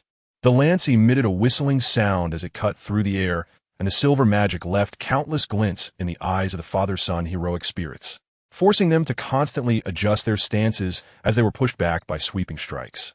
The 2 were soon thrown off balance by Kano's relentless assault, with Sigmund being pierced through the chest by a lance and dissipating contentedly. Sigurd, skilled at combating giant monsters, found himself at a disadvantage against a humanoid monster like Kano. Kano thrust his lance through Sigurd's right leg, and as he lost his balance, he seized the opportunity to strike at his neck. Sigurd instinctively dodged, but Kano flicked the lance, thrusting downwards, the lance tip bypassing the obstruction of the sword Gungnir, piercing through Sigurd's lower abdomen, causing him to vanish. Another heroic spirit immediately charged in with a large shield and longsword, but after a few exchanges, Kano disarmed him of his longsword. Unexpectedly, the heroic spirit wielding only a large shield became more ferocious, forcing Kano, who held a lance, into a defensive position. This heroic spirit appeared aged but robust, and upon closer reflection, it was Beowulf, who had died after successfully slaying a dragon in his old age, perfectly fitting this image. In his youth, he had once used his sheer strength to snap off a monster's arm, and Kano naturally wanted to test his mettle against him. Kano dismounted and challenged Beowulf to a fight empty-handed. Beowulf, seeing this, silently dropped his large shield and charged like a bull. The 2 locked arms, their legs kicking and pushing against each other while dodging attacks, trying to disrupt each other's balance. Because human body structures are not vastly different, wrestling techniques remain largely the same across eras. Ultimately, this battle turned into a contest of strength and agility. Kano seized an opening, flipping Beowulf to the ground and tightly gripping his neck. Beowulf struggled to break free, and Kano felt as if he were restraining a furious bull. However, Kano's strength was more formidable, and he gritted his teeth to control him firmly. After half a minute, Beowulf tapped the ground, signaling his surrender, and disappeared contentedly. After that, the heroic spirits that stepped forward to challenge Kano were mostly unfamiliar to him. Their legends had faded into the long river of history. However, their combat prowess should not be underestimated. Kano fought through each encounter, each time struggling to secure victory.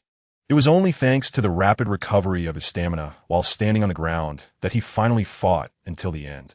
On a distant hill, there remained one last enemy, who had a dignified appearance, a robust figure, and held a magnificent longsword, riding a wild boar with a golden mane. Anyone who saw him would think of sunlight and dew, earth and bountiful harvests. He murmured a rune, and his longsword transformed into golden light, shooting directly towards Kano. Kano's hair stood on end, and he quickly raised his shield to block it. Undoubtedly, this was Freyr, the god of fertility, who led the heroic spirits into battle during Ragnarok. The sword he held represented the radiance of the sun and the sword of victory, capable of claiming the heads of enemies from 1,000 miles away. Unfortunately, in order to marry, he had given the sword of victory as a gift to a negotiator, and from then on, the sword lost its divine power. He could only fight in the final battle with the antlers of a deer against the fire giant Surtur, and ultimately fell. He seemed not only to be a spirit of resentment, but also a full-state phantom left behind by a god. Kano sighed, but still raised his oak sword. Battle. Only battle. Crumb was anxiously hovering over the source of the serpent's spring on his mount, glaring. It was already the 9th day, and Kano still had not appeared. Crumb had also tried jumping into the water from the same spot, but unfortunately, aside from shivering from the cold of the serpent spring, he found nothing. Just as he was about to circle around again, glaring neighed, and Crumb looked into the pool. Kano floated quietly on the water's surface, covered in wounds, motionless, as if he were about to be carried away by the spring water. Crumb thought Kano was dead and hurriedly pulled him up, but as soon as he touched the ground, Kano opened his eyes. "I'm back," he muttered, annoyed, and then winced in pain. Kano's recovery ability was already extraordinary, but now the divine power at his wounds was preventing healing. "It's not a dream, it's really Fry," he said to himself. Kano wasn't sure how long he had fought Fry. His mind was already quite hazy, armed with a divine artifact. A well-conditioned god was truly on a different level from a newly resurrected Voldemort. At first, Kano tried to fend off the sword of victory, which transformed into sunlight, while attempting to counterattack. Eventually, everything was worn down in the tedious and frenzied battle. In his last vague memory, he was struck in the chest by a sword, and in a fit of fury, he also plunged his oak sword into the opponent's abdomen. Kano fell back helplessly, only to land in the Havagnal spring. He tried to swim ashore to gather divine blood, but the suddenly rushing spring water swept him away. From Asgard to Vanaheim, then to Alfheim, scenes from the 9 realms flashed before his eyes, and finally, Kano could no longer resist the onslaught of fatigue and fell into a deep sleep. He had failed. He hadn't obtained the divine blood, nor the Eitr. Kano sighed, and a small wooden vial appeared before him. "You were holding on to this just now," Crumb said. "Is this the antidote for the serpent spring poison?" Kano trembled as he opened the cap, and a pleasant aroma wafted out. "Take me to the fireplace, back to Hogwarts," Kano said, and his spirit was pulled into a garden-like space. In the garden before him, beautiful flowers bloomed regardless of the season, and the sunlight falling from the sky made one feel cheerful. Kano was no exception. As a druid, his feelings were even deeper. This was not the real world, but every flower and blade of grass had a strong natural aura. I never expected that years later, it would be a fellow traveler who defeated me. In the distance, a tall figure walked out from the flowers. It was Fry, who had been filled with resentment earlier. "Hello, I am Canopus Black." Kano performed a traditional druid greeting, and Fry waved dismissively. "I am merely a shadow now. My true self has long since dissipated in Ragnarok. You need not have any concerns. As a reward, I will give you that vial of divine blood," Fry said with a smile. "It contains a portion of my divine power, although it cannot be used for attack. It is enough to save the life of someone on the brink of death." "Thank you so much," Kano said sincerely. "This is exactly what I need. While I still have time, tell me about the legacy you carry. I am very curious about the civilization that could produce a priest like you." The two sat in a suddenly appearing pavilion and began to converse joyfully. Kano shared some aspects of druid culture, but couldn't help but ask, "As far as I know, the gods have left our world in this era. Did the Norse gods really die in Ragnarok, as you said?" Fry shook his head. "As you understand, gods like Baldur and Hodr, as well as Vala and others, did not die. They survived Ragnarok and re-established our pantheon." "So Odin, Thor, and Fry really died?" Fry saw Kano's disbelief and paused to ask, "Do you know what the essence of a god is?" Kano thought for a moment. "Powerful beings?" Fry nodded. "Some gods have powerful abilities even in the mortal realm and become gods. After death, they enter the upper world and become eternal. Many creators in mythology are actually born spirits. They did not create the world. They merely unintentionally created an environment suitable for human survival, and some simply happened to be worshipped as embodiments of nature." Kano nodded. Creation myths generally explain the reasons for the appearance of natural phenomena like heaven and earth, sun and moon, and stars. But the world is so vast. Surely it wasn't pieced together by the gods of various regions. First came the world, then powerful beings. Humans multiply. Powerful beings become gods, and after death ascend to the upper world? Exactly, Fry confirmed. But Norse mythology is different from other systems. The 9 realms are like leaves hanging on the world tree, and Midgard, the mortal realm, is just one of them. Our Norse pantheon is foreign. The brothers Odin really did kill the primordial giant Ymir, and the world tree indeed grew from Ymir's heart. Fry casually revealed a big secret. The initial world of our Norse pantheon was only fire and frost, with an extremely harsh living environment. Powerful beings were birthed there, and they could only kill each other to survive. One day, the brothers Odin killed the brutal Ymir, and a plan began. The world tree used the initial world and Ymir's corpse as nourishment, rapidly growing in the void, swaying like a sea anemone, continuously capturing other worlds. This is how the 9 realms came to be. Midgard is actually the most stable of them all. Rather than saying, we captured it in the void, it's more accurate to say it truly anchored us down. Fry showed an excited expression. You have no idea how excited we were that day. So many powerful warriors saw something other than frost and fire for the first time. It was nothing short of awe and emotion. From that day on, I began to prefer the vibrant life of nature over battle. Kana laughed. Since the mortal realm is so good, didn't you try to invade other areas? Frey's expression darkened. The outcome was evident. Well, I think you can guess the result. Fry composed himself. From the day of our defeat, we understood the concept of gods and began to protect the humans on the Scandinavian peninsula, gathering their faith, becoming gods one after another over the following centuries. Kano nodded, knowing they were about to get to the main point. Thousands of years later, the situation changed. Frey's expression turned lonely. Although the world tree grew from Ymir's corpse, it essentially drew nourishment from our initial world. The initial world became increasingly fragile, and we had to abandon it, fully integrating into the upper world attached to Midgard. But we are beings birthed by the initial world. We cannot leave for long before it completely collapses, let alone the fact that such an act is itself a betrayal. Thus, the world consciousness birthed monsters like Fenrir and Jormungandr and interrupted the supply to the world tree, intending to keep you in the initial world. Kano seemed to understand something. Fry nodded. The meaning of the initial world is clear. These powerful beings cannot leave. They must die on their own territory. And don't even think about continuing to draw sustenance from me to maintain your good days. You know the rest. The inevitable arrival of Ragnarok, and the 8 realms outside of Midgard were all shattered in the battle between gods and giants. All the corpses were consumed and reclaimed by Nidhogg, representing the world's consciousness, and the initial world returned to silence. The surviving weak deities completely merged into the upper realm of Midgard and lived on this land for 1,000 years. Therefore, the other world that Kano entered was actually a random patchwork of the shattered realms after Ragnarok, which made it seem so chaotic and lifeless. Thank you for satisfying my curiosity. I have one last question. Kano saw Fry as a figure fading and quickly spoke up.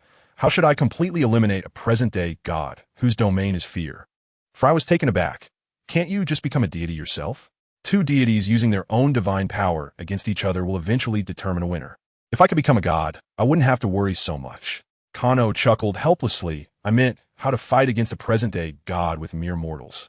Fry thought for a moment, raised his hand, and the phantom of the sword of victory appeared in his hand. Those mortals with extremely strong will and magical power can use the artifacts left by deities to combat weaker gods. Noticing that his shadow was about to dissipate, Fry quickened his speech. However, doing so would greatly harm their magical essence, and over time, their strength would significantly regress. Frey's figure became transparent and ethereal. He could only wave goodbye before completely disappearing from the spiritual world. Kano scratched his head, looking at the gradually disintegrating garden, and breathed a sigh of relief. This thing really exists. In the sunset, Kano and Furong supported each other while walking on the lawn. I have fully recovered, and I can even participate in the Tri-Wizard tournament again. Furong said, leaning her head against his chest. But you, why haven't your wounds healed? That's very unusual. It's almost there, almost there. Kano looked helplessly at the deep and shallow wounds on his body. After fighting with 2 gods in a short time, Kano had also made calculations in his heart. Fry is indeed one of the 12 main gods of Norse mythology, even if it was just a shadow. His divine power contained a strong will. In contrast, the will within Voldemort's divine power was far too weak. Kano's level of will was almost catching up to him. After this battle, Kano's level increased again. Otherwise, he wouldn't be able to handle the residual divine power on his wounds now. That potion you risked a lot to retrieve, right? Kano nodded. To save you, I must face any challenges. Fortunately, that talisman bought us a lot of time. In less than 2 weeks, Kano's 4th year at school will come to an end. Starting from this summer vacation, he will go to China to look for ways to counter Voldemort. If the gods in China have not all left, this method will undoubtedly be a taboo. Kano set a 1-year time limit for himself, not because he was confident he could succeed in a year, but because the backup plan he arranged in England could only last about a year. At this time, in Malfoy Manor, Voldemort sat in a chair while Snape, dressed in Death Eater robes, was administering potions to the fallen Death Eaters scattered on the ground. 2 weeks ago, a battle between Kano and Voldemort ended with Voldemort's escape. Voldemort could sense that the fear he absorbed had suddenly decreased. Even the fear provided by his Death Eater subordinates was far less than before. Severus, he called softly. Snape walked up to him expressionlessly and bowed. Master, what is your command? I have a question. Why did you not respond to my summons and come to my side immediately after my resurrection? Many Death Eaters showed excited expressions upon hearing Voldemort's words. Not every Death Eater came from wealth. Many of them joined the Death Eaters to seek fame and fortune. After Voldemort's downfall, their lives became very difficult, so they were pleased to see Snape, who was doing well, face misfortune. In short, jealousy. I was executing the last command you gave me. My few hours of delay allowed me to retain Dumbledore's trust in me. I thought this would be beneficial for your great cause. Snape kept his head bowed, speaking in a calm tone, including the questioning of Karkaroff. It was also to establish contact with you as soon as possible. If you consider this a betrayal, Snape drew his wand, holding it with both hands. Please feel free to punish me. Voldemort extended his hand and took the wand from Snape's hands. Some Death Eaters widened their eyes in fear, while others excitedly watched Voldemort's actions, like sharks smelling blood. Avada Kedavra! A green light erupted, brushing past Snape's face and directly hitting a Death Eater who was watching the commotion. He fell straight to the ground, his face ashen. The previously restless Death Eaters were all terrified, holding their breath. Severus, I'm glad you can continue to serve our cause. Voldemort said softly. This person was just laughing the happiest. I will not allow my beloved to be humiliated. Snape lowered his waist even further, respectfully accepting the wand Voldemort returned to him, backing away to continue treating the injured Death Eaters. Both Voldemort and Snape understood that this was just a performance. Snape had appeared the night Voldemort resurrected and fled, explaining his delay. Voldemort always believed that no one knew about his Horcruxes and the secrets of immortality, so naturally, no one knew he was truly immortal. If Snape had betrayed him, he should have directly brought Kano and Dumbledore to the scene that night to beat a drowning dog. And Snape came alone, which itself was very telling. Today, Voldemort was just using Snape as a raft to intimidate his restless subordinates. If he really suspected Snape, how could he let him administer potions to the Death Eaters? As for the unfortunate fellow who died, who told him not to use his brain, but to think that the Dark Lord, with a lifetime of fame, now has to rely on killing his own people to maintain his authority is truly infuriating. The more Voldemort thought about it, the angrier he became, and he resolved to plan something big in a few days. Snape had already administered the potions to everyone for the day and returned to Hogwarts through the Flynn network. Kano was in his office, carving a piece of wood. The herbs you requested have been integrated into the tonic I brewed, and all the Death Eaters you injured have consumed it. Very good. Kano took several objects from his pocket and pieced them together with a wooden board to form a wooden screen. Then Kano waved his wand, and the screen began to enlarge. Snape discovered that it was a detailed map of England. A large number of small red dots gathered in Malfoy Manor, clearly indicating the locations of the Death Eaters. Snape looked at Kano in surprise. How did you do this? That night, when I attacked the Death Eaters, I injected some seeds into their bodies. Kano explained with a smile. The list I gave you contains potions that can activate the seeds before Voldemort discovers the problem. The actions of the Death Eaters will be transparently one-sided for us. Kano smiled and pointed to the map. I won't do anything meaningless. From now on, give one copy of this map to Scrimgeour and keep one at the school. That's enough. Snape nodded, reflecting on Kano's cunningness. No wonder you didn't kill them directly that night. With Voldemort there, I could at most kill a few unlucky ones. It was unrealistic to wipe out all the Death Eaters. Kano explained, besides, I have a feeling that some people will eventually be pushed to our side by Voldemort himself. At that moment, Lucius was kneeling in front of Voldemort. Lucius, I have forgiven your past inaction, but that doesn't mean I can tolerate your negligence. Are you unwilling to contribute a small amount of money for your master? Voldemort's narrow pupils fixed on Lucius. Soon you will receive much more. My lord, the Malfoy family is really short on funds. I hope you can wait another 2 months. We will definitely be able to come up with enough galleons. Voldemort urgently needed money to establish an intelligence network. However, after asking a few wealthy families today, they all claimed they had no money. He truly wanted to grab these people by the collar and ask where all their money had gone. In the end, he dismissed Lucius, closed his eyes in the darkness, and contemplated the next move. In Azkaban, it wasn't the Dementors today, but rather the lazy wizard guards distributing bread, water, and salt to each cell. The sound of their footsteps echoed loudly in the silent prison, and a figure in a black cloak silently followed behind the guard. This is it, my lord. After reaching a cell, the guard respectfully indicated. The cloaked figure nodded and entered a small room next to the cell. Here, there was a small window for visitation. Inside the cell was a gaunt, black-haired woman, Bellatrix Lestrange. Hello, Bellatrix. The woman's dazed eyes focused, and she smiled ominously. Lord Voldemort will return. Don't think you can get anything from me. I have good news for you. Voldemort has returned. The cloaked figure said flatly. He will come to rescue you soon. Bella's eyes seemed to ignite with bright flames. An intense joy twisted her face, which still held a trace of beauty. I knew it. The Dark Lord will not fail. He will take his most loyal servant and then kill all of you. Unfortunately, you are going to betray him. You cannot keep what he has given you. What are you saying? Bella's face first turned pale, then flushed with anger. You are insulting me. You must be dreaming. The cloaked figure raised a hand. The wand hidden in the sleeve. Soul extraction. Bella lost consciousness for a brief few seconds, but she quickly broke free from the power of the curse and began to laugh hysterically. What are you doing? Playing games with me? Or have the Aurors become so useless that the soul extraction spell is so weak? The cloaked figure angrily slammed the door and left Bella alone in her cell, laughing maniacally. The guard tossed the unchanged food into the cell, and Bella pounced on the hard bread like a starving dog. Her heart was now filled with hope, waiting for Voldemort to blast through these thick walls in the near future, allowing her to be by his side again, causing chaos and calling the winds. The cloaked figure quickly left down the corridor, and the prisoners exchanged gleeful glances. It wasn't until he left via the Flu network that Kano removed his black hood. This thing is really stuffy. Don't the Death Eaters feel uncomfortable? Kano complained to himself as he stored some hair in a small vial. Since Kano connected with Scrimgeour, he had the opportunity to enter Azkaban and silently deal with Bella. But Kano wanted to give Bella the utmost pain. A simple death was too easy for her. As a fanatic, Bella was not afraid of physical torment. So what was she most afraid of? Of course, it was Voldemort losing trust in her. Kano had prepared a very interesting plan for her. A few days later, in the early morning of the Hogwarts students' departure day, the island where Azkaban was located still appeared gloomy, with sunlight seemingly never penetrating the clouds here. The stationed Aurors were a bit on edge lately. Although Voldemort had been defeated by a nameless kid, his brutality was still deeply ingrained in people's hearts. With so many Death Eaters locked up in Azkaban, it was only a matter of time before Voldemort attacked. Everyone knew that. 2 Aurors stood by the window, anxiously chatting. What if the Dark Lord really comes?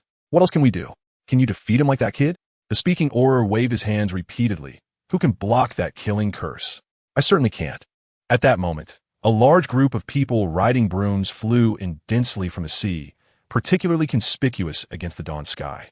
A figure wrapped in black mist was flying in the air, and the pair of red eyes made the 2 Aurors shiver. The mysterious man is here, the mysterious man. Go find Dumbledore quick. The entire Azkaban erupted in chaos. The guards didn't know whether to resist or flee, while the prisoners excitedly pounded on the bars, breathing heavily. Although Azkaban's location was completely confidential, Voldemort could sense the positions of those marked with the dark mark, so this layer of defense was meaningless to him. The stationed Aurors activated Azkaban's defensive magic while attempting to contact the Ministry of Magic. The Flu network has failed. The Auror sent to deliver the message waited until the green flames extinguished but still couldn't leave the fireplace. How is that possible? This passage shouldn't be interrupted. The thought of an insider at the Ministry of Magic arose in everyone's mind. What are you doing? Are you crazy? Another bad news came. With a scream, the Dementors collectively rebelled, beginning to suck the happiness from the guards. Years of contact with Dementors had left these Aurors in a much lower emotional state than average people. Now among a dozen of them, only 3 could produce a Patronus. Luckily, the Ministry of Magic had issued some items to counter dark creatures a few days ago. Filthy things, taste this.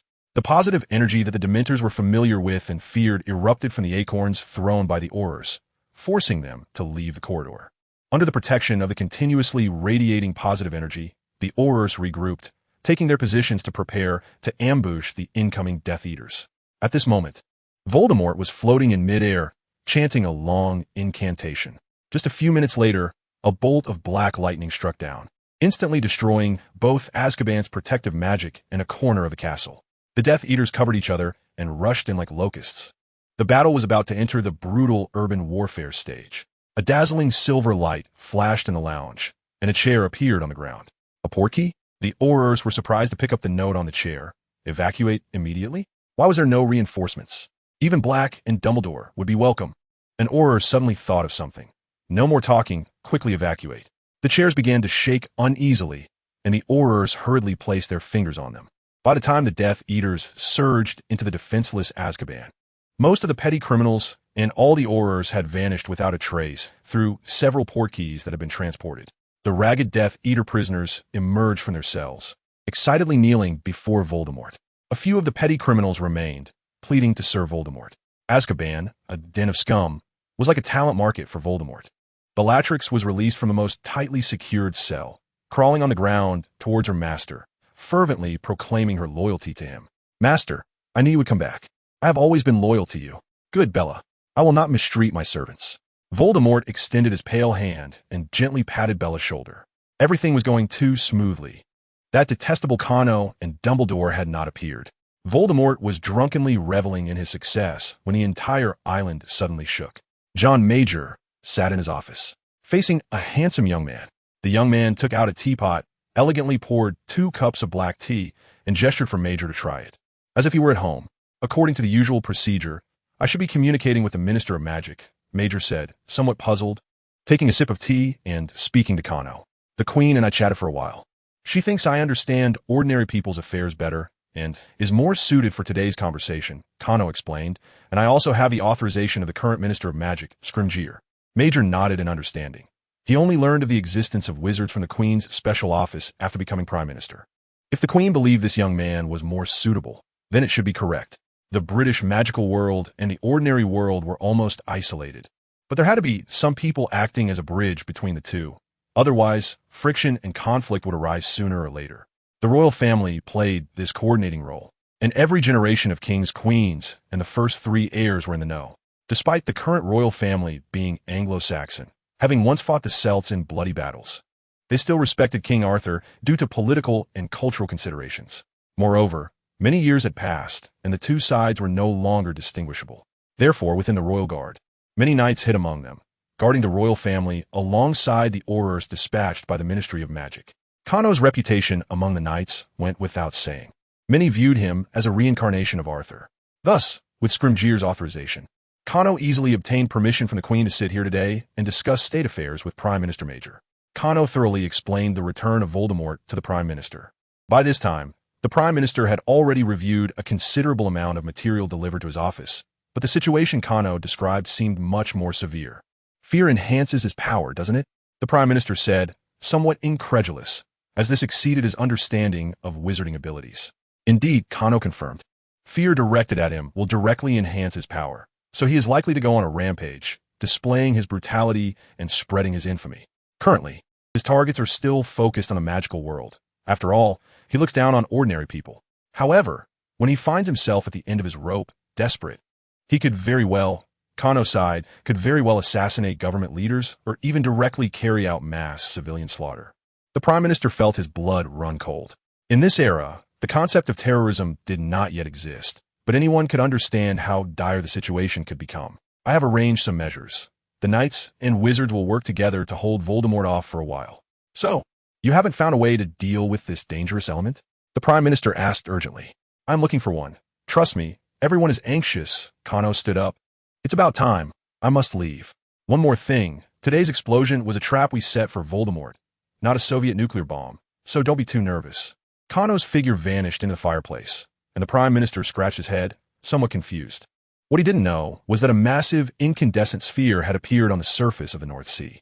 Dozens of fire dragons erupted from the ground, and the scorching wave destroyed all protruding structures, creating towering waves of tens of meters high on the sea surface.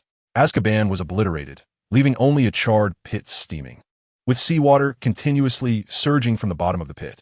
Voldemort's face darkened, surrounded by terrified Death Eaters. Just now, he had to expend his already limited divine power to cast protective magic, safeguarding all his followers during this sudden and violent explosion. The Dementors floating around were having a terrible time. This explosion contained intense positive energy, causing the vast majority of Dementors to melt and evaporate like ice cream under the sun, with only a few stragglers still alive. Just as everyone caught their breath, all the prisoners, except Bella, suddenly collapsed to the ground, unconscious, frost spreading across their bodies. This was clearly the venom from the Serpent's Fountain, and it had directly entered the second stage. If they didn't receive treatment quickly, these people would die. Voldemort roared, and the black mist around him suddenly expanded, enveloping the fallen. These were all his core followers. Voldemort could not afford to lose them. After a tense rescue, the poisoned Death Eaters finally woke up, and even Voldemort couldn't help but feel exhausted. The survivors couldn't help but turn their gaze to the dazed Bella. Bella was first taken aback, then glared back fiercely. She didn't know why she wasn't poisoned, but she would not accept anyone doubting her loyalty to Voldemort. Voldemort glanced at her, intentionally or unintentionally, but ultimately said nothing. The joy of a successful prison break was long gone. Voldemort and the Death Eaters disapparated away from the sinking island. Moments later, two figures appeared at the edge of the pit. They were Kano and Scrimgeour. Mr. Scrimgeour, you truly have great courage, Kano yawned. I only suggested that the Dementors might betray. I didn't say we should blow up the entire Azkaban. It's just a prison. It's not a historical monument. The guards have run away, so blowing it up is fine, Scrimgeour said nonchalantly. But why did you disagree with my other plan? Scrimgeour shook his head. I don't want to see the third Dark Lord rise in my lifetime. Don't be too extreme. With that, he tightly gripped the wand hidden in his sleeve. Kano sighed, helplessly shrugging his shoulders. He had originally planned to poison these prisoners, leaving Voldemort empty-handed, and ideally hang the bodies in the cells to mock him. On one hand, it was an outburst of the Black family's inherited extremism, and on the other, in his eyes, these people should have faced execution back then. A life sentence was too lenient. Unfortunately, Scrimgeour believed that this was not the right way and firmly rejected Kano's plan. As he said, if Kano fell into darkness, he would be even more terrifying than Voldemort, and he had to be reminded of this at all times. Even Dumbledore thought the same way. What if more kind people die at their hands? Kano couldn't help but ask. I will do everything I can to stop them, and didn't you also set up your nails? Kano quickly waved his hand, realizing that this was not something he should say out loud. The Death Eaters in the prison had also eaten the bread containing the seeds, and were now unknowingly becoming Kano's beacons. Do you think Voldemort's next target will be there?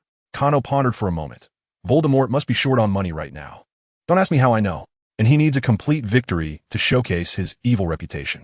To achieve both making money and causing trouble at the same time, what should he do? Scrimgeour said skeptically. Gringotts? That's too difficult. Voldemort won't die himself, but the Death Eaters will definitely suffer heavy losses. Kano denied this. I think they will target those pureblood families that do not collude with them. Besides, robbing Gringotts is something I should do. Scrimgeour was left bewildered.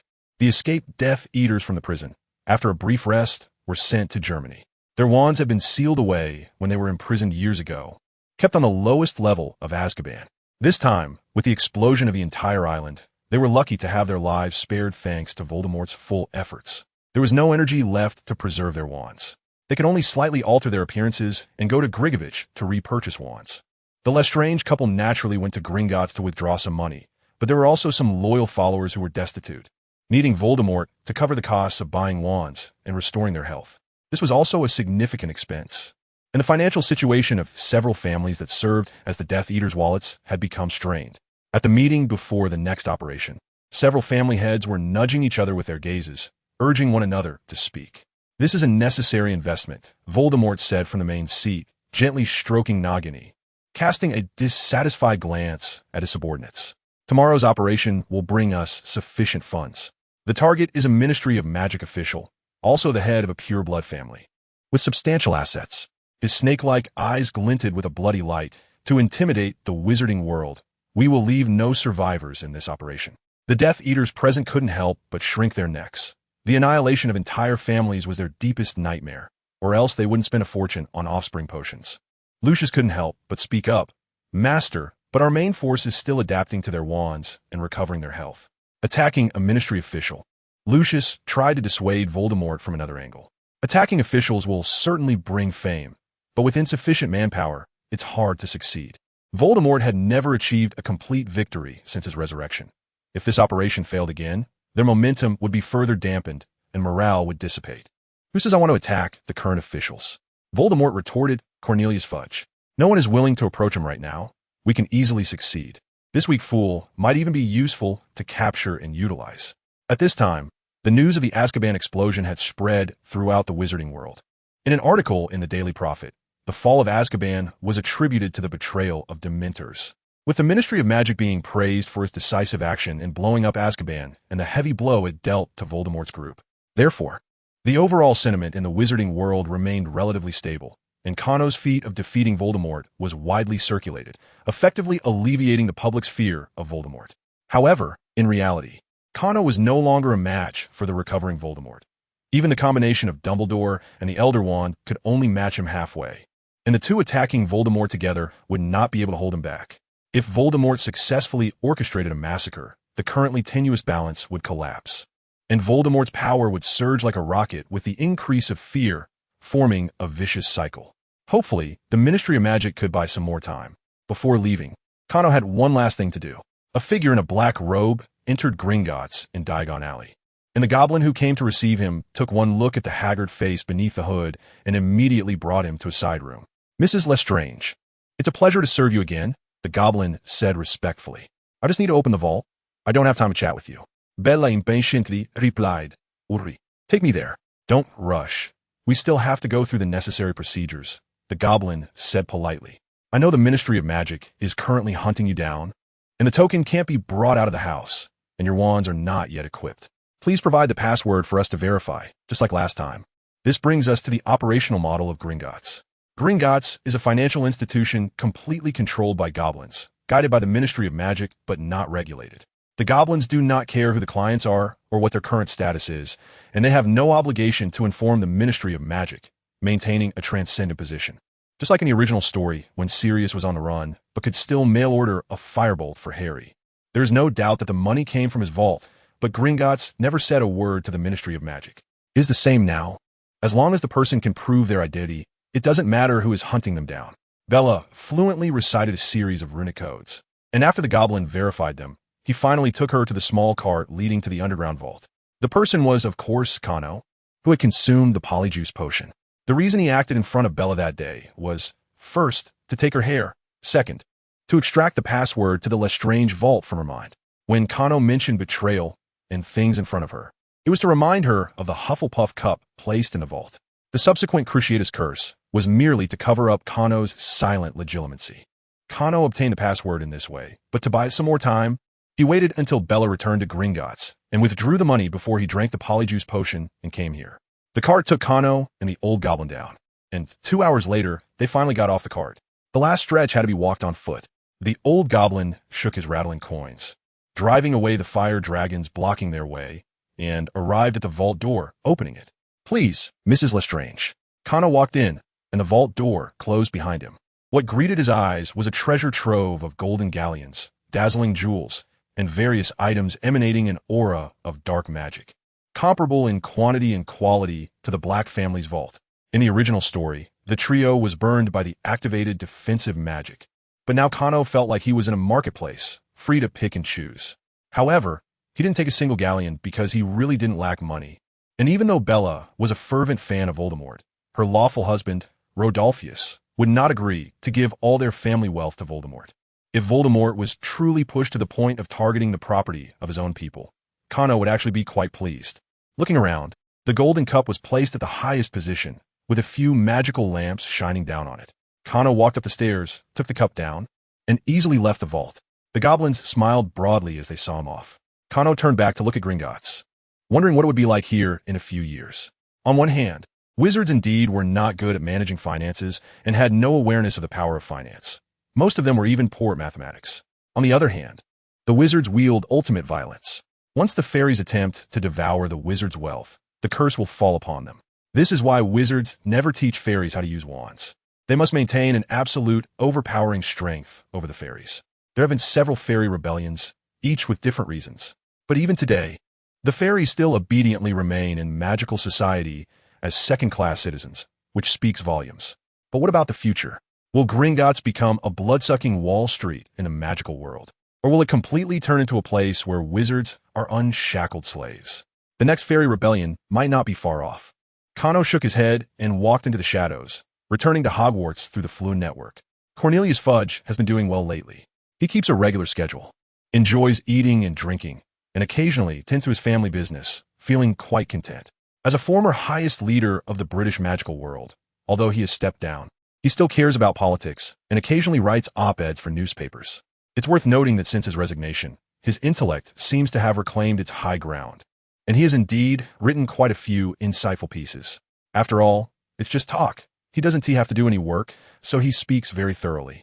At noon today, he held a wine glass, shaking it while admiring the flowers in his garden, feeling extremely pleased. Then, the protective magic in his home was blown away like an eggshell in a storm. Dark-robed Death Eaters and Voldemort himself appeared outside the Fudge residence, blasting a third of the courtyard wall with a bang. The wine glass in Fudge's hand shattered from the debris, the bright red liquid splashing all over him. He sat dazed in his chair, watching as the rioters drew closer, thinking of the op-ed he wrote yesterday about Voldemort being a clumsy dog, suggesting the Ministry should take initiative, feeling like a fool. Mr. Fudge, the Death Eater surrounded him, and Voldemort stepped forward. "Hello, I believe this is our first meeting." Igriagis. Fudge struggled to control his throat, managing to squeeze out a few words. "You have two choices. First, give up all your possessions to save your life. Second, choose money over life, and your entire family will perish." At this point, Voldemort waved his wand. "Third, which I personally recommend, cooperate with us to establish a new Ministry of Magic. You can be the minister again, returning to the center of power." Fudge swallowed hard, his mind gradually calming down. He did not trust the brutal Voldemort at all. Even if he gave him money, he would still die. The third option would leave him with eternal disgrace. "Master, we did not find Fudge's family," a Death Eater reported. "My wife and children have left Britain." "You won't find them," Fudge said, although he had sent them away out of fear of his former political enemies targeting his family. Today it turned out to be unexpectedly effective. "Enough talk. Make your choice," Voldemort said lazily, waving his hand. The Death Eaters aimed 7 or 8 wands at Fudge. He seemed to have no choice. "Why you just kill me?" Fudge said with great difficulty. Voldemort's nostrils flared, his eyes narrowed, as if he had heard something unbelievable. "You, such a coward, dare to refuse the great Dark Lord? Cruciatus." Fudge writhed in pain on the ground, twisting into a ball. Voldemort was genuinely angry. He didn't expect someone like Fudge to have the courage to refuse him, feeling belittled. "It's because I'm a coward," Fudge struggled to speak. "If I help you, many will die because of me. I would rather die than bear it. Waste." Cruciatus. In a fit of rage, Voldemort repeatedly used the Cruciatus curse. Fudge could not bear it and finally fainted. "Take him away. I want to let him die. I wanted to wish he were dead." Just then, a blue spell flew in. Voldemort instinctively defended himself, but the spell hit Fudge and sent him flying. Scrimgeour caught the flying Fudge, and the Aurors surrounded the ruins, with Dumbledore standing opposite Voldemort, holding the Elder Wand. "Tom, we meet again. Why didn't you call Black? I wanted to have a good chat with him," Voldemort said sarcastically. "Tom, you forget, Kano hasn't graduated yet. As headmaster, I must stand in front of him," Dumbledore said calmly. Voldemort wasn't foolish. He knew Dumbledore was getting old and unlikely to have any breakthroughs in strength. Instead, he was more concerned about the young anomaly that was Kano. Since he couldn't deceive Dumbledore, Voldemort didn't mind, and the two began to duel in front of everyone.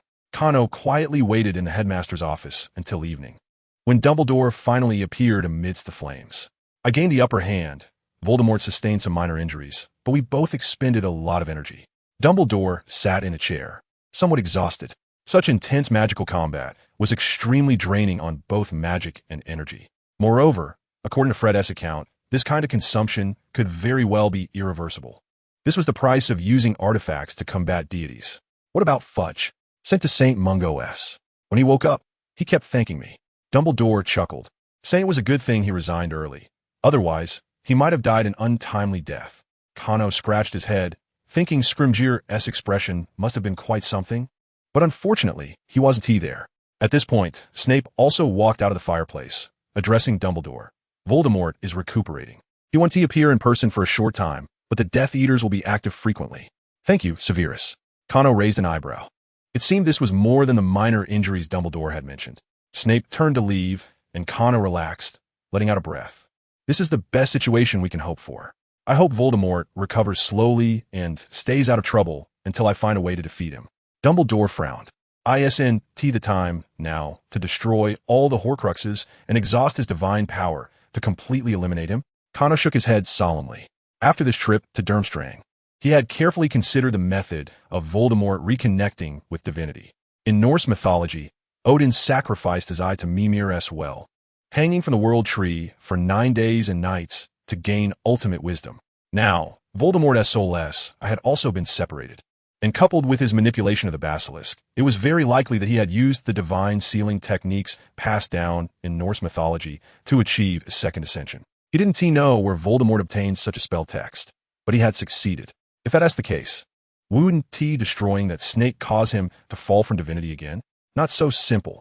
Last time, Harry accidentally destroyed the core of the Pharaoh's sealing technique, and that was because the heart was meant to stay in the body.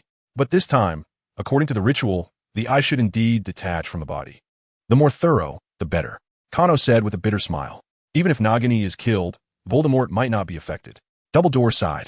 It turns out that Voldemort had Horcruxes and divine powers by his side. Although he fell from grace, he could not be killed.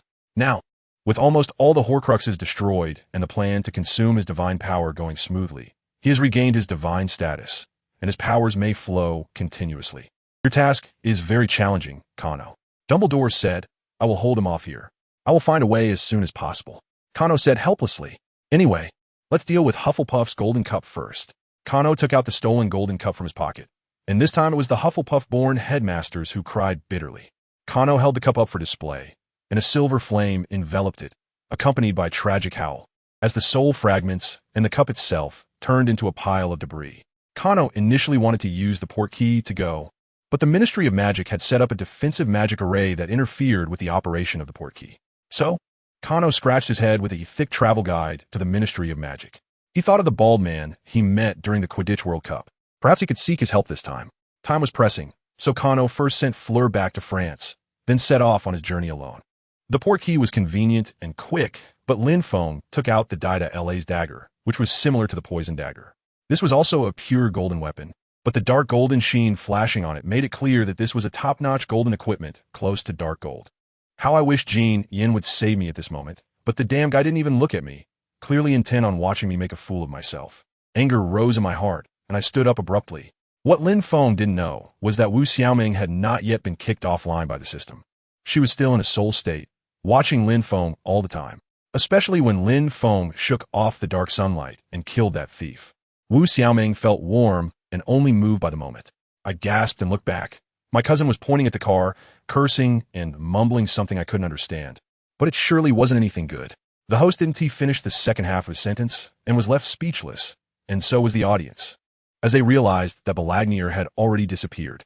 Everyone scanned the surroundings, searching for Balagnir's shadow. Jason endured the pain, shook his head fiercely to wake himself up, and then took out another submachine gun, moving to the car window to attack the vehicles behind. In a fight with no combat power, ugly in appearance, and not very smart, Patch himself was also puzzled as to why he had let him out. Sir, this is just my guess, but after my consideration, I believe my guess has a high probability, Natasha continued to explain to Nick Fury. Dama was even worse. At this moment, his face was completely devoid of blood. This guy was usually so obsessed with supernatural phenomena, yet when faced with something, he was so terrified. Lady Ziyue was the first to perform. Her light purple attire dancing gracefully in the wafting sandalwood, her mask of purple gauze partially concealing her stunning beauty. Just that fleeting glance instantly reduced the dancers accompanying her to mere dust. Li Zan's cultivation had risen a bit, but he still needed a few days to restore his human form. They didn't pick an auspicious day. Unexpectedly, today happened to coincide with a rare, auspicious day for marriage. The number of people registering for marriage at the Civil Affairs Bureau was several times that of usual. When he turned around, the green giant had long since disappeared, everything like an illusion, yet it was indeed real. After thinking for a while, Su Wanyue called Zhou Liping, saying that things here were taking a bit long. Although Zhou Liping was worried, with Huang Xinggu around, and Su Wanyue promised to call back at least every other day to report safety, she felt a bit more at ease. It must be very beautiful. Zhao Di was filled with doubts, as she always thought he was friends with Jiang Shui, not expecting them not to be in that kind of relationship. Speaking of which, during the siege of the Yamaguchi group, it seemed that the American soldiers were somewhat half-hearted, only responsible for reaping the benefits, while those who truly dealt heavy blows to the Yamaguchi group's important members were sent by the Japanese government. In the sky, over 100 meters above Konoha, a hawk of no large size was circling continuously, its eyes fixed on the ground below, and its pair of eyeballs were indeed the Rinnegan. After saying this, a blade of energy flew over. Anything that touched this blade of energy was instantly cut in half, because facing someone who could kill at any moment with overwhelming power, the golden-haired man didn't need to go to such lengths. Sharav's wife was a standard Russian beauty, comfortable in the parlor, drinking and playing games, and adept in the kitchen, cooking bear. Fortunately, because Kano's visit was sudden today, Sharav's home had no preparations, and the dishes were relatively ordinary. The table was only set with a few plates of garlic sausage, Russian kebabs, sour pickles, and cheese slices. These were all snacks for old drunks. Kano looked at the stacked boxes of alcohol beside him and the already unbuttoned Sharav, his face flushed, feeling a chill. Let's keep it modest today and focus on chatting, Kano tentatively suggested. Hey, that won't do. Sharav directly opened 2 bottles of vodka and placed them on the table, saying that when a friend comes, they must drink. The more you drink, the more you chat, and no using magic to sober up. It's all about that dizzy feeling. Kano could only raise his glass filled with clear liquid and clink with Sharav. Cheers! Sharav tilted his head back, drinking the contents of the glass clean, and Kano shivered at the sight, having no choice but to join in. To be honest, after the vodka went down, Sharav really opened up. This version of the Soviet Union hadn't missed out on anything it should have stirred, occasionally engaging in proxy wars with the United States and Africa, sometimes planting corn in Siberia, or facing constant changes in various domestic reform policies, swinging between immediate executions and laissez-faire. However, because of the presence of wizards, who were semi-public and widely participated in social labor, many things had changed significantly. For example, Khrushchev's corn campaign, which he intended to increase corn production for animal feed to provide more meat for the Soviet people, was misguided when he decided to promote corn originally from South America in Siberia. If it weren't for a group of wizards who came to help and kept the corn warm every day, the Soviet Union would have faced famine that year. Burp. I almost died from exhaustion back then. At that time, I took better care of the corn seedlings than I did of my own wife. The lady in the kitchen, who was making borscht, threw a can of sour cream over, and Sharav caught it with a smile, placing on the table. You know about agriculture? Kano imagined the burly Sharav waving a wand, carefully tending to the seedlings, and couldn't help but laugh. Of course. My dad was a tractor driver at the collective farm, Sharav said proudly. My mom was a breeding expert, and it was reported in the newspaper. For the corn. Cheers. Kano could only join in. Similarly, due to the special potions provided by the wizards, Andropov lived a few more years, laying a solid foundation for reform and choosing another successor, preventing the biggest traitor, Maputo, from rising to power. Now, the Soviet Union not only had not disintegrated, but also maintained a relatively stable development trend. After a few rounds of drinks, another ball man walked in from outside. Sharav immediately moved over a crate, inviting him to sit down and drink. I heard you have a British friend here. The bald man had a blank expression, his eyes fixed on Kano, warning him not to make any mistakes. Kano sensed a sharp mental force trying to invade his consciousness. He stirred slightly, and the force was kept at bay outside his mind. This didn't seem like proper hospitality. Kano calmly set down his glass, showing no intention of violence, as Sharav had already jumped up, standing in front of Yuri. Don't give me that, Yuri. This isn't an interrogation room, and we're not conducting a purge now. Sharav glared with his cow-like eyes. Just look for yourself. Red magical armor spread across Sharav's body again as he looked at Kano. Kano scratched his head and used magic too, their magical auras merging into one. The bald Yuri's expression immediately softened, and he plopped down at the table. Natasha, bring 2 more plates of garlic sausage. I really didn't know we had an international friend today. Yuri touched his bald head, opened 3 bottles of vodka, saying it was his oversight. A way to make amends. After saying that, he took the bottle and started pouring it down his throat. Kano watched in astonishment and quickly grabbed him. Wizards can also have gastric bleeding. Drinking like that can kill you. Don't worry about it. He just loves to drink. Sharav laughed heartily. Another round. Kano had no choice but to drink again. Upon closer inspection, The crate at his feet was already half empty. We have more, come on, let us drink. No. While I'm still sober, you guys need to tell me about the situation in China. Kano quickly intervened. Sharav burped and began to ramble on, with Yuri occasionally chiming in. China and the Soviet Union were once very close, but then drifted apart, almost leading to a large-scale war. Although the conflict didn't escalate in the end, there was little communication for over a decade. It was only in recent years, after the Soviet reforms began, that interactions became warmer again. After the U.S. noticed the change, it also started to show some goodwill towards China. The higher-ups have not given up on the strategic intention of splitting China and the Soviet Union, letting the two countries restrain each other. So, the relationship between China and the Soviet Union is still somewhat delicate. However, the magical community in China has always been very mysterious. Their only connection to the outside world might be the Quidditch team. Sharav only knew that due to China's large population, there were likely more wizards. He had no idea how many there were or what they usually did. Judging by his expression, he probably had a bad experience with intelligence infiltration, and Kano secretly chuckled. Watch it, buddy. Don't drink too much and spill everything. Yuri patted the talkative Sharav, who nodded impatiently. I get it now. You're the one sent to keep an eye on me, right? Is it not okay for me to stay silent? Drink up. Kano had no choice but to keep drinking, hoping they would say more when drunk. Who knew that after this, the two bald men began chatting about various topics, not mentioning any serious business, fully demonstrating the professional qualities of seasoned spies. Kano was a bit tipsy first, muddling through nearly 5 bottles of vodka. Ready sing, just like the pear blossoms blooming all over the world. Rise up, you suffering people of the world. In the end, all 3 men were inebriated, singing while staggering with their bottles. Late at night, Kano fell asleep at Sharav's house. Sharav and Yuri slept for a few hours, then coincidentally got up and went to the yard. Yuri lit cigarettes for Sharav and himself, and they puffed smoke in the darkness. So how about it? I was wrong, right? Sharav said smugly in a low voice that magic can't be used without a pure heart. In the international anthem, you sang it so smoothly. I really like this. You're impressive. You really know how to read people. Is that enough? Yuri exhaled a puff of smoke helplessly. How do you expect to develop him to work for us? His status in the British magical community is quite high. He could potentially become an important figure like the Cambridge Five in the future. Sharav shook his head. Forget it. This line of work, ISNT for humans. You have to sleep with one eye open. I don't know if the higher-ups will agree, but I really don't want to pull him into this line of work. He is still just a kid. Yuri scoffed, extinguishing his cigarette with his toe. Which one in this line of work wasn't T recruited from childhood? If you don't want to, just say it. He paused. Let us drink again tomorrow, then send him off? P.S. going to China. The higher-ups should avoid any conflicts of interest. Sharav revealed 2 rows of big white teeth. It takes 3 days to process the paperwork. I'll call those guys back later. I'll make sure he vomits it all out.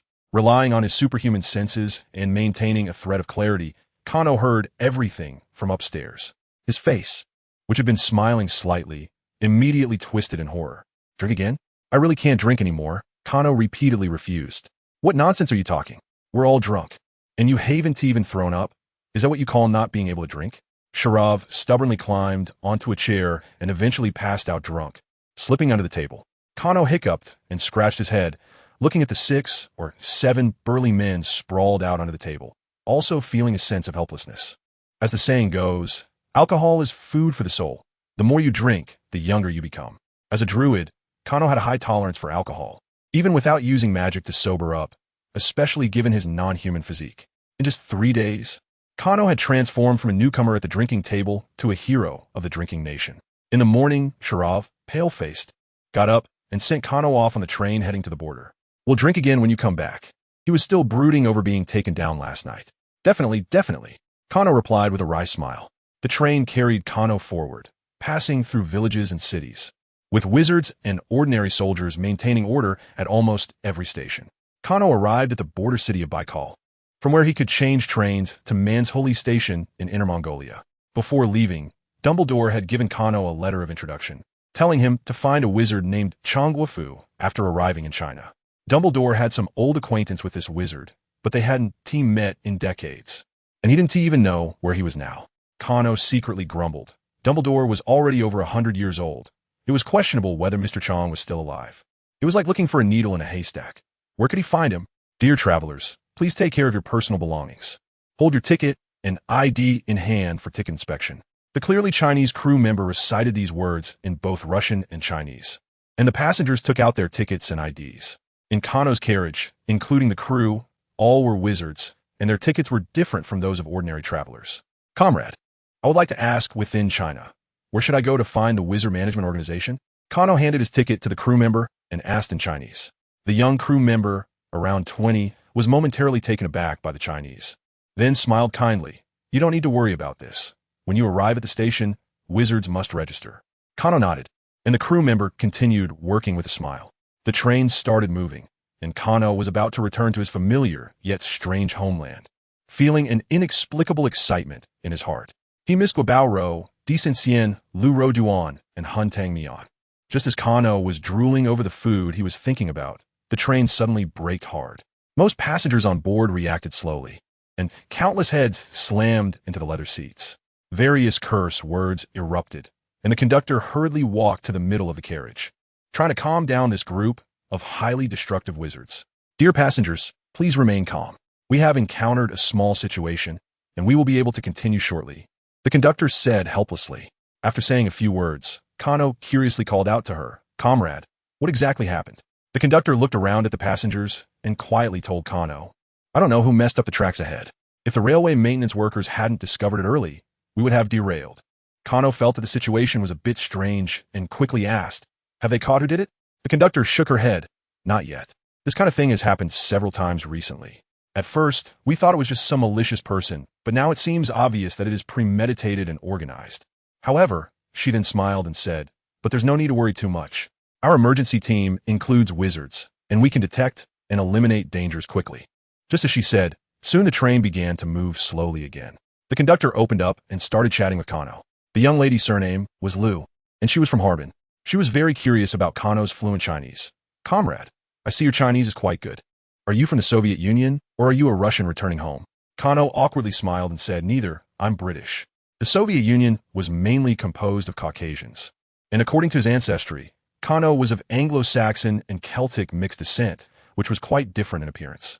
But it was normal for locals to see white people as looking similar and not being able to tell the difference. I'm so sorry you. By the way, I still don't know how to address you, the young Lu said somewhat embarrassedly, quickly changing the subject. Kano nostalgically smiled. You can call me Xiao Cheng. My Chinese name is Cheng Qianli. As the train continued to move forward, the passengers gradually quieted down. Comrade Cheng, there's a beautiful big river ahead. Don't fall asleep, Lu said with a smile, nodding at Kano as he watched the train slowly approach the river and drive onto the railway bridge. Just then, a deafening explosion suddenly erupted beneath this carriage, and a strong shockwave transmitted upwards through the carriage. It looked like the entire train along with the railway bridge was about to be blown apart. In Kano's senses, everything slowed down. He exerted all his strength, and countless vines extended from his sleeves, shattering the windows and reaching out, tightly adhering to the surface of the train body, instantly weaving a dense green net. When the shockwave arrived, Kano struggled to manipulate the vines, evenly distributing the force to every corner of the train body. The immense power squeezed the entire framework of the train into deformation. Even so, the train was still thrown into the air by the shockwave. Tiny vines immediately reached out, binding the passengers who had just reacted to their seats. Following that, the plants outside the carriage grew wildly, pulling a flexible net from the broken end of the railway bridge to catch the falling train. The passengers on the train were inexplicably caught in a brush with death, and many were injured by flying luggage, crying out in pain. The wizard passengers in the carriage were even more terrified, as the explosion had occurred right beneath them. Although they were all wizards, they hadn't had time to use any magic just moments ago, and they were nearly left with no complete corpses. Kano half knelt in the middle of the carriage, his face pale, his physical strength and magical power nearly drained in an instant. No matter how strong he was, it was still too much to protect an entire train and all the passengers aboard in that moment. Comrade Cheng, are you all right? Em fine. Just need to rest a bit. With the help of the crowd, Kano struggled to stand up, gasping heavily. Damn it, blowing up a train? Kano cursed fiercely. Who did it? I want to let them go. If it were a magical explosion, not to mention Kano, every wizard in this carriage would have noticed. But this group had actually used timed explosives. If it weren't for Kano being on the train, this train would have been torn apart by the shockwave. Dying here would make it hard to recover the bodies. If the three countries of China, the Soviet Union, and Mongolia pooled together. They might be able to gather a complete corpse. Outside the window, the sounds of popping and shadowy movements could be heard as a large group of ordinary-looking but capable young men and women arrived at the scene. Thank you for your help. Any other questions? No, thank you so much. A young man named Hu, dressed in a Zhongshan suit, shook Kano's hand after finishing the record. If it weren't for you, today would have been a big mess. Kano didn't even ask which department Hu was from, assuming it was related to national security. He only wanted to know if the culprit had been caught.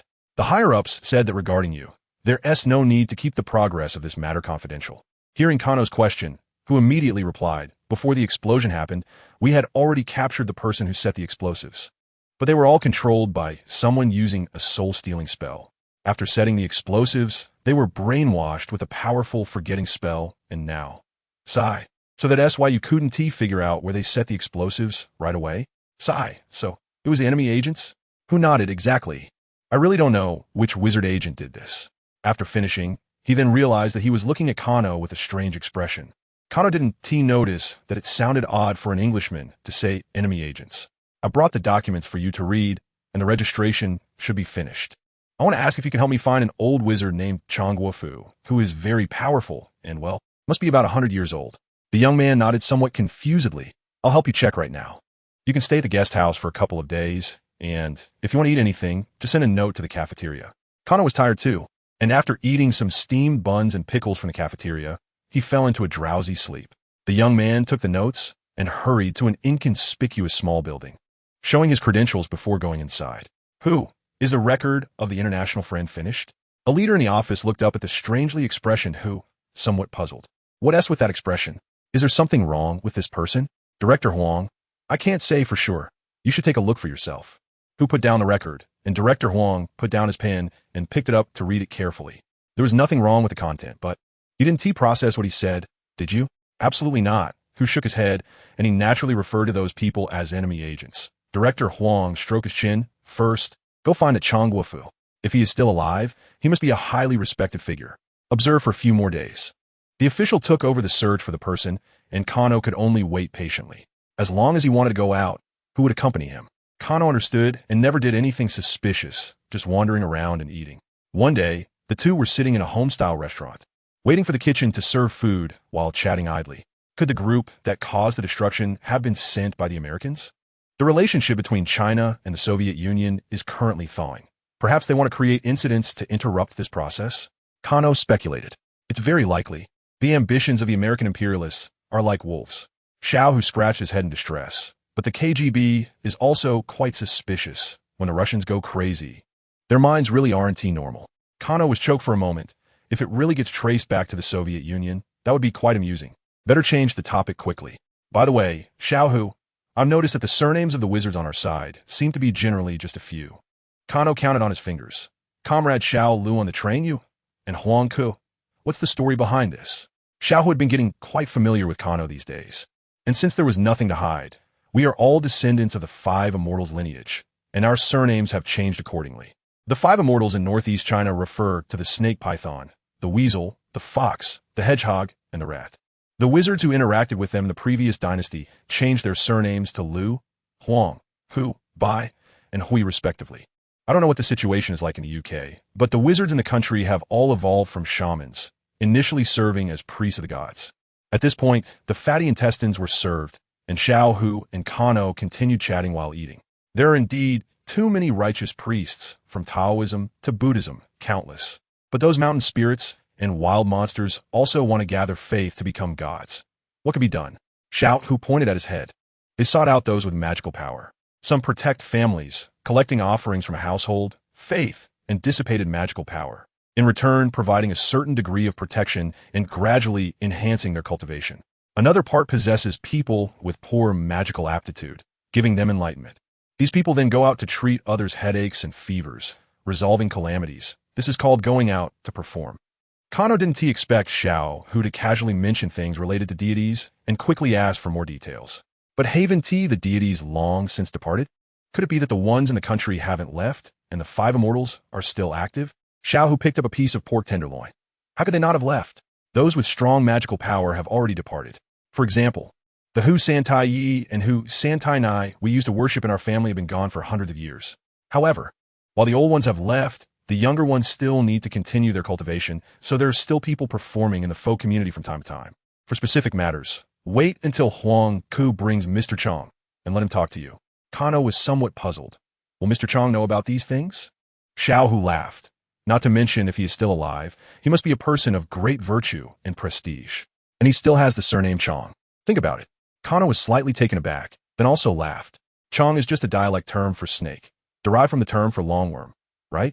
This person is likely also related to the 5 immortals. 4 or 5 days later, Xiao Hu had gained some weight, and Kano had visited all the attractions in Manchuria. Finally, Director Huang brought an old man to the guest house. Mr. Blake, this is the person you're looking for. Director Huang said with a big smile, not expecting the predecessor you sought would be this veteran. He is also an old-timer in our intelligence department. You two chat slowly. Director Huang and Xiao Hu went outside to keep watch. And Kano quickly took out the letter that Dumbledore had given him and handed it to the elderly wizard in front of him, who had white hair and a youthful face. Whether he could uncover the secret would depend on how much face Dumbledore had. After all, I should be the one visiting you. I truly neglected my manners. This is a letter from our principal that I was entrusted to deliver to you. Who would have thought that Elder Chong would set the letter aside and look at Kano with a smile? I'm a few years older. I chatted with Xiao Lu on the way here, so I'll call you Xiao Chong. He looked Kano up and down. Where are you from? And what year were you born? Kano naturally replied, truthfully, and the old man shook his head with a laugh. I think what you said isn't thorough enough. You are not a person of this world. You were originally from outside the borders, and after reincarnation, you obtained this body. Am I wrong? Kano was startled. He had not concealed his background from his relatives and teachers in Jinsokyo and Furong, but he had always thought that only he had such experiences. Listening to Elder Chong, are there quite a few people who have reincarnated? Don't be too nervous. I've lived for over 100 years and have only seen 2 or 3 people. Elder Chong stroked his beard and smiled. But these people were all ordinary without magical power, and their reincarnation caused a mismatch in the strength of their bodies and souls, making them weak and sickly since childhood. It was precisely for this reason that I met them while treating the people in the village. Kano scratched his head. He had been in a state of pure soul for over 10 years, and his body was nurtured by his mother, who had transformed into an oak tree for over 10 years. Otherwise, he probably wouldn't be much better off. Indeed, I am a reincarnated person, but my past life has become a dream, and this world is no longer the one I am familiar with. Seeing that Kano seemed a bit melancholy, Elder Chong comforted him. Wherever the heart is at peace is home. To live again is already a great fortune. Let us not ask for too much. After chatting with Kano for a while, Elder Chong opened Dumbledore's letter to read, and Kano noticed that the letter was actually written in small script. After a moment, Elder Chong put down the letter and said, Dumbledore entrusted me to teach you how to resist the deities. I can agree to that. Kano stood up joyfully, but Elder Chong added, don't rush to thank me. I can't guarantee that you will be able to learn it. Kano was too worried. Based on past experiences, there was no normal magic that he couldn't learn completely, and, at worst, it would just take a bit more time. In any case, I still want to thank you on behalf of the British magical community. Elder Chong laughed heartily. I wouldn't dare to expect thanks from the British. I fought my way to Britain back in the day, and now those old fellows are mostly dead. Otherwise, there should be some grudges. What is the story behind that? Kano asked curiously. China has suffered greatly in modern times. The benevolent and righteous have sacrificed their lives, and wizards have also bled and sacrificed on the battlefield. Elder Chong recounted with emotion. Later, the United Front also united us wizards, and the International Wizarding Federation thought this broke the rules and sent wizards to intervene. They sent Dumbledore? Not just him. They sent over a dozen powerful wizards, and Dumbledore was still a middle-aged man at the time, although he was among the top in strength. He wasn't as powerful as he is now. Elder Chong chuckled. Dumbledore actually did not agree with this action. He expressed his neutrality before the war, and it was those people from the British Ministry of Magic who forced him to come. As a result, the Chinese wizards forged in blood and fire directly drove them out of the country. I went to Britain and had a standoff with Dumbledore at the door of the Ministry of Magic. It was a tie. Kano couldn't help but laugh. No wonder Dumbledore said you wouldn't know each other without a fight. Elder Chong also laughed, remembering the glorious years of the past. Let us get back to business. Once you resolve that dark wizard, we can have a good chat. Since Elder Chong decided to help Kano, he immediately began to explain related knowledge to him. In primitive times, wizards existed as priests and doctors, possessing powerful supernatural powers and holding a high status within the tribe. They communicated with ancient deities who were powerful beings that wielded the forces of nature, living in the upper world. After Emperor Zhuangxiu completely centralized the power of sacrifice to the leader, the secular power utterly overshadowed the divine authority. From here, the paths of imperial power and divine authority in the east and west diverged. Elder Chang reminded that the emergence of Western deities still followed the ancient divine route, requiring strength, faith, and special magical rituals. In contrast, Eastern deities appeared in a different form, conferred deities. In China, the leader, the emperor, is the highest authority, receiving the faith of countless people. These beliefs gather together to form what is known as dragon energy. In modern times, the leaders who changed the world ultimately chose to return this dragon energy to the people, abandoning the old method of one family ruling the world. From then on, dragon energy transformed into national fortune, invigorating everyone to strive and work hard, which in turn nourished the national fortune, leading to signs of a prosperous era. The conferring of deities thus became a thing of the past. Of course, that is all later. Once the emperors grasped the dragon energy, they gained the power to confer deities, simply needing to use a seal representing national authority to stamp the conferral text. Many famous ministers were posthumously conferred as mountain gods, land gods, or city gods, and many fallen soldiers were also conferred as underworld soldiers, enjoying eternal incense. But aren't these people shamans? Kano asked in confusion. Exactly. Elder Chang clapped his hands and laughed. This is the biggest difference between the paths to becoming a deity in the East and West. In China, ordinary people without magical power can also become deities. The souls of ordinary people are protected by the power of faith after death and do not enter reincarnation. Their abilities are extremely limited, but they are more than sufficient to protect the land and its people. Chinese shamans can also enter the court as officials and take this path. By accepting conferral and merging national-level faith, dragon energy national fortune, with their own will and magical power, they become even more powerful conferred deities. They can become deities while alive, but can only exercise divine power on Chinese soil. Kano understood Elder Chang's meaning. You want me to take this path too? Elder Chang nodded. By now, you should understand that only a deity can completely eliminate another deity. You have connections with leaders in both the British magical and secular worlds. If both confer you, perhaps you can become a conferred deity. In all of Britain, with you being the only conferred deity, you should be able to defeat that contemporary deity with a chaotic foundation on British soil.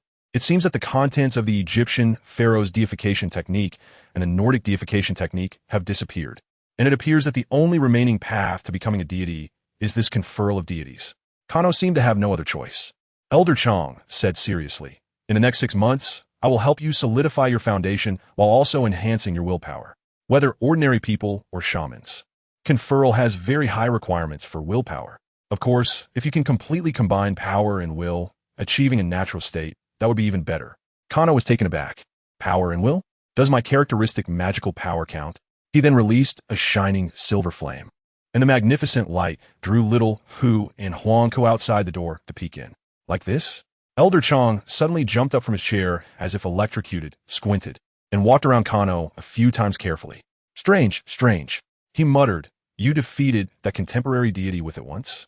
Then he took out a small wooden sword, muttered a couple of incantations, stood it upright in front of him, and suddenly opened his eyes.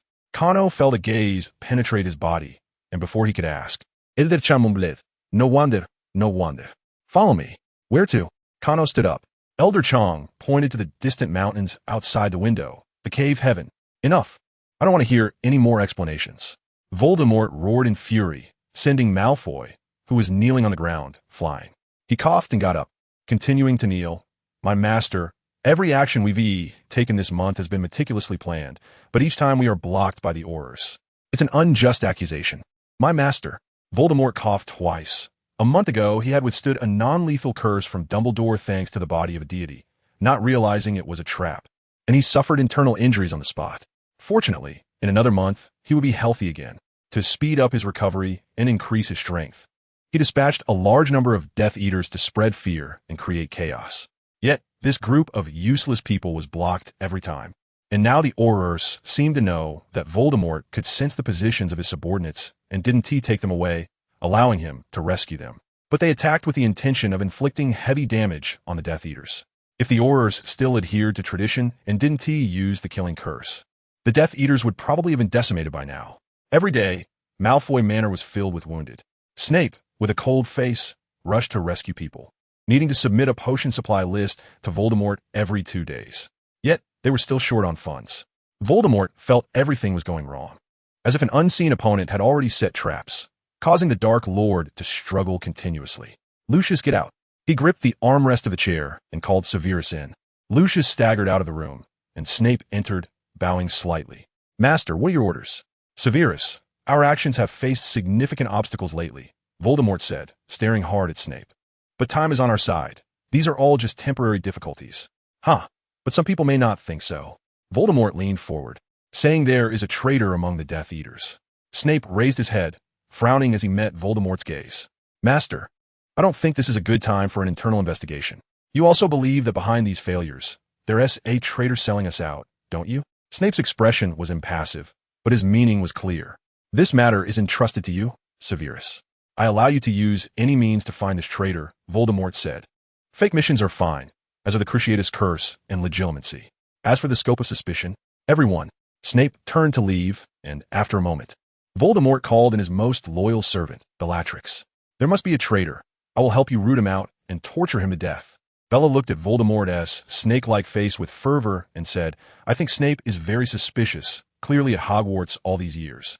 All right, Bella. Voldemort reached out to stroke Bella's face, causing her to tremble with excitement.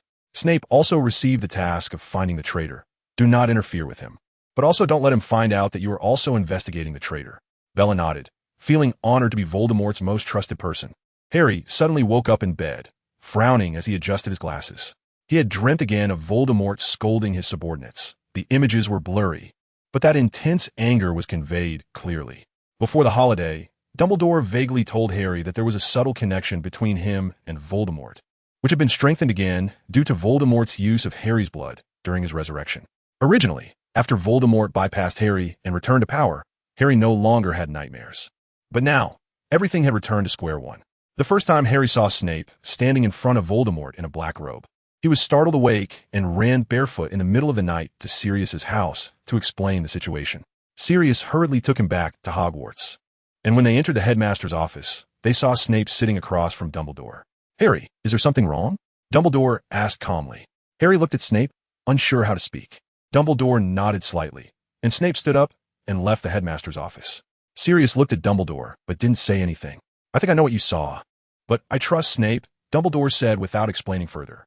It's getting late. Go back to sleep. And Harry, he paused.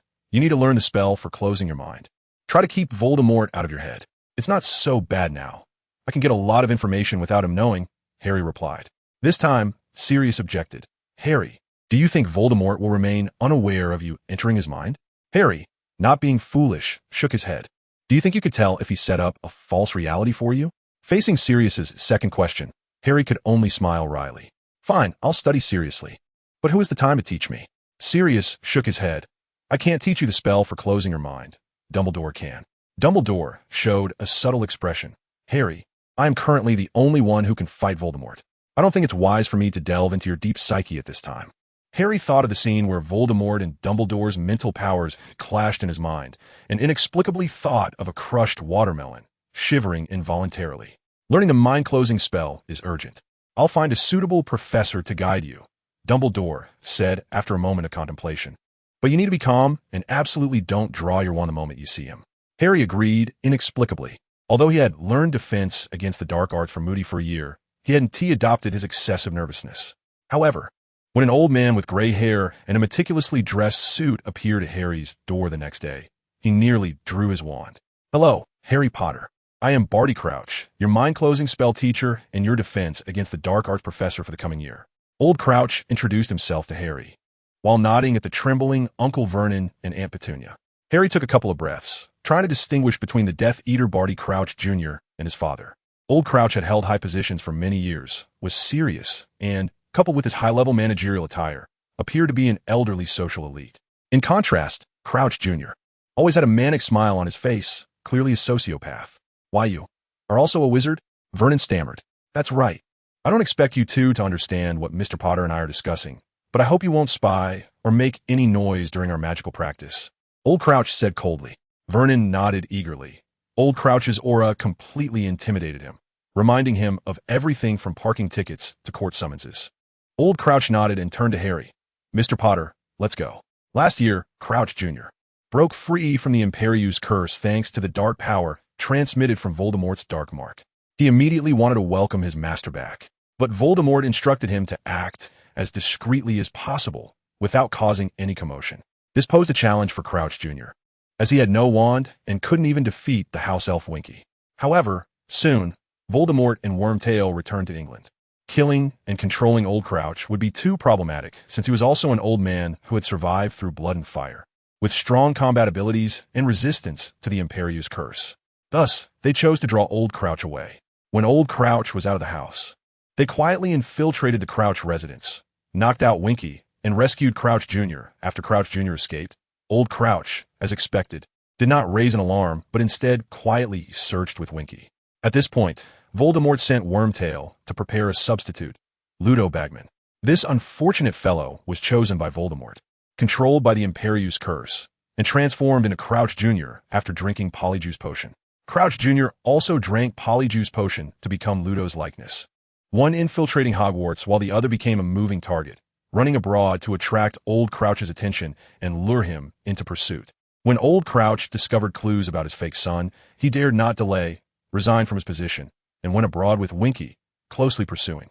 Ludo fully utilized his advantage as a professional Quidditch player, riding his broomstick to run, occasionally using disapparation to shake Old Crouch off his tail. Thus, a chase ensued, with Old Crouch spending nearly a year in the wilderness, almost losing his life abroad. Eventually, it was only when the Imperius curse on Ludo gradually wore off that Old Crouch finally caught him, who was now confused and disheveled. Upon realizing he had been tricked, Old Crouch immediately returned to England with Ludo. By this time, Voldemort had already been resurrected, and Crouch Jr.'s mana performance had been witnessed by hundreds of young wizards. Old Crouch surrendered peacefully, being disarmed by Aurors and brought before Scrimgeour. "That's the whole story. I have nothing to hide." Old Crouch calmly recounted the events of the past year. Scrimgeour nodded, a hint of helplessness appearing on his lion-like face. Old Crouch was devoted to his work, but neglected to discipline his son, ultimately being completely ousted from the centers of power because of that son. "Mr. Crouch, I personally have great respect for you," Scrimgeour said as he released the restraints on his hands. "But you have indeed violated the laws of the Ministry of Magic and must be punished. I am well aware of the laws of the Ministry of Magic. I should go to Azkaban." "No, there is no longer any Azkaban," Scrimgeour pondered for a moment. "I believe house arrest is an appropriate punishment." Old Crouch frowned. He knew that Azkaban had been destroyed, but creating another prison would not be difficult. According to the law, house arrest is a light punishment second only to fines, and his actions should have warranted at least 10 years in prison. "I cannot understand," Old Crouch said directly. "Dumbledore needs a defense against the dark arts professor, and this person must be powerful." While Scrimgeour stared intently at Old Crouch, expressing his deep disdain for Voldemort. "There is not just one such person. They will continue to fight against the Death Eaters on the battlefield, and your age is no longer suitable for direct combat. Rather, the experience accumulated with age is more valuable." Old Crouch pondered for a moment and said, "I have a condition." "What?" "If given the chance, I want to personally capture my son." Old Crouch said this because his mother had traded her life for his, and although he remained stubborn, I must respect his mother's dying wish and keep him alive. Old Crouch thought he would be refused and sent to prison. However, once Dumbledore arrived, things were settled quite easily. With complex emotions, the Death Eater's father, Old Barty Crouch, became the new defense against the dark arts professor. "Have I explained clearly enough?" Harry nodded, and Sirius, who had been notified by Dumbledore, appeared in his bedroom without anyone noticing, listening to Old Crouch's explanation with him. "We don't have much time. We must adopt unconventional teaching methods." Old Crouch drew his wand and stood opposite Harry. "You stand by the bed, Mr. Potter." "What?" "Legilimency." Sirius watched the two anxiously, and the next second, Harry fell back onto the bed. It felt as if someone had driven a red-hot iron rod into his ear and stirred around. Memories of his painful childhood flooded back. Being chased up a tree by Aunt Marge's bulldog, being locked in a cupboard, being used as a punching bag by Dudley. Harry writhed like a fish out of water. "Enough!" Sirius shouted. Old Crouch glanced at him indifferently, continuing his incantation. "I said enough." Sirius pulled out his wand. Old Crouch waited a moment longer, and when he saw that Harry truly could not resist, he finally stopped the spell. Harry, overwhelmed by pain, took a long time to stand up with Sirius's help. He touched his mouth and nose. There was no blood. I am using legilimency at full force. Voldemort will only be stronger than me, understand? Old Crouch said coldly. He will show no mercy to anyone. I must be equally ruthless with you, or else your thoughts and feelings will be laid bare to him. Feel the pain. Resist with all your might. Then remember that feeling of resistance. It's best if you can succeed every time. Once you have a certain level of self-defense ability, we will learn theory and fill in the basics. Sirius glared at Old Crouch with what could be described as resentment, and Harry patted his shoulder to get him to step back and stand firm again. Please begin. Legilimency. This time, Harry knelt on the ground. Old Crouch felt somewhat disappointed. He thought this boy who had survived great adversity was nothing special, and that he had set his expectations too high. Meanwhile, Harry, kneeling on the ground, gradually tightened his grip on his wand and instinctively cast the disarming charm at Crouch. Crouch dodged the spell, somewhat surprised. It was only the second time. Was this child's will too strong? Harry coughed a couple of times and stood up again under Sirius's worried gaze. Again, you did well. I think you need a break. Old Crouch couldn't help but say, this little pain is much easier than Kano's training. I don't want to watch others struggle desperately anymore. At least don't hold me back. Harry forced a smile. Come on, as long as it doesn't cause me permanent harm. Go all out. Legilimency. Kano, holding an oak sword, was sparring with a boy of similar age. Rather than sparring, it was more like Kano was playing along with the other. Chung, you learned so quickly. The boy laughed foolishly after finishing his move. In just a month, you're already familiar with the sword techniques in the book. Where did Professor Chang find you? Kano chuckled and didn't answer. He was currently in a cave in Liaoning Province, China. The so-called cave was actually a fixed location created by ancient ancestors using magic to mimic the upper world, a semi-permanent pocket space. The light and darkness inside changed just like the outside, and there were intentionally crafted landscapes at the edge of the space, possessing a classic beauty. The principles were quite similar to Egypt's spell shoes embrace, but here it was set so that those without magical power could not enter. In ancient times, caves served the function of magic schools, opening regularly each year to welcome young wizards for enrollment. Now, the caves were even more thoroughly opened, with a street of snacks forming at the entrance, and many vendors were the parents of young wizards. Let's go out to eat today. The cafeteria food is too terrible. The boy drooled as he invited Kano to go out. You're about to get as fat as a ball, and you still want to go out to eat? Kano teased with a smile. The boy looked distressed. The cafeteria serves northeastern cuisine, which is too heavy. As someone from Jiangsu, I can't get used to it. Forget it. Professor Chang has something for me today. I have to go over now. After saying goodbye to the boy, Kano turned and walked towards the staff dormitory area of the school.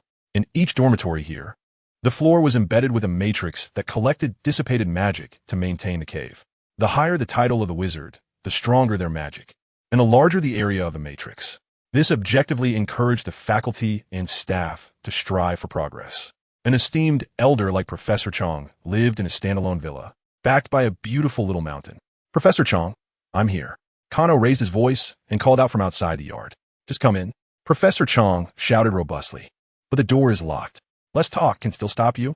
Kano had relaxed a bit mentally during this time. He made a joke and was immediately retorted by Professor Chang. He chuckled, bent his legs, jumped over the gate, and skillfully made his way around the villa to the backyard. Professor Chang was sitting in the middle of a magic array, holding a bound book. An ancient text? Kano curiously leaned in.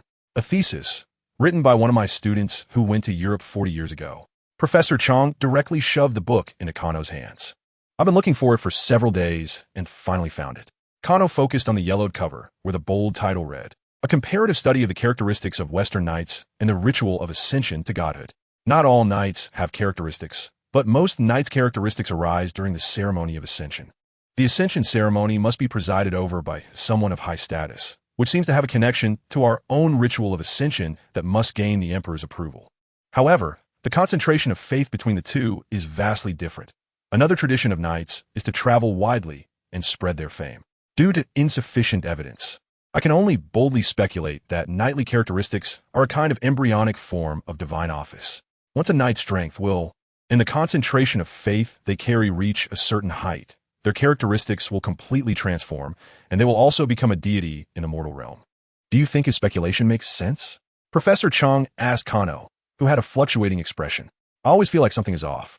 According to this speculation, knights with characteristics are all potential deities.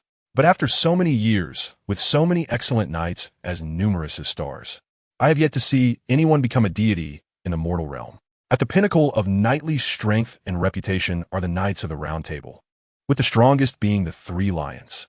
I haven't seen Lancelot yet, but Tristan and Lamorak are clearly not divine beings.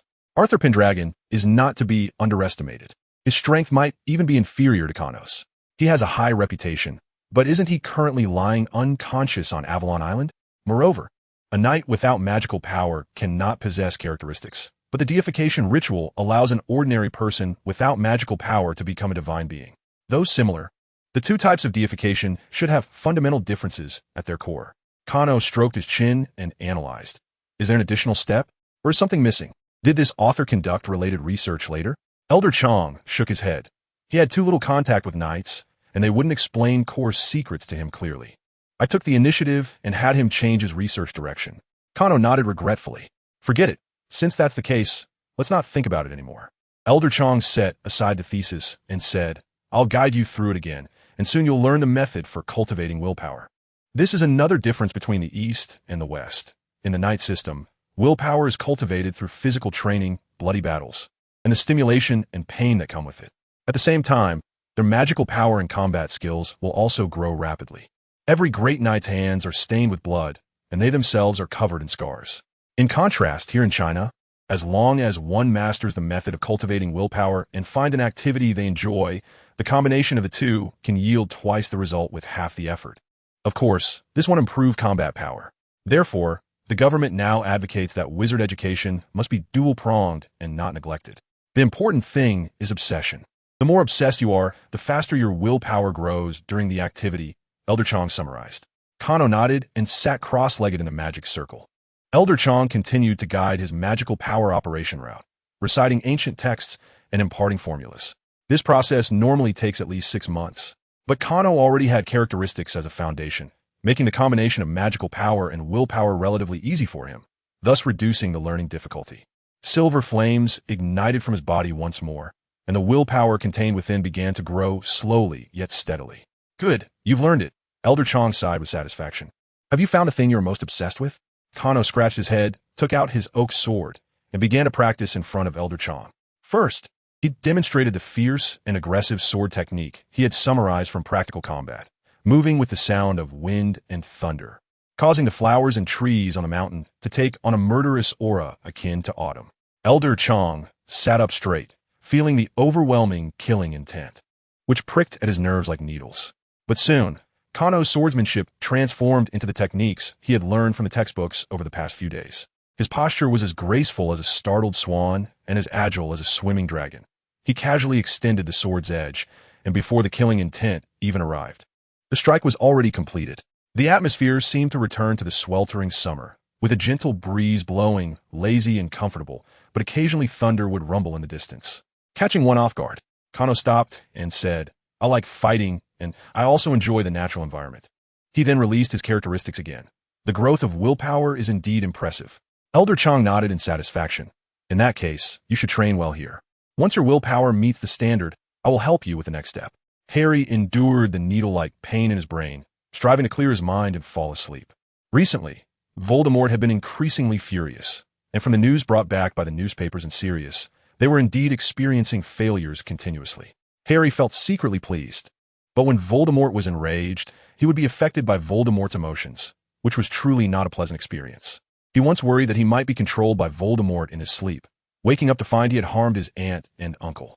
But Sirius told him that Lily's protective magic was still effective, and it wasn't easy for Voldemort to control Harry, at least not in this house. Similarly, it wouldn't work at Hogwarts, which was protected by ancient spells. However, in other places, no one could guarantee that. Harry had no choice but to reluctantly cancel his plan to go to Grimmauld Place and obediently continue training in brain-blocking techniques and dark magic defense with Old Crouch. Now, he could fairly well keep the legilimency spell outside his mind, but for some reason, resisting Voldemort's emotions remained very difficult. Old Crouch had no other choice but to keep honing his skills, trying to gradually increase his resistance. An angry surge came again from the void, and Harry helplessly turned over and fell asleep. This time, Voldemort did not fly into a rage, allowing Harry to sleep well. Has the Order of the Phoenix regrouped? Yes. Master. Snape knelt on the ground, and after your return, Dumbledore immediately notified all members of the Order of the Phoenix. However, during this period, they had been assisting the Ministry of Magic's actions and only officially regrouped yesterday. I assume you participated as well. Of course, but as you know, I cannot disclose specific members or locations. Snape said expressionlessly. Voldemort nodded. That was inevitable. The specific list of members didn't matter. Anyone standing in Voldemort's way would die. The meeting location was also protected by the unbreakable vow, making it impossible to find before the informant was killed or spoke. Meeting content? About how to protect Muggles in Britain from your harm. Voldemort sneered. Muggles know nothing, and the Muggle government will only cover things up when he destroys a small town. The government will immediately concoct a story about a meteor falling from the sky. Which Muggle would fear Voldemort? Would he really go out on the street and announce, "I slaughtered town"? Of course, Voldemort could also use magic to besiege an area of Muggles, appearing daily to kill a few, continually harvesting fear. But right now, the Ministry of Magic is tightly on guard. Such a grand action would not escape their notice and would soon be discovered. In other words, collecting Muggle fear is troublesome. The Dark Lord looks down on it and is too lazy to do it.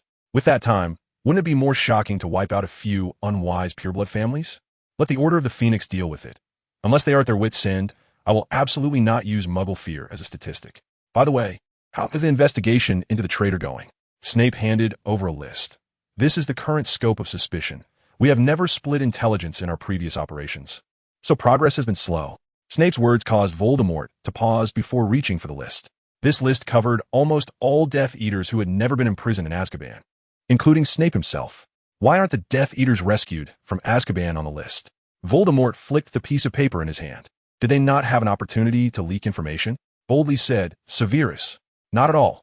They cannot be ruled out as suspects either. Snape shifted the conversation, but added that they were willing to sit in Azkaban for over a decade for you, which logically makes it impossible for them to betray you. To say something disrespectful, at that time, no one knew if you could return. Only they firmly believed in this, and kept waiting. Voldemort let out a chilling laugh. Logic. Some people simply. You still need to be more thorough in your work, and do not allow any slip-ups. Snape showed a look of surprise, which Voldemort accurately captured with a legitimacy. Yes, Master. After Snape left, Bella crawled in on her knees. Master, you called for me. How was the investigation on the traitor going?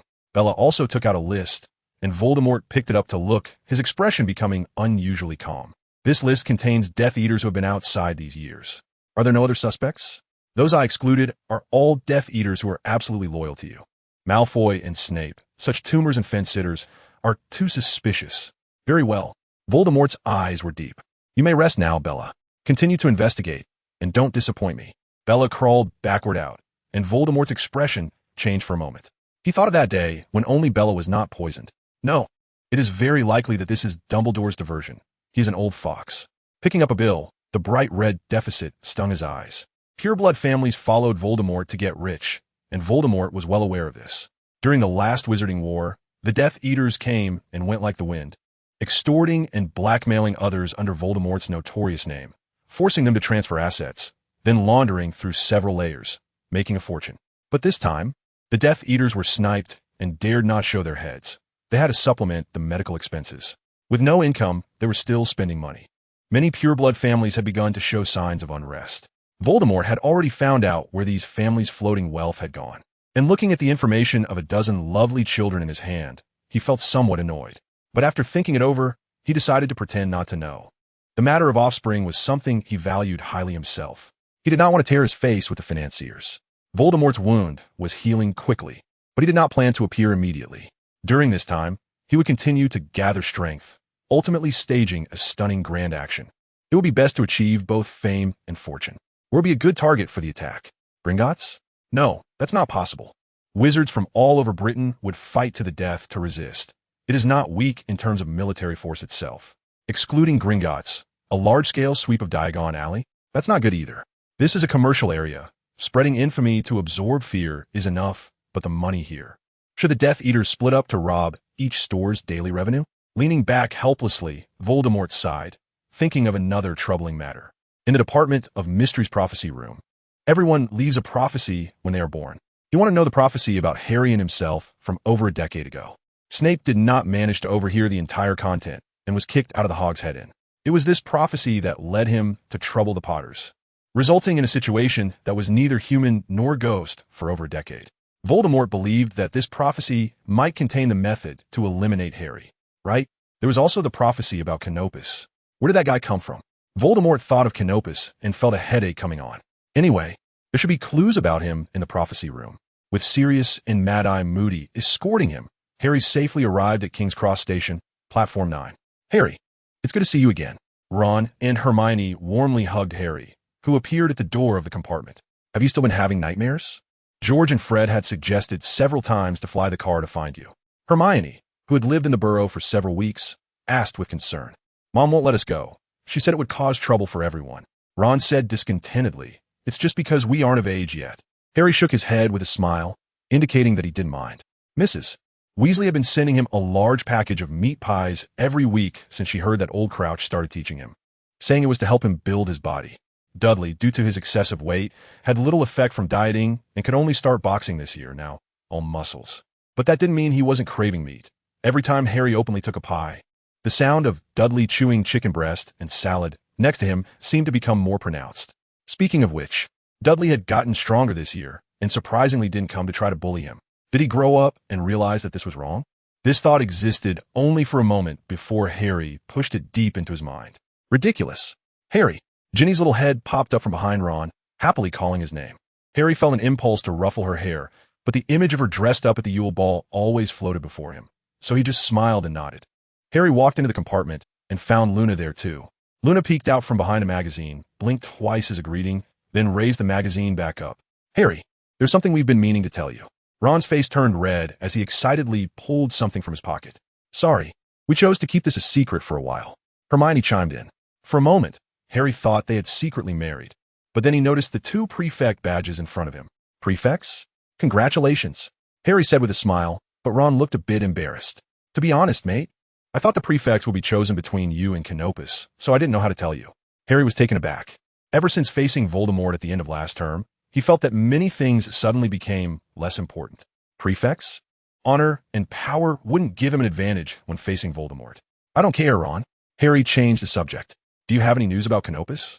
Both shook their heads, and Ginny couldn't help but ask, Canopus hasn't shown up since he defeated Voldemort. Could he be injured? No.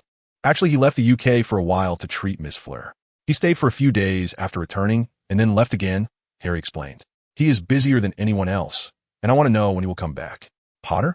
The compartment door was pulled open, and Malfoy's slick face appeared before everyone. He scanned the compartment, not seeing Canopus, and his expression relaxed. You seem to be doing well. How does it feel to lose to the Weasleys? Ron and I were never rivals, Harry said calmly. How is your father's master feeling lately? Or should I say he's also your master now? Malfoy's face turned pale, and he took a step back, looking at Harry's finger pointing at his arm with some fear. Don't think you've won, Potter, Malfoy said, gathering his spirits. I'm still alive. We will win. Harry responded in kind. Malfoy left under the gazes of everyone, and the compartment was filled with a cheerful atmosphere. That guy is really a born villain, Ron said fiercely, just like his dad. Speaking of which, Ron, why can't we directly arrest these semi-public Death Eaters? Hermione asked curiously. Because these people are really wealthy.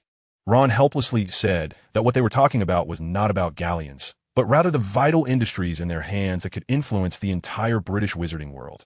For these people, circumstantial evidence was not enough to convict them. Only being caught in the act would allow the Wisengamot to imprison them while temporarily managing their industries. Ron reminded the others in the carriage. Think about it. Why did Karkaroff identify almost all of the Death Eaters back in the day? Yet most of them did not end up in prison. If they weren't caught on the spot, it was all due to insufficient evidence.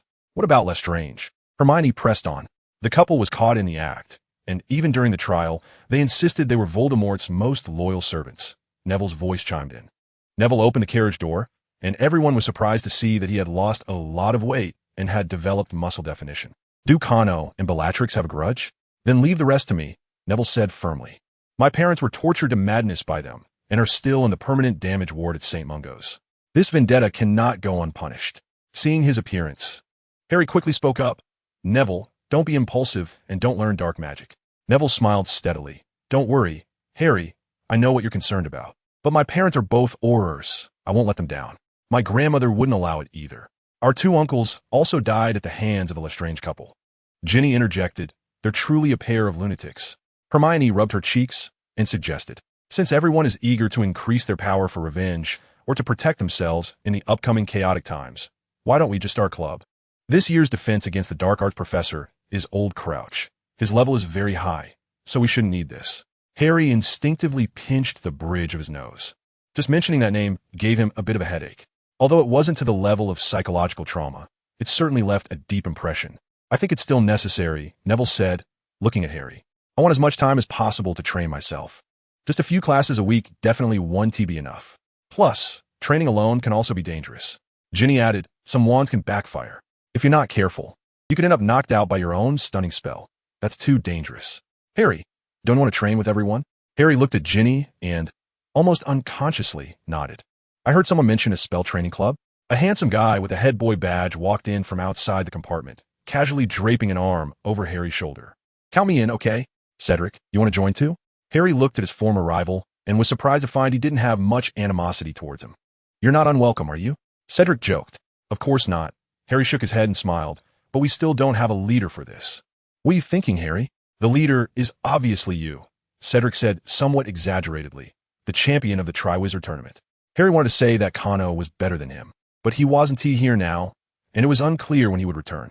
Harry looked at everyone's expectant faces and smiled as he raised his hand. All right, I agree. Harry found himself back in the Great Hall, surrounded by chattering classmates, which made him feel a sense of long-lost ease. What the hell? Didn't I just come back from vacation? Why do I feel so tired? The sorting ceremony quickly began, and this time the sorting hat sang a new song. The content was roughly about the characteristics of the four houses and a piece of advice. With war approaching, the four houses must unite to weather the storm. In the students' impressions, this was the first time the sorting hat had attempted to give Hogwarts a warning. Harry and Malfoy exchanged glances, their brows twitching. Unity? Bah. After the sorting was over, Dumbledore stood up. New students, welcome to Hogwarts. Old students, it's great to see you again. The little wizards erupted in applause. As per tradition, countless delicacies descended from the heavens, and both new and old students excitedly began to fill their stomachs. Where's Hagrid? I didn't see him at the staff table earlier. I thought he wanted to take care of magical creatures. Harry remained seated, feeling a bit restless. Maybe he went out on official business like Kano, Hermione speculated. He wouldn't leave for no reason. Maybe he'll be back soon. Harry had to set aside his worries and focus on eating first. Hermione, how's your house elf rights advocacy group going? Ron asked, his mouth full. Hermione curled her lip. We've gained valuable experience. The trio was very familiar with this phrase. Kano often told them that when things weren't going well or even failed and others asked about it, one could say this. The two carefully refrained from asking further. But Hermione couldn't help but complain herself. They don't want wages, nor do they want breaks. Kano said that's their nature, even if they need a change. It can't be rushed. Hermione was a bit frantic. They barely have the desires of normal beings. They don't even want to eat delicious food? Ron asked, surprised. The food you're talking about is made by them. They're quite satisfied with just eating leftovers, Hermione said, feeling deflated. Ugh, but there are still many more house elves like this. Even for them, I have to keep going. Harry wisely changed the subject. After dinner, Dumbledore gave an even more serious opening speech than usual. Everyone must remember the events that occurred during the Triwizard Tournament last year. Although the Death Eaters and Voldemort's Dark Hand did not ultimately reach Hogwarts, Voldemort did indeed resurrect in front of everyone. The little wizards began whispering among themselves, but their expressions showed little fear. The scene where Kano and Voldemort were evenly matched, even seemingly suppressing each other, had too strong an impact and had been exaggerated during the holidays, leading the little wizards to be somewhat blindly optimistic. Although adult wizards were aware of Voldemort's terrifying power, the Ministry had managed to withstand the Death Eaters' rampant destruction this time, so public sentiment was generally stable. This meant that while the adult wizards were relaxed on the outside, but tense on the inside, the little wizards were now a bit too carefree. And Dumbledore needed to give them a wake-up call. After all, once the situation changes, underestimating the enemy and being complacent could cost many lives. In the past 4 months, the Death Eaters had launched over 60 attacks, averaging one every 2 days. Dumbledore's serious gaze swept over the little wizards' bewildered faces. A total of over 30 Aurors were injured, and 2 unfortunately lost their lives. No civilians died, but 7 were injured, including the former Minister of Magic, Cornelius Fudge. He was hit by Voldemort's Cruciatus Curse. Although it didn't leave serious injuries, he he still suffers from palpitations and insomnia. I want to tell everyone that the war is not about to begin. It has already started. Let us observe a moment of silence for the heroes who died in battle. The atmosphere in the hall became solemn, and everyone stood up in silence. After a moment, Dumbledore signaled for everyone to sit down. We must be prepared and hone ourselves. Whether it is to fight or to flee, we must become more professional. But we have you, and we have Crouch. A Hufflepuff student shouted from below. Dumbledore shook his head slightly. From the moment we picked up our wands, our fate has been in our own hands. Professor Alastair Moody has submitted his resignation to me and has been reappointed by the Ministry of Magic to fight on the front lines against Voldemort. So this year, I have invited. Dumbledore extended his hand towards the impeccably dressed old Crouch, Mr. Barty Crouch, to serve as our new defense against the dark arts professor. Old Crouch stood up, his expression serious as he nodded slightly to the students. The little wizards fell silent collectively, feeling as if they were experiencing a funeral. Old Crouch's attire, expression, and demeanor were too grim. You will learn a lot of practical knowledge from him. He was active on the front lines during the last Wizarding War, Dumbledore introduced. You studied mind-blocking techniques with this man for a whole holiday? Ron's mouth dropped open, looking just like a silent Snape. No, there are some differences. Harry awkwardly explained. Despite his frightening expression, he is a much better person than Snape. Old Crouch's teaching attitude is meticulous. Although his requirements are high, Harry is very grateful to him. I think the difference is quite significant. Fred interjected. His stern look resembles Percy more. George held back a smile and quietly commented. That guy Percy has been scratching his head thinking about how to prove himself ever since he found out that his authority suddenly diminished after the Triwizard Tournament. I agree. He is completely different from Snape. Ginny chimed in seriously. His hair is well-groomed and not greasy at all. This statement was not quiet, and a small portion of Gryffindor students had to bend down to control their smiles. Snape's gaze suddenly turned towards them, dangerously glaring at a few people. Harry felt he was being scrutinized, unsure of what was on his mind. Then, Snape's gaze shifted to Old Crouch. The eyes of the two intersected in the air, seemingly sparking bright flashes.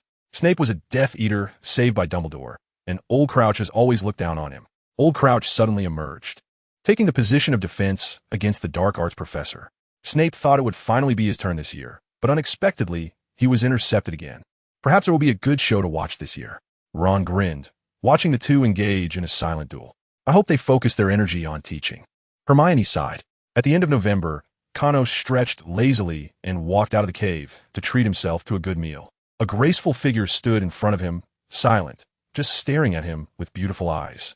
Hey, my dear, weren't you in France yesterday? Cano happily hugged the weary Furong in front of him and asked with some confusion. You told me in your last letter that your training was almost complete. Anyway, I'm about to graduate, so I came to give you a surprise. Furong hugged Cano tightly. Are you happy? Very happy, but did you come alone? How could that be? Mr. Delacour came from a distance, accompanied by a middle-aged man dressed like a merchant. We heard you would be staying here for a while, so we thought we would come to see you and expand the Chinese wine market. We didn't expect the business environment here to be so good. Our family will definitely make a fortune this year. Of course, in this era, China is developing rapidly, but domestic products have not yet risen. Plus, the quality of the wine produced by the Delacour family is excellent, so making money is guaranteed. Mr. Delacour smugly stroked his mustache. I have something to do. I will leave tomorrow after finishing the business. You can personally send my daughter home later. Wow, you really trust me, father-in-law. Cano could only smile as he saw off his father-in-law and his business partner, strolling with Furong through the street of special snacks. How is your training going? Furong pulled Cano's hand, bouncing happily. Without Gabrielle around, Furong, who usually worked hard to maintain her sisterly image, became lively next to Cano. It will be over tomorrow. Cano shook Furong's hand, but I don't know if I can successfully achieve divinity. Furong reached out to smooth Cano's furrowed brow. You will definitely succeed. And when you receive the honors from the Queen and the Minister of Magic, you can directly deal with Voldemort. Then handle Mordred as easily as chopping vegetables. And then? Cano asked with a smile. Then, we'll get married. Furong blushed a little, and you have to accompany me in France for a while every year. If you stay in England all the time, I will miss home. Cano nodded with a smile and continued to wander the streets with Furong. Regarding the prophecy about his fate, Cano told her after Furong woke up. At that time, Furong was still very weak and could not speak. But her expression was not one of complaint, but of a certain pride. Doesn't that mean I am your destined lover? This was Furong's explanation after her recovery. Smiling like a proud little fox, Kano could only pinch her cheek fiercely. This is Furong comforting herself, and Kano fully understood and was very touched. Now, the two great enemies in her words had turned into mere trifles, filled with trust in Kano. For this trust, and for the future she mentioned, Kano could not afford to fail. The next day, Furong and Kano walked out of the dormitory together, heading straight for the back mountain, where Elder Chong was located. "Is this your little wife?" Elder Chong, in the magic array, looked over with a smile. "Hello, Elder Chong, I am Kano's lover." Furong managed to say a somewhat awkward sentence in Mandarin. "When did you learn this?" Kano looked at Furong in surprise. "Although you didn't tell me which country you were from in your previous life, it's not hard to guess from how happy you are in China." Furong huffed. "I only learned this one sentence. I don't want to think so hard at home in the future." "Ha ha, you really married a good girl. When you hold your wedding, remember to invite this old man." Elder Chong stood up with a smile, signaling Kano to sit in the center of the magic array. "Now your will and magic have met the standard, and the combination itself has already given birth to characteristic magic. This magic array will help you complete the last step, allowing your will and magic to merge completely." Furong temporarily stepped back, and Kano stepped forward alone. Once Kano entered the magic array, Elder Chong walked around the outer circle, stepping in a specific pattern with a wooden sword in hand, waving it according to a set trajectory. Under his gaze, Kano exerted all his strength to activate his characteristic magic, and the silvery magic erupted upwards, reaching the heavens and the earth, forming a brilliant beam of light that attracted the attention of countless people. Old Chong felt a surge of chaotic magic within him, but he was mentally prepared. Despite the discomfort, he continued to activate the magic circle. The magic circle slowly began to rotate beneath Kano, illuminating the footprints left by Old Chong, which formed the Big Dipper. The circle spun faster, pulling the energy of the entire cave sky, struggling to suppress the silver light pillar. As the silver pillar was gradually compressed and funneled back into Kano's body, he felt a strong sense of fullness. Finally, after reaching a certain limit, the magic circle shattered silently, and the energy of the cave sky returned to normal. Only Kano's body once again radiated silver magic power violently, which then rolled back like ocean waves into his body. Did it succeed? Furong asked with concern. Kano did not speak. He raised his hand, and a silver glow appeared in his palm. "I no longer need to exert effort to activate the properties. Everything flows naturally," Kano explained. "My will and magic are indistinguishable, and I don't even need to specifically mobilize them when casting spells."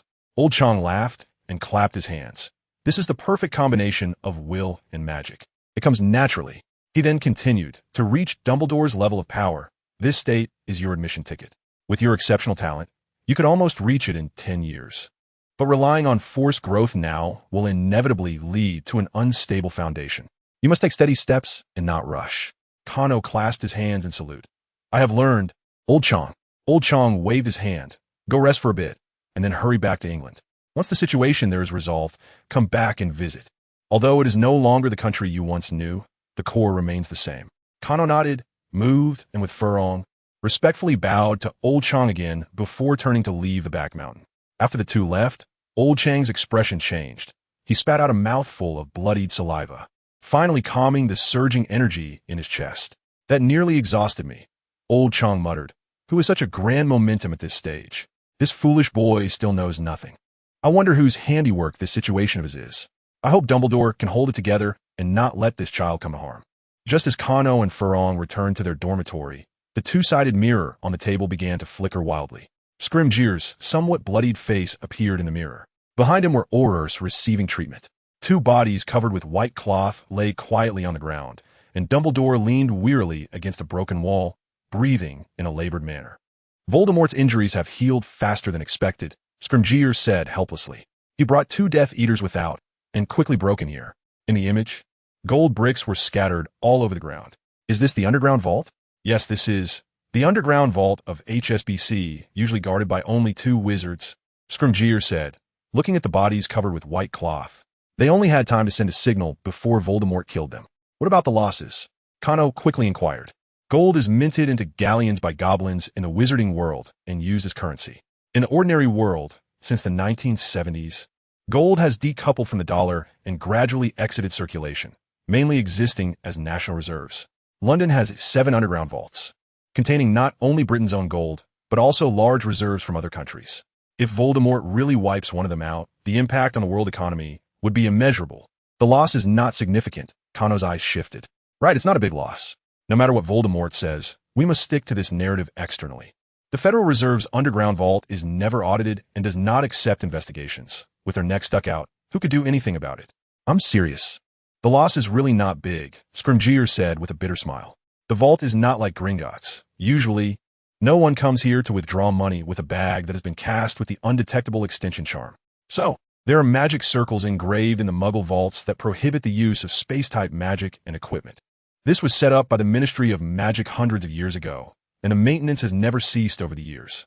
So Voldemort and those 2 Death Eaters ran off with the gold bricks?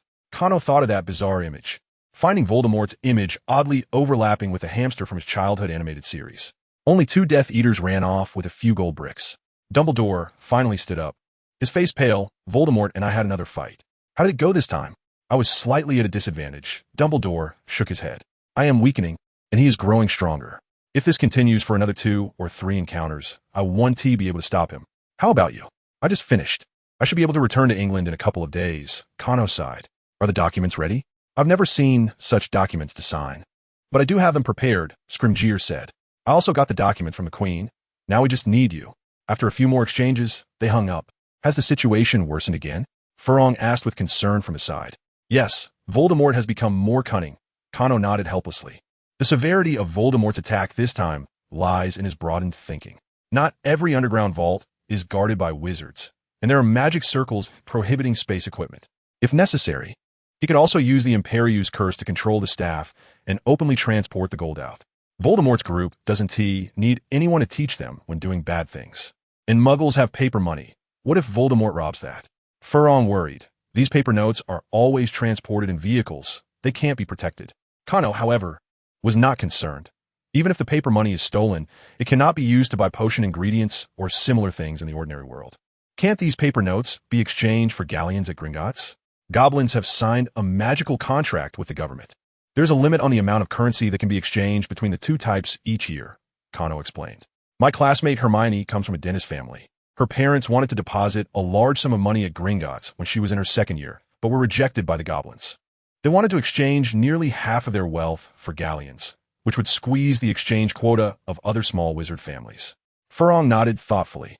In that case, only gold can be used directly for circulation between the 2 worlds without any processing. Gold is naturally currency, but currency is not necessarily gold, Kano sighed. I think we will soon hear news about a small country's vault being wiped out.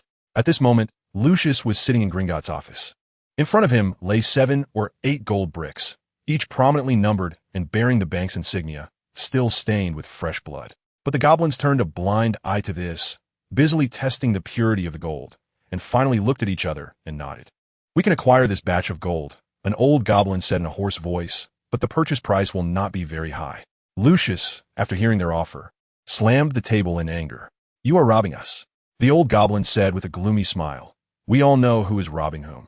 This gold cannot be exchanged in the Muggle world, and in the wizarding world, only we goblins have the technology to melt gold into galleons. If you are unwilling, you can leave through this door, find other pureblood wizards, and exchange these gold bricks for galleons. But remember, the old goblin knocked on the gold brick. We do not recognize this. It is not money in the wizarding world. When the time comes, if someone comes to you, do not blame me. Lucius snorted coldly and sat down again. If the goblins don't want the gold bricks, no pureblood family will take them. They have to bear this loss. And Voldemort knows this very well. He merely told Lucius that if he could negotiate a better purchase price, he could take a cut. Lucius had spent a considerable amount of money, and now that his cash flow was about to run dry, he certainly wanted to negotiate hard with the goblins. At this time, Scrimgeour was sitting in another office, a teacup shattered on the expensive Persian carpet, staining it with dark hues of Darjeeling tea. Are you sure you want to acquire those stolen goods? What stolen goods? Those things are just gold. The old goblin continued to calmly work, ignoring Scrimgeour's anger. What you're doing will provoke serious conflict between wizards and muggles. If a war breaks out between the 2, can you bear the responsibility? Scrimgeour clenched his wand in his pocket and stood up. We're just running a bank. Gringotts has never accepted wizard control. We have countless underground vaults beneath us, and at least half of the items inside are of unknown origin. Almost every galleon has been stained with blood, but they are not stolen goods in Gringotts. There is no such concept. The old goblin seemed to remember something and smiled as he looked up. You could also let Muggle banks open for exchanges, using their paper money to take away these gold bricks. We also want to play in the Muggle stock market, but unfortunately, the current capital is too small. You're playing with fire, goblin. Scrimgeour coldly threw down this remark and turned to leave. The old goblin did not stand up to see him off and continued to lower his head to write something. The opportunity to completely break free from the control of wizards might be coming soon. The next day, Cano set off, sent Fleur back to France, and immediately returned to England. Dumbledore and Scrimgeour were waiting for him at Hogwarts, and Cano directly returned to Hogsmeade through the Floo network and a portkey. Cano wait. As soon as Cano stepped inside the school gates, he heard Sister Morgan calling him.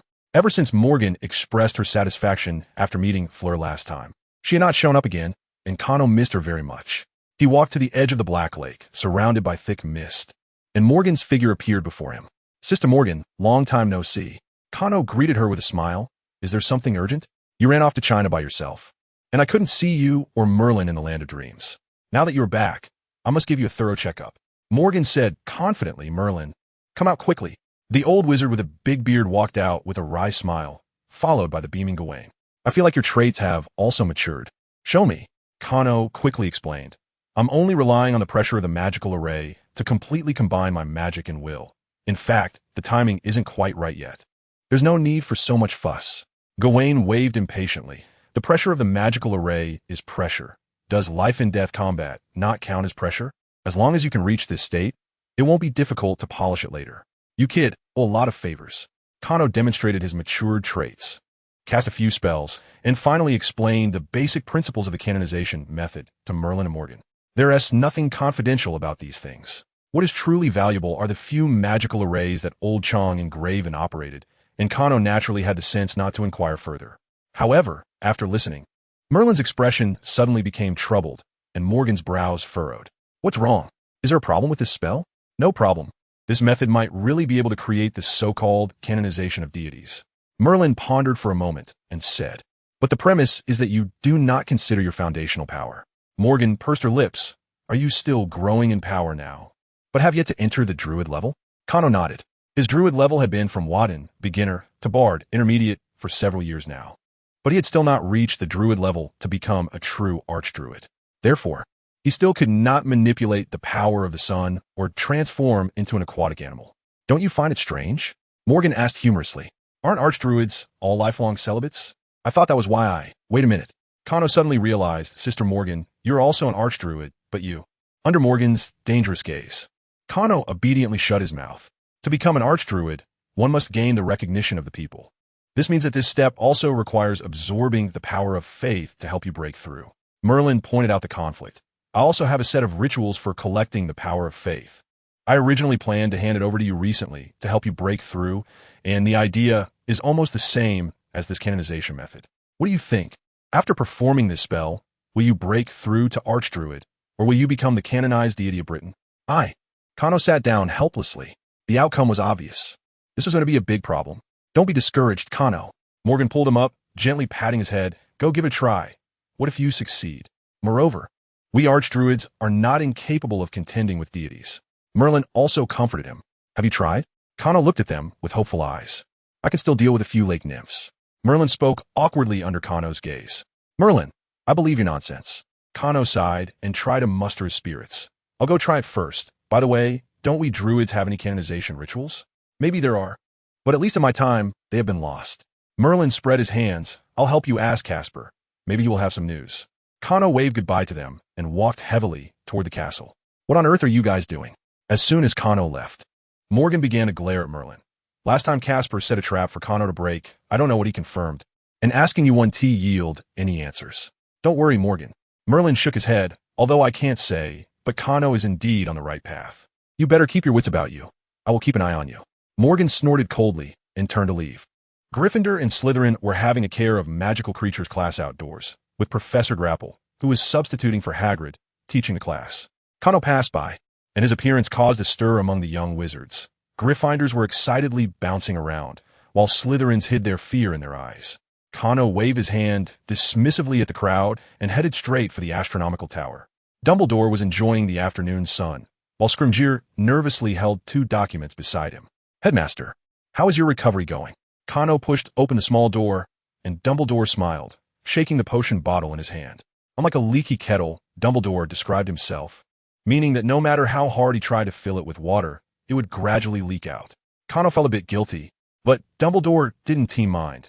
At my age, being able to suppress Voldemort for a while in my final days is already quite good. All right, let's start your ritual. Dumbledore set down the potion bottle, got up from the recliner, and Scrimgeour handed the 2 appointment letters to Kano. This time, never mind, I'll complete the ritual first. Kano took out the potion given to him by Chong Lao and dipped his finger in it to draw on the 2 appointment letters. The potion dried quickly, leaving golden patterns. The already decorated documents became even more magnificent, and Kano then infused them with magic. Both appointment letters were blank documents, although sealed. The names and titles were left empty. Kano bit his finger after a long time, used his blood to finish writing them, and then let go.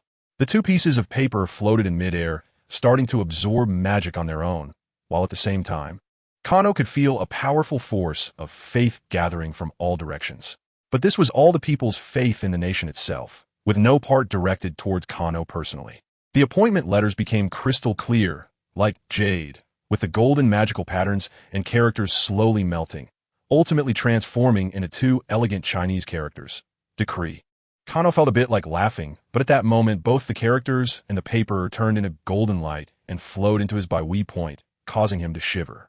The warm power made him feel a bit lightheaded, as if some void had been instantly filled. Dumbledore and Scrimgeour watched nervously as Kano bathed in the light, and after a moment, all strange phenomena disappeared. Kano stood there with a bitter smile. How is it? Scrimgeour asked eagerly. Kano awkwardly shook his head, then nodded. The entire enthronement ritual went smoothly, but I haven't become a deity in this world yet, Kano said regretfully. I haven't received divine fire or divine office. Scrimgeour was anxious, but Dumbledore understood what he meant. Are you saying that you can use divine power now? Kano nodded, raised his hand, and within the small area of his palm, the natural forces of wind, fire, water, earth, sun, moon, and so on were displayed in a more advanced form. I broke through to the druid level thanks to the enthronement ritual, and there's still a large amount of faith power left in my body, which can combine with my will and magic to form divine power. However, I don't have a divine office, so I can't replenish the faith power, which means it's just a source less water. The more I use, the less I have. Kano was also a bit disappointed. The enthronement ritual couldn't be performed again. Dumbledore sat back in the recliner and sighed. In this state, can you defeat Voldemort? Kano hesitated and shook his head. I don't think so, but next time I will do my best. Even if I can't destroy his physical body, I want to severely injure him and buy us some time. Headmaster, you just fought Voldemort again. How do you think my strength compares to his now? Dumbledore carefully sensed for a moment, then said, You are now stronger than I am. And in comparison to Voldemort, it should be evenly matched.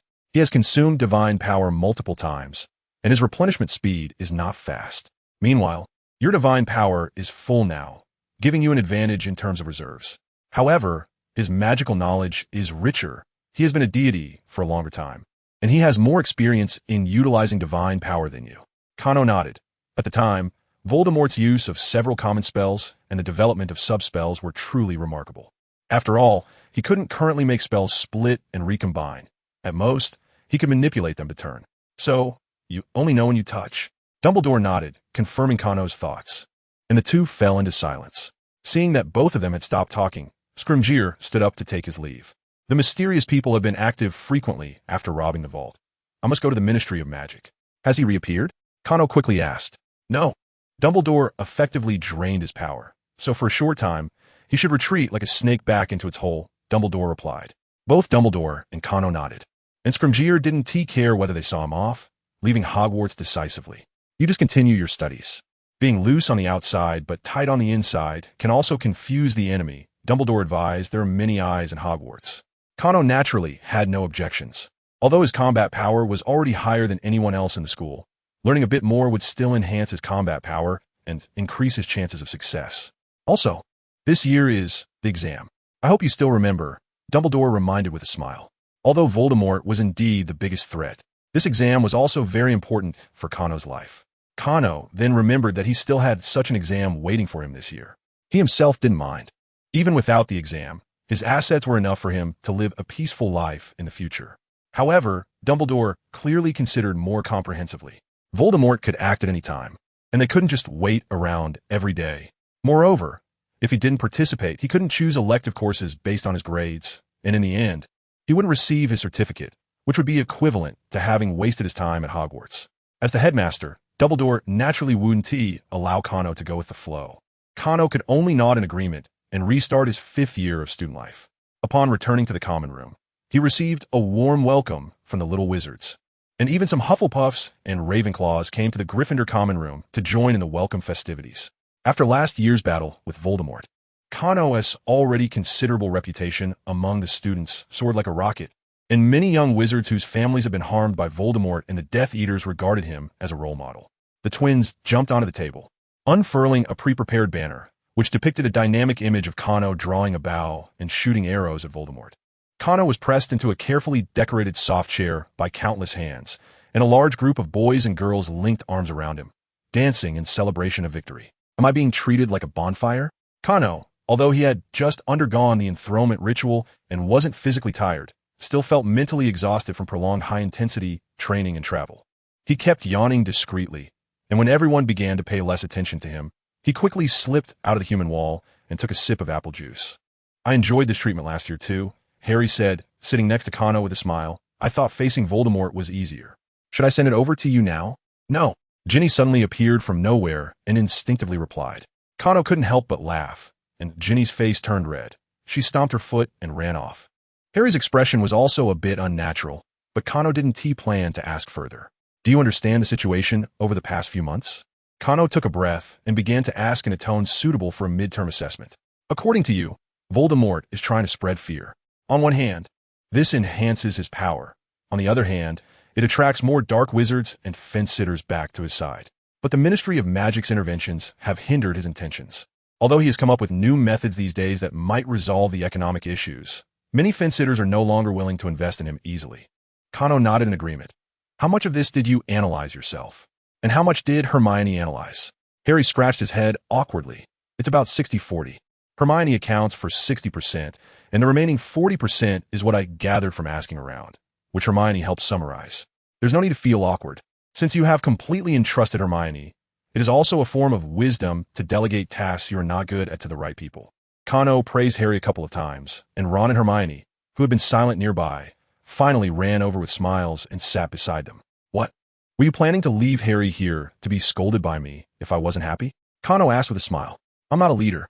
I just gave Harry a bit of advice. Hermione stuck out her tongue. If you're not satisfied, we will come over to face the scolding with Harry. Your advice is now something even Dumbledore and Scrimgeour need to take seriously, Ron chimed in. My dad at home was also lamenting that he thought you wouldn't have this kind of energy until 5 years later. He didn't expect he underestimated you. Kano smiled nonchalantly and said nothing. Kano, what should we do next? Harry eagerly wanted to get a hint from Kano. No need to rush. Kano stretched. Right now, you just need to enjoy your student life. The interventions will naturally be handled by the adults. I heard from Dumbledore that you formed a defense association. After a brief adjustment, Voldemort, having tasted success, began to change his strategy. The Death Eaters launched attacks everywhere, targeting various underground vaults and banks in London. At first, without Voldemort leading them, the Death Eaters still chose to attack forcefully. These fools were met head-on by security personnel who had been notified, leaving several bodies behind. By the time the Ministry of Magic arrived, the Death Eaters had already fled. But soon, their methods evolved. Several staff members were controlled by the Imperius curse, confusedly loading a half-cart of gold. Fortunately, the stationed wizards intervened in time. Otherwise, it would have been a big problem. The Ministry had to dispatch a large number of personnel to monitor the mental state of ordinary employees and look after their families to prevent them from being threatened by the Death Eaters' weaknesses.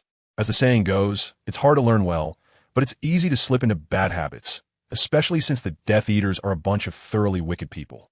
The Ministry was soon exhausted by these guys' endless new tricks, and the differences between the defense and the offense were starkly evident.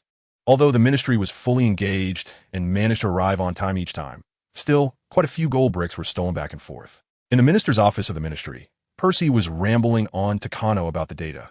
The Death Eaters have stolen more than 50 gold bricks, amounting to over £3 million. With too much data work in the past few days, Percy had been quite obedient lately.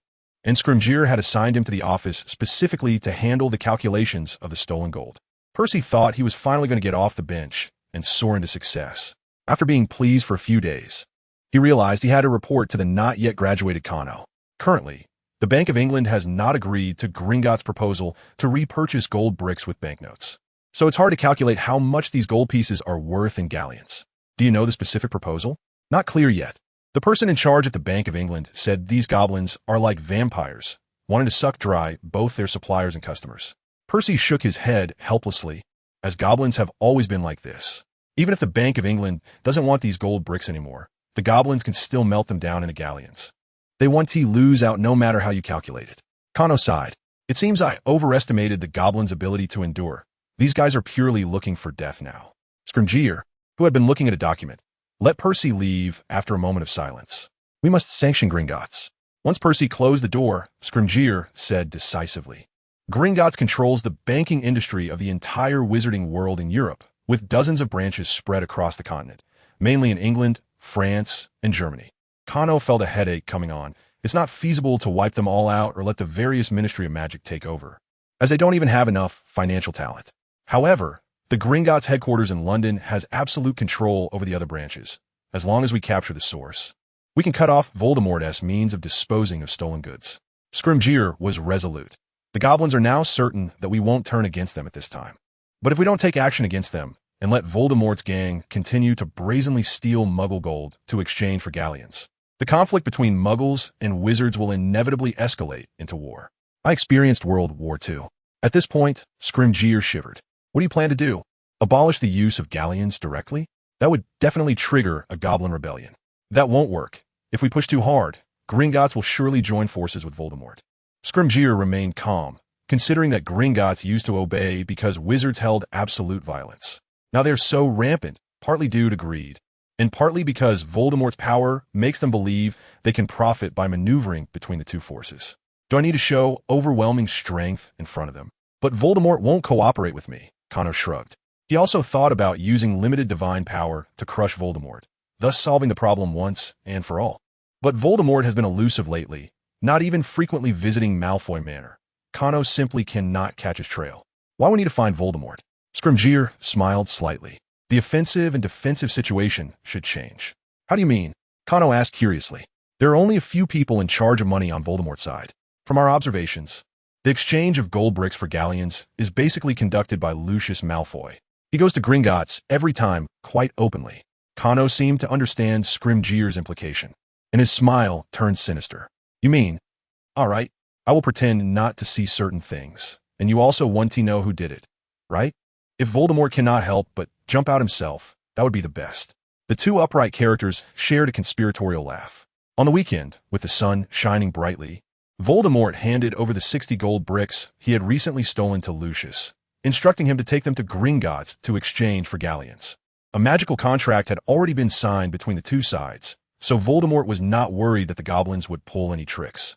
Lucius, using a pocket enchanted with a non-detectable extension charm, loaded the gold bricks and apparat to the familiar Nocturne Alley, walking briskly towards Gringotts. About half of the gold would be swallowed by the fairies, and among the remaining 50%, 0.5% belonged to Lucius. This was quite a lucrative deal. Just as he was about to walk out of the alley, a fist like iron, accompanied by a fierce wind, came rushing toward him. Lucius immediately drew his wand and cast a silent, stunning spell. To his surprise, the iron fist shimmered with a silvery mist that directly ignored the stunning spell and struck him hard in the abdomen. Lucius vomited and then collapsed to the ground. Robbery? This was Lucius's last thought. When he woke up, he saw a person with their lower face covered by black cloth in front of him. But upon seeing those eyes, Lucius knew who it was.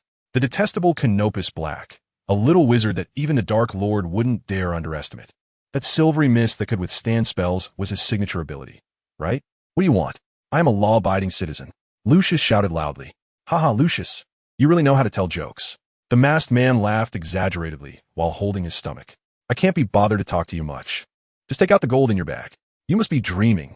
Lucius roared. This gold does not belong to you. But it also doesn't belong to Voldemort. The masked man replied, smiling. It doesn't matter if you don't hand it over. I won't do anything to you. After all, Voldemort can sense your vague location and condition through the dark mark, so I will use a portkey to send you out of the country. moving forward in a relay manner. Do you think Voldemort will think you fled with the money?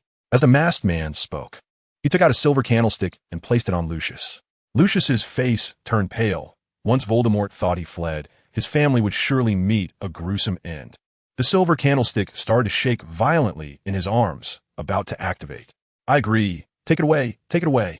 The masked man swatted the candlestick away, smiling as he unfastened the bag at Lucius's waist, allowing him to undo the enchantment himself. Relax, Lucius. You rob yours, I'll rob mine. Karma has a way of coming around. When Lucius was returned, his face was bruised, and his luxurious robes were torn, looking like a withered flower. Master, Black has robbed our gold. Lucius fell before Voldemort, saying he wanted you to come out early to face death, or else see who could rob faster. In fact, Canopus hadn't beaten Lucius at all, but Lucius knew that if he returned just like this, he would surely face Voldemort's punishment. After dealing with this issue, Bai Ming took a step to block the mountain tiger, laughing angrily. He looked tall and strong, but there was no crystal core. Checking the branches of these trees with spiritual power revealed no presence of spiritual energy. The vinyl river flowed through the middle, dividing the city into two parts. The war now controlled a significant portion of that half of the city. However, there were still many parts of this half that remained under the control of the Free Alliance. Although Wang Guizhi didn't tea like this MOMO before, after today's heartfelt words, all prejudices were cast aside. Thanks to the existence of the cross-temporal communication station, the defense capability of each time travel station is quite reassuring. During that meeting, Qin Zi felt that this empress was like an old hag. Though she was older, she refused to act old. Her face was as pale as flour, and her makeup was so gaudy that it completely concealed her original appearance. Well, I would like to hear how you plan to break this situation. At this moment, Lin Qingfeng also became defiant. He bypassed the hidden guards and quietly crouched on the large tree in the courtyard. Just as he was about to peek into the house, he heard voices coming from the courtyard. If Ji Ning had more time, he could build a larger army, but at this moment, the production speed of the interstellar system and the previous equipment reserves were only enough to arm 150,000 players, coupled with the regular army in the base. A scale of 400,000 was already the limit. A buzzing sound swept by, and then nothing remained on that land. If someone with a keen sense of smell passed by, they might catch a faint smell of blood, which might be the only trace left of someone's presence here. The dark hand shook slightly, breaking free from the binding of the dark light, and large sways of dark light rolled back. At the same moment, Yu-Huan had already condensed and shattered the seventh Dao Gate. From the third time onward, the speed at which Yu-Huan condensed the Dao Gate became increasingly slow, and breaking it was the same. After Meng Wanyuel listened, she fell silent for a moment, combining all the information Chen Xiao had given her, and finally provided her summary. Dominating the world is undoubtedly a pursuit of powerful destruction and killing techniques. When the blade is drawn, it is a matter of being invincible with no mercy at all, which is why Qin Ge had never used it during the assessment, fearing that he would lose control and kill his opponent. She sat next to Wei Qi-Qiming, with Ning Yu on her right, grabbing Ning Yu's hand that was holding the chopsticks. The Japanese Marine Corps, which had just stopped advancing, had not yet had time to find cover nearby when they were hit by a fierce attack from the Chinese Army's reserve company. It could be said that they were caught off guard, resulting in about 50 casualties within 5 minutes.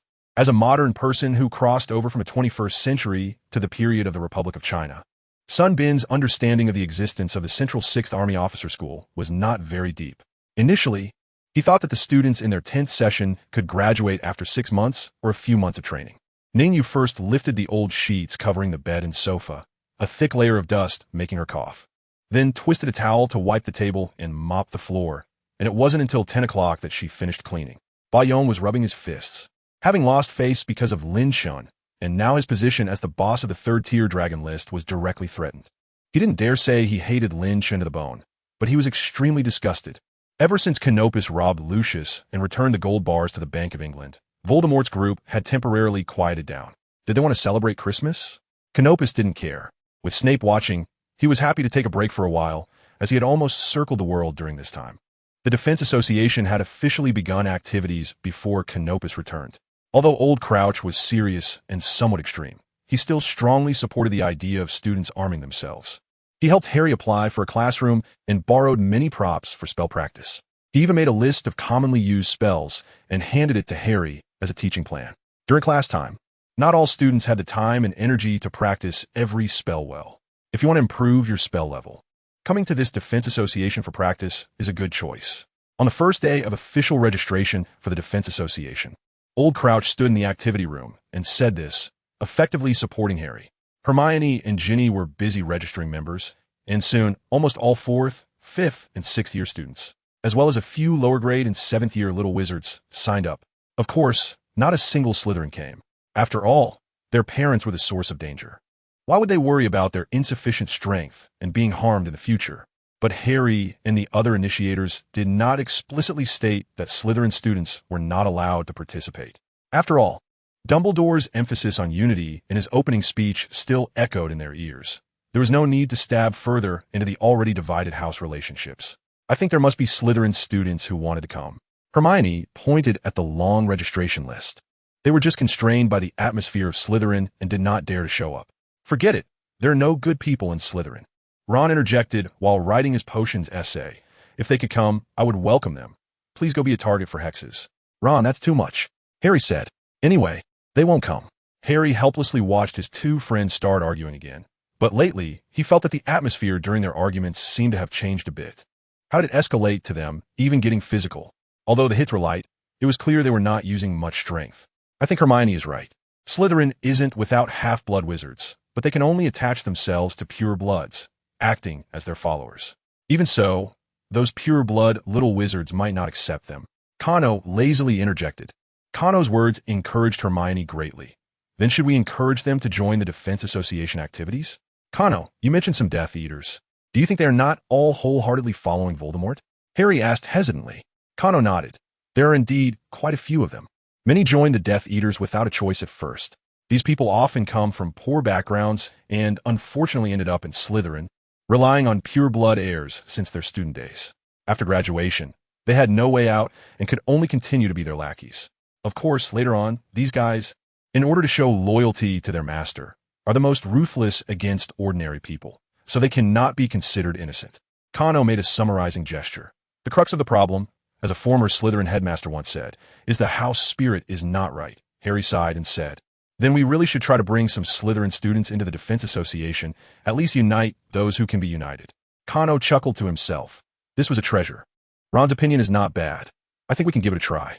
The trio looked at Kano, whose face was filled with a mischievous smile and surprise. Soon, the current president of the Defense Association, Harry Potter, announced that the recent classes would gradually include combat training. Students who had not joined the Defense Association were welcome to observe and participate, with Canopus Black serving as a guest to comment on the performances of both sides. In mid-December, on a Saturday, the Defense Association began combat training in a rented classroom. With more people than usual, there was hardly any space to stand. Among the crowd, many Slytherin students were tiptoeing to watch. Kano sat in the center, with Harry and Cedric flanking him. The first match was more of a demonstration, pitting the famous Harry against the exceptionally skilled Cedric. After they both bowed to each other, they simultaneously cast their spells. Cedric, being slightly older, had a marginally faster magical reserve and casting speed. After years of training with Kano and catching up on lessons during the holidays, Harry's mental resilience had also strengthened. The two exchanged spells back and forth on the open ground, with the protective barriers set by Kano rippling. Harry's style was characterized by a headlong rush. While he was reckless, his superior physical condition often allowed him to dodge Cedric's attacks without spells, relying instead on rolling. As Harry got closer, he started to incessantly harass Cedric, advancing and retreating, making Cedric increasingly anxious. Cedric gradually began to panic, and his rhythm faltered. Finally, Harry seized the opportunity and cast a disarming spell. Cedric twisted his body to evade, but was caught by Harry, who had closed the distance. The young witches and wizards erupted into applause, and Kano asked the two to summarize their battle before he would provide feedback. I still lack experience in direct combat, Cedric said with a wry smile. No one wants that kind of experience, but it is indispensable for the future. Kano shook his head and suddenly shouted, Avada Kedavra! The students froze in terror, looking around.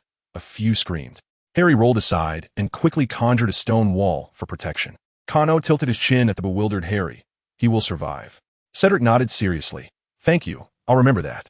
The atmosphere relaxed again and soon became more enthusiastic.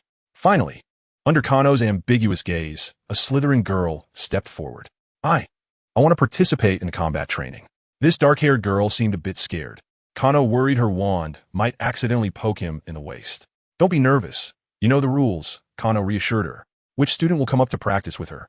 Luna eagerly stepped onto the field, performing a quirky bow that startled the girl. It's okay, relax. Kano had to intervene, and the crowd couldn't help but chuckle kindly. The battle ended quickly, and Luna graciously picked up the wand that had been knocked from her opponent's hand, bringing her to Kano for feedback. Looking at Luna's silvery gray eyes, Kano knew she must have understood his intention. Your fundamentals are good. You're just too nervous, Kano said with a smile. Look at Luna. She's practically enjoying this training. Go back and work on it, and come back to try again next time. Next time? The Slytherin girl looked confused. Of course, come back next time. Kano responded with a smile. Luna nudged her with her shoulder, and she revealed a somewhat dazed smile. The peak address. Mobile terminal. Thank you for your collection. That's all for today.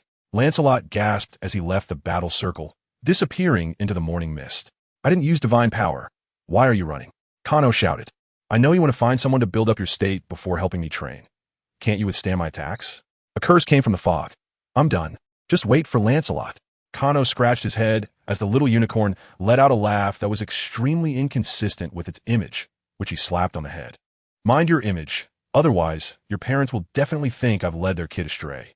The little unicorn was in its teenage years, but showed no signs of rebellion, snorting twice and reverting to its ethereal, calm appearance. At that moment, a loud arrow shot up into the sky. Kano recognized it as the centaur tribe summoning him. Soon, he and the little unicorn arrived at the entrance of the centaur tribe, with a now-grown centaur, Abby, greeted him with a somewhat panicked expression. Is there something urgent? Kano quickly asked. Hurry, come with me. Dad and Forenza have already gone. Seeing Ronan signaling to him from inside the tribe's gates, Kano knew the elders had arranged for someone to stay behind. They quickly arrived at the target location and found Hagrid surrounded by a group of centaurs, with several wounds bleeding on his face. Hagrid? Kano rushed into the circle and helped him up. How's your body? It's okay, it's okay. Hagrid shook a bit, and Kano quickly steadied him. If it were anyone else, they would have been knocked to the ground by now, but Kano's physical fitness was good. Although the centaurs surrounded Hagrid, they all had their backs to him, with their bows and arrows pointing outward at a giant creature in the shadow of a hillside. Hagrid, what are you doing? Bane flicked his black tail impatiently. What is that thing? What have you brought now? That is not a thing. Hagrid argued loudly, then lowered his voice shyly. That is my brother. A giant? You brought a giant back to the Forbidden Forest? Even Forenza's voice became agitated. He will disturb everyone, but he is too small. If we send him back to the tribe, he will die. Hagrid stubbornly shook his head, like a black-maned lion scratching itself, and besides, he is very gentle. The small giant seemed to hear some noise and stood up yawning from the shadows. Kano looked closely and found he was nearly 5 meters tall, with messy hair like Hagrid, a round head, and 2 big ears. If you ignore his rotten teeth, he looks quite amusing. Hagrid! He rubbed his eyes and joyfully shouted Hagrid's name, stumbling towards him like a dump truck full of sand and gravel. At Kano's gesture, the centaurs dispersed in a rush, and Kano didn't make any moves, but nervously stared at the giant. The giant suddenly braked. His big feet plowed 2 deep furrows in the ground. But in the end, he still knocked Hagrid hard away. Hagrid, strong and robust, immediately got up and started chatting with the giant. Glop, good boy. Hagrid wiped the blood from his nose and introduced the giant to everyone. The giant named Glop extended his palm, friendly towards Kano, who didn't exert any force, and was pushed over. Glop immediately became interested and reached out his hand again to the just standing Kano. Abby and the little unicorn wanted to step forward to stop him, but Bane blocked them. This time, Kano exerted all his strength, grabbed Glop's palm, swung him over his head, and slammed him hard onto the ground. Hagrid, how do you say, I am the boss in giant language? Hagrid opened his mouth in confusion, and Kano repeated it twice, dragging Glop's big head and looking into his small eyes to say it twice more. Glop seemed to understand something and stood behind Hagrid obediently. This way, at least it ensured that Glop wouldn't accidentally kill a human of a similar size to Kano. After all, a weak person could still knock him down when angry. Kano had Hagrid act as a translator, and with the help of the centaurs, drew a large enough area for Glop to move around in. If he dared to cross the boundary, just hit him. Kano also pulled up a few sturdy old trees in front of Glop, making him into a little fan of strength. Of course, he didn't see Kano quietly putting the trees back into their original holes, also sending a bit of magic to make them even greener. Finally settled, Kano sighed. Have you reported to Dumbledore after you returned? Not yet. Hagrid stuffed a handkerchief into his bleeding nose. I'll go right now. Hagrid, I must remind you. If you bring more of these chaotic creatures into the Forbidden Forest, you will completely lose the friendship of the Centaur tribe. Forenza said seriously. That is my brother. Not chaotic. If it weren't for that, we would have gone to war today. Basson Angeli, Tonkin Gano, otherwise. This giant would have rotted in the Forbidden Forest sooner or later. Although Hagrid was angry, he also knew he was in the wrong. The previous batch of 8-eyed giant spiders was handled with Kano's help, and now Glop was temporarily tamed by Kano, which created quite a debt of gratitude. Hagrid decided to bake a batch of rock cakes to send to Kano later. Unaware of Hagrid's plan to murder him, the two arrived at the headmaster's office. Dumbledore was drinking steaming potions with Snape's help, looking more and more like a real centenarian. Hagrid, you've worked hard. How's the situation with the giants? Hagrid, ashamed, scratched his head. We couldn't convince the giants not to participate in the war, but there aren't many giants left now. Hagrid told everyone that at first. His and Madame Maxime's mission went smoothly. Upon reaching the giant settlement, they successfully made the giant leader, Carcass, favorable towards Dumbledore's side. But then the Death Eaters came. Because Voldemort urgently needed helpers, and the giants did not recognize galleons, but preferred magical creations, they brought out a large batch of dazzling but hard-to-liquidate treasures, completely touching the giant leader. But they were too early to rejoice because their generosity directly triggered the greedy nature of the giants. Hagrid shook his head. The giants first fought among themselves for the treasures, and then they wanted to capture a few Death Eaters to squeeze out all the treasures. Kano listened carefully. Because the Death Eaters brought more treasures, this battle was more intense than in the original story, almost exterminating the giants of this tribe. Carcass died. The leader became a tall horse, but only 3 to 5 giants were left in the entire giant tribe. Hagrid's expression became very complicated. It seemed that even if these few remaining giants stood on Voldemort's side, it wouldn't help. You've worked hard, Hagrid. Dumbledore nodded. Go rest now. After Hagrid left, Dumbledore continued to communicate with Kano. It seemed that the giants were no longer a major concern. Kano leaned back in his chair a bit more relaxed. What about the vampires? Dumbledore smiled and nodded. The vampires in Transylvania do not intend to participate in the Wizarding War, although Voldemort sent someone to find them. They clearly refused. Voldemort is a good student. He can't be unaware of how vulnerable vampires are in front of wizards. You should know that the profession of vampire hunter is even illegal now, just to protect those well-behaved vampires. But Voldemort still sent someone to contact them, which can be said to be a desperate measure. Besides these two types of creatures, only the werewolves still have some combat power left. Kano stroked his chin. How is Lupin doing? Lupin publicly revealed his werewolf identity and, after settling in St. Mungo's hospital, gradually started working on treating werewolves. At first, only some werewolves who were truly out of options came to St. Mungo, accompanied by their families. They had been scammed so many times by various street advertisements that they were numb. If it weren't for Lupin showing up this time, and St. Mungo and Hogwarts backing him up, no one would have come at all. After injecting the low-cost serum, Lupin held their hands, and on the night of the full moon, they bathed in moonlight outside Street Mungo. That night, the werewolves who had transformed cried in each other's arms with their families. Lupin didn't know how many times he was embraced. Countless hands threw him into the air, and he felt like all his bones were about to fall apart. Many werewolves, ostracized everywhere, had to rely on Greyback. Before they fell completely into darkness, your serum saved them.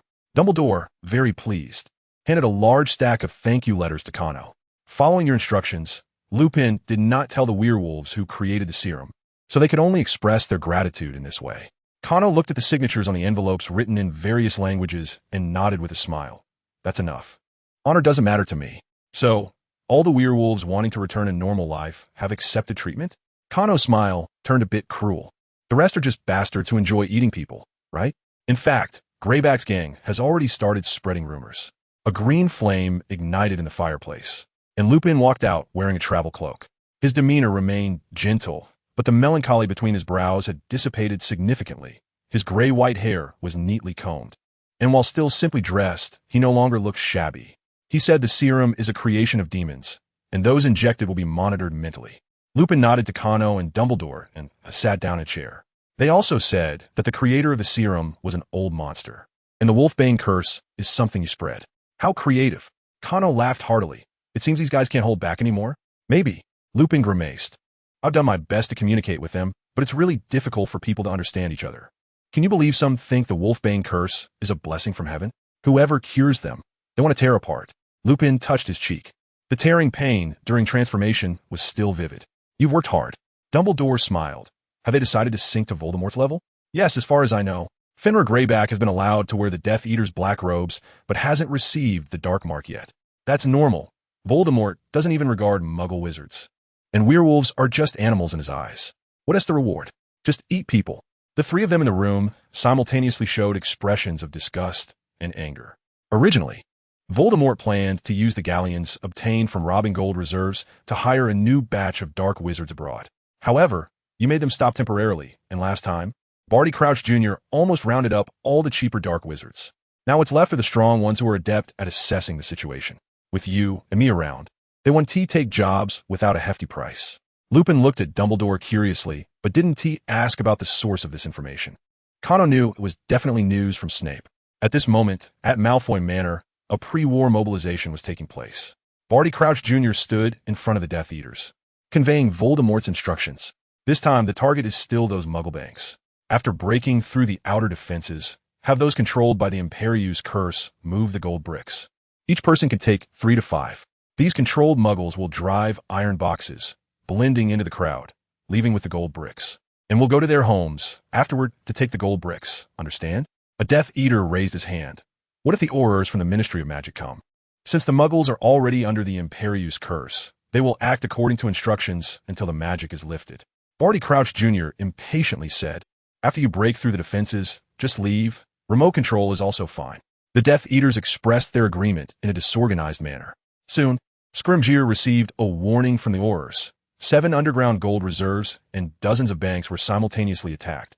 The attackers struck quickly, but a large number of civilians began to flood the scene, chaotic, looting banknotes and gold bricks. Stop them, block them all.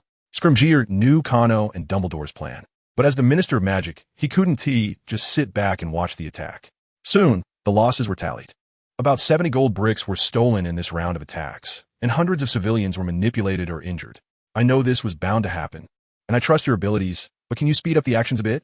Prime Minister John Major seemed a bit overwhelmed, but he spoke to Scrimgeour calmly. The recent attacks have been too loud. Even with the Ministry of Magic's help, it's hard for me to cover it up.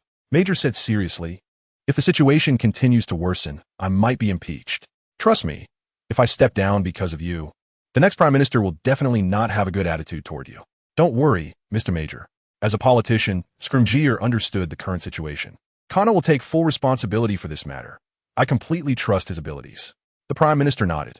Last time he helped recover the gold bricks. If I didn't know he was in charge again this time, how could those bankers remain so calm? We trust him just like you do. At this moment, the highly trusted Kano was earnestly writing a leave request. Dumbledore strolled into Gringotts, looked up, and smiled at the motto. The goblins indeed spare no effort to protect their wealth, but they are equally greedy when plundering the wealth of others. A nervous goblin approached respectfully, inquiring about Dumbledore's purpose. Dumbledore exchanged a few quiet words with him before being taken to the bank manager's office upstairs. Welcome, Mr. Dumbledore. Your arrival truly brightens this place. The old goblin stood up and shook hands gently with Dumbledore. Hello, Mr. Azar. Dumbledore sat in an ornate chair. Before Dumbledore could speak, Manager Azar began. If you are here today to stop Gringotts from exchanging galleons for gold provided by the Death Eaters, it's better to remain silent. Quite the opposite. Dumbledore took out a crystal ball and placed it on the table. Today, I only brought my ears, not my mouth. The crystal ball projected an image, and Kano's handsome face appeared on the screen. How's the signal? Kano pretended to wave. I almost forgot. He then pulled out a black mask and put on his face. Is this the Rosier estate? Azar recognized the location from the surrounding images. What was he planning? I warned beforehand. If the Death Eaters rob gold, I will rob them. Kano couldn't hear Azar's questions, but still spoke to himself. Oh, I hope my bag is big enough. Kano raised his wand, and a violent surge of silver magic erupted, sweeping over the plantation like a tsunami, triggering 5 or 6 powerful defensive spells simultaneously, all shrieking and then shattering at the same time. He hummed a tune from GTA, casually walking through the gate. Inside, black slaves in shackles were laboring in the fields, mechanically tending to herbs. Hearing the footsteps, they looked up in confusion at Kano walking in. Kano scratched his head. He really didn't expect that even in this day and age, the Death Eaters still had such an aristocratic demeanor. Get out of here. Kano waved his wand, and hundreds of spells flew out simultaneously, shattering the shackles on the enslaved people. The enslaved scattered and fled, while Kano bent down cheerfully to begin harvesting the ripe herbs. A loud explosion of apparitions echoed around him, and a powerful, evil will appeared in Kano's perception. Then, an anti-apparition spell was set up, and several fire dragons appeared in the sky, controlled by the Death Eaters. Kano did not look up. Instead, he continued to pick and choose the herbs. While 100 or so Death Eaters and Voldemort himself remained silent, the plantation eerily quiet. "Everyone's here," Kano said, satisfied as he tightened the bag's opening and smiled at Voldemort. "What a grand scene." "Kano Purse, I admit I underestimated you last time," Voldemort rasped. "But I'm not as weak as I was when I first revived. You have no chance. Why risk your life for Dumbledore?" Kano laughed heartily. "Opposing you is not about risking my life for Dumbledore, Tom. What's in that head of yours, dragon dung?" Voldemort, enraged, raised his wand, and Kano also flicked his wand, muttering, "You see, you get angry when I speak. You know I won't say anything nice. Why come here to be scolded? Isn't that just pathetic?" Avada Kedavra. A more terrifying killing curse erupted, and every face turned a sickly green. Kano stomped his foot, and the ground of the plantation suddenly rose, forming a small mound that blocked Voldemort's killing curse. "Tom, try to stay alive, I mean it."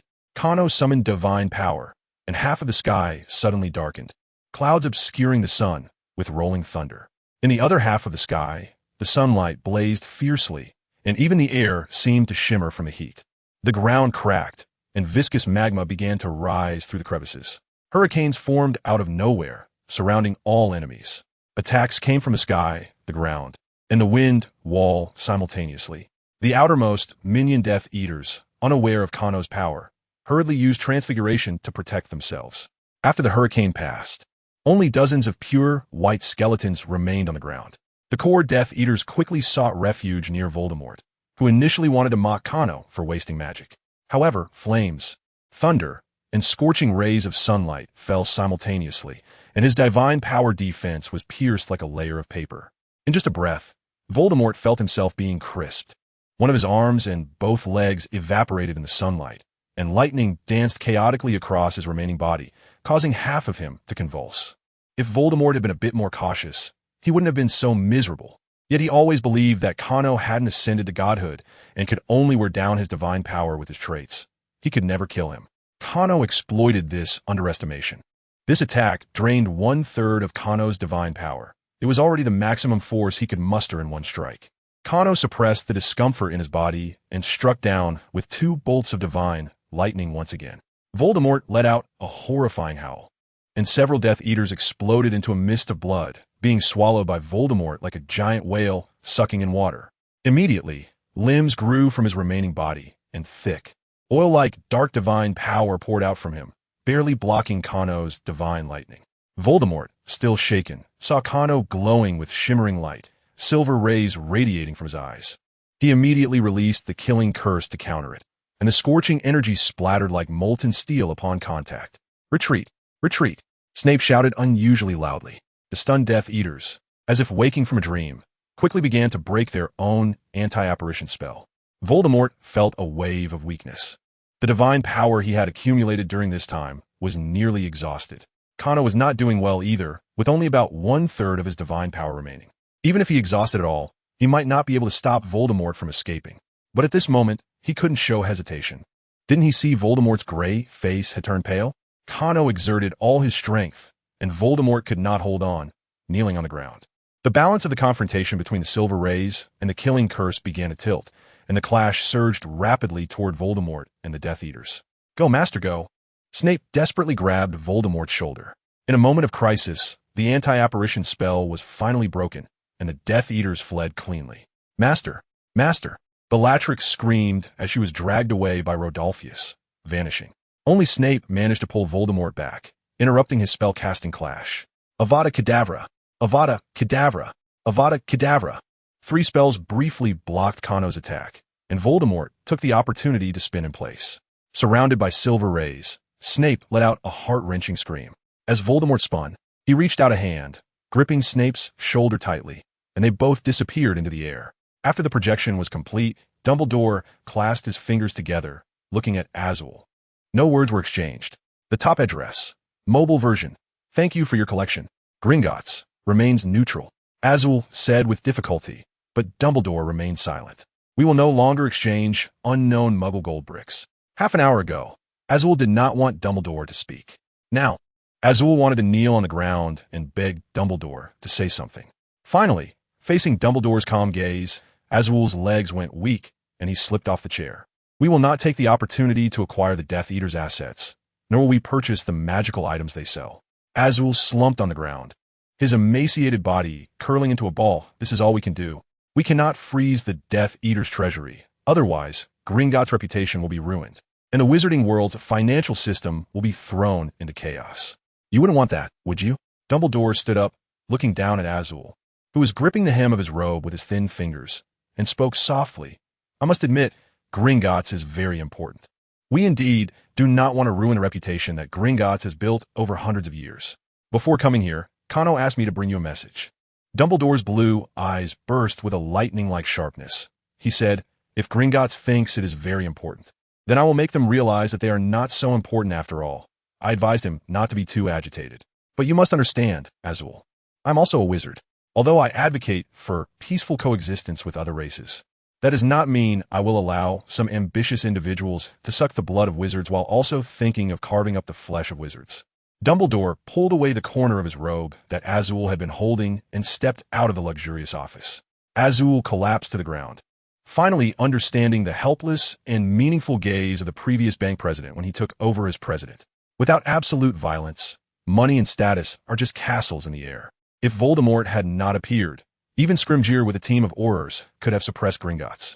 Unfortunately, Azul had been too lofty recently, enjoying the brief good times of being a fence-sitter, forgetting the most fundamental things. Thinking back to the last scene, where Kano was wrapped in various magical powers, with silver light radiating from the corners of his eyes, Azul couldn't help but tremble. Dumbledore, I hope you can live for another 100 years to stop this killing god. A group of Death Eaters fled back to Malfoy Manor, realizing they had left their master behind. Fortunately, a few seconds later, a disheveled Voldemort appeared among them, dragging a charred Snape. Get the potions out. Now, he bellowed, his red eyes sweeping over the frightened Death Eaters. Bella rushed forward to check on Voldemort's condition, and he couldn't help but show a hint of disgust. However, he retained his composure, knowing that Bella had been dragged away by her husband, and in that situation, it was right to leave quickly.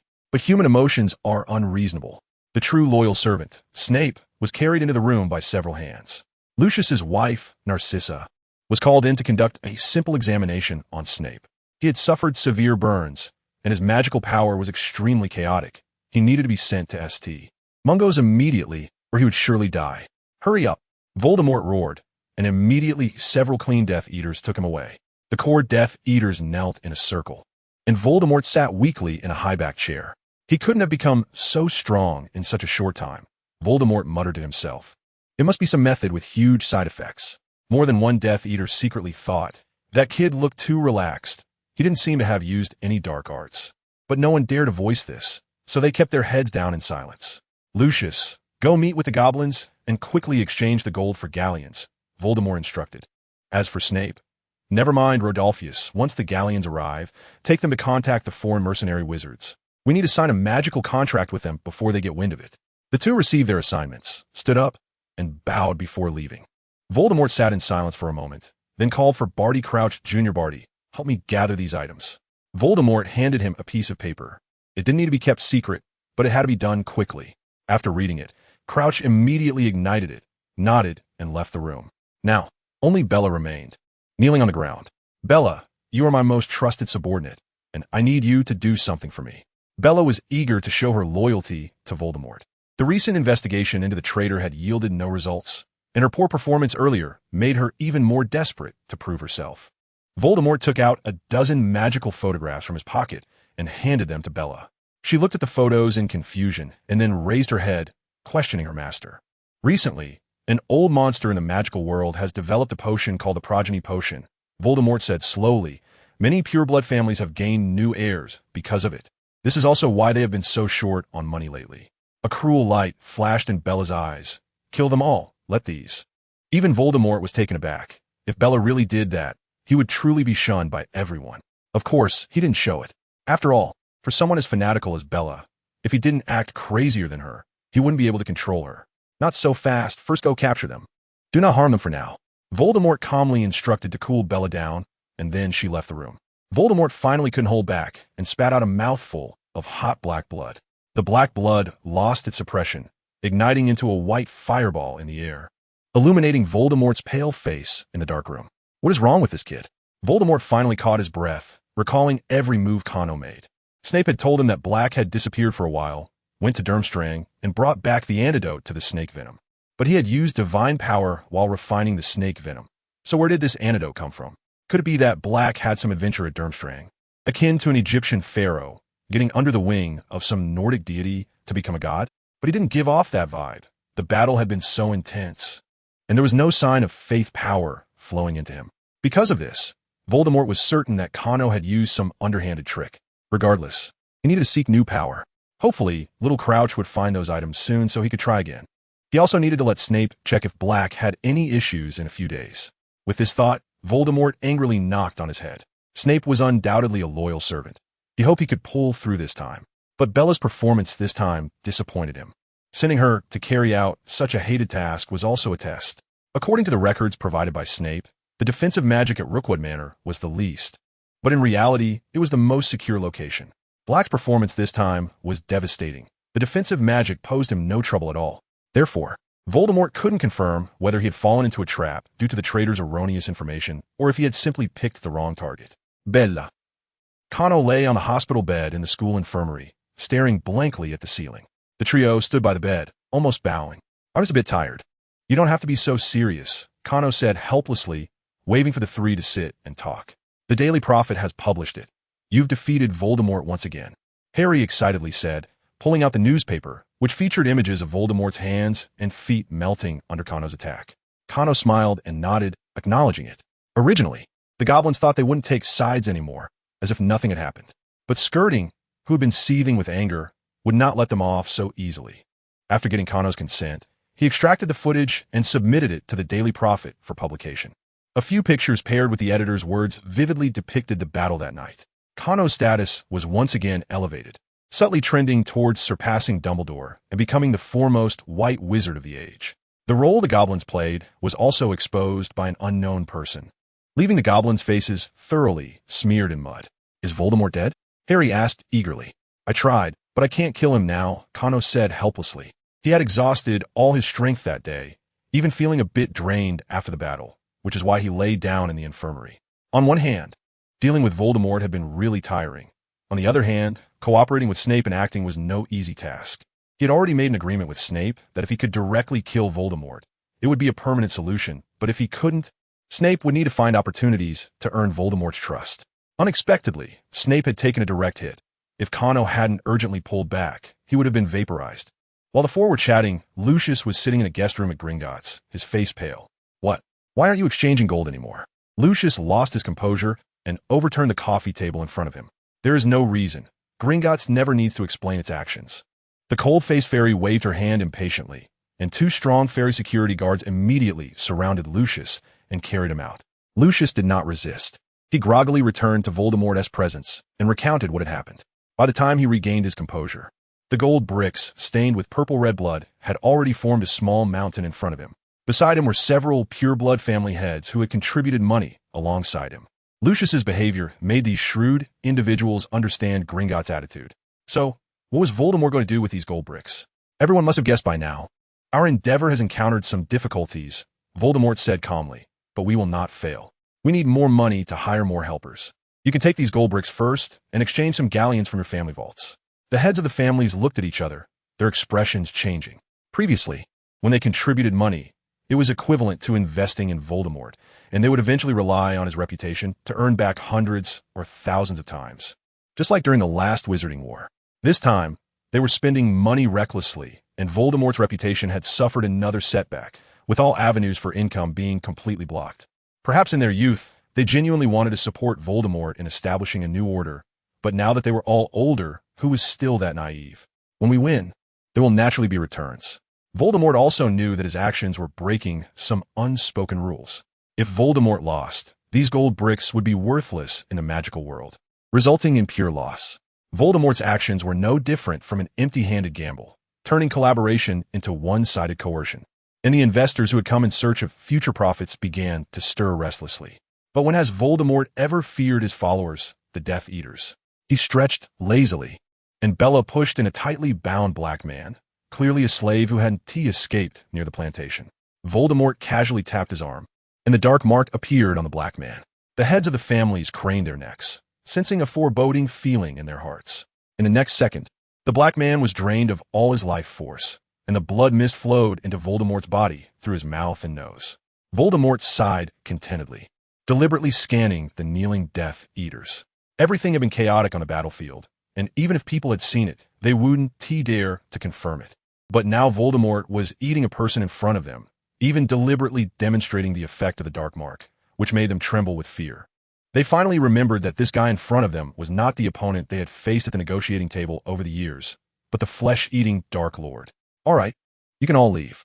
Rodolphus is about to go abroad, so discuss it with him, Voldemort said casually, satisfied as he absorbed the uncontrollable fear radiating from a few of them. Master, those children have all been brought here, Bella reported to Voldemort, who nodded with a smile. The few people leaving the room felt a tightness in their hearts, exchanging terrified glances, and then they all ran to the fireplace. The flue powder was thrown in, and they shouted their respective destinations in a panic. Avery rushed out of the fireplace, taking 2 steps at a time, arriving at the bedroom door. Inside, he heard soft sobbing, and when he opened the door, his wife was crying while holding a piece of children's clothing. Avery walked up silently, embracing his wife, and looked at the empty children's room, a raging anger igniting in his heart. Their family had difficulty having children, and the two had been married for many years without a child. 4 years ago, the potion for offspring had fulfilled their dream, and Avery's wife gave birth to a very lovely little boy. Originally, he didn't want to get involved in the Death Eaters' affairs, but considering their child, he had no choice but to respond to Voldemort as summons, treating it as spending money to ensure their safety. Unfortunately, now everything had become empty. Their child had been taken away, and he was now deeply mired in trouble. Avery felt disheartened. They took our son away. Avery's wife looked at her husband with teary eyes. Do we really have no way to escape their control? Avery thought of Voldemort's display of eating a living person today and the dark mark that he couldn't shake off no matter how hard he tried. And he nodded painfully. Voldemort wants both money and lives. Should we go plead with Dumbledore? We can give him our fortune, as long as we can get my son back. His wife's words startled Avery, and the fear of Voldemort surged in his heart. But then he recalled Voldemort's embarrassed appearance today. Let's try to find that Canopus Black. He might have a way. Meanwhile, Lucius sat in his dining room, looking at the anxious Narcissa with a sigh.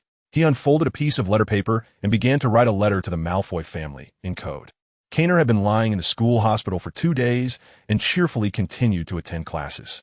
Everything seemed unchanged, but the students who were not very familiar with Caner now looked at him with awe. Until Christmas, Voldemort's group had not made any moves.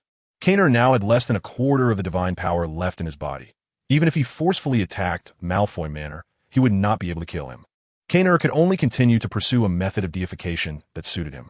News from Professor Merlin came that Kaysbar also did not have the druid deification ritual magic. Speaking of which, druids also have their own divine system, but they are all incarnations of nature, lacking the clear stories about the deification process found in other mythologies. They are born that way. Caner was at Hogwarts, and Morgan was in the land of fantasy. The two acted separately, constantly reviewing records related to deities. Harry arrived at the library, preparing to attend the gathering with Caner. He approached Caner and found him frowning while flipping through a book from the restricted section titled Medieval Bloody Sacrificial Rituals. What are you reading? Harry whispered. It's about time. Let us head to the Defense Association. Caner looked up at the time. Let us talk while walking. That book records some bloody rituals of druids. This part of the content has never appeared in the system I study, Caner explained as he exited the library. Bloody? Aren't you able to waive almost all ritual offerings? Harry, who was somewhat aware of Caner's abilities, asked curiously. If it's about white cows, it can be waived. At worst, I'll just use my own blood as a substitute. Caner shook his head helplessly. The bloody rituals I'm talking about aren't those petty matters. These rituals require human sacrifices, understand? Harry shivered. For example, the triple murder ritual I was just reading. First, eat bread infused with mistletoe seeds. Then bind the limbs and slit the throat or crush the skull, and finally throw them into the water. Caner rubbed his arms, feeling very uncomfortable. The purpose of this triple murder is to prevent the victim from finding peace, or rather, due to the victim's uniqueness. People hope he remains in the mortal world in a half-dead state, always at their beck and call. The subjects of the ritual are generally people of high status, and the murdered often volunteer. However, these records were left by the Romans. In books like the Gallic Wars, the Celts are depicted as a barbaric people who would even crack bones and suck marrow during sacrifices. Cano pointed to his head, saying he had never learned such things. So he expressed doubt about the authenticity of these rituals. Harry nodded, noting that such defamation was quite normal. No one could expect conquerors to have a good opinion of the primitive religions of the conquered. Cano sighed, mentioning that he hadn't found anything useful from Sister Morgan either. Lancelot would appear tomorrow, and Cano planned to ask this man who had reached the pinnacle of the knightly path some questions. There was no progress on the matter of the druids becoming gods. What the knights do? As Cano and Harry walked through a corridor, a sudden rush of wind came from behind them. Harry immediately pressed against the wall and raised his wand, while Cano turned around and caught the flying object. A paper airplane? Cano unfolded the paper airplane and found a nonsensical letter inside, but the recipient's name clearly stated Cano. Interesting. Cano smiled as he tucked the letter away, thinking that something surprising would happen today. Harry scratched his head in confusion, saying he knew a few Slytherins had joined the Defense Association recently, but he couldn't imagine what other strange things might occur. It wasn't until they arrived at the gathering place that Harry finally understood Cano's words. Draco Malfoy, without his entourage, had come alone to the Defense Association, standing in the middle of the venue while the members watched him like a monkey. What do you want? Harry said coldly as he approached him. I don't think you need to defend against any threats. Malfoy's face flushed, seemingly reluctant to be there, but he still spoke stiffly. I want to duel you, Potter. Harry repeated in disbelief. Duel me? Malfoy's face turned a shade of liver, but he nodded. Laughter erupted from the members of various houses, with only a few Slytherins struggling to contain themselves. After multiple gatherings, Harry's strength was already beyond doubt. He mastered various offensive spells quickly and had excellent physical fitness and reflexes, making him nearly unmatched in school. Draco? Just a brash rich kid. Malfoy, if you don't want to fight me, there's no need for us to have this duel, Harry said as he stood opposite Draco. But Draco simply shook his head. Here comes the blunder.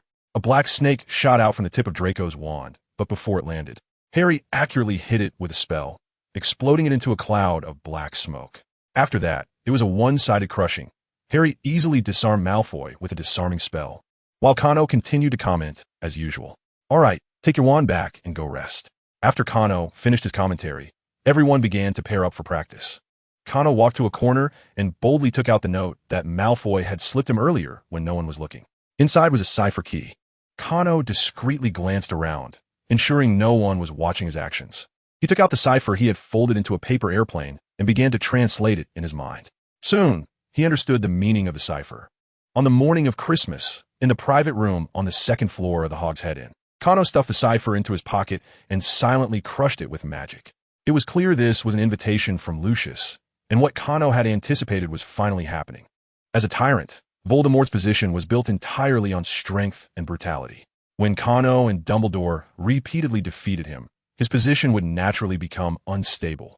To maintain his status, he had to treat his Death Eaters even more cruelly, making them afraid to harbor dissent. Although Snape had entered St. Mungo's, Cano didn't know exactly what had happened.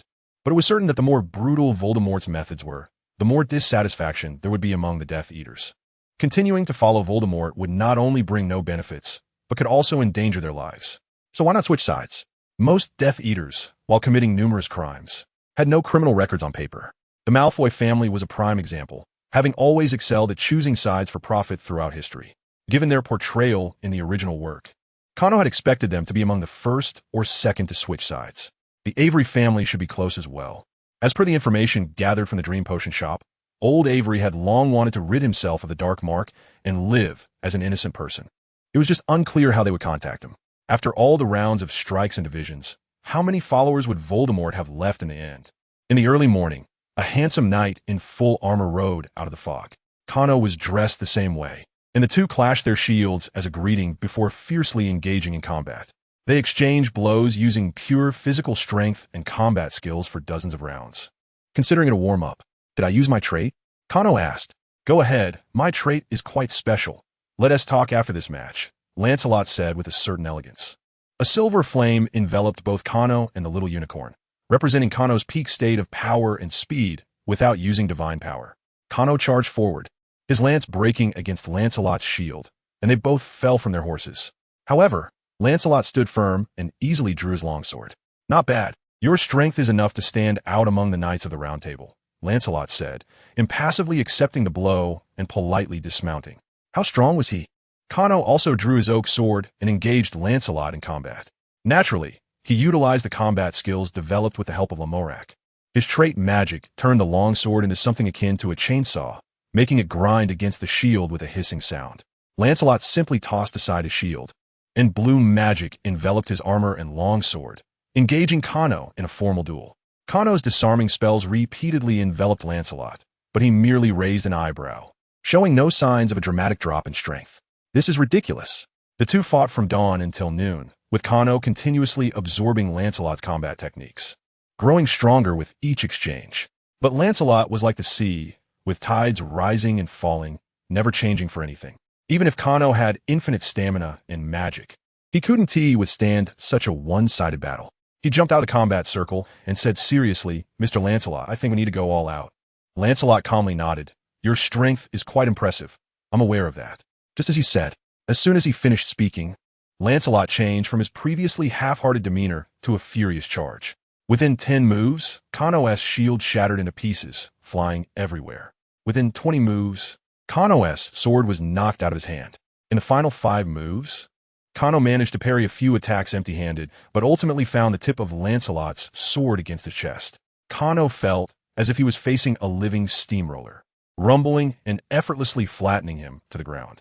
Not even Lamorak or Tristan had such combat power. Lancelot and the other knights are simply not on the same level. Moreover, Kano didn't sense any divine power. He is genuinely that strong. "Don't be discouraged." Lancelot smiled, saying, "My trait is transcendence. As long as I train or fight, I will continue to grow stronger with no limits." Lancelot sheathed his sword and armor, revealing the face of a handsome middle-aged man. "Even after death, I haven't given up on training. How strong am I now? I don't know. It's only natural that you would lose to me." Kano sat on the ground, panting. The few exchanges just now almost left him with a psychological shadow. No wonder Merlin always said he hoped Kano could obtain a trait like Lancelot's. Mordred's trait of rebellion would at most make Lancelot weaker with each fight. But Lancelot's strength is far greater than Mordred's, and he can naturally defeat him in a short time, which is also a way to break the deadlock.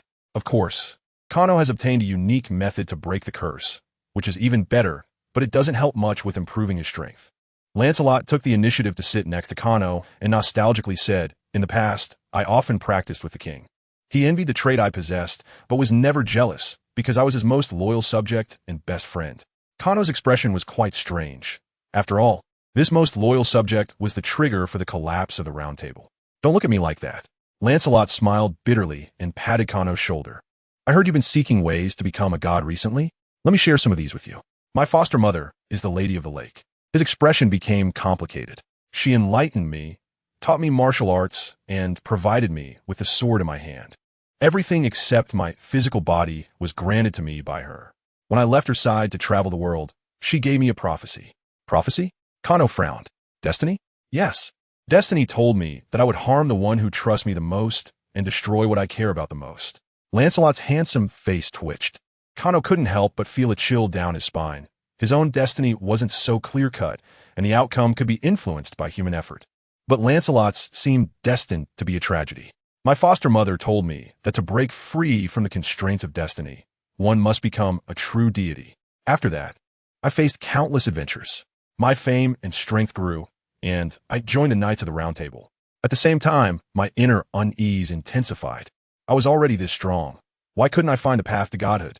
Lancelot spoke slowly. "Isn't it true that the path of a knight becoming a god is doomed to fail?" "What?" Kano stood up in shock. "Is that your final conclusion?" "Calm down, Kano." Lancelot sighed. "At first, I only had my suspicions, until one time when I returned home and saw my foster mother again. I found that I had developed a desire for her. Not love, but a primal desire for the divine aura she possessed." Lancelot then posed a question. "Kano, even if the knight's trait has some semblance of divine nature, do you think any great deity would need to kneel in loyalty to a lord to gain divinity?" Kano suddenly understood. The Egyptian pharaohs were the earthly representatives of great deities while alive, and after death, they relied on their divine authority to become lesser gods. This was remarkably similar to the knight's investiture ceremony. As long as the lord to whom the knight swore loyalty was a deity, it would be almost identical. In China, the investiture of deities also involved gaining power domestically. In a sense, they could be considered subordinate deities of dragon energy. So, knights are the reserve forces of deities, and without divine assistance, they can never become gods on their own. Lancelot nodded. I believe so. But the ladies of the lake lacked the ability to confer lesser god status, so I ultimately became disheartened. During that time, Guinevere was always trying to comfort me. You know what happened afterward? He let out a bitter laugh. In the end, I still couldn't escape the shackles of destiny. It's all my fault. But to become a god on the path of a knight, I advise you not to think about it. Kano sighed, understanding Merlin's good intentions. It's not that he hadn't considered leading Kano down another path, but the knight route that required divine support was already a dead end in this era. Should he continue searching for the druid's method of achieving godhood? On Christmas morning, the atmosphere in Hogsmeade was filled with joy. Kano donned a gray linen robe, concealing his distinctive presence, and arrived at the Hogshead Inn. The owner, Aberforth, glanced at him, recognized his identity from a few subtle signals, and gestured that someone was waiting for him in the room. Kano nodded slightly and went upstairs to a guest room, pushing open the greasy door. Inside sat a wizard who was also wrapped up tightly. Kano pulled out a chair, lifted the hood, and sat across from him. Let's get straight to the point. Lucius, what do you want, and what can you offer me? The wizard across sighed and lowered his hood. A few years ago, a potion for offspring emerged, and most pure-blood families, for safety's sake, bought a share. Now those children are about 3 or 4 years old. Kano nodded. I've seen your family's second child. Very cute. But what does this have to do with what you want to say? Lucius trembled as he pulled out a flask from his robe and took a sip. Kano could smell the fire whiskey inside. All those children have been taken by the Dark Lord as hostages to force us to continue serving him. Kano was taken aback. He thought Voldemort was only making threats, forcing the Death Eaters to sacrifice everything. But even the heirs were being taken as hostages? That seemed a bit excessive. So, you want to turn against Voldemort and cut your losses? Aye. The Dark Lord can kill directly through the Dark Mark. Aye. Lucius's emotions became somewhat uncontrolled. He didn't know what to do. Voldemort was never merciful. Traitors would be exterminated along with their families and erased from the magical world. But now Voldemort had gone mad to such an extent that even if Lucius didn't rebel, could he guarantee he would continue to live under him? With Voldemort's unpredictable temper, who knew which unfortunate soul would be taken away by a killing curse? Even Bella, such a loyal dog, wouldn't dare to seek death in Voldemort's presence when he was enraged. But if he just jumped ship, Lucius found himself unable to make a firm decision for various reasons. After a long pause, Lucius temporarily stopped his inner turmoil, calmed himself, and spoke again. We want to hire you to rescue the children of our families. He then detailed the information he had gathered during this time. After Bella captured the children from various families, she locked them all together.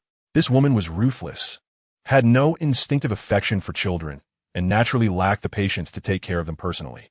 So she kidnapped a dozen or so muggle nannies, locking them and the children in a villa. The villa has been cast with the unbreakable vow, and we only know of Bella as a single confidant. But the likelihood of extracting the specific location from her is too low. The unbreakable vow is not an issue. Kano said with a smile, I'm actually quite interested. What will I gain after this? Lucius took out a contract, which bore several seals. We don't have many galleons left, and it seems insufficient to ask you for help even once. Lucius said heavily as he pushed the contract forward. This represents 20% of each of our family's real estate. Lucius, are you trying to play dumb with me? Kano laughed angrily. At this point, are you still thinking of sitting on the fence? You know what I want. Lucius forced a smile. Black, what you want is for us to break away from Voldemort's camp, even just to remain neutral. Kano nodded.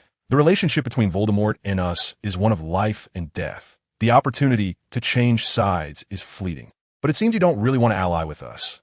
You just want a one-time deal, even if it costs you more. But Lucius, you need to think it through. Kano tapped the table. Even if I rescue the children, does that mean Voldemort won't capture them again? Lucius could only smile bitterly. He had no confidence either. Kano spread his hands. This time I won't charge you, but I will take those children to France. I swear by magic. No matter who wins or loses between us and Voldemort, these children will not be harmed. Lucius pondered. This was equivalent to handing over hostages from Voldemort's hands to Kano's. But since Kano dared to swear, The children's safety must be guaranteed, even if the matter were exposed.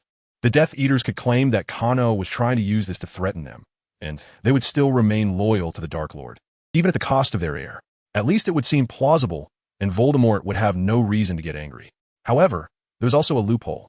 If the children were sent all over the world, making it impossible for their parents to find them for a lifetime, that wouldn't count as actively harming them. In that case, which Death Eater would dare to fight hard against Aurors in the future? If they really killed 2 people and provoked Kano, what would happen if their precious one was sent to Africa to mine coal? Seeing that Lucius was still hesitating, Kano presented a second condition. I can remove the dark mark. Kano pointed to Lucius's arm. I need to go back and discuss this with them. Lucius's eyes brightened. Voldemort's gruesome display had indeed been effective. Every Death Eater was frightened enough to start considering removing the dark mark. Now that Kano's side had the upper hand, if the dark mark could be erased, betraying Voldemort wouldn't be unacceptable. Have Draco tell me the result by noon tomorrow. I won't wait past that. Kano also stood up. By the way, Voldemort can track the locations of the Death Eaters through the dark mark. What excuse did you use to come to Hogsmeade today? Don't worry. I just came to take Draco home for the holidays. Lucius thought things through. The two left the room separately, and Kano returned to Hogwarts, examining the map in the headmaster's office. In fact, each light spot representing a Death Eater on the map varied in intensity, and, as the designer, Kano could easily distinguish them. Bellatrix was a key focus. As long as he replayed the locations she had frequently visited recently, he would know where the children were being held. As for the issue of the unbreakable vow, it relied on the seed that Kano had buried within Bella. As long as he intentionally activated it, the trace of Kano's aura on the seed would absorb the host's magical power and expand. This aura would naturally not be hidden from Voldemort, but Bella's level would not detect it all. Therefore, as long as Kano was brought into the protective range of the unbreakable vow by Bella, he would obtain the permission to enter the villa. Meanwhile, at St. Mungo's, the place was also adorned with gold and red Christmas decorations, even in the wards. The healer was making rounds, and this ward was filled with patients who had suffered severe magical injuries but were no longer in danger after treatment. When the healer reached Snape's bedside, he suddenly opened his eyes. Today, cough. Snape's disheveled gaze suddenly focused, forcing himself to clear his thoughts. What day is it? The news of Snape waking up spread like wildfire through both sides. On the good side, although the Daily Prophet didn't publish the last image of Snape sacrificing himself to save the Master, everyone generally believed he was injured in the fight with Kano. Snape didn't care. After all, people didn't trust him anyway, and due to his usual sharp tongue, no one would come forward to say anything to him. On the bad side, a group of Death Eaters came to offer their condolences, constantly praising his loyalty, which made Snape feel nauseated. Voldemort only sent him a message: take care of your injuries and recover quickly. With just this message, Snape felt that the beating he took was worth it. As long as he didn't commit an irrefutable mistake in the future, he wouldn't be suspected of being a traitor. Dumbledore naturally came to visit. But what caught Snape off guard was that Harry had been chosen by Dumbledore as the student representative to visit him. Snape just wanted to say something sharp to send him away quickly. Every time he saw that child, he felt uncomfortable all over. Are you really going? Ron asked in surprise while eating dinner. Harry nodded, and Hermione widened her eyes beside him. This year's Christmas holiday, the trio stayed at Hogwarts. Not to mention Harry. The adults in the Weasley family were busy with the Order of the Phoenix and had no time to spare.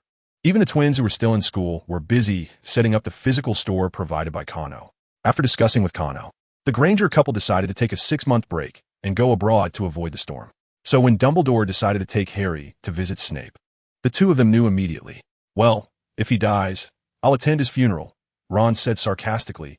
At the funeral, it would be best if Seamus and Neville performed potion making on his grave. They would definitely be able to make the good teacher buried underground see the sun again.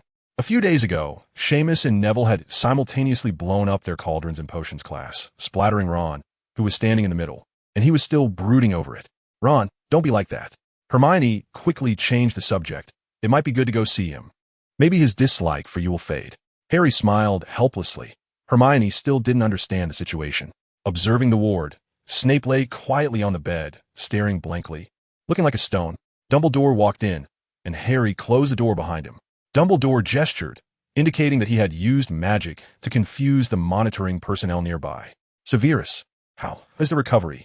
Thanks to the Dark Lord, I will soon be able to return to his side. Snape's lips curled into a cold smile. Why did you bring Potter here? Has his potion-making skills dropped so low that he needs me to give him lessons while I'm in bed? Dumbledore shook his head. Are you really not going to tell him? Snape seemed to choke for a moment, leaning against the headboard of the bed, staring intently at Dumbledore. You promised me. But now everyone could suddenly die. I am like this, and so is Cano, who knows the truth. You, who are in the enemy camp, are even more so. Dumbledore looked sincerely into Snape's eyes. If we all die, this past will be forever. It's better this way. Snape coldly replied, I don't need gratitude, nor do I need understanding. Harry instinctively felt this matter was related to him, but Snape exuded an air of no comment, making it difficult for him to ask. Harry is almost of age. Severus, Dumbledore said softly, the Department of Mysteries has also been unsettled lately. It is certain that Voldemort has set his sights on the prophecy orb.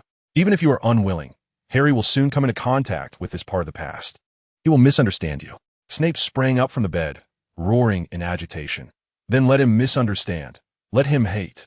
I don't care. Let him get out. If it involves me, I think I have the right to request to be present. Harry raised his hand and said, with that sieve-like brain of yours? We will all be killed by you. Snape sat back down on the bed, looking at Harry with a cold smile. Legilimency. Harry instinctively used the mental blocking spell to defend himself, and it seemed as if the sound of metal clashing echoed in the void. Both covered their foreheads, their heads pounding. Harry still couldn't perform legilimency on others, but he had become a master at mental blocking. Snape looked at Harry in surprise, then put on that deadpan face again. Dumbledore's lips curled slightly. Severus, do you have any other reasons to oppose? Dumbledore conjured a chair for Harry and sat down himself. Harry, have you ever thought about why Voldemort has been targeting you? Because I accidentally destroyed his body? Harry answered without thinking. Snape let out a short laugh, but then fell silent again. But before that, why did he attack your parents? Harry instinctively thought that Voldemort was just following procedure, but upon reflection, his actions back then did seem strange. Dumbledore sighed. Back then, I received a prophecy. The parents would defeat Voldemort 3 times, born at the end of July. The Dark Lord marked him as a rival. He has a power that the Dark Lord does not understand, and he will ultimately defeat him and put him to death. After detailing the content of the prophecy, Harry felt a bit dizzy. He touched his forehead. There was no doubt this was the mark left by Voldemort. But how did Voldemort know this prophecy? His followers only heard the first half, so he didn't know that attacking you would instead mark you. Dumbledore sighed again. Next, I beg you to remain calm and let me finish. Harry clasped his hands together and waited quietly. That day, the Death Eater who overheard half of the prophecy was Severus. Snape closed his eyes and remained silent. Harry felt as if his head had been struck by a hammer, and he suddenly turned to look at Snape, his eyes burning with fury. It was from that moment on that he began to serve us. Dumbledore hurriedly continued. He and your mother had known each other for a long time. He never expected Voldemort would choose the Potters as the target. He came to plead with me to protect your family. Harry already knew what happened next. Wormtail messed everything up, and the prophecy was still fulfilled. Harry didn't know what to do. Objectively speaking, Snape was directly responsible for the destruction of his family. But subjectively, he didn't want these tragedies to happen and even agreed to become a spy for Dumbledore. Harry placed his hand around Snape's neck, slowly applying pressure, as if he had made up his mind to strangle him. Dumbledore looked at Harry with concern, and Snape opened his eyes, staring into Harry's green eyes. It was as if he were looking at another person through those eyes. You betrayed Voldemort because of personal grudges. Snape's throat was constricted, but he still clearly spoke these words. Harry took 2 steps back and quickly left the hospital room. Dumbledore nodded apologetically at Snape and followed him out. Snape sat on a hospital bed, viciously clutching his own neck until tears streamed down his face. Top address. Mobile version. Thank you for your collection. Aunt, lower the volume. Don't let the neighbors laugh. Petunia shouted, suddenly remembering that today should be a wonderful no-Potter day. How could this boy appear in the house? Harry appeared at the door, dusty, and Dudley reached out to grab his dust-covered robes. Harry looked at him in surprise, but had no time to care. Aunt, do you know Snape? He hurriedly asked. The 4 of them exited the carriage in turn, identifying the direction before following the crowd toward the exit. Just a few whiskers. Gu Xinyue quickly took out the ginseng, pointing at the broken pieces. For a declining empire, the companions showed no sympathy. The principle of prosperity and decline applies to any industry. Thomas had been in a very bad mood these days. After 6 months of effort, he finally found this hidden line with Smith, originally thinking he could threaten him to pass false information to the Grim Reaper Mercenary Corps, luring Mo Feng into a trap to kill him. But who knew a single misstep would lead to that bastard committing suicide by poison? The drone flew very low, no more than 20 meters off the ground, through the gaps in the large-leaved bushes. Mo Fong could clearly see a black sphere hanging under the drone with his extraordinary eyesight. When Zhang Jin came to check on them, he found everyone looking exhausted, clearly having pulled another all-nighter. Wang Yu was just at the level of Luo Tianjin's strength, yet was sent to participate in the competition at the burial ground, which was a one-way trip. Were the higher-ups of the Moon Demon Palace kicked in the head by a donkey? After this cycle, there actually hid a quite large militia force in Grey City. Moreover, since the cost of recruiting militias was very low, it didn't cost Lord AI much money. Regarding the invitations from several major film companies, Zhang Jin didn't outright refuse. After all, Jinglong's current cooperation model was relatively flexible, and being able to calmly sit down and talk business was also a good choice for making money together. At this moment, Mo Dongcheng had his eyes closed, his cheeks slightly sunken, and the once rosy face in the photo was now filled with a shadow of gray. Then let's go. Su Ning was particularly prone to distraction, and she may had always noticed it. Because the Empress's attitude toward her was unclear, she may also dared not offend her easily. If they failed, the title of King's wife would not lead to an investment loss. At the very least, the ratings on paper would be recognized, and paying to watch often had a star effect. Impressive. Even though it was just that someone remembered his hand, Huofeng felt a bit inexplicably happy inside. I'm already 24, if this continues. Uncle Chung will definitely urge me to marry you or something. Zhuo looked at Chung Lai, his eyes filled with both doubt and worry. Zhou Chong was swinging his knife fiercely, only to find that in the blink of an eye, the opponent had vanished without a trace. Unable to stop his momentum, he stepped into thin air and fell off the cliff. Accompanied by a piercing scream and a cry, there was a dull thud, and Zhou Chong was reduced to a puddle of mud. Your dad is still young. No need for you to carry him. The second uncle looked at his son with disdain, clearly unhappy. Was he being treated as useless? Seeing this, Su Xianer didn't say much. After all, she had only mentioned it casually. The chairman was considering things more long-term than she was, and with the contract already signed. 22 and 3-3 had been decided by the two of them. 20 years had passed, and Zhao Jing had started as a comic artist. However, after drawing for 3 to 4 years, he despairingly discovered that the style of the comic industry could not break out of its confines. If he wanted his comics to reach a national audience, he had to have a versatile style. You want to use Sister Mayna's hand to give him a push to start over, right? With a squint in her eyes, Lonnie could guess Chuan Zhao's feelings at that moment, and quickly jumped to the next topic. When Bella returned to the villa, it was already quiet. She pushed the door open bravely, and Voldemort suddenly summoned a magical protective shield, while also spitting out a mouthful of black blood. The broad sword-style landmine exploded instantly, and over 700 steel balls came flying towards him, causing ripples in Voldemort's protective shield. Voldemort let out a muffled groan as the shield expanded, a storm sweeping across the entire area without triggering a second landmine. Bella finally regained her composure, her legs feeling weak as she walked to the table and picked up a note left behind. That landmine might not kill anyone, but it was a warning from the Muggle world. If you continue to kidnap recklessly, the next thing coming will be missiles. The Ministry of Magic would also cooperate. Don't think you can escape. Don't think about getting these kids back. They're better off with me. The note ended with a hand-drawn smiley face, a mocking gesture. Voldemort said nothing and turned to leave. He had to find a way to eliminate Black. As for Bella, at this moment, Kano had used the door key to bring the nannies and children to a safe location, with 7 or 8 little kids clinging to his leg, crying loudly. All right. I'll take your good sisters home first. Kano was a bit flustered, but in the end, the nannies managed to calm the kids down. The government personnel, who had already been arranged, arrived afterward, but they couldn't separate the kids from the nannies, so they had to take them all together. Furong and the Delacours were waiting at the settlement, and when they saw Kano, they immediately walked over. Are these the kids? Mrs. Delacour picked up 2 little girls, smiling as she asked. Yes, sorry for the trouble, mother-in-law. It's fine. It's a good opportunity for Furong to practice. This skill will come in handy sooner or later. Mr. Delacour also stepped forward, causing Furong to blush. The Delacours took the kids away first, and Kano and Furong began to speak in whispers. You've defeated Voldemort once again. Furong gently hugged Kano, wondering when they could completely eliminate him. I can suppress him now, preventing his power from rapidly expanding. But to completely eliminate him, I can't do that just yet. Kano appeared calm in front of others, but he spoke honestly to his beloved. He can't do anything to me. I can't kill him right now, but once I find the ritual magic to seal him, he's done for. Furong nodded. I will continue to search for information at Beauxbatons. Crumb from Durmstrang has also mobilized a lot of students to look into their ancient texts. Sean and Evra are also digging through the archives in Ireland. With so many people helping me, I will succeed. Kano smiled and kissed Furon. As an engaged couple, they naturally had a lot to say. At this moment, Harry had returned to Hogwarts from his aunt's house, and Ron and Hermione were pulled aside by him, chattering for over an hour. So, Snape and your mom were childhood friends? Hermione asked in shock. Yes, Aunt Petunia confirmed that. Harry nodded blankly. According to Sirius's description, they had gotten along well for several years after entering Hogwarts. Moreover, she initially disliked his father, but something seemed to have happened later that brought his parents together. Ron scratched his head. So, Snape actually... Yes, almost everyone thinks so. Snape himself didn't deny it.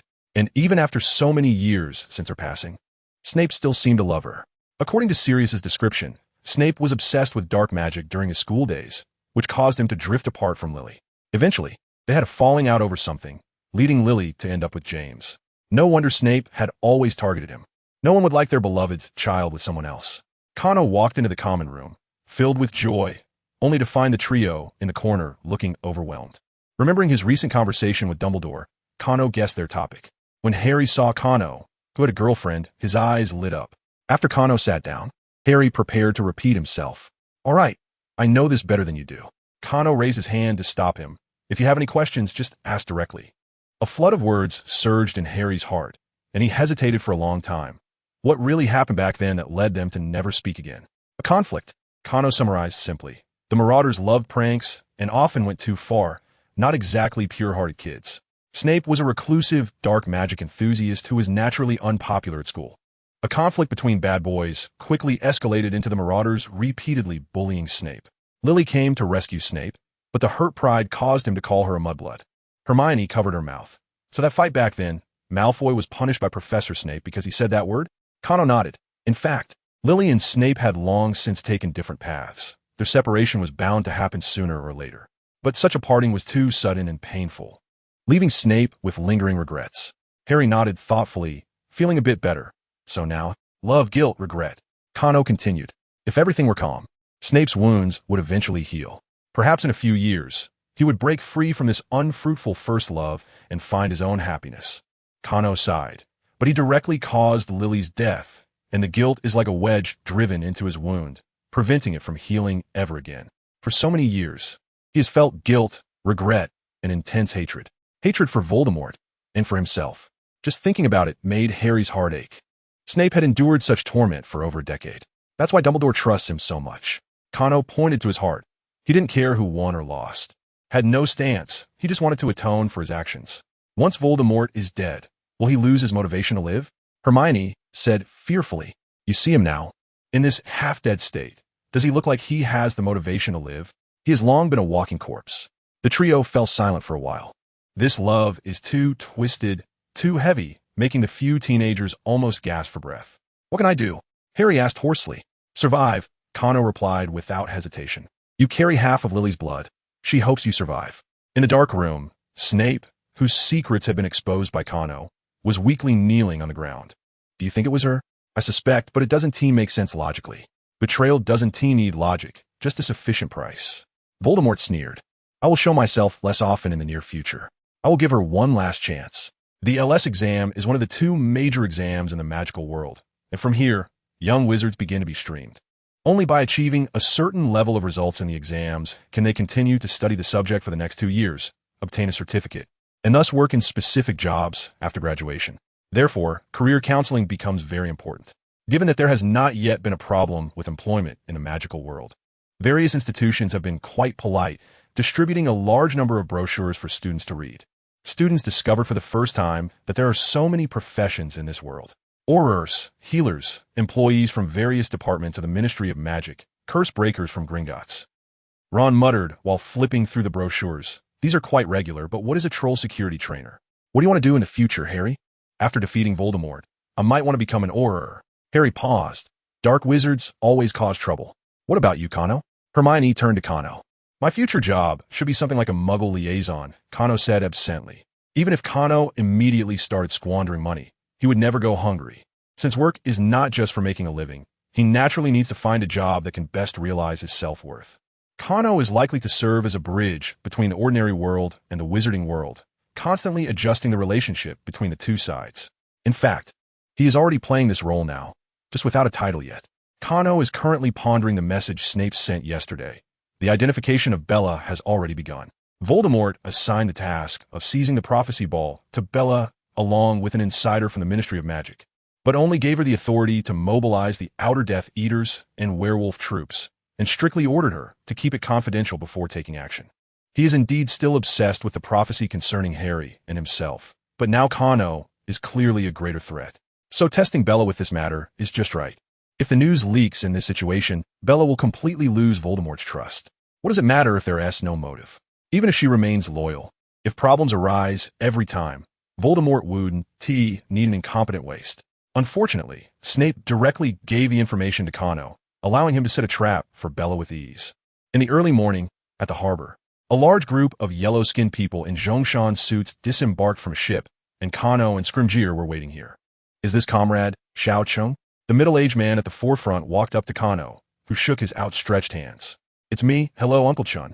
Kano smiled and introduced him to Scrimgeour. This is the father of a classmate I had in China who organized a team of magical workers. Hello, Mr. Chun.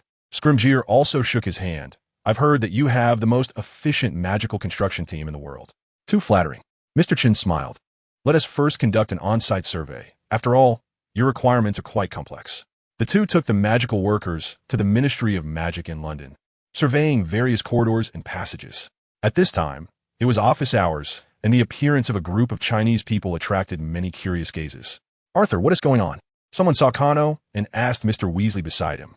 I heard that the department is planning some renovations recently, and these people are a construction team that Kano hired from China, not only professional, but also exceptionally fast in completing work.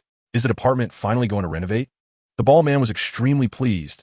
I've long wanted a bigger office.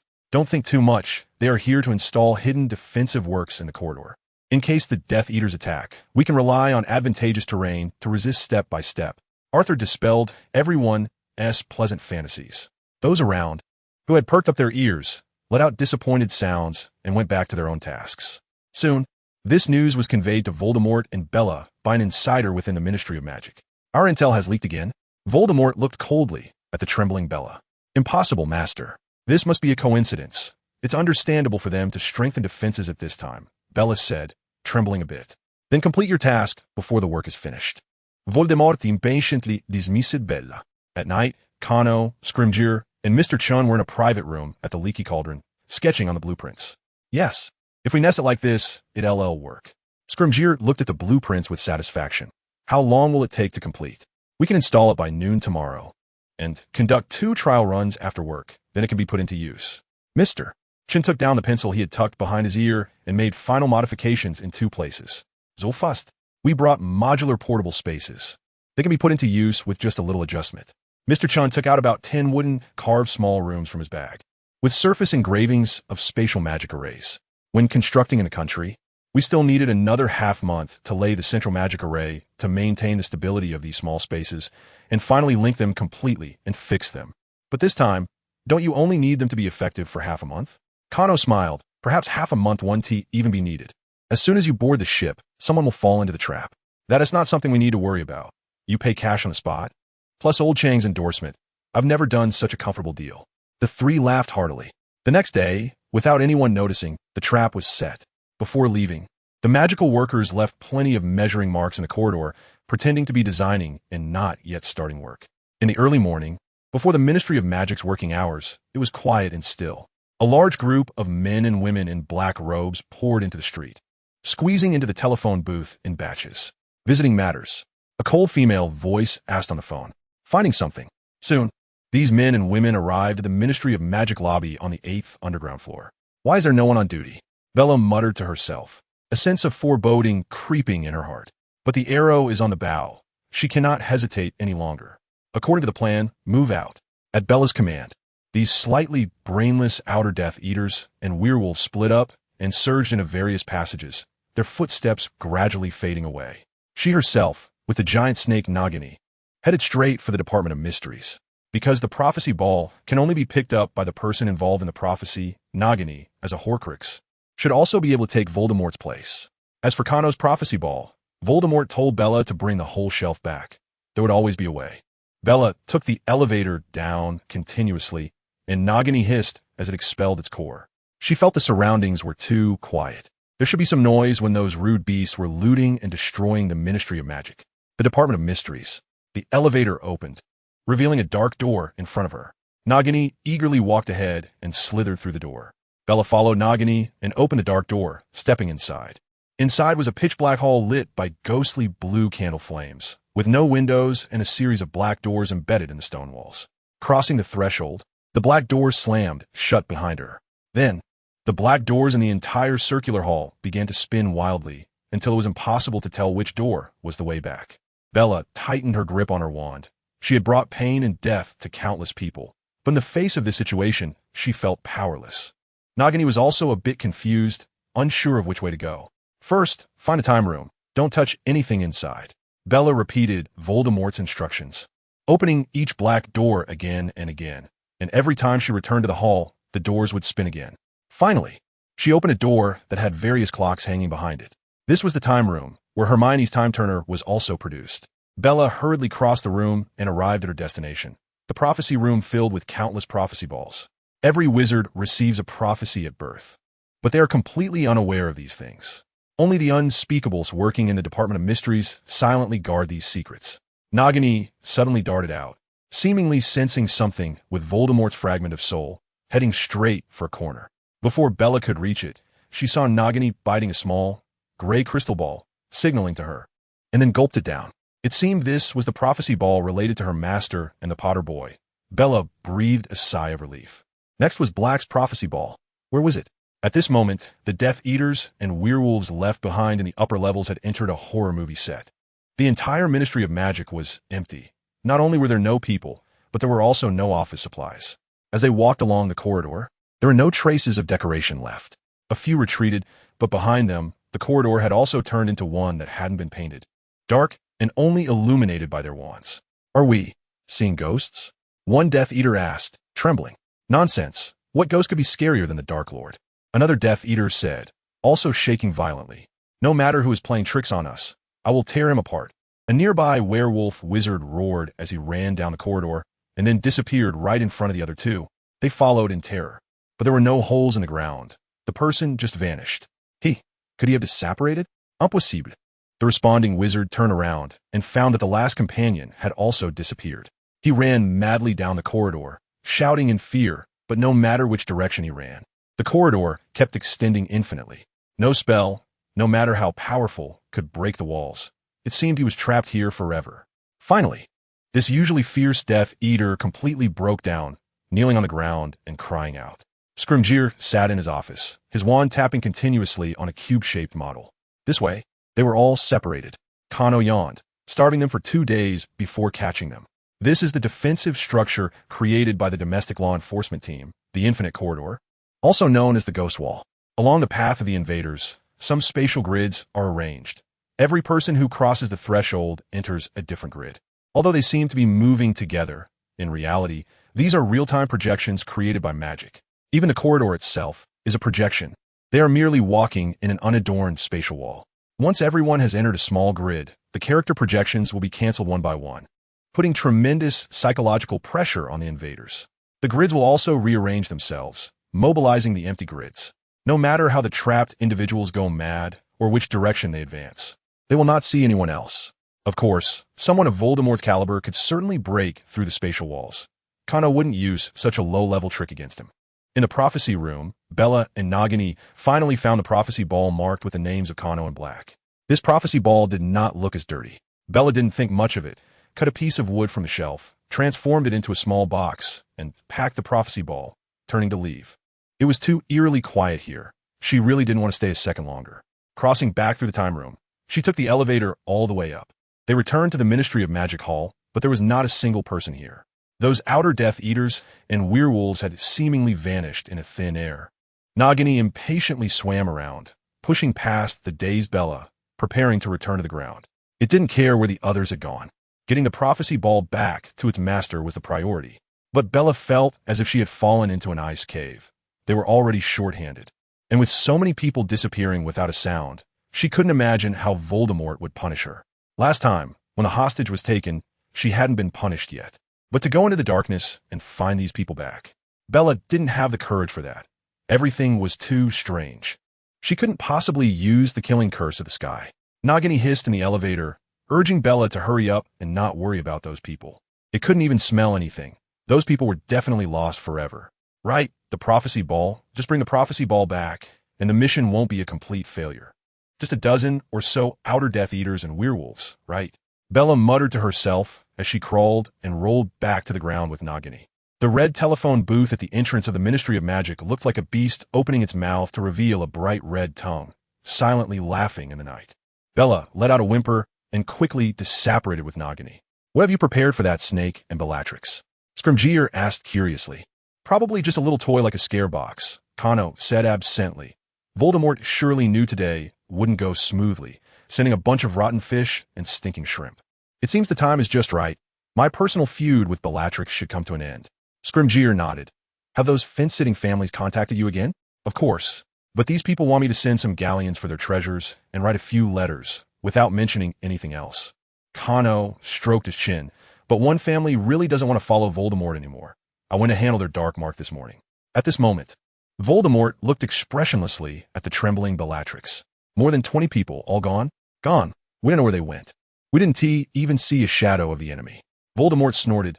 The prophecy ball, bring it here. The prophecy ball of Harry and Voldemort was spat out by Nagini, and Voldemort trembled slightly as he took it. A hazy figure floated up from it and began to speak in a low tone. The Dark Lord personally marked it. He possesses a power that the Dark Lord cannot comprehend. He will. Good morning, good afternoon, or good evening. The prophecy was interrupted, and Kano's voice suddenly rang out from the crystal ball boom. The two prophecy balls belonging to Kano and in Voldemort's hands trembled simultaneously, then exploded with a loud bang. In order not to alert Voldemort, Kano did not use much divine power, but the unprepared Bellatrix was still blown to a bloody mess. Voldemort, covered in ash and dirt, allowed a nervous chuckle. Bellatrix, what do you say? I'm fine, Master. Bellatrix struggled to stand up, realizing she only had some minor injuries. That's not what I meant. Voldemort's tone changed, and his wand emitted a red light, directly knocking Bellatrix unconscious. He leaned back in his chair, pinching his temples. Snape stepped out of the shadows and knelt on the ground. As long as it involves her, information will leak and actions will fail, yet every time she remains unscathed. Voldemort said fiercely, take her wand and throw it into the dungeon for strict supervision. Is that enough? Snape asked. There is no evidence of her betrayal yet, but I truly have no patience left for her. Voldemort sighed, let her live for now. Should we notify the other Death Eaters? Rodolphus is still abroad hiring dark wizards. It's better not to leak it for now. Snape nodded silently, grabbing Bellatrix's robe and dragging her out. She had completely lost Voldemort's trust and was suspected of being a spy. She must be in great pain, but worse was yet to come. That afternoon, Kano was invited into the estate by the Avery couple, and the three sat in the living room. Old Avery rolled up his sleeves, revealing a very prominent dark mark. I've tried many ways to remove it. I know, Kano smiled. I'm the owner of the Dream Potion shop. Old Avery's mouth dropped open in surprise. Then he became extremely enthusiastic. If it weren't for your potions, our family would have truly become extinct. Mrs. Avery cried uncontrollably. Even if we are killed by the Dark Lord, please ensure our child is safe. Please help me one more time. I have regretted joining the Death Eaters for many years. Old Avery pleaded with Kano. I want to be an innocent person again, even if I die at Voldemort's hands the next second. I know that you people are not true loyalists of Voldemort and have not directly participated in any murders. But since you have been involved with the Death Eaters, you will certainly be scrutinized by the Wisengamot.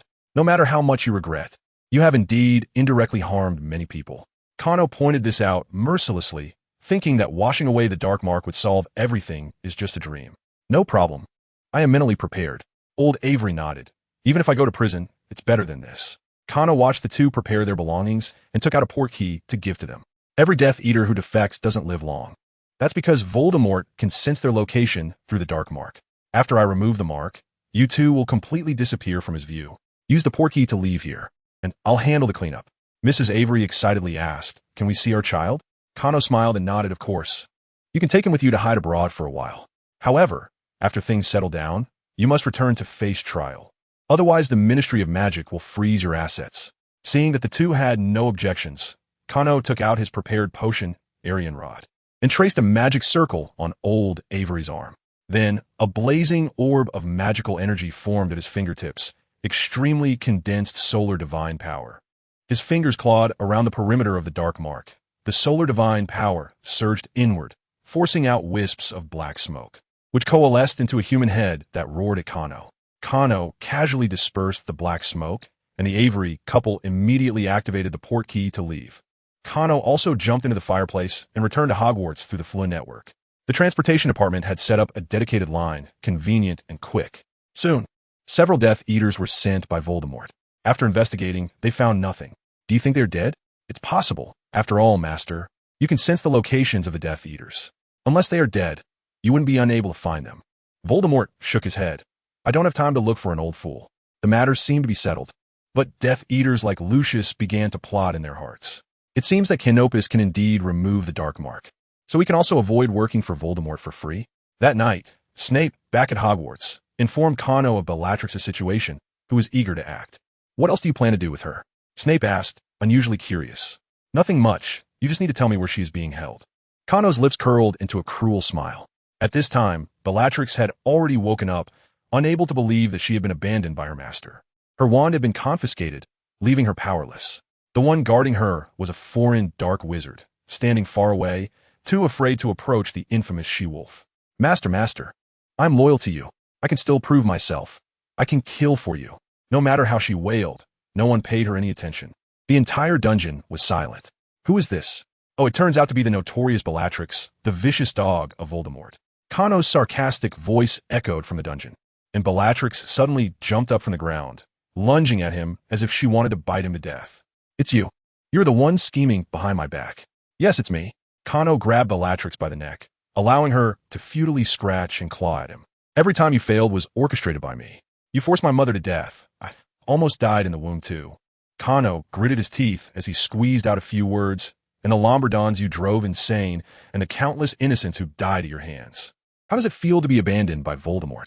Do you feel the anger and despair of the victims? Kano laughed maniacally as he threw Bellatrix to the ground, watching her crumble. Revenge was indeed sweet, like shedding a heavy burden from one's shoulders, immersing oneself in a euphoric joy. You, kill me. What are you thinking? Kano looked at Bellatrix with great interest. Do you want to prove your innocence to Voldemort through death? I came here to save you. I've knocked out those Death Eaters outside with a stunning spell. Bella's face was pale. If she disappeared, the title of traitor would be solidified. Thinking of the informants she had captured before, she also considered suicide to prove her innocence. But she suddenly found herself in excruciating pain, unable to move. Kano reached out, roughly eliminating Bella's dark mark, then grabbed her by the collar and swaggered out of the dungeon. You must be in a lot of pain right now. That's because of the seeds you ate in the bread at Azkaban. They're taking root in your body. Bella's face turned ashen as she felt countless flexible roots invading her flesh, absorbing her blood. Kano transformed into a white eagle and carried her to a forest. This pain will last until the end of your life. As for how long you can live, it depends on my mood and the lifespan of a tree. I'll have to make you wait here for a while. Kano smiled as he set her down on the ground, and two thick roots extended from beneath her feet, plunging into the soil. Tender green branches burst forth, and Bella became like a human flower pot. When your beloved master is about to die, I will take you to the best viewing spot. By the way, I can even manipulate the speed of your thoughts. You can immerse yourself in the despair of Voldemort's downfall for hundreds of years. Kano let out a long sigh and turned to leave. Bellatrix Lestrange. This is the revenge from all the victims and their families. Savor it well. Bella's face turned gray as she watched Kano walk further away, despairing. Master, Bella is missing. Voldemort nodded expressionlessly. He could no longer sense Bella's dark mark. Should we order a manhunt? Snape continued to ask. No need. She should be dead by now. Voldemort sighed. I never really believed she betrayed me. I just thought perhaps the Blacks used some method to invade her mind, leading to the repeated leaks of information. Now it seems someone wants her to experience the despair of being abandoned by me before she dies. If that's the case, why did you comply with their wishes and imprison Bella? Voldemort did not answer, only ordered Snape to leave. Bella was a loyal old servant and a powerful enforcer. But her value ended there.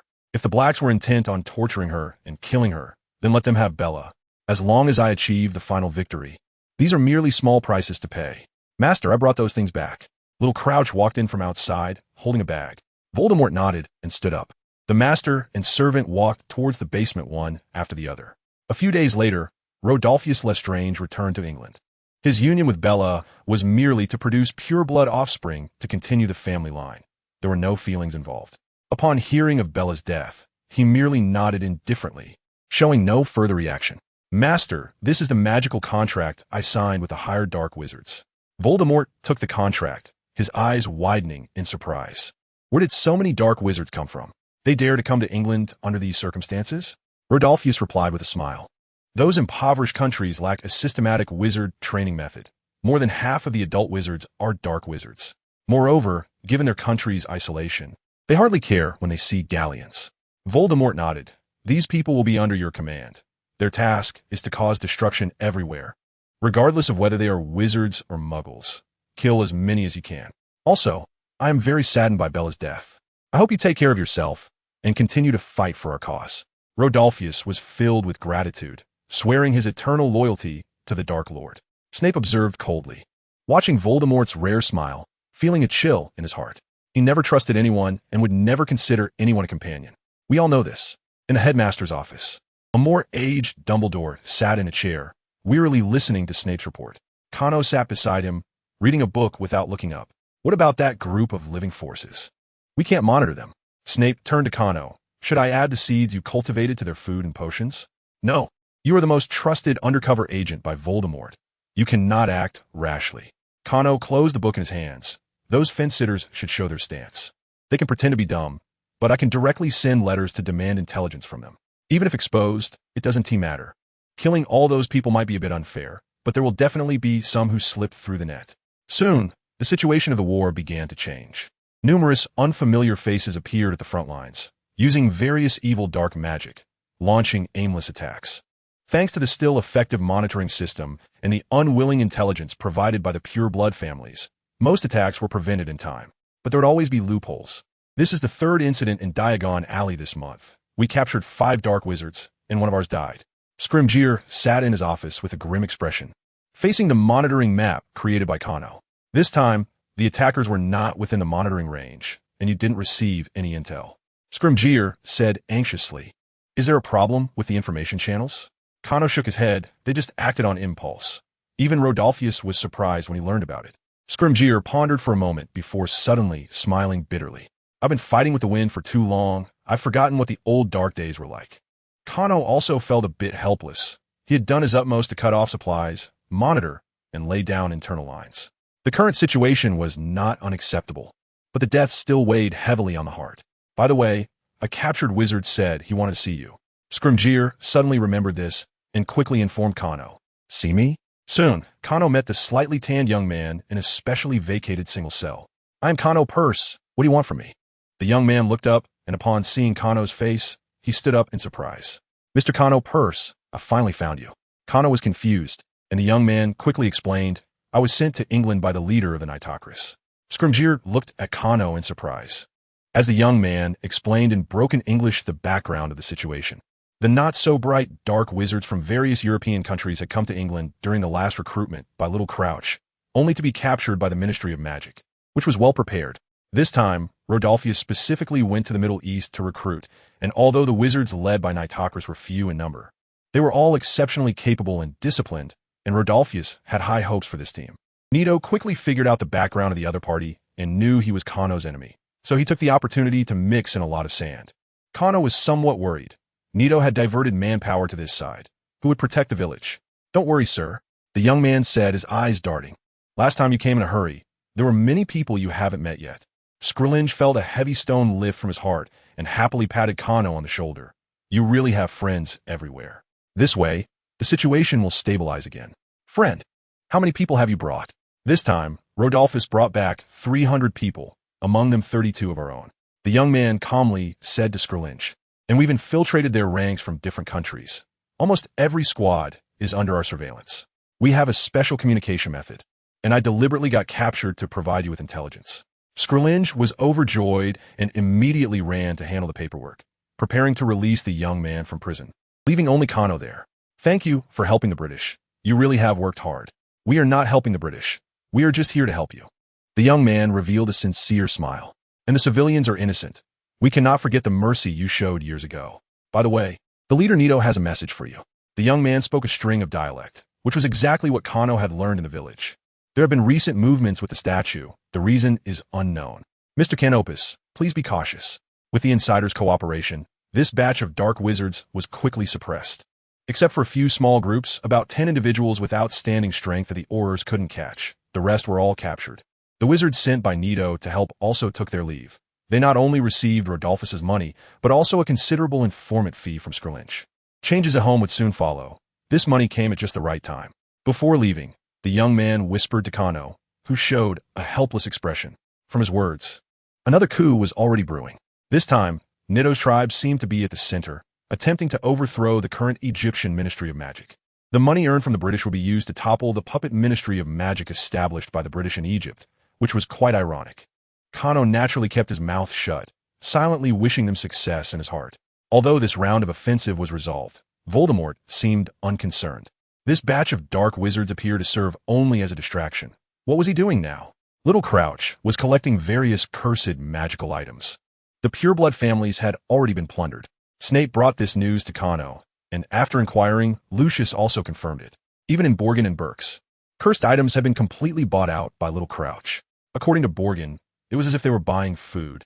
As for what they were specifically doing, Snape couldn't obtain more information, and the pureblood families were even less reliable. On Kano's side, the quest for divinity finally made some progress. The statue left in the underground temple had clearly absorbed people's faith in Kano over thousands of years. According to the records, this phenomenon only appeared when a deity was active in the mortal world. Although Kano currently had no way to absorb or mobilize faith, its movements at least proved that he was constantly approaching divinity. Could it be that if his strength improved a bit more, he could truly break the barrier between gods and men? Mr. Lancelot, do you think my current strength can defeat Mordred? In the morning, after being defeated by Lancelot again, Kano asked, somewhat out of breath, if we go by your past strength, you could have defeated him years ago. Lancelot replied as he sheathed his weapon. But we can't be sure. After falling into hell, Mordred might receive further enhancements. Kano nodded thoughtfully. But Voldemort has now found a direction to move forward. While I haven't fundamentally improved, if this continues, I'll just be waiting for death. So you're thinking of first completing the seemingly simpler part of your destiny? Exactly. Kano said earnestly. According to the records, those who complete their destiny will experience a significant boost in strength, living freely without constraints. And my oak sword can absorb resentment, which will benefit me. Mordred is full of resentment. The effect should be even better. Lancelot shrugged. If you think that way, then just go to Sword Hill. Aren't you going to advise me to be more cautious? Kano hesitated a bit. Lancelot laughed heartily. You just fought with me for 30 rounds before losing.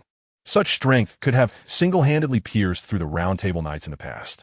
Even if we were all overly concerned about you like Morgan, we wouldn't stop you in this situation. As he spoke, Morgan and Merlin's figures also appeared in the mist, nodding and smiling at Kano. If you've made up your mind, then go. Morgan encouraged Kano. Wake up from this, and come back to complete the other half of your destiny. Merlin stroked his beard. I've divined. You will win this battle without defeat. Kano chuckled. Teacher, you're talking nonsense again. My prophecies have always been blank. Merlin laughed heartily. We all have faith in you. Kano nodded and turned to leave the lakeside. Now, I only worry about one thing. What if the oak sword, stained with Arthur's blood, cannot summon Mordred? Don't worry, Morgan. Merlin said with a mysterious smile. Someone will come to help soon. Just as Kano was packing his things, Skrlinch rushed to Hogwarts. We caught Little Crouch. Kano asked in disbelief. Barty Crouch? That's right. He was buying cursed items in Nocturne Alley and was caught by the Aurors. Skrlinch excitedly said. No one died during the capture. Only 2 were slightly injured. Isn't he doing something with Voldemort recently? Wouldn't we find out after interrogating him? Kano instinctively felt something was off. After all, Little Crouch had subdued Mad-Eye Moody with Peter in the original story. So how could he be caught so easily? But to know the truth, he had to see for himself.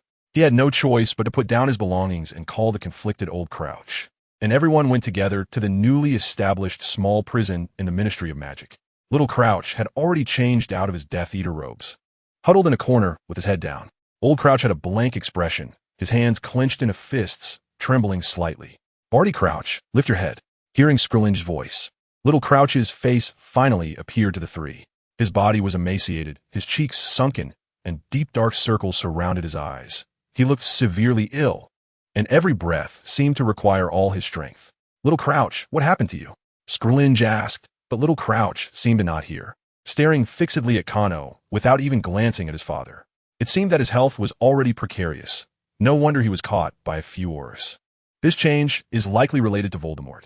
Although hope is slim, Kano still tries to pry open his mouth. He thinks for a moment and speaks to the prisoner who is staring at him. Little Barty Crouch, I hope you can still understand what I'm saying. You also bear the dark mark. He can sense where you are. By now, he hasn't come to save you, and you should know what that means. Professor Crouch is indeed not a good father, but he has suffered enough because of you. When he applied for this position, he requested to spare your life. I don't expect you to have a sudden change of heart, but at least don't act like a stranger. Little Crouch finally reacts, his dazed gaze shifting to his father. Scrimgeour pats old Crouch on the shoulder, and he stumbles forward, locking eyes with his son across the bars, silent for a long while. Kano sees little Crouch suddenly reveal a cruel smile, and a warning bell rings in his mind as he swiftly pushes old Crouch behind him. Little Crouch expands, turning into a human skin balloon with a strange smile, and bursts with a loud bang before Kano can act. A high concentration of black magical power rushes down toward Kano, engulfing him. Moments later, everything calms down, and Kano disappears along with the black magical power. Scrimgeour frantically searches around, but there is no trace of Kano. Old Crouch stumbles into the cell, kneeling before his son's charred remains, letting out a heart-wrenching wail.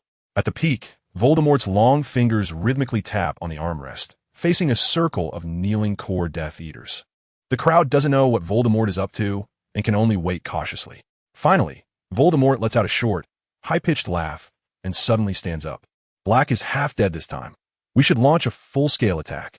Lucius and other pureblood family heads who had privately contacted Kano feel a surge of panic but dare not communicate with each other.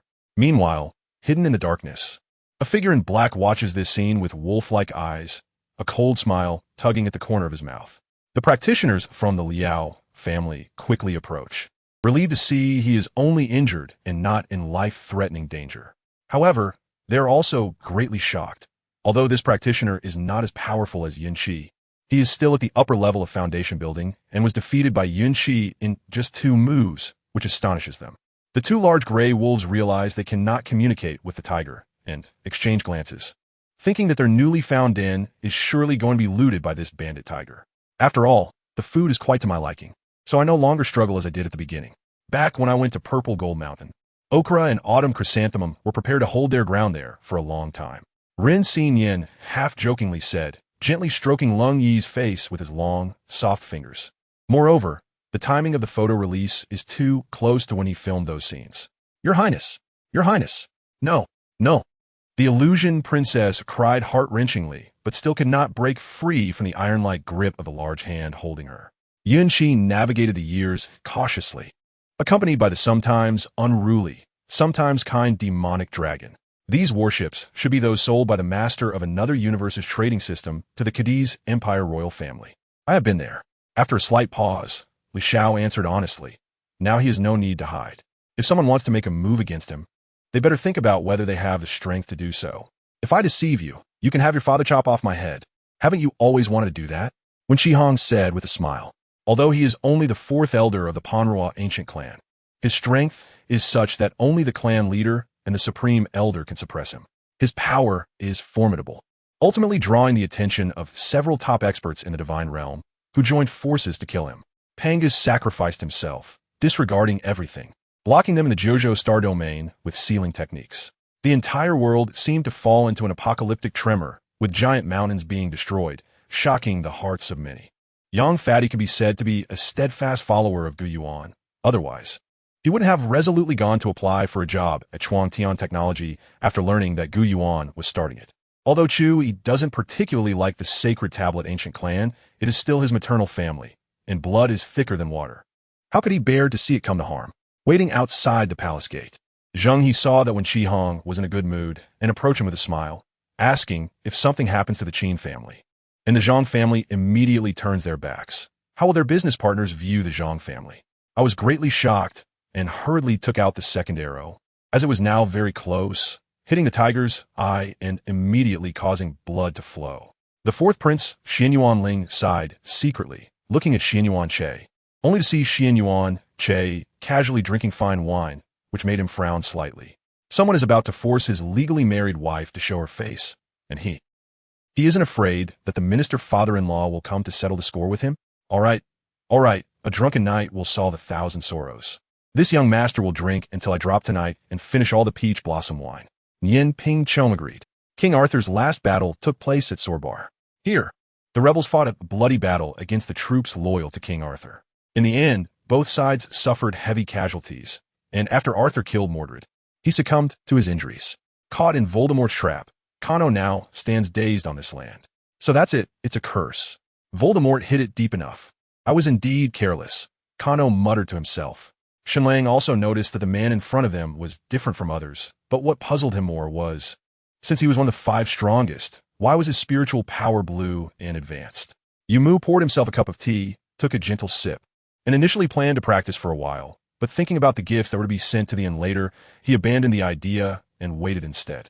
Bill Gates instantly understood what Wang Yufei meant when he said yesterday, "If you can drag us down from the funding chain." Elder Wu was the closest to the old sect master and immediately supported the old sect master of the Wanjian sect. At this time, the old sect master merely waved his hand, nodding at Elder Wu. He was naturally fine, just a bit weak, and nothing more. Meanwhile, the sect master of the Wanjian sect wore a worried expression, feeling relieved. However, Maibali discovered that the attachments Wang Yufei provided were not just as simple as 2 loopholes. As for what chakra nature is, Sasuke did not provide any explanation. From his expression, it seemed he was very certain that Ji Chi had this common knowledge. It is a fluid composed of positively and negatively charged ions. As long as the input energy is sufficient, the originally electrically neutral gas will separate into ions and electrons carrying positive and negative charges. Then came several elders from a Ning family, each delivering a spirit-gathering herb to them. Lin Yueshi felt a surge of excitement upon hearing the voice. But his expression quickly soured as he couldn't forget the scene he witnessed yesterday, and the lies he told about handling work matters were unforgivable to him. Qin Xiu had shifted from a defensive mindset to supporting their relationship, as they indeed seemed well-matched. Sume had just mentioned there were 3 months left, which meant, with a 6-month transmission, there were only a little over 2 months left. Long Xinglin said with a slight headache. He didn't expect it to be divided like this. They were just ahead. Hongguan suddenly stopped, crouching behind a boulder, his eyes fixed on the 2 in the mountains. Don't use the gun yet. They have someone keeping watch. To seize the opportunity to ambush others, Hongguan issued the order. Jiao Qijian nodded. The elder blew a breath. And instantly, 1,000 magpies transformed and flew out of the county office. In just one day, the locusts within the county disappeared. The common people cheered. In the height of summer, they resumed plowing the fields and sowing seeds. When autumn came, the harvest was abundant, and the people were overjoyed. The great shaman moved with an oddly graceful step, almost as if dancing, while rows of reed flowers appeared at his feet, swaying gently and giving him an ethereal aura. At that moment, Xiaya Shuang and Exine Hun suddenly turned to the void above, looking a bit excited. With so many people present, it wasn't noisy.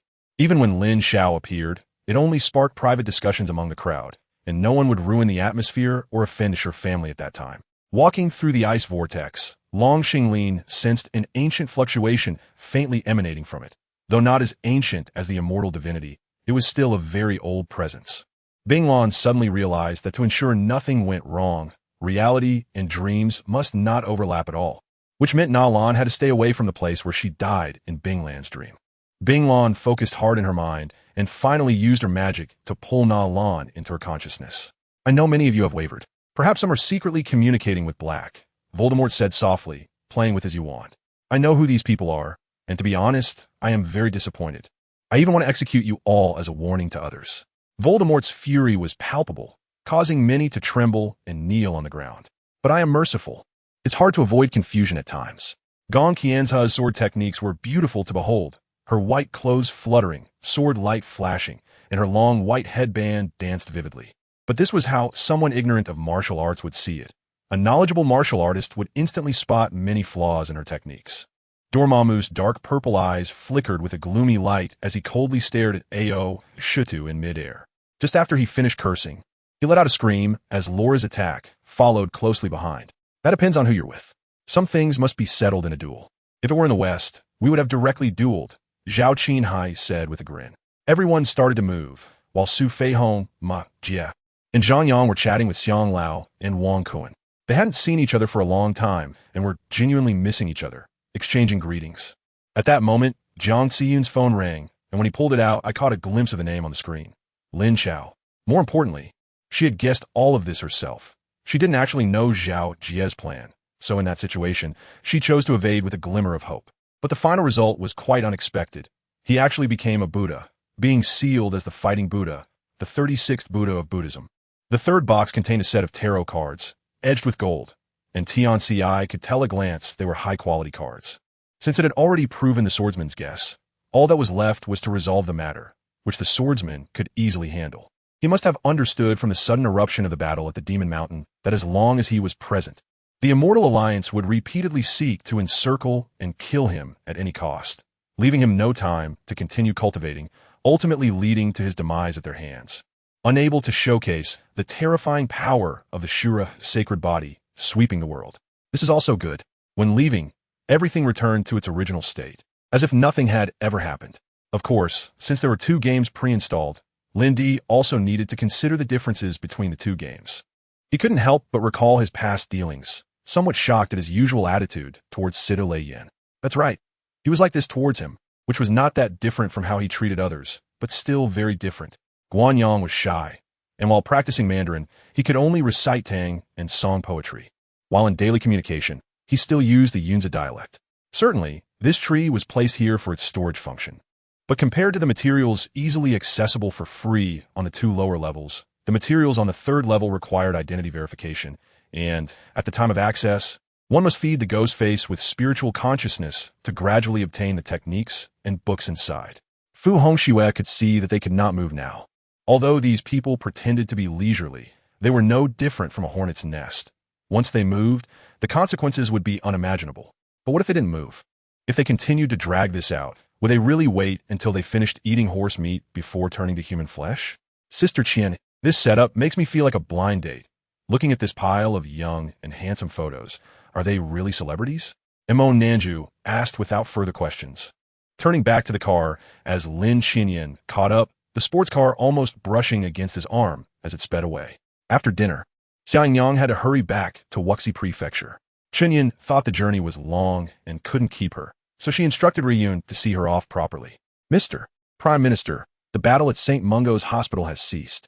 A wizard from the Queen's special office stepped out of the fireplace, intending to return via the Flu network after reporting, only to find the system had crashed. It seemed the fighting at the Ministry of Magic had also stopped. Mr.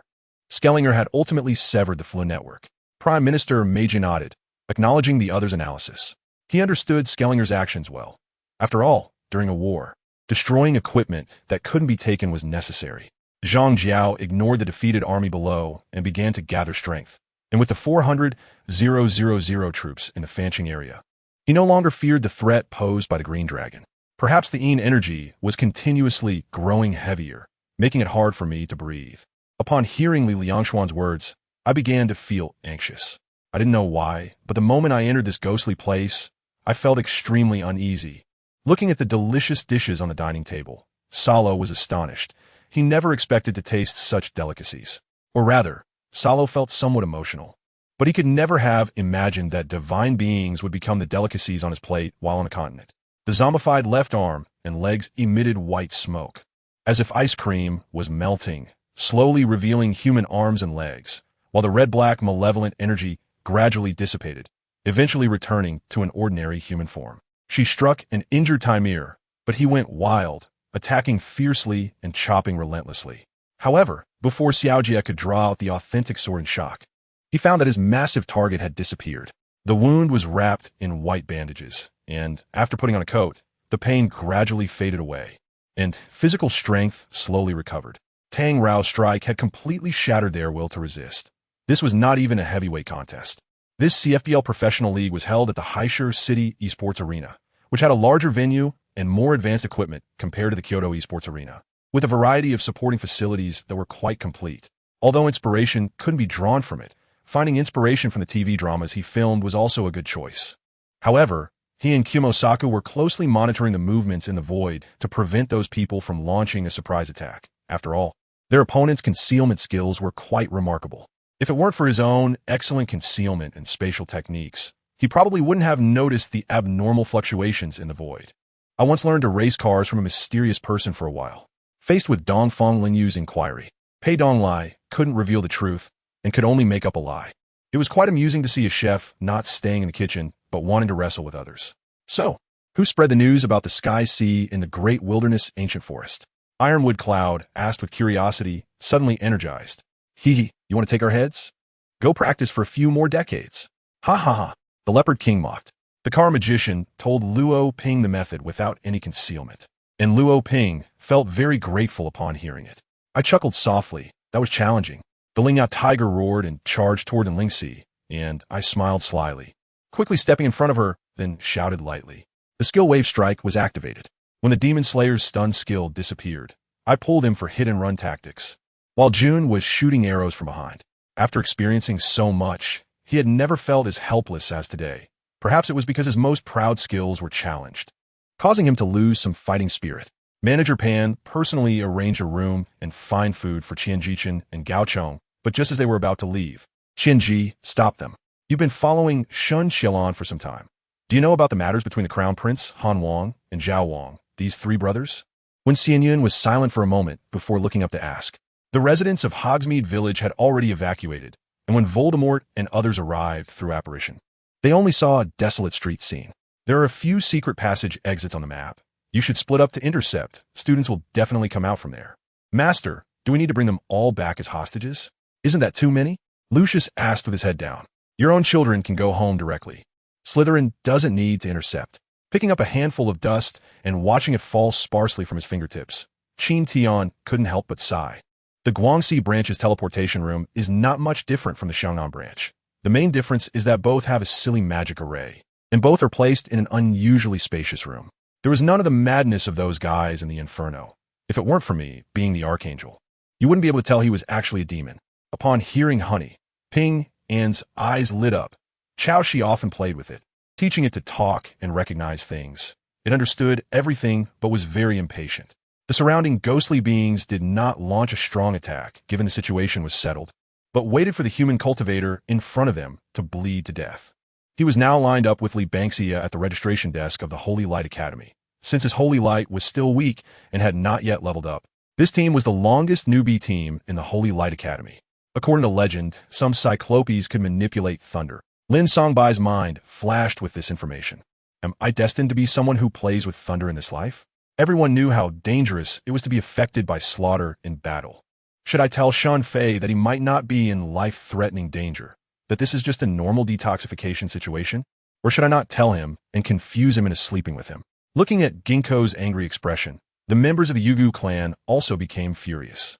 The Yugu clan's members had been working in the guard department and were usually very low-key, but now that someone had bullied them, this slumbering fierce beast immediately showed its claws. Yi Zhiwei felt icy all over, filled with fear. He wanted to close his eyes, but found he couldn't do so no matter what. Luna proudly showcased her light green spiritual armor. She didn't need the stimulation of the magic array in the body refinement hall. She just needed to shift her mind, and a faint, lustrous spiritual light covered her whole body, meaning she had become a qualified level 1 swordsman. Teacher Wayne was very satisfied with the paralyzed waiter. After guiding everyone to order their barbecue, he kindly began to inquire about each student's cultivation progress and the results of the fair challenge. Yanji wanted to catch up, but thinking of what Jing Xiao asking him to handle the discharge procedures, he had to stop. That day, she wanted to return the bottle to Chen Fei. But when faced with a difficult problem, she gritted her teeth and bought it. After throwing down such a sentence, Lin Qianxiu turned and left. Her short hair on her forehead drawing a beautiful arc in the air, her thin back making one feel heartbroken. Xie Tianxuan couldn't help but nod secretly. Even he was too scared to speak, yet Chun Fei could take such measures at this time. An indescribable beast roar came from the depths of the world behind the door, a fierce intent rushing towards them, as if an ancient beast was roaring deep within. Behind them, dozens of shadows quickly chased from the edge, and the fierce evil spirits smelled the scent of living souls and rushed madly towards the gap.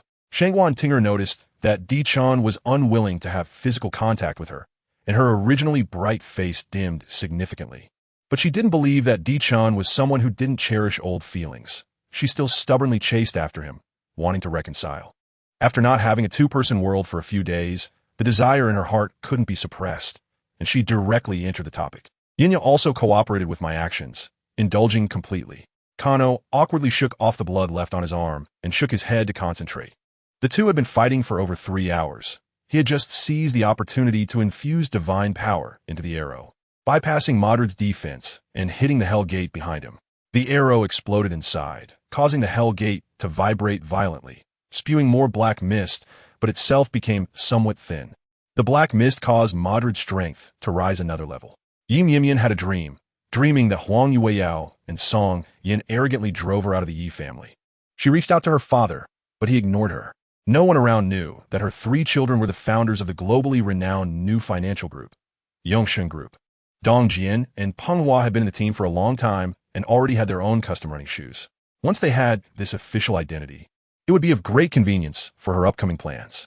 After revealing the secret to her mother, the 3 children completely shed their burdens and truly returned to their childlike nature. He rubbed his rumbling belly, swallowed hard, and said, "Mom, should I go call my brother and sister-in-law?" Feng and I did not accept the title of the Luo family, being neither kin nor kindred. She had only come to live with the Luo family for her junior brother, and besides, getting closer to them would be against Yangchun. However, the name Mom made her feel warmth and sadness. Perhaps this was the emotion sensed from the host. There is a high platform in the square, on which sit more than a dozen beings shrouded in chaotic energy. In any situation, when one cannot change their circumstances, a voice within constantly reminds them, "You can." He cannot just sit and wait, as the consumption of his true essence is too great. Even if he has spiritual medicine to assist him, this is not a long-term solution. This is the territory of the ice spirits, and having stayed here for tens of thousands of years, it is estimated that even holding on for a few more years would not be a problem. Therefore, if the Sinluo court wants to kill He Hanqing, it becomes difficult. Perhaps they will fail at the last moment. At this moment, Su Yi clearly understands. Since he has figured it out, he is no longer fixated on painting others. When the day comes that he has finished all his paintings, this problem will naturally be resolved. "Don't worry, you all go out and lock the door. They won't be able to get out, and after I cure them, I will open the door," Wu Shi said. During the lunch break, the rain still hadn't stopped.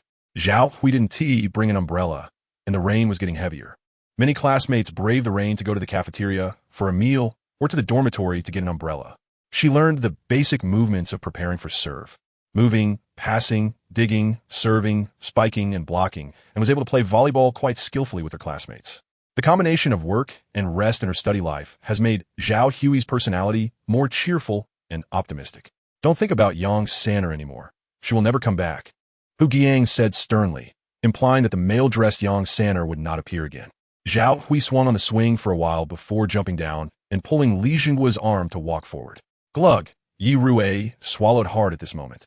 His younger brother was quite useless, and he wouldn't feel sorry even if he died. In a big family, who doesn't have 10 or so brothers? Fan Daijian glanced back, and Hu Giang shook his head. This Taoist was unfamiliar to him. He did not know him, and he was certainly not a million. For her, wiping away Gu Shixing's tears far exceeded the destruction of everything in this world, and was much more difficult. What? Wanted by the Holy See? Tianyi. Immediately mobilize all the forces of the organization. We must find that boy before the Holy See does. Notify Ma as soon as you receive news, and ensure that the boy is safe, the middle-aged man said, his face changing dramatically. The population of the Wei Kingdom ranks in the middle and lower positions among the dozens of countries known throughout the continent. This was after the Wei Kingdom underwent a change of dynasty, having been usurped by Gu Yuer's maternal family. In the Forbidden Forest, Hage stood on Glop's shoulder, directing him to fight against the giant shadow corpse. The horsemen would naturally not let the giants pass. Arrows blessed by the elders with unique magic shot towards the tall shadow corpses like a torrential rain, each arrow exploding in their withered skin and taking away large chunks of flesh. "Good boy, Glop. Just beat them up like that," Hage said, raising the pink umbrella in his hand and continuously casting spells. This time, no one was managing. "Dr. Yu is excellent. How did you manage to deceive him?" Suru Hui asked curiously. "The dispersal of chronic diseases is useless in front of Dr. Yu. If it weren't for the determining that the family is truly ill, the Empress would never have allowed her to return to her residence during this critical time. Help me break something." Yes, Jiaoming had not forgotten that watermelon-sized color ball. Has the concubine of the Shifu Palace, Su Baolin from the Lanqiu Palace, or anyone around her been summoned? Zhou Yi knew she was clever and simply went to ask the eunuch. A chill rose from the soles of his feet and spread from his back, causing him to shiver involuntarily. Upon hearing this, Lu Yi's eyes flickered, and she gazed at him with a longing expression. Regardless of whether he loved her or not, she realized she could not let him go. Knowing that he said this out of friendship, she still felt moved. Upon hearing this, Wang Yu raised his eyebrows, and when he reached the key point, the three roommates did not continue speaking and had already begun to select heroes. When it came to Sun Yu, both Lana and the Bardak family's faces darkened instantly.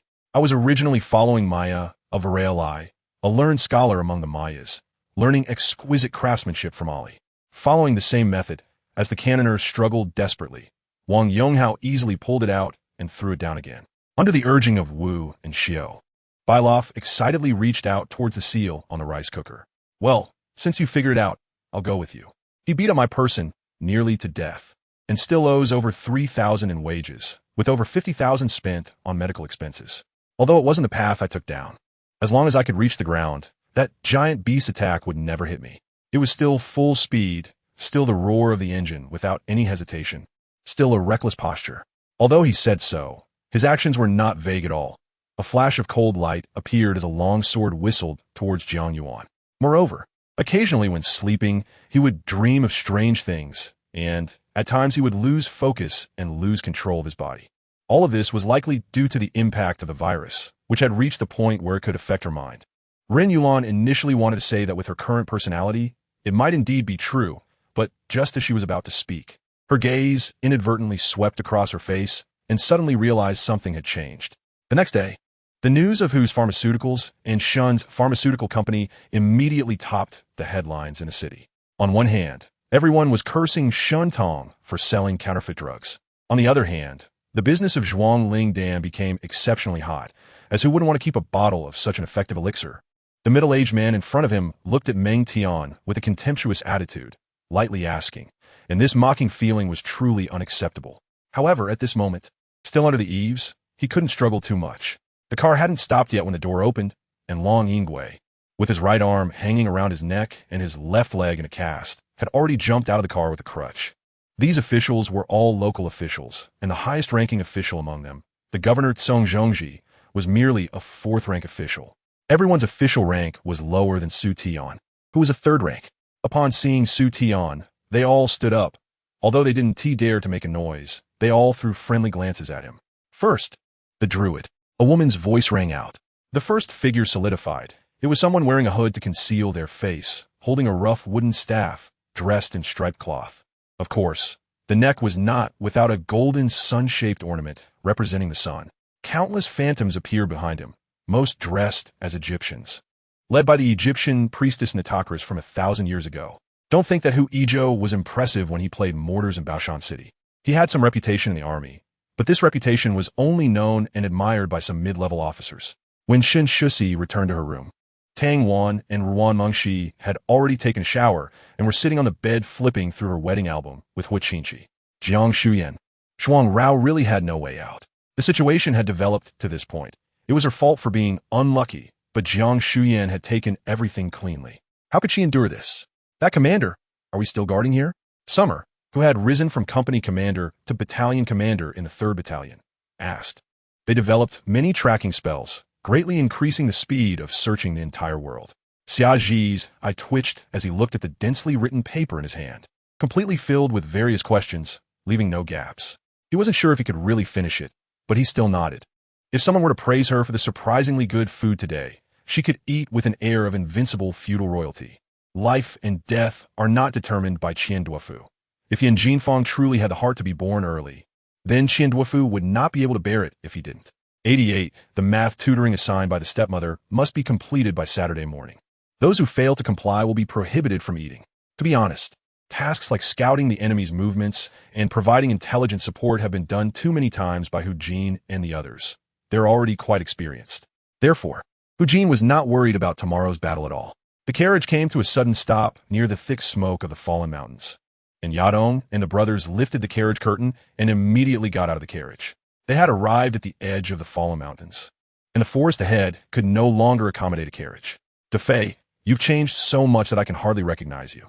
If it were back then, I would absolutely believe you would rather shout injustice and take off your police uniform than do something that goes against the principles of being a human. Have you forgotten the oath we took together under the national flag? Wang Feng said with a somewhat disappointed look at Meng Fei. They use guns, so you can use them too. Don't tell me you don't have guns, Yi Bai said, still expressionless. Huang Zixuan frowned slightly as he watched Chun Xinghai's reaction, released his arm from around Chun Xinghai, then wrapped it around him again and glanced at his elbow, feeling somewhat relieved. The deeper they went, the heavier the ominous aura in the jungle became. In the distance, various beast roars could be faintly heard, and the air was filled with the smell of beasts, making one feel cold and alert. Brother Ji-yun, we are all injured now. We need to find a place to recover quickly. It's crucial to inform all forces of this news as soon as possible. Otherwise, when that powerful person appears, our forces will also be threatened. Xiao Yiheng said to Xiao Ji-yun. 2 hours later, the South Sky Cloud old ancestor let out a long breath, opened his eyes, and 2 beams of light instantly illuminated the stone chamber. Under his pressure, the surrounding stone walls emitted a series of booming sounds. When people opened their eyes again, it was already the next day. With a few rooster crows, a new day began. Longling thought for a moment and decided to give up on treatment. Even filling the existing stats would cost a lot, so it was better to distribute points evenly and allocate a bit to each category. They could deal with the subsequent matters later, as there really wasn't that much original power to spend. Geist ba, Melin. And Morgan finished watching Kano display his might in the fantasy realm, and all breathed a sigh of relief. Soon, the little fairies began flapping their wings, flying around to prepare food and drinks for the banquet. Morgan looked unfavorably at the 2 people across from him. Hurry up and give me a reasonable explanation. If you just believe in luck and let Kano take risks, The pale-faced Kai's Ba couldn't help but smile, but due to the limitations of himself and the times, in the end, Zhu Yuanzhang and his advisors could only come up with the bad idea of opening C-bands. I've already given you my treasures. Do you think Zhao Chengyan will return them? Qin Yang pressed Lu Qiao down onto the bed. Qin Ruoyi quickly buried her head in the cold Jin Han's arms, while cold Jin Han looked over with suspicion. He had been thinking about whether he would run into Zhao Qingyun on the main peak, but unexpectedly, he didn't. The aroma of stir-fried crab roe had already wafted out, and Shi Hui began preparing the filling for the buns. Rin Si cleaned the pot, poured water, and placed the steamer on top to prepare for steaming the buns. The water boiled, and the buns were ready. Thank you, Immortal Master. Thank you, Immortal Master. The old man in his twilight years was overjoyed and hurriedly thanked him. In the end, old Master Liang gave his son a look, and an officer came over to take Fong Peiqing away, not only taking her away, but also to a hidden room. Old Master Liang felt that this Fong Peiqing seemed to know something. Zhu Yuanzhang had always been worried about Li Jin's health, so he decided it was better not to drink, as drinking was harmful to the body. Thus, he wanted to substitute tea for wine. Tang Bingyu didn't know whether to be happy or frustrated. She was happy that she had become famous, but frustrated because the manager didn't appreciate her piano skills at all. Zhang Jiagin thought the puppy was cute and wanted to touch it, but the puppy bit at Zhang Jiagin's hand fiercely. If Zhang Jiagin hadn't been cautious, his hand would have been bitten. This plan was completely different from what Gu Yi initially thought. He planned to use ultra-long-range sniping, so even if it was unsuccessful, he wouldn't put himself in danger. If he had to infiltrate, especially in an unfamiliar environment with godlike aliens, it would be a sure death. After Wuhan woke up, the neurons in her body seemed to have been paused, not transmitting any signals about pain, which is why she had never realized her injuries. Not long after she left the hospital, her body began to heal itself, and the pain subsequently manifested. Zhang Sanfeng's nearly transparent primordial spirit roared, his hands coming together, and with a loud bang, golden light shone brilliantly, amidst the unwilling roar of the demon god from another world. The 8 trigrams demon sealing seal completely sealed the demon god Si. Even Feng Nanjin, who had struck, seemed unable to believe that Chu Yinqing was in such a serious condition. When she struck, she only wanted to injure her, making her unable to resist. Then tie her up and take her back to torture her into regretting it. But she never expected that such a small matter would actually cost Chu Yinqing her life. In this case, under the current circumstances, his transport capacity could support at least 300,000 troops in Italy. She felt wronged. Liu actually disliked her for being fat. Or was she fat? It was just that there was a little more flesh on her chin, right? After sending off the guests, it was already around 10 p.m., and Han Taijun and Yun still had to clean up the leftover dining table, etc. Originally, Han Taijun intended to play games, with the loser cleaning the table. But Yuna stopped him, saying that everyone had worked hard that day, and it was wrong to have the guests clean the table. Yi Zhan was taken aback. Really? 2 breaths is equivalent to 5 seconds, and with the attack speed of innate practitioners, 5 seconds is enough to kill someone 10 times. The Artisan Guild did indeed investigate Feng Qing's background, but everything was shrouded in mystery, as if an invisible hand was preventing them from investigating. After Voldemort's death, everyone cheered, with massive waves of sound echoing one after another. The centaurs whistled and turned away with smiles on their faces. Kano and Harry were tossed into the air by the enthusiastic crowd, and someone even ran over to Snape, wanting to join in on the airborne fun. Of course, in the end, they retreated under Snape's cold gaze. No one dared to mess with old Dumbledore, whose arms and legs were frail. Finally, I estimate it's not even 6 o'clock, right? Jeetson turned to gaze at the sunset, which had not yet completely faded, and murmured without thinking. She planned to build a greenhouse in the backyard of the farm, covering half an acre, to grow fruits and vegetables. Demon Wolf, don't think that just because you defeated Demon Xia, you can act arrogantly. Monai will not let you pass this stage so easily. Monai said coldly as she took the stage. In addition to the exoskeleton armor equipped by ordinary soldiers, there were also some advanced super soldiers. Everyone thought Li Changkong would unleash something incredibly powerful, but after a long wait, it turned out to be a third-tier monster, which left them feeling greatly disappointed. It is no exaggeration to say that the competition for the Serie A championship this season is the most intense in recent years. For some reason, the battle-hardened knight became afraid. It was the first time he felt fear of death, and he felt ashamed of this thought. As a noble knight of Valshta, he should take pride in dying on the battlefield. Shenlong Xian had collected quite a bit of Zixia and Spirit Dew, so it wasn't without gains. At his current level, refining a primary holy pill was already within his grasp. Easy as pie. He was not an important figure, so how could he deserve such high-level treatment as being invited to someone's home? This was clearly the fault of Liangzi, who had been quietly following behind. Shiraishi Rika also had one hand on her hip. There, at least, there was a Shikigami formation which might be able to hold off some attacks. But Yi Daohong had never been seen. Hee, you're flattering me. I'm just used to such scenes and have some understanding of human nature, Hua Huang said with a smile. As the time reached the last 5 seconds, Lin Fei in the safe zone couldn't help but close his eyes, not daring to look in the direction of the building. He silently counted in his heart. 1 second, 2 seconds, 4 seconds, 5 seconds. In fact, Dongfang Zhongyu was also unable to sit still, swaying precariously on the sofa, but he kept holding on, pulled by Grandma Butterfly, preventing him from falling down. Yifeng relaxed, casually opened a few web pages, and sent an email. Chung Dong had just brewed tea and brought it over. Yifeng had already finished all his operations. Yi Tianfeng fell into deep thought for a moment. He thought about the people on the South American continent, where he currently was, some of whom believed in gods. But he later seemed to discover that the gods they revered appeared to be high-level intelligent beings from other planets. I didn't expect that I would bump into Yuan Yu. Yuan Yu also didn't expect it was me, and couldn't help but call out, Yang Fei. The vice-general muttered to himself. General Nangong News lessons didn't seem very effective. He led an army of 100,000 to attack Wanyao Ridge, but secretly ran away. Xiao Chun was the first person to step onto the clouds, and, ironically, he was the one who cared the least about the powers of the spirit realm. It had been a while since the two of us last met, and this sudden encounter left me feeling different. All that remained was awkwardness. Calm down. Chu Tian tried to control his thoughts, not daring to think any further, nor did he want to waste time on this matter, because the outcome would be the same whether he thought about it or not. The only thing to do now was to implement his plan immediately. In a normal situation, with Payne's strength, he knew he didn't even have the qualifications to face him, let alone kill him.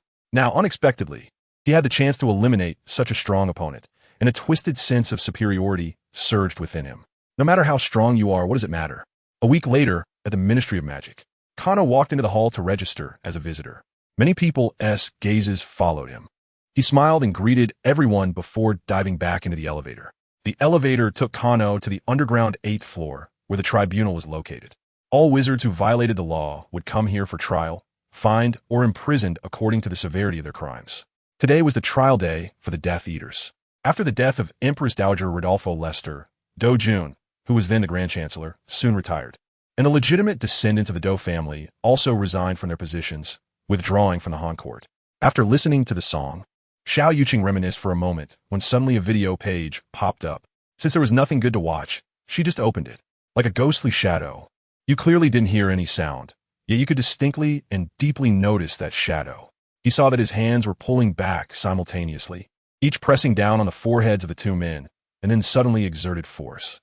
This day had gone too far. After returning, he conserved his energy, waiting for nightfall to continue his journey. Seeing that Wuxin seemed a bit angry, Xia Haidang pouted, fell silent, and turned to lean against the couch, pretending to fall asleep, giving Wuxin a view of her back. The black-eyed person had dark skin, but at this moment it was slightly flushed, looking dazed, feeling something was off but unable to refute it. Just as George finished speaking, suddenly a blood-red light shot up into the sky from the forbidden area of Hai Wuxin, reaching a height of several hundred meters and exuding a powerful killing intent. At this moment, Luo Shueiyue still had some combat capability, but facing the virtually unharmed Hai Wuchang. Did this little bit of fighting power really have any significance? Originally apprehensive and afraid of the Oracle and the Holy Sword, the Crown Prince Flatus was instead delighted to see the Balefire family make a fool of themselves. In the end, I took the stage first, winning the first round with a strong start, almost leaving the opponent in despair.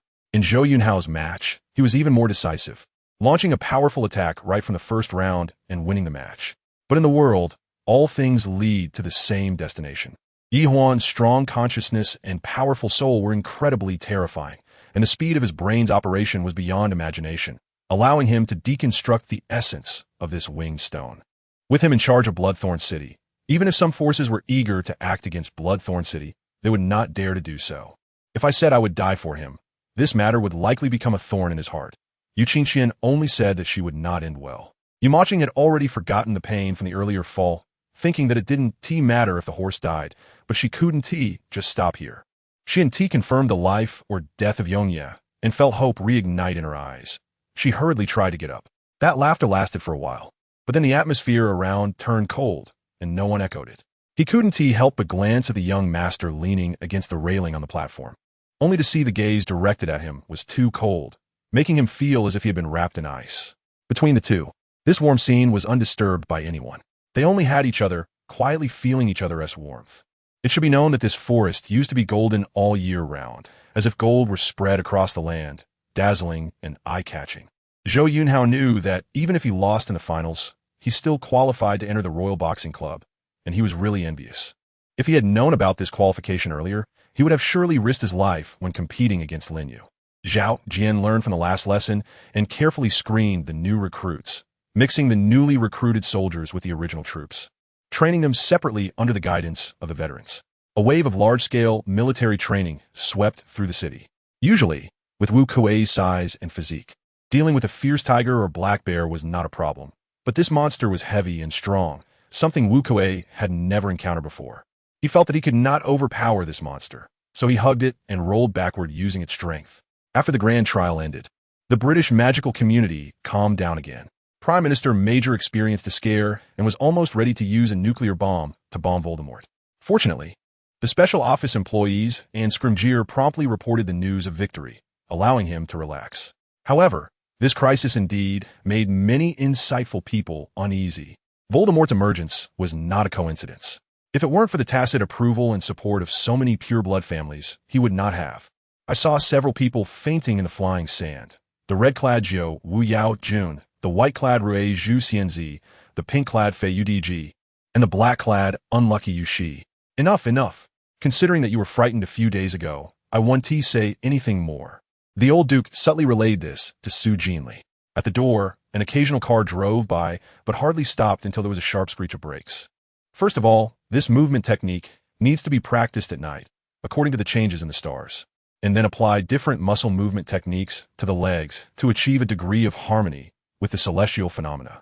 At this moment, I saw a man come out, dressed in a suit, wearing glasses, with a bit of a balding head. He had thick lips and a flat nose, looking unremarkable, but his overall attire gave off a nouveau riche vibe. He hung up the phone in anger and then saw me. I quickly greeted him, but he was in a bad mood and didn't bother to respond. Although Su Jinli wasn't very clear about the specific matters happening in the Sixth Prince's mansion, she could vaguely guess something from the Queen's consistently poor complexion lately. Kang Yixian was very satisfied with Chang Yi's attitude of admitting his mistakes. Chang Yi was responsible for supervising her training, and she was in charge of supervising Chang Yi's words and actions, which was fair. Such Lu Dong made Mu Kong want to destroy his mental strength, hypnotize him, and control him. There weren't many boys in the class, so if one wanted to date, they naturally had to take the initiative. His voice was as calm as water, but Su Shangjuan, holding his hand, felt a slight tremble. His hand was cold, and she could sense the pain and the hardships behind the calmness. He Lan Yao leaned against Long Xiaoyan's embrace and finally asked a question after a while. When you said my wife, I love you that day, was it intentional? This sentence was a statement, not question. Long Xiaoyan raised an eyebrow, neither confirming nor denying. Even if the subordinates made mistakes, as long as they sincerely admitted their faults, the lady would be compassionate and let them go. Today was supposed to be a time for fame. Since they encountered matters of public concern, how could they miss it? The silver-white rotating light will press down at a visible speed, causing the asphalt road under the magpie's feet to crack and shatter, with both legs sinking into the ground, followed by the waist and chest. After returning to the courtyard, he immediately summoned the senior members of the 9th Ninja Brigade and held a meeting, mainly to prepare for the expedition 3 days later. As necessary preparations were still needed before setting out, Lemon impatiently signaled him to continue. Damn bastard, scum, I wanted to watch my brother a little longer. I came to find the Emperor. Is he here with you? The old tutor asked. Empress One did not answer his question in time. Dongfang Yinyang was somewhat expectant. As long as he completed this last task target, the mission issued by the system would be considered complete, and then he would be able to receive the random ninja tools as a reward. I hope he can learn enough combat skills this summer. Upon closer inspection, it seemed that the wrinkles on Dumbledore's face had multiplied again. Through the gaps created by the fierce flames, Giles saw the inner herbs emitting a green light, protected by roots and lantern grass. Is there? Wuming had an innocent look. He merely did what others wouldn't and didn't dare to do, which was precisely why no one would suspect him. Harry woke up from stable sleep, carefully placing Ginny's arm that was draped over him aside. Today was a work day, and he had to get up early.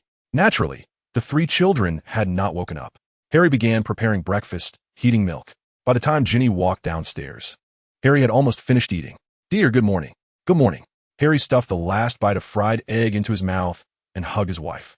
He divided a magical clone, which then created more clones that flew into the sky, using frost magic to extinguish fires everywhere, while also taking the surviving Asgardian warriors to rescue people outside the royal city. Looking at his wanted poster, although he felt angry that even Astra had a name while he did not, the others still pressed down his displeasure and turned to ask Beckett. I really can't remember. Qian, he was pushed to her limit, blushing as she shouted. Tang Huai's suggestion made Lin Momo somewhat tempted, but she hesitated, afraid she wouldn't do well. Moreover, Lin Momo was also unsure whether her big appetite was permanent or temporary. And now, since she had returned to Asgard, Odin, not trusting others to retrieve it, would personally take Hela, who knew the map, to Vormir to retrieve the soul stone hidden there. This biming sword was something even Yin Di had only heard of back then. She never expected that after all the twists and turns, it would end up in Yi Qing's hands. Before nightfall, she dragged her weary body back, and although she only found a few wild fruits this time, there were 2 unexpected gains. They did not wait long before they saw a middle-aged man in his 50s striding towards them. In this life, since Yi Qing knew the truth, she absolutely would not allow things to continue developing like this.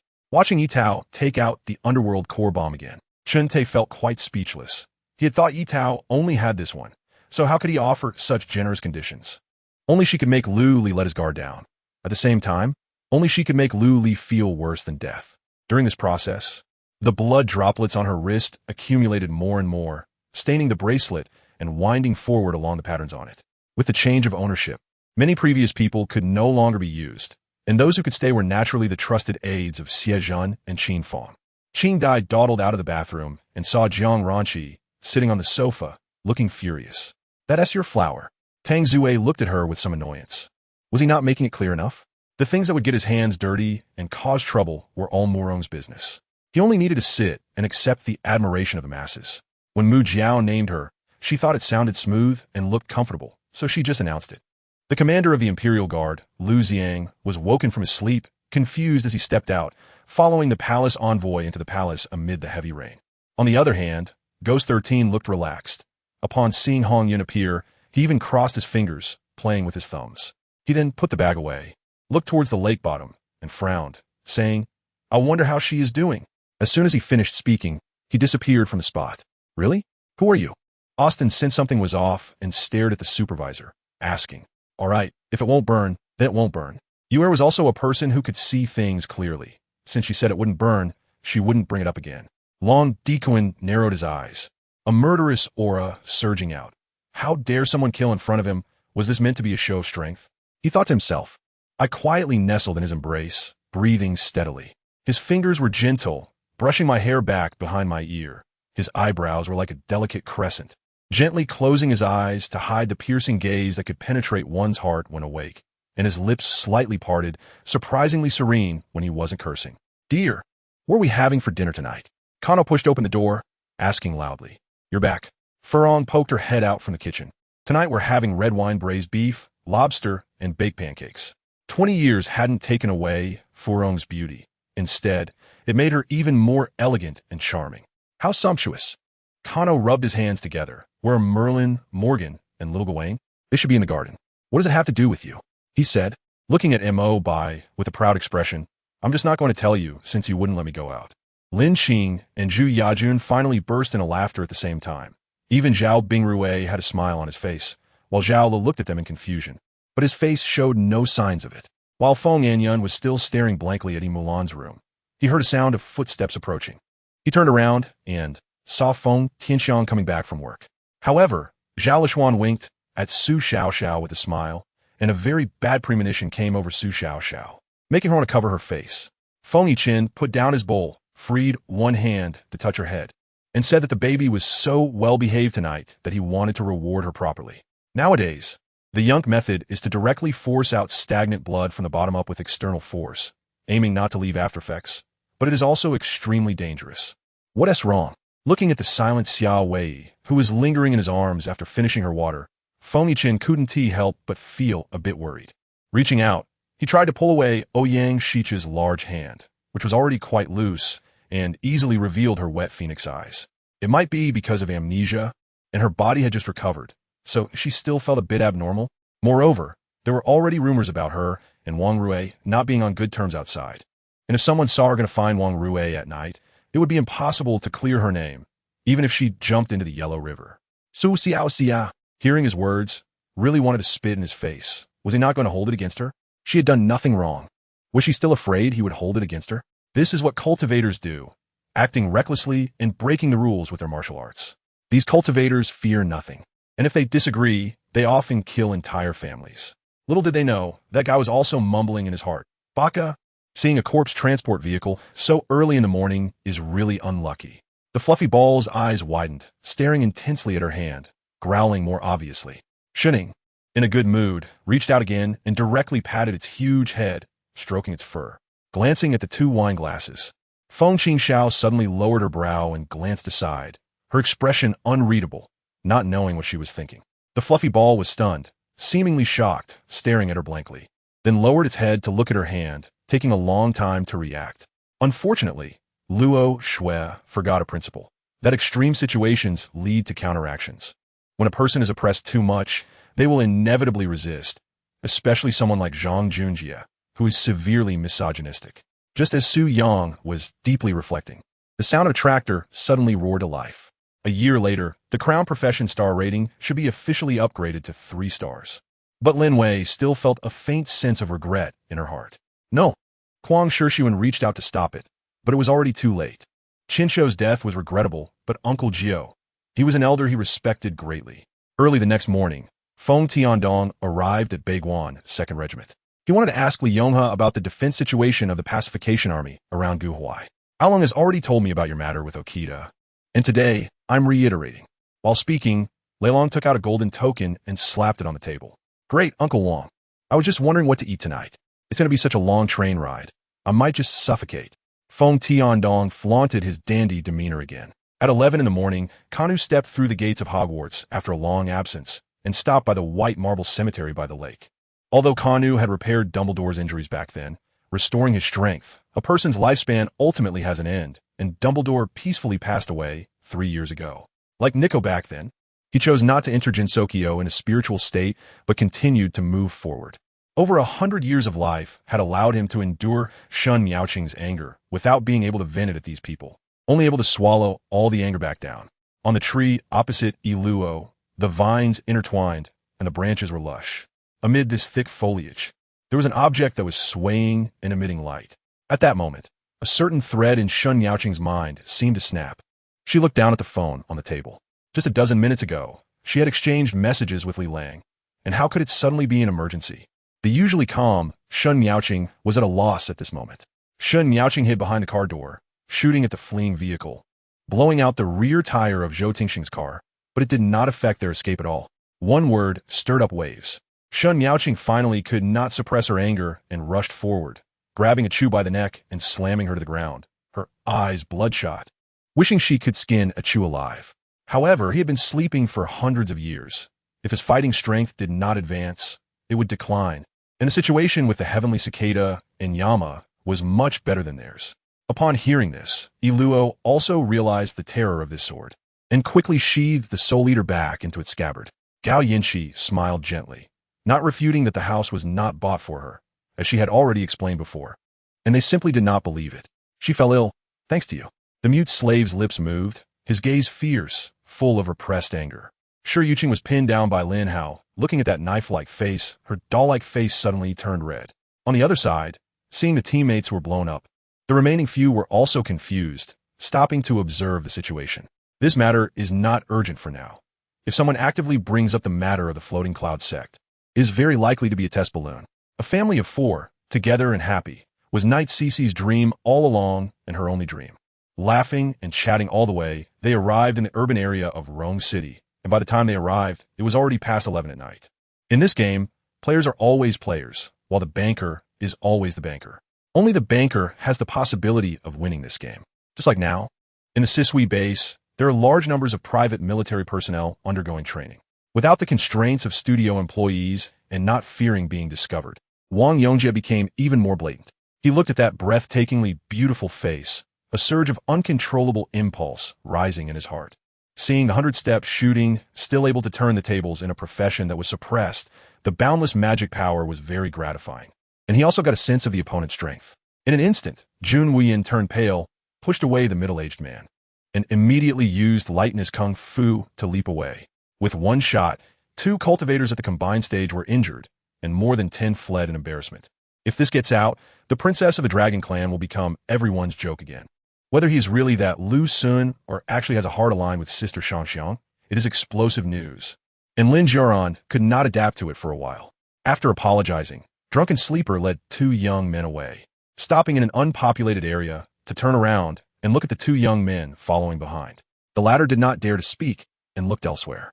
Long Yanhua could not bear the dark power brought by Lin Yin's breakthrough, while the 2 demon beasts showed no unusual reactions. The nearby spiritual energy was drained, but the demon beasts seemed oblivious. Although this young man was at the Qi domain level, the pressure created by the more than 20 innate martial artists behind him and 1 peerless martial artist was absolutely beyond what this only pseudo-innate martial artist could contend with. Kanu, come out and have a showdown with me. Sean and Effer brought 2 children to Kanu's doorstep, with Sean being his usual carefree self. While Effer did not stop him, Kanu opened the door to see Sean raising the baby in his hand, showing off. Another 2. Our family already has 5 boys and 3 girls. Who's comparing with you in having children? Hurry up and come in. Don't embarrass yourself outside. Kanu welcomed the 2 in with a not-so-happy expression. After Kanu graduated, knights scattered across England, Ireland, and even France often came to seek him out for martial arts exchanges. Naturally, Kanu would never lose. After the battles, he would offer some pointers and enjoy a meal with them. His strength was formidable, his demeanor warm, and he offered guidance without reservation, with every word being crucial. Each visiting knight was deeply moved. Over time, challenging Kanu became a nightly tradition, bringing together knights from all over Europe in a close yet loose alliance. During his student days, the English knights had already regarded him as a reincarnation of King Arthur. Now, knights across Europe felt that the resurrection of Arthur was nothing compared to Kanu. Even Kanu himself couldn't say for sure how much power he could summon if he asked for help. Your influence is truly significant. Sean, familiar with the place, pulled out a dusty bottle of wine from the cabinet and said, "Someone came to me anonymously, reminding you to be cautious lately." Kanu was somewhat puzzled. Why didn't they come directly to me? Aver, holding two infants, smiled helplessly and replied, "Have you forgotten? More than a decade ago, a group of seasoned warriors came here to seek your guidance, purposely using magic to conceal their identities. Not only did you defeat them easily, but you also revealed their identities while instructing them. Since then, who would dare to play tricks in front of you?" Kano scratched his head. There was indeed such a thing. Those famous knights wanted to seek his advice but felt a bit ashamed. He thought that coming to seek advice was nothing, but concealing their faces was somewhat disrespectful, which is why he exposed their names. However, after that incident, everyone became much more sincere in front of him. So what did this nameless kind person say? "Be cautious of the Americans," Sean said. "They're quite active. Don't overestimate their intelligence, but don't underestimate their capacity for destruction either." Kano frowned. This warning coincided with some recent signs, making it quite credible. Kano had also inherited the British representative seat at the International Wizarding Federation from Dumbledore. A few days ago, when he attended a meeting, the American representatives kept attacking him. What do they want? Meanwhile, Harry had summoned all the Auror team leaders and distributed the security plans regarding Hermione's trip to France. After confirming the details, everyone went to assign tasks to their subordinates. Moody, with his graying hair and magical eye hanging on his chest, sat nearby, alongside a somewhat tired Frank Longbottom and Alice Longbottom. Since Kano became a god, he had been carefully nurturing the wounded souls of the Longbottoms. The couple gradually became more lucid, and by the time of Neville's wedding, they had completely regained their senses. Although they still had some aftereffects to this day, it was much better than the past decade of confusion. These three were the first batch of Auror advisors, composed of excellent Aurors who had retired for various reasons. Harry hoped they could provide him with valuable insights with their keen instincts. "Your arrangement is fine, Harry," Moody said, satisfied as he took a sip from his flask. "No one could do it better than you." Frank nodded in agreement. "Even if the outer Aurors are cleared, you still had the minister carry the key, so at least your safety is guaranteed." Harry nodded with some concern. "I hope so. This meeting is very important. Nothing can go wrong." In 3 days, Hermione would head to France to meet with the French Minister of Magic. Due to the post-war baby boom, the number of people in the British magical community had significantly increased over the past 20 years, leading to shortages of some commonly used magical materials. However, most of the production of these materials was controlled by pureblood families' plantations and farms, who cooperated to exclude half-blood and muggle-born competitors while refusing to expand production, continuously raising prices to gain more profit. Investing in increased production was too slow. Who would want to wait when raising prices brought in quick money? Hermione's trip to France was to finalize a trade agreement with the French Ministry of Magic. She aimed to open part of the magical raw material market in the UK, introduce competitors, and change the stagnant business environment in the UK. Of course, the UK would also export some specialty potions to earn foreign exchange in France. Ironically, in the field of potion making, most practitioners were muggle-borns and half-blood wizards running small workshops. Hermione's plan essentially cut into the profits of pure-blood families to subsidize other wizards, which would undoubtedly provoke the radical pure-blood faction. Not to mention Harry's worries. Even Ron was preparing to temporarily put aside his work to act as security for Hermione. "Don't look at me like that. I've long since stopped associating with those guys." Draco spread his hands, looking helplessly at Harry, who had come to him. Because the second son of the Malfoy family, Scorpius Malfoy, was more interested in the world of muggles, it was ultimately Draco who inherited the Malfoy family business. However, due to Voldemort's past requisitions and squandering, the Malfoy family's economic situation wasn't as good anymore. Draco had to venture into business, and after encountering several setbacks, he finally rediscovered the cunning of the Malfoy bloodline and was now living comfortably. Throughout this process, his relationship with Harry and others had significantly improved, especially after Kano saved his wife, Greengrass, leading to more frequent interactions between the two sides. Even if you don't interact much with them now, you must have an idea of the armed forces they have, right? Harry didn't press for details. Have there been any unusual movements from these people lately? Draco pondered for a moment. The thugs are all normal, but the snakeheads have been very active recently. Snakeheads? Yes, these people are involved in smuggling, and their business has suddenly picked up a lot recently, Draco affirmed. It said that many people with Latin American and Central Asian accents have entered the UK. Could they be hired assassins from pureblood families? Harry contemplated. No, assassins are very expensive. So many assassins would be enough to bankrupt many families, Malfoy decisively denied. But I haven't been owed payment by them during my recent business dealings. By the way, Draco is currently engaged in high-end potion trading, even without personal ties. Hermione's trade proposal would also benefit him. All right, keep an eye on it for me. Harry stood up to take his leave. Everything would depend on what happened in 3 days. Cano received a reply from the Queen's special office that the strangers wandering outside Hogsmeade Village were not armed forces they controlled. Draco confirmed that those guys were not thugs raised by pure-blood families abroad. Harry sat in Cano's office, stretched his legs, and covered his head with his hands. So now Hermione needed heavy protection. It wasn't very safe near Hogwarts, and he didn't know what the Americans were planning. As the travelers brushed past Jowishan, they all looked at him with disdain, secretly mocking his lack of understanding of the rules. He had Kusi demonstrate the fishing method for him, just to confirm whether it was reliable. After all, he had only heard it from Zhong and had never seen Zhong fish for magical fish himself. One-on-one, Guizhu might be able to defeat Qin Feng and the others, but 1 against 9, Guizhu definitely had no chance. Which is why the old ghost had stopped Guizhu just now. Because he had just relaxed, his originally straight back involuntarily bent down and leaned slightly backward. After thinking it over, Shen Linfeng decided to visit Zhao Bo's house tonight. Although he didn't know if he would find any clues, it was better to try than to guess aimlessly here. However, Moto did not do that. He just looked into the distance, and the million soldiers fighting for him did not attract the slightest bit of his attention, especially in the final moments of life, at the end of Moto's gaze. A beautiful figure felt something. At the same time, Ishuewe had already reached the 7th level of the opening Yuan realm, basically standing out among her peers. If it were an individual practitioner, going to the Sky Curtain would naturally be fine, but places like the 5 houses of Kanglan Island are generally families with dependents, which are obviously not suitable for the dangerous environment of the Sky Curtain. Therefore, the 5 Poison sect is a sect that people in the martial world are quite wary of, often referred to as a cult. General Yong, do you still remember where this place is? Is there any way to go? Jing Jia, who was still rubbing his feet, hurriedly asked.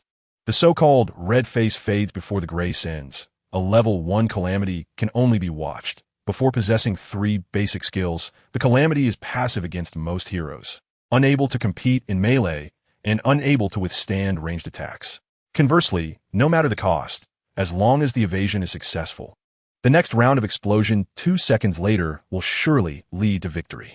With a bang, the magic crocodile was impacted and flew out, crashing into the mountain wall behind, making a crackling sound all over its body, with bones almost breaking. If it weren't for the magic crocodile's inherently strong physique, it probably couldn't withstand such a shock. Chu Yunlian had originally just been unwilling to be oppressed, instinctively meeting his gaze, thinking that she couldn't lose her momentum no matter what. But when she saw his face, she conceded, looking somewhat dazed. Originally aimed at the calamity, a deadly trap was set, and with a blink of an eye, the Fool team instead lost 3 members. The regular season concluded. Some were happy while others were sad. After a brief adjustment period, it was time for the elimination matches competing for the S-Series spots.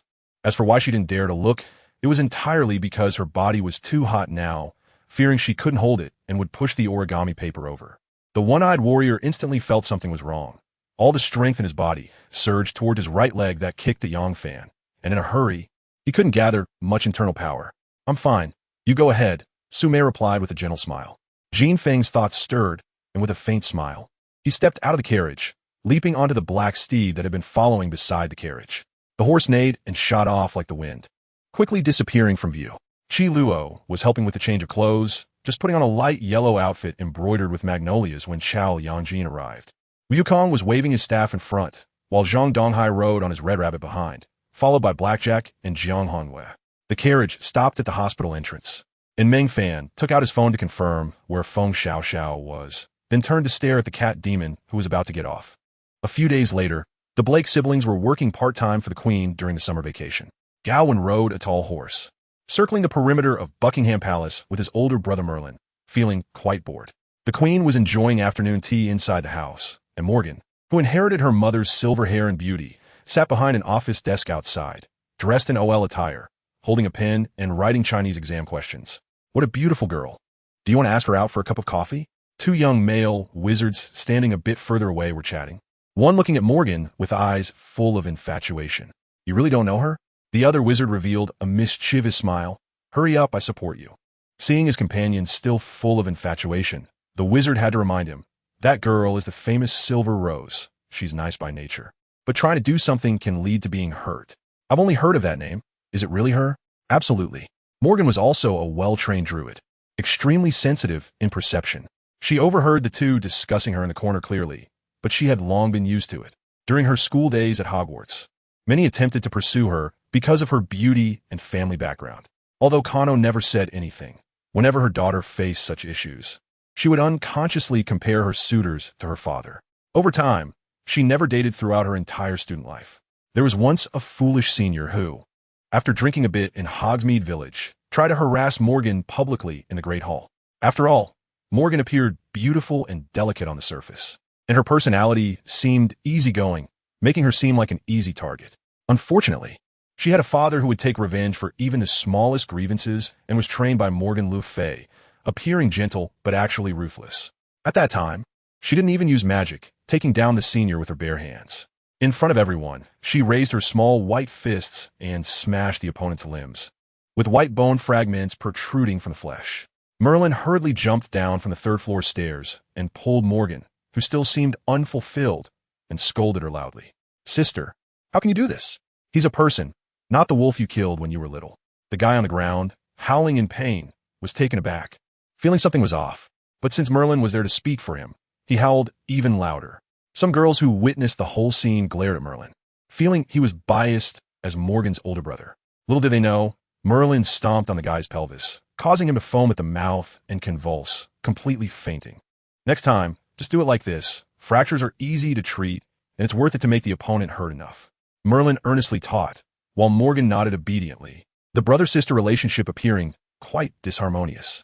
The surrounding crowd shivered together. From then on, the title of Morgan, the Silver Rose, spread widely. Speaking of her older brother Merlin, he resembled their father, but was a bit softer. During school, he had many admirers, both male and female, which troubled him for a while. Just then, while Morgan was looking out the window for a brief moment, another handsome tourist approached Merlin to strike up a conversation. "Wait, this person seems off." Morgan noticed that he also had magical power and clearly carried an evil aura. Merlin had sensed it long ago, chatting amicably with him while internally accelerating the flow of his magical power. His younger brother Gao, when rode on his horse, intentionally or unintentionally looking around, whistling in the way the three siblings had agreed upon since childhood to signal the enemy's position. Upon receiving the signal, Morgan immediately raised the alarm, and members of the special office and royal guards on duty became alert. Soon, the black wizard who had approached suddenly erupted, launching a green-killing curse straight at Merlin's face. At the same time, a large group of tourists drew their wands and began to charge inward from the area closest to the queen. Merlin slightly tilted his head to dodge the curse, his long sword slicing smoothly, cutting the black wizard in half. The two brothers immediately joined forces with the other royal guards. Only by fighting as a group could they unleash the knight's power. Within Buckingham Palace, using apparition was naturally prohibited, and the black wizards charging inward crashed against the wall of knights. Led by Merlin, the knight's magical powers intertwined, weaving a mist of silver that enveloped all the knights. The charge magic helps all mounts maintain a consistent pace and allows all knights' magical power to merge together, piercing through enemy lines. However, using such magic against this group of suicidal dark wizards is rather overkill. The knights come rushing in like a whirlwind, and no matter how the dark wizards cast their death curses, they're deflected by the silver mist. Once within attack range, the knights simply swing their swords together, and the magnificent sword aura slices through most of the bodies. After a high-speed trampling, only dozens of dark red blood and flesh traces remain on the ground, crushed by hooves. The wizards at the front are probably not dead enough, Gawain quietly muttered. Who's responsible for cleaning up the mess today? Merlin suddenly remembered this. The royal guards behind him calculated in their minds and looked towards Gawain together. Outside the office door, a few dark wizards who had infiltrated launched a fierce attack on the special office. The queen remained inside, resting peacefully. Having served in the logistics support units during World War II, fixing cars, and even driving ambulances, such a minor scene would not scare her. Morgan rose from behind cover to counterattack, blasting two of them away with spells before crouching down again. A bit irritated as she asked, "Where did all these dark wizards come from? They seem like newly hired employees." Someone shouted loudly, "If I find out who is in charge of the inspection, I will make sure they spend the rest of their life drooling in bed." As they spoke, several death curses flew in, one of which pierced through the barricade placed in the hallway, heading straight for a witch. Morgan raised her wand, and a heavy wooden wall rose from the ground, splintered by the death curse, but it barely held up. The saved witch fell to the ground, looking at Morgan with grateful eyes. Morgan had no time to linger with them. Her silver hair moved without wind, and green light points flowed from her wand into the ground. A sudden violent crashing sound erupted, and all the dark wizards fell silent. Trees sprouted from every corner, turning the corridor into a maze, and all the dark wizards were knocked unconscious by heavy wooden hammers and then tightly bound by flexible vines. After a series of checks confirmed there were no remaining threats, Morgan retied her silver hair into a ponytail, adjusted her outfit, and knocked on the queen's office door. "Is it over?" The silver-haired queen calmly sipped her tea. "It's over," Morgan nodded, having caught a dozen of them. "These people only used death curses, and their specific origins are still unclear. Even using legitimacy might not yield results." Morgan paused. "After all, those who dared to send wizards to assassinate you must have cleaned up all traces." The queen shook her head with a smile. "Whoever benefits the most from this matter. Finding them will be correct. Let's call Merlin and Gawain in to rest for a while. Your work is also nearly done today. I believe your father will soon find a clue." Hermione successfully completed her diplomatic mission, obtaining an agreement beneficial to both the magical communities of England and France, but one that would make pureblood families hate her to the bone. However, the assassination did not occur. Everything was calm as everyone returned from Paris using the portkey near the Ministry of Magic building. "Is it almost afternoon tea time?" Hermione chatted lightly with her husband Ron, wondering if their two children had caused trouble for Fleur. "They probably haven't. Fleur used to be a teacher in a kindergarten for a few years." Ron replied with a smile while scanning around. "Maybe just one glare from her would make our kids behave." As the couple laughed, a sudden violent explosion occurred on the street. Harry, with his back to them, calmly directed the Aurors to begin fighting. Finally here, Hermione took cover, feeling a mix of regret and relief, realizing that pureblood families were indeed external forces, and they would soon find out. As Ron, acting as her close protector, remained vigilant, dark wizards emerged from every corner, casting spells at the Aurors. These individuals advanced and retreated with purpose, their eyes devoid of fanaticism, filled instead with coldness and numbness. They were indeed well-trained, but for many years the training of British Aurors had not relaxed. The generation emerging from the flames of war had an absurdly strong fighting will and intuition, combined with years of honed magical skills, allowing them to basically handle 3 opponents at once. Harry stood in the center of the battlefield, able to take down an opponent each time he rose. And when enemies focused their fire on him, he vanished like a ghost. "Dear, have you figured out the origin of the enemies?" Hermione couldn't help but join the fray, delivering several long-range strikes that sent the opponents sprawling. After careful observation, Ron shook his head. "No familiar faces. Their style of action seems like hired thugs trained by certain countries. But England is not a small country. Where do they get the confidence to attempt to kill the Minister of Magic in this way?" Just as Harry was gaining the upper hand, Hogwarts was also attacked. Aberforth was the first to sound the alarm. Unfamiliar faces were gathering and swaggering towards Hogwarts. Professor McGonagall immediately organized faculty and staff for defense while notifying Harry to seek support. They were attacked too? Professor McGonagall frowned at Neville's response. Could it be a coincidence? According to battlefield intelligence from Harry, the enemies faced by both sides seemed to share the same cold, numb temperament. However, recklessness in the face of magical power is of little use. The professors quickly set up cover outside the school gate with Transfiguration, turning the battle into a hunting competition. Professor Flitwick, who once played tactical maneuvers with his team, would have lost more than a third without Kano's last-minute resurrection spell. Now, even though this dual champion was getting older, his desire to stir up trouble was still alive and well, and his skills were top-notch. He jumped around, engaging a bunch of wooden figures, quickly knocking them down in droves. When Professor McGonagall made her move, an opponent fell to the ground, clutching their pierced thigh. Neville cheerfully brought out many adorable creatures he had been cultivating but had not been able to test on people, magically tossing them out. The enemies were alternately frozen and burned like dead pigs. Snape was the most annoyed. To capture live targets, he was forbidden from using dark magic. His signature spell, the Killing Curse, was indeed dark magic and would inflict wounds that wouldn't heal and kept bleeding. Now he could only shoot stupefy spells with a sullen face. Suddenly, there was chaos in the enemy ranks as someone seemed to have cut off their escape route. It was Sirius, returning from vacation, who, along with his new wife, flanked the enemy. "Dear, it seems we haven't fought side by side yet," Sirius excitedly said to his wife. "Yes, let me show you my strength today." The speaker was in robes, but if Kano were here, he would immediately recognize her as Nitocris. In the year, they defeated Voldemort. Nito also led Egyptian wizards to overthrow the corrupt puppet Ministry of Magic and establish an independent magical government. Kano was invited to visit, and Sirius, who had once fought alongside them, was also among those invited. Nito and Sirius are of similar age. One spent 10 years in prison, while the other has been busy working, with no time to address personal issues. The last time they met, they left a deep impression on each other.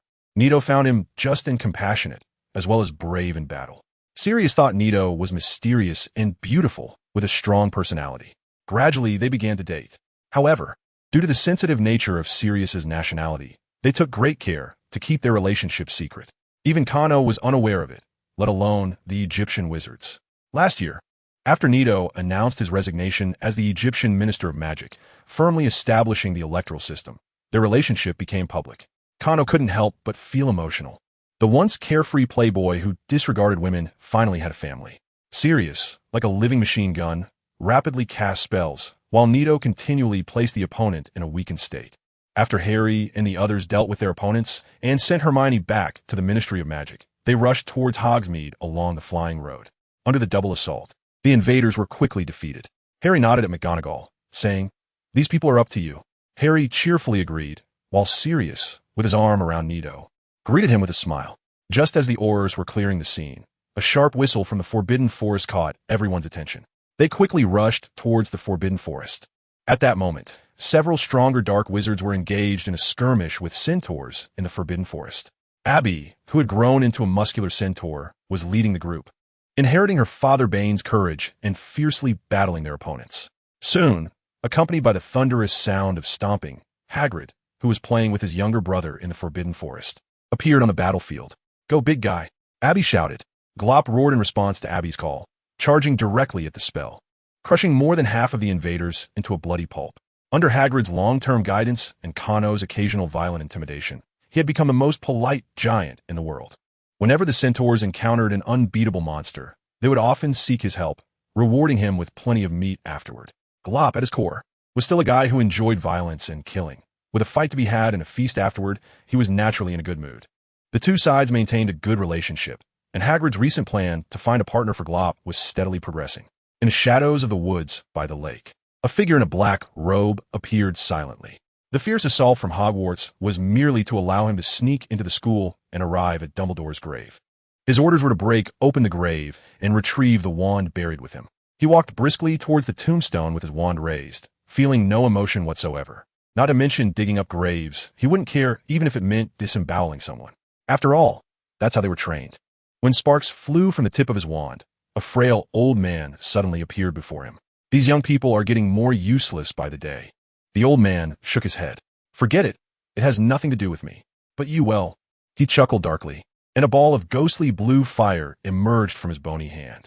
At that moment, Kano was sitting in a dark cell, watching the thin man pacing back and forth at the door like he was going mad. Why did everything fail? It shouldn't be possible. Kano turned to the adjacent cell, where Kohauga was leaning against the corner, looking indifferent.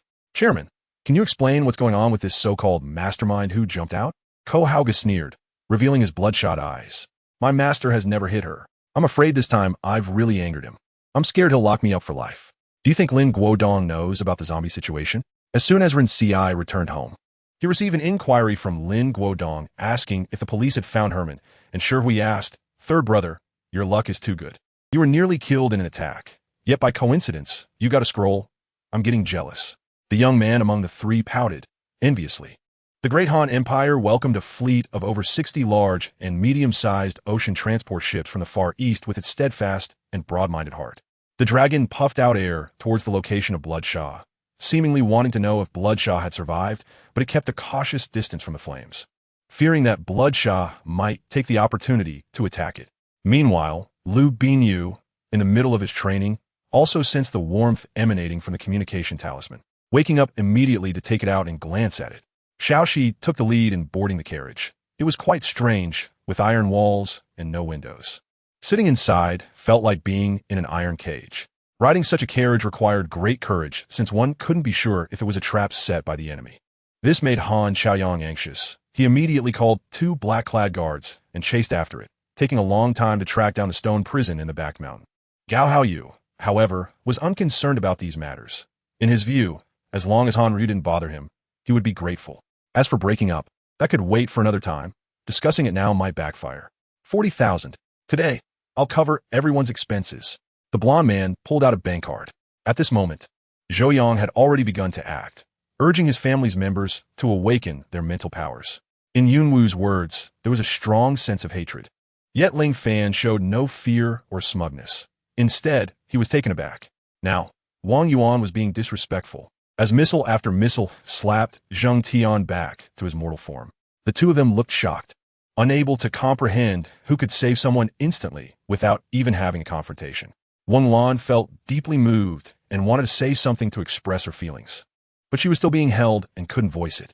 Benita, lying aside, also looked at Jess, and after their eyes met, she shouted. Not wanting to escape again like before, she had to find a strong backing before she became powerful herself. That backing had to be solid, and within Linshan County. Linshan Ho was undoubtedly the best choice. Li Jiahua's cave has arrived. Let's go in. Zhang Kuang put away the spirit boat, and the three of them flew into the cave entrance. Zhang Kuang formed a seal, sealing the entrance again, turning it into a seamless stone wall. Once one reaches the realm of the 20 changes of the Tao, where gathering and dispersing are impermanent, they lose their physical body, transforming it into magical energy. What emerges from a mind is no longer spiritual energy, but celestial energy. Chun Zong nodded. He had nothing special to do now, merely cultivating and comprehending. However, with the Heart One technique, comprehension was ongoing at all times, and in terms of cultivation, aside from directly practicing swordsmanship, his inner world was already complete and at its peak. When Ko Hauga saw Kano shatter the magic restraining handcuff, he felt utterly crushed. Have you been sitting in jail with me all this time?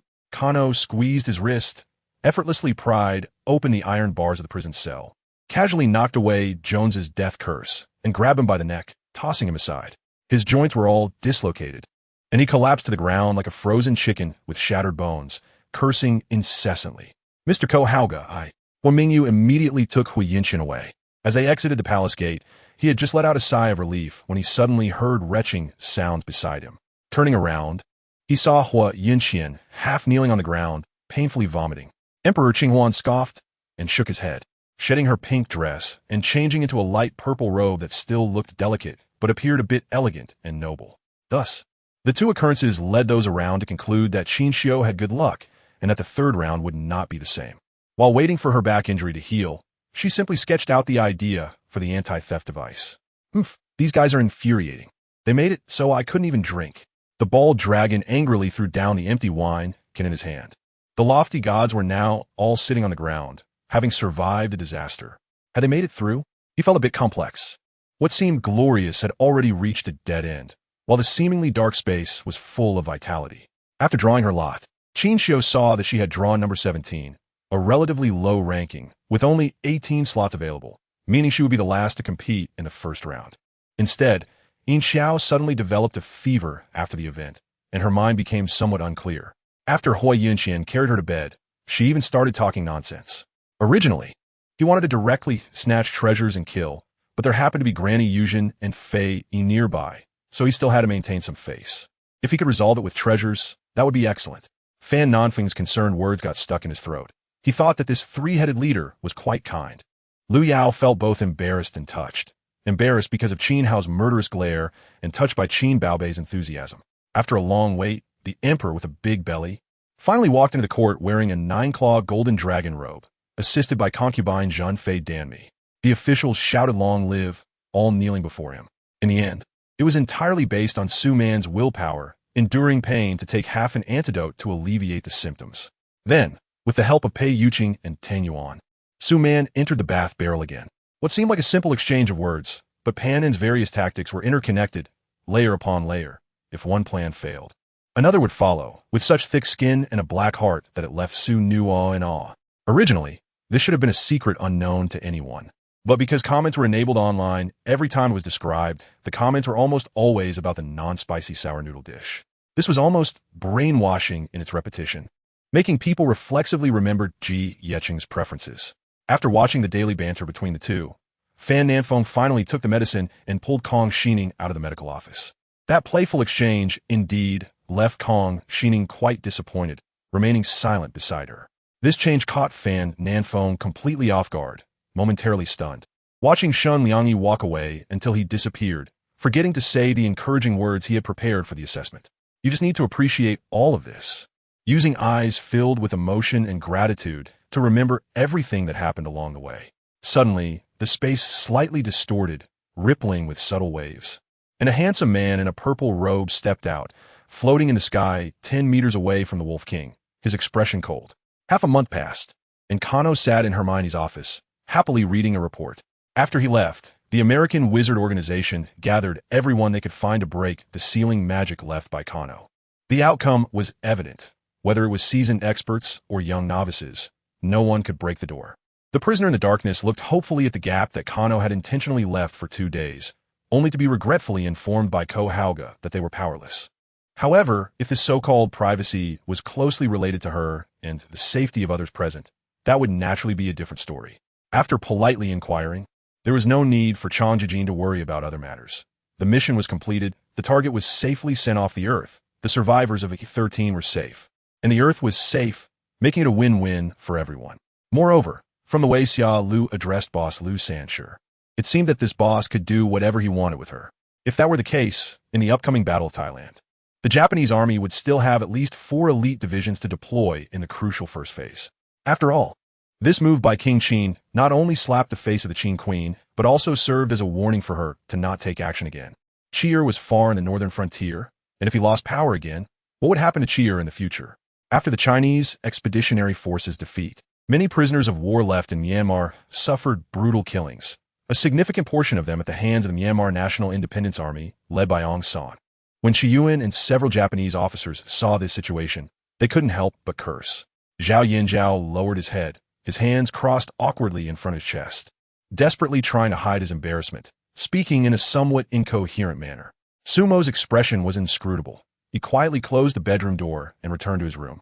In an instant, dozens of dazzling fire tongues lashed out like the whip of death, fiercely striking at the oncoming torrent of Japanese cavalry. Although there was experience in the experience bar that could advance to the 10th level, it had been so long since then that only a little progress had been made. If one didn't look closely, they wouldn't even notice this change. If it were in the past, there would have been a flurry of questions, but today, it was oddly quiet. Mutsun took the notepad. He knew that if he handed it over, it would mean his end, likely leading to execution. However, for the sake of his son's life, he had to do this.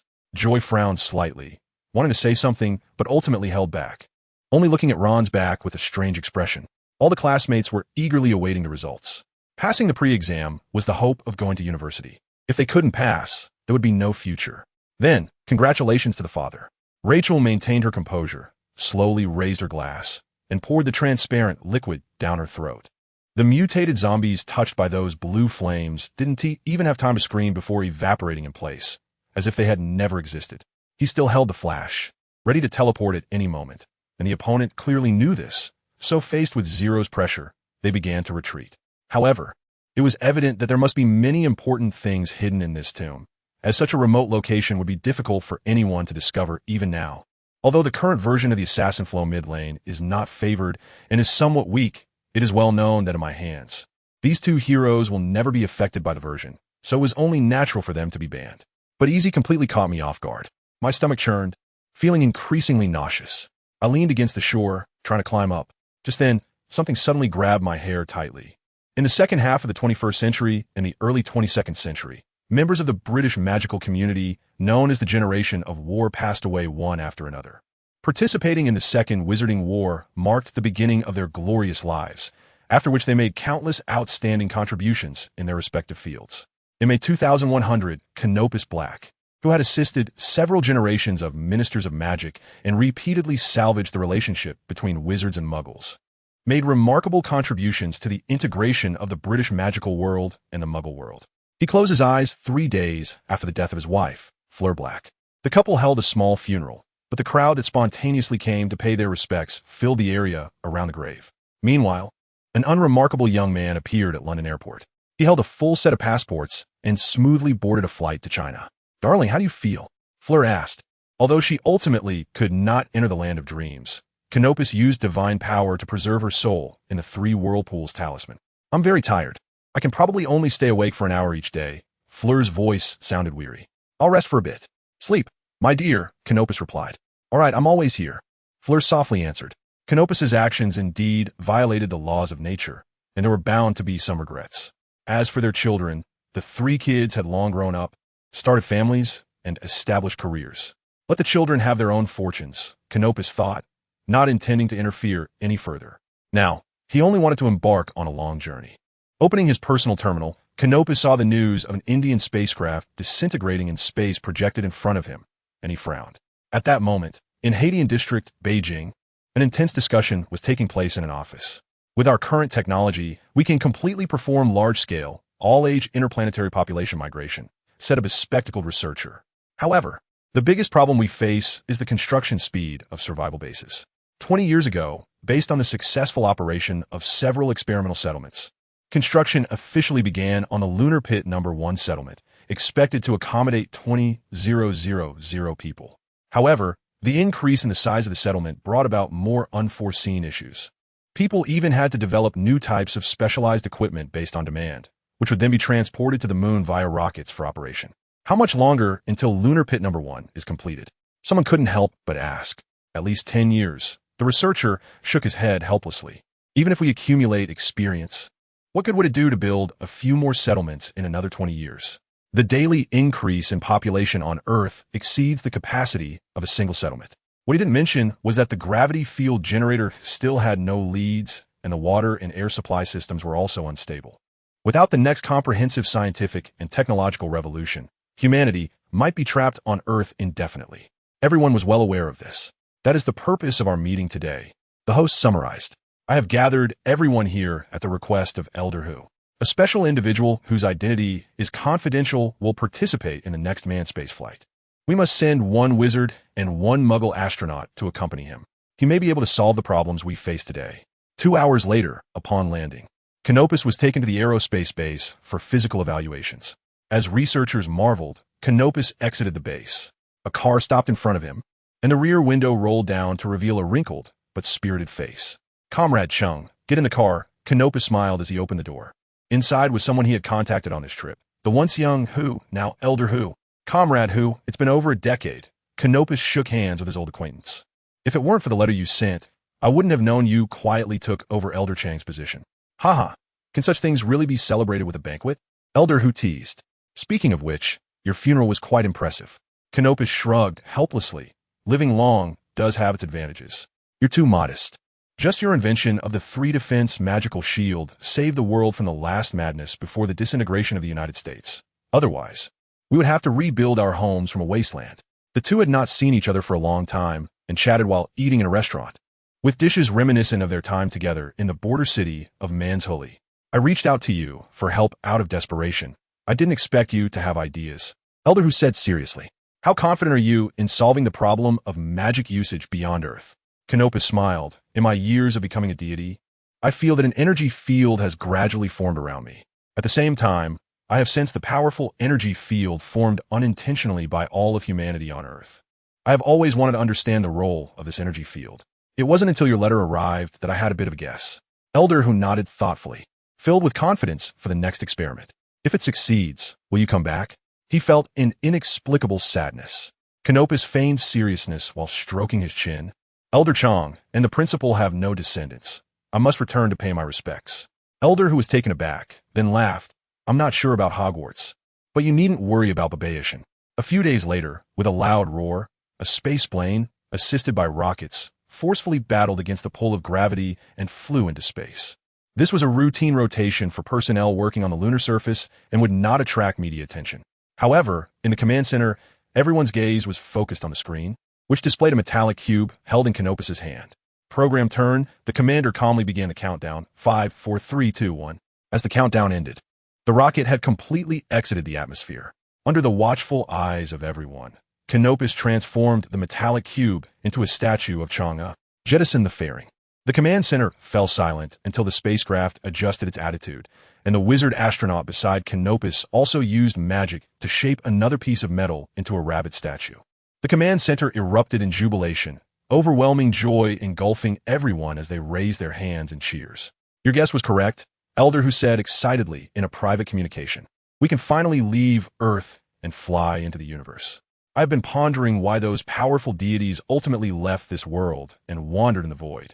Kano also gazed at the deep starry sky, feeling somewhat emotional, and now I understand. This power is indeed meant to nurture humanity itself. In accepting it, one must become a pioneer.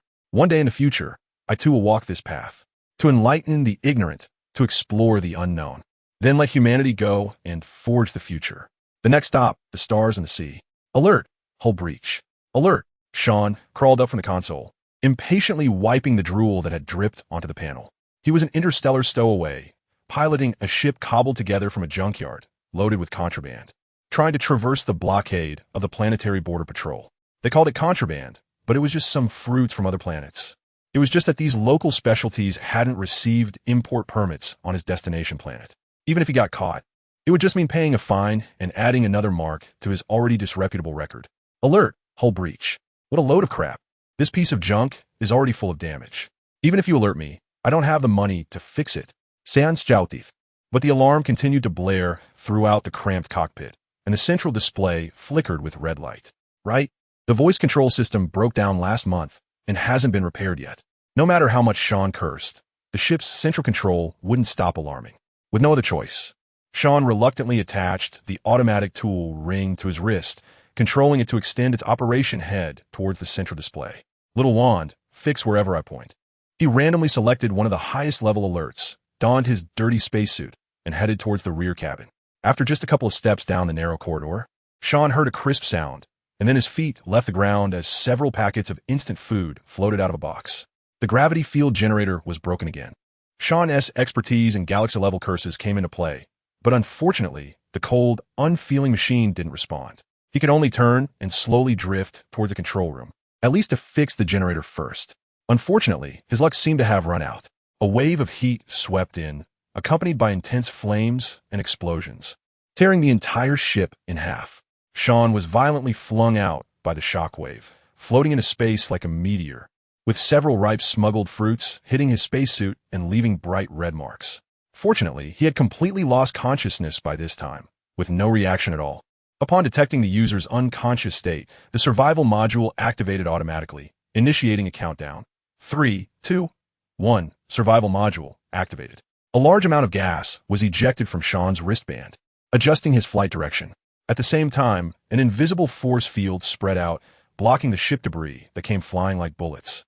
Finally, a surge of unstable electricity shot up from the wristband. Sean screamed as he regained consciousness, his heart racing as he looked around. This is a disaster, my ship.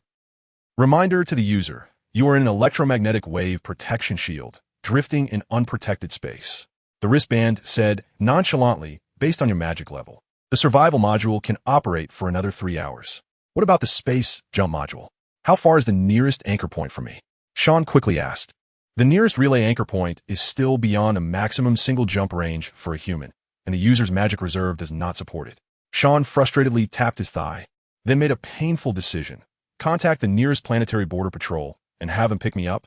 Maybe I can even pretend to be an innocent space disaster victim and get a couple of meals at the relief center. Communication module has been damaged.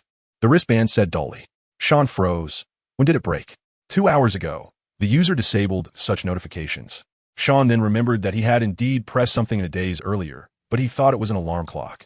I am doomed. The tech products have been blown up along with the ship, and now the communication module in the wristband is damaged too. If I had known, I wouldn't have picked a cheap product, and now I'm stuck in space like a dried corpse. Sean could only use the most primitive method, continuously emitting his magic in hopes that someone or some equipment could sense his presence. But he knew in his heart that he had chosen a rarely traveled interstellar route, and this slight magic fluctuation would go unnoticed.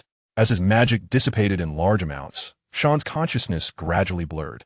The survival module could maintain for at most another hour and a half, so Sean began to write a farewell letter during his last moments of clarity. Dear Dean, I'm going to die. I estimate you won't see this message while you're alive, but I still have to say, your cooking is truly awful. All my belongings are in the delivery locker number 231 at the orphanage entrance. Besides the point card, there are 2 old recipe books I dug out from the junkyard.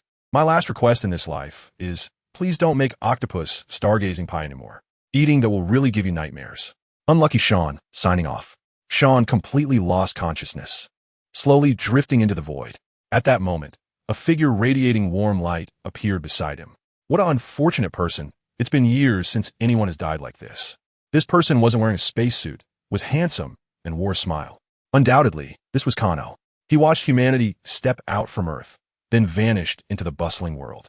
For hundreds of years, humanity came together and fell apart, with technology advancing rapidly and magic gradually evolving. Until 10 years ago, he decided to return to Earth to say goodbye to Merlin, Morgan, and others, then take a tour around the areas where humanity was active, and finally choose some remote place to head to a new world. Now, every wristband's core components contained Kano's miniature engraved images, which allowed everyone to cast spells normally in space. Kano could also use these small images for positioning, casually traversing space. This was the remote place he randomly chose. And before coming here, he thought he had located a discarded wristband floating in space. But unexpectedly, there was also a comatose, unlucky soul here. Kano grasped Sean's arm and tapped the wristband. 3 protective walls, power reflection, air creation, water source synthesis, coma spell, shatter spell, phantom shift. After reviewing the stored spells inside, Kano felt somewhat helpless. It was simply the most basic version, with nothing but the survival module, space jump module, and barrier-breaking module containing spells. Well, these modularized spells that significantly lowered the usage threshold had to be purchased. However, this kid didn't even have an enhancement component installed, indicating that his own magical power was quite decent. In this era, everyone could use magic, even if they had only a tiny amount of magic within them. 3 magic enhancement components attached to the wristband could allow them to use most modules. Kano originally planned to help him fix the communication module and then throw him onto a nearby planet before leaving. But upon casually investigating, he found that the other party seemed to have some blood relation to his old friend Sean. Thinking about his imminent departure from this world, a wicked smile crept onto Kano's lips. When Sean woke up, he found himself lying on the surface of a small, desolate planet. The strongest druid system was online. Suddenly, a voice prompt emerged from the wristband, stating that the system includes powerful magic modules, such as transformation and elemental manipulation, and he should follow the prompts to complete tasks for unlocking. Sean sprang up like a carp, surprised that his 800 hands of garbage could actually have a significant background, with residual advanced module data. Task 1. Within a month, plant 500 plants. Task reward. Optimize the space jump module. During the execution of the task, contact with the outside world is prohibited, but basic survival is guaranteed. A bag of seeds, a book, and 2 bags of liquid nutrient solution suddenly fell on Sean's head. Plant trees? Read books? Sean was initially astonished by the sudden creation, but after hearing the requirements, he immediately put on a mask of pain. The soul of fromOak emerged from the wooden plaque, watching Sean roll around below, going insane. They were about to leave, yet still playing tricks on him. This system would only urge him to study hard, act heroically, and correct his bad habits. He should thank me. Kano hugged his wife's waist. What will this world become? fromOak leaned against Kano's chest. I have long stopped intervening in human development. The future is left to them. A colorful rift opened in space, and Kano and fromOak took one last look back, gazing at the vast universe. They smiled at each other and stepped forward, embarking on an unknown journey. Synopsis: an ordinary good person, a mysterious druid, and a noble knight. These 3 identities together form Canopus Black. He is not a complicated person, but he has more than one side.